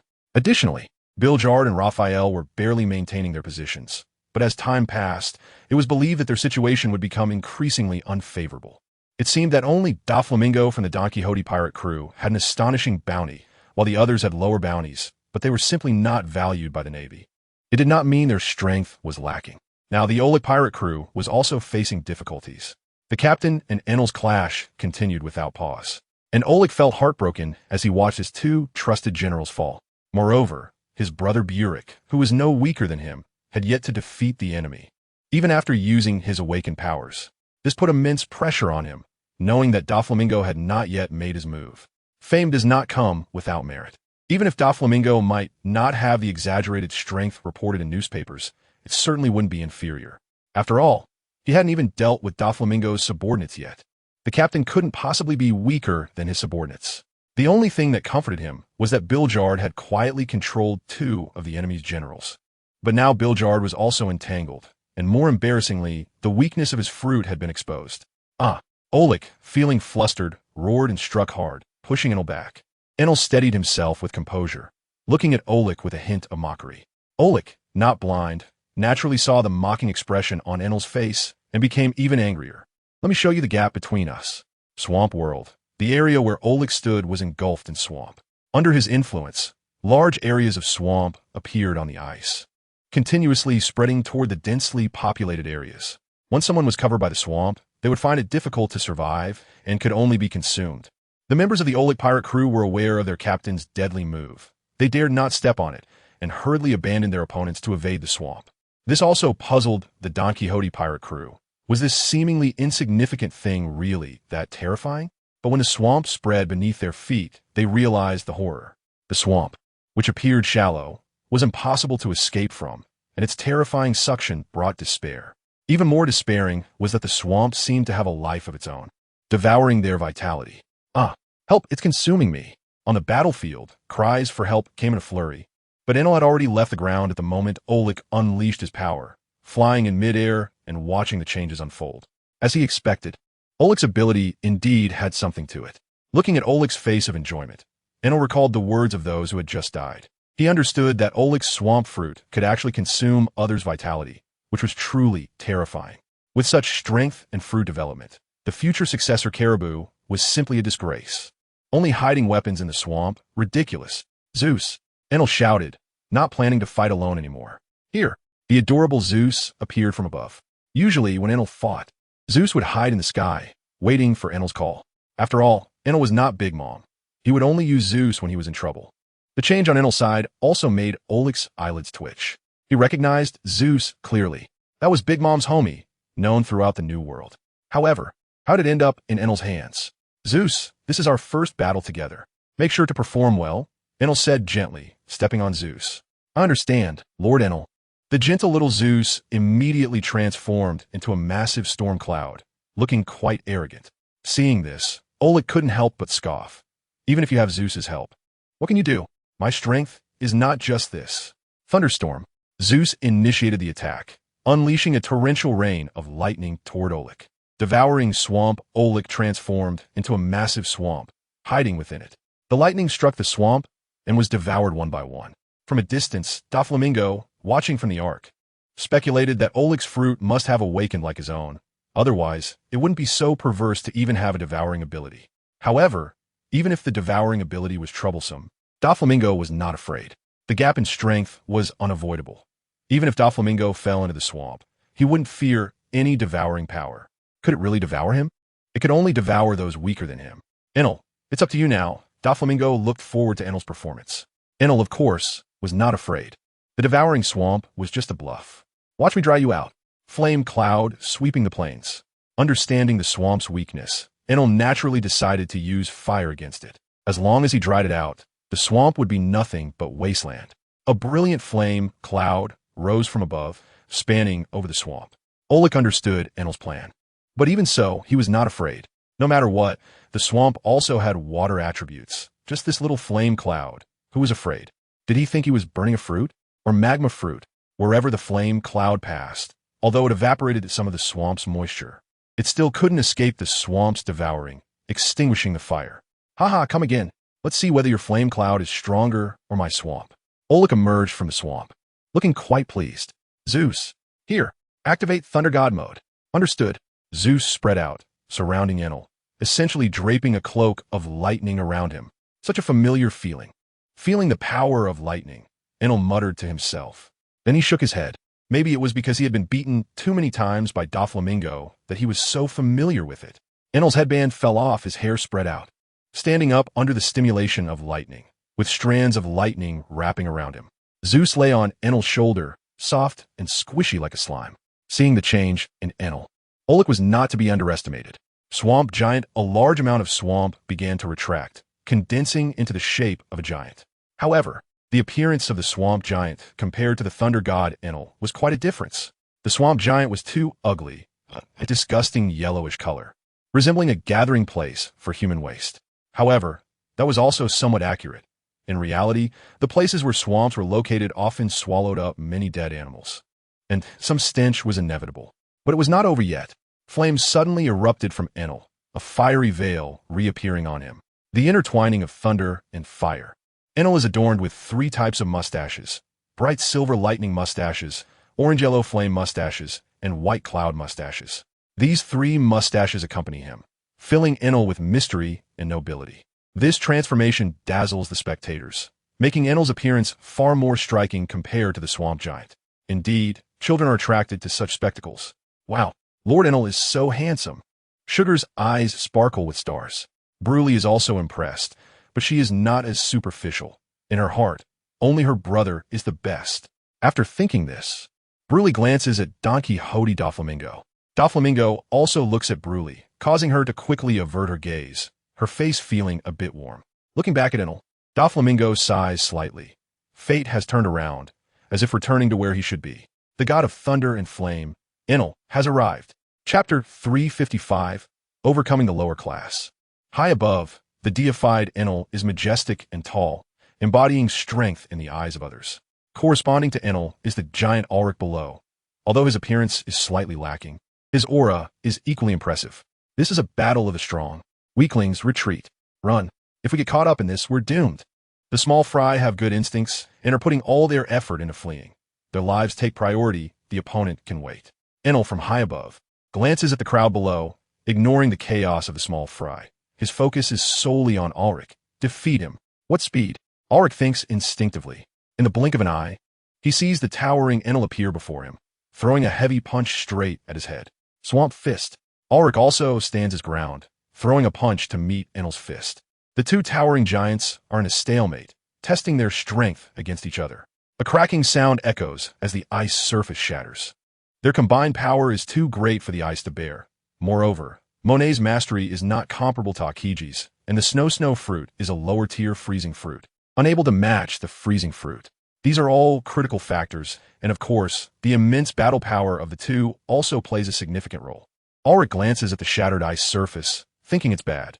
He is the one suffering from the broken ice. We can't remain in this stalemate. Ulrich raises his leg, preparing to kick Enel, who is suspended in midair, forcing him down. Get down here.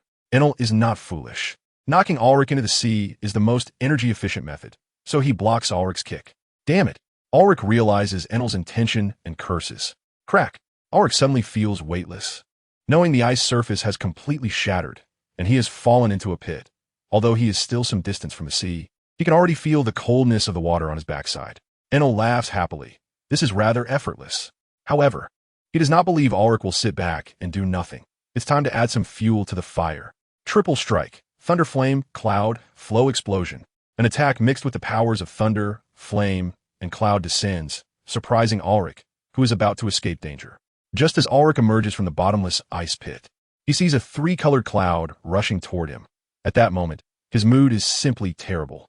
Damn it, do you think you can destroy me like this? Hell Swamp. A cold glint flashes in Ulrich's eyes, and he begins to counterattack. A large amount of swamp material appears around his body, starting to block the massive gap created by the ice surface's shattering, while Ulrich also opens his giant mouth and swallows Enel's thunderflame cloud flow explosion. Good job.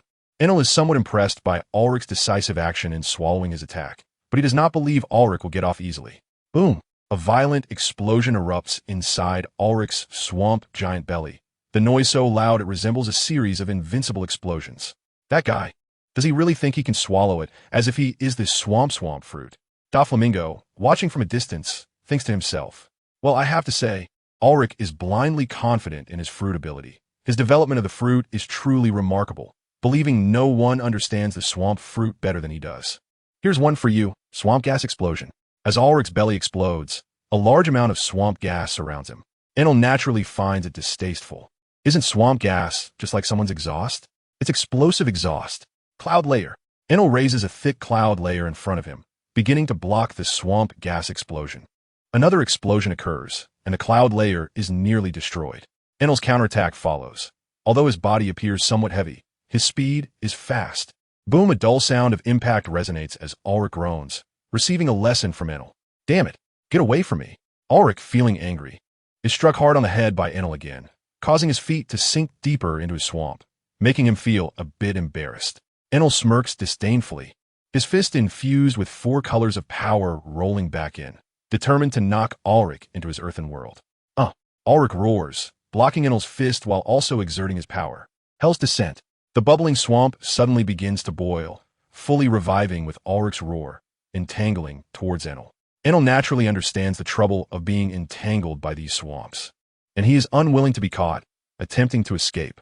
Trying to leave? Have you asked me? Ulrich sneers, his face filled with mockery. A boundless violent aura pressing down on Enel, restricting his speed. A moment of stagnation can be deadly for a strong person, and Enel is unlucky. He's caught by Ulrich's right foot. Damn it. Enel's face darkens as he glares at Ulrich. Ha ha. Do you understand our gap now? I am a born king. Ulrich, feeling proud as he firmly grips Enel's vital point, smiles triumphantly, brushing off his previous gloom. Doflamingo is the real-born king, and you are just my stepping stone.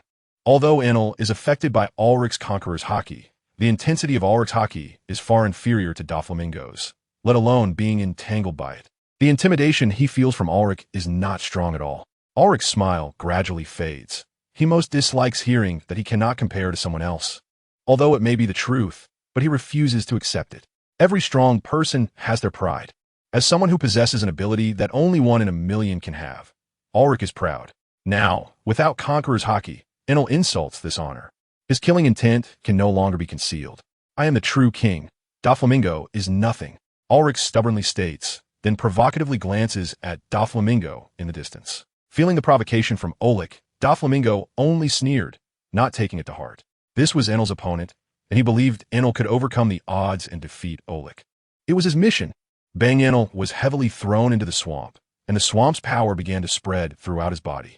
As soon as he landed in the swamp, Enel felt a great restriction, unable to exert any strength. The entire swamp felt like a bottomless black hole trying to swallow him whole. This is your grave? The underworld sky.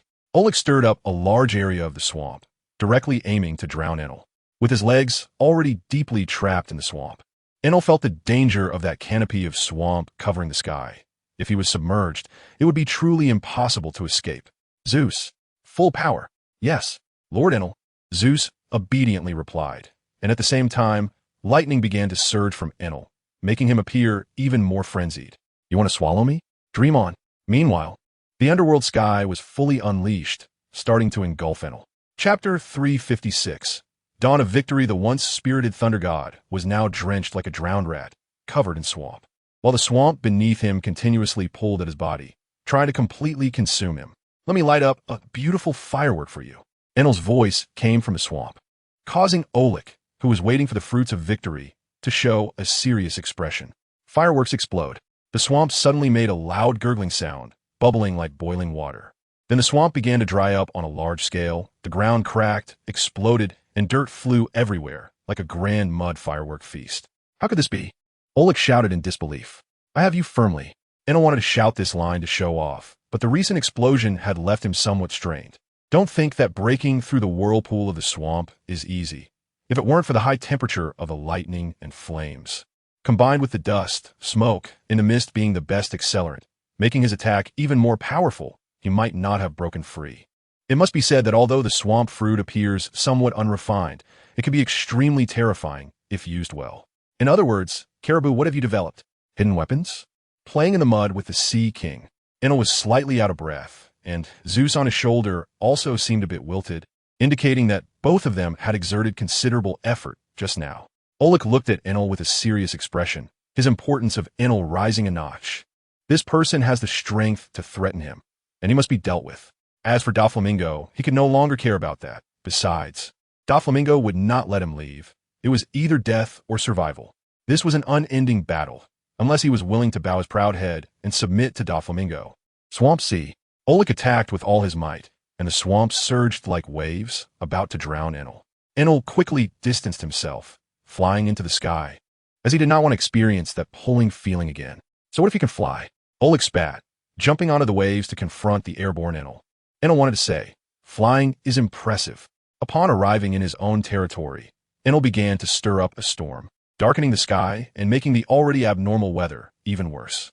Everyone looked up at the sky. The snow that had been falling was now accompanied by wind and rain, while thunder rumbled intermittently among the dark clouds. Zeus on Enel's shoulder became excited, diving into the thunderclouds with Enel's permission, starting to help gather lightning, preparing to give Oleg a large combo meal. The lone warrior Oleg fought against the heavens. This was the scene in the eyes of the onlookers. The might of the heavens is vast. How dare a mere mortal? So what if the might of heaven exists? I will swallow you all. With endless momentum, Oleg began his journey against the heavens, battling against Enel, who was borrowing the power of the heavens. Both sides raised their own canopies. One was endlessly dark and terrifying, filled with a swallowing aura, while the other was filled with majesty, the might of heaven roaring, containing the judgment of the heavens. A ruthless trial for those who dare to question him. Swamp Devourer beat defeated. The madness in Oleg's eyes was clear. Thunder Emperor, watch me judge you. The madness in Enel's eyes was no less than Oleg's. Wrapped in the aura of the swamp, Oleg and Enel, surrounded by lightning, clashed in the air, beginning their confrontation under the watchful eyes of the crowd. The sky thundered, purple lightning followed Enel, cheering him on, while Zeus appeared behind Enel, exerting every ounce of his power. Oleg was not to be outdone. Although he lacked so much support, the momentum of his swamp canopy remained strong. Boom, if one clash doesn't work, then two. If two don't work, then three. The air was filled with the explosive sounds of clashes, causing those below to cover their ears, avoiding the assault of sound. The battle between the two was too ostentatious, ultimately affecting a group of people. Except for Diamante and Berrylick, Bilgewater and Law, Pika and Baby 5, Buffalo, as well as Cyrus and Raphael, everyone else began to focus their attention on Enel and Oleg. After all, their battle was far too low compared to the grandeur and exaggeration of theirs. Is this the strength of Lord Enel? Indeed powerful. Gladius watched as Enel clashed with Oleg in the sky, his eyes filled with admiration. Strong people are admired no matter where they go. This is an undeniable fact. I want to become stronger too. Gladius clenched his fists tightly, his eyes filled with anticipation. He too wanted to gain powerful strength to help his family. Having earned a moment's rest, Monet returned to the Ark with the subdued Robin, handing Robin over to Doflamingo. To be honest, Doflamingo had no way to help Robin, who was submerged in her environment, as the brain is a complex place. If things went wrong, Robin could end up foolish, which would be counterproductive. So, he had no choice but to knock Robin out with a bolt of lightning, letting her have a good dream. Having killed many minions and stained with blood, Ibase returned to the Ark, her eyes filled with a murderous aura, completely contrasting her usual persona. However, upon seeing Doflamingo, she became harmless again. This change made Bryn and Sugar's hearts skip a beat, raising their regard for Ibase several notches, so they wouldn't accidentally provoke her in the future. You've worked hard. Doflamingo gently wiped the blood from Ibase's face, causing her to blush. Monet looked on with a twinge of envy, but not too much. Young master, love her just the same. The stalemate on the battlefield now only left scattered battlefields. Doflamingo had no plan to intervene, allowing his subordinates some experience. Otherwise, relying solely on himself would be too exhausting. Doflamingo was not a babysitter. At most, he would guard you when you were weak, but growth must rely on oneself. No one can grow for you. Doflamingo's gaze turned to Cyrus's battlefield. His tool had finally shown tremendous growth, and Raphael was already at a disadvantage. Clang Cyrus's sword clashed with Raphael's wings, producing intense sparks. From the start, Raphael had gained the upper hand, but now he was gradually falling behind, and he was almost dying of anxiety. He could not believe that this was happening to him. How could a pirate rookie withstand him? Although Cyrus did not understand hockey before, his strength was undeniable, at least in the hundreds of millions. Having opened both the Run and Du meridians, it was like Zhang Wuji obtaining the Qian Koan Danu, giving him a tremendous boost. You can't stop me. Cyrus swung down powerfully. His sword techniques, always plain and practical. In the original timeline, he taught Rebecca simple and efficient swordsmanship focused on self-defense, while his own attacks were even more efficient, violent, and direct, aiming for fatal blows. Impossible? I absolutely do not believe it. Raphael touched the wound on his chest, doubt filling his face. But the pain constantly reminded him that this was reality. Accept it. You are simply not as good as him. Mr. Doflamingo said that hard work will not betray you. My enemies are strong, and you are just my sharpening stone. With that, Cyrus raised his sword and leaped into the air, aiming a downward strike at Raphael. You will die. The storm feather blade distorted Raphael's face, his wings flaring up, and the feathers above shot towards the airborne Cyrus like steel needles. Cyrus remained unfazed, his Kinbunchiko haki and sharp sword firmly locking onto Raphael. His body as agile as a swallow, effortlessly dodging the dense feather blades, and struck down at Raphael. Clang! Raphael would not seek death without a fight. His wings, coated in haki, were as dark as ink and as hard as iron, firmly blocking Cyrus's sword. I don't believe you can cut through my wings, which are harder than steel. Raphael's expression warmed as he saw himself blocking Cyrus, and he let out a sneer of contempt. What a flag! The only response to Raphael was Cyrus's more forceful slash. Raphael confidently countered, but this time, he wasn't so lucky. The sharp sword cut through Raphael like tofu, directly cleaving him in half. This injury was beyond saving. Raphael maintained his stance, disbelief in his eyes. How could this happen? Then, he obediently fell down. There's nothing impossible. I'm simply stronger than you. Cyrus sheathed his sword, his expression serious as he headed towards the ark. His mission was complete. Thanks to Raphael's provocations along the way, Cyrus was able to awaken. Similarly, even though Cyrus had just awakened, his haki was not weaker than Raphael's, and his physical foundation gave him the capital to crush the competition. Only 3 battlefields remained. As for Oleg's lackeys, they were no match for the Don Quixote pirates, with some fleeing and others dying. The dawn of victory belonged to the Don Quixote pirates.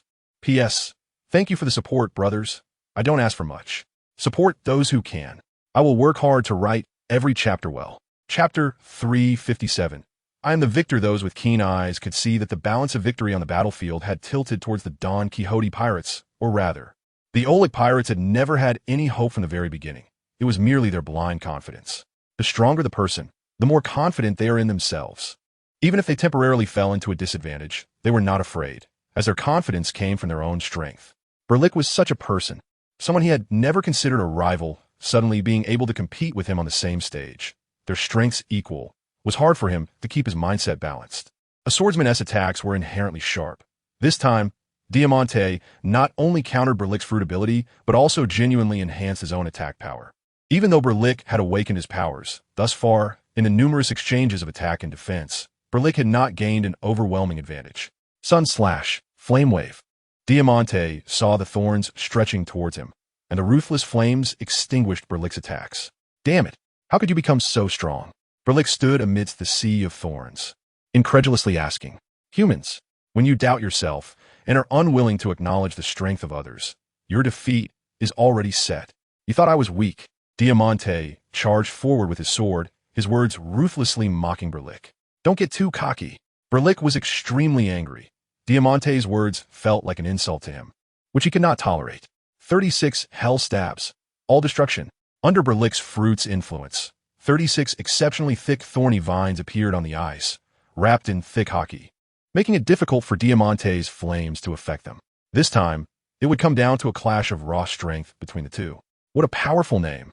Hearing Berlik's words, Doflamingo secretly praised him. This was no weaker than the 12 divine death bullets. Divine annihilation in terms of momentum. Watching him unleash his power, it was not much different from the awakened power of the string fruit. Diamante cut him. With anticipation, Doflamingo silently cheered for Diamante, waiting for their clash. Seeing the 36 all-destruction flying towards him, Diamante did not retreat but charged forward, his speed so fast that it was incomprehensible. Berlik's face was filled with a cruel expression, as if he could see Diamante being ground into mush by his all-destruction. My endpoint will not stop here. One sword style. Yin Yang, Iedo. Their attacks missed each other at extreme speed. The thorns that had just been arrogantly swirling were now silent, as Diamante turned his back. Not even looking at the thorns, focusing only on Berlick not far ahead. Boom, the 36 massive thorns had clean cuts appear on them, then collapsed with a loud crash, falling onto the ice. Impossible, Berlick screamed. This move had never failed before. It had taken down countless opponents. Today, it was cut through in one strike by Diamante. Prepare for death. Taking advantage of Berlick's moment of daze, Diamante once again swung at him. Damn it, Berlick was quick to react, crossing his arms wrapped in hockey to block Diamante's sword with difficulty. Berlick slid dozens of steps across the ice, managing to ease Diamante's impact only by relying on the support of the thorns. Thorn strangle. Controlling the thorns, Berlick launched another attack, but Diamante remained unfazed, swiftly dealing with the annoying thorns and once again swinging his sword at Berlick. Berlick, like an elegant mage, no longer engaged in close combat himself, but commanded his thorn minions to block Diamante's attacks. Swish, swish, swish. Diamante's strikes were clean and crisp. Berlick's thorns could not stop Diamante's sharp blades. Sun Slash. The Sun Slash was a fiery red sword energy, while the Een Slash was a cold white sword energy. Previously, all of Diamante's attacks were from the Een Slash series, such as Half Moon Funeral and New Moon Praise Kill.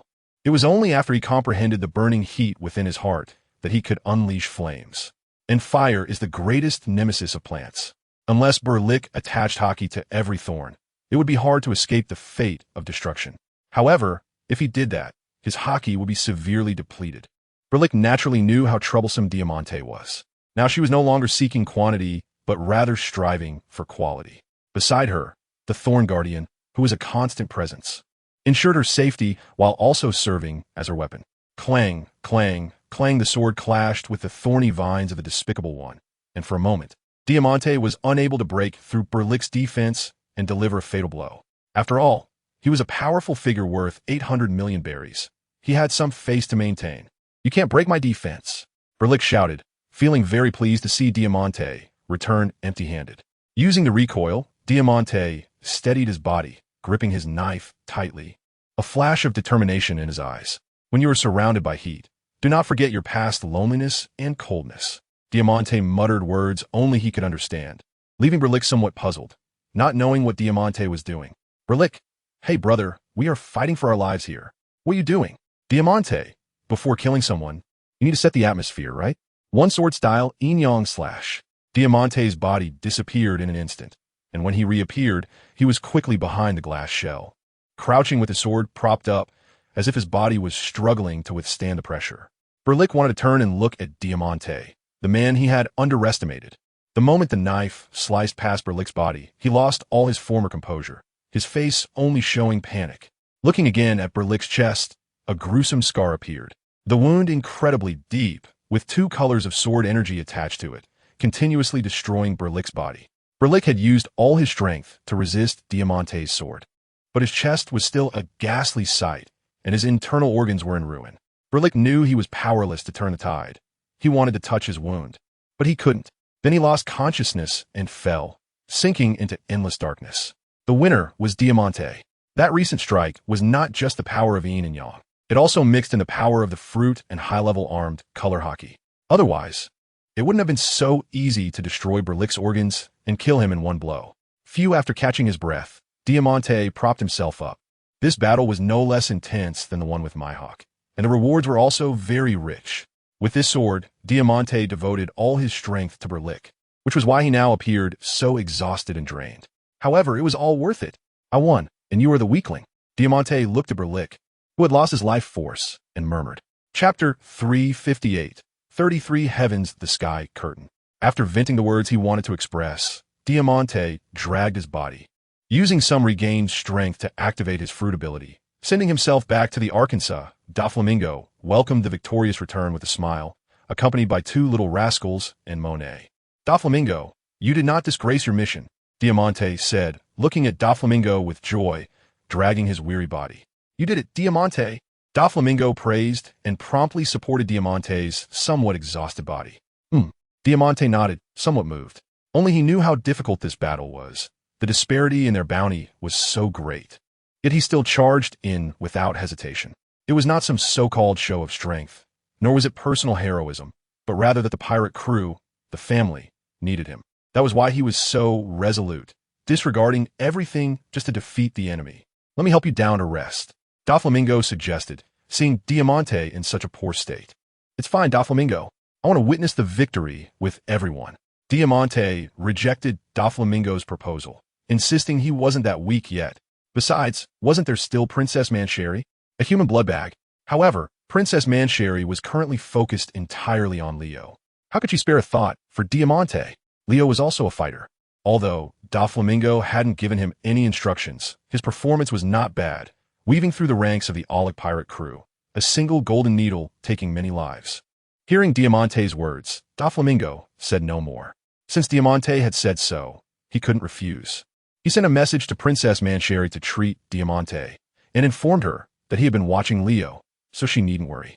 This reassured Princess Mancheri, allowing her to treat Diamante with peace of mind. Healing light shone, and Diamante, who had just been exhausted, was now full of life. It must be said that the healing fruit was simply a milk cow.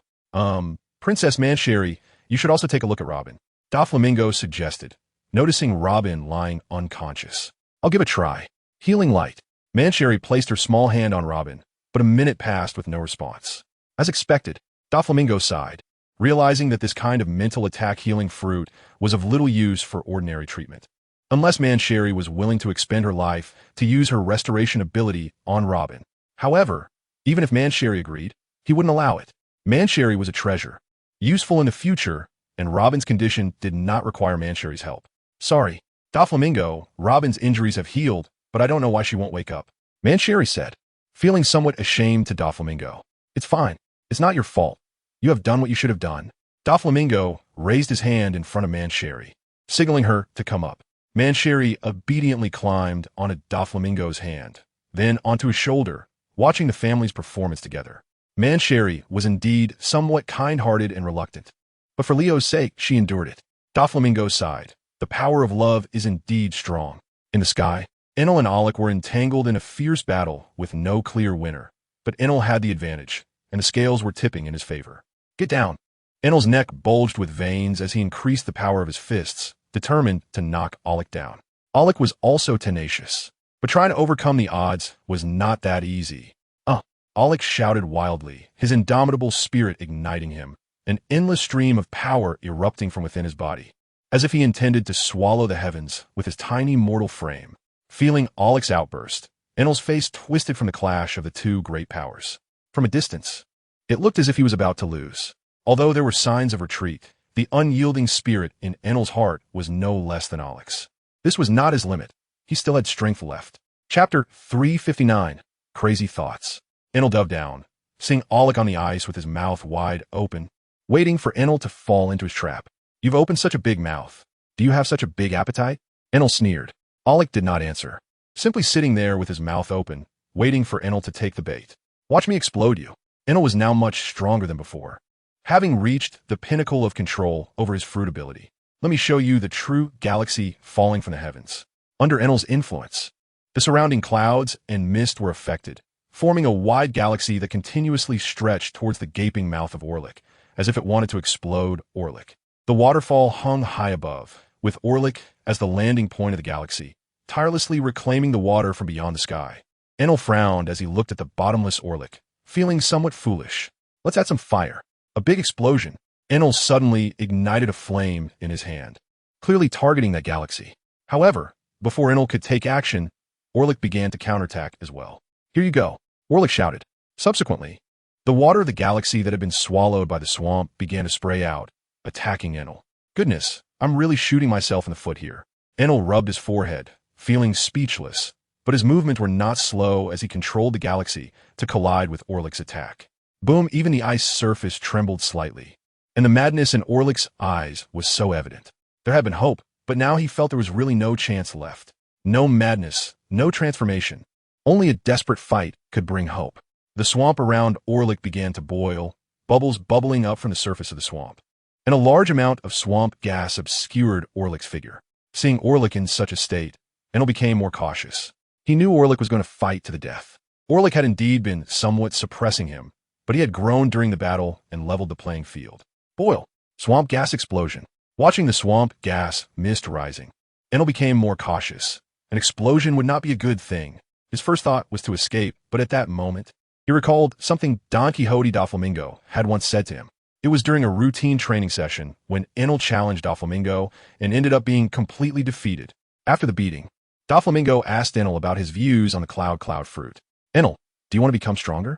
Doflamingo asked, looking at Enel, who was lying on the ground. Upon hearing this, Enel perked up. He immediately sat up, his eyes bright with determination. Of course. Doflamingo, do you have any methods?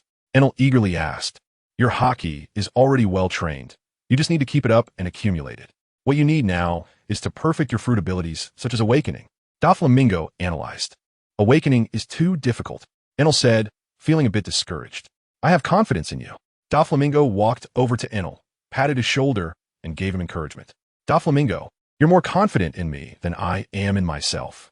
Receiving someone else's trust was a wonderful thing, and Enel felt very happy. Of course, I believe in you just like I believe in myself. Then I can't let you down. Enel replied earnestly to Doflamingo's heartfelt words. Looking at Enel's serious expression, Doflamingo continued to ask, Enel, what do you think is the essence of the cloud fruit? Essence? Enel scratched the back of his head, confused. Doflamingo understood that Enel couldn't possibly grasp these concepts since he had never studied physics. He had only tried to develop his fruit abilities based on his imagination. In fact, the essence of clouds is water. Also, clouds contain many particles that you can utilize. Water? Enel seized the key point, but became even more puzzled, asking, what does this have to do with water? Doflamingo didn't clarify for Enel and continued, that's right, the essence of clouds is water, but not ordinary water. It's evaporated water, just like the mist over the sea. Their essence is all water. As long as you can strengthen your abilities, you can control even seawater, let alone those similar to it. I can control the sea? Enel asked, unsure. It's just a possibility. It depends on your own abilities, Doflamingo said, not wanting to give Enel unrealistic expectations. If Enel couldn't achieve it and fell into a dead end, it would be a loss. I understand. Enel nodded, not taking it too seriously since he hadn't even awakened his fruit yet. Enel came back to his senses, seeing the swamp gas enveloping him, and his gaze became resolute. The prerequisites were already in place. Today he would try what Doflamingo had said, controlling the enemy's swamp gas. Orlick watched the unmoving Enel, unsure of what trick he was playing. But it had nothing to do with him. He wanted to seize the opportunity of this big explosion to escape. His beloved brother had died on the ship, and his opponent was exceptionally difficult. He had no intention of leaving anything behind. As for the others, he could only wish them good luck. After all, a clay Buddha crossing a river struggles to protect itself. Orlick directed the swamp gas to spread throughout the area, trying to create a chance for himself. However, to Orlick's surprise, Enel began to exert power. The swamp gas, which had been dispersing in all directions, started to consciously gather towards him. Orlick was puzzled, and only when the swamp gas gathered more and more did he realize it was Enel's doing. Damn it, Orlick cursed, his eyes turning red with anger because Enel had ruined his chance to escape. Watching the swamp gas gathering before him, Enel was incredibly excited. I really did it, Enel said instinctively, then burst into laughter. Yeah, I really am a genius. Doflamingo didn't lie to me. It seems I might be able to control seawater too. Enel's laughter made Orlick even angrier. He emerged violently from the swamp, kicked off the ground, and raised his fist to strike Enel. Enel caught sight of Orlick's attack from the corner of his eye and didn't let his guard down, directly commanding the swamp gas to surround Orlick. Using my own moves against me? Ridiculous. Orlick sneered. Explode. Flames arrived as expected, igniting the fuse. Bang, the explosion of the swamp gas was fierce, forcing Orlick, who was surrounded, to defend himself with all his might. As the explosion subsided, Orlick knelt half-heartedly on the ice, his injuries starkly visible, and his clothes were tattered, looking like a beggar, completely lacking the initial vigor. TSK, quite a sight. Enel looked down at Orlick, making sarcastic remarks. Orlick stubbornly raised his head, but in reality, his lungs felt like they were about to explode. He had truly suffered a major loss. Cough, cough, cough. Orlick spat out a mouthful of blood, his gaze dimming. He knew that this time, he really had no chance left. However, he did not want to sit and wait for death. Surrendering was simply impossible for him, especially since his brother had been killed by someone else. The two sides were mortal enemies, and there was no way to reconcile. In that case, let's die together. If it was going to be madness, then let us be a little crazier. Chapter 360. Art is explosion. When a person is in a desperate situation, they can unleash superhuman strength. But once all hope is truly lost, that power will also vanish, and the heart will only be filled with despair. However, although Oleg is now in a desperate situation, his madness is even more astonishing. He wants to drag everyone down to hell. Enel did not notice the madness in Oleg's eyes. He was also gathering strength, preparing to end the battle with a single strike. Oleg transformed into a swamp, and this time the area was even wider, vowing to engulf the entire ice surface. Splash! When the swamp passed by Law and Burkhardt felt uneasy, but he instinctively avoided the swamp. Getting caught would not be fun, since Burkhardt was so wary of Oleg's ability. Law's keen observation naturally kept him from getting stuck in the swamp. The duel between the two continued, but because of the swamp, they both held back significantly. On the other side, Pika, enduring the lightning torment from Doflamingo, finally collapsed. Doflamingo controlled his body and pulled him onto the ark, avoiding the swamp's engulfment. As the swamp approached closer, Doflamingo's doubts began to arise. What does this guy want? Does he want to resist the entire Donquixote pirates by himself? Doflamingo thought. Then he shook his head. Unless he self-destructs, there is no way Oleg could cause significant damage to the Donquixote pirates. Self-destruct. Doflamingo's eyes narrowed, and he couldn't help but admire Oleg. He was really ruthless. Since he was going to die anyway, he wouldn't let them get away easily. Let us go to hell together, being ruthless to enemies, but even more so to himself. Doflamingo was such a person. If one day Doflamingo found himself in this situation, he would also go mad like Oleg, even more hatefully. He had never feared anyone. Self-destruct? Diamante and the others' faces changed drastically upon hearing Doflamingo's words, and they began to worry. It's fine. He wants to drag us down with him, but he is not worthy of that. Doflamingo reassured everyone. Sure enough, as soon as Doflamingo spoke, the anxious emotions of the crowd stabilized. Hurry back to me. Doflamingo called out to everyone on the ice. Oh, the boss has spoken.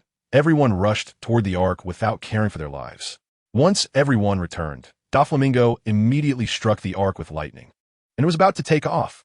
Just watch the ark fly into the sky. What can you do to us? Just as Doflamingo was about to launch the ark, Diamante shouted at Enel. Enel, hurry up and deal with this guy. He is going to self-destruct. Enel was taken aback. He didn't expect Oleg to have such determination. So he began searching for Oleg's true form. Seeing the ark take off made Oleg curse. Damn it, this ship can actually fly. The fame of the Sky Admiral is no more. The appearance of a flying ship has left Oleg in despair. No time to waste. Oleg reacted quickly, with countless large hands reaching out from the swamp, trying to pull the ark down. Dream on. One sword style. Sun/Iato. Diamante was highly efficient, severing the swamp's hand with a single strike, cutting off Oleg's hope. Ah, damn guy. Oleg accelerated, dragging the swamp beneath the ark, preparing to pull it down. Diamante wouldn't let Oleg have his way. Just as he was about to act, Enel arrived. Let me handle it. Several cloud-like arms grabbed Oleg's body, preventing him from advancing. Damn it. Oleg turned to look at Enel, who was blocking him, then glanced at the ark that was about to fly high into the sky, feeling that the moment had come. Since that is the case, let us take a few down with him. You all forced me to do this. Self-swamp. Steam disaster. Oleg dragged his body, leading the swamp across the ice toward the Arkansas Dam guy. How crazy. Enel's face changed drastically. He gritted his teeth and charged forward, determined to stop him. Ha, Enel, you're too late. Come with me to hell. Oleg spread his arms wide, embracing the world. At this moment, he felt freer than ever, perhaps feeling a sense of relief. In the end, he could still take down some enemies. This feeling is so good. A true pirate is never afraid of death. They only fear that death has no meaning. I will stop you. Enel countered. Ha. Oleg laughed even more joyfully, not bothering to argue with Enel. The swamp continuously gushed out from Oleg's body, the swirling swamp waves growing higher, vowing to create the most beautiful feast. Law and Burkhardt had already stopped. There was no way around it. Oleg's threat was too great. Damn Oleg, even dragging me down with him. Burkhardt was frantically trying to escape, thinking that if he died, he would lose everything. He didn't want to die yet. Law calmly returned to the ark, believing in Mr. Doflamingo, who could do anything. Enel made his move. A large amount of fog began to separate the swamp from the Donquixote pirates. 33 layers of cloud explode. Just as Enel's setup was completed, Oleg let out his final roar, making a spectacular farewell. Boom, a super intense explosion shook the earth and sky. The ice layer that had supported for long enough was already swallowed, restoring the original sea level. The suffering was not only for the ice surface, but also for the Ark and Enel. The Ark was violently pushed by the explosion, making everyone aboard unstable. Such a strong explosion could not leave the Ark unscathed. It was still Doflamingo who acted directly. Although there was protection from the cloud flow, it was futile. After all, this was Oleg's last desperate struggle. One must give respect to it. Thunderstorm. Doflamingo, who had teleported directly in front of the explosion shockwave, calmly took the final sound. On the other side, Enel was not feeling well either. After such an intense battle, he felt exhausted. After all, fighting against someone who could die at any moment required him to exert 200 of his combat power and will, right? Enel spat out a mouthful of blood, saying self-deprecatingly, "This is bad." He blocked Oleg's last desperate blow, but now he had no strength left. Falling from such a height wouldn't necessarily kill him, but he would be swallowed by the sea. The space returned to silence, as if the previous final sound did not exist at all. Art is explosion. Unfortunately, this art was too brief. The members of the Donquixote pirates hardly noticed the fleeting moment. In the high sky, a figure was rapidly falling toward the sea. Enel was completely drained, utterly helpless. Swish! A flash of lightning intercepted Enel. What? Thinking of jumping into the sea? Doflamingo supported Enel, teasing him. Jump into the sea? Are you kidding me, Doflamingo? Please take me back. I'm just too tired. Enel pleaded.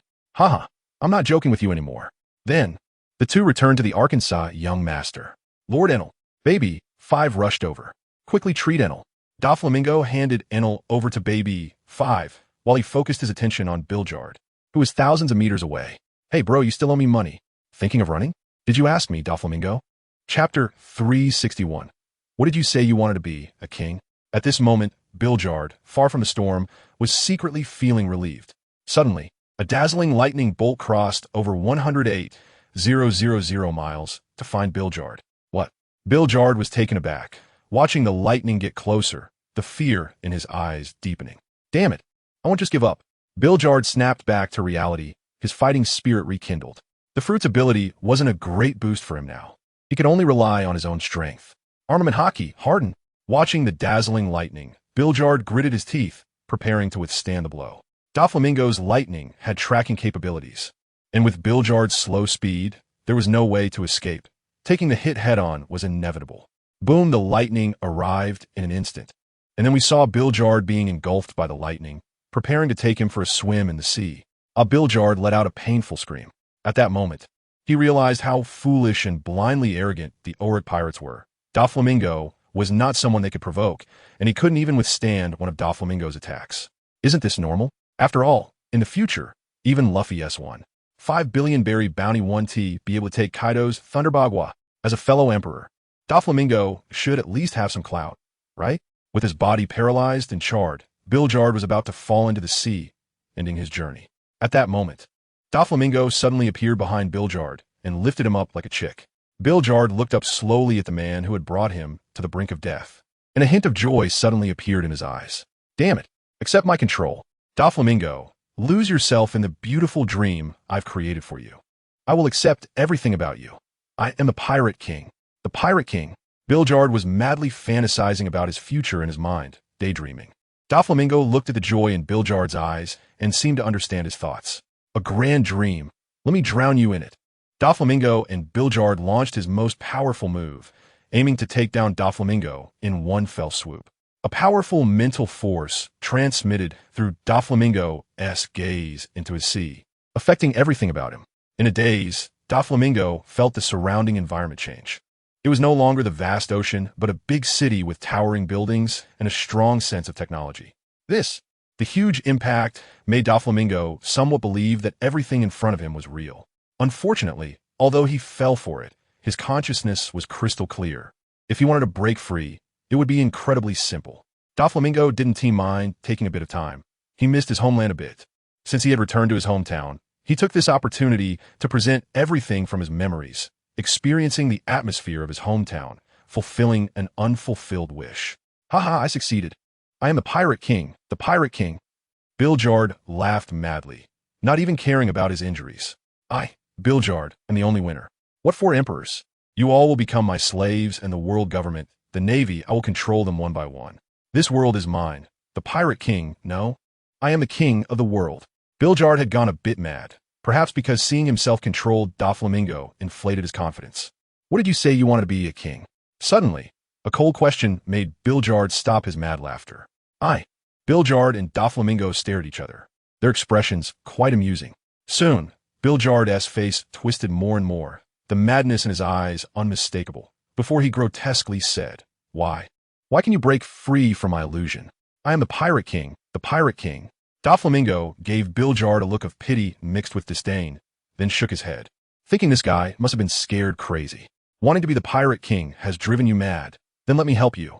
Let you be the pirate king properly. Doflamingo released his grip, no longer protecting Bilgeard, allowing him to fall freely. What a pity for a god-tier fruit. If developed well, it could be bug level. At least if he played with this fruit himself, there would be many tricks. Just the thought of transforming into a giant after awakening would be nice. A Naruto version of pirates. Missing it is ultimately missing it. I am the pirate king. Bilgeard was still shouting madly, looking truly insane. Doflamingo didn't know Bilgeard's true situation, but he thought, better to kill 1,000 than let one go, especially someone with such a bug-like ability. Divine punishment. Doflamingo transformed into a fish-frying master, starting a bombardment. Goodness, Bilgeard hadn't even fallen into the sea yet when he was turned into a sieve by Doflamingo's attacks. Just before dying, Bilgeard seemed to regain clarity, looking up at Doflamingo from a high position, self-mockingly smiling. Ultimately, he realized he had overestimated himself. How could an ant shake an elephant? Then with a plop, he fell into the depths of the sea, waiting for the ocean's fish to devour him. Weaklings can do nothing. Big dreams, but the person is lacking. Doflamingo commented on Bilgeard, who was buried in the sea, and quickly returned to the Arkansas. When Doflamingo returned, the members of the Donquixote pirates were very happy. Hey Pika, stop playing dead. In the cheering crowd, Enel saw Pika pretending to be asleep and shouted, attracting everyone's attention. It's over, that damn big-eared thief. This is so embarrassing.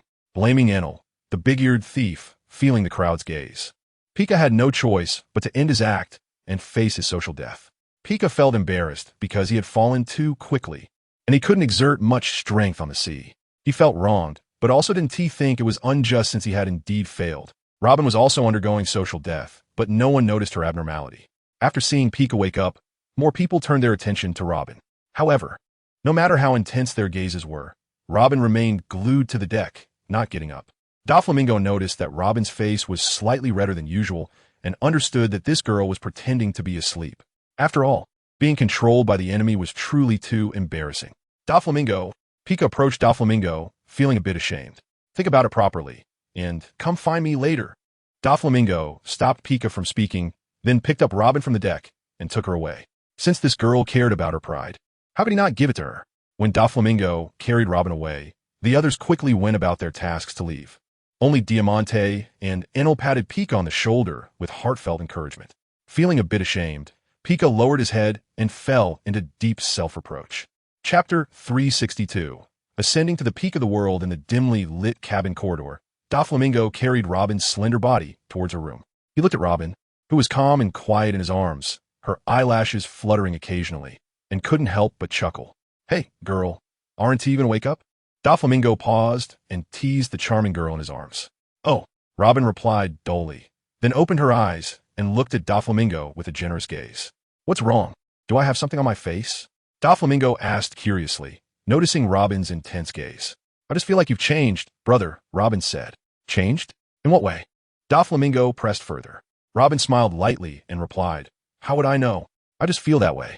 Little girl, are you teasing me? Doflamingo was taken aback for a moment, then pretended to interrogate her. Haha, no way. No matter how you change, you will always be the most important person in my heart. I will always be with you, Robin said, her laughter vibrant, but her promise heavy. Little girl.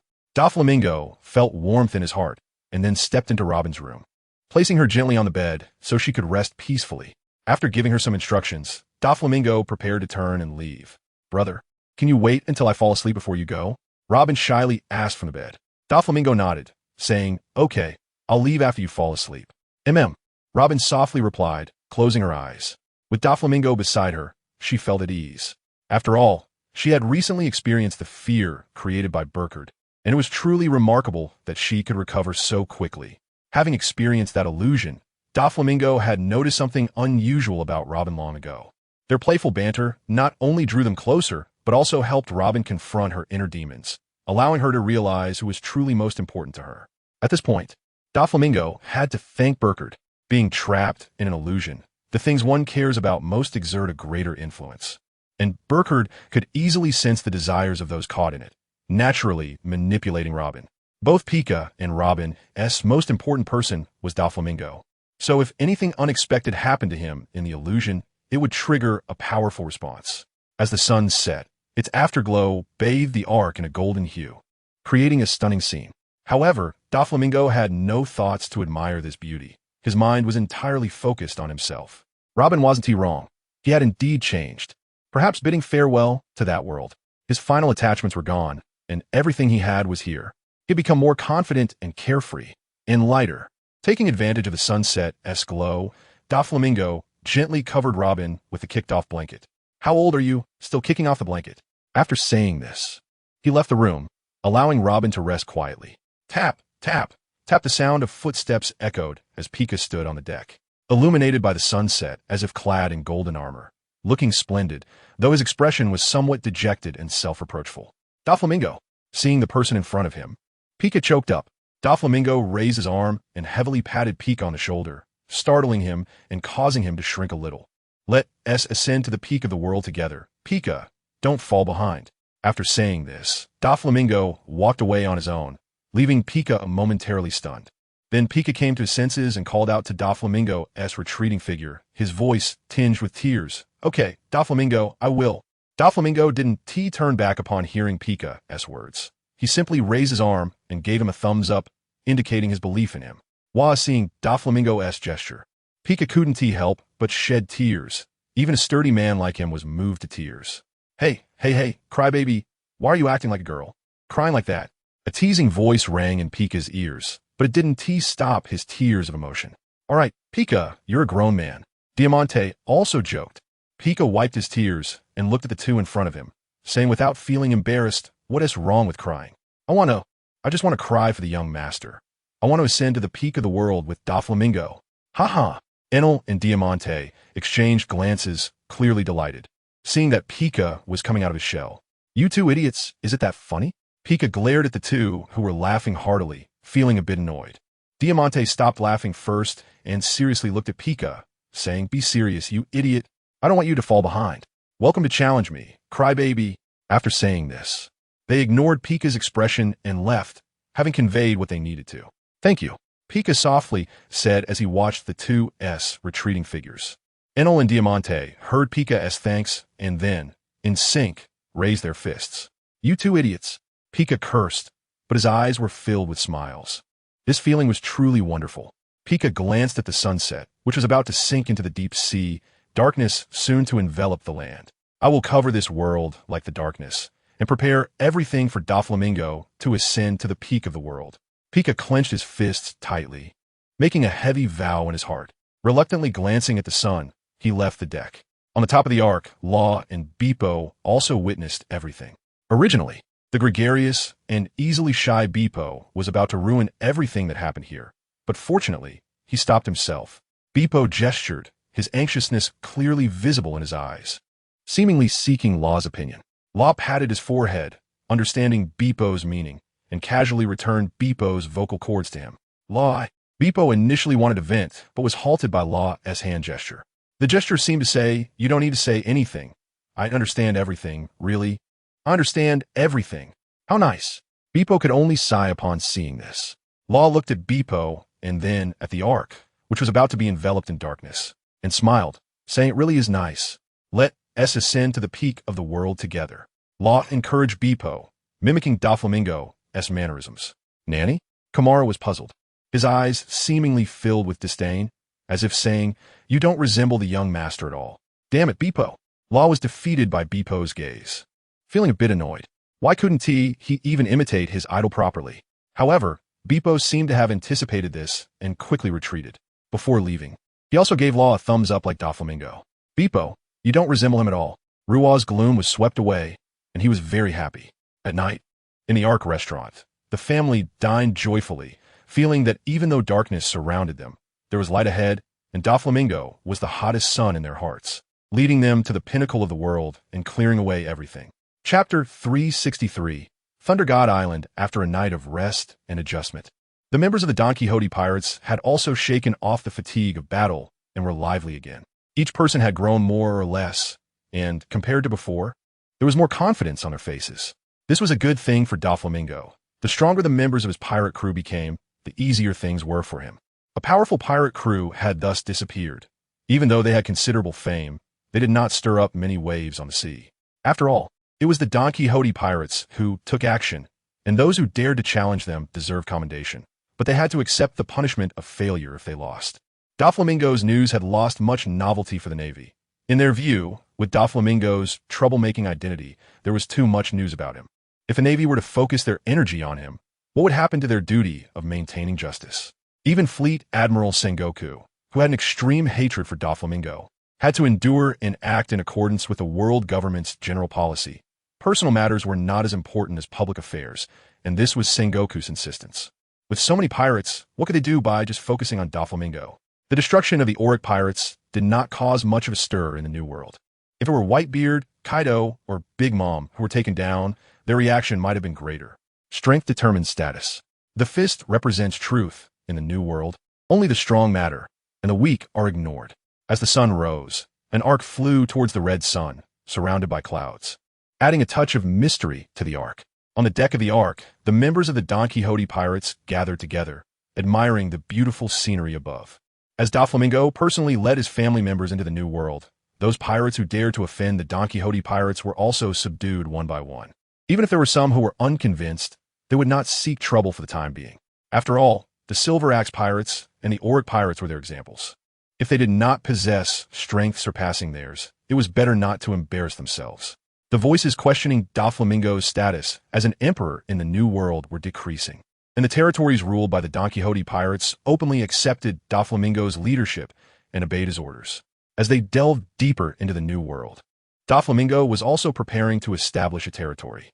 Big Mom had Cake Island, Kaido had Onigashima, and even Blackbeard in the future would have his base hive. Thus, he naturally could not be an exception and prepare to build a new base in the New World, Thunder God Island. Doflamingo naturally knew that there was a Thunder God Island in the New World, located just after Fishman Island as they entered the New World. It was also one of the islands indicated by the New World Compass. Its danger level was even higher than that of Riskereed Island and Mistralia Island, and the Breaking Monk pirates had once landed on this island. The weather report from the small sky island, Visaria, had mentioned that the entire island was surrounded by thunderstorms. So an umbrella was needed to successfully land on this island. Although Thunder God Island met Doflamingo's expectations, its location was not far from the entrance of the New World, and now they were deep in the New World, so they had to give up. Doflamingo asked for everyone's opinions, inquiring if they had any thoughts, but the responses were all lackluster, with no good suggestions. In the end, Monet's answer was the most satisfactory to him.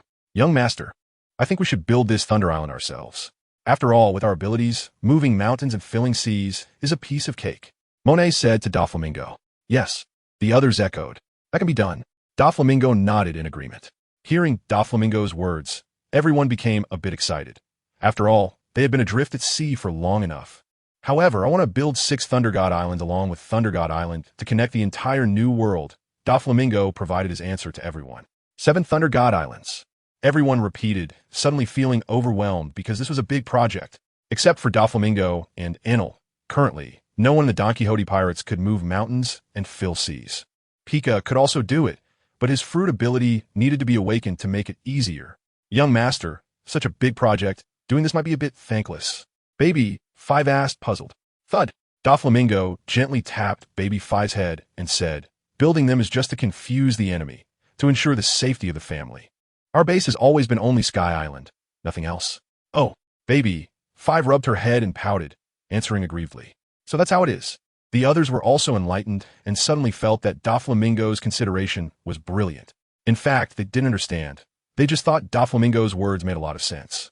Moreover, being sneaky was always more convenient than being straightforward.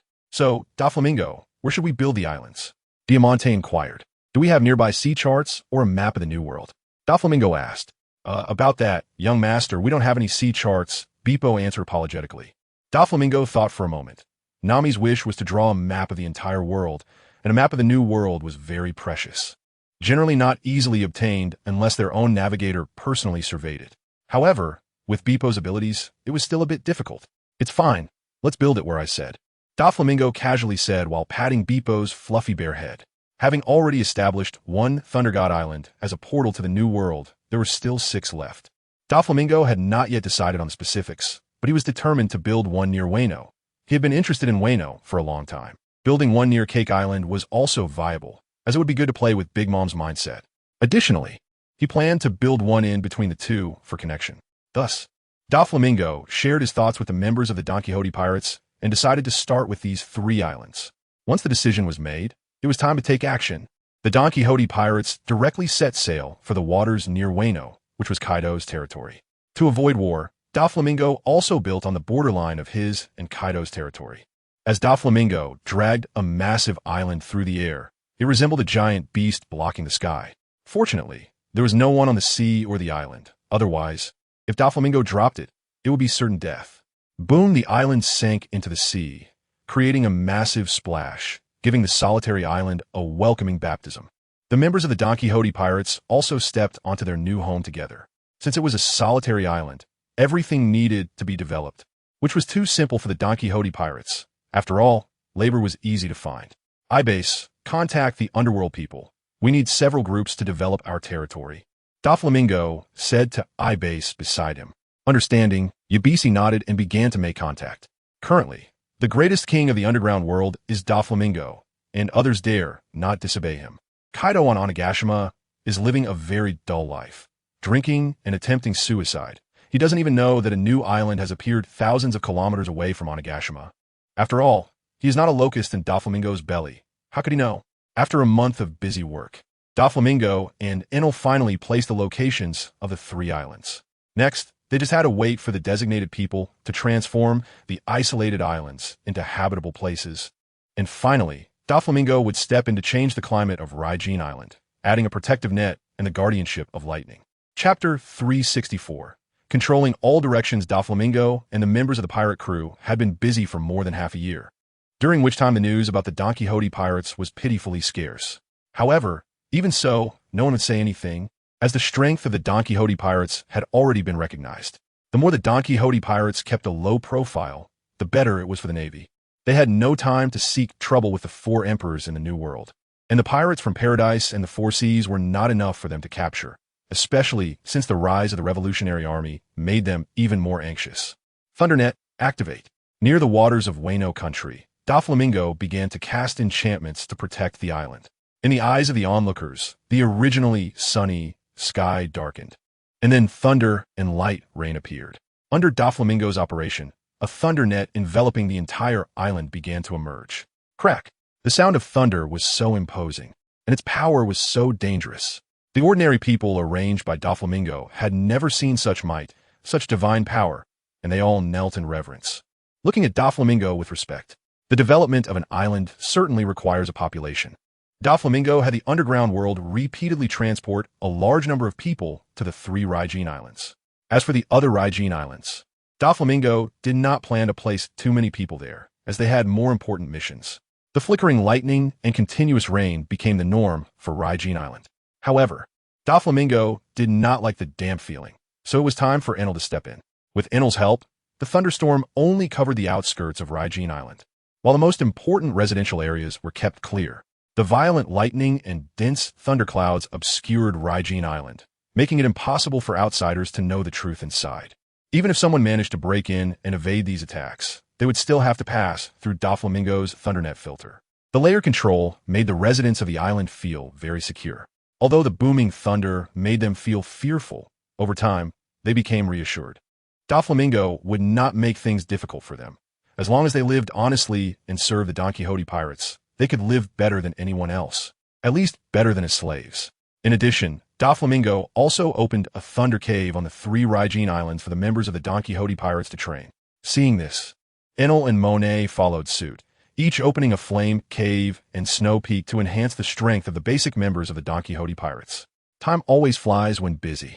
Doflamingo quietly accomplished 3 great feats, and the members of the Donquixote Pirates gathered together. Doflamingo began to prepare to send his cadres out to take charge of Rygene Island and further control his territory. On the throne, Doflamingo gazed at everyone and began to speak. Our territory of the Donquixote pirates is growing larger, and now it's time for you to start taking charge. After saying this, Doflamingo turned his gaze to Enel, Diamante, and other top cadres. Currently, there are only 4 Rygene Islands, plus the relatively important Dressrosa, which makes 5 islands. The Sky Island has strong concealment, and Doflamingo would personally oversee it, ensuring that no one could easily discover it. The other territories also have Donquixote pirate subordinate forces stationed to control them. As soon as Doflamingo finished speaking, Enel and the other top cadres felt a lot of pressure.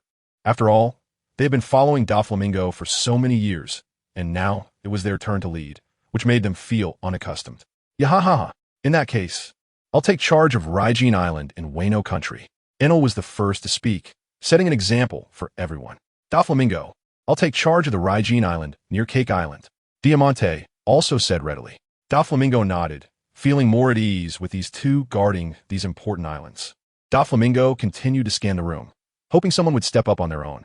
Monet had no interest in managing these matters. She just wanted to follow Doflamingo and guard him every moment. Pika was somewhat moved, but Law spoke up before him. Mr. Doflamingo, let me take charge of the middle island. Law looked confidently at Doflamingo. All right, Law, I believe in you, Doflamingo decisively agreed, leaving Pika with no choice. Doflamingo noticed the disappointment in Pika's eyes and was prepared to assign the portal to Pika. That Rygene Island was naturally formed with higher dangers, and would face the pressure from the rookie pirates entering the new world from Fishman Island and the Navy, which would be a challenge for Pika. Pika, the portal Rygene Island is yours, Doflamingo instructed. Pika nodded heavily, saying nothing. Everything was understood without words. The others had no objections, as their strengths were too disparate. Doflamingo then looked at Curiel and said, Curiel, do you still want to guard Dressrosa? Upon hearing Doflamingo's words, Curiel half knelt in respect and replied, absolutely willing. Then you shall guard Dressrosa. Doflamingo, what about me? Leo stood on Doflamingo's shoulder and asked. Princess Mancheri tugged at Leo's clothes, quietly reminding him. However, Leo ignored Mancheri and excitedly asked Doflamingo, hoping for an important task. With so much territory, you can guard wherever you want. I'm sure they will welcome you. Is that so? Leo didn't feel disappointed. Instead, he became even more excited.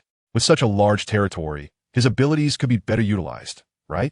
Mancheri stayed by Leo's side without speaking. Wherever Leo went, she would go.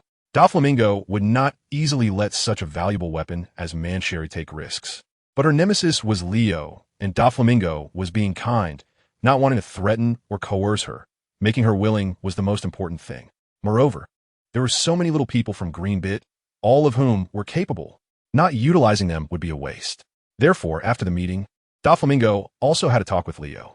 Leo, do you want to become stronger? Of course. Doflamingo, can you help me become stronger? Leo said excitedly. Of course. Doflamingo smiled. Great. Then you can stay here and let Enel train you. Accept the development of hockey and devil fruit abilities, Doflamingo said. I can't wait, Leo said excitedly. Good. Then Leo, do you want the little people to become even stronger? Doflamingo tempted. Of course I do, but Leo's tone was a bit low. After all, he couldn't control every little person. Leo, do you want the tragedy of the little people to happen again? After so much, you should understand that only by becoming stronger can you protect your family. Of course, I will also protect you from harm. But wouldn't it be better if you were a bit stronger yourselves? Leo was moved, but he couldn't control the thoughts of others. The little people are born warriors. I believe every little person's blood is hot. They will answer your call, even if not for themselves, but to protect Princess, they will fight with all their might. Doflamingo continued to lure. Leo's eyes were firm as he said to Doflamingo, Doflamingo, I understand now. This is not just my mission, but the responsibility of the entire little people tribe. Of course, I will become the strongest among the little people and protect everything. Doflamingo nodded in satisfaction. Last time, he only brought Leo and Mancheri from the little people. The others who wanted to follow had stopped their thoughts and were just watching. Now, with Leo and Mancheri's persuasion, even with that stubborn old man's obstruction, it couldn't extinguish every little person's restless heart. Unfortunately, there were fewer little people, or else they would be much more useful. Chapter 365. Fire Fist Ace in the year 1517 of the Sea Circle calendar, Port Gasti, Ace set sail. And a new chapter of the sea was about to officially begin. However, Ace, who was still an unknown figure, was not taken seriously by the big shots. They regarded him as just a new era pirate until the Marineford War, when Sengoku announced to the world that everyone learned of Ace's bloodline origin. Doflamingo also wouldn't pay attention to Ace, who was still unknown. Even if he became the 2nd Division commander of Whitebeard, he wouldn't attract much attention. He originally wanted the Marineford War to occur smoothly, allowing Ace to walk the path he was supposed to take. However, this time, Doflamingo estimated that he was a thorn in Ace's side, since he had killed the guide of his good brother. Doflamingo was fearless, but having Whitebeard's protection would also be a trouble. It was better to leave it to the Marines to handle. Ace's personality determined his fate. It wouldn't matter who came. Doflamingo had no interest in changing anything. The grand finale of the world could be considered a beautiful farewell.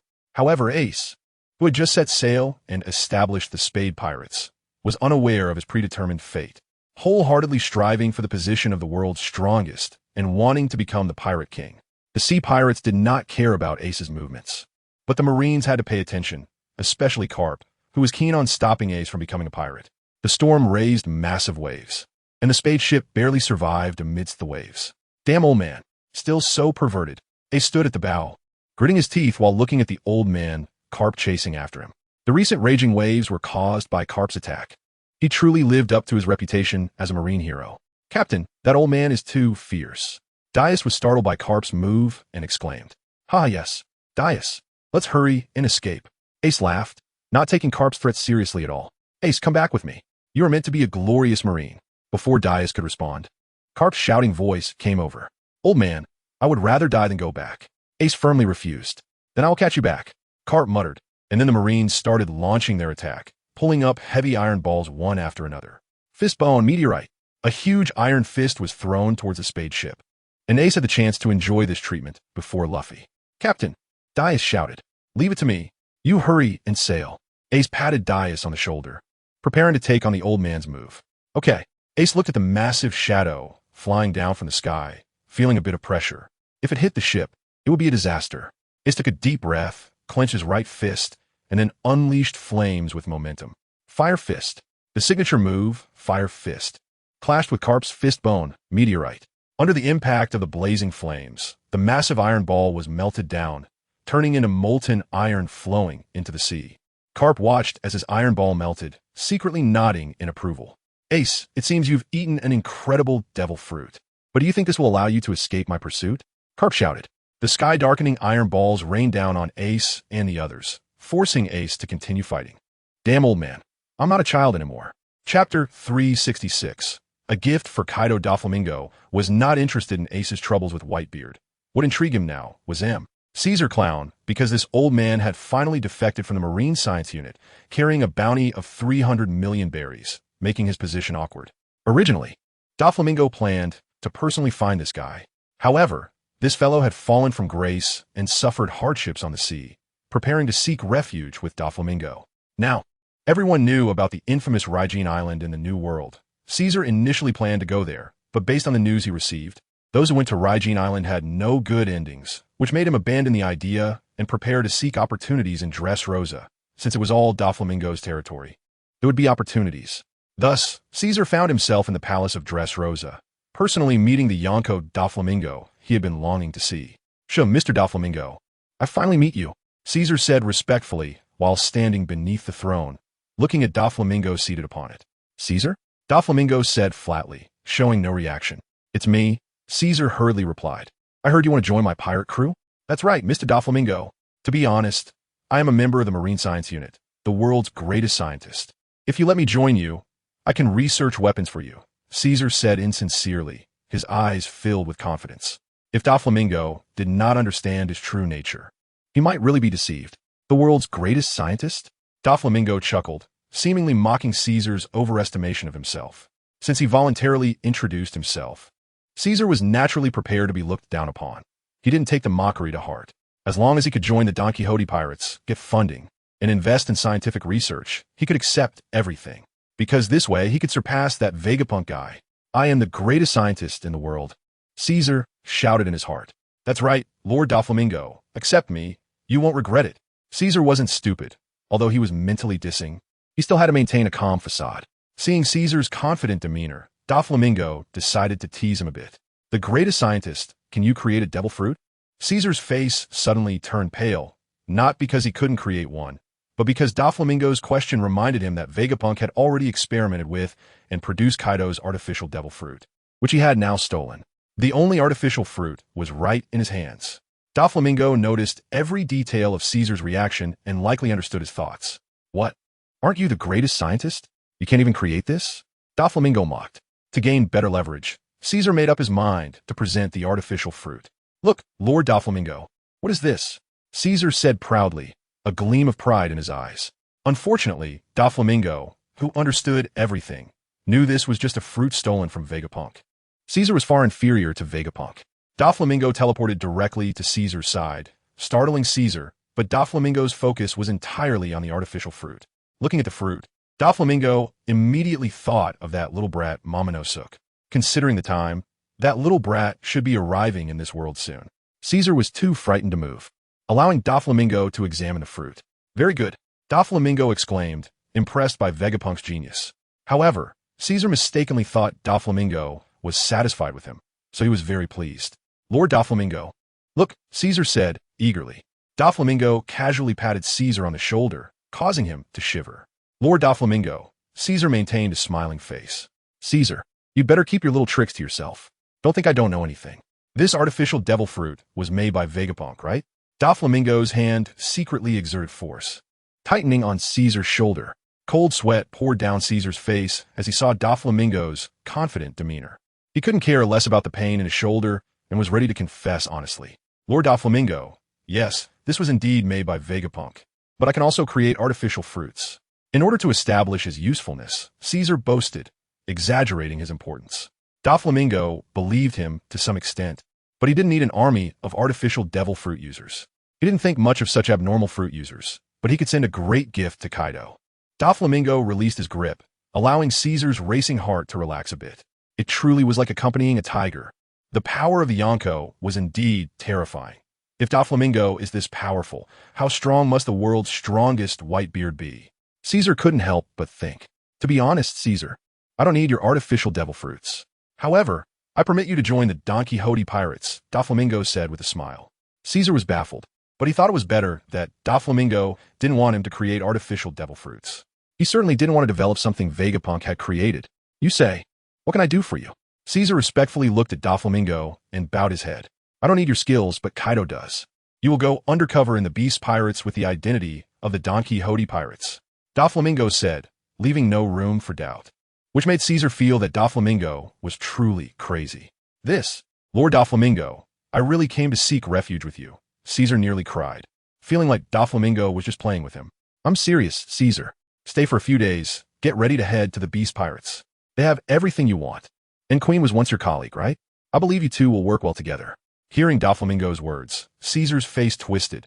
He truly couldn't understand how Doflamingo knew so much. Seeing Caesar's unhappy expression, Doflamingo patted his shoulder and joked, Are you too happy to meet an old friend? Don't worry, I'll make sure you meet soon. Caesar looked at the grinning Doflamingo and wanted to say, Are you a devil? However, he only dared to think it in his heart and didn't truly dare to provoke Doflamingo. So what is my task? Caesar hesitated. Don't worry. Just focus on your research. I'll find you at the right opportunity. Take care of yourself. Kaido is not as easy to deal with as I am. Doflamingo smiled and advised.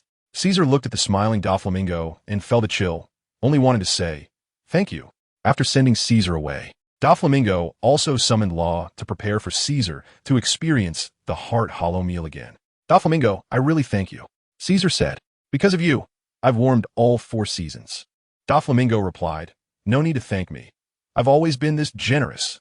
Author's note. The new book From Demon Slayer to One Piece has officially been uploaded. Welcome everyone to take a look.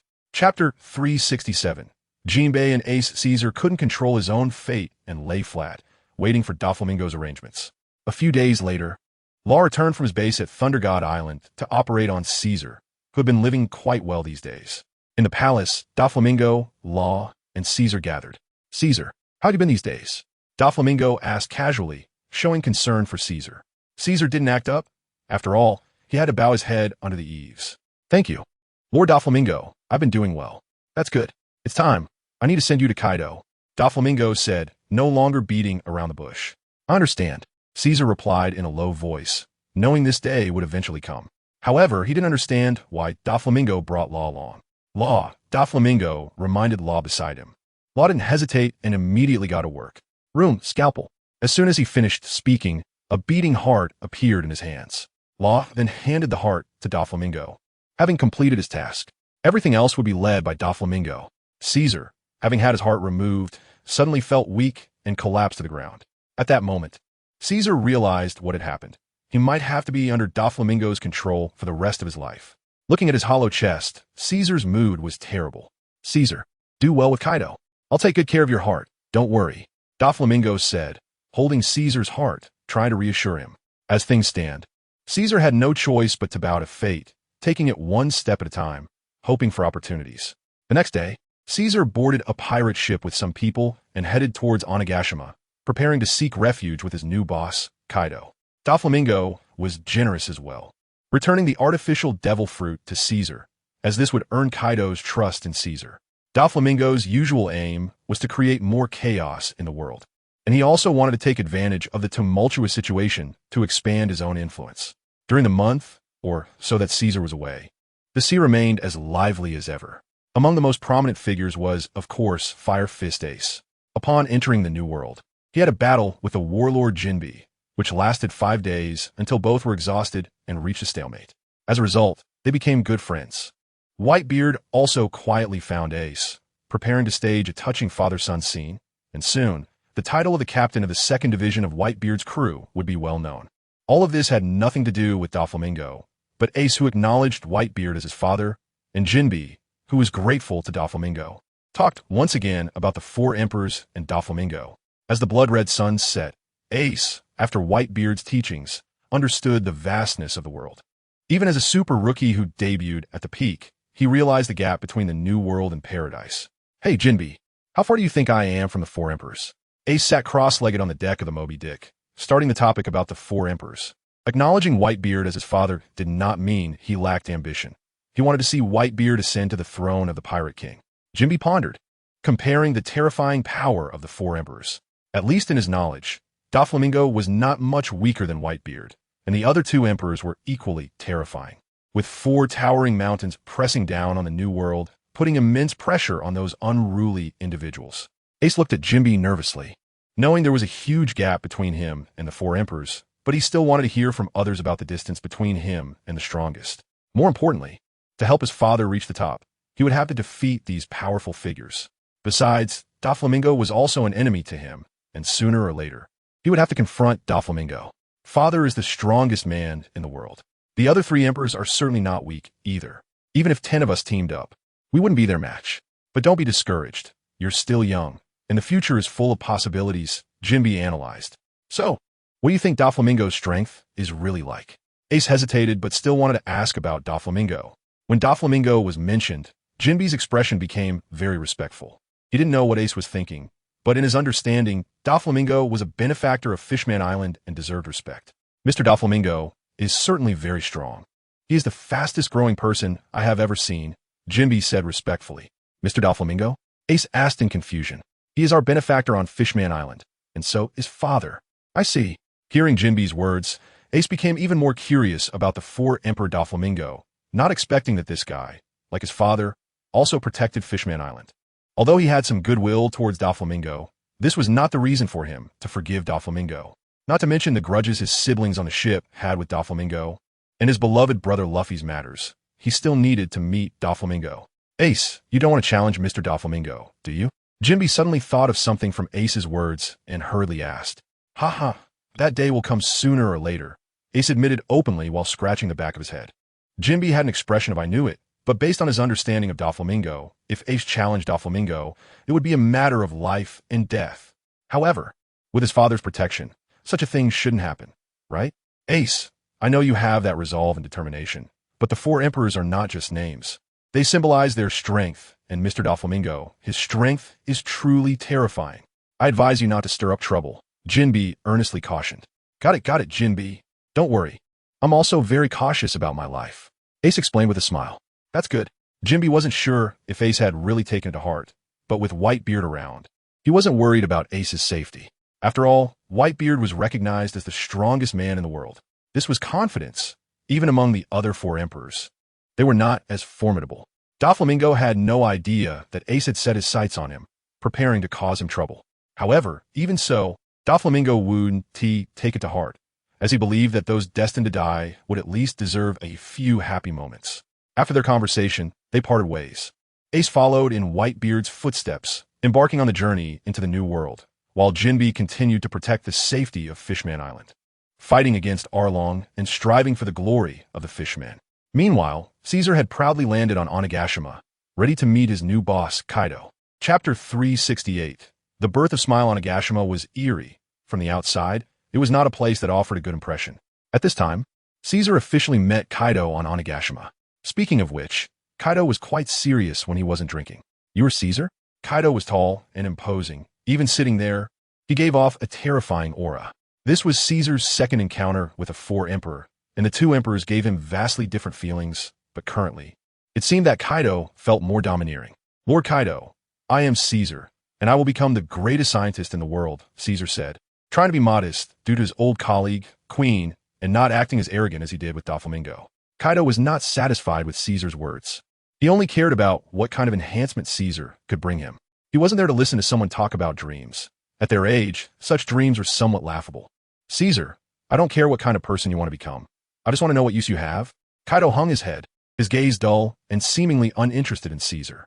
Caesar understood that his new boss wasn't very interested in him, and if he didn't show some real capability, he would surely be looked down upon. Indeed, wherever one was, only strength could earn respect.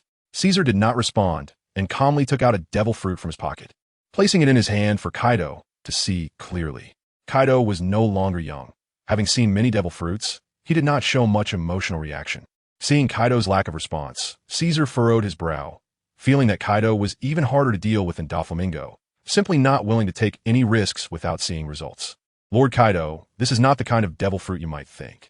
This is an artificial devil fruit, and the sample is based on you, Lord Kaido," Caesar confidently explained. Sure enough, the previously disinterested Kaido perked up, lifted his head, and began to seriously scrutinize Caesar. Using him as a template, the artificial devil fruit was created, and thinking about this made him somewhat disgusted with his past years. "Show me," Kaido said.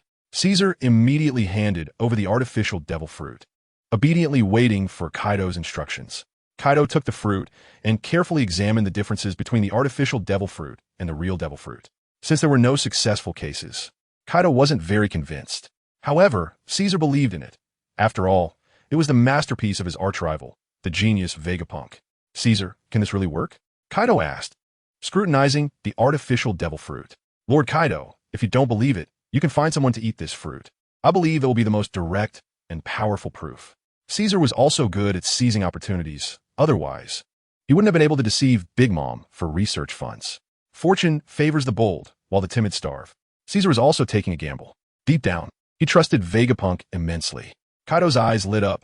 Yes, direct verification would be great, but who should eat this fruit? After all, this was an artificial devil fruit based on him, not inferior to the ordinary devil fruits, which made Kaido a bit troubled. Kaido felt a bit annoyed because there was no suitable candidate, and he was unwilling to just give it to anyone. So, Kaido changed the subject and said to Caesar, "Caesar, if I ask you to produce a large number of artificial devil fruits, can you do it?" "Of course, Lord Kaido." At such a time, how could he say he couldn't?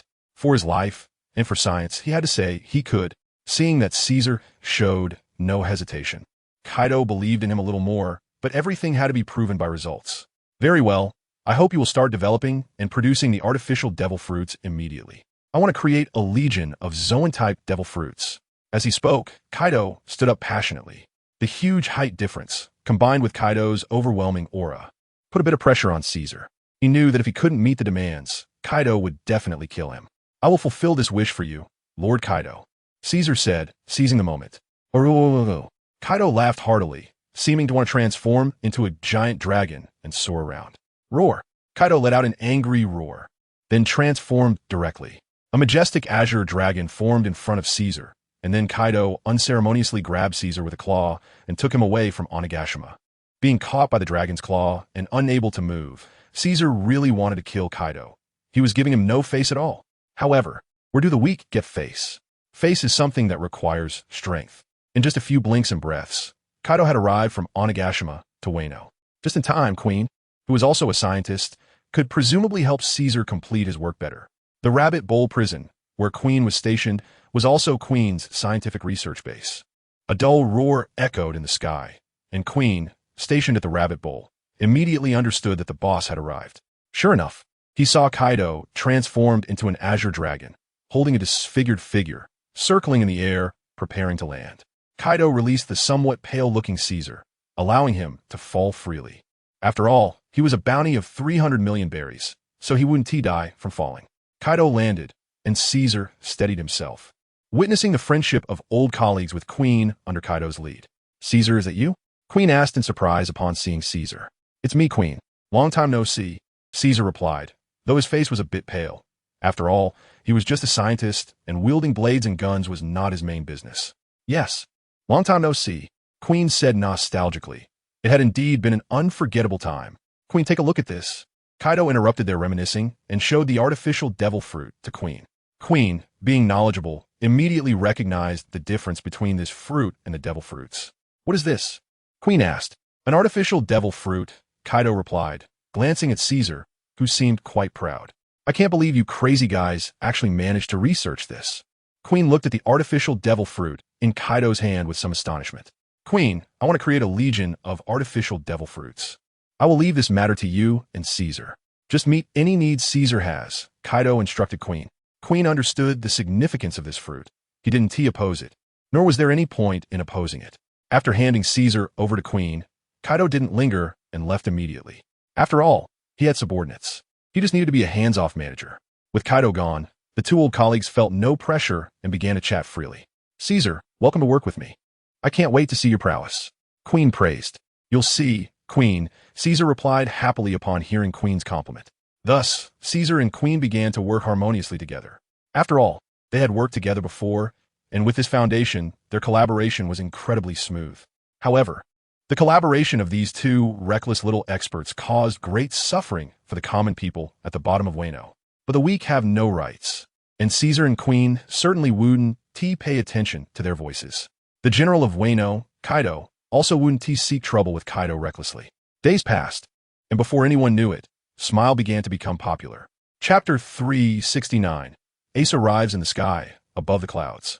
The Sky Island, where Ibis resided, was originally a native of the Sky Island, and was also the chief manager of the Donquixote pirates, enjoying considerable popularity. To enable Ibis to better connect the information department across the seas and form an information network, Doflamingo held a personnel selection in the Sky Island, and of course, all candidates were female. Thus, Ibis's dedicated information liaison staff was born. They would help Ibis handle the important information collected from the seas, while Ibis would only need to process the significant information and classify it to submit to the appropriate members of the Donquixote pirates. As a result, Ibis's work became much more manageable. Doflamingo also didn't want Ibis to be too busy. After all, controlling the information lifeline of the Donquixote pirates alone was ultimately overwhelming. Life on the Sky Island was quite leisurely. If it weren't for Ibis's information processing department, relaying important information from the seas, Doflamingo and the others would seem isolated from the world. Doflamingo actually enjoyed this period of tranquility, knowing that such days were numbered. The upcoming seas would soon become rife with bloodshed, disasters would abound, and powerful figures would emerge. The conflicts between the Marines and pirates would only escalate, leading to a relentless cycle of death. The world structure ultimately needed someone to stabilize it. Without powerful strength, it was absolutely impossible to achieve. Taking advantage of the leisurely days on the Sky Island, Doflamingo has not forgotten his training, but at his level of strength, apart from continuing to dig into the treasures of his body and further strengthening his haki, there isn't much else that he can improve. Developing the abilities of his paramecia fruit could be an option, but a master often doesn't need overly flashy attack methods. Returning to simplicity is what Doflamingo is currently pursuing. You see, the hero Carp relies solely on his iron fists. Does that make him weak? With a simple punch, you would kneel, abandoning useless techniques. It's time for a grand transformation. At the Sky Island Shrine, Doflamingo meditates and practices every day. Doflamingo opened his eyes for meditation and looked at the newcomer. "Ibis, has something happened on the sea?" Doflamingo asked the enchanting Ibis, inquiring without joy or sorrow. Doff, it's nothing too important, just a young punk who provoked our Donquixote pirates. Ibase replied. From her tone, it was clear that her standards have risen. She doesn't pay attention to ordinary people. If it weren't for the other party being a member of the Whitebeard pirates, she likely wouldn't have bothered to inform Doflamingo, as disturbing his training is not good. After listening, Doflamingo pondered for a moment and said, "It's the Fire Fist Ace from the Whitebeard pirates, right?" Ibase gently nodded. "What did this kid do?" Doflamingo asked curiously. Now, bearing the name of Whitebeard, Fire Fist Ace has become even more reckless. The Navy can't do anything about him, and ordinary pirates can't handle him either. But the Yonko pirates will not indulge him. Over the years, although the Yonko pirates appear to be keeping to themselves, there have been many small moves behind the scenes. Fire Fist Ace went to Rygene Island to provoke, but he was stopped by Enel before he could land on the island. Ibase explained with interest. He wasn't caught by Enel, right? Doflamingo asked curiously. Ibase shook her head and sighed. No, he was rescued by Marco. Doflamingo nodded. As Whitebeard's future, Ace's strength isn't that strong at the moment. Whitebeard wouldn't let Ace act alone, especially to provoke a giant like the Donquixote pirates.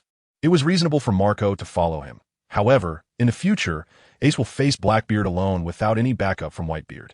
Is it trust in Ace, or disdain for Blackbeard? The tragedy is destined.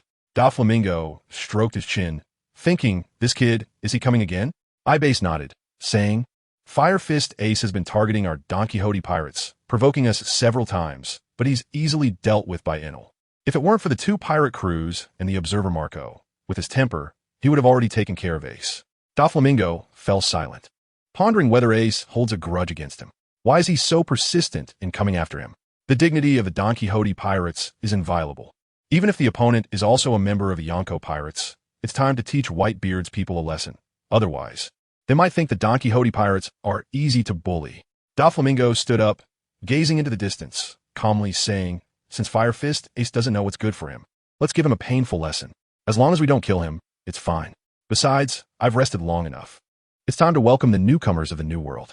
Ibase stood beside Doflamingo, looking at him gently, no longer speaking, just nodding from time to time in agreement with what Doflamingo said.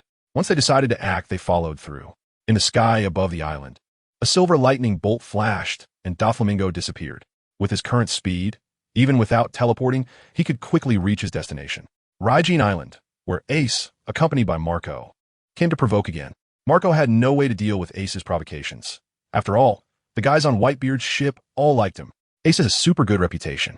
Perhaps he inherited Roger's personality. A character destined to rise, Whitebeard has invested a lot of effort in Ace, and his affection is unparalleled. No matter what Ace does, he will bear the consequences for him. Outside Rygene Island, Ace and Marco waited for Enel's appearance on their pirate ship. After so many battles, they had already formed a tacit understanding. Inside Rygene Island, Enel was feeling irritated. Damn kid, does he think I'm a sharpening stone? Enel was furious, ready to charge out again to teach Ace and Marco a lesson. Rygene Island is an important asset of the Donquixote pirates. Enel wouldn't fight here.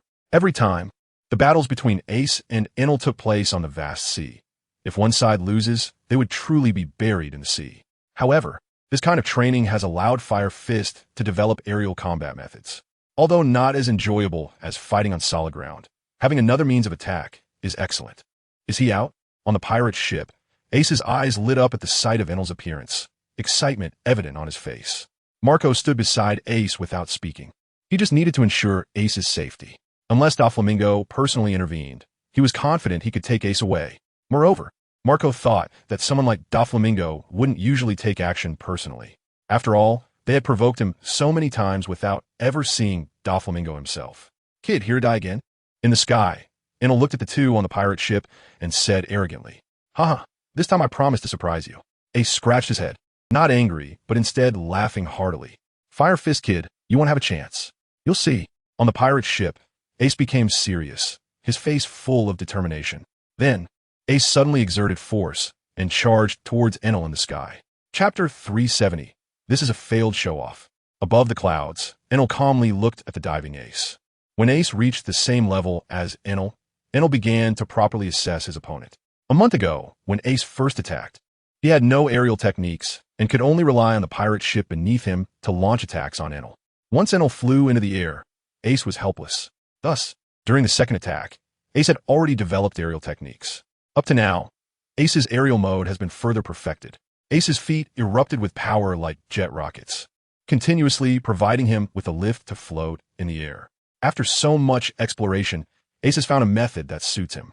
In the future, his brother Luffy will do the same, but one relies on fire propulsion while the other relies on elastic launch. Both achieve similar results.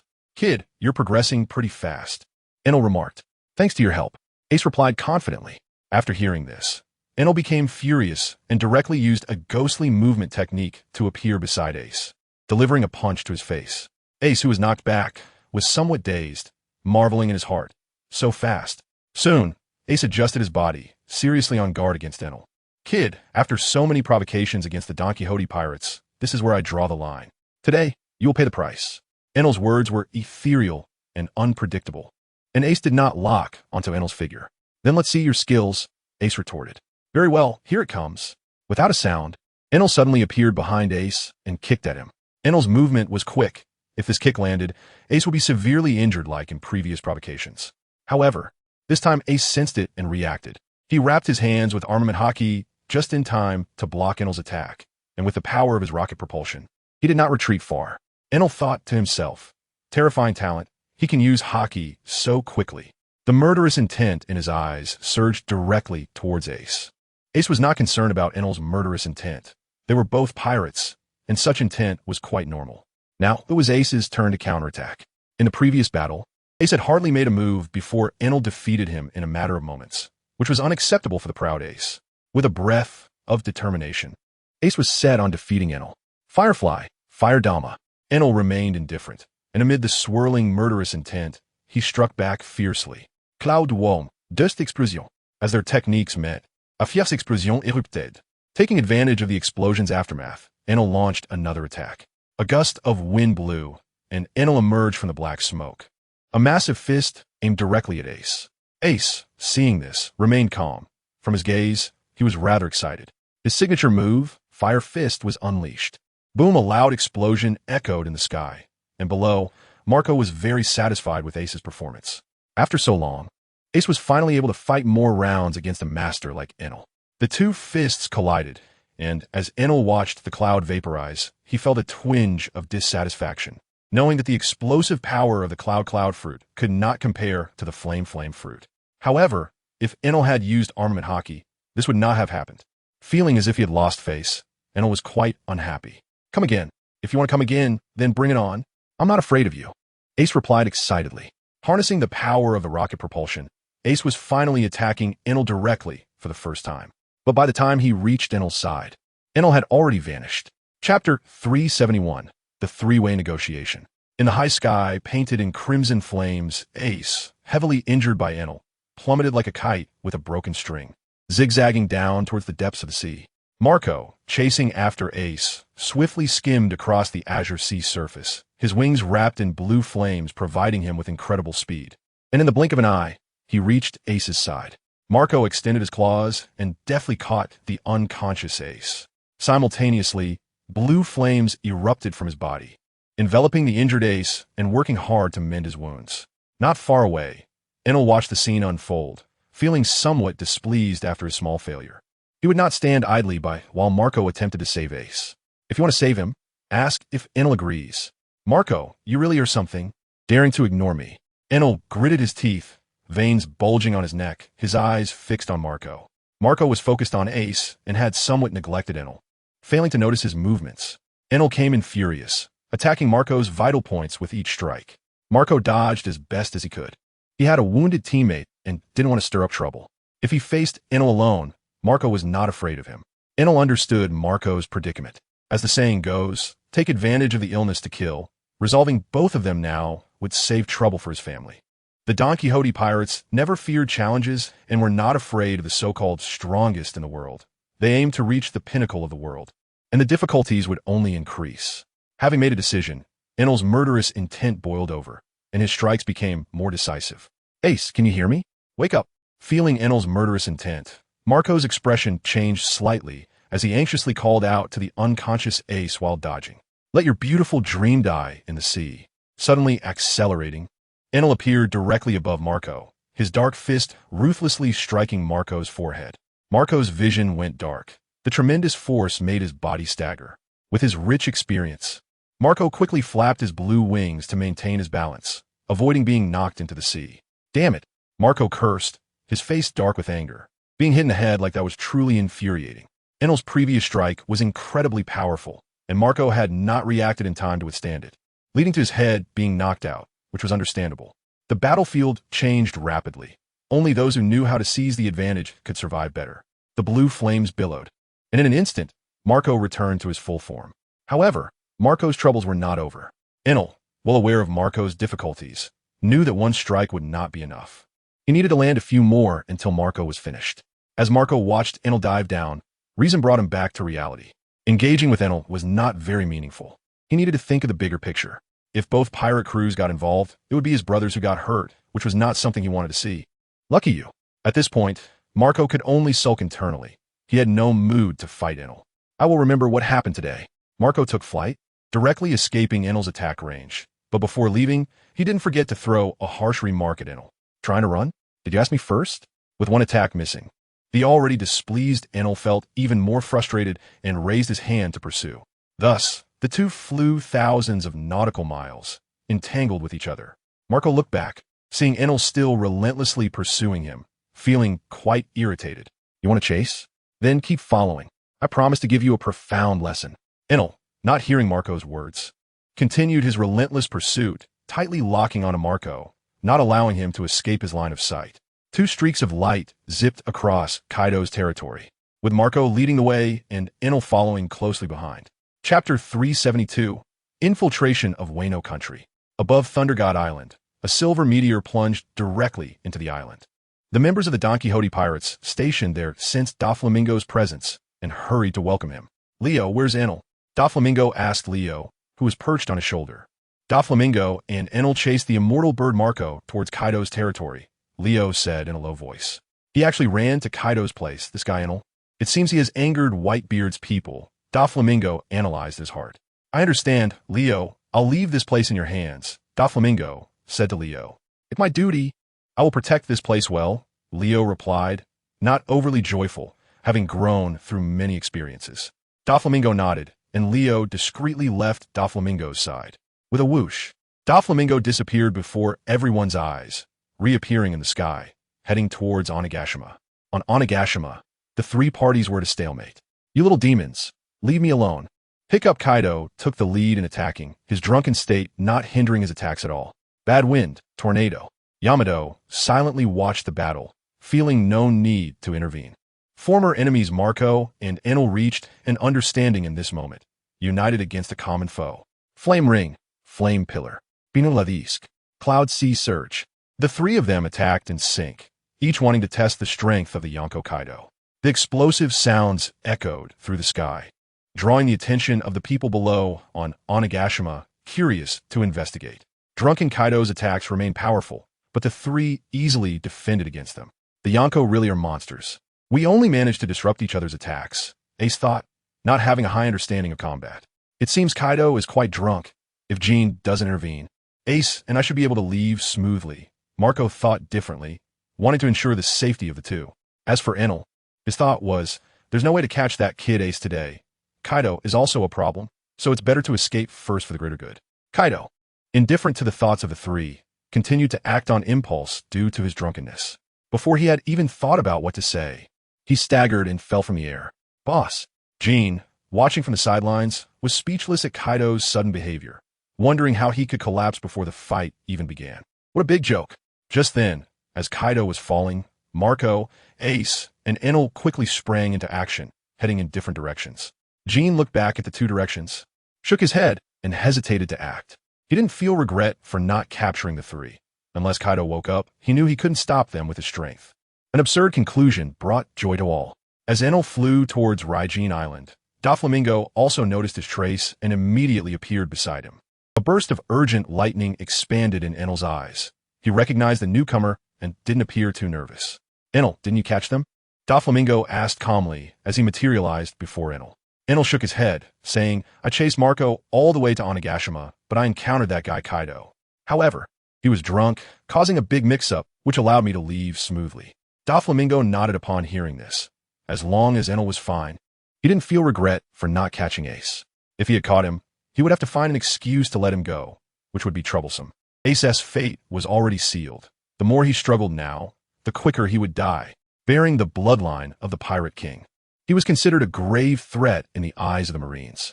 Whitebeard could protect him for a time, but not forever.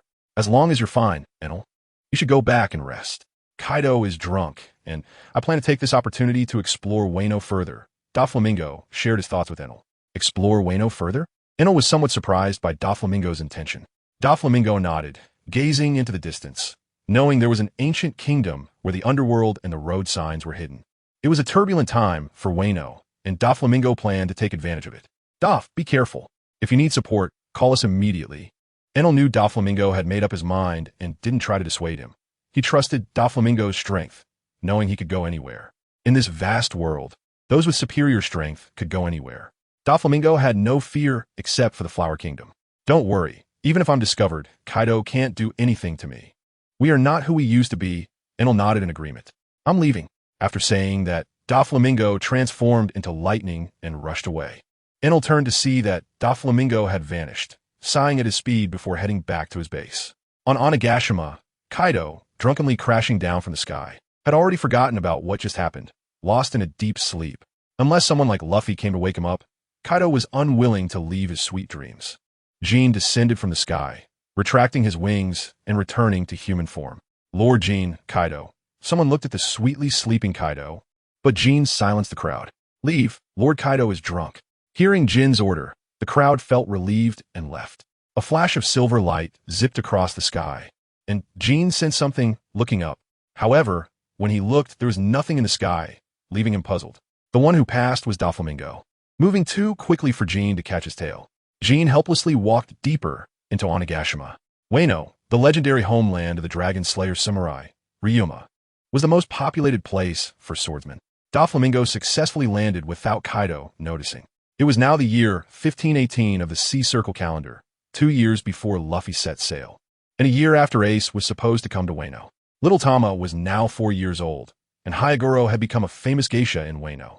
The retainers of the Kazuki family had not yet appeared, and Wano was not yet the image Doflamingo remembered. However, with the development of the Smile Fruit and Orochis in action, it probably wouldn't be long before it changed. Stepping onto this unfamiliar land, Doflamingo felt somewhat lost, unsure of what to do. The land of Wano was clearly divided, evident where the nobles lived and where the poor resided. Given the situation of Tama and the others, their survival was a stroke of luck.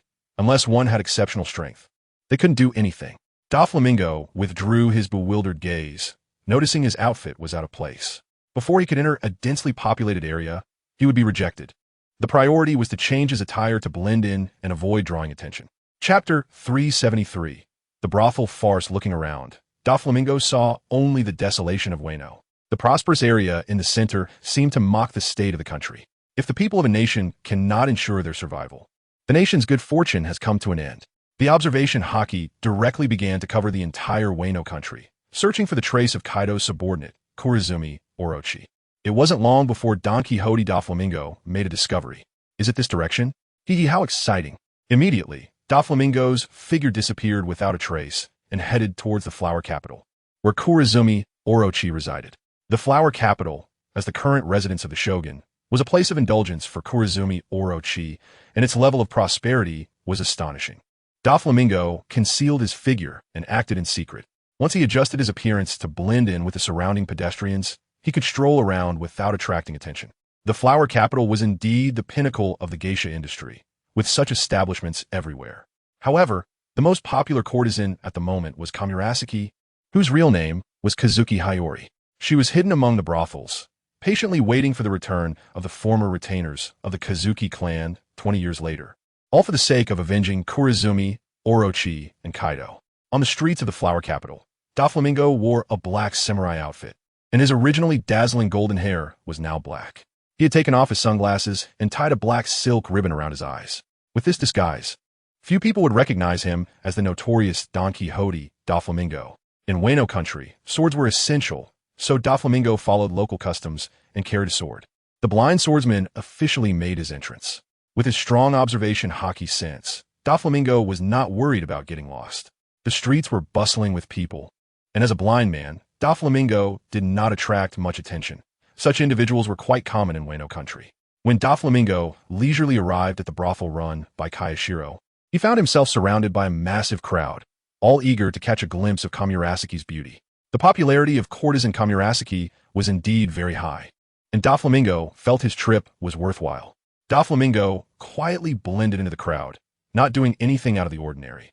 However, sometimes being low-key does not prevent trouble. Some people are naturally attention-seeking and enjoy picking on the weak, which gives them a sense of self-satisfaction and joy. Haha, everyone look. Even a blind man is here to see the courtesan. A group of burly men surrounded Doflamingo, swords at their sides, pointing and laughing at him. Doflamingo ignored them, but the mockers only laughed louder at the sight. A few thugs approached Doflamingo, smiling as they asked, "Hey, blind man, can you see anything? I'm standing right here. Can you even hit me?" Their taunts were met with laughter from the crowd, who did not think highly of Doflamingo. A flash of sword light zipped by, and a head fell to the ground. Doflamingo remained calm, while the perpetrator stood in disbelief. He told me to cut, and, after all these years, I've never heard such a reasonable request. Someone shouted, and the onlookers finally reacted, looking at the separated corpse and then at the calm Doflamingo, suddenly feeling a headache. Their good mood about seeing Kamurasaki was gone. Doflamingo, however, did not care about their feelings. He was in a good mood. He stepped towards the brothel, and those blocking his way quickly moved aside. Chapter 374. Courtesan Kamurasaki in a quiet room, a woman with long, beautiful emerald hair styled like a noble princess from the Edo period, with delicate features and adorned with a pink floral hairpiece, was half reclining in a luxurious kimono. Hearing hurried footsteps, she quickly adjusted her posture to welcome her guest. "Lady Kamurasaki, there's a distinguished guest who needs your personal attention." The woman leading the way respectfully called to the woman in the room.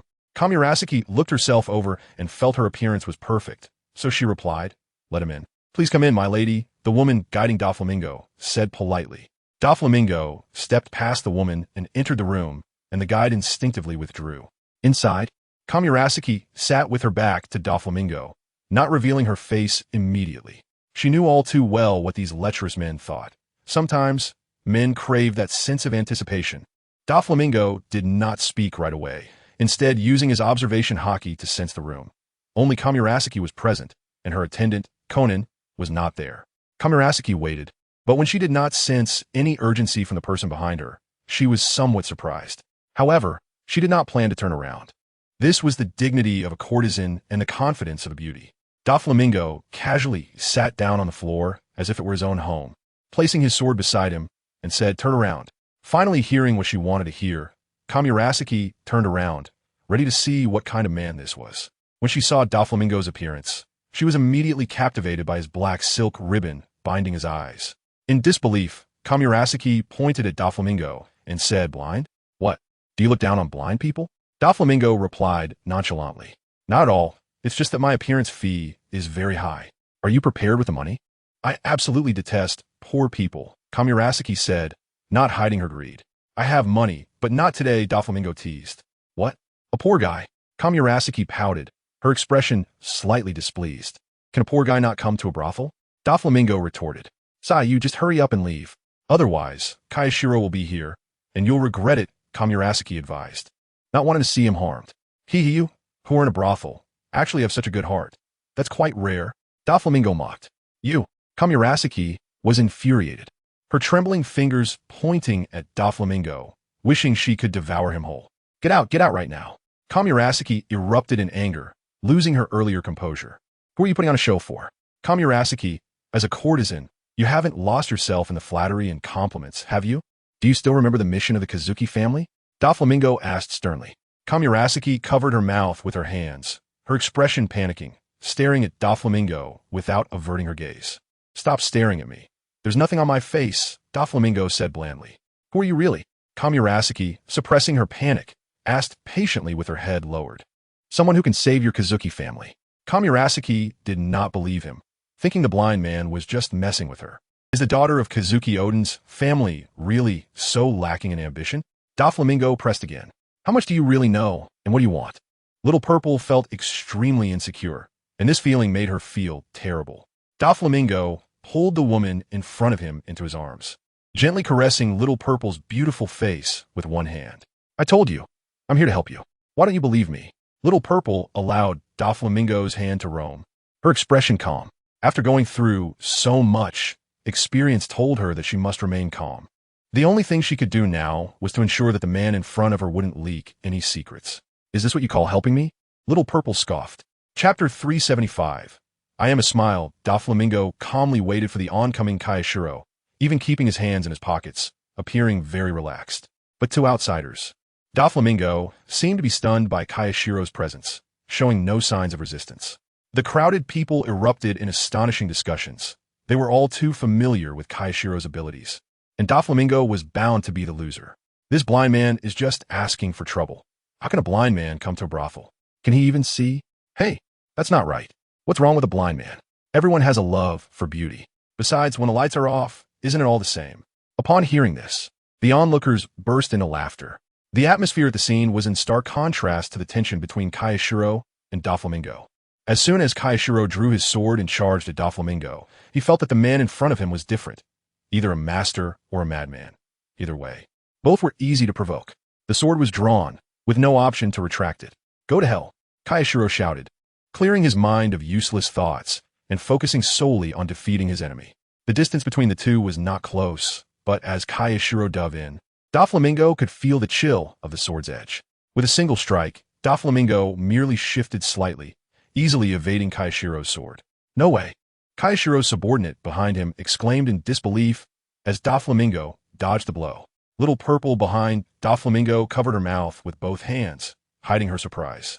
She knew Kayashiro was strong and had sensed a terrifying aura from Doflamingo, but she didn't expect Doflamingo to handle Kayashiro so effortlessly. Kayashiro's expression turned serious. He realized that the man in front of him was definitely not weaker than him.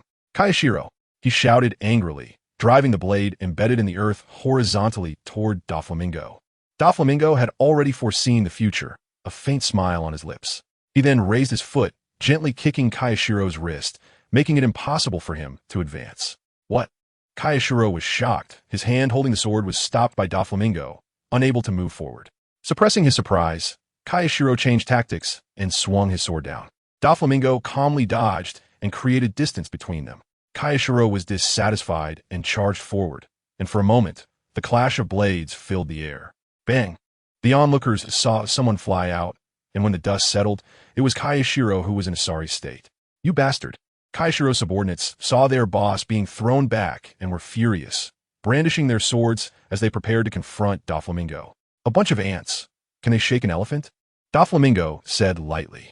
The distracted crowd didn't catch this, but Little Purple listened intently, her beautiful eyes fixed on Doflamingo, curious about his true identity.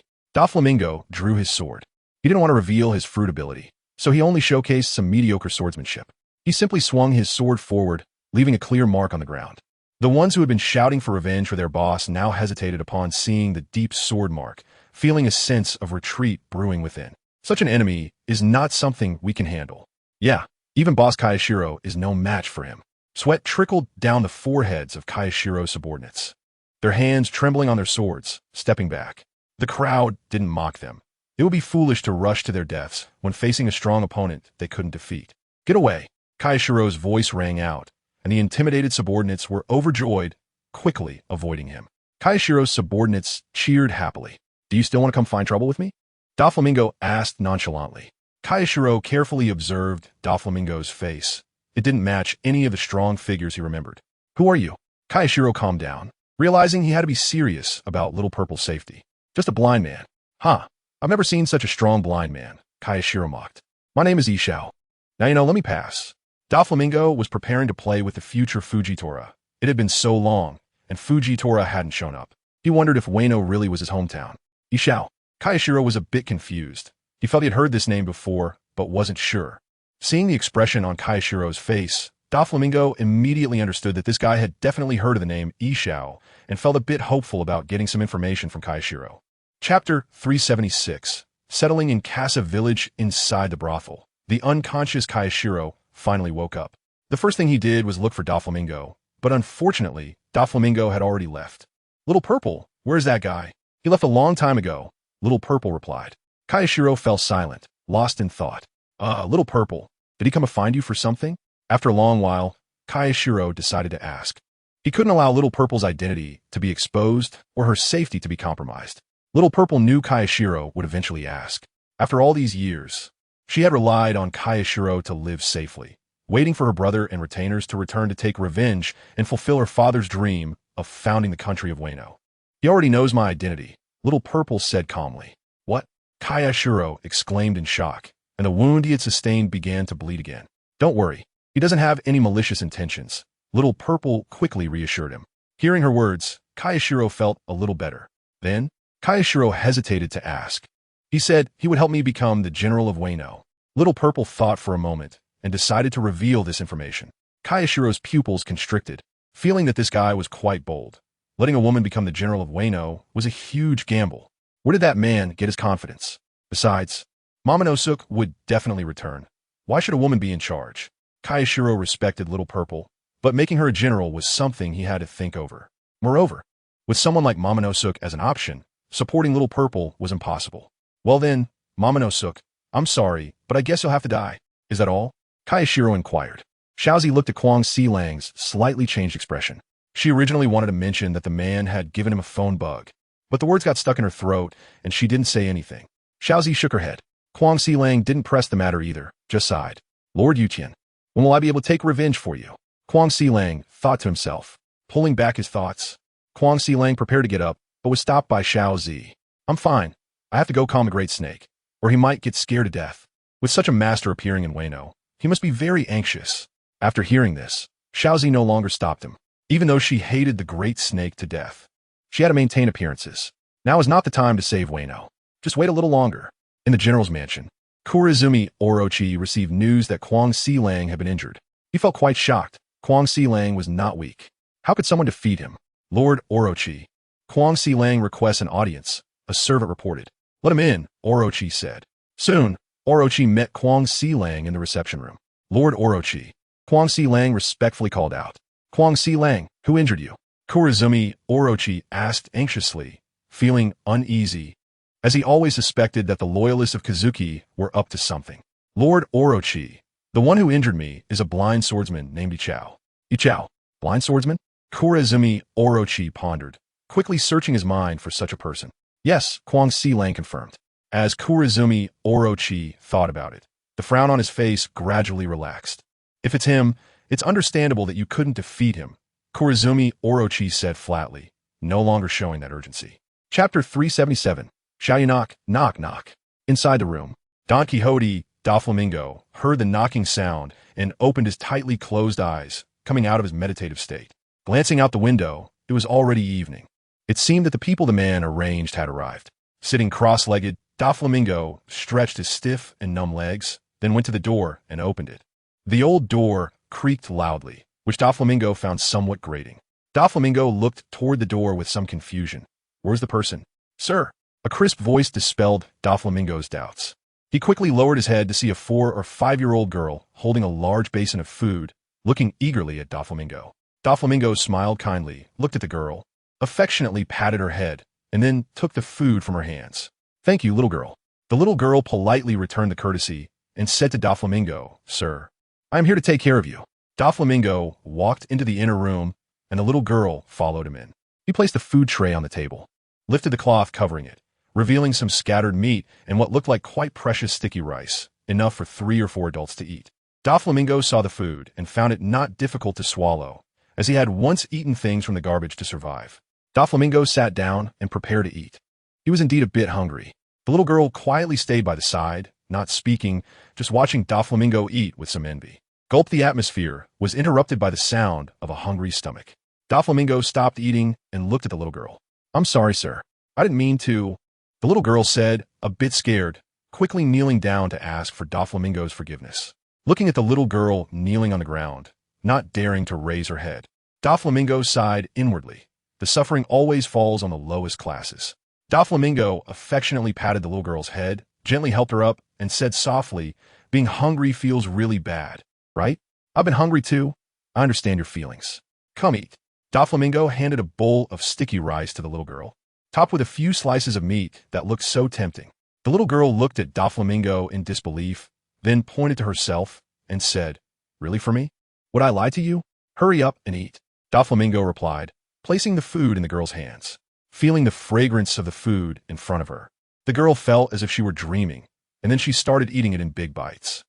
So delicious, woo, it's really too good." Doflamingo watched the girl eat while crying, feeling very satisfied. "Is it enough? If not, there's more," Doflamingo reminded. The girl sniffed and said, "It's enough, I'm already full." Doflamingo smiled, feeling that the little girl was indeed quite sensible. Seeing the girl's bowl nearly empty, Doflamingo generously filled it up again. The girl looked somewhat dazed, feeling as if today was a dream. "Hurry up and eat," Doflamingo urged. The little girl looked at Doflamingo seriously, as if trying to remember him. I'm so full." After happily finishing her meal, the little girl cheered, but when she saw Doflamingo staring at her, she shyly became serious, no longer showing the innocence that a girl her age should have. "What's your name? Where are your family?" Doflamingo asked, as he felt the girl resembled Xiao Yu and wanted to confirm. I am Xiao Igaraku. My family is all dead." Xiao Yu's voice was a bit low, clearly evoking some bad memories. Chapter 378. Tian Yu Zhan and Yin Mo. Xiao Yu slept soundly, dreaming of a bright future where she wouldn't have to worry about living anymore. Everything was beautiful. The morning sun shone on the earth, marking the beginning of a new day, perhaps beautiful, perhaps filled with suffering. "Big brother, I'll prepare food for you right away." Upon waking, Xiao Yu saw Doflamingo, who had gotten up earlier than her. Doflamingo ignored Xiao Yu, focusing on his own training. Being physically lax was irresponsible to himself, and this quiet time was the best moment to strengthen his will. By the time Xiao Yu brought a hearty breakfast, Doflamingo was already sweating profusely, his muscles rhythmically contracting. Xiao Yu watched Doflamingo's performance with curiosity, feeling quite envious, but she didn't dare to disturb his training. "Finally training my muscles?" Doflamingo looked at his performance with satisfaction. The human body was a treasure, and the process of digging it out was very difficult. Seeing that Doflamingo had finished, Xiao Yu thoughtfully handed him a towel. "Big brother, was that just now a ninjutsu?" Xiao Yu asked, her eyes filled with expectation. Wiping off his sweat, Doflamingo felt a bit confused. "What I just did is a genuine Navy skill," Life returned. "Can ninjutsu really be so easily associated with it?" "That's not ninjutsu. It's just a secret technique," Doflamingo replied. Xiao Yu clearly didn't believe him, always feeling that Doflamingo was lying. Doflamingo had no choice but to let her think what she wanted. Two people were having breakfast together when Doflamingo asked, "I mentioned before that I need a swordsmith. Do you know Xiao Yu?" "I know. After we finish eating, let's go together." "Okay, big brother." The man in front of Doflamingo had a long nose like Usopp and wore a red mask, looking quite intimidating. This man was none other than Kinemon, whose hidden true identity was Kazuki Sukiyaki. Doflamingo observed Kinemon, who was also sizing him up. "You are not a pure swordsman." Kinemon spoke first. Doflamingo became interested. "How did this guy figure it out?" "Oh, why do you say that?" "Your hands have revealed everything. The sword is just a weapon for you," Kinemon said confidently. Doflamingo looked at his hands. His palms were not thick with calluses, and compared to Diamante's calloused hands, his hands were almost comparable to a woman's. If he were eating the string fruit, he would be an elegant weaver. "You are right, whether I am a pure swordsman or not. The sword is just a handy weapon for me," Doflamingo affirmed Kinemon. "Haha, I guessed correctly." Kinemon was delighted. However, Doflamingo ignored him, looking around at the surroundings. Above the high beams hung a somewhat sinister sword. Doflamingo knew this was the second generation of the cursed sword, but not being a sword enthusiast, he was not interested in it. Doflamingo didn't care, but Kinemon noticed Doflamingo's gaze and thought he was interested, quickly saying, "Young man, I won't sell that sword." Doflamingo was indifferent and didn't dwell on the cursed sword. His purpose for being here was only for the aim, no Habakiri and Enma, which were symbols of Kazuki Oden, and Doflamingo had to get his hands on them. After all, it would be a waste to leave them for Momonosuke and Hiyori. It would be better to take them out for friendly use. "Don't worry, I'm not interested either." "That's good. It's not that I'm stingy, but it's truly a harmful thing. This is a cursed sword that can injure its master," Kinemon explained. Doflamingo sneered. "I don't agree with that. Those who can't control the sword are just too weak. Only the strong won't fear any cursed sword. Young man, over the years there have been many confident people like you, but that sword still sits here obediently. That's just because they are too weak. The strong should have the heart to cut down anything without fear. It's just a cursed sword. Bring it to me," Doflamingo said disdainfully, raising his hand to draw the cursed sword, which obediently flew over to him. This action truly caught the eyes of Xiaoyu and Kin'eman. Chapter 379. Turmoil Wano Country, Flower Capital. Recently, Kaido was in a bad mood, aside from forgetting his troubles while listening to Kamurasaki play a tune and wearing a smile. He had a dark expression in front of others, looking quite frightening. In the Shogun's mansion, Kaido, sitting high in his position, inquired about the Kazuki family from Fukurokuju. Fukurokuju, have you found out anything about the Kazuki family? Also, there's been no news about that blind swordsman. What are you doing? Kaido was very angry. On the surface, Kaido appeared calm, but inside he was in agony. He feared more than anyone that the Kazuki family would re-emerge. My lord, I have not done well. Please punish me, Fukurokuju said, looking at Kaido with a pale face as he admitted his fault. Kaido sighed inwardly, preparing to let Fukurokuju off the hook. Get up, Fukurokuju. Increase the manpower. I want all the Kazuki family members dead. Can you do that? Kaido was still concerned about the Kazuki family, temporarily forgetting about the blind swordsman. I will definitely eradicate the Kazuki family, Fukurokuju assured. Kaido was pleased with Fukurokuju's attitude and waved his hand, letting him leave. With Kaido increasing manpower, the entire Wano country was in a state of alert, and of course, the suffering fell on the common people. Kamurasaki and Kayashiro naturally received news about the appearance of the Kazuki family members. After their initial joy, they were deeply worried, knowing that Kaido would not let it go. Sure enough, the search efforts in Wano country were becoming increasingly intense. Kamurasaki hoped that the Kazuki family members would not be caught, and she also somewhat hoped that they would be her brother, as in her impression, the only Kazuki family members were her and her brother Momonosuke. Kayashiro was also anxious, but he couldn't show it. He had hidden his identity for so many years, and at a critical moment, he really didn't want to expose himself. The last incident with the blind swordsman had given him a sense of crisis. He felt that Doflamingo had seen through his disguise. Unfortunately, Kayashiro wanted to find Doflamingo again, but it was like looking for a needle in a haystack, making it extremely difficult. The turmoil continued to escalate, and Kin'eman had completely left the area, disappearing without a trace. Doflamingo returned to his residence with 2 famous swords, while Xiaoyu was waiting for him there. Big brother, you're back, Xiaoyu said happily, holding an unfinished straw hat. Doflamingo squatted down and affectionately patted Xiaoyu's head. Xiaoyu enjoyed this warmth. Big brother, these 2 swords are so beautiful. The sharp-eyed Xiaoyu immediately noticed aimed no Habakiri and Enma. Yes, they're indeed beautiful, Doflamingo had to admit. Kazuki Odin didn't look great, but his swords were indeed nice. Big brother, did Uncle Kin'eman give them to you? Xiaoyu asked curiously. Sort of, Doflamingo replied vaguely. What do you mean by sort of, big brother? Just know that they're mine now, little one. Why ask so much? Doflamingo gently tapped Xiaoyu's forehead, causing her to pout in grievance. Big brother, I understand. The cute little one made Doflamingo happy as he pinched Xiaoyu's cheek and then walked into the room. The 2 swords were casually placed aside by Doflamingo. He was not a sword fanatic, and besides, in Doflamingo's eyes, even the most powerful sword was just a tool, a weapon. The following days were quite peaceful. Doflamingo and Xiaoyu got along very well, and the villagers also accepted Doflamingo's presence. However, unexpected events always quietly approached. The turmoil surrounding the Kazuki family in Wano country would not end like this. Kaido would not rest until he found someone. From the initially prosperous flower capital to the now barren Kuji, Kaido's men had spread throughout the country, not planning to spare any suspicious individuals. After all, with such an opportunity to make a quick profit, who wouldn't seize it? The villagers of Kibi naturally bore the brunt of this unwarranted disaster. The subordinates of Kaido felt justified in bullying these poor people, as the lives of these villagers were less valuable to them than the bounty. Hey, old man, hurry up. 10,000 berries per person, otherwise I'll arrest you all. How dare you harbor a criminal from Wano? A fierce little boss scolded the village chief of Kabuto village. And master, we absolutely do not harbor criminals from Wano, the village chief explained anxiously. I say there is, so there is, unless you can pay to prove your innocence. The little boss said disdainfully. Isn't this extortion? This is asking for our lives. 10,000 berries is too much.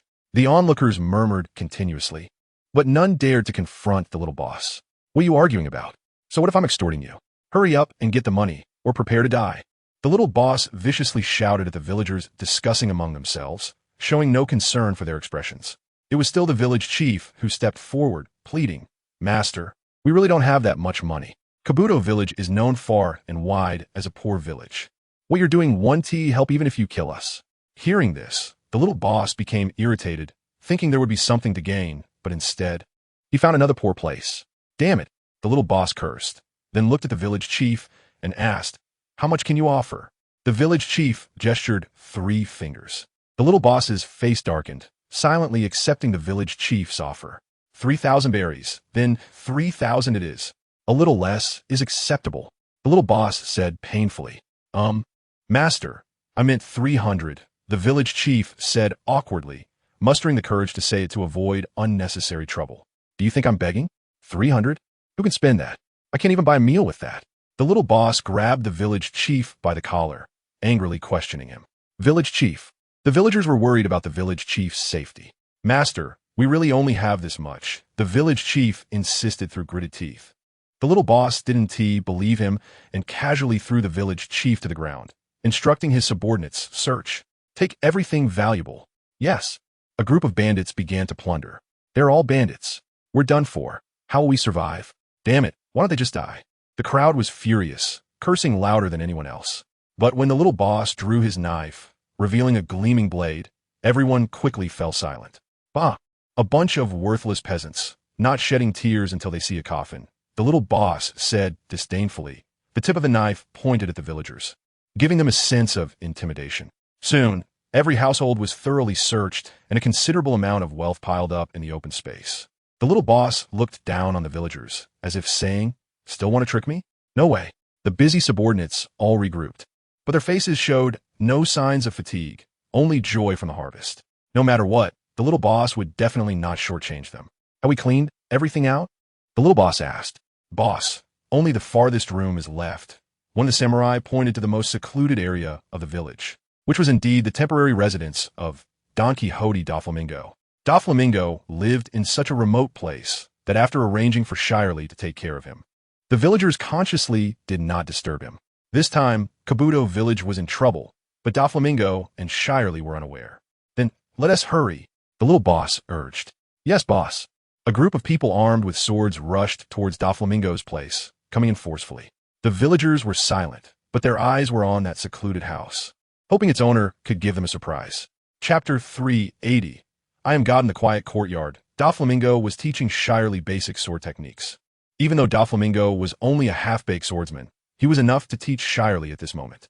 After all, Doflamingo had dealt with at least 80 swordsmen, and he also had the swordsmanship memories of those masters in his mind. Shirley held a stick and followed Doflamingo's commands to practice her moves. Big brother, am I doing this right? Shirley asked, turning her head.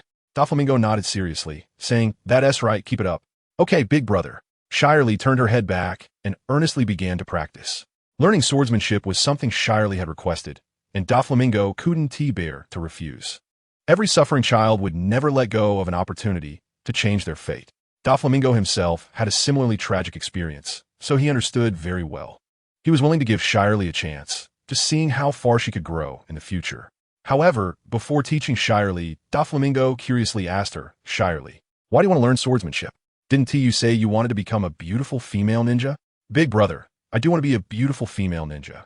But I also want to learn swordsmanship so that I can protect everyone from being bullied by bad people, Shirley said, raising her head with shining eyes. A belief in protecting everyone. Doflamingo was surprised by Shirley's words, not expecting such awareness from a child so young. Shirley, you are really kind. Doflamingo patted Shirley's head. His eyes filled with affection. Then, big brother, can I learn swordsmanship? Shirley asked expectantly. Of course. Doflamingo replied with a smile. Great. Big brother agreed. Shirley danced with joy, raising her hands high, bouncing around, incredibly cute. Perhaps it wouldn't be bad to make Shirley a general of Wano, but unfortunately, she was too young. Passing on the position later wouldn't be impossible either. Yes, it's settled. General Shirley of Wano sounds powerful, Doflamingo thought, secretly determining her fate as he watched the happily jumping Shirley. This was the 4th day Shirley had been learning swordsmanship from Doflamingo, and on this day, the village encountered an unexpected disaster.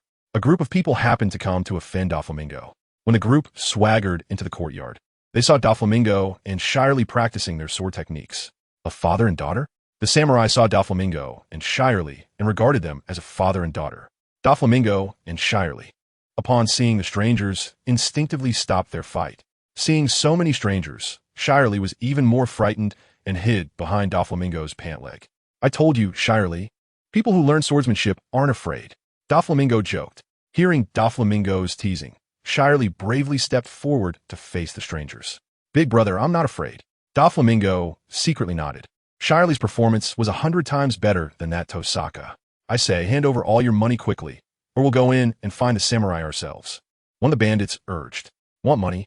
Are you bandits or mountain thieves? By the way, I know the East Blue Mountain Thief King too.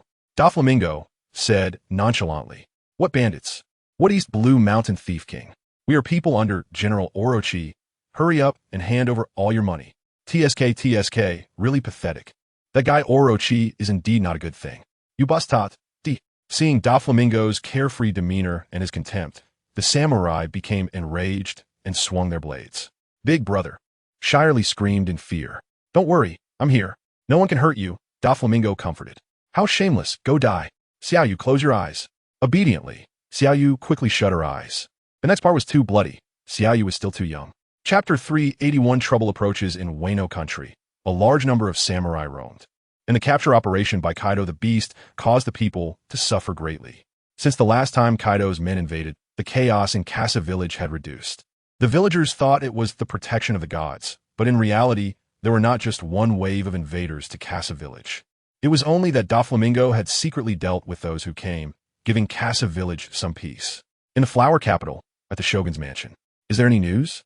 Kaido asked with a dark expression. Lord Kaido, according to our investigation, the samurai sent to Casa Village in Kuri have not returned. They must have died, Fukaru reported. Kaido stroked his chin, his eyes revealing a fierce glint that was quite menacing. Fukaru, you will personally lead the team to Kuri and bring those people back. Yes. Lord Kaido, Fukaru replied excitedly. In the quiet Casa Village, without external disturbances, Doflamingo lived leisurely. Doflamingo was unaware that his actions behind the scenes had aroused Kaido's suspicion. However, to be fair, all of this was caused by him. It was not unreasonable for them to come looking for Doflamingo, but how many would be able to return was uncertain. After Kaido issued the order, Fukaru set off with a large group of samurai. Such a commotion naturally caught the attention of Kayashiro, who, along with Kamurasaki, was more concerned about the Kazuki family than anyone else. Arriving at Kamurasaki's room, Kayashiro calmly spoke. Kamurasaki, Kaido sent Fukaru out. It seems they have found the Kazuki family. What should we do? Kamurasaki's usual nobility faded, and now she was just an ordinary girl worried about her family. Kayashiro remained calm. He knew he had to do something. Don't worry, Kamurasaki. I won't let anything happen to the Kazuki family. But Kaido has already sent Fukaru. Can we still stop it? Kamurasaki said anxiously. That's exactly what I wanted to tell you, Kamurasaki. I will be leaving here soon to go with Fukaru. You must take care of yourself, Kayashiro said seriously. Looking at Kamurasaki, Kamurasaki glanced at the serious Kayashiro and nodded. I will take good care of myself. You don't have to worry about me. I won't give Kaido a chance. Kayashiro nodded, then left the room without looking back.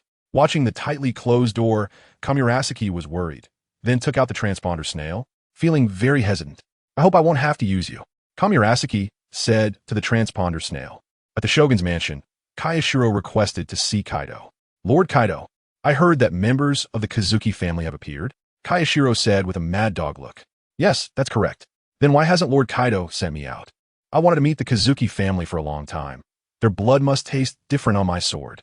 Kayashiro licked his lips, a mad and pathological look on his face. Kaido frowned but did not blame Kayashiro. After all these years, despite being a bit crazy, Kayashiro was still very useful. Aren't you supposed to protect Kamurasaki? Kuri is too far from here. It's inconvenient for you to go, Kaido said. Lord Kaido, what are you saying? With you in the flower capital, there is no need to worry about Kamurasaki's safety. Rather, I'm more worried about Fukaru, with his abilities.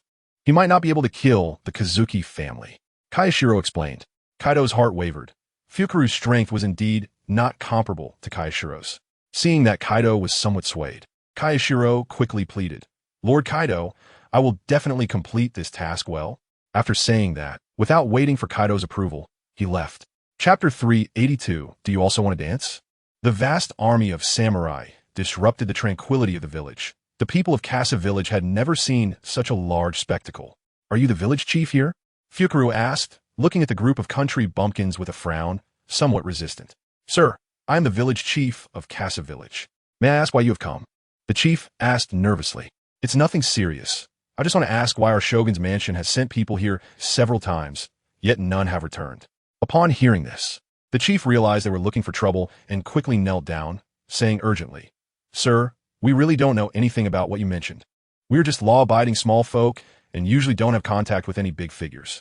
The people you sent here, we only saw the first wave. We haven't seen anyone else. Fukuru's head felt like it was going to explode, looking at the chief's terrified expression. He believed the chief wouldn't dare to deceive him. What was going on? Kayashiro remained silent, but in his heart, he was analyzing the true possibilities regarding the Kazuki family. What about the first group that came? Fukuru seized the key point and asked, Well, sir, that was the power of the gods. The gods punished those samurai, the chief said, trembling. What gods? Are you trying to fool me? Fukuru did not believe in any gods and thought the chief was just rambling. Really, sir? That day, everyone in our village saw a bolt of lightning from the sky punishing the samurai, the chief explained. Lightning? Could it be Kaido? Fukuru questioned. Kayashiro had the same suspicion in his heart. Fukuru felt overwhelmed. Kaido was waiting for good news from him. Now that he was here, there was not a trace of the Kazuki family. He was anxious, while Kayashiro remained calm, as various signs pointed to it not being the Kazuki family. So he was not panicking. Fukuru glanced at the calm Kayashiro and made up his mind. Having Kayashiro to share the pressure was even better. Kayashiro, what do you think? Fukuru asked for Kayashiro's opinion for the first time. Kayashiro, feeling lighthearted, casually said, It seems it should be Kaido. Yes, I think so too. But where did those later people go?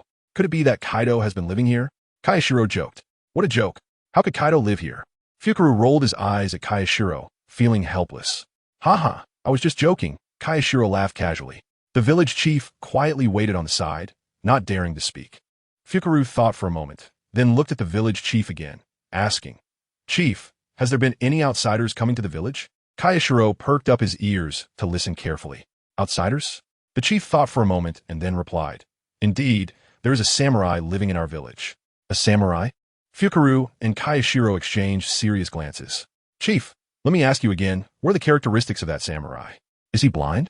The self-aware Fu Shou eagerly awaited the village chief's response, while Kwang Sila also looked forward to it, wanting to know everything about that samurai. Blind? No. That samurai is not blind. He has golden hair and treats us quite well, the village chief said. Is that so? Both Fu Shou and Kwang Sila felt somewhat disheartened. Forget it. Let's go take a look anyway. Regardless, I have a feeling this matter is related to him. What do you think, Kwang Sila? I agree. Let's go check it out. The two reached a consensus and approached the place where Donquixote Doflamingo resided under the village chief's guidance. In the courtyard, Doflamingo sensed the presence of enemies. Xiaoyu, there are enemies coming. Go back to your room and hide. I won't call you out and don't peek. Doflamingo instructed Xiaoyu. Oh, big brother, you must be careful. Xiaoyu said worriedly. Don't worry, there's no one in this world who can take my life. Then, big brother, hurry up. I'll finish it in no time. Chapter 383. A significant warning, do you all want to dance? Doflamingo's gaze was cold, his eyes unfriendly. Seeing the aggressive Doflamingo before them and feeling his domineering aura, the samurai's hearts wavered, and they instinctively took a few steps back. Fu Shou noticed this and didn't blame them. Isn't it normal to fear the strong? The battle isn't over yet. The fallen Kwang Sila charged at Doflamingo again. What a fool. How could he never learn? Doflamingo sneered, completely dismissing Kwang Sila's attack. As a swordsman, he had a proud heart. Doflamingo's contemptuous smile hurt Kwang Sila deeply, and his eyes turned even colder. This time, Doflamingo didn't dodge. He wanted Kwang Sila to understand the vastness of the world. Kwang Sila saw that Doflamingo wasn't dodging, which aligned perfectly with his thoughts, as that ghostly speed was truly a headache for him. The gleaming sword, filled with Kwang Sila's unwavering determination, came straight for Doflamingo. Doflamingo calmly extended his hand and effortlessly stopped Kwang Sila's attack. How is this possible? Kwang Sila stared at Doflamingo in disbelief. The surrounding samurai were equally incredulous, each one expressing their astonishment. This is Lord Kwang Sila. How could this happen? He stopped Lord Kwang Sila's attack with just 2 fingers. How strong must this person's strength be? Fu Shou's eyes were also filled with shock, and at the same time, he felt a bitterness in his heart. He had thought it would be a good job, but unexpectedly, he had stirred up an insurmountable existence. There's nothing impossible. Have you seen the vastness of the world? Doflamingo said, tightly pinching Kwang Sila's sword between his 2 fingers. I'm sorry. It turns out I've always been the frog at the bottom of the well. Quang Sila accepted Doflamingo's words and put away his arrogant demeanor, opening his mouth to concede to Doflamingo. Quang Sila realized he was no match for the person before him, and moreover, it wasn't worth it to fight to the death for a mere Kaido. The strength should be used meaningfully. Kaido is not my true master. It's not worth it. Boring. Doflamingo casually discarded the sword he had pinched, displaying a look of disdain. Seeing the situation, Quang Sila decided to retreat, sheathing his sword and expressing his gratitude to Doflamingo again.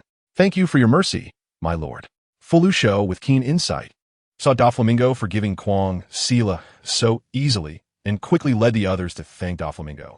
Thank you for your mercy, my lord. Doflamingo looked at the group of samurai with disdain. I can forgive you, but don't come here looking for trouble again. There's no one here you want to find. Yes, my lord, I made a mistake. We'll leave right away. Felucio hurriedly replied, preparing to take the samurai away. Hurry, get out of here. Don't cause any more trouble for the lord. Felucio urged. Quang Sila took a deep look at Doflamingo before turning to leave. However, he still felt puzzled.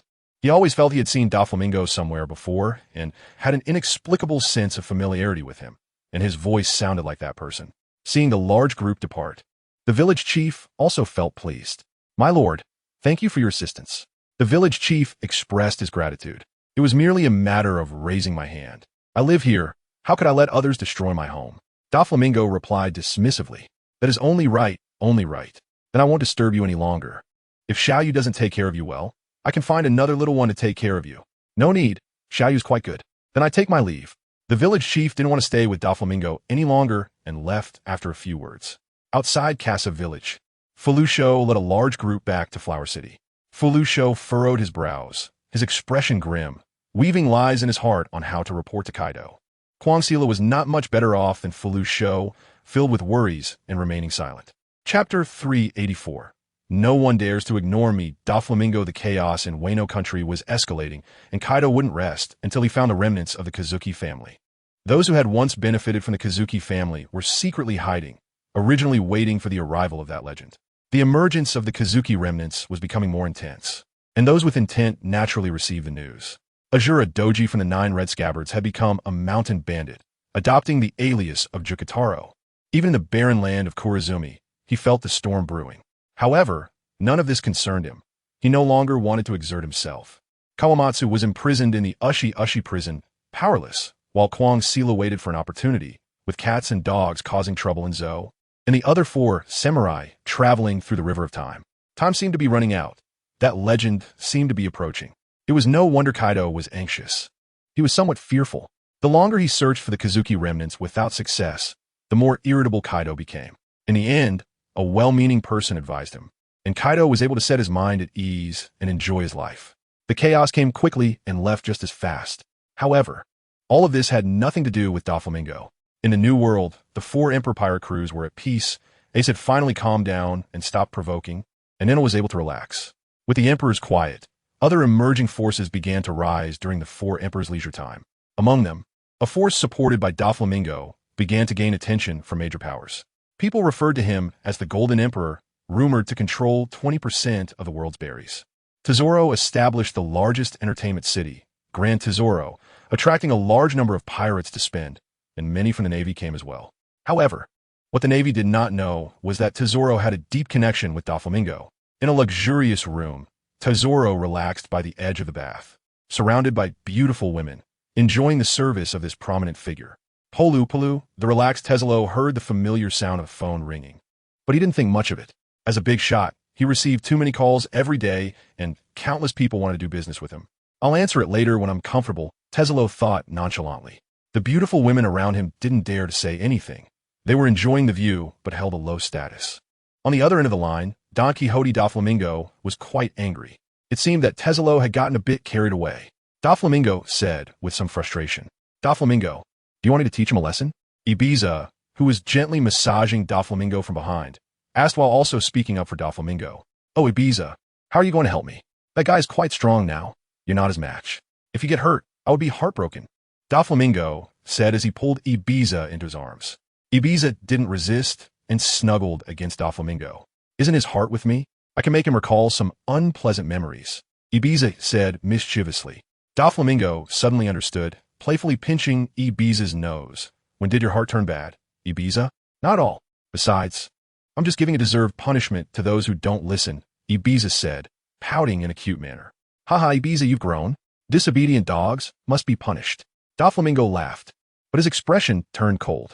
Ibiza no longer cuddled Doflamingo and got up to retrieve Tezelo's heart and help him remember those beautiful memories. When Ibiza brought the heart marked with Tezelo's name to Doflamingo, Doflamingo's gaze remained icy. His good mood from returning from Wayno had vanished. Let's begin, and help him recall his memories. Ibiza nodded and suddenly squeezed the heart tightly. Tezelo, who had been lying comfortably, suddenly changed his expression and began to wail in pain. The girls in the bath were too scared to move. My heart, my heart. Damn it. Tezelo understood that it was Doflamingo who was giving him a lesson. Connecting it to the recent phone call, he realized he had missed Doflamingo's call and felt unfortunate for inadvertently provoking him. Damn it, hurry up and bring me the phone. Tezelo ordered with a pained expression. Yes, Lord Tezelo. Chapter 385. The capable Tezelo Doflamingo acted quickly, sending Buffalo and Baby 5 to Tezelo's giant ship to deliver the items. The massive ship sailed across the sea, surrounded by pirate crews coming from all directions. Buffalo and Baby 5 arrived on the Flamingo. The opulent, golden interior of the ship's city made Baby 5 and Buffalo lose their senses at first glance. After all, this was the #1 money laundering den, filled with the scent of wealth. Here, having money made you the boss, and everything you wanted would be satisfied. Tezelo's entertainment paradise attracted many people, but unfortunately, Doflamingo had never visited. For some real big shots, money was merely a trivial thing, a bonus. What they truly pursued was power, eternal life, and everlasting beauty. As they passed through the entrance to the city, Tezelo prepared golden fireworks for every pirate crew entering to show his welcome. The city on the ship was even better than a real city. Wow, Buffalo, this place is truly luxurious and extravagant. Baby 5 exclaimed. Yeah, I've never seen so much gold before. Buffalo marveled. While they were admiring the grandeur in front of them, Tezelo received word that the Donquixote pirates had arrived and immediately sent someone to greet them, as he was the host and had to maintain a certain demeanor. Honor guests, is there anything I can assist you with? Baccarat appeared, catching the attention of Buffalo and Baby 5. Baby 5 scrutinized the red-haired, voluptuous woman before her, unsure of her intentions. Buffalo remained silent, not wanting to take the lead. Allow me to introduce myself. I am Baccarat, the receptionist here, and I have been sent by Lord Tezelo to welcome you both. Baccarat noticed the wariness and questioning in Baby 5's eyes and voluntarily explained herself. I see. Then please take us there quickly. I don't want to delay the young master's affairs. Baby 5 nodded and commanded Baccarat. Glad to serve. Baccarat smiled brightly. Clap, clap, Baccarat clapped her hands lightly, and 2 cars stopped in front of Baby 5.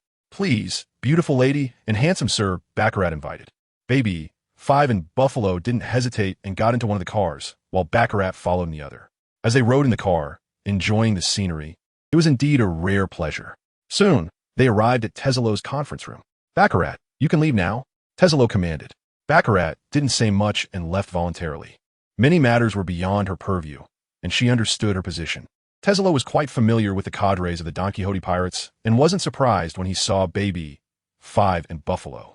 Please take a seat, Lady Baby 5, Lord Buffalo, Tezelo said. Having learned a lesson from Doflamingo, Tezelo had toned down his arrogance.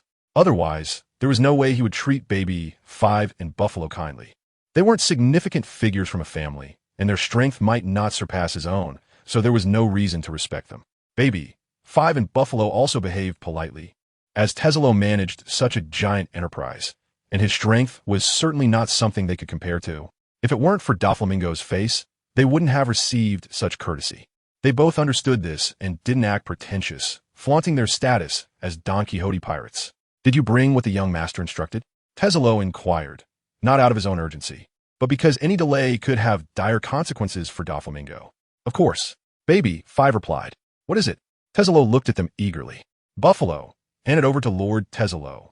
Baby 5 instructed Buffalo beside her. Tezelo received the items from Buffalo's hands, and before he could examine them, Baby 5's following words startled him. This is the blueprint of the Pluton. Lord Tezelo, you must keep it safe. Tezelo's hand trembled in shock, nearly dropping the blueprint. Pluton blueprint? Tezelo had heard of the legendary ancient weapon and recognized its significance. Upon hearing Baby Five's words, he felt a mix of disbelief and doubt. Baby Five and Buffalo nodded simultaneously, their eyes fixed on the blueprint. With an expectant heart, Tesolo spread the blueprint on the coffee table and began to examine it closely. The scene was a bit quiet. Ingenious design. Ingenious design. It's truly a perfect work. Tesolo didn't understand these mechanical structures, but looking at the weapon cannon on the diagram of the underworld, he felt a surge of power inside.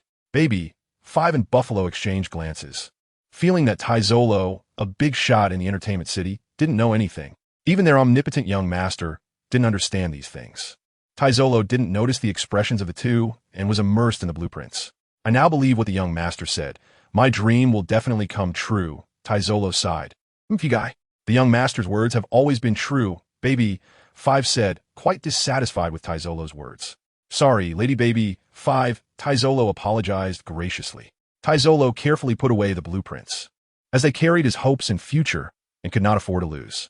Even if Doflamingo didn't build the underworld, Tesolo would definitely do it. My lords, you must be tired from your journey. Please relax here. Tesolo had to take care of the matters Doflamingo entrusted to him, and he also needed to make proper arrangements for the guests in front of him. Then we will humbly accept your kindness.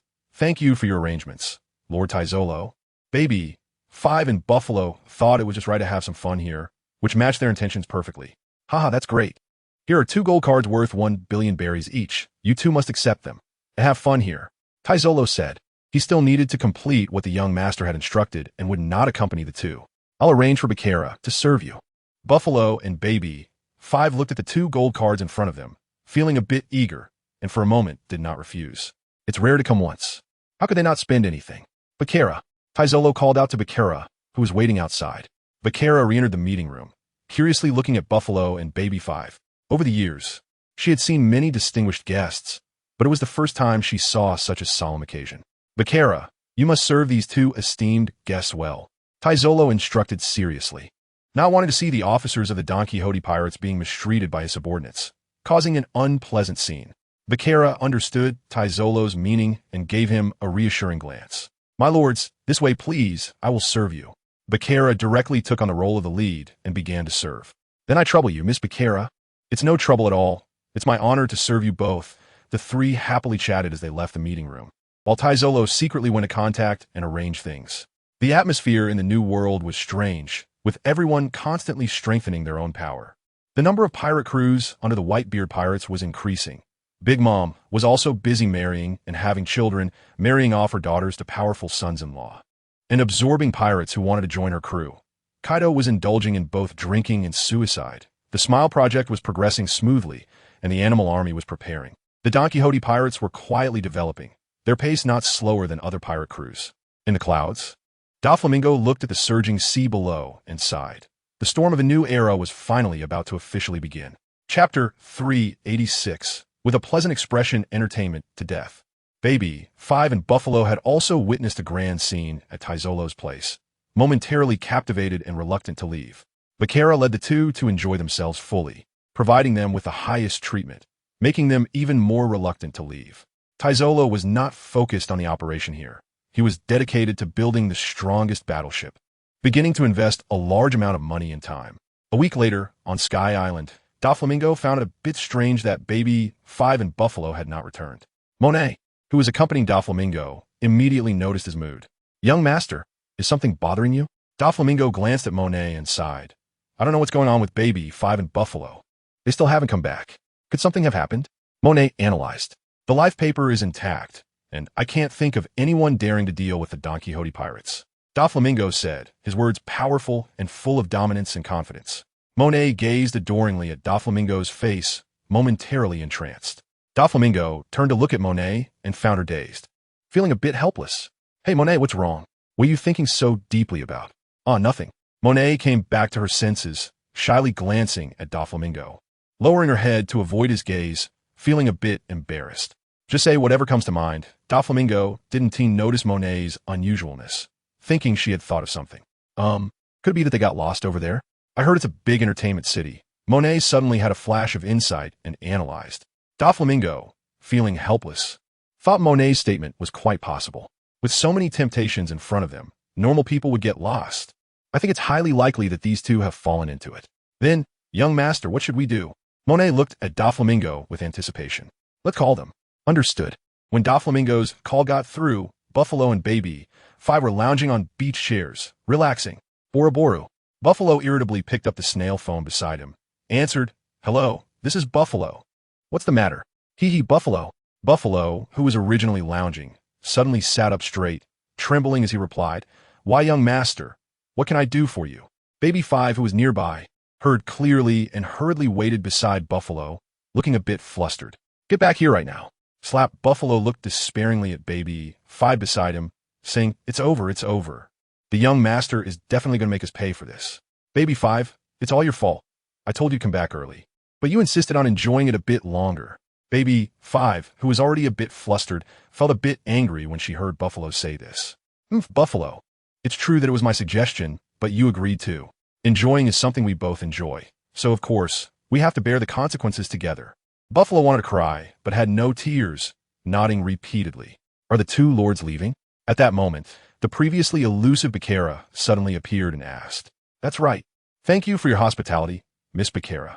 We had a very fulfilling time." Baby 5 nodded in response. "This is what I should do. It was truly an unforgettable memory." "Safe travels, my lords," Bakara said with a smile as they parted. "Thank you." Chapter 387. A small punishment as respect. Baby 5 and Buffalo sprinted towards Doflamingo with all their might. Doflamingo exerted a bit of force with his back legs and suddenly charged towards Baby 5.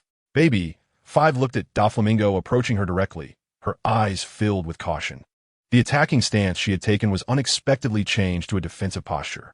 Doflamingo would not hold back. He delivered a heavy kick to Baby 5's defensive arm. Baby 5 tried to withstand the immense force of Doflamingo's foot, but unfortunately, the gap between them was too great, and she was sent flying by the kick. Buffalo saw Baby 5 being kicked away and did not defend himself. Instead, he took the initiative to attack. Doflamingo effortlessly dodged Buffalo's punch and countered with a punch to his abdomen, causing him to kneel down. Standing beside Buffalo, Doflamingo looked down and commented, "Your courage is commendable. At least you dare to resist more than Baby 5. However, fighting is not about recklessly seeking death. Learn to analyze your enemy's every move, find their weaknesses, and strike them down with one fatal blow." Buffalo, holding his stomach and half kneeling, looked up gratefully and said, "Master, I understand." In response, Doflamingo delivered a heavy kick. But Buffalo reacted quickly and protected himself. However, like Baby 5, he was also kicked away. Flying through the air, Buffalo was bewildered. What had he done to deserve this? Why was the master still hitting him? "Buffalo, listen carefully. As long as the battle is not over, do not let your guard down." Doflamingo's voice reached Buffalo's ears, leaving him feeling helpless. Yes, you're the boss. You are right. But isn't this training?" Buffalo thought to himself, though he dared not voice it. With Buffalo temporarily dealt with, Doflamingo turned his attention back to Baby 5. In the dust, not far away, there was no sign of Baby 5. Suddenly, she fell from the sky. Her iron fists aimed at Doflamingo. Doflamingo glanced up and thought, well, she has learned to launch a surprise attack. "Master, take this. I'm not someone without courage." Baby 5, clearly affected by Doflamingo's earlier words, shouted. Doflamingo smiled and countered with a punch against Baby 5's small iron fists. Bang! In the end, it was Baby 5 who was injured. Their fists met, and while Doflamingo's hand was fine, Baby 5's hand was swollen and red. Baby 5 landed steadily on the ground, teary-eyed, and asked, "Master, your fist is too hard. It hurts so much." Baby 5's cute plea for mercy earned her only Doflamingo's cold reprimand. "What are you talking about? This is combat. If it were an enemy, would you stop fighting just because you're injured? Have I protected you too well that you've lost the will to advance?" Seeing Doflamingo's anger, Baby 5's expression immediately turned serious, and her eyes became much more resolute. "Master, I was wrong. Combat is combat. Come at me." Baby 5, "It seems I did not misjudge you. Let me see your determination." As the words fell, Doflamingo charged towards her, his powerful fists aimed at her face. "Master, I won't be taken down so easily." Baby 5 suddenly exerted herself, retreating to create distance from Doflamingo. While her intention was good, the speed difference between them was too great. No matter where Baby 5 moved, Doflamingo's fists followed her closely. The pressure coming at her made Baby 5 feel breathless and oppressed. She knew that if she couldn't evade, this blow would surely be painful. "I'll give it my all." Baby 5 gritted her teeth and made up her mind. She crouched down, gathering all her strength into her fists and charged at Doflamingo's punch. Thud! To everyone's surprise. This time, it was Doflamingo who was sent back. Baby 5 had succeeded in her strike, but was too exhausted to continue, propping herself up on her thighs, panting. This round, I won. Baby 5 felt a bit proud. After all, she had pushed back Doflamingo. Even if he hadn't truly exerted himself, a win was still a win. Doflamingo glanced at Baby 5 with satisfaction, but it was only a glance. Do you think I would praise you? Baby 5, if this were a real battle, you would already be dead. A full-powered strike without holding back. If the enemy isn't dead, what happens then? Wouldn't you be the one to die? Remember, no matter when, always leave a bit of strength and trump card for yourself. It's not shameful to lose if you can't win. Preserving your life is the most important. As long as you have the Green Mountains, you won't worry about firewood. Just keep getting stronger, and you'll eventually regain your ground. As Baby 5 listened to Doflamingo's admonition, her earlier pride gradually faded. Yes, the master is so strong and continues to work hard, while I'm just feeling pleased about barely pushing back the not-so-serious master. Baby 5 thought with shame. Buffalo, how long do you plan to lie there? Doflamingo suddenly targeted Buffalo. I'm sorry, master. Buffalo quickly got up, bowing his head in embarrassment. Continue, Doflamingo said mercilessly. Yes, yes. The two didn't complain and continued to attack Doflamingo, moving with some pain. Doflamingo secretly nodded. Their determination was commendable, so they wouldn't be wasted. Doflamingo would not hold back. The necessary punishment was a must. Besides, this was just a small punishment. With Mancheri around, they would soon be revitalized. For now, pushing them hard was the best thing for them. Once again, the two were kicked away by Doflamingo like sandbags. Doflamingo did not call for a stop, and they were self-aware enough not to dare to stop. Watching the two charge at him again, Doflamingo commented, very good. I recognize your will, but how come your strength is still so weak after all these years? I'm embarrassed for you. Don't you have any thoughts? Doflamingo's words made the two feel ashamed, lowering their heads in silence. If you're just waiting and relying on the family, then you are parasites of the family. The family's interests will eventually be harmed by you. Doflamingo continued to criticize. The two charged towards Doflamingo again, but their fists were weak, heads down. Too ashamed to look at him. With such weak attacks, Doflamingo couldn't even be bothered to counter. Zzz. Doflamingo extended 2 fingers, crackling with electricity, and gently tapped their foreheads, causing their bodies to react immediately. Baby 5 and Buffalo twitched as the electricity continuously acted on them, sharpening their physical fitness. Hold on. If you don't want to be a parasite of the family, then keep getting stronger, contribute your strength to the family, and become a merit of the family. Hearing Doflamingo's words, the light returned to their eyes, and they gritted their teeth, ready to persevere. After all, Doflamingo wouldn't harm them. They felt fearless. This was a little trick Doflamingo had thought of on a whim. Of course, it was only beneficial for their own training and did not immediately improve their strength. Doflamingo indirectly taps into people's potential by stimulating their cellular metabolism through the introduction of lightning into their bodies, which also enhances their resistance to lightning and physical strength, achieving 3 goals in one move, benefiting both himself and others. Of course, this method can be excessive, and Doflamingo has to carefully control the intensity and direction of the lightning stimulation. Otherwise, if he fails to unlock their potential and causes harm instead, it would be counterproductive. In the past, Doflamingo had conducted rough experiments with lightning on family members, but they were not as refined as the current method. Goo the stomach emitted a signal for food, and Baby 5 and Buffalo looked at Doflamingo a bit embarrassed. How awkward. They exchanged glances. The embarrassment in their eyes was undeniable. It's a normal phenomenon. My lightning has accelerated your metabolism, Doflamingo explained. I see. The two nodded in confusion, not fully understanding metabolism, but they believed whatever the young master said. Doflamingo withdrew his fingers, and the lightning disappeared. The two, who had been twitching before, now felt a bit hungry and had some superficial injuries, but their bodies felt great. How do you feel? Doflamingo asked, somewhat eager to hear about his research results. Young master, I'm a bit hungry, Baby 5 said awkwardly. Besides that, Doflamingo replied impatiently. I feel like my body is a bit lighter, and there seems to be an indescribable strength inside me, Buffalo said. All right, I understand. Let's go eat. From now on, you'll undergo my training every day. Baby 5 and Buffalo felt pretty good about the first part, but their mood immediately soured at the latter part. After all, being beaten up was too unpleasant. Nobody wants to be a burden to the family, right? I'm looking forward to you carrying the future of the family." Upon hearing Doflamingo's expectations, the two quickly shook off their bad mood and looked at him with sincere eyes. "Make sure to work hard. Learn to control the power within you and become stronger." After saying that, Doflamingo left, leaving the two in a daze. Buffalo, now that the young master said this, "I feel my body is filled with strength." Me too. TCH, can you not copy my words? Baby, 5 turned and walked away, and Buffalo hurriedly caught up.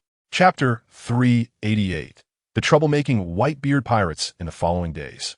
Doflamingo gave Buffalo and Baby 5 extra lessons every day to improve their combat abilities. The two learned diligently and cherished this hard-won opportunity. Regarding Doflamingo's small experiment, they also shared their feelings from the past few days with him. From their bodily reactions, Doflamingo felt the experiment was very successful. With the accelerated metabolism, their food intake significantly increased, leading to more absorbed nutrients and making their body sturdier. Additionally, their reflexes and strength greatly improved. The two were also happy to realize they were different from their past selves. In short, becoming stronger was a good thing. After a week of special training, Doflamingo stopped spending time teaching them, and the rest was up to them. Buffalo and Baby 5 felt a bit regretful, thinking they hadn't cherished it enough from the start. In the romantic clouds, Doflamingo was here guiding Monet in her training. As an important combat force of the family, Doflamingo had high expectations for her, at least to be able to compete with the juice machine smoker among the 3 generals. Let us begin. Monet, continuously condense and strengthen the snowflakes you create to enhance their attack power, so that your strength can also become stronger, Doflamingo instructed. I'll get my all. Monet replied obediently. Monet spread her arms and controlled the formation of snowflakes. Pure, holy snowflakes floated above the white sea. White snow, white sea, white clouds. It was all very beautiful. Take your time, control it bit by bit, and form hail, Doflamingo suggested. Okay, Monet noted seriously. Doflamingo watched expectantly from the side. Suddenly, a phone call rang. Boroboru. Doflamingo picked up the snail phone to answer, and Ibis's voice came through directly. Dof, something happened. Ibis's voice sounded urgent, and Doflamingo sensed it. Don't panic, Ibis, I've got this. Take your time, Doflamingo reassured her. Meanwhile, Monet, who was practicing beside them, also stopped and listened quietly. Dof, Tesoro called me and said the treasure he was using to forge the Pluton was hijacked. Doflamingo's forehead twitched with veins, and after taking a deep breath to calm himself, he said, that guy Tesoro can't hold onto a treasure at all? I know Tesoro's strength, if even he dares not resist. It seems it's one of Kaido or Big Mom. It's not either of them. It's Whitebeard. Ibis revealed a name that surprised Doflamingo. Whitebeard. Doflamingo confirmed again. Yes, it's the Whitebeard Pirates. Our people said the treasure was hijacked near God Valley. It seems they have their eyes on us, Ibis explained in detail. Has that guy Whitebeard gone mad? Coming to find trouble with me? Since that's the case, I can't let him be comfortable. I originally wanted him to enjoy his last years. Doflamingo laughed fiercely, his eyes turning menacing. Dof, then I'll start preparing. Ibis also understood Doflamingo's intent and prepared to attack the Whitebeard Pirates. You notify the family members. Let us stir things up in the new world. Doflamingo was completely unconcerned about the trouble, ready to cause chaos. Anyone who offends him cannot be forgiven. After hanging up the phone, Doflamingo stared blankly at the white sea.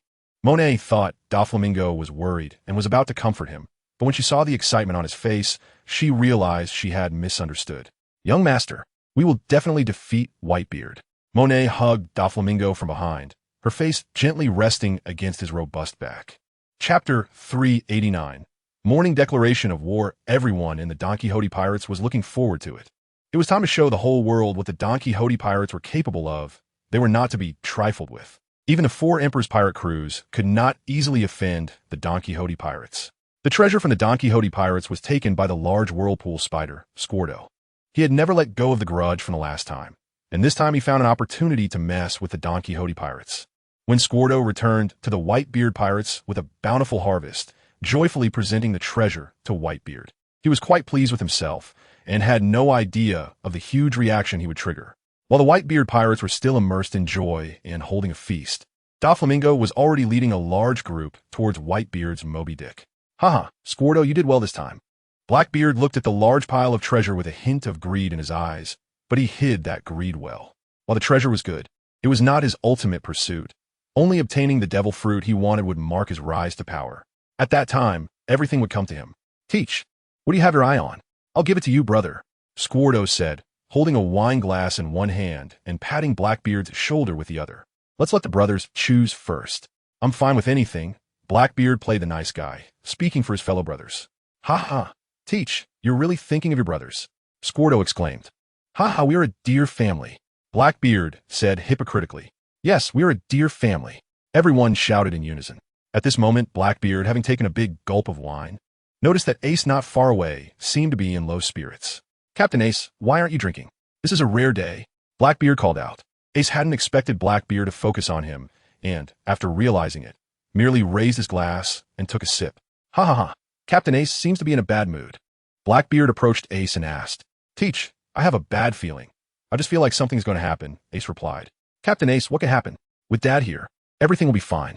Come, forget about the unhappy things and drink. Blackbeard comforted him. Ace saw the glass raised in front of him and found it hard to refuse. So he took it and drank heartily. Ha ha, now that's our second division captain. Ace temporarily forgot his worries and joined the feast.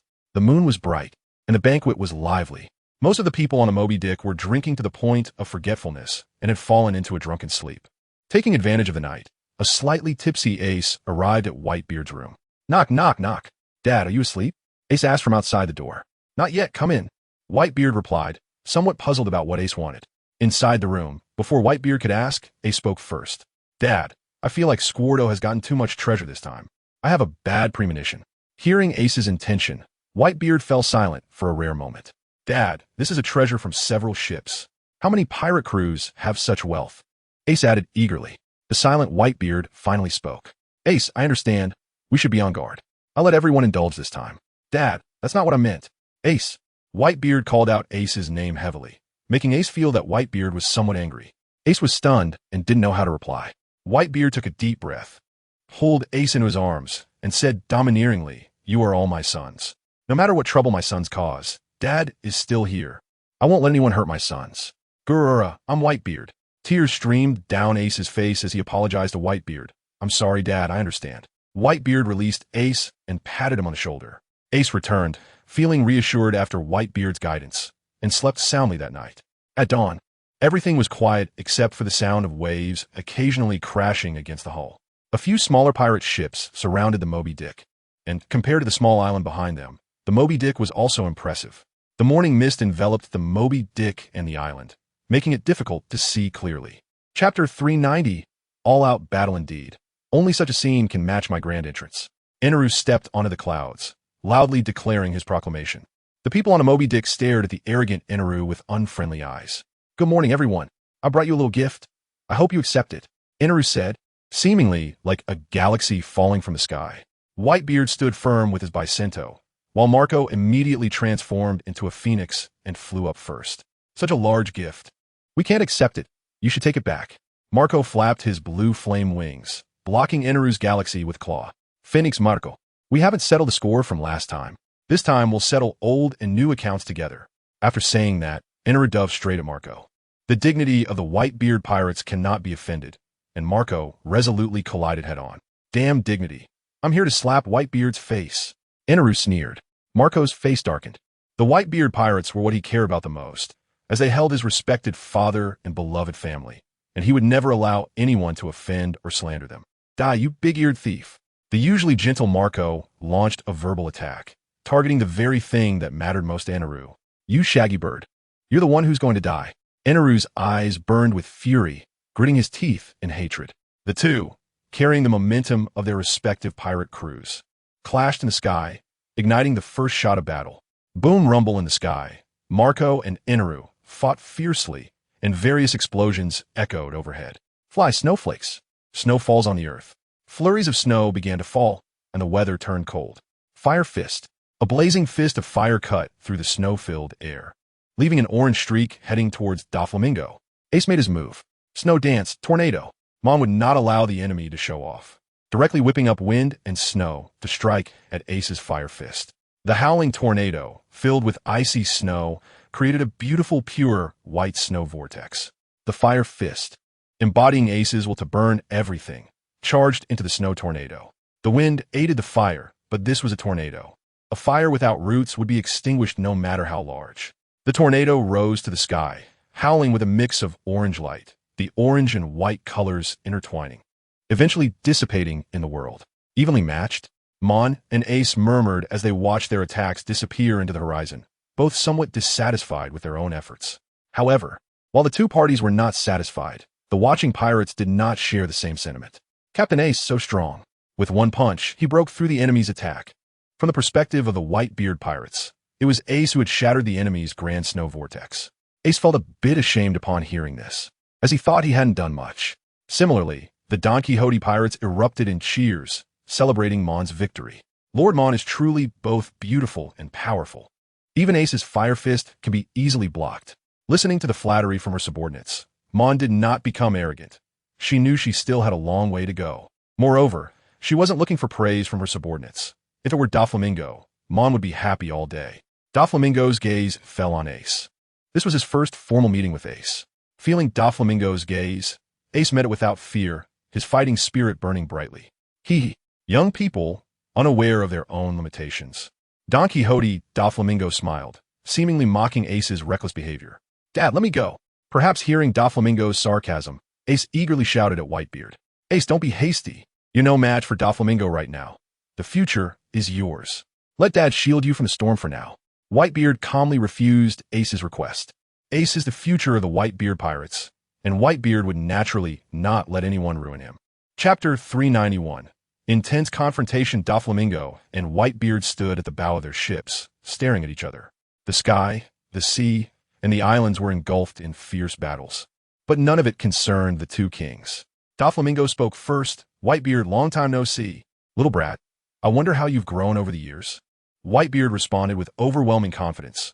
I still remember the pain of losing my arm last time. Doflamingo's smile was somewhat eerie, and he exerted pressure on Whitebeard.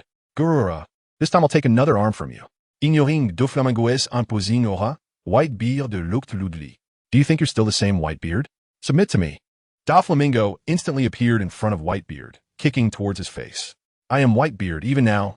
You little brat can't touch me. Whitebeard swung his sword, Song Yun Xia, to clash with Doflamingo's leg, resulting in a fierce collision.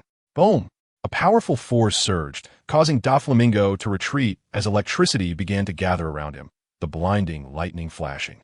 People on the sea and islands instinctively closed their eyes to avoid being blinded by the lightning.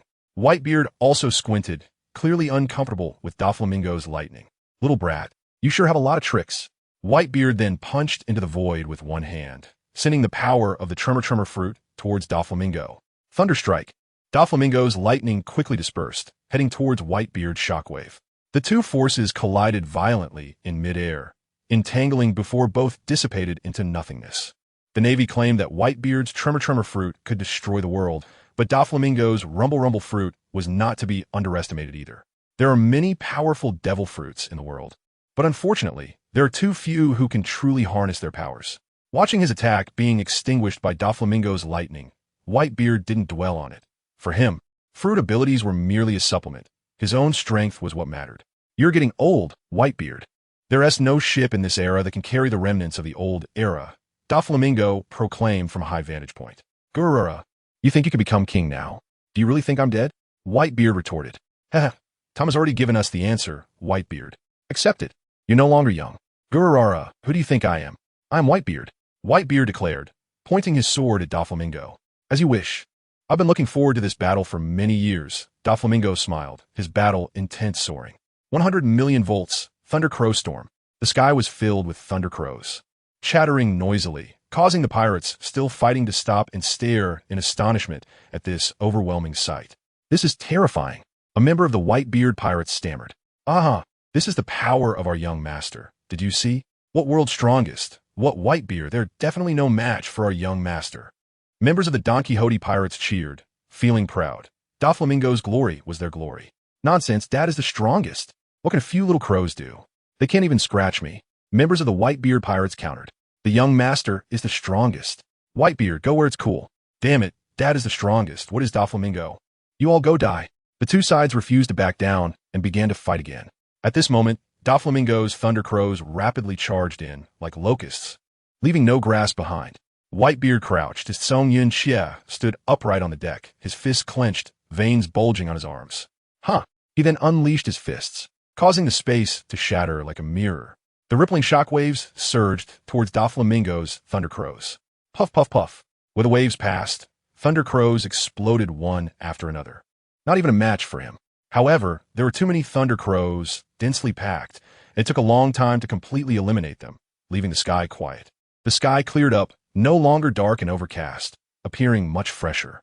At this moment, the members of the Whitebeard pirates, who were entangled, began to feel excited. Ha! Dad is indeed the strongest. Nonsense. The young master is the strongest. Members of the Donquixote pirates retorted. The two sides argued endlessly, but Doflamingo's thoughts did not linger on them, as Whitebeard's shockwave had not been completely extinguished by the Thunder Crows. Truly the world's strongest man, Whitebeard, Doflamingo admired. The fact that Whitebeard can still exert such power at this age is indeed a bit frightening. Immediately after, Doflamingo struck again, releasing violent lightning from his body to block the residual shockwaves from Whitebeard's attack. As the heavens and earth returned to calm, Whitebeard crossed his arms. Song Yun Xie standing quietly beside him, his cape billowing without wind, seemingly declaring that the victor of this contest was him, Whitebeard. Doflamingo felt neither joy nor sorrow. He did not feel disheartened by being temporarily at a disadvantage, as this was merely a test. Little brat, I have to say, after all these years, you've grown a bit, but with this little strength, how can you back up your words? Whitebeard stood at the bow, criticizing. Doflamingo took it calmly, not getting overly serious like a child.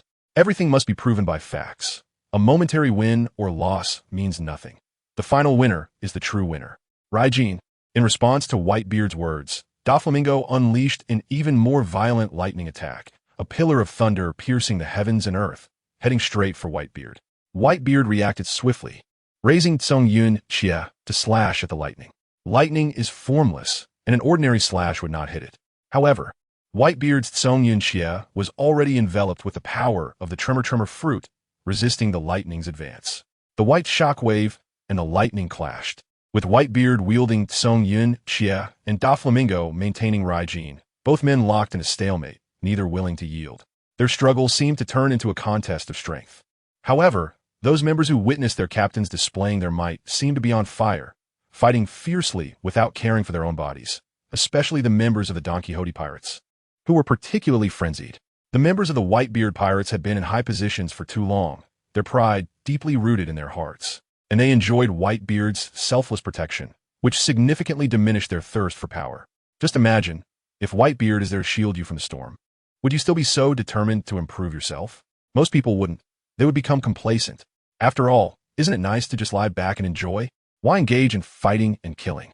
The competition between the two sides wasn't that different, but comparatively, the members of the Donquixote pirates came from humble beginnings. Witnessing Doflamingo's rise step by step, even those who joined later were driven mad by the older members. The essence of the Donquixote pirates was filled with madness, while the members of the Whitebeard pirates were rather mediocre. However, sometimes it is your mediocrity that kills you in battle. The one who is more decisive and mad can seize the initiative. Doflamingo didn't bring many people this time, but they were all skilled fighters who had fought alongside him. At first, the numerical advantage held by Whitebeard seemed to be erased by the Donquixote pirates. Blood floated on the surface of the sea, and snow fell from the sky. It was quite strange. The fighters were oblivious to these trivial matters. Their eyes were only on the battle and the enemy. Kill, fight for a future, battle, fight for the thrill. Chapter 392. Decisions from all sides. As soon as the battle between the Whitebeard pirates and the Donquixote pirates began, the entire world was shaken. Everyone knew of their actions. At the Marine headquarters in Marineford, Admiral Sengoku felt somewhat troubled. He actually hoped that Whitebeard and Doflamingo would fight to the death. But what troubled him was that Akainu, who somehow got the first-hand information, requested to participate in the battle, vowing to capture both Whitebeard and Doflamingo in one fell swoop. To this, Sengoku could only say, "Do you not know your own strength?" In the Admiral's office, Akainu stood grimly in front of Sengoku. Without even looking at Akainu's expression, Sengoku knew what he was there for. "Admiral Sengoku, this is a once-in-a-lifetime opportunity. We need to act." Akainu began to persuade. "Sakazuki, listen carefully. I know this opportunity is good, but that place is deep in the New World, and our navy has never been there. Besides Whitebeard and Doflamingo, do you think the other two emperors will just sit back and do nothing? Won't they take advantage of this opportunity to strike? Sengoku analyzed. Admiral, I still believe this opportunity cannot be missed. Akainu insisted firmly. Bang! Sengoku slammed his hand on the desk in anger. Sakazuki, don't forget you are part of the Navy. Obey orders. Sengoku shouted angrily. Admiral, precisely because I am part of the Navy, I cannot stand by and watch mere pirates behave so arrogantly. Akainu retorted stubbornly. Sengoku sighed, calming down a bit. Akainu looked seriously at Sengoku, hoping to receive orders. Sengoku rubbed his temples, beginning to consider the possibility of the Navy profiting from participation. The two fell silent, neither speaking further. The Navy soldiers guarding outside were terrified. What had just erupted in the office was like a volcanic explosion, something they could not interfere with. Vice Admiral, gather everyone. I want to hold a meeting. Sengoku shouted towards the door. The Vice Admiral, startled, quickly replied, yes. Things temporarily calmed down, and Akainu had no reason to stay there, preparing to wait for the Navy-wide meeting to be convened. At that time, he would definitely push for the Navy's participation in the battle. Soon, all the prominent and influential generals of the Navy attended the meeting. In the meeting, Sengoku had a dark expression, looking somewhat intimidating. Little Crane, you tell them, Sengoku said to Rear Admiral Tsuru beside him. Tsuru didn't refuse and calmly addressed the generals. According to our latest information, the Whitebeard pirates and the Donquixote pirates are locked in a fierce battle in the New World. Now we need to consider whether we should send troops to participate in this clash between the two sides. As soon as these words were spoken, the Navy generals erupted in discussion with various voices. Whitebeard and Doflamingo are fighting. This is great news. It benefits our Navy. Pirates killing each other. We can take the opportunity to intervene and annihilate them in one fell swoop. This is a tremendous opportunity. Sengoku listened to the discussions below, surprisingly. Most of the generals supported launching an attack, but if that happened, wouldn't the balance he sought be disrupted? Sengoku's face darkened, his brows furrowing, remaining silent. His old comrade, Vice Admiral Garp, also sat in silence. Sengoku glanced at his old friend, knowing what he was thinking. As a grandfather, how could he not worry about his grandson? Ace was with the Whitebeard pirates. Bang, bang, bang. Chapter 393. Each other's persistence. When the last ray of sunlight fell between heaven and earth, the world returned to darkness. The Donquixote pirates and the Whitebeard pirates had been fighting for an entire day, blood staining the sea, with pirate bodies floating everywhere. The battle was extremely fierce. Darkness descended. In the deep night, one yellow and one white appeared, particularly dazzling. It was Ace and Monet fighting. The snow continued to fall from the sky, covering the island in a blanket of white. Flames erupted from Ace's body. The falling snow turned to vapor before it could touch him, leaving the ground beneath him dry and solid, without any traces of snow. Monet was in the snowy ground, thick layers of snow isolating the two.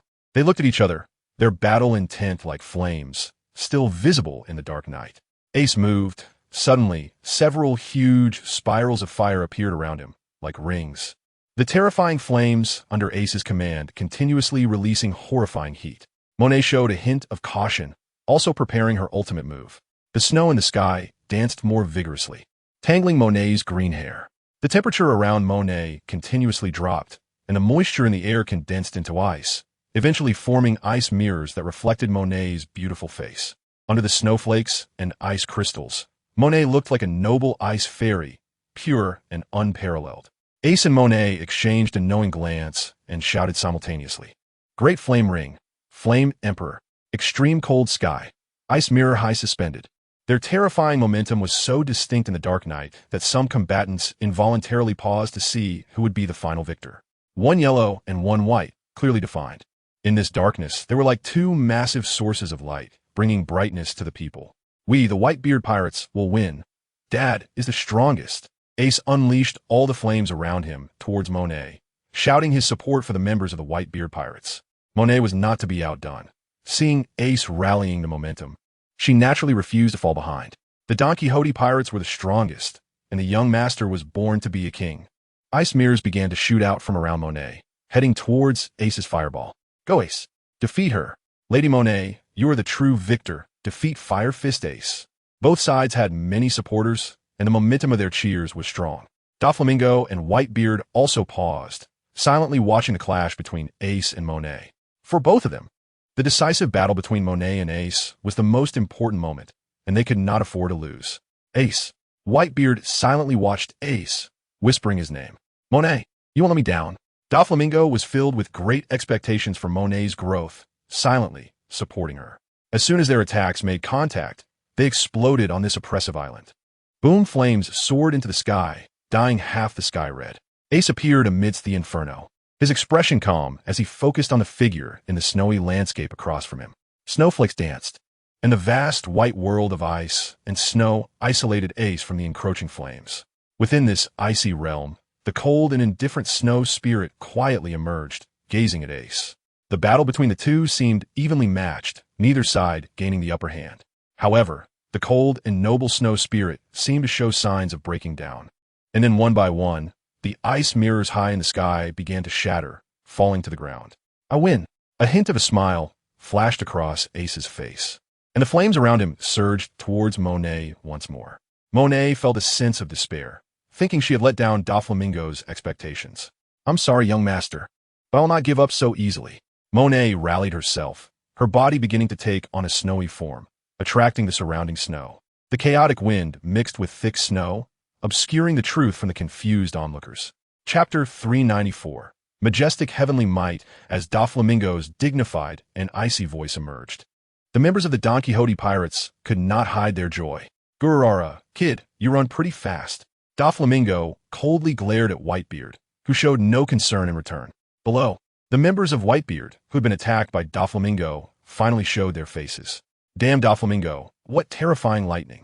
Yeah, if it weren't for Pops, I think we would all be done for. Pops is the strongest. Doflamingo will definitely be defeated by him. Hearing his son's discussions made Whitebeard even happier. Nothing was more satisfying than personally protecting those he cared about. Whitebeard, you've already weakened. Don't celebrate too soon, Doflamingo shouted at him. Gurura, kid, you should hurry up and use your lightning to scratch my back. Whitebeard laughed as he retorted. Doflamingo didn't want to say more. He directly teleported in front of Whitebeard and threw a punch.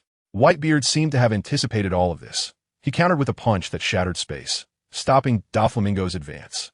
A powerful shockwave transmitted from the void to Doflamingo, who directly elementalized to evade.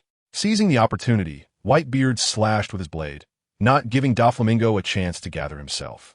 Doflamingo would not let Whitebeard have his way, vanishing in elemental form. Judgment of the gods. A pillar of thunder descended from the sky, heading straight for Whitebeard. Whitebeard, having lost sight of Doflamingo and with danger approaching, had no choice but to withdraw his blade and make a counterattack against the lightning. Break for me, Whitebeard shouted loudly, as his blade, with immense momentum, struck at the judgment of the gods, destroying the thunder entirely. In the distance, Doflamingo hovered in midair, calmly watching Whitebeard unleash his might. Old man, working so hard. Let me give you a little more enjoyment. Doflamingo began to influence the weather around him. The previously dark night, where the clouds could not be seen, now had thunderclouds that people could clearly distinguish even in the dark.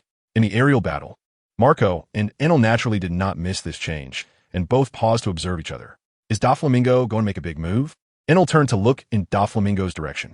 Damn, Doflamingo is going to launch a large-scale attack. We absolutely cannot let him execute it. Marco glanced at the distant Doflamingo, his face showing urgency. Then, Marco directly swooped past Enel and headed towards Doflamingo. Enel coldly chuckled, but did not stop him. Since Doflamingo is so interested, I'll add a little more fuel to the fire, Enel thought excitedly.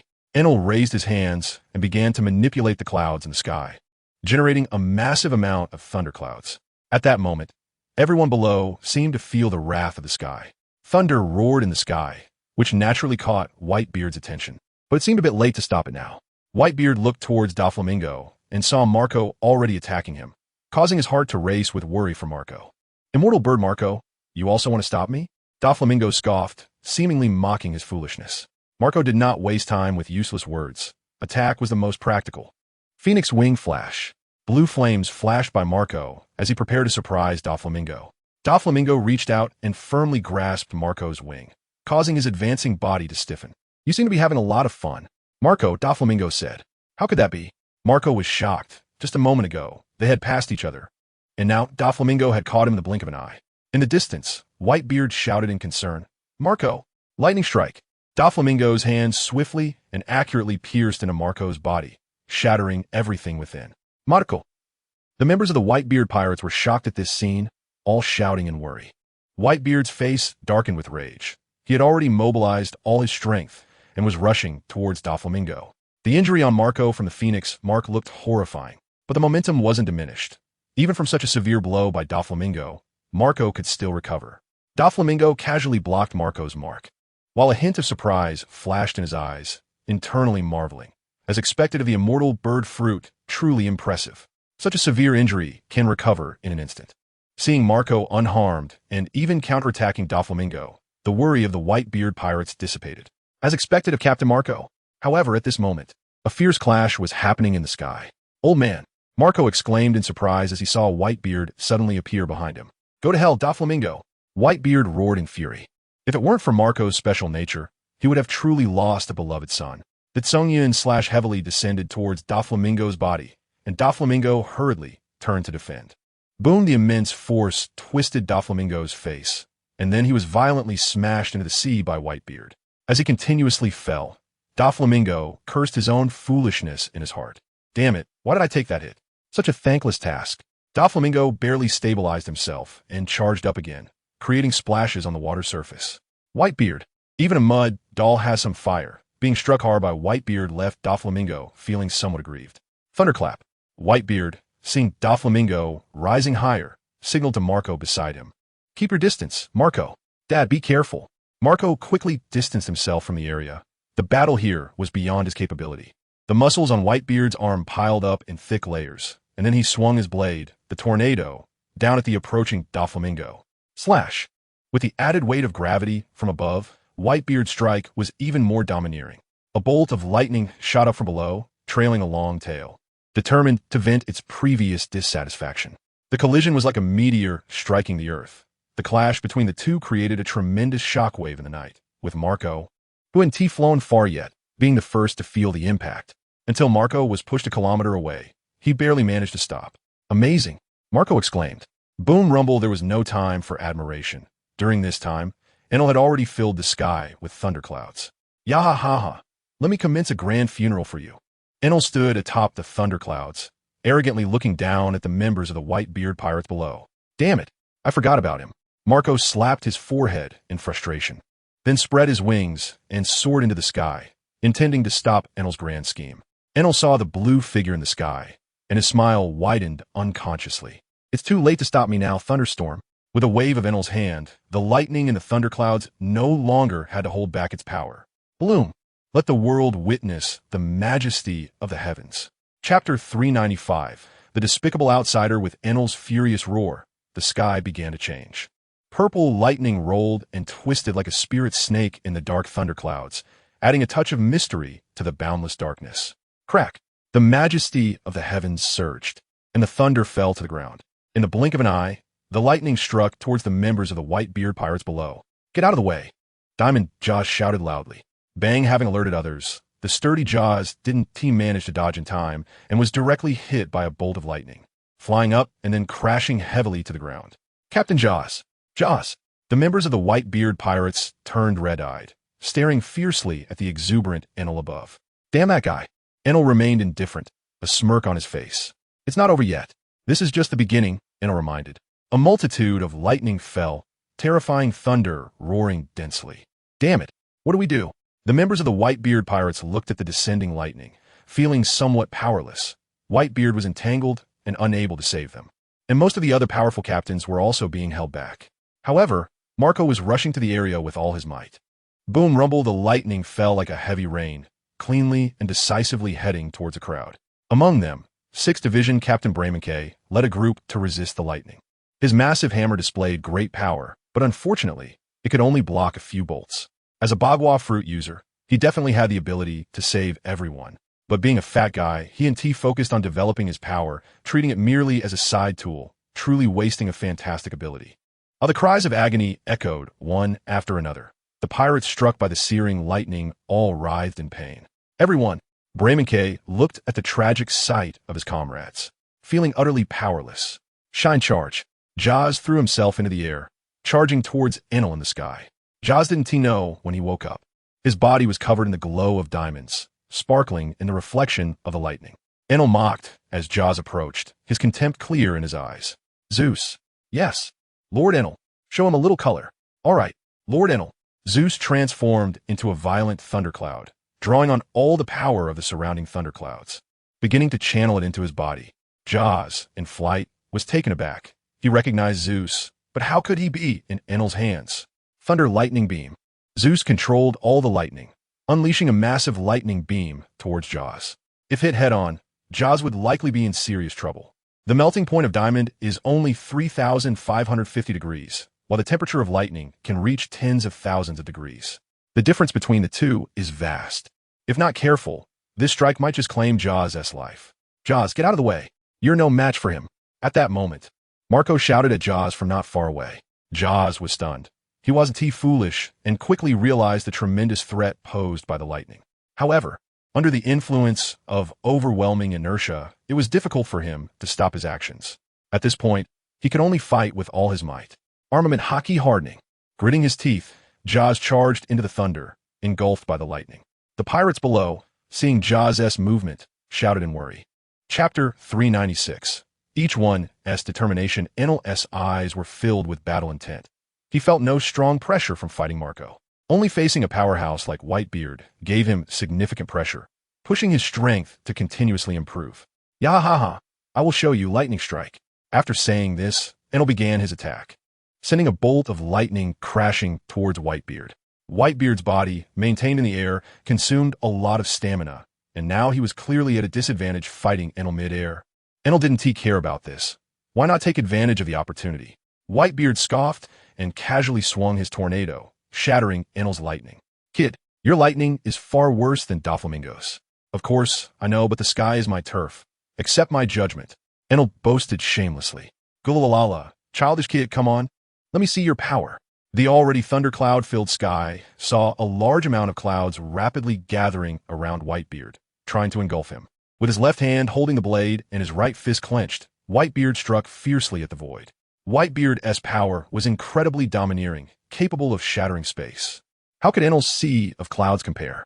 The densely packed clouds were torn apart, and a shockwave surged towards Enel.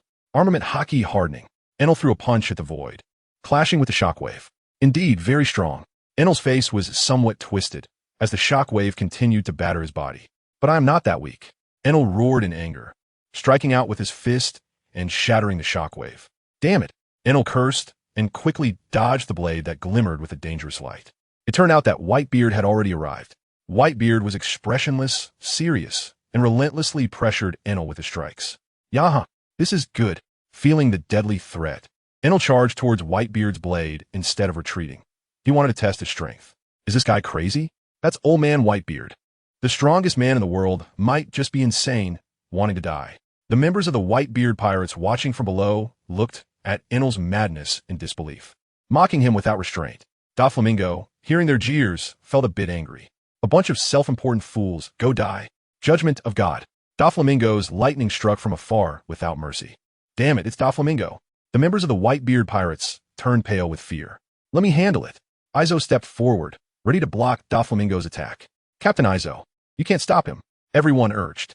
Blackbeard, hiding in the crowd, rolled his eyes but remained calm. Ace, Marco, hurry up. We can't hold on here. Blackbeard shouted for help to the two most popular members of the crew. The brothers glanced at Blackbeard but didn't blame him. They felt a bit ashamed for not being able to help and adding to their troubles. Doflamingo glanced at Blackbeard but then lost interest. However, Doflamingo was constantly praising in his heart. Blackbeard is indeed Blackbeard, with a thick skin. Hearing Blackbeard's message, Marco and Ace felt anxious right away. Clang clang, the phoenix soars, and the sound rings out. Marco, engulfed in blue flames, held the barely conscious Jozu under his feet, roaring with his head held high like a king in flames. Sacred and noble. Damn it, Doflamingo, the Whitebeard pirates won't let you run rampant. Marco spread his wings, directly blocking Doflamingo's judgment of God. The lightning pillar crashed into Marco's crossed wings, sparking everywhere. Blue flames and bright silver lightning fell continuously. Doflamingo maintained the judgment of God, pressing down on Marco, who struggled to hold his ground and refused to retreat. Ace, still entangled with Monet in the distance, felt anxious upon seeing this scene and erupted in flames, forcing Monet back. Damn it! Monet had to temporarily retreat and create some distance. Just that little bit of distance was enough for Ace. Chapter 397, 10 Suns in the Sky, for symbols settled in the four extremes. Die, kid, let you know the strength of the Whitebeard pirates. Law calmly watched the pirates charging at him, maintaining the surgical space. Bang, bang, bang. The flintlock guns spat fire at Law, with bullets ruthlessly crushing towards him. Injection, shooting. Law aimed his sword technique at the enemy, using the blade tip to target the opponent's body and creating a target-like focus with his ability, then aiming at the enemy's vital points to shoot. A scream arose, not from Law, but from the members of Whitebeard. Law looked at his results with a mocking expression and said, "You guys are so weak. Is this really the Whitebeard pirates? Damn it, kid, shut your filthy mouth." A blade of light passed through Law's body, but it was only a shadow. Damn it, when did he appear? Law wiped the cold sweat from his forehead, his heart racing. Turning around, he saw a figure holding a kitchen knife. Sure enough, no matter how high the skill, one fears the kitchen knife. Law, in his carelessness, almost got hit. The captain of the Whitebeard Pirates' 4th Division, the chef Sachi, looked coldly, his words icy. "You will pay the price for offending the Whitebeard Pirates." After Sachi finished speaking, he disappeared and appeared right in front of Law. Clang. Law wielded his sword, Ghost Cry, without using his ability. Thanks to Doflamingo's reminder, Law was no longer overly reliant on his devil fruit powers. Moreover, his physical quality had greatly improved and was more enduring. Sachi wielded the kitchen knife with agility and speed, putting great pressure on Law. He would only use his ability to escape in dire situations. Law was being suppressed. Robin, watching from the side, was somewhat surprised. There's nothing strange about it. The young master said that Law's physical abilities are too weak, and he should focus on this aspect, not just on the devil fruit abilities. Robin turned to see that it was Baby 5 with her little follower, Buffalo, who had come to her side. Brother is right. It is time to train Law's physical skills. Robin nodded in agreement. The small island was filled with both sides' forces. Previously, the confrontation between Ace and Monet had forced both sides to stop fighting and become spectators. Now that their fight was coming to an end, both sides began to stir. "This is troublesome. This place is too small, otherwise I could blow them all away in one go." Baby 5 complained. Robin covered her mouth and laughed. "Baby 5, you have quite the ambition, but there will be opportunities sooner or later." Baby 5 nodded helplessly, her interest low. She was now eagerly waiting for a big explosion and destruction. Ace, cloaked in sorrow, was engulfed in anger once again. Law's provocative behavior had directly slapped the Whitebeard pirates in the face, making everyone feel embarrassed.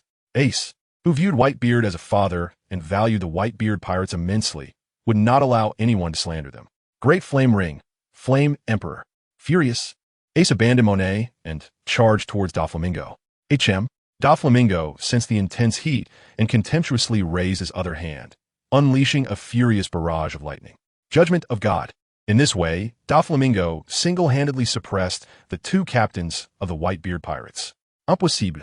Ace couldn't believe this result, and the flames on his body grew increasingly violent. There's nothing impossible. The young master is the strongest. Monet, standing aside, watched Doflamingo's domineering figure with a dreamy gaze while mocking Ace. Ace ignored Monet's words and began to unleash even more terrifying power. Damn it. Flame Emperor, Sun Realm. 10 suns in the sky. The already dark sky, filled with thunderclouds, suddenly brightened. Everyone looked at Ace's attack in astonishment. Even Doflamingo was somewhat surprised. This kid truly is Roger's bloodline. Under such extreme pressure, he actually unleashed this kind of power, Doflamingo thought. Ace, you are indeed the one Marco has been struggling to support. Old Marco felt relieved, and the pain in his body seemed to lessen. The vast fireball that formed the sun spread out directly, isolating all darkness and giving the earth infinite light. The scorching high temperature made everyone present uncomfortable, especially Monet, who was closest to Ace, with sweat flowing down her smooth skin. "It's so hot," some people complained. Ace shone with light, like a flaming golden crow, bringing brightness to the world. "This guy is quite impressive." The members of the Donquixote pirates praised generously. Golden Crow horizontal strike. Sunset. Ace controlled a massive fireball heading towards Donquixote Doflamingo.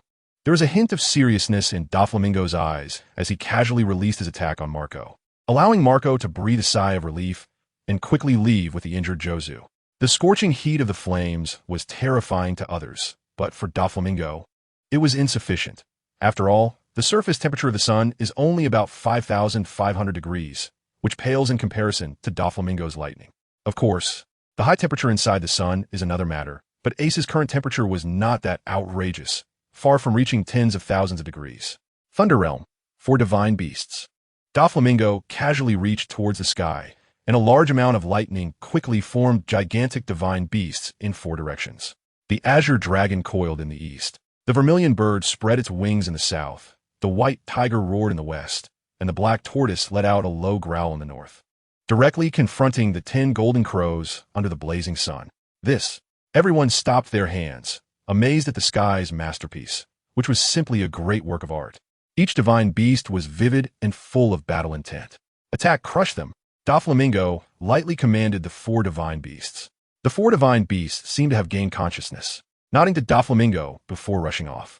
Boom, the azure dragon swept past, directly annihilating 4 golden crows in the east with a single blow, though the azure dragon also exhausted its strength and disappeared from the world. Damn it! Ace felt a sense of crisis as he saw that just a single azure dragon had caused him to lose 4 golden crows. Roar, the white tiger roared, stationed in the west, dominating the battlefield with immense power. Under one claw, a golden crow was destroyed. Its fierce eyes looked at the remaining 5 golden crows, with a clear intent to kill. Under the blazing sun, Ace controlled the golden crows to unleash their maximum power, preparing to eliminate the remaining 3 divine beasts. The vermilion bird soared high, and the black tortoise blocked in front, enduring the power of the 5 golden crows, ultimately being extinguished. The white tiger and vermilion bird seized the opportunity, clawing one after another, directly obliterating Ace's 10 golden crows. Puffed. With the 10 crows extinguished, Ace couldn't hold back and spat out a mouthful of blood, half kneeling on the ground. The 4 divine beasts secured the 4 corners, guarding Doflamingo's honor. Ace! Members of the Whitebeard pirates shouted anxiously, rushing towards Ace. Doflamingo did not stop them, as he sensed something falling from the sky. It was Enel. Thud! Enel deeply crashed into the island, creating a bottomless humanoid pit. Enel! On the Donquixote pirate's side, Pika shouted anxiously, disregarding his own tone. Ha ha ha. What? What is that sound? So funny. Waha, so hilarious. Members of the Whitebeard pirates laughed heartily. Even Ace, who was spitting blood, couldn't help but twitch his mouth. He simply couldn't hold it in, otherwise he wouldn't be laughing. The expressions of the Donquixote pirates darkened. This was an insult to their crew.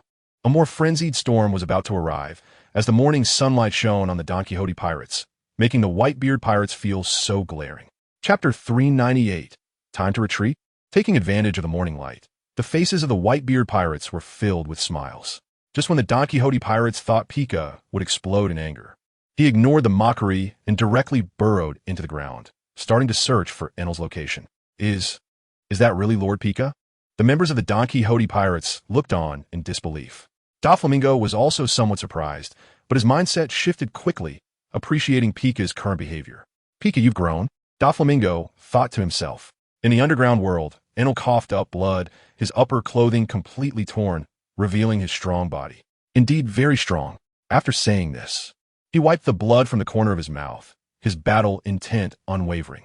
Enel, a somewhat comical voice came from the deep cave above, causing Enel to be momentarily stunned. This guy. Enel felt a warmth in his heart. It felt good to have someone worried about him. I dare to go up, otherwise that little brat Pika would be worried sick about me. Enel smirked, feeling good. Hey, I said, big-eared thief, when did I worry about you? I just came to see if you were dead. Pika's voice came from the soil beside Enel, and Pika's figure was also clearly visible. Yaha, whatever you say.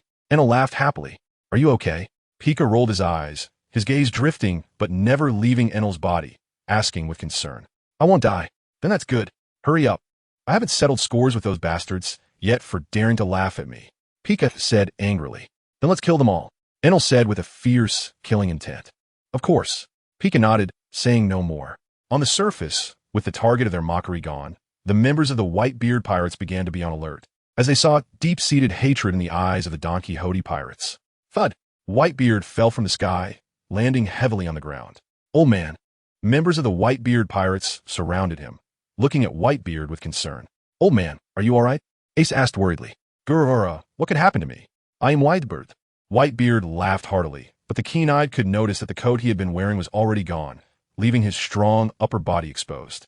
The warmth of the Whitebeard pirates was soon interrupted by the massive upheaval coming from the underground. What is going on? The members of the Whitebeard pirates trembled, some unable to stand, while the Donquixote pirates looked on mockingly at their comical opponents, waiting for their joke. It's Lord Pika making a move. Truly Lord Pika, causing such a terrifying commotion right from the start. The members of the Donquixote pirates excitedly waved their flags for Pika. Crack suddenly, the ground began to crack, and a fissure appeared beneath the feet of the Whitebeard pirates.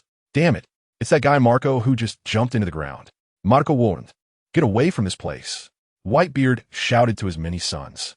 Pika would not let those who offended him get away easily. The shaking of the earth grew increasingly violent, and the fissure began to widen. The funny sound reappeared, but the members of the Whitebeard pirates had no time to mock others. They were struggling to save themselves. Back on a Moby Dick, Whitebeard suggested. What a beautiful thought.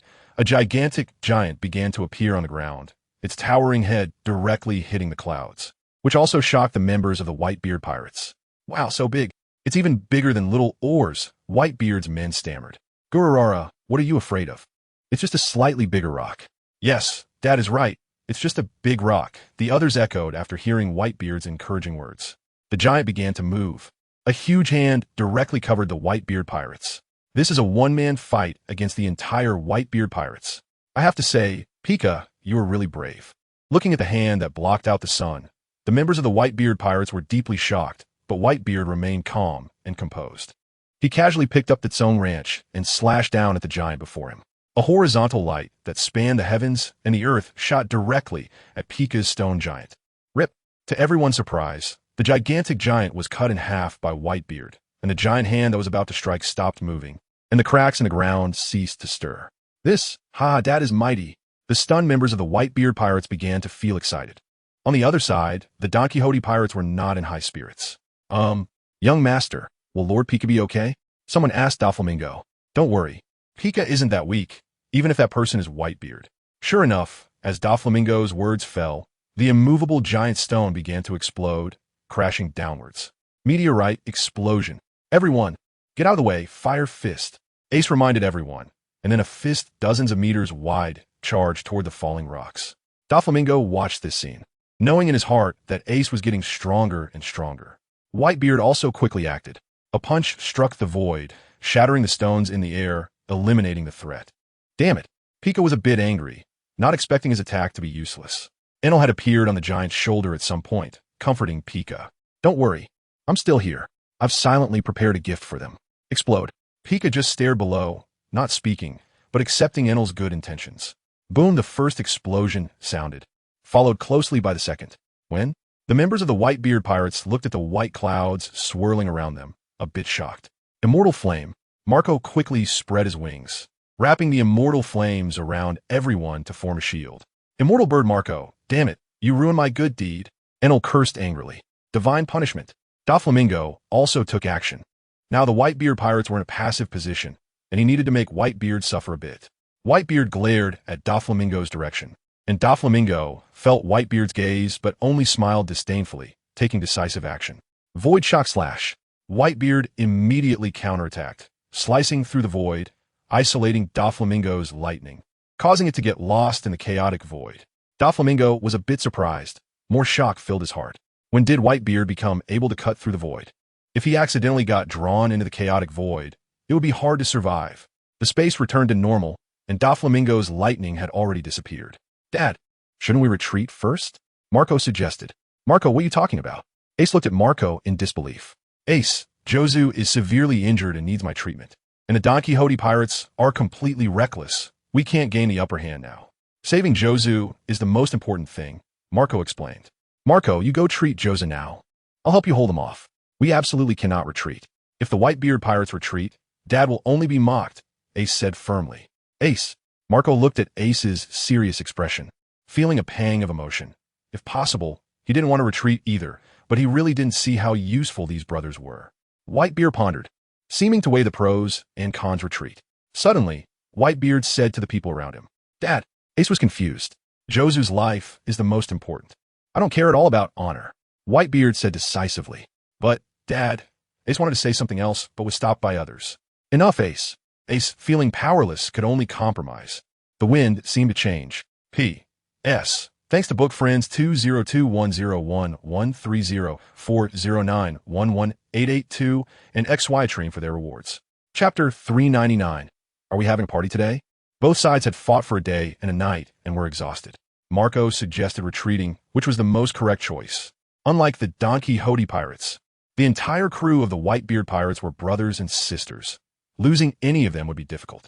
In contrast, apart from those important officers in the Donquixote pirates, the other pirates were just cannon fodder. If they died, Doflamingo wouldn't be too saddened. The most important thing is that not everyone is a monster like Aokiji or Akainu who can fight for 10 days and nights. Holding on for a day and a night is already very strong. The movements of the Whitebeard pirates naturally did not escape the watchful eyes of the Donquixote pirates. Young master, it seems the Whitebeard pirates are trying to escape. Doflamingo was also a bit dumbfounded. What was going on? Why was Whitebeard trying to run? What the hell? The Whitebeard pirates, our Donquixote pirates, are the strongest. Many members of the Donquixote pirates were excited. Doflamingo waved his hand and shouted to his subordinates, "Kill them! Kill!" A group of people rushed angrily toward the Moby Dick. At the same time, Whitebeard also ordered, shouting, "Return to Moby Dick? I'll hold them off." "Dad, I'll help you." Ace stood beside Whitebeard, united in their cause. Whitebeard nodded, not refusing. "Ace, Dad, you must be careful." The members of the Whitebeard pirates shouted reluctantly, while Marco took Jozu to the cabin to begin intensive treatment. "Monet, freeze their ship for me." Doflamingo shouted at Monet. "Yes, young master, Ice Age, frost cold." Ice crystals suddenly appeared on the sea, and a layer of white frost fell, enveloping everyone. What a beautiful thought! Flame Emperor, blazing sun. Ace directly appeared and destroyed the frost created by Monet, allowing the Moby Dick to proceed without obstruction. "Damn it!" Monet glared at Ace with hatred. "Pika, stop them!"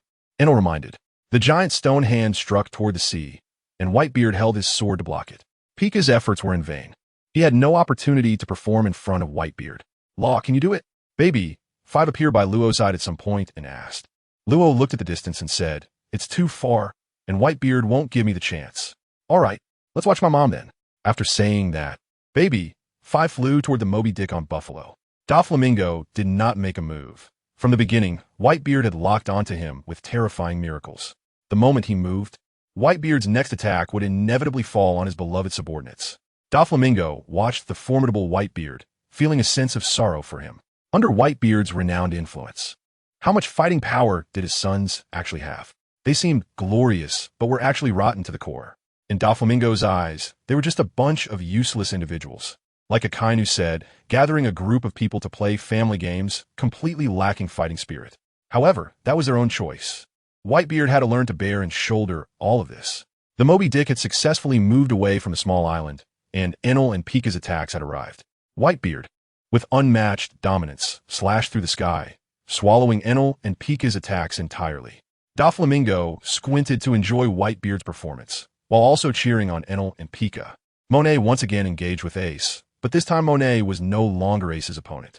Within 20 exchanges, Monet had already fallen into a disadvantage. "Impossible. How could you become so strong?" Monet asked Ace in surprise. "Nothing is impossible. For the Whitebeard pirates, for Dad, I will become the pillar of the Whitebeard pirates." Ace said confidently. He quite ambitious. "But I'm not that weak either," Monet said with a smile, her words becoming sharper. "I know. You and I are the same kind of people. However, today you are destined to fail. I will be the victor," Ace confidently declared. Great Flame Ring, Flame Emperor, ice and snow flying in the cold sky. Both shouted simultaneously, unleashing violent attacks at the same time.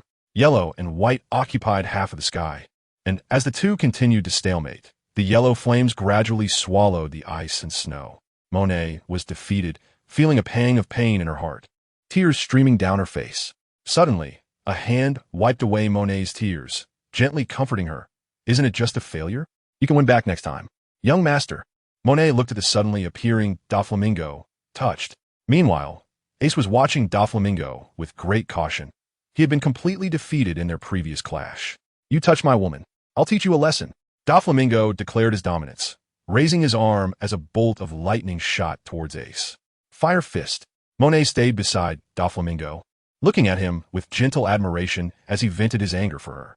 Ace found it hard to move under Doflamingo's lightning suppression, making Whitebeard very anxious. "Ace, Whitebeard casually slashed through Enel and Pika's attacks and moved towards Doflamingo.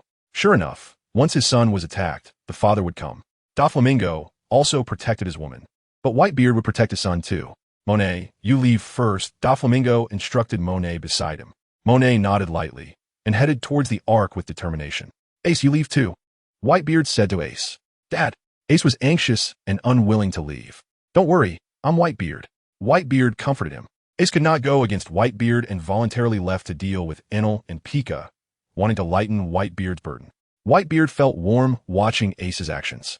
The bond between father and son is truly deep. It's really moving. Doflamingo praised.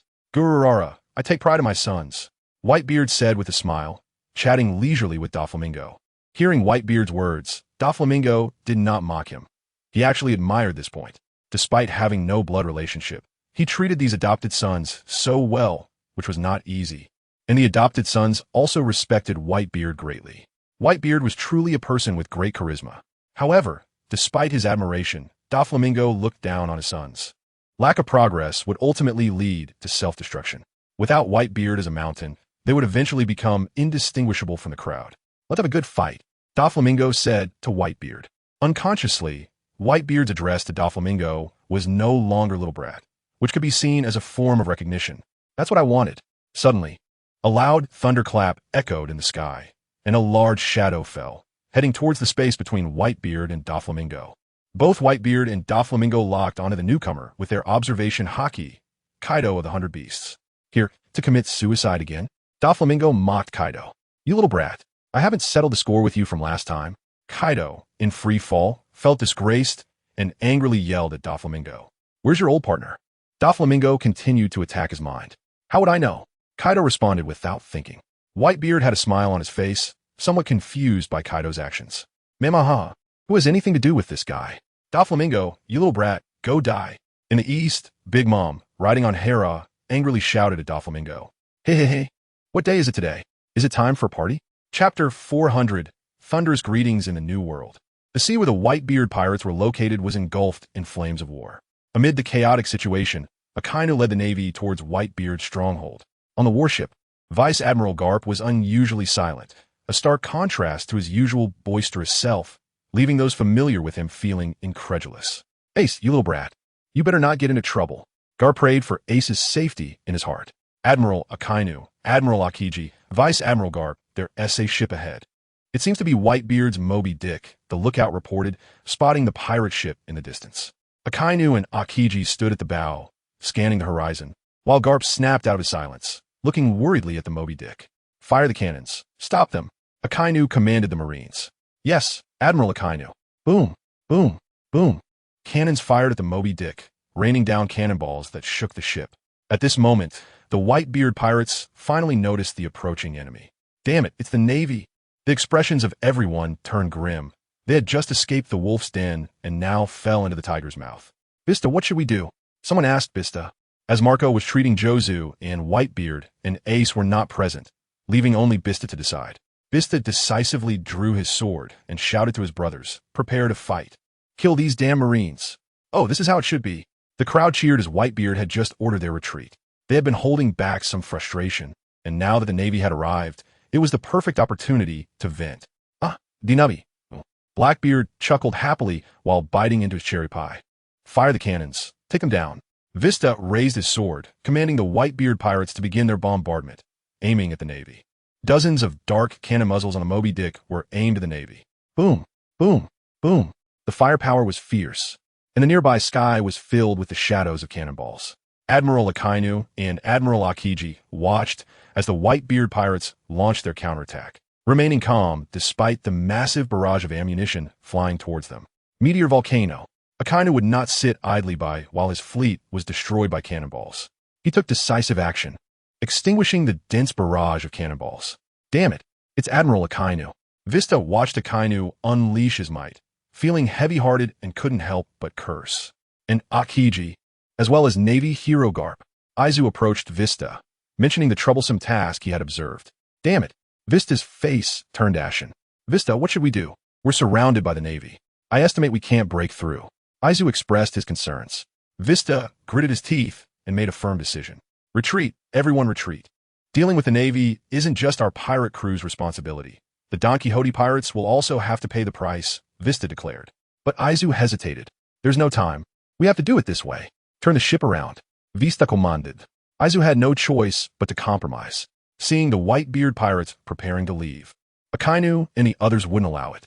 Admiral Akainu, Admiral Akiji, the Whitebeard pirates are about to escape. Akainu, Akiji, and Garp carefully examined the Moby Dick, noticing some burn marks on the ship's hull, clearly indicating it had been through fierce battles. Now that it was turning to flee, it was evident that Whitebeard and Donquixote Doflamingo must be fighting in deeper waters. Chapter 401. The Arrogant One Against 3, a terrifying power gathered at the 8 precepts, which Kaido smashed heavily towards Doflamingo. Doflamingo swung his sword horizontally, combining it with an unstoppable momentum, his might not much weaker than Kaido's. The originally clear sky instantly darkened, and terrifying lightning surrounded both Kaido and Doflamingo. This scene made people's scalps tingle. If an ordinary person accidentally wandered in, they would probably be turned to ashes. Kaido, Doflamingo. The two roared simultaneously, their strength deepening, and overwhelming Conqueror's haki surged forth, beginning to crush each other. The clash of Conqueror's haki. Big Mom and Whitebeard, seeing the two starting to clash their haki, naturally didn't want to fall behind, and their own haki surged like a tide. In an instant, the sky grew dim, and 4 powerful haki clashed against each other. However, while the 4 of them felt exhilarated, the onlookers were suffering. The oppressive pressure was hard to bear. Quickly back off. Enel shouted at the Donquixote pirates. With everyone's efforts, the ark pulled away from the 4. On the other side, Ace sensed something was wrong and had already flown high into the sky, watching from a distance. So these are the other 3 emperors who are on par with Dad? Indeed, I still have a long way to go. Ace thought of his meager Conqueror's haki and couldn't help but smile bitterly. The road ahead is still long. The 4 haki users were in a standoff, each refusing to yield, and for a time, none could gain the upper hand. The sea roiled, and the sky was torn apart in 4 places. The conflict between Doflamingo and Kaido temporarily ended, and now it was a battle among the 4, each occupying a position, glaring at each other. The 4 of them exuded a fierce aura, yet they remained calm, weapons in hand, eager to try. The onlookers were also anticipating this 4-way battle, wondering who would make the first move. Whitebeard stood firm, not overly excited. Compared to battling them, he preferred to enjoy family time. Kaido and Big Mom looked thrilled. Such a struggle was hard to come by, and they had to showcase their own style. Doflamingo remained calm. All he wanted was more pressure to become stronger. Doflamingo was the first to strike. Opportunities are created by oneself. What is arrogance? Let Doflamingo show you. Suddenly, 3 lightning dragons coalesced in front of Doflamingo, each striking towards Whitebeard, Kaido, and Big Mom. 500 million volts. Lightning dragon. Doflamingo, you have guts. Kaido praised as he launched a thunderous attack towards the lightning dragons. Ha ha ha, so arrogant. Big Mom sneered, unleashing a violent sword energy that tore through the heavens, clashing with Doflamingo's lightning dragon. Whitebeard didn't comment on Doflamingo, but made his move, the tidal wave cutting through the space in front of him, the power of the void beginning to devour the lightning dragon.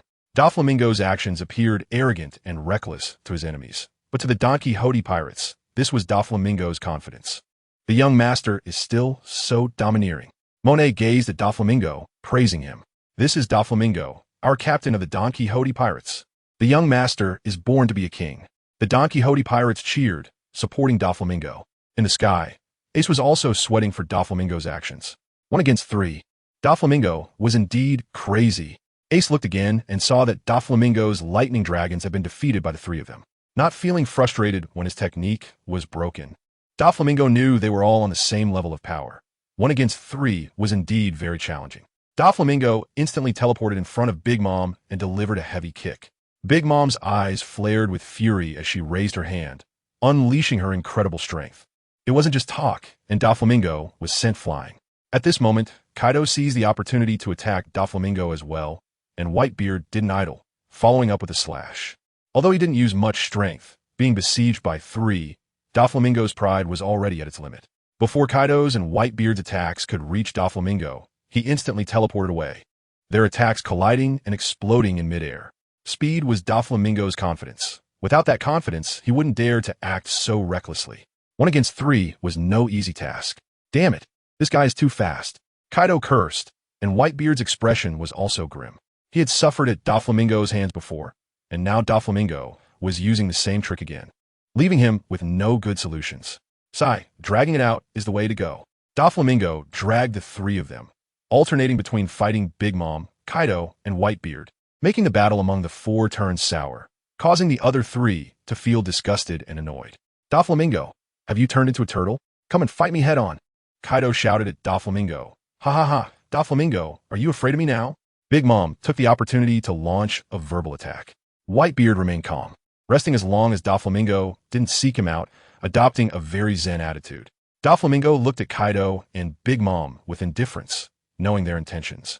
He wasn't foolish and clearly couldn't take on all three of them, but he could still practice his reflexes. Doflamingo acted on his own, completely ignoring their words and constantly harassing them. This left Kaido and Big Mom infuriated, with all their power having nowhere to vent.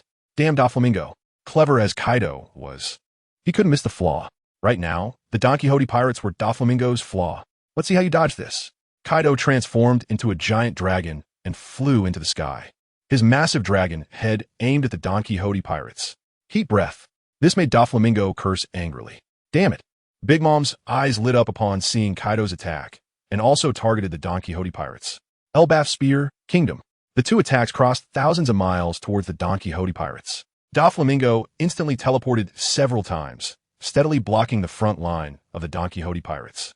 Divine Judgment, lightning, flames, and slashes converged, dimming the heavens and earth, as violent shockwaves spread out, with the sea being pushed away, forcing the ark to drift. As the world regained its calm, Kaido, Big Mom, and Doflamingo faced off in the sky, a tense standoff, while Whitebeard stood on a small island, watching the three from a distance. The four-way battle seemed to have turned into a conflict among three. Chapter 402. The Navy arrives at the junction of sea and sky. A massive pirate ship approached. Old man, Whitebeard's gaze shifted away from Doflamingo and the others, looking confusedly at the crew on the Moby Dick.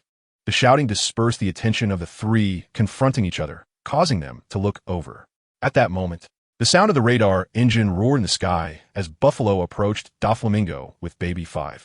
Young master, Baby 5 shouted. Doflamingo turned to look and saw Baby 5's worried face. What's wrong?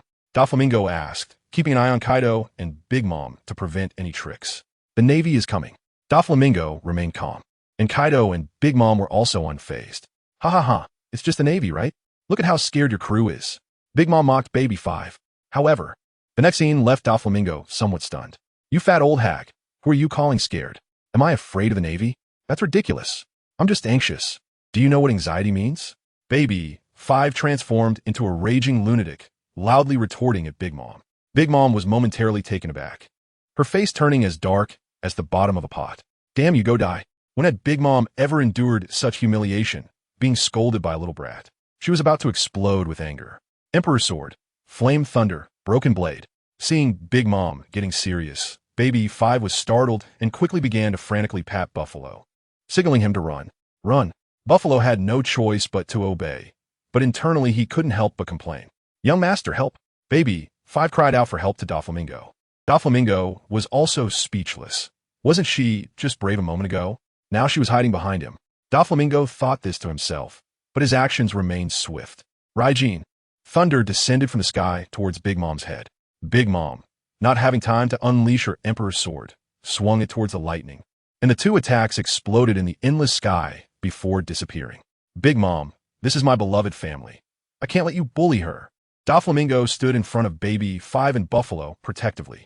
Baby 5 peeked out, puffed out her chest, and proudly looked at Big Mom. Damn it. Big Mom was truly furious. Kaido. Big Mom directly called for Kaido's assistance.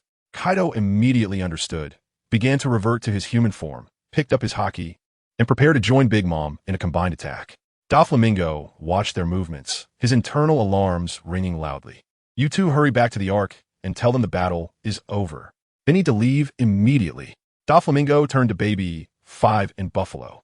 Understood, young master. I'll go tell everyone right now. Baby 5 nodded and quickly left with Buffalo. Only then did Doflamingo turn back to Kaido and Big Mom. Seeing that they were already in position, a terrifying combined attack was coming. Overlord C. Both shouted simultaneously, swinging their haki and Napoleon towards Doflamingo. Northern Sea, Songtan, condensed form. All swords return to the sect, go. The terrifying offensive from both sides instantly attracted everyone's attention, as the heavens and earth returned to darkness. A massive shockwave swept everything away, carrying an overwhelming destructive momentum. Countless lightning-formed blades were shattered by the impact, and Doflamingo's sword tirelessly defended, merely to block this strike. Behind Doflamingo was the Donquixote pirates. He could not retreat, but could only forcefully counter Kaido and Big Mom's combined attack. It's not over yet. Doflamingo's body erupted with lightning, and fiercely violent bolts began to take on animal forms, charging towards the shockwave. All things thrive. The sun lost its light, the wind howled, and the waves churned. With the massive consumption of lightning, the shockwave was ultimately ground down by Doflamingo. Damn it! Big Mom was somewhat dissatisfied. Kaido, however, looked seriously at Doflamingo. Previously, he had looked down on Doflamingo for his shameless one-on-three behavior, but now he had corrected his attitude. Perhaps this guy really has a chance to kill me, Kaido murmured. As expected of Kaido, wanting to become the Heart of Joy Boy is no easy feat. Doflamingo was somewhat fatigued. Releasing so much lightning at once was indeed taxing, but he still withstood the combined attack head-on. In the distance, the Donquixote pirates felt a surge of excitement at Doflamingo's strength. As expected of the young master, what Whitebeard, what Kaido, what Big Mom, only the young master is the strongest in the world. The young master is the king. King, baby. 5 and Buffalo landed at the bow of the ship, feeling the atmosphere on the ark, filled with pride. Lord Diamante, Lord Enel, the young master wants us to retreat. Baby, 5 quickly reported Doflamingo's wishes to the two leaders. Enel and Diamante said nothing more and immediately began to instruct everyone. Everyone get ready, prepare to evacuate. It's really boring. I haven't had enough fun yet. Leo complained while standing on Enel's shoulder. Doflamingo has his plans. Didn't you see all the gold on our ship? Doflamingo never intended to fight Whitebeard to the death. Just getting back what we deserve is enough. Now that the Navy is involved, let's have the Whitebeard pirates play with them while we sit back and watch the tiger fight. Enel explained to Leo with a smile. So that's how it is. But when will the next battle start? Leo said somewhat unhappily. The next one will be soon, don't worry. Enel comforted him. All right then. Leo pouted, unhappy. Mancherry, please. Diamante started asking Mancherry for help again. Law looked gloomily at Mancherry, wondering who the ship's doctor of the Donquixote pirates was. Ever since Mancherry arrived, it seemed no one came to him for treatment. I'll do my best. Mancherry had been protected by Robin, which was why she hadn't stayed with Leo. Otherwise, if she had heard what Leo just said, she would have scolded him. Healing light. The sacred light covered the entire ark, and all members of the Donquixote pirates were enveloped in a warm glow, their pain and injuries fading away. Haha, I'm healed. Such an amazing healing technique. No matter how many times, it always feels miraculous. Mancherry's face was somewhat pale. Treating so many people at once was quite taxing for her. You should take a good rest. Robin protected Mancherry with her hands. I'm counting on you, Robin. Robin gently nodded, tenderly brushed Mancherry's hair, and then took her to a room, giving her a quiet environment to rest. The silhouette of the ark faded away, no longer visible. Several Navy ships, however, swaggered into view in front of Doflamingo, Whitebeard, and others. Whitebeard gazed seriously, looking out with his knife. Is the Navy also going to stir up this muddy water? Chapter 403. Sending sheep into the tiger's mouth. Ace dropped from the sky, landing beside Whitebeard. Dad, the Navy is here. Whitebeard nodded, then looked sternly at the pirates making a grand entrance, his eyes sharp. Ace, go back to the Moby Dick. Whitebeard instructed Ace beside him. Ace looked at the serious Whitebeard, said nothing, and nodded as he flew towards the Moby Dick. On the Navy ship, Vice Admiral Garp immediately spotted Ace flying towards the Moby Dick and shouted anxiously, Ace. Old man. Hearing the voice, Ace widened his eyes in disbelief as he looked at Garp. Ha ha, you brat. Garp laughed happily when he saw Ace was unharmed. Vice Admiral Garp's aide reminded him. Garp, receiving the reminder, immediately reined in his laughter and became serious. Admiral Akainu stood at the bow of the ship, looking at Whitebeard, Kaido, Big Mom, and Doflamingo in the distance, his expression not looking good. Things seemed to be developing contrary to his expectations. Why aren't Whitebeard and Doflamingo fighting to the death? They're still alive and well. I say, Kaido, Big Mom, Whitebeard, should we show the Navy some colors? Doflamingo proposed to the others. Kaido, Big Mom, and Whitebeard did not respond. Doflamingo said again, after all, this is a matter between us pirates, and besides, the New World has always been our territory. The Navy has crossed the line this time. It would be unreasonable not to teach them a lesson. Mama, Doflamingo, what are you scheming? Big Mom bluntly asked, not believing Doflamingo had such good intentions. I'm just maintaining the dignity of my position as the overlord of the New World. If you don't go, I'll start first. Doflamingo smiled and ignored them, directly firing at the Navy ships. Divine punishment. A massive wave of lightning surged towards the Navy. It's a Yonko Doflamingo. The sailors looked at the dense lightning, feeling their scalps tingle. How were they supposed to deal with this? Doflamingo, Akainu, standing at the bow, looked at Doflamingo, taking the initiative to attack, his face extremely dark, his fists ablaze. Meteor volcano. Lava erupted from the sky, forming lava fountains, starting to collide with the lightning. The fierce lava and lightning waves tangled together, exploding in front of the two. How terrifying. Is this the power of an admiral? If it weren't for Admiral Akainu, we would be doomed. The sailors wiped the sweat from their foreheads, instinctively shouting. Akainu didn't care about the sailors' flattery. He was so angry he wanted to die, wanting to come and hunt, but unexpectedly sent sheep into the tiger's mouth. The world returned to calm, and the steam rising from the sea surface highlighted the extraordinary nature of what had just happened. Gurura, Garp, long time no see. Whitebeard started reminiscing with Garp, like old friends. Garp looked at Whitebeard with a complex expression. If it weren't for him, Ace wouldn't be in such a dangerous situation. Whitebeard, today you can't escape your fate. Akainu suddenly went berserk. The Navy's justice must not be lost. He had to proclaim their justice. Gurara, kid, Whitebeard chuckled, not taking Akainu's words to heart. Today you will know, this is our territory. After Whitebeard finished speaking, he directly clenched his fists and struck into the void. Bang! The space shattered like a mirror, and the power of the tremor fruit began to transmit to distant places, causing tsunamis. Garp was alarmed by Whitebeard's actions and quickly warned the sailors. Pay attention, a tsunami is coming. Akainu and Akiji were also somewhat astonished at the power Whitebeard displayed. They didn't expect that after fighting Doflamingo for so long, he still had such power.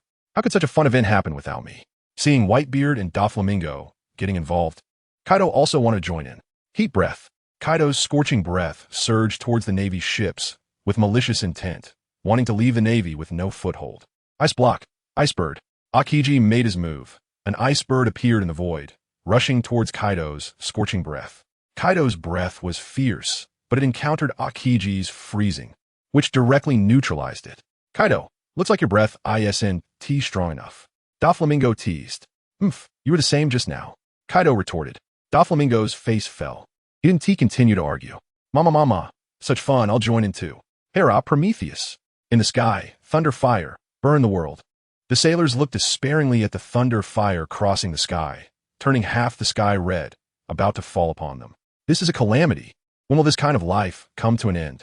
The sailors wanted to cry, but had no tears, feeling helpless, as they had entered a den of wolves. Wanting to leave was not that easy. Akainu snorted coldly, seeing the sailors in such a cowardly state, feeling somewhat angry. Look closely. The justice of the Navy cannot be tarnished. Akainu, in a fit of rage, leaped up and threw a furious punch at Big Mom. The massive fire attack directly engulfed Big Mom's thunderous flames in the sky, carrying endless fury as it charged towards her.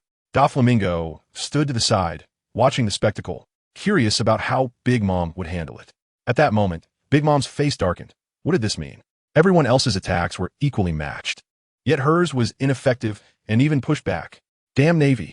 Elbaf spear, kingdom. Big Mom's inner anger ignited as she swung a heavy slash towards Akainu's fire attack. The strike directly hit the fire attack, which lost its momentum and exploded in midair, falling into the sea. The scene resembled a volcanic eruption, with magma splashing into the water, bubbling up. Truly, Akainu is an impressive admiral. Seeing their victory and lack of threat, the Marines finally relaxed and began to praise Akainu's merits. Attention! Tsunami incoming! Suddenly, Carp warned. The warship began to shake violently as towering waves surged towards them, threatening to swallow them whole. No way! The Marines stared in terror at the scene before them, feeling as if they were dreaming. Kazan, it's up to you, Carp said earnestly to Akiji. Akiji nodded, not declining, as he was the only one with the strength to ensure the safety of the entire Navy. Akiji exerted force in his legs and flew into the air, ready to use his powers. Dream on! Doflamingo suddenly appeared, startling the Marines. It seemed he knew Akiji's intentions and aimed to sabotage his plan. Doflamingo! Akiji shouted coldly, his eyes filled with anger. Doflamingo posed a significant threat to Aokiji and intended to annihilate the Navy. I have no choice. I sage. Aokiji disregarded Doflamingo's attack and began to freeze everything around him. The towering waves were frozen solid, saving the Navy, but Aokiji was kicked by Doflamingo. Bang! Aokiji began to shatter, falling onto the sea, which also started to freeze, heading towards a nearby Moby Dick. Aokiji regained his form on the ice, suffering no serious harm. "TSK, you dodged quickly," Doflamingo remarked with disappointment. "Fist? Huh?" Doflamingo suddenly saw a massive fist coming toward his face. Carp. Chapter 404. Grandfather and grandson battle dream on. Doflamingo roared, disappearing under Carp's fist. He runs fast. Carp felt frustrated after missing his punch. What a great opportunity. Yet Doflamingo managed to escape. Damn it. Doflamingo's face turned pale in another space, not expecting that he would fall for Carp's trick. The Marines were also furious, glaring at Doflamingo, as his actions had offended them all. But did Doflamingo care? Of course not. If you aren't hated, you're mediocre. Doflamingo ignored their anger. Instead, he was filled with his own rage. All you disgusting guys die. He unleashed a bolt of lightning into the dark clouds above, causing terrifying storm clouds to gather, with serpentine lightning flicking its tongue, glaring down at the Marines below. Descend. Doflamingo's fist smashed down. The lightning in the sky obeyed his command and began its performance. The area where the Navy was located was surrounded by dense lightning, forming a prison, and the Marines were like lambs waiting to be slaughtered. Looks like Doflamingo is a bit angry, Aokiji said, his face serious. But he tried to lighten the currently grim atmosphere of the Navy. Ice Age. At this moment, Aokiji created a thick layer of ice above the heads of the Marines, shielding them from the descending lightning. The sound of crackling echoed as the lightning rumbled overhead, but the ice protected everyone from harm. Doflamingo watched this scene with a calm expression, having to give up. As expected of you, Kazan. Carp praised, patting Aokiji on the shoulder. It's what I should do. Aokiji respectfully replied to Vice Admiral Carp. Doflamingo and the Navy took a brief pause. Now it was up to Whitebeard to act. After all, they were on Whitebeard's territory, and Doflamingo, Kaido, and Big Mom were free of debts. Conversely, Big Mom and Doflamingo felt like spectators, ready to reap the benefits. Both wanted to seize Fishman Island from Whitebeard, but with Whitebeard still alive, it would be unwise to attack. Why not let others do the fighting and take advantage of the situation? Everyone, prepare for battle. Whitebeard shouted loudly. This was his territory, and he had to defend his dignity. Fight! Kill the Navy! The Navy was equally resolute, with Akainu shouting, charge! For the justice of the Navy! Kill these damn pirates! The forces clashed on the ice, and the battle between pirates and Marines began. Fire Fist. Ace charged ahead, attacking the Marines. Fist of the Fallen Star. Carp directly intervened, landing a punch on Ace's fist, preventing his fiery attack from being launched. Old man. Ace looked grimly at Carp. If he could, he really didn't want to face Carp. After all, he was his grandfather, and he couldn't bear to go all out. Ace, this is your choice. As a Marine, I carry the name of justice, and I must capture you. Carp declared solemnly to Ace. Come on. Ace's fighting spirit soared. At that moment, he only wanted to fight for the Whitebeard pirates. Carp sighed inwardly at Ace's determination and reluctantly charged at him, engaging in a fierce struggle. Firefly, Fire Dama. Ace knew the power of his grandfather's punches. That last hit had left his arm somewhat numb. So, he decided to play it smart and began to attack Carp from a distance. Carp wore a slight smile, seemingly pleased with Ace's cleverness. However, under the iron fists of the heroic Carp, Ace's efforts were trivial. Faint sparks cannot compete with the bright moon. Carp unleashed punch after punch, directly extinguishing Ace's flames. Ace, feeling helpless, crossed his fingers into a cross shape and shot flames at Carp. Crossfire. Useless, was Carp's response, as he took the hit from Ace's crossfire without flinching. Are you kidding me? Let's try again. Flame Ring. Fire Pillar. A massive amount of flames surged towards Carp. The flames engulfed Carp, who did not appear immediately. This situation caused the surrounding Marines to worry, shouting anxiously, Vice Admiral Carp. Ace, however, did not worry about Carp. He knew the old man's strength. After all, he was a hero of the Navy, so how could he be easily defeated? It should be noted that Garp had let Ace and Luffy go before, enough to fill the East Sea. Otherwise, there wouldn't have been a Fire Fist Ace from the start. Sure enough, a dark fist burst through the orange-yellow flames, followed by Garp, cloaked in justice. Arriving intact in front of Ace, delivering a punch at him. Ace hurriedly threw a punch to collide with Garp's fist. Fire Fist. Iron Fist of Love. Ace struggled to maintain his fist, but the pressure from Garp's dark body was immense, just like when he was a child. How could this be? I've already become stronger. Ace felt this pressure incredulously. Clearly he had become strong, so why did he still feel weak in front of Garp? Ace retreated, and then his face received a heavy blow. It hurt. Ace cried out in pain, just like the memories from his childhood. This is the iron fist of love. This is heavy love, Garp said proudly, raising his fist. Damn, old man, Ace shouted, covering his face in defiance. It seems I haven't knocked some sense into you yet. Ace, it's all Grandpa's fault. Great Flame Ring. Flame Emperor. Ace, not willing to admit defeat, charged at Garp with his ultimate move. A massive amount of flames circled around him, burning on the ice surface, then forming a giant fireball rushing towards Garp. Sigh. Garp sighed, then directly punched the ice surface, causing it to crack. He casually grabbed a huge chunk of ice and threw it at Ace's fireball. The ice began to melt under the high temperature of the flames, turning into vapor, and the water also affected the flames, starting to extinguish them. The two forces countered each other, and soon the entire giant ice chunk melted. But Ace's fireball remained, and Garp unhesitatingly grabbed another piece of ice and threw it until the fireball was extinguished. Ace saw his great flame ring, Flame Emperor, being stopped, and felt a bit bitter. After all these years, he still couldn't defeat this old man. If Garp knew Ace's thoughts, he would just smile and say, "Your grandpa will always be your grandpa. Should I use that move?" Ace hesitated. "What's wrong, Ace? Is this your resolve?" Garp asked. Ace rallied himself, the fighting spirit in his eyes reigniting. "Feel my rage, old man." Flame Emperor. 10 suns in the sky. Garp calmly watched Ace's performance. No matter what, Ace would always be his grandson, and he would hold back when necessary. "Come on, let me see your determination." Chapter 405. The Miserable Akainu. 10 intensely burning fireballs spanned the sky, instantly capturing everyone's attention. Doflamingo crossed his arms, watching the battle between the grandfather and grandson with great interest, fully aware of their levels. He estimated that Garp would let Ace have a bit of a sense of accomplishment. Kaido and Big Mom watched the scene before them with no particular expression. Although Ace's attack momentum was frightening, to them, it was nothing special. He was still far from reaching their level. "Old man." Ace stood amidst the 10 suns, surrounded by them, looking like a king of flames. At this moment, the title of Flame Emperor was truly fitting.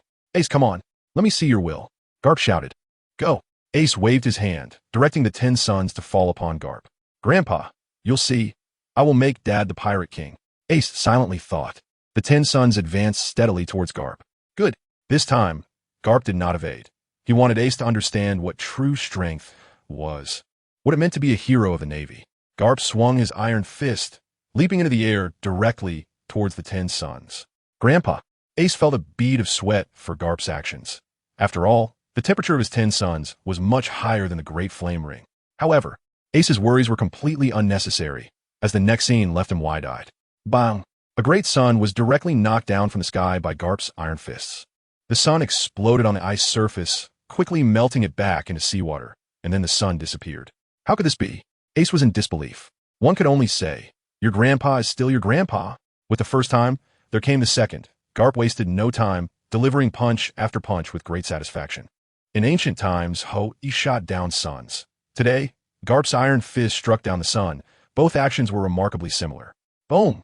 One by one, the suns fell to the earth, and Ace's heart felt increasingly powerless as he stared blankly at Garp's overwhelming display of power. The ice surface melted significantly under Ace's great sun, while Akiji, ensuring Doflamingo, Kaido, and Big Mom would not take action, did not intervene to freeze the seawater, allowing the fighting navy and pirates on the ice to fend for themselves. Akainu was engaged in a fight with Whitebeard when Garp found Ace. The two were having a great time. Akainu initially thought Whitebeard had little stamina left, but was surprised to find that Whitebeard seemed hardly weakened at all. Damn it, Doflamingo. How are you handling things? Akainu glared at Doflamingo, blaming him for not putting enough effort into the fight against Whitebeard, unlike his own diligence. Great eruption. Akainu roared, punching towards Whitebeard. Whitebeard swung his blade, creating a beautiful sword dance before slashing at Akainu's great eruption. Bang! The great eruption exploded, magma scattering and landing on the ice surface, causing steam to rise.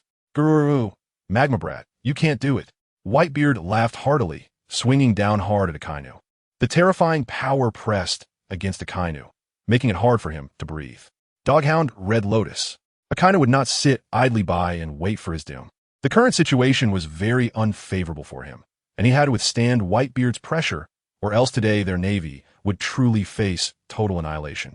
Doflamingo, Kaido, and Big Mom had stopped fighting, contentedly watching Whitebeard pummel Akainu. Go on, go on.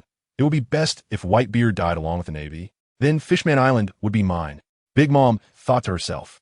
Doflamingo was also enjoying the show, but he did not have faith in the navy. This time, Akainu would undoubtedly return empty-handed.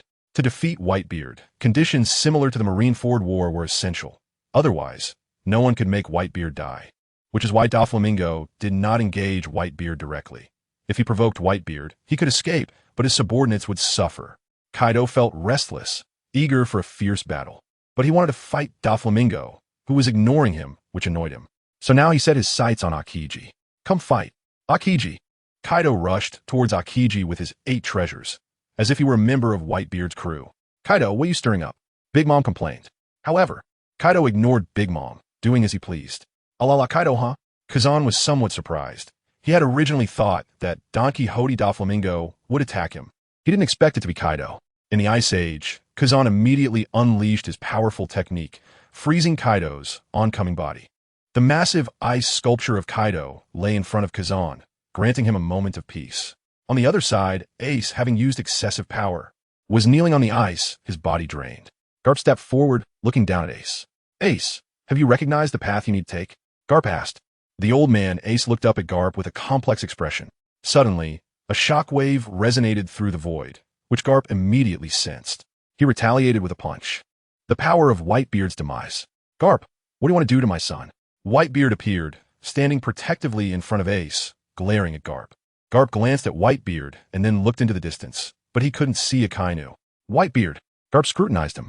The surrounding Marines and pirates had tacitly ceased their battles, watching the two legends confront each other. Would they fight? The Navy hero and the world's strongest man. Who would emerge victorious? The onlookers were curious, anticipating the clash between the two. Are these two old geezers really going to fight for Ace? Doflamingo thought, silently observing everything. Come on, fight. Make it even more brutal. Big Mom cackled ominously. Just when everyone thought the two would engage, a furious roar shattered the silence of the world. Whitebeard. Akainu's roar was filled with grief, desolation, and power. Everyone turned to the source of the voice and saw Akainu flying out from the thick layer of ice. Standing on the surface, his previous calm completely gone. Akainu looked quite pitiful now.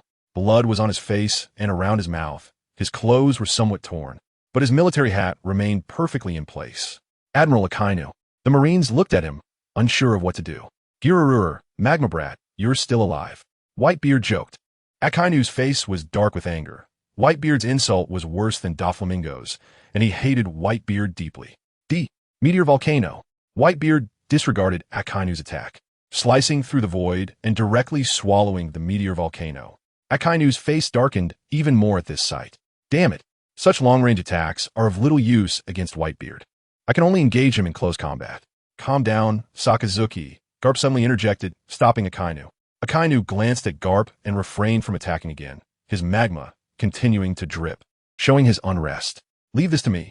After some thought, Garp finally said this. Akainu did not refuse and tacitly accepted Garp's words. Just right. With the hero's iron fist Garp stopping Whitebeard, he could take the opportunity to extract some interest from Whitebeard's sons. Chapter 406. The grief-stricken roar. It's been a long time since I fought you, Whitebeard. Garp looked at Whitebeard, his fighting spirit soaring. Gurururu, Garp. Since you want to fight, then come on. Whitebeard laughed heartily, showing no fear. Old man, Ace shouted. Ace, watch closely. This will be the pinnacle battle of the world. Learn well. Whitebeard reminded Ace. Ace nodded. Whitebeard looked satisfied and swung his sword, Tsung Yin Xia, at Garp. Garp. Whitebeard soared into the air, aiming his Tsung Yin Xia at Garp's head. Whitebeard. Garp's iron fists were incredibly hard, his hockey trained to an extremely high level, striking at Whitebeard's Tsung Yin Xia. Boom, faint ripples appeared in space, spreading out like tides in all directions. Doflamingo carefully observed the clash between the two. This was a battle between two peak figures, a pure contest of strength. Bring it on. Garp laughed heartily, throwing punch after punch at Tsung Yin Xia. Vice Admiral Garp. Kuzan's eyes were filled with confusion. He had thought he had surpassed Garp over the years, but seeing him today made him realize that Garp being called a Navy hero was definitely not simple. Seniors are still deserving of respect. This is our Navy hero, Vice Admiral Garp. What about Whitebeard? The Marines were captivated by Garp's performance, feeling proud and energized, each fighting with reckless abandon.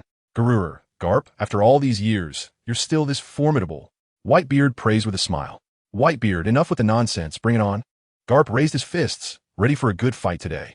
Whitebeard seemed to sense Garp's mood and cooperatively swung Song Yun Xia, engaging in combat with him. The ice surface became their battlefield, yet no one dared to intervene in their fight. Not only were there the distorted waves of power surrounding them, but even the fierce winds they generated were enough to overwhelm anyone else. On the other side, Garp was dragging Whitebeard, while Akainu had found the other members of the Whitebeard pirates to vent his frustrations. Great fire! A mass of scalding magma appeared in the sky, heading towards the Whitebeard pirates. Damn, it's Akainu. Vista's expression turned serious as he watched Akainu, who was ruthlessly attacking a Marine, charging towards Akainu. With Ace weakened and still recovering, and Marco treating the injured, their father was being dragged away, and he needed to step up to lead everyone. Flower Sword Vista. Akainu looked at the man blocking his fist, his expression solemn, but his eyes revealing excitement. I'll take you down. Akainu thought darkly. Flower Rose, Shadow Play. Amidst a fragrant rose garden, Vista's twin swords slashed at Akainu. The two crossed paths, and Vista passed by Akainu, turning his back to him. Vista turned back towards Akainu from behind, a smile of confidence on his face. Vista's attack had indeed been effective. There were two noticeable wounds on Akainu's chest, and his deep red suit had lost its aesthetic appeal. However, Vista's haki was still too weak, and Akainu had already recovered. How could this be? Vista's hands trembled. The joy in his eyes replaced by panic. You're too weak. Akainu raised his fist and ruthlessly charged at Vista. Vista held his swords up to block Akainu's magma fist, but the terrifying power forced Vista to kneel, struggling to defend himself. Vista. At that moment, seeing Vista at a disadvantage, the other captains called out in alarm, worried. Bang, bang, bang. Bullets rained down on Akainu's body, but Akainu didn't even turn his head, continuing to pummel Vista, forcing his body deeper into the ice layer, just as Whitebeard had done to him. Damn monster! Is this all useless? They hid and cursed angrily, continuously firing their guns while moving towards Akainu. Blackbeard concealed himself in the crowd, playing a minor role. It didn't matter to him if Vista was about to die. He wouldn't expose his strength. Damn it! Vista was under immense pressure, passively defending himself. His legs were already deeply embedded in the ice, unable to break free. He had to rely on his brothers for help. Vista, I'm coming. Lockhew was the first to arrive, swinging his meteor hammer towards Akainu's head, but unfortunately, Akainu still ignored him. He wanted his son to experience the humiliation that Whitebeard had given him. Raphael was enduring the extreme cold and heat attacks. His body was greatly tortured, and he couldn't help but cry out in pain. Vista. The captains watched with clenched teeth, rushing to fight Akainu. Unfortunately, these people were really not enough. Akainu let their attacks hit him, but was not harmed at all. Damn it. The monster was relentless. The captains were unwilling. Their strength wasn't weak, but it depended on who they were compared to. Get out of my way. Akainu's legs erupted with magma, flying into the air, transforming into a ball of scorching lava aimed at Vista. Damn it. We must block him. A group of captains' eyes turned red, staring intently at Akainu's movements. Knowing that if Vista was hit by Akainu, he would really be done for. Whitebeard and Ace naturally heard the commotion here. Upon seeing Vista's miserable state, Whitebeard's eyes also turned red, and he was about to rush toward Akainu. Get out of my way, Carp. Whitebeard said angrily. Sorry, it's my duty, Carp said apologetically, his actions showing no sign of relenting. Vista. Whitebeard roared, like a wounded wolf king howling in grief and anger. Vista. Ace wanted to help, but his stamina hadn't recovered yet, and he could only watch Vista helplessly. Unlike the grief on Whitebeard's side, the situation on the Navy side was looking good. Everyone was full of energy. Am I going to die like this? Flower Sword Vista, Doflamingo, and Big Mom watched Akainu. The two of them stood by. It was already good enough that they didn't kick him while he was down. Akainu descended like a red sun, with an endless momentum. Damn it, lock him. Sachi shouted to the captains. They absolutely could not allow Vista to die in front of them. Sachi was the first to charge at Akainu, followed by the other captains. Fearless of death. Boom. Their attempts to stop Akainu failed. One after another, they were knocked down by Akainu, falling powerless onto the ice. Akainu continued his descent, relentless. No, Vista. The captain's eyes were filled with tears as they cried out in grief. Damn Akainu, I'll take you down with me. In this moment, Vista showed no fear. He could see the sacrifices of so many brothers for him, and he would never beg for mercy. Go to hell. Rock explosion. Vista unleashed his greatest strength, swinging out the most powerful sword energy of his life, aiming to kill Akainu. Too weak. Come on. Vista was fearless. Boom. Akainu's red light engulfed Vista.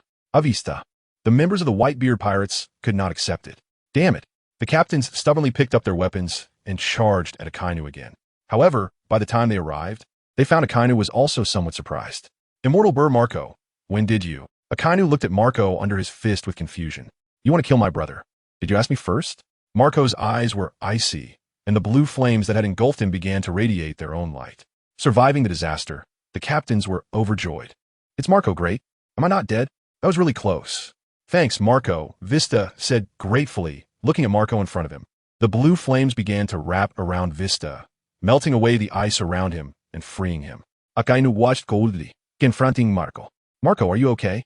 Vista asked with concern. Marco had just taken a heavy blow for him. He couldn't be fine. I'm fine. Don't worry. You know my fruit ability. You all leave first. I'll handle him, Marco said to the people around him. Okay, be careful, Marco. A group of people dragged the frostbitten Vista to a safe distance, standing by to support Marco. You will pay the price, Akainu, Marco said coldly. It's easy to talk big, but since Flower Sword Vista couldn't finish the job, I'll take over. The battle was on the verge of breaking out, fighting for the bond of brotherhood. Chapter 407. The Admiral has arrived. Marco's sudden appearance saved Vista, relieving both Whitebeard and Ace, but they couldn't relax. Now, they had to worry about Marco.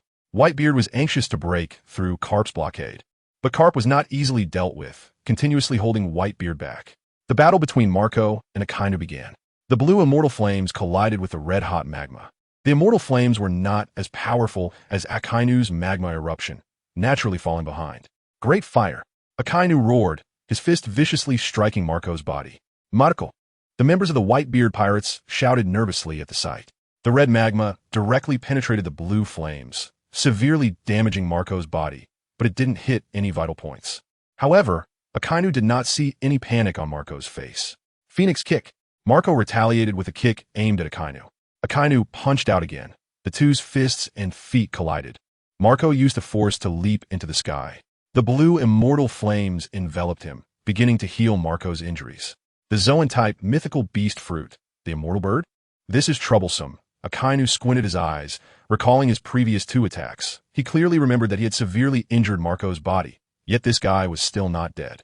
Marco spread his wings in the air, transforming his entire body into the immortal bird. Phoenix Nirvana. Marco swept away all his injuries, restoring his health, though he had suffered significant stamina loss. Akainu looked at the beautiful immortal bird flying, but there was no appreciation in his heart. He only thought about how to kill this guy. Doflamingo watched the blue immortal bird with some admiration. It was indeed worthy of the title of the immortal fruit ability. To some extent, as long as the user didn't act recklessly, they wouldn't die. Marco looked gravely at Akainu, knowing he was not his opponent. He could only hold him off and not give him a chance to harm his brothers. Just as Marco was circling in the air, Akainu had already charged up, red magma rushing towards him. Marco flapped his wings vigorously. The immortal flames began to condense into fireballs aimed at Akainu. Phoenix Immortal Flame. Dog Red Lotus. The two's attacks exploded in mid-air, dyeing half the sky red. The falling magma and immortal flames landed on the ice, continuing to burn without ceasing. The two continued to exchange blows. Akainu was unwilling to let Marco go, and Marco could only grit his teeth and hold on. The battle between the Navy and the pirates continues. On the other side, the frozen Kaido can no longer withstand the passionate battle. The ice shatters, and Kaido descends like a demon king, swinging a club towards Akiji. Thunderous bang.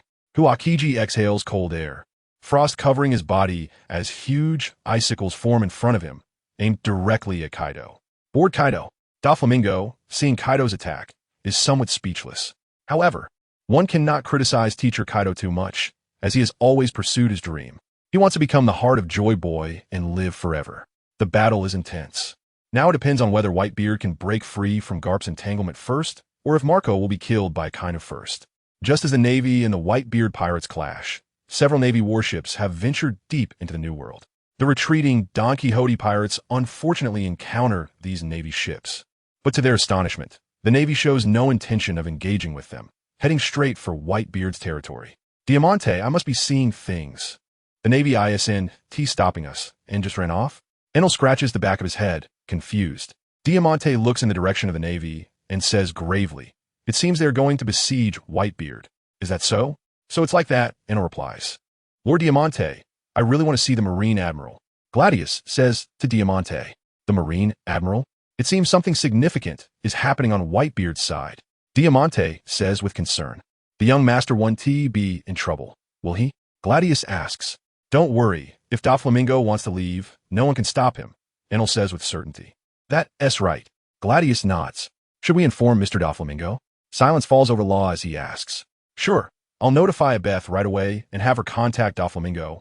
Diamante agrees immediately and sets off to inform Beth. Boo boo. The snail phone on Doflamingo, who is watching the show, rings. Doflamingo answers immediately. "Moshi Moshi, what is up?" "Doflam, the Marine Admiral is coming your way with the Navy." Beth says worriedly. "All right, I got it. Don't worry about me," Doflamingo says before hanging up. "The Marine Admiral Sengoku has arrived. This is going to be fun. I wonder how many strong fighters Sengoku brought along." The sky is colored by Akainu's red magma and Marco's blue flames. Their battle is intense, but Marco is at a disadvantage in many situations. Ace has also recovered his stamina after resting. He has long disapproved of Akainu's behavior and seeks to avenge his brothers from the Whitebeard pirates. Akainu, Fire Fist. An orange light pierces through the red and blue sky as Akainu turns and punches against Ace's Fire Fist. The flames of the Fire Fist are extinguished, giving Marco a chance to breathe as he rushes to Ace's side. "Thanks, Ace." Marco expresses his gratitude. "Let us fight together," Ace suggests. "Good."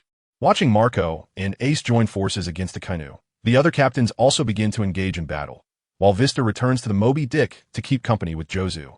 Doflamingo watches both sides of the conflict, and his mind starts to become active. Then, Doflamingo gathers a bolt of lightning and strikes at Akiji, preparing to have some fun with Akiji first.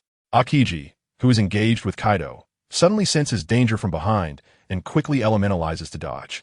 Reforming, Akiji looks at Doflamingo with a hostile gaze. "Doflamingo, you don't need to meddle at a time like this." Kaido directly roars at Doflamingo. Hee hee. Doflamingo chuckles, refraining from attacking again, but Akiji remains on guard against Doflamingo's potential move.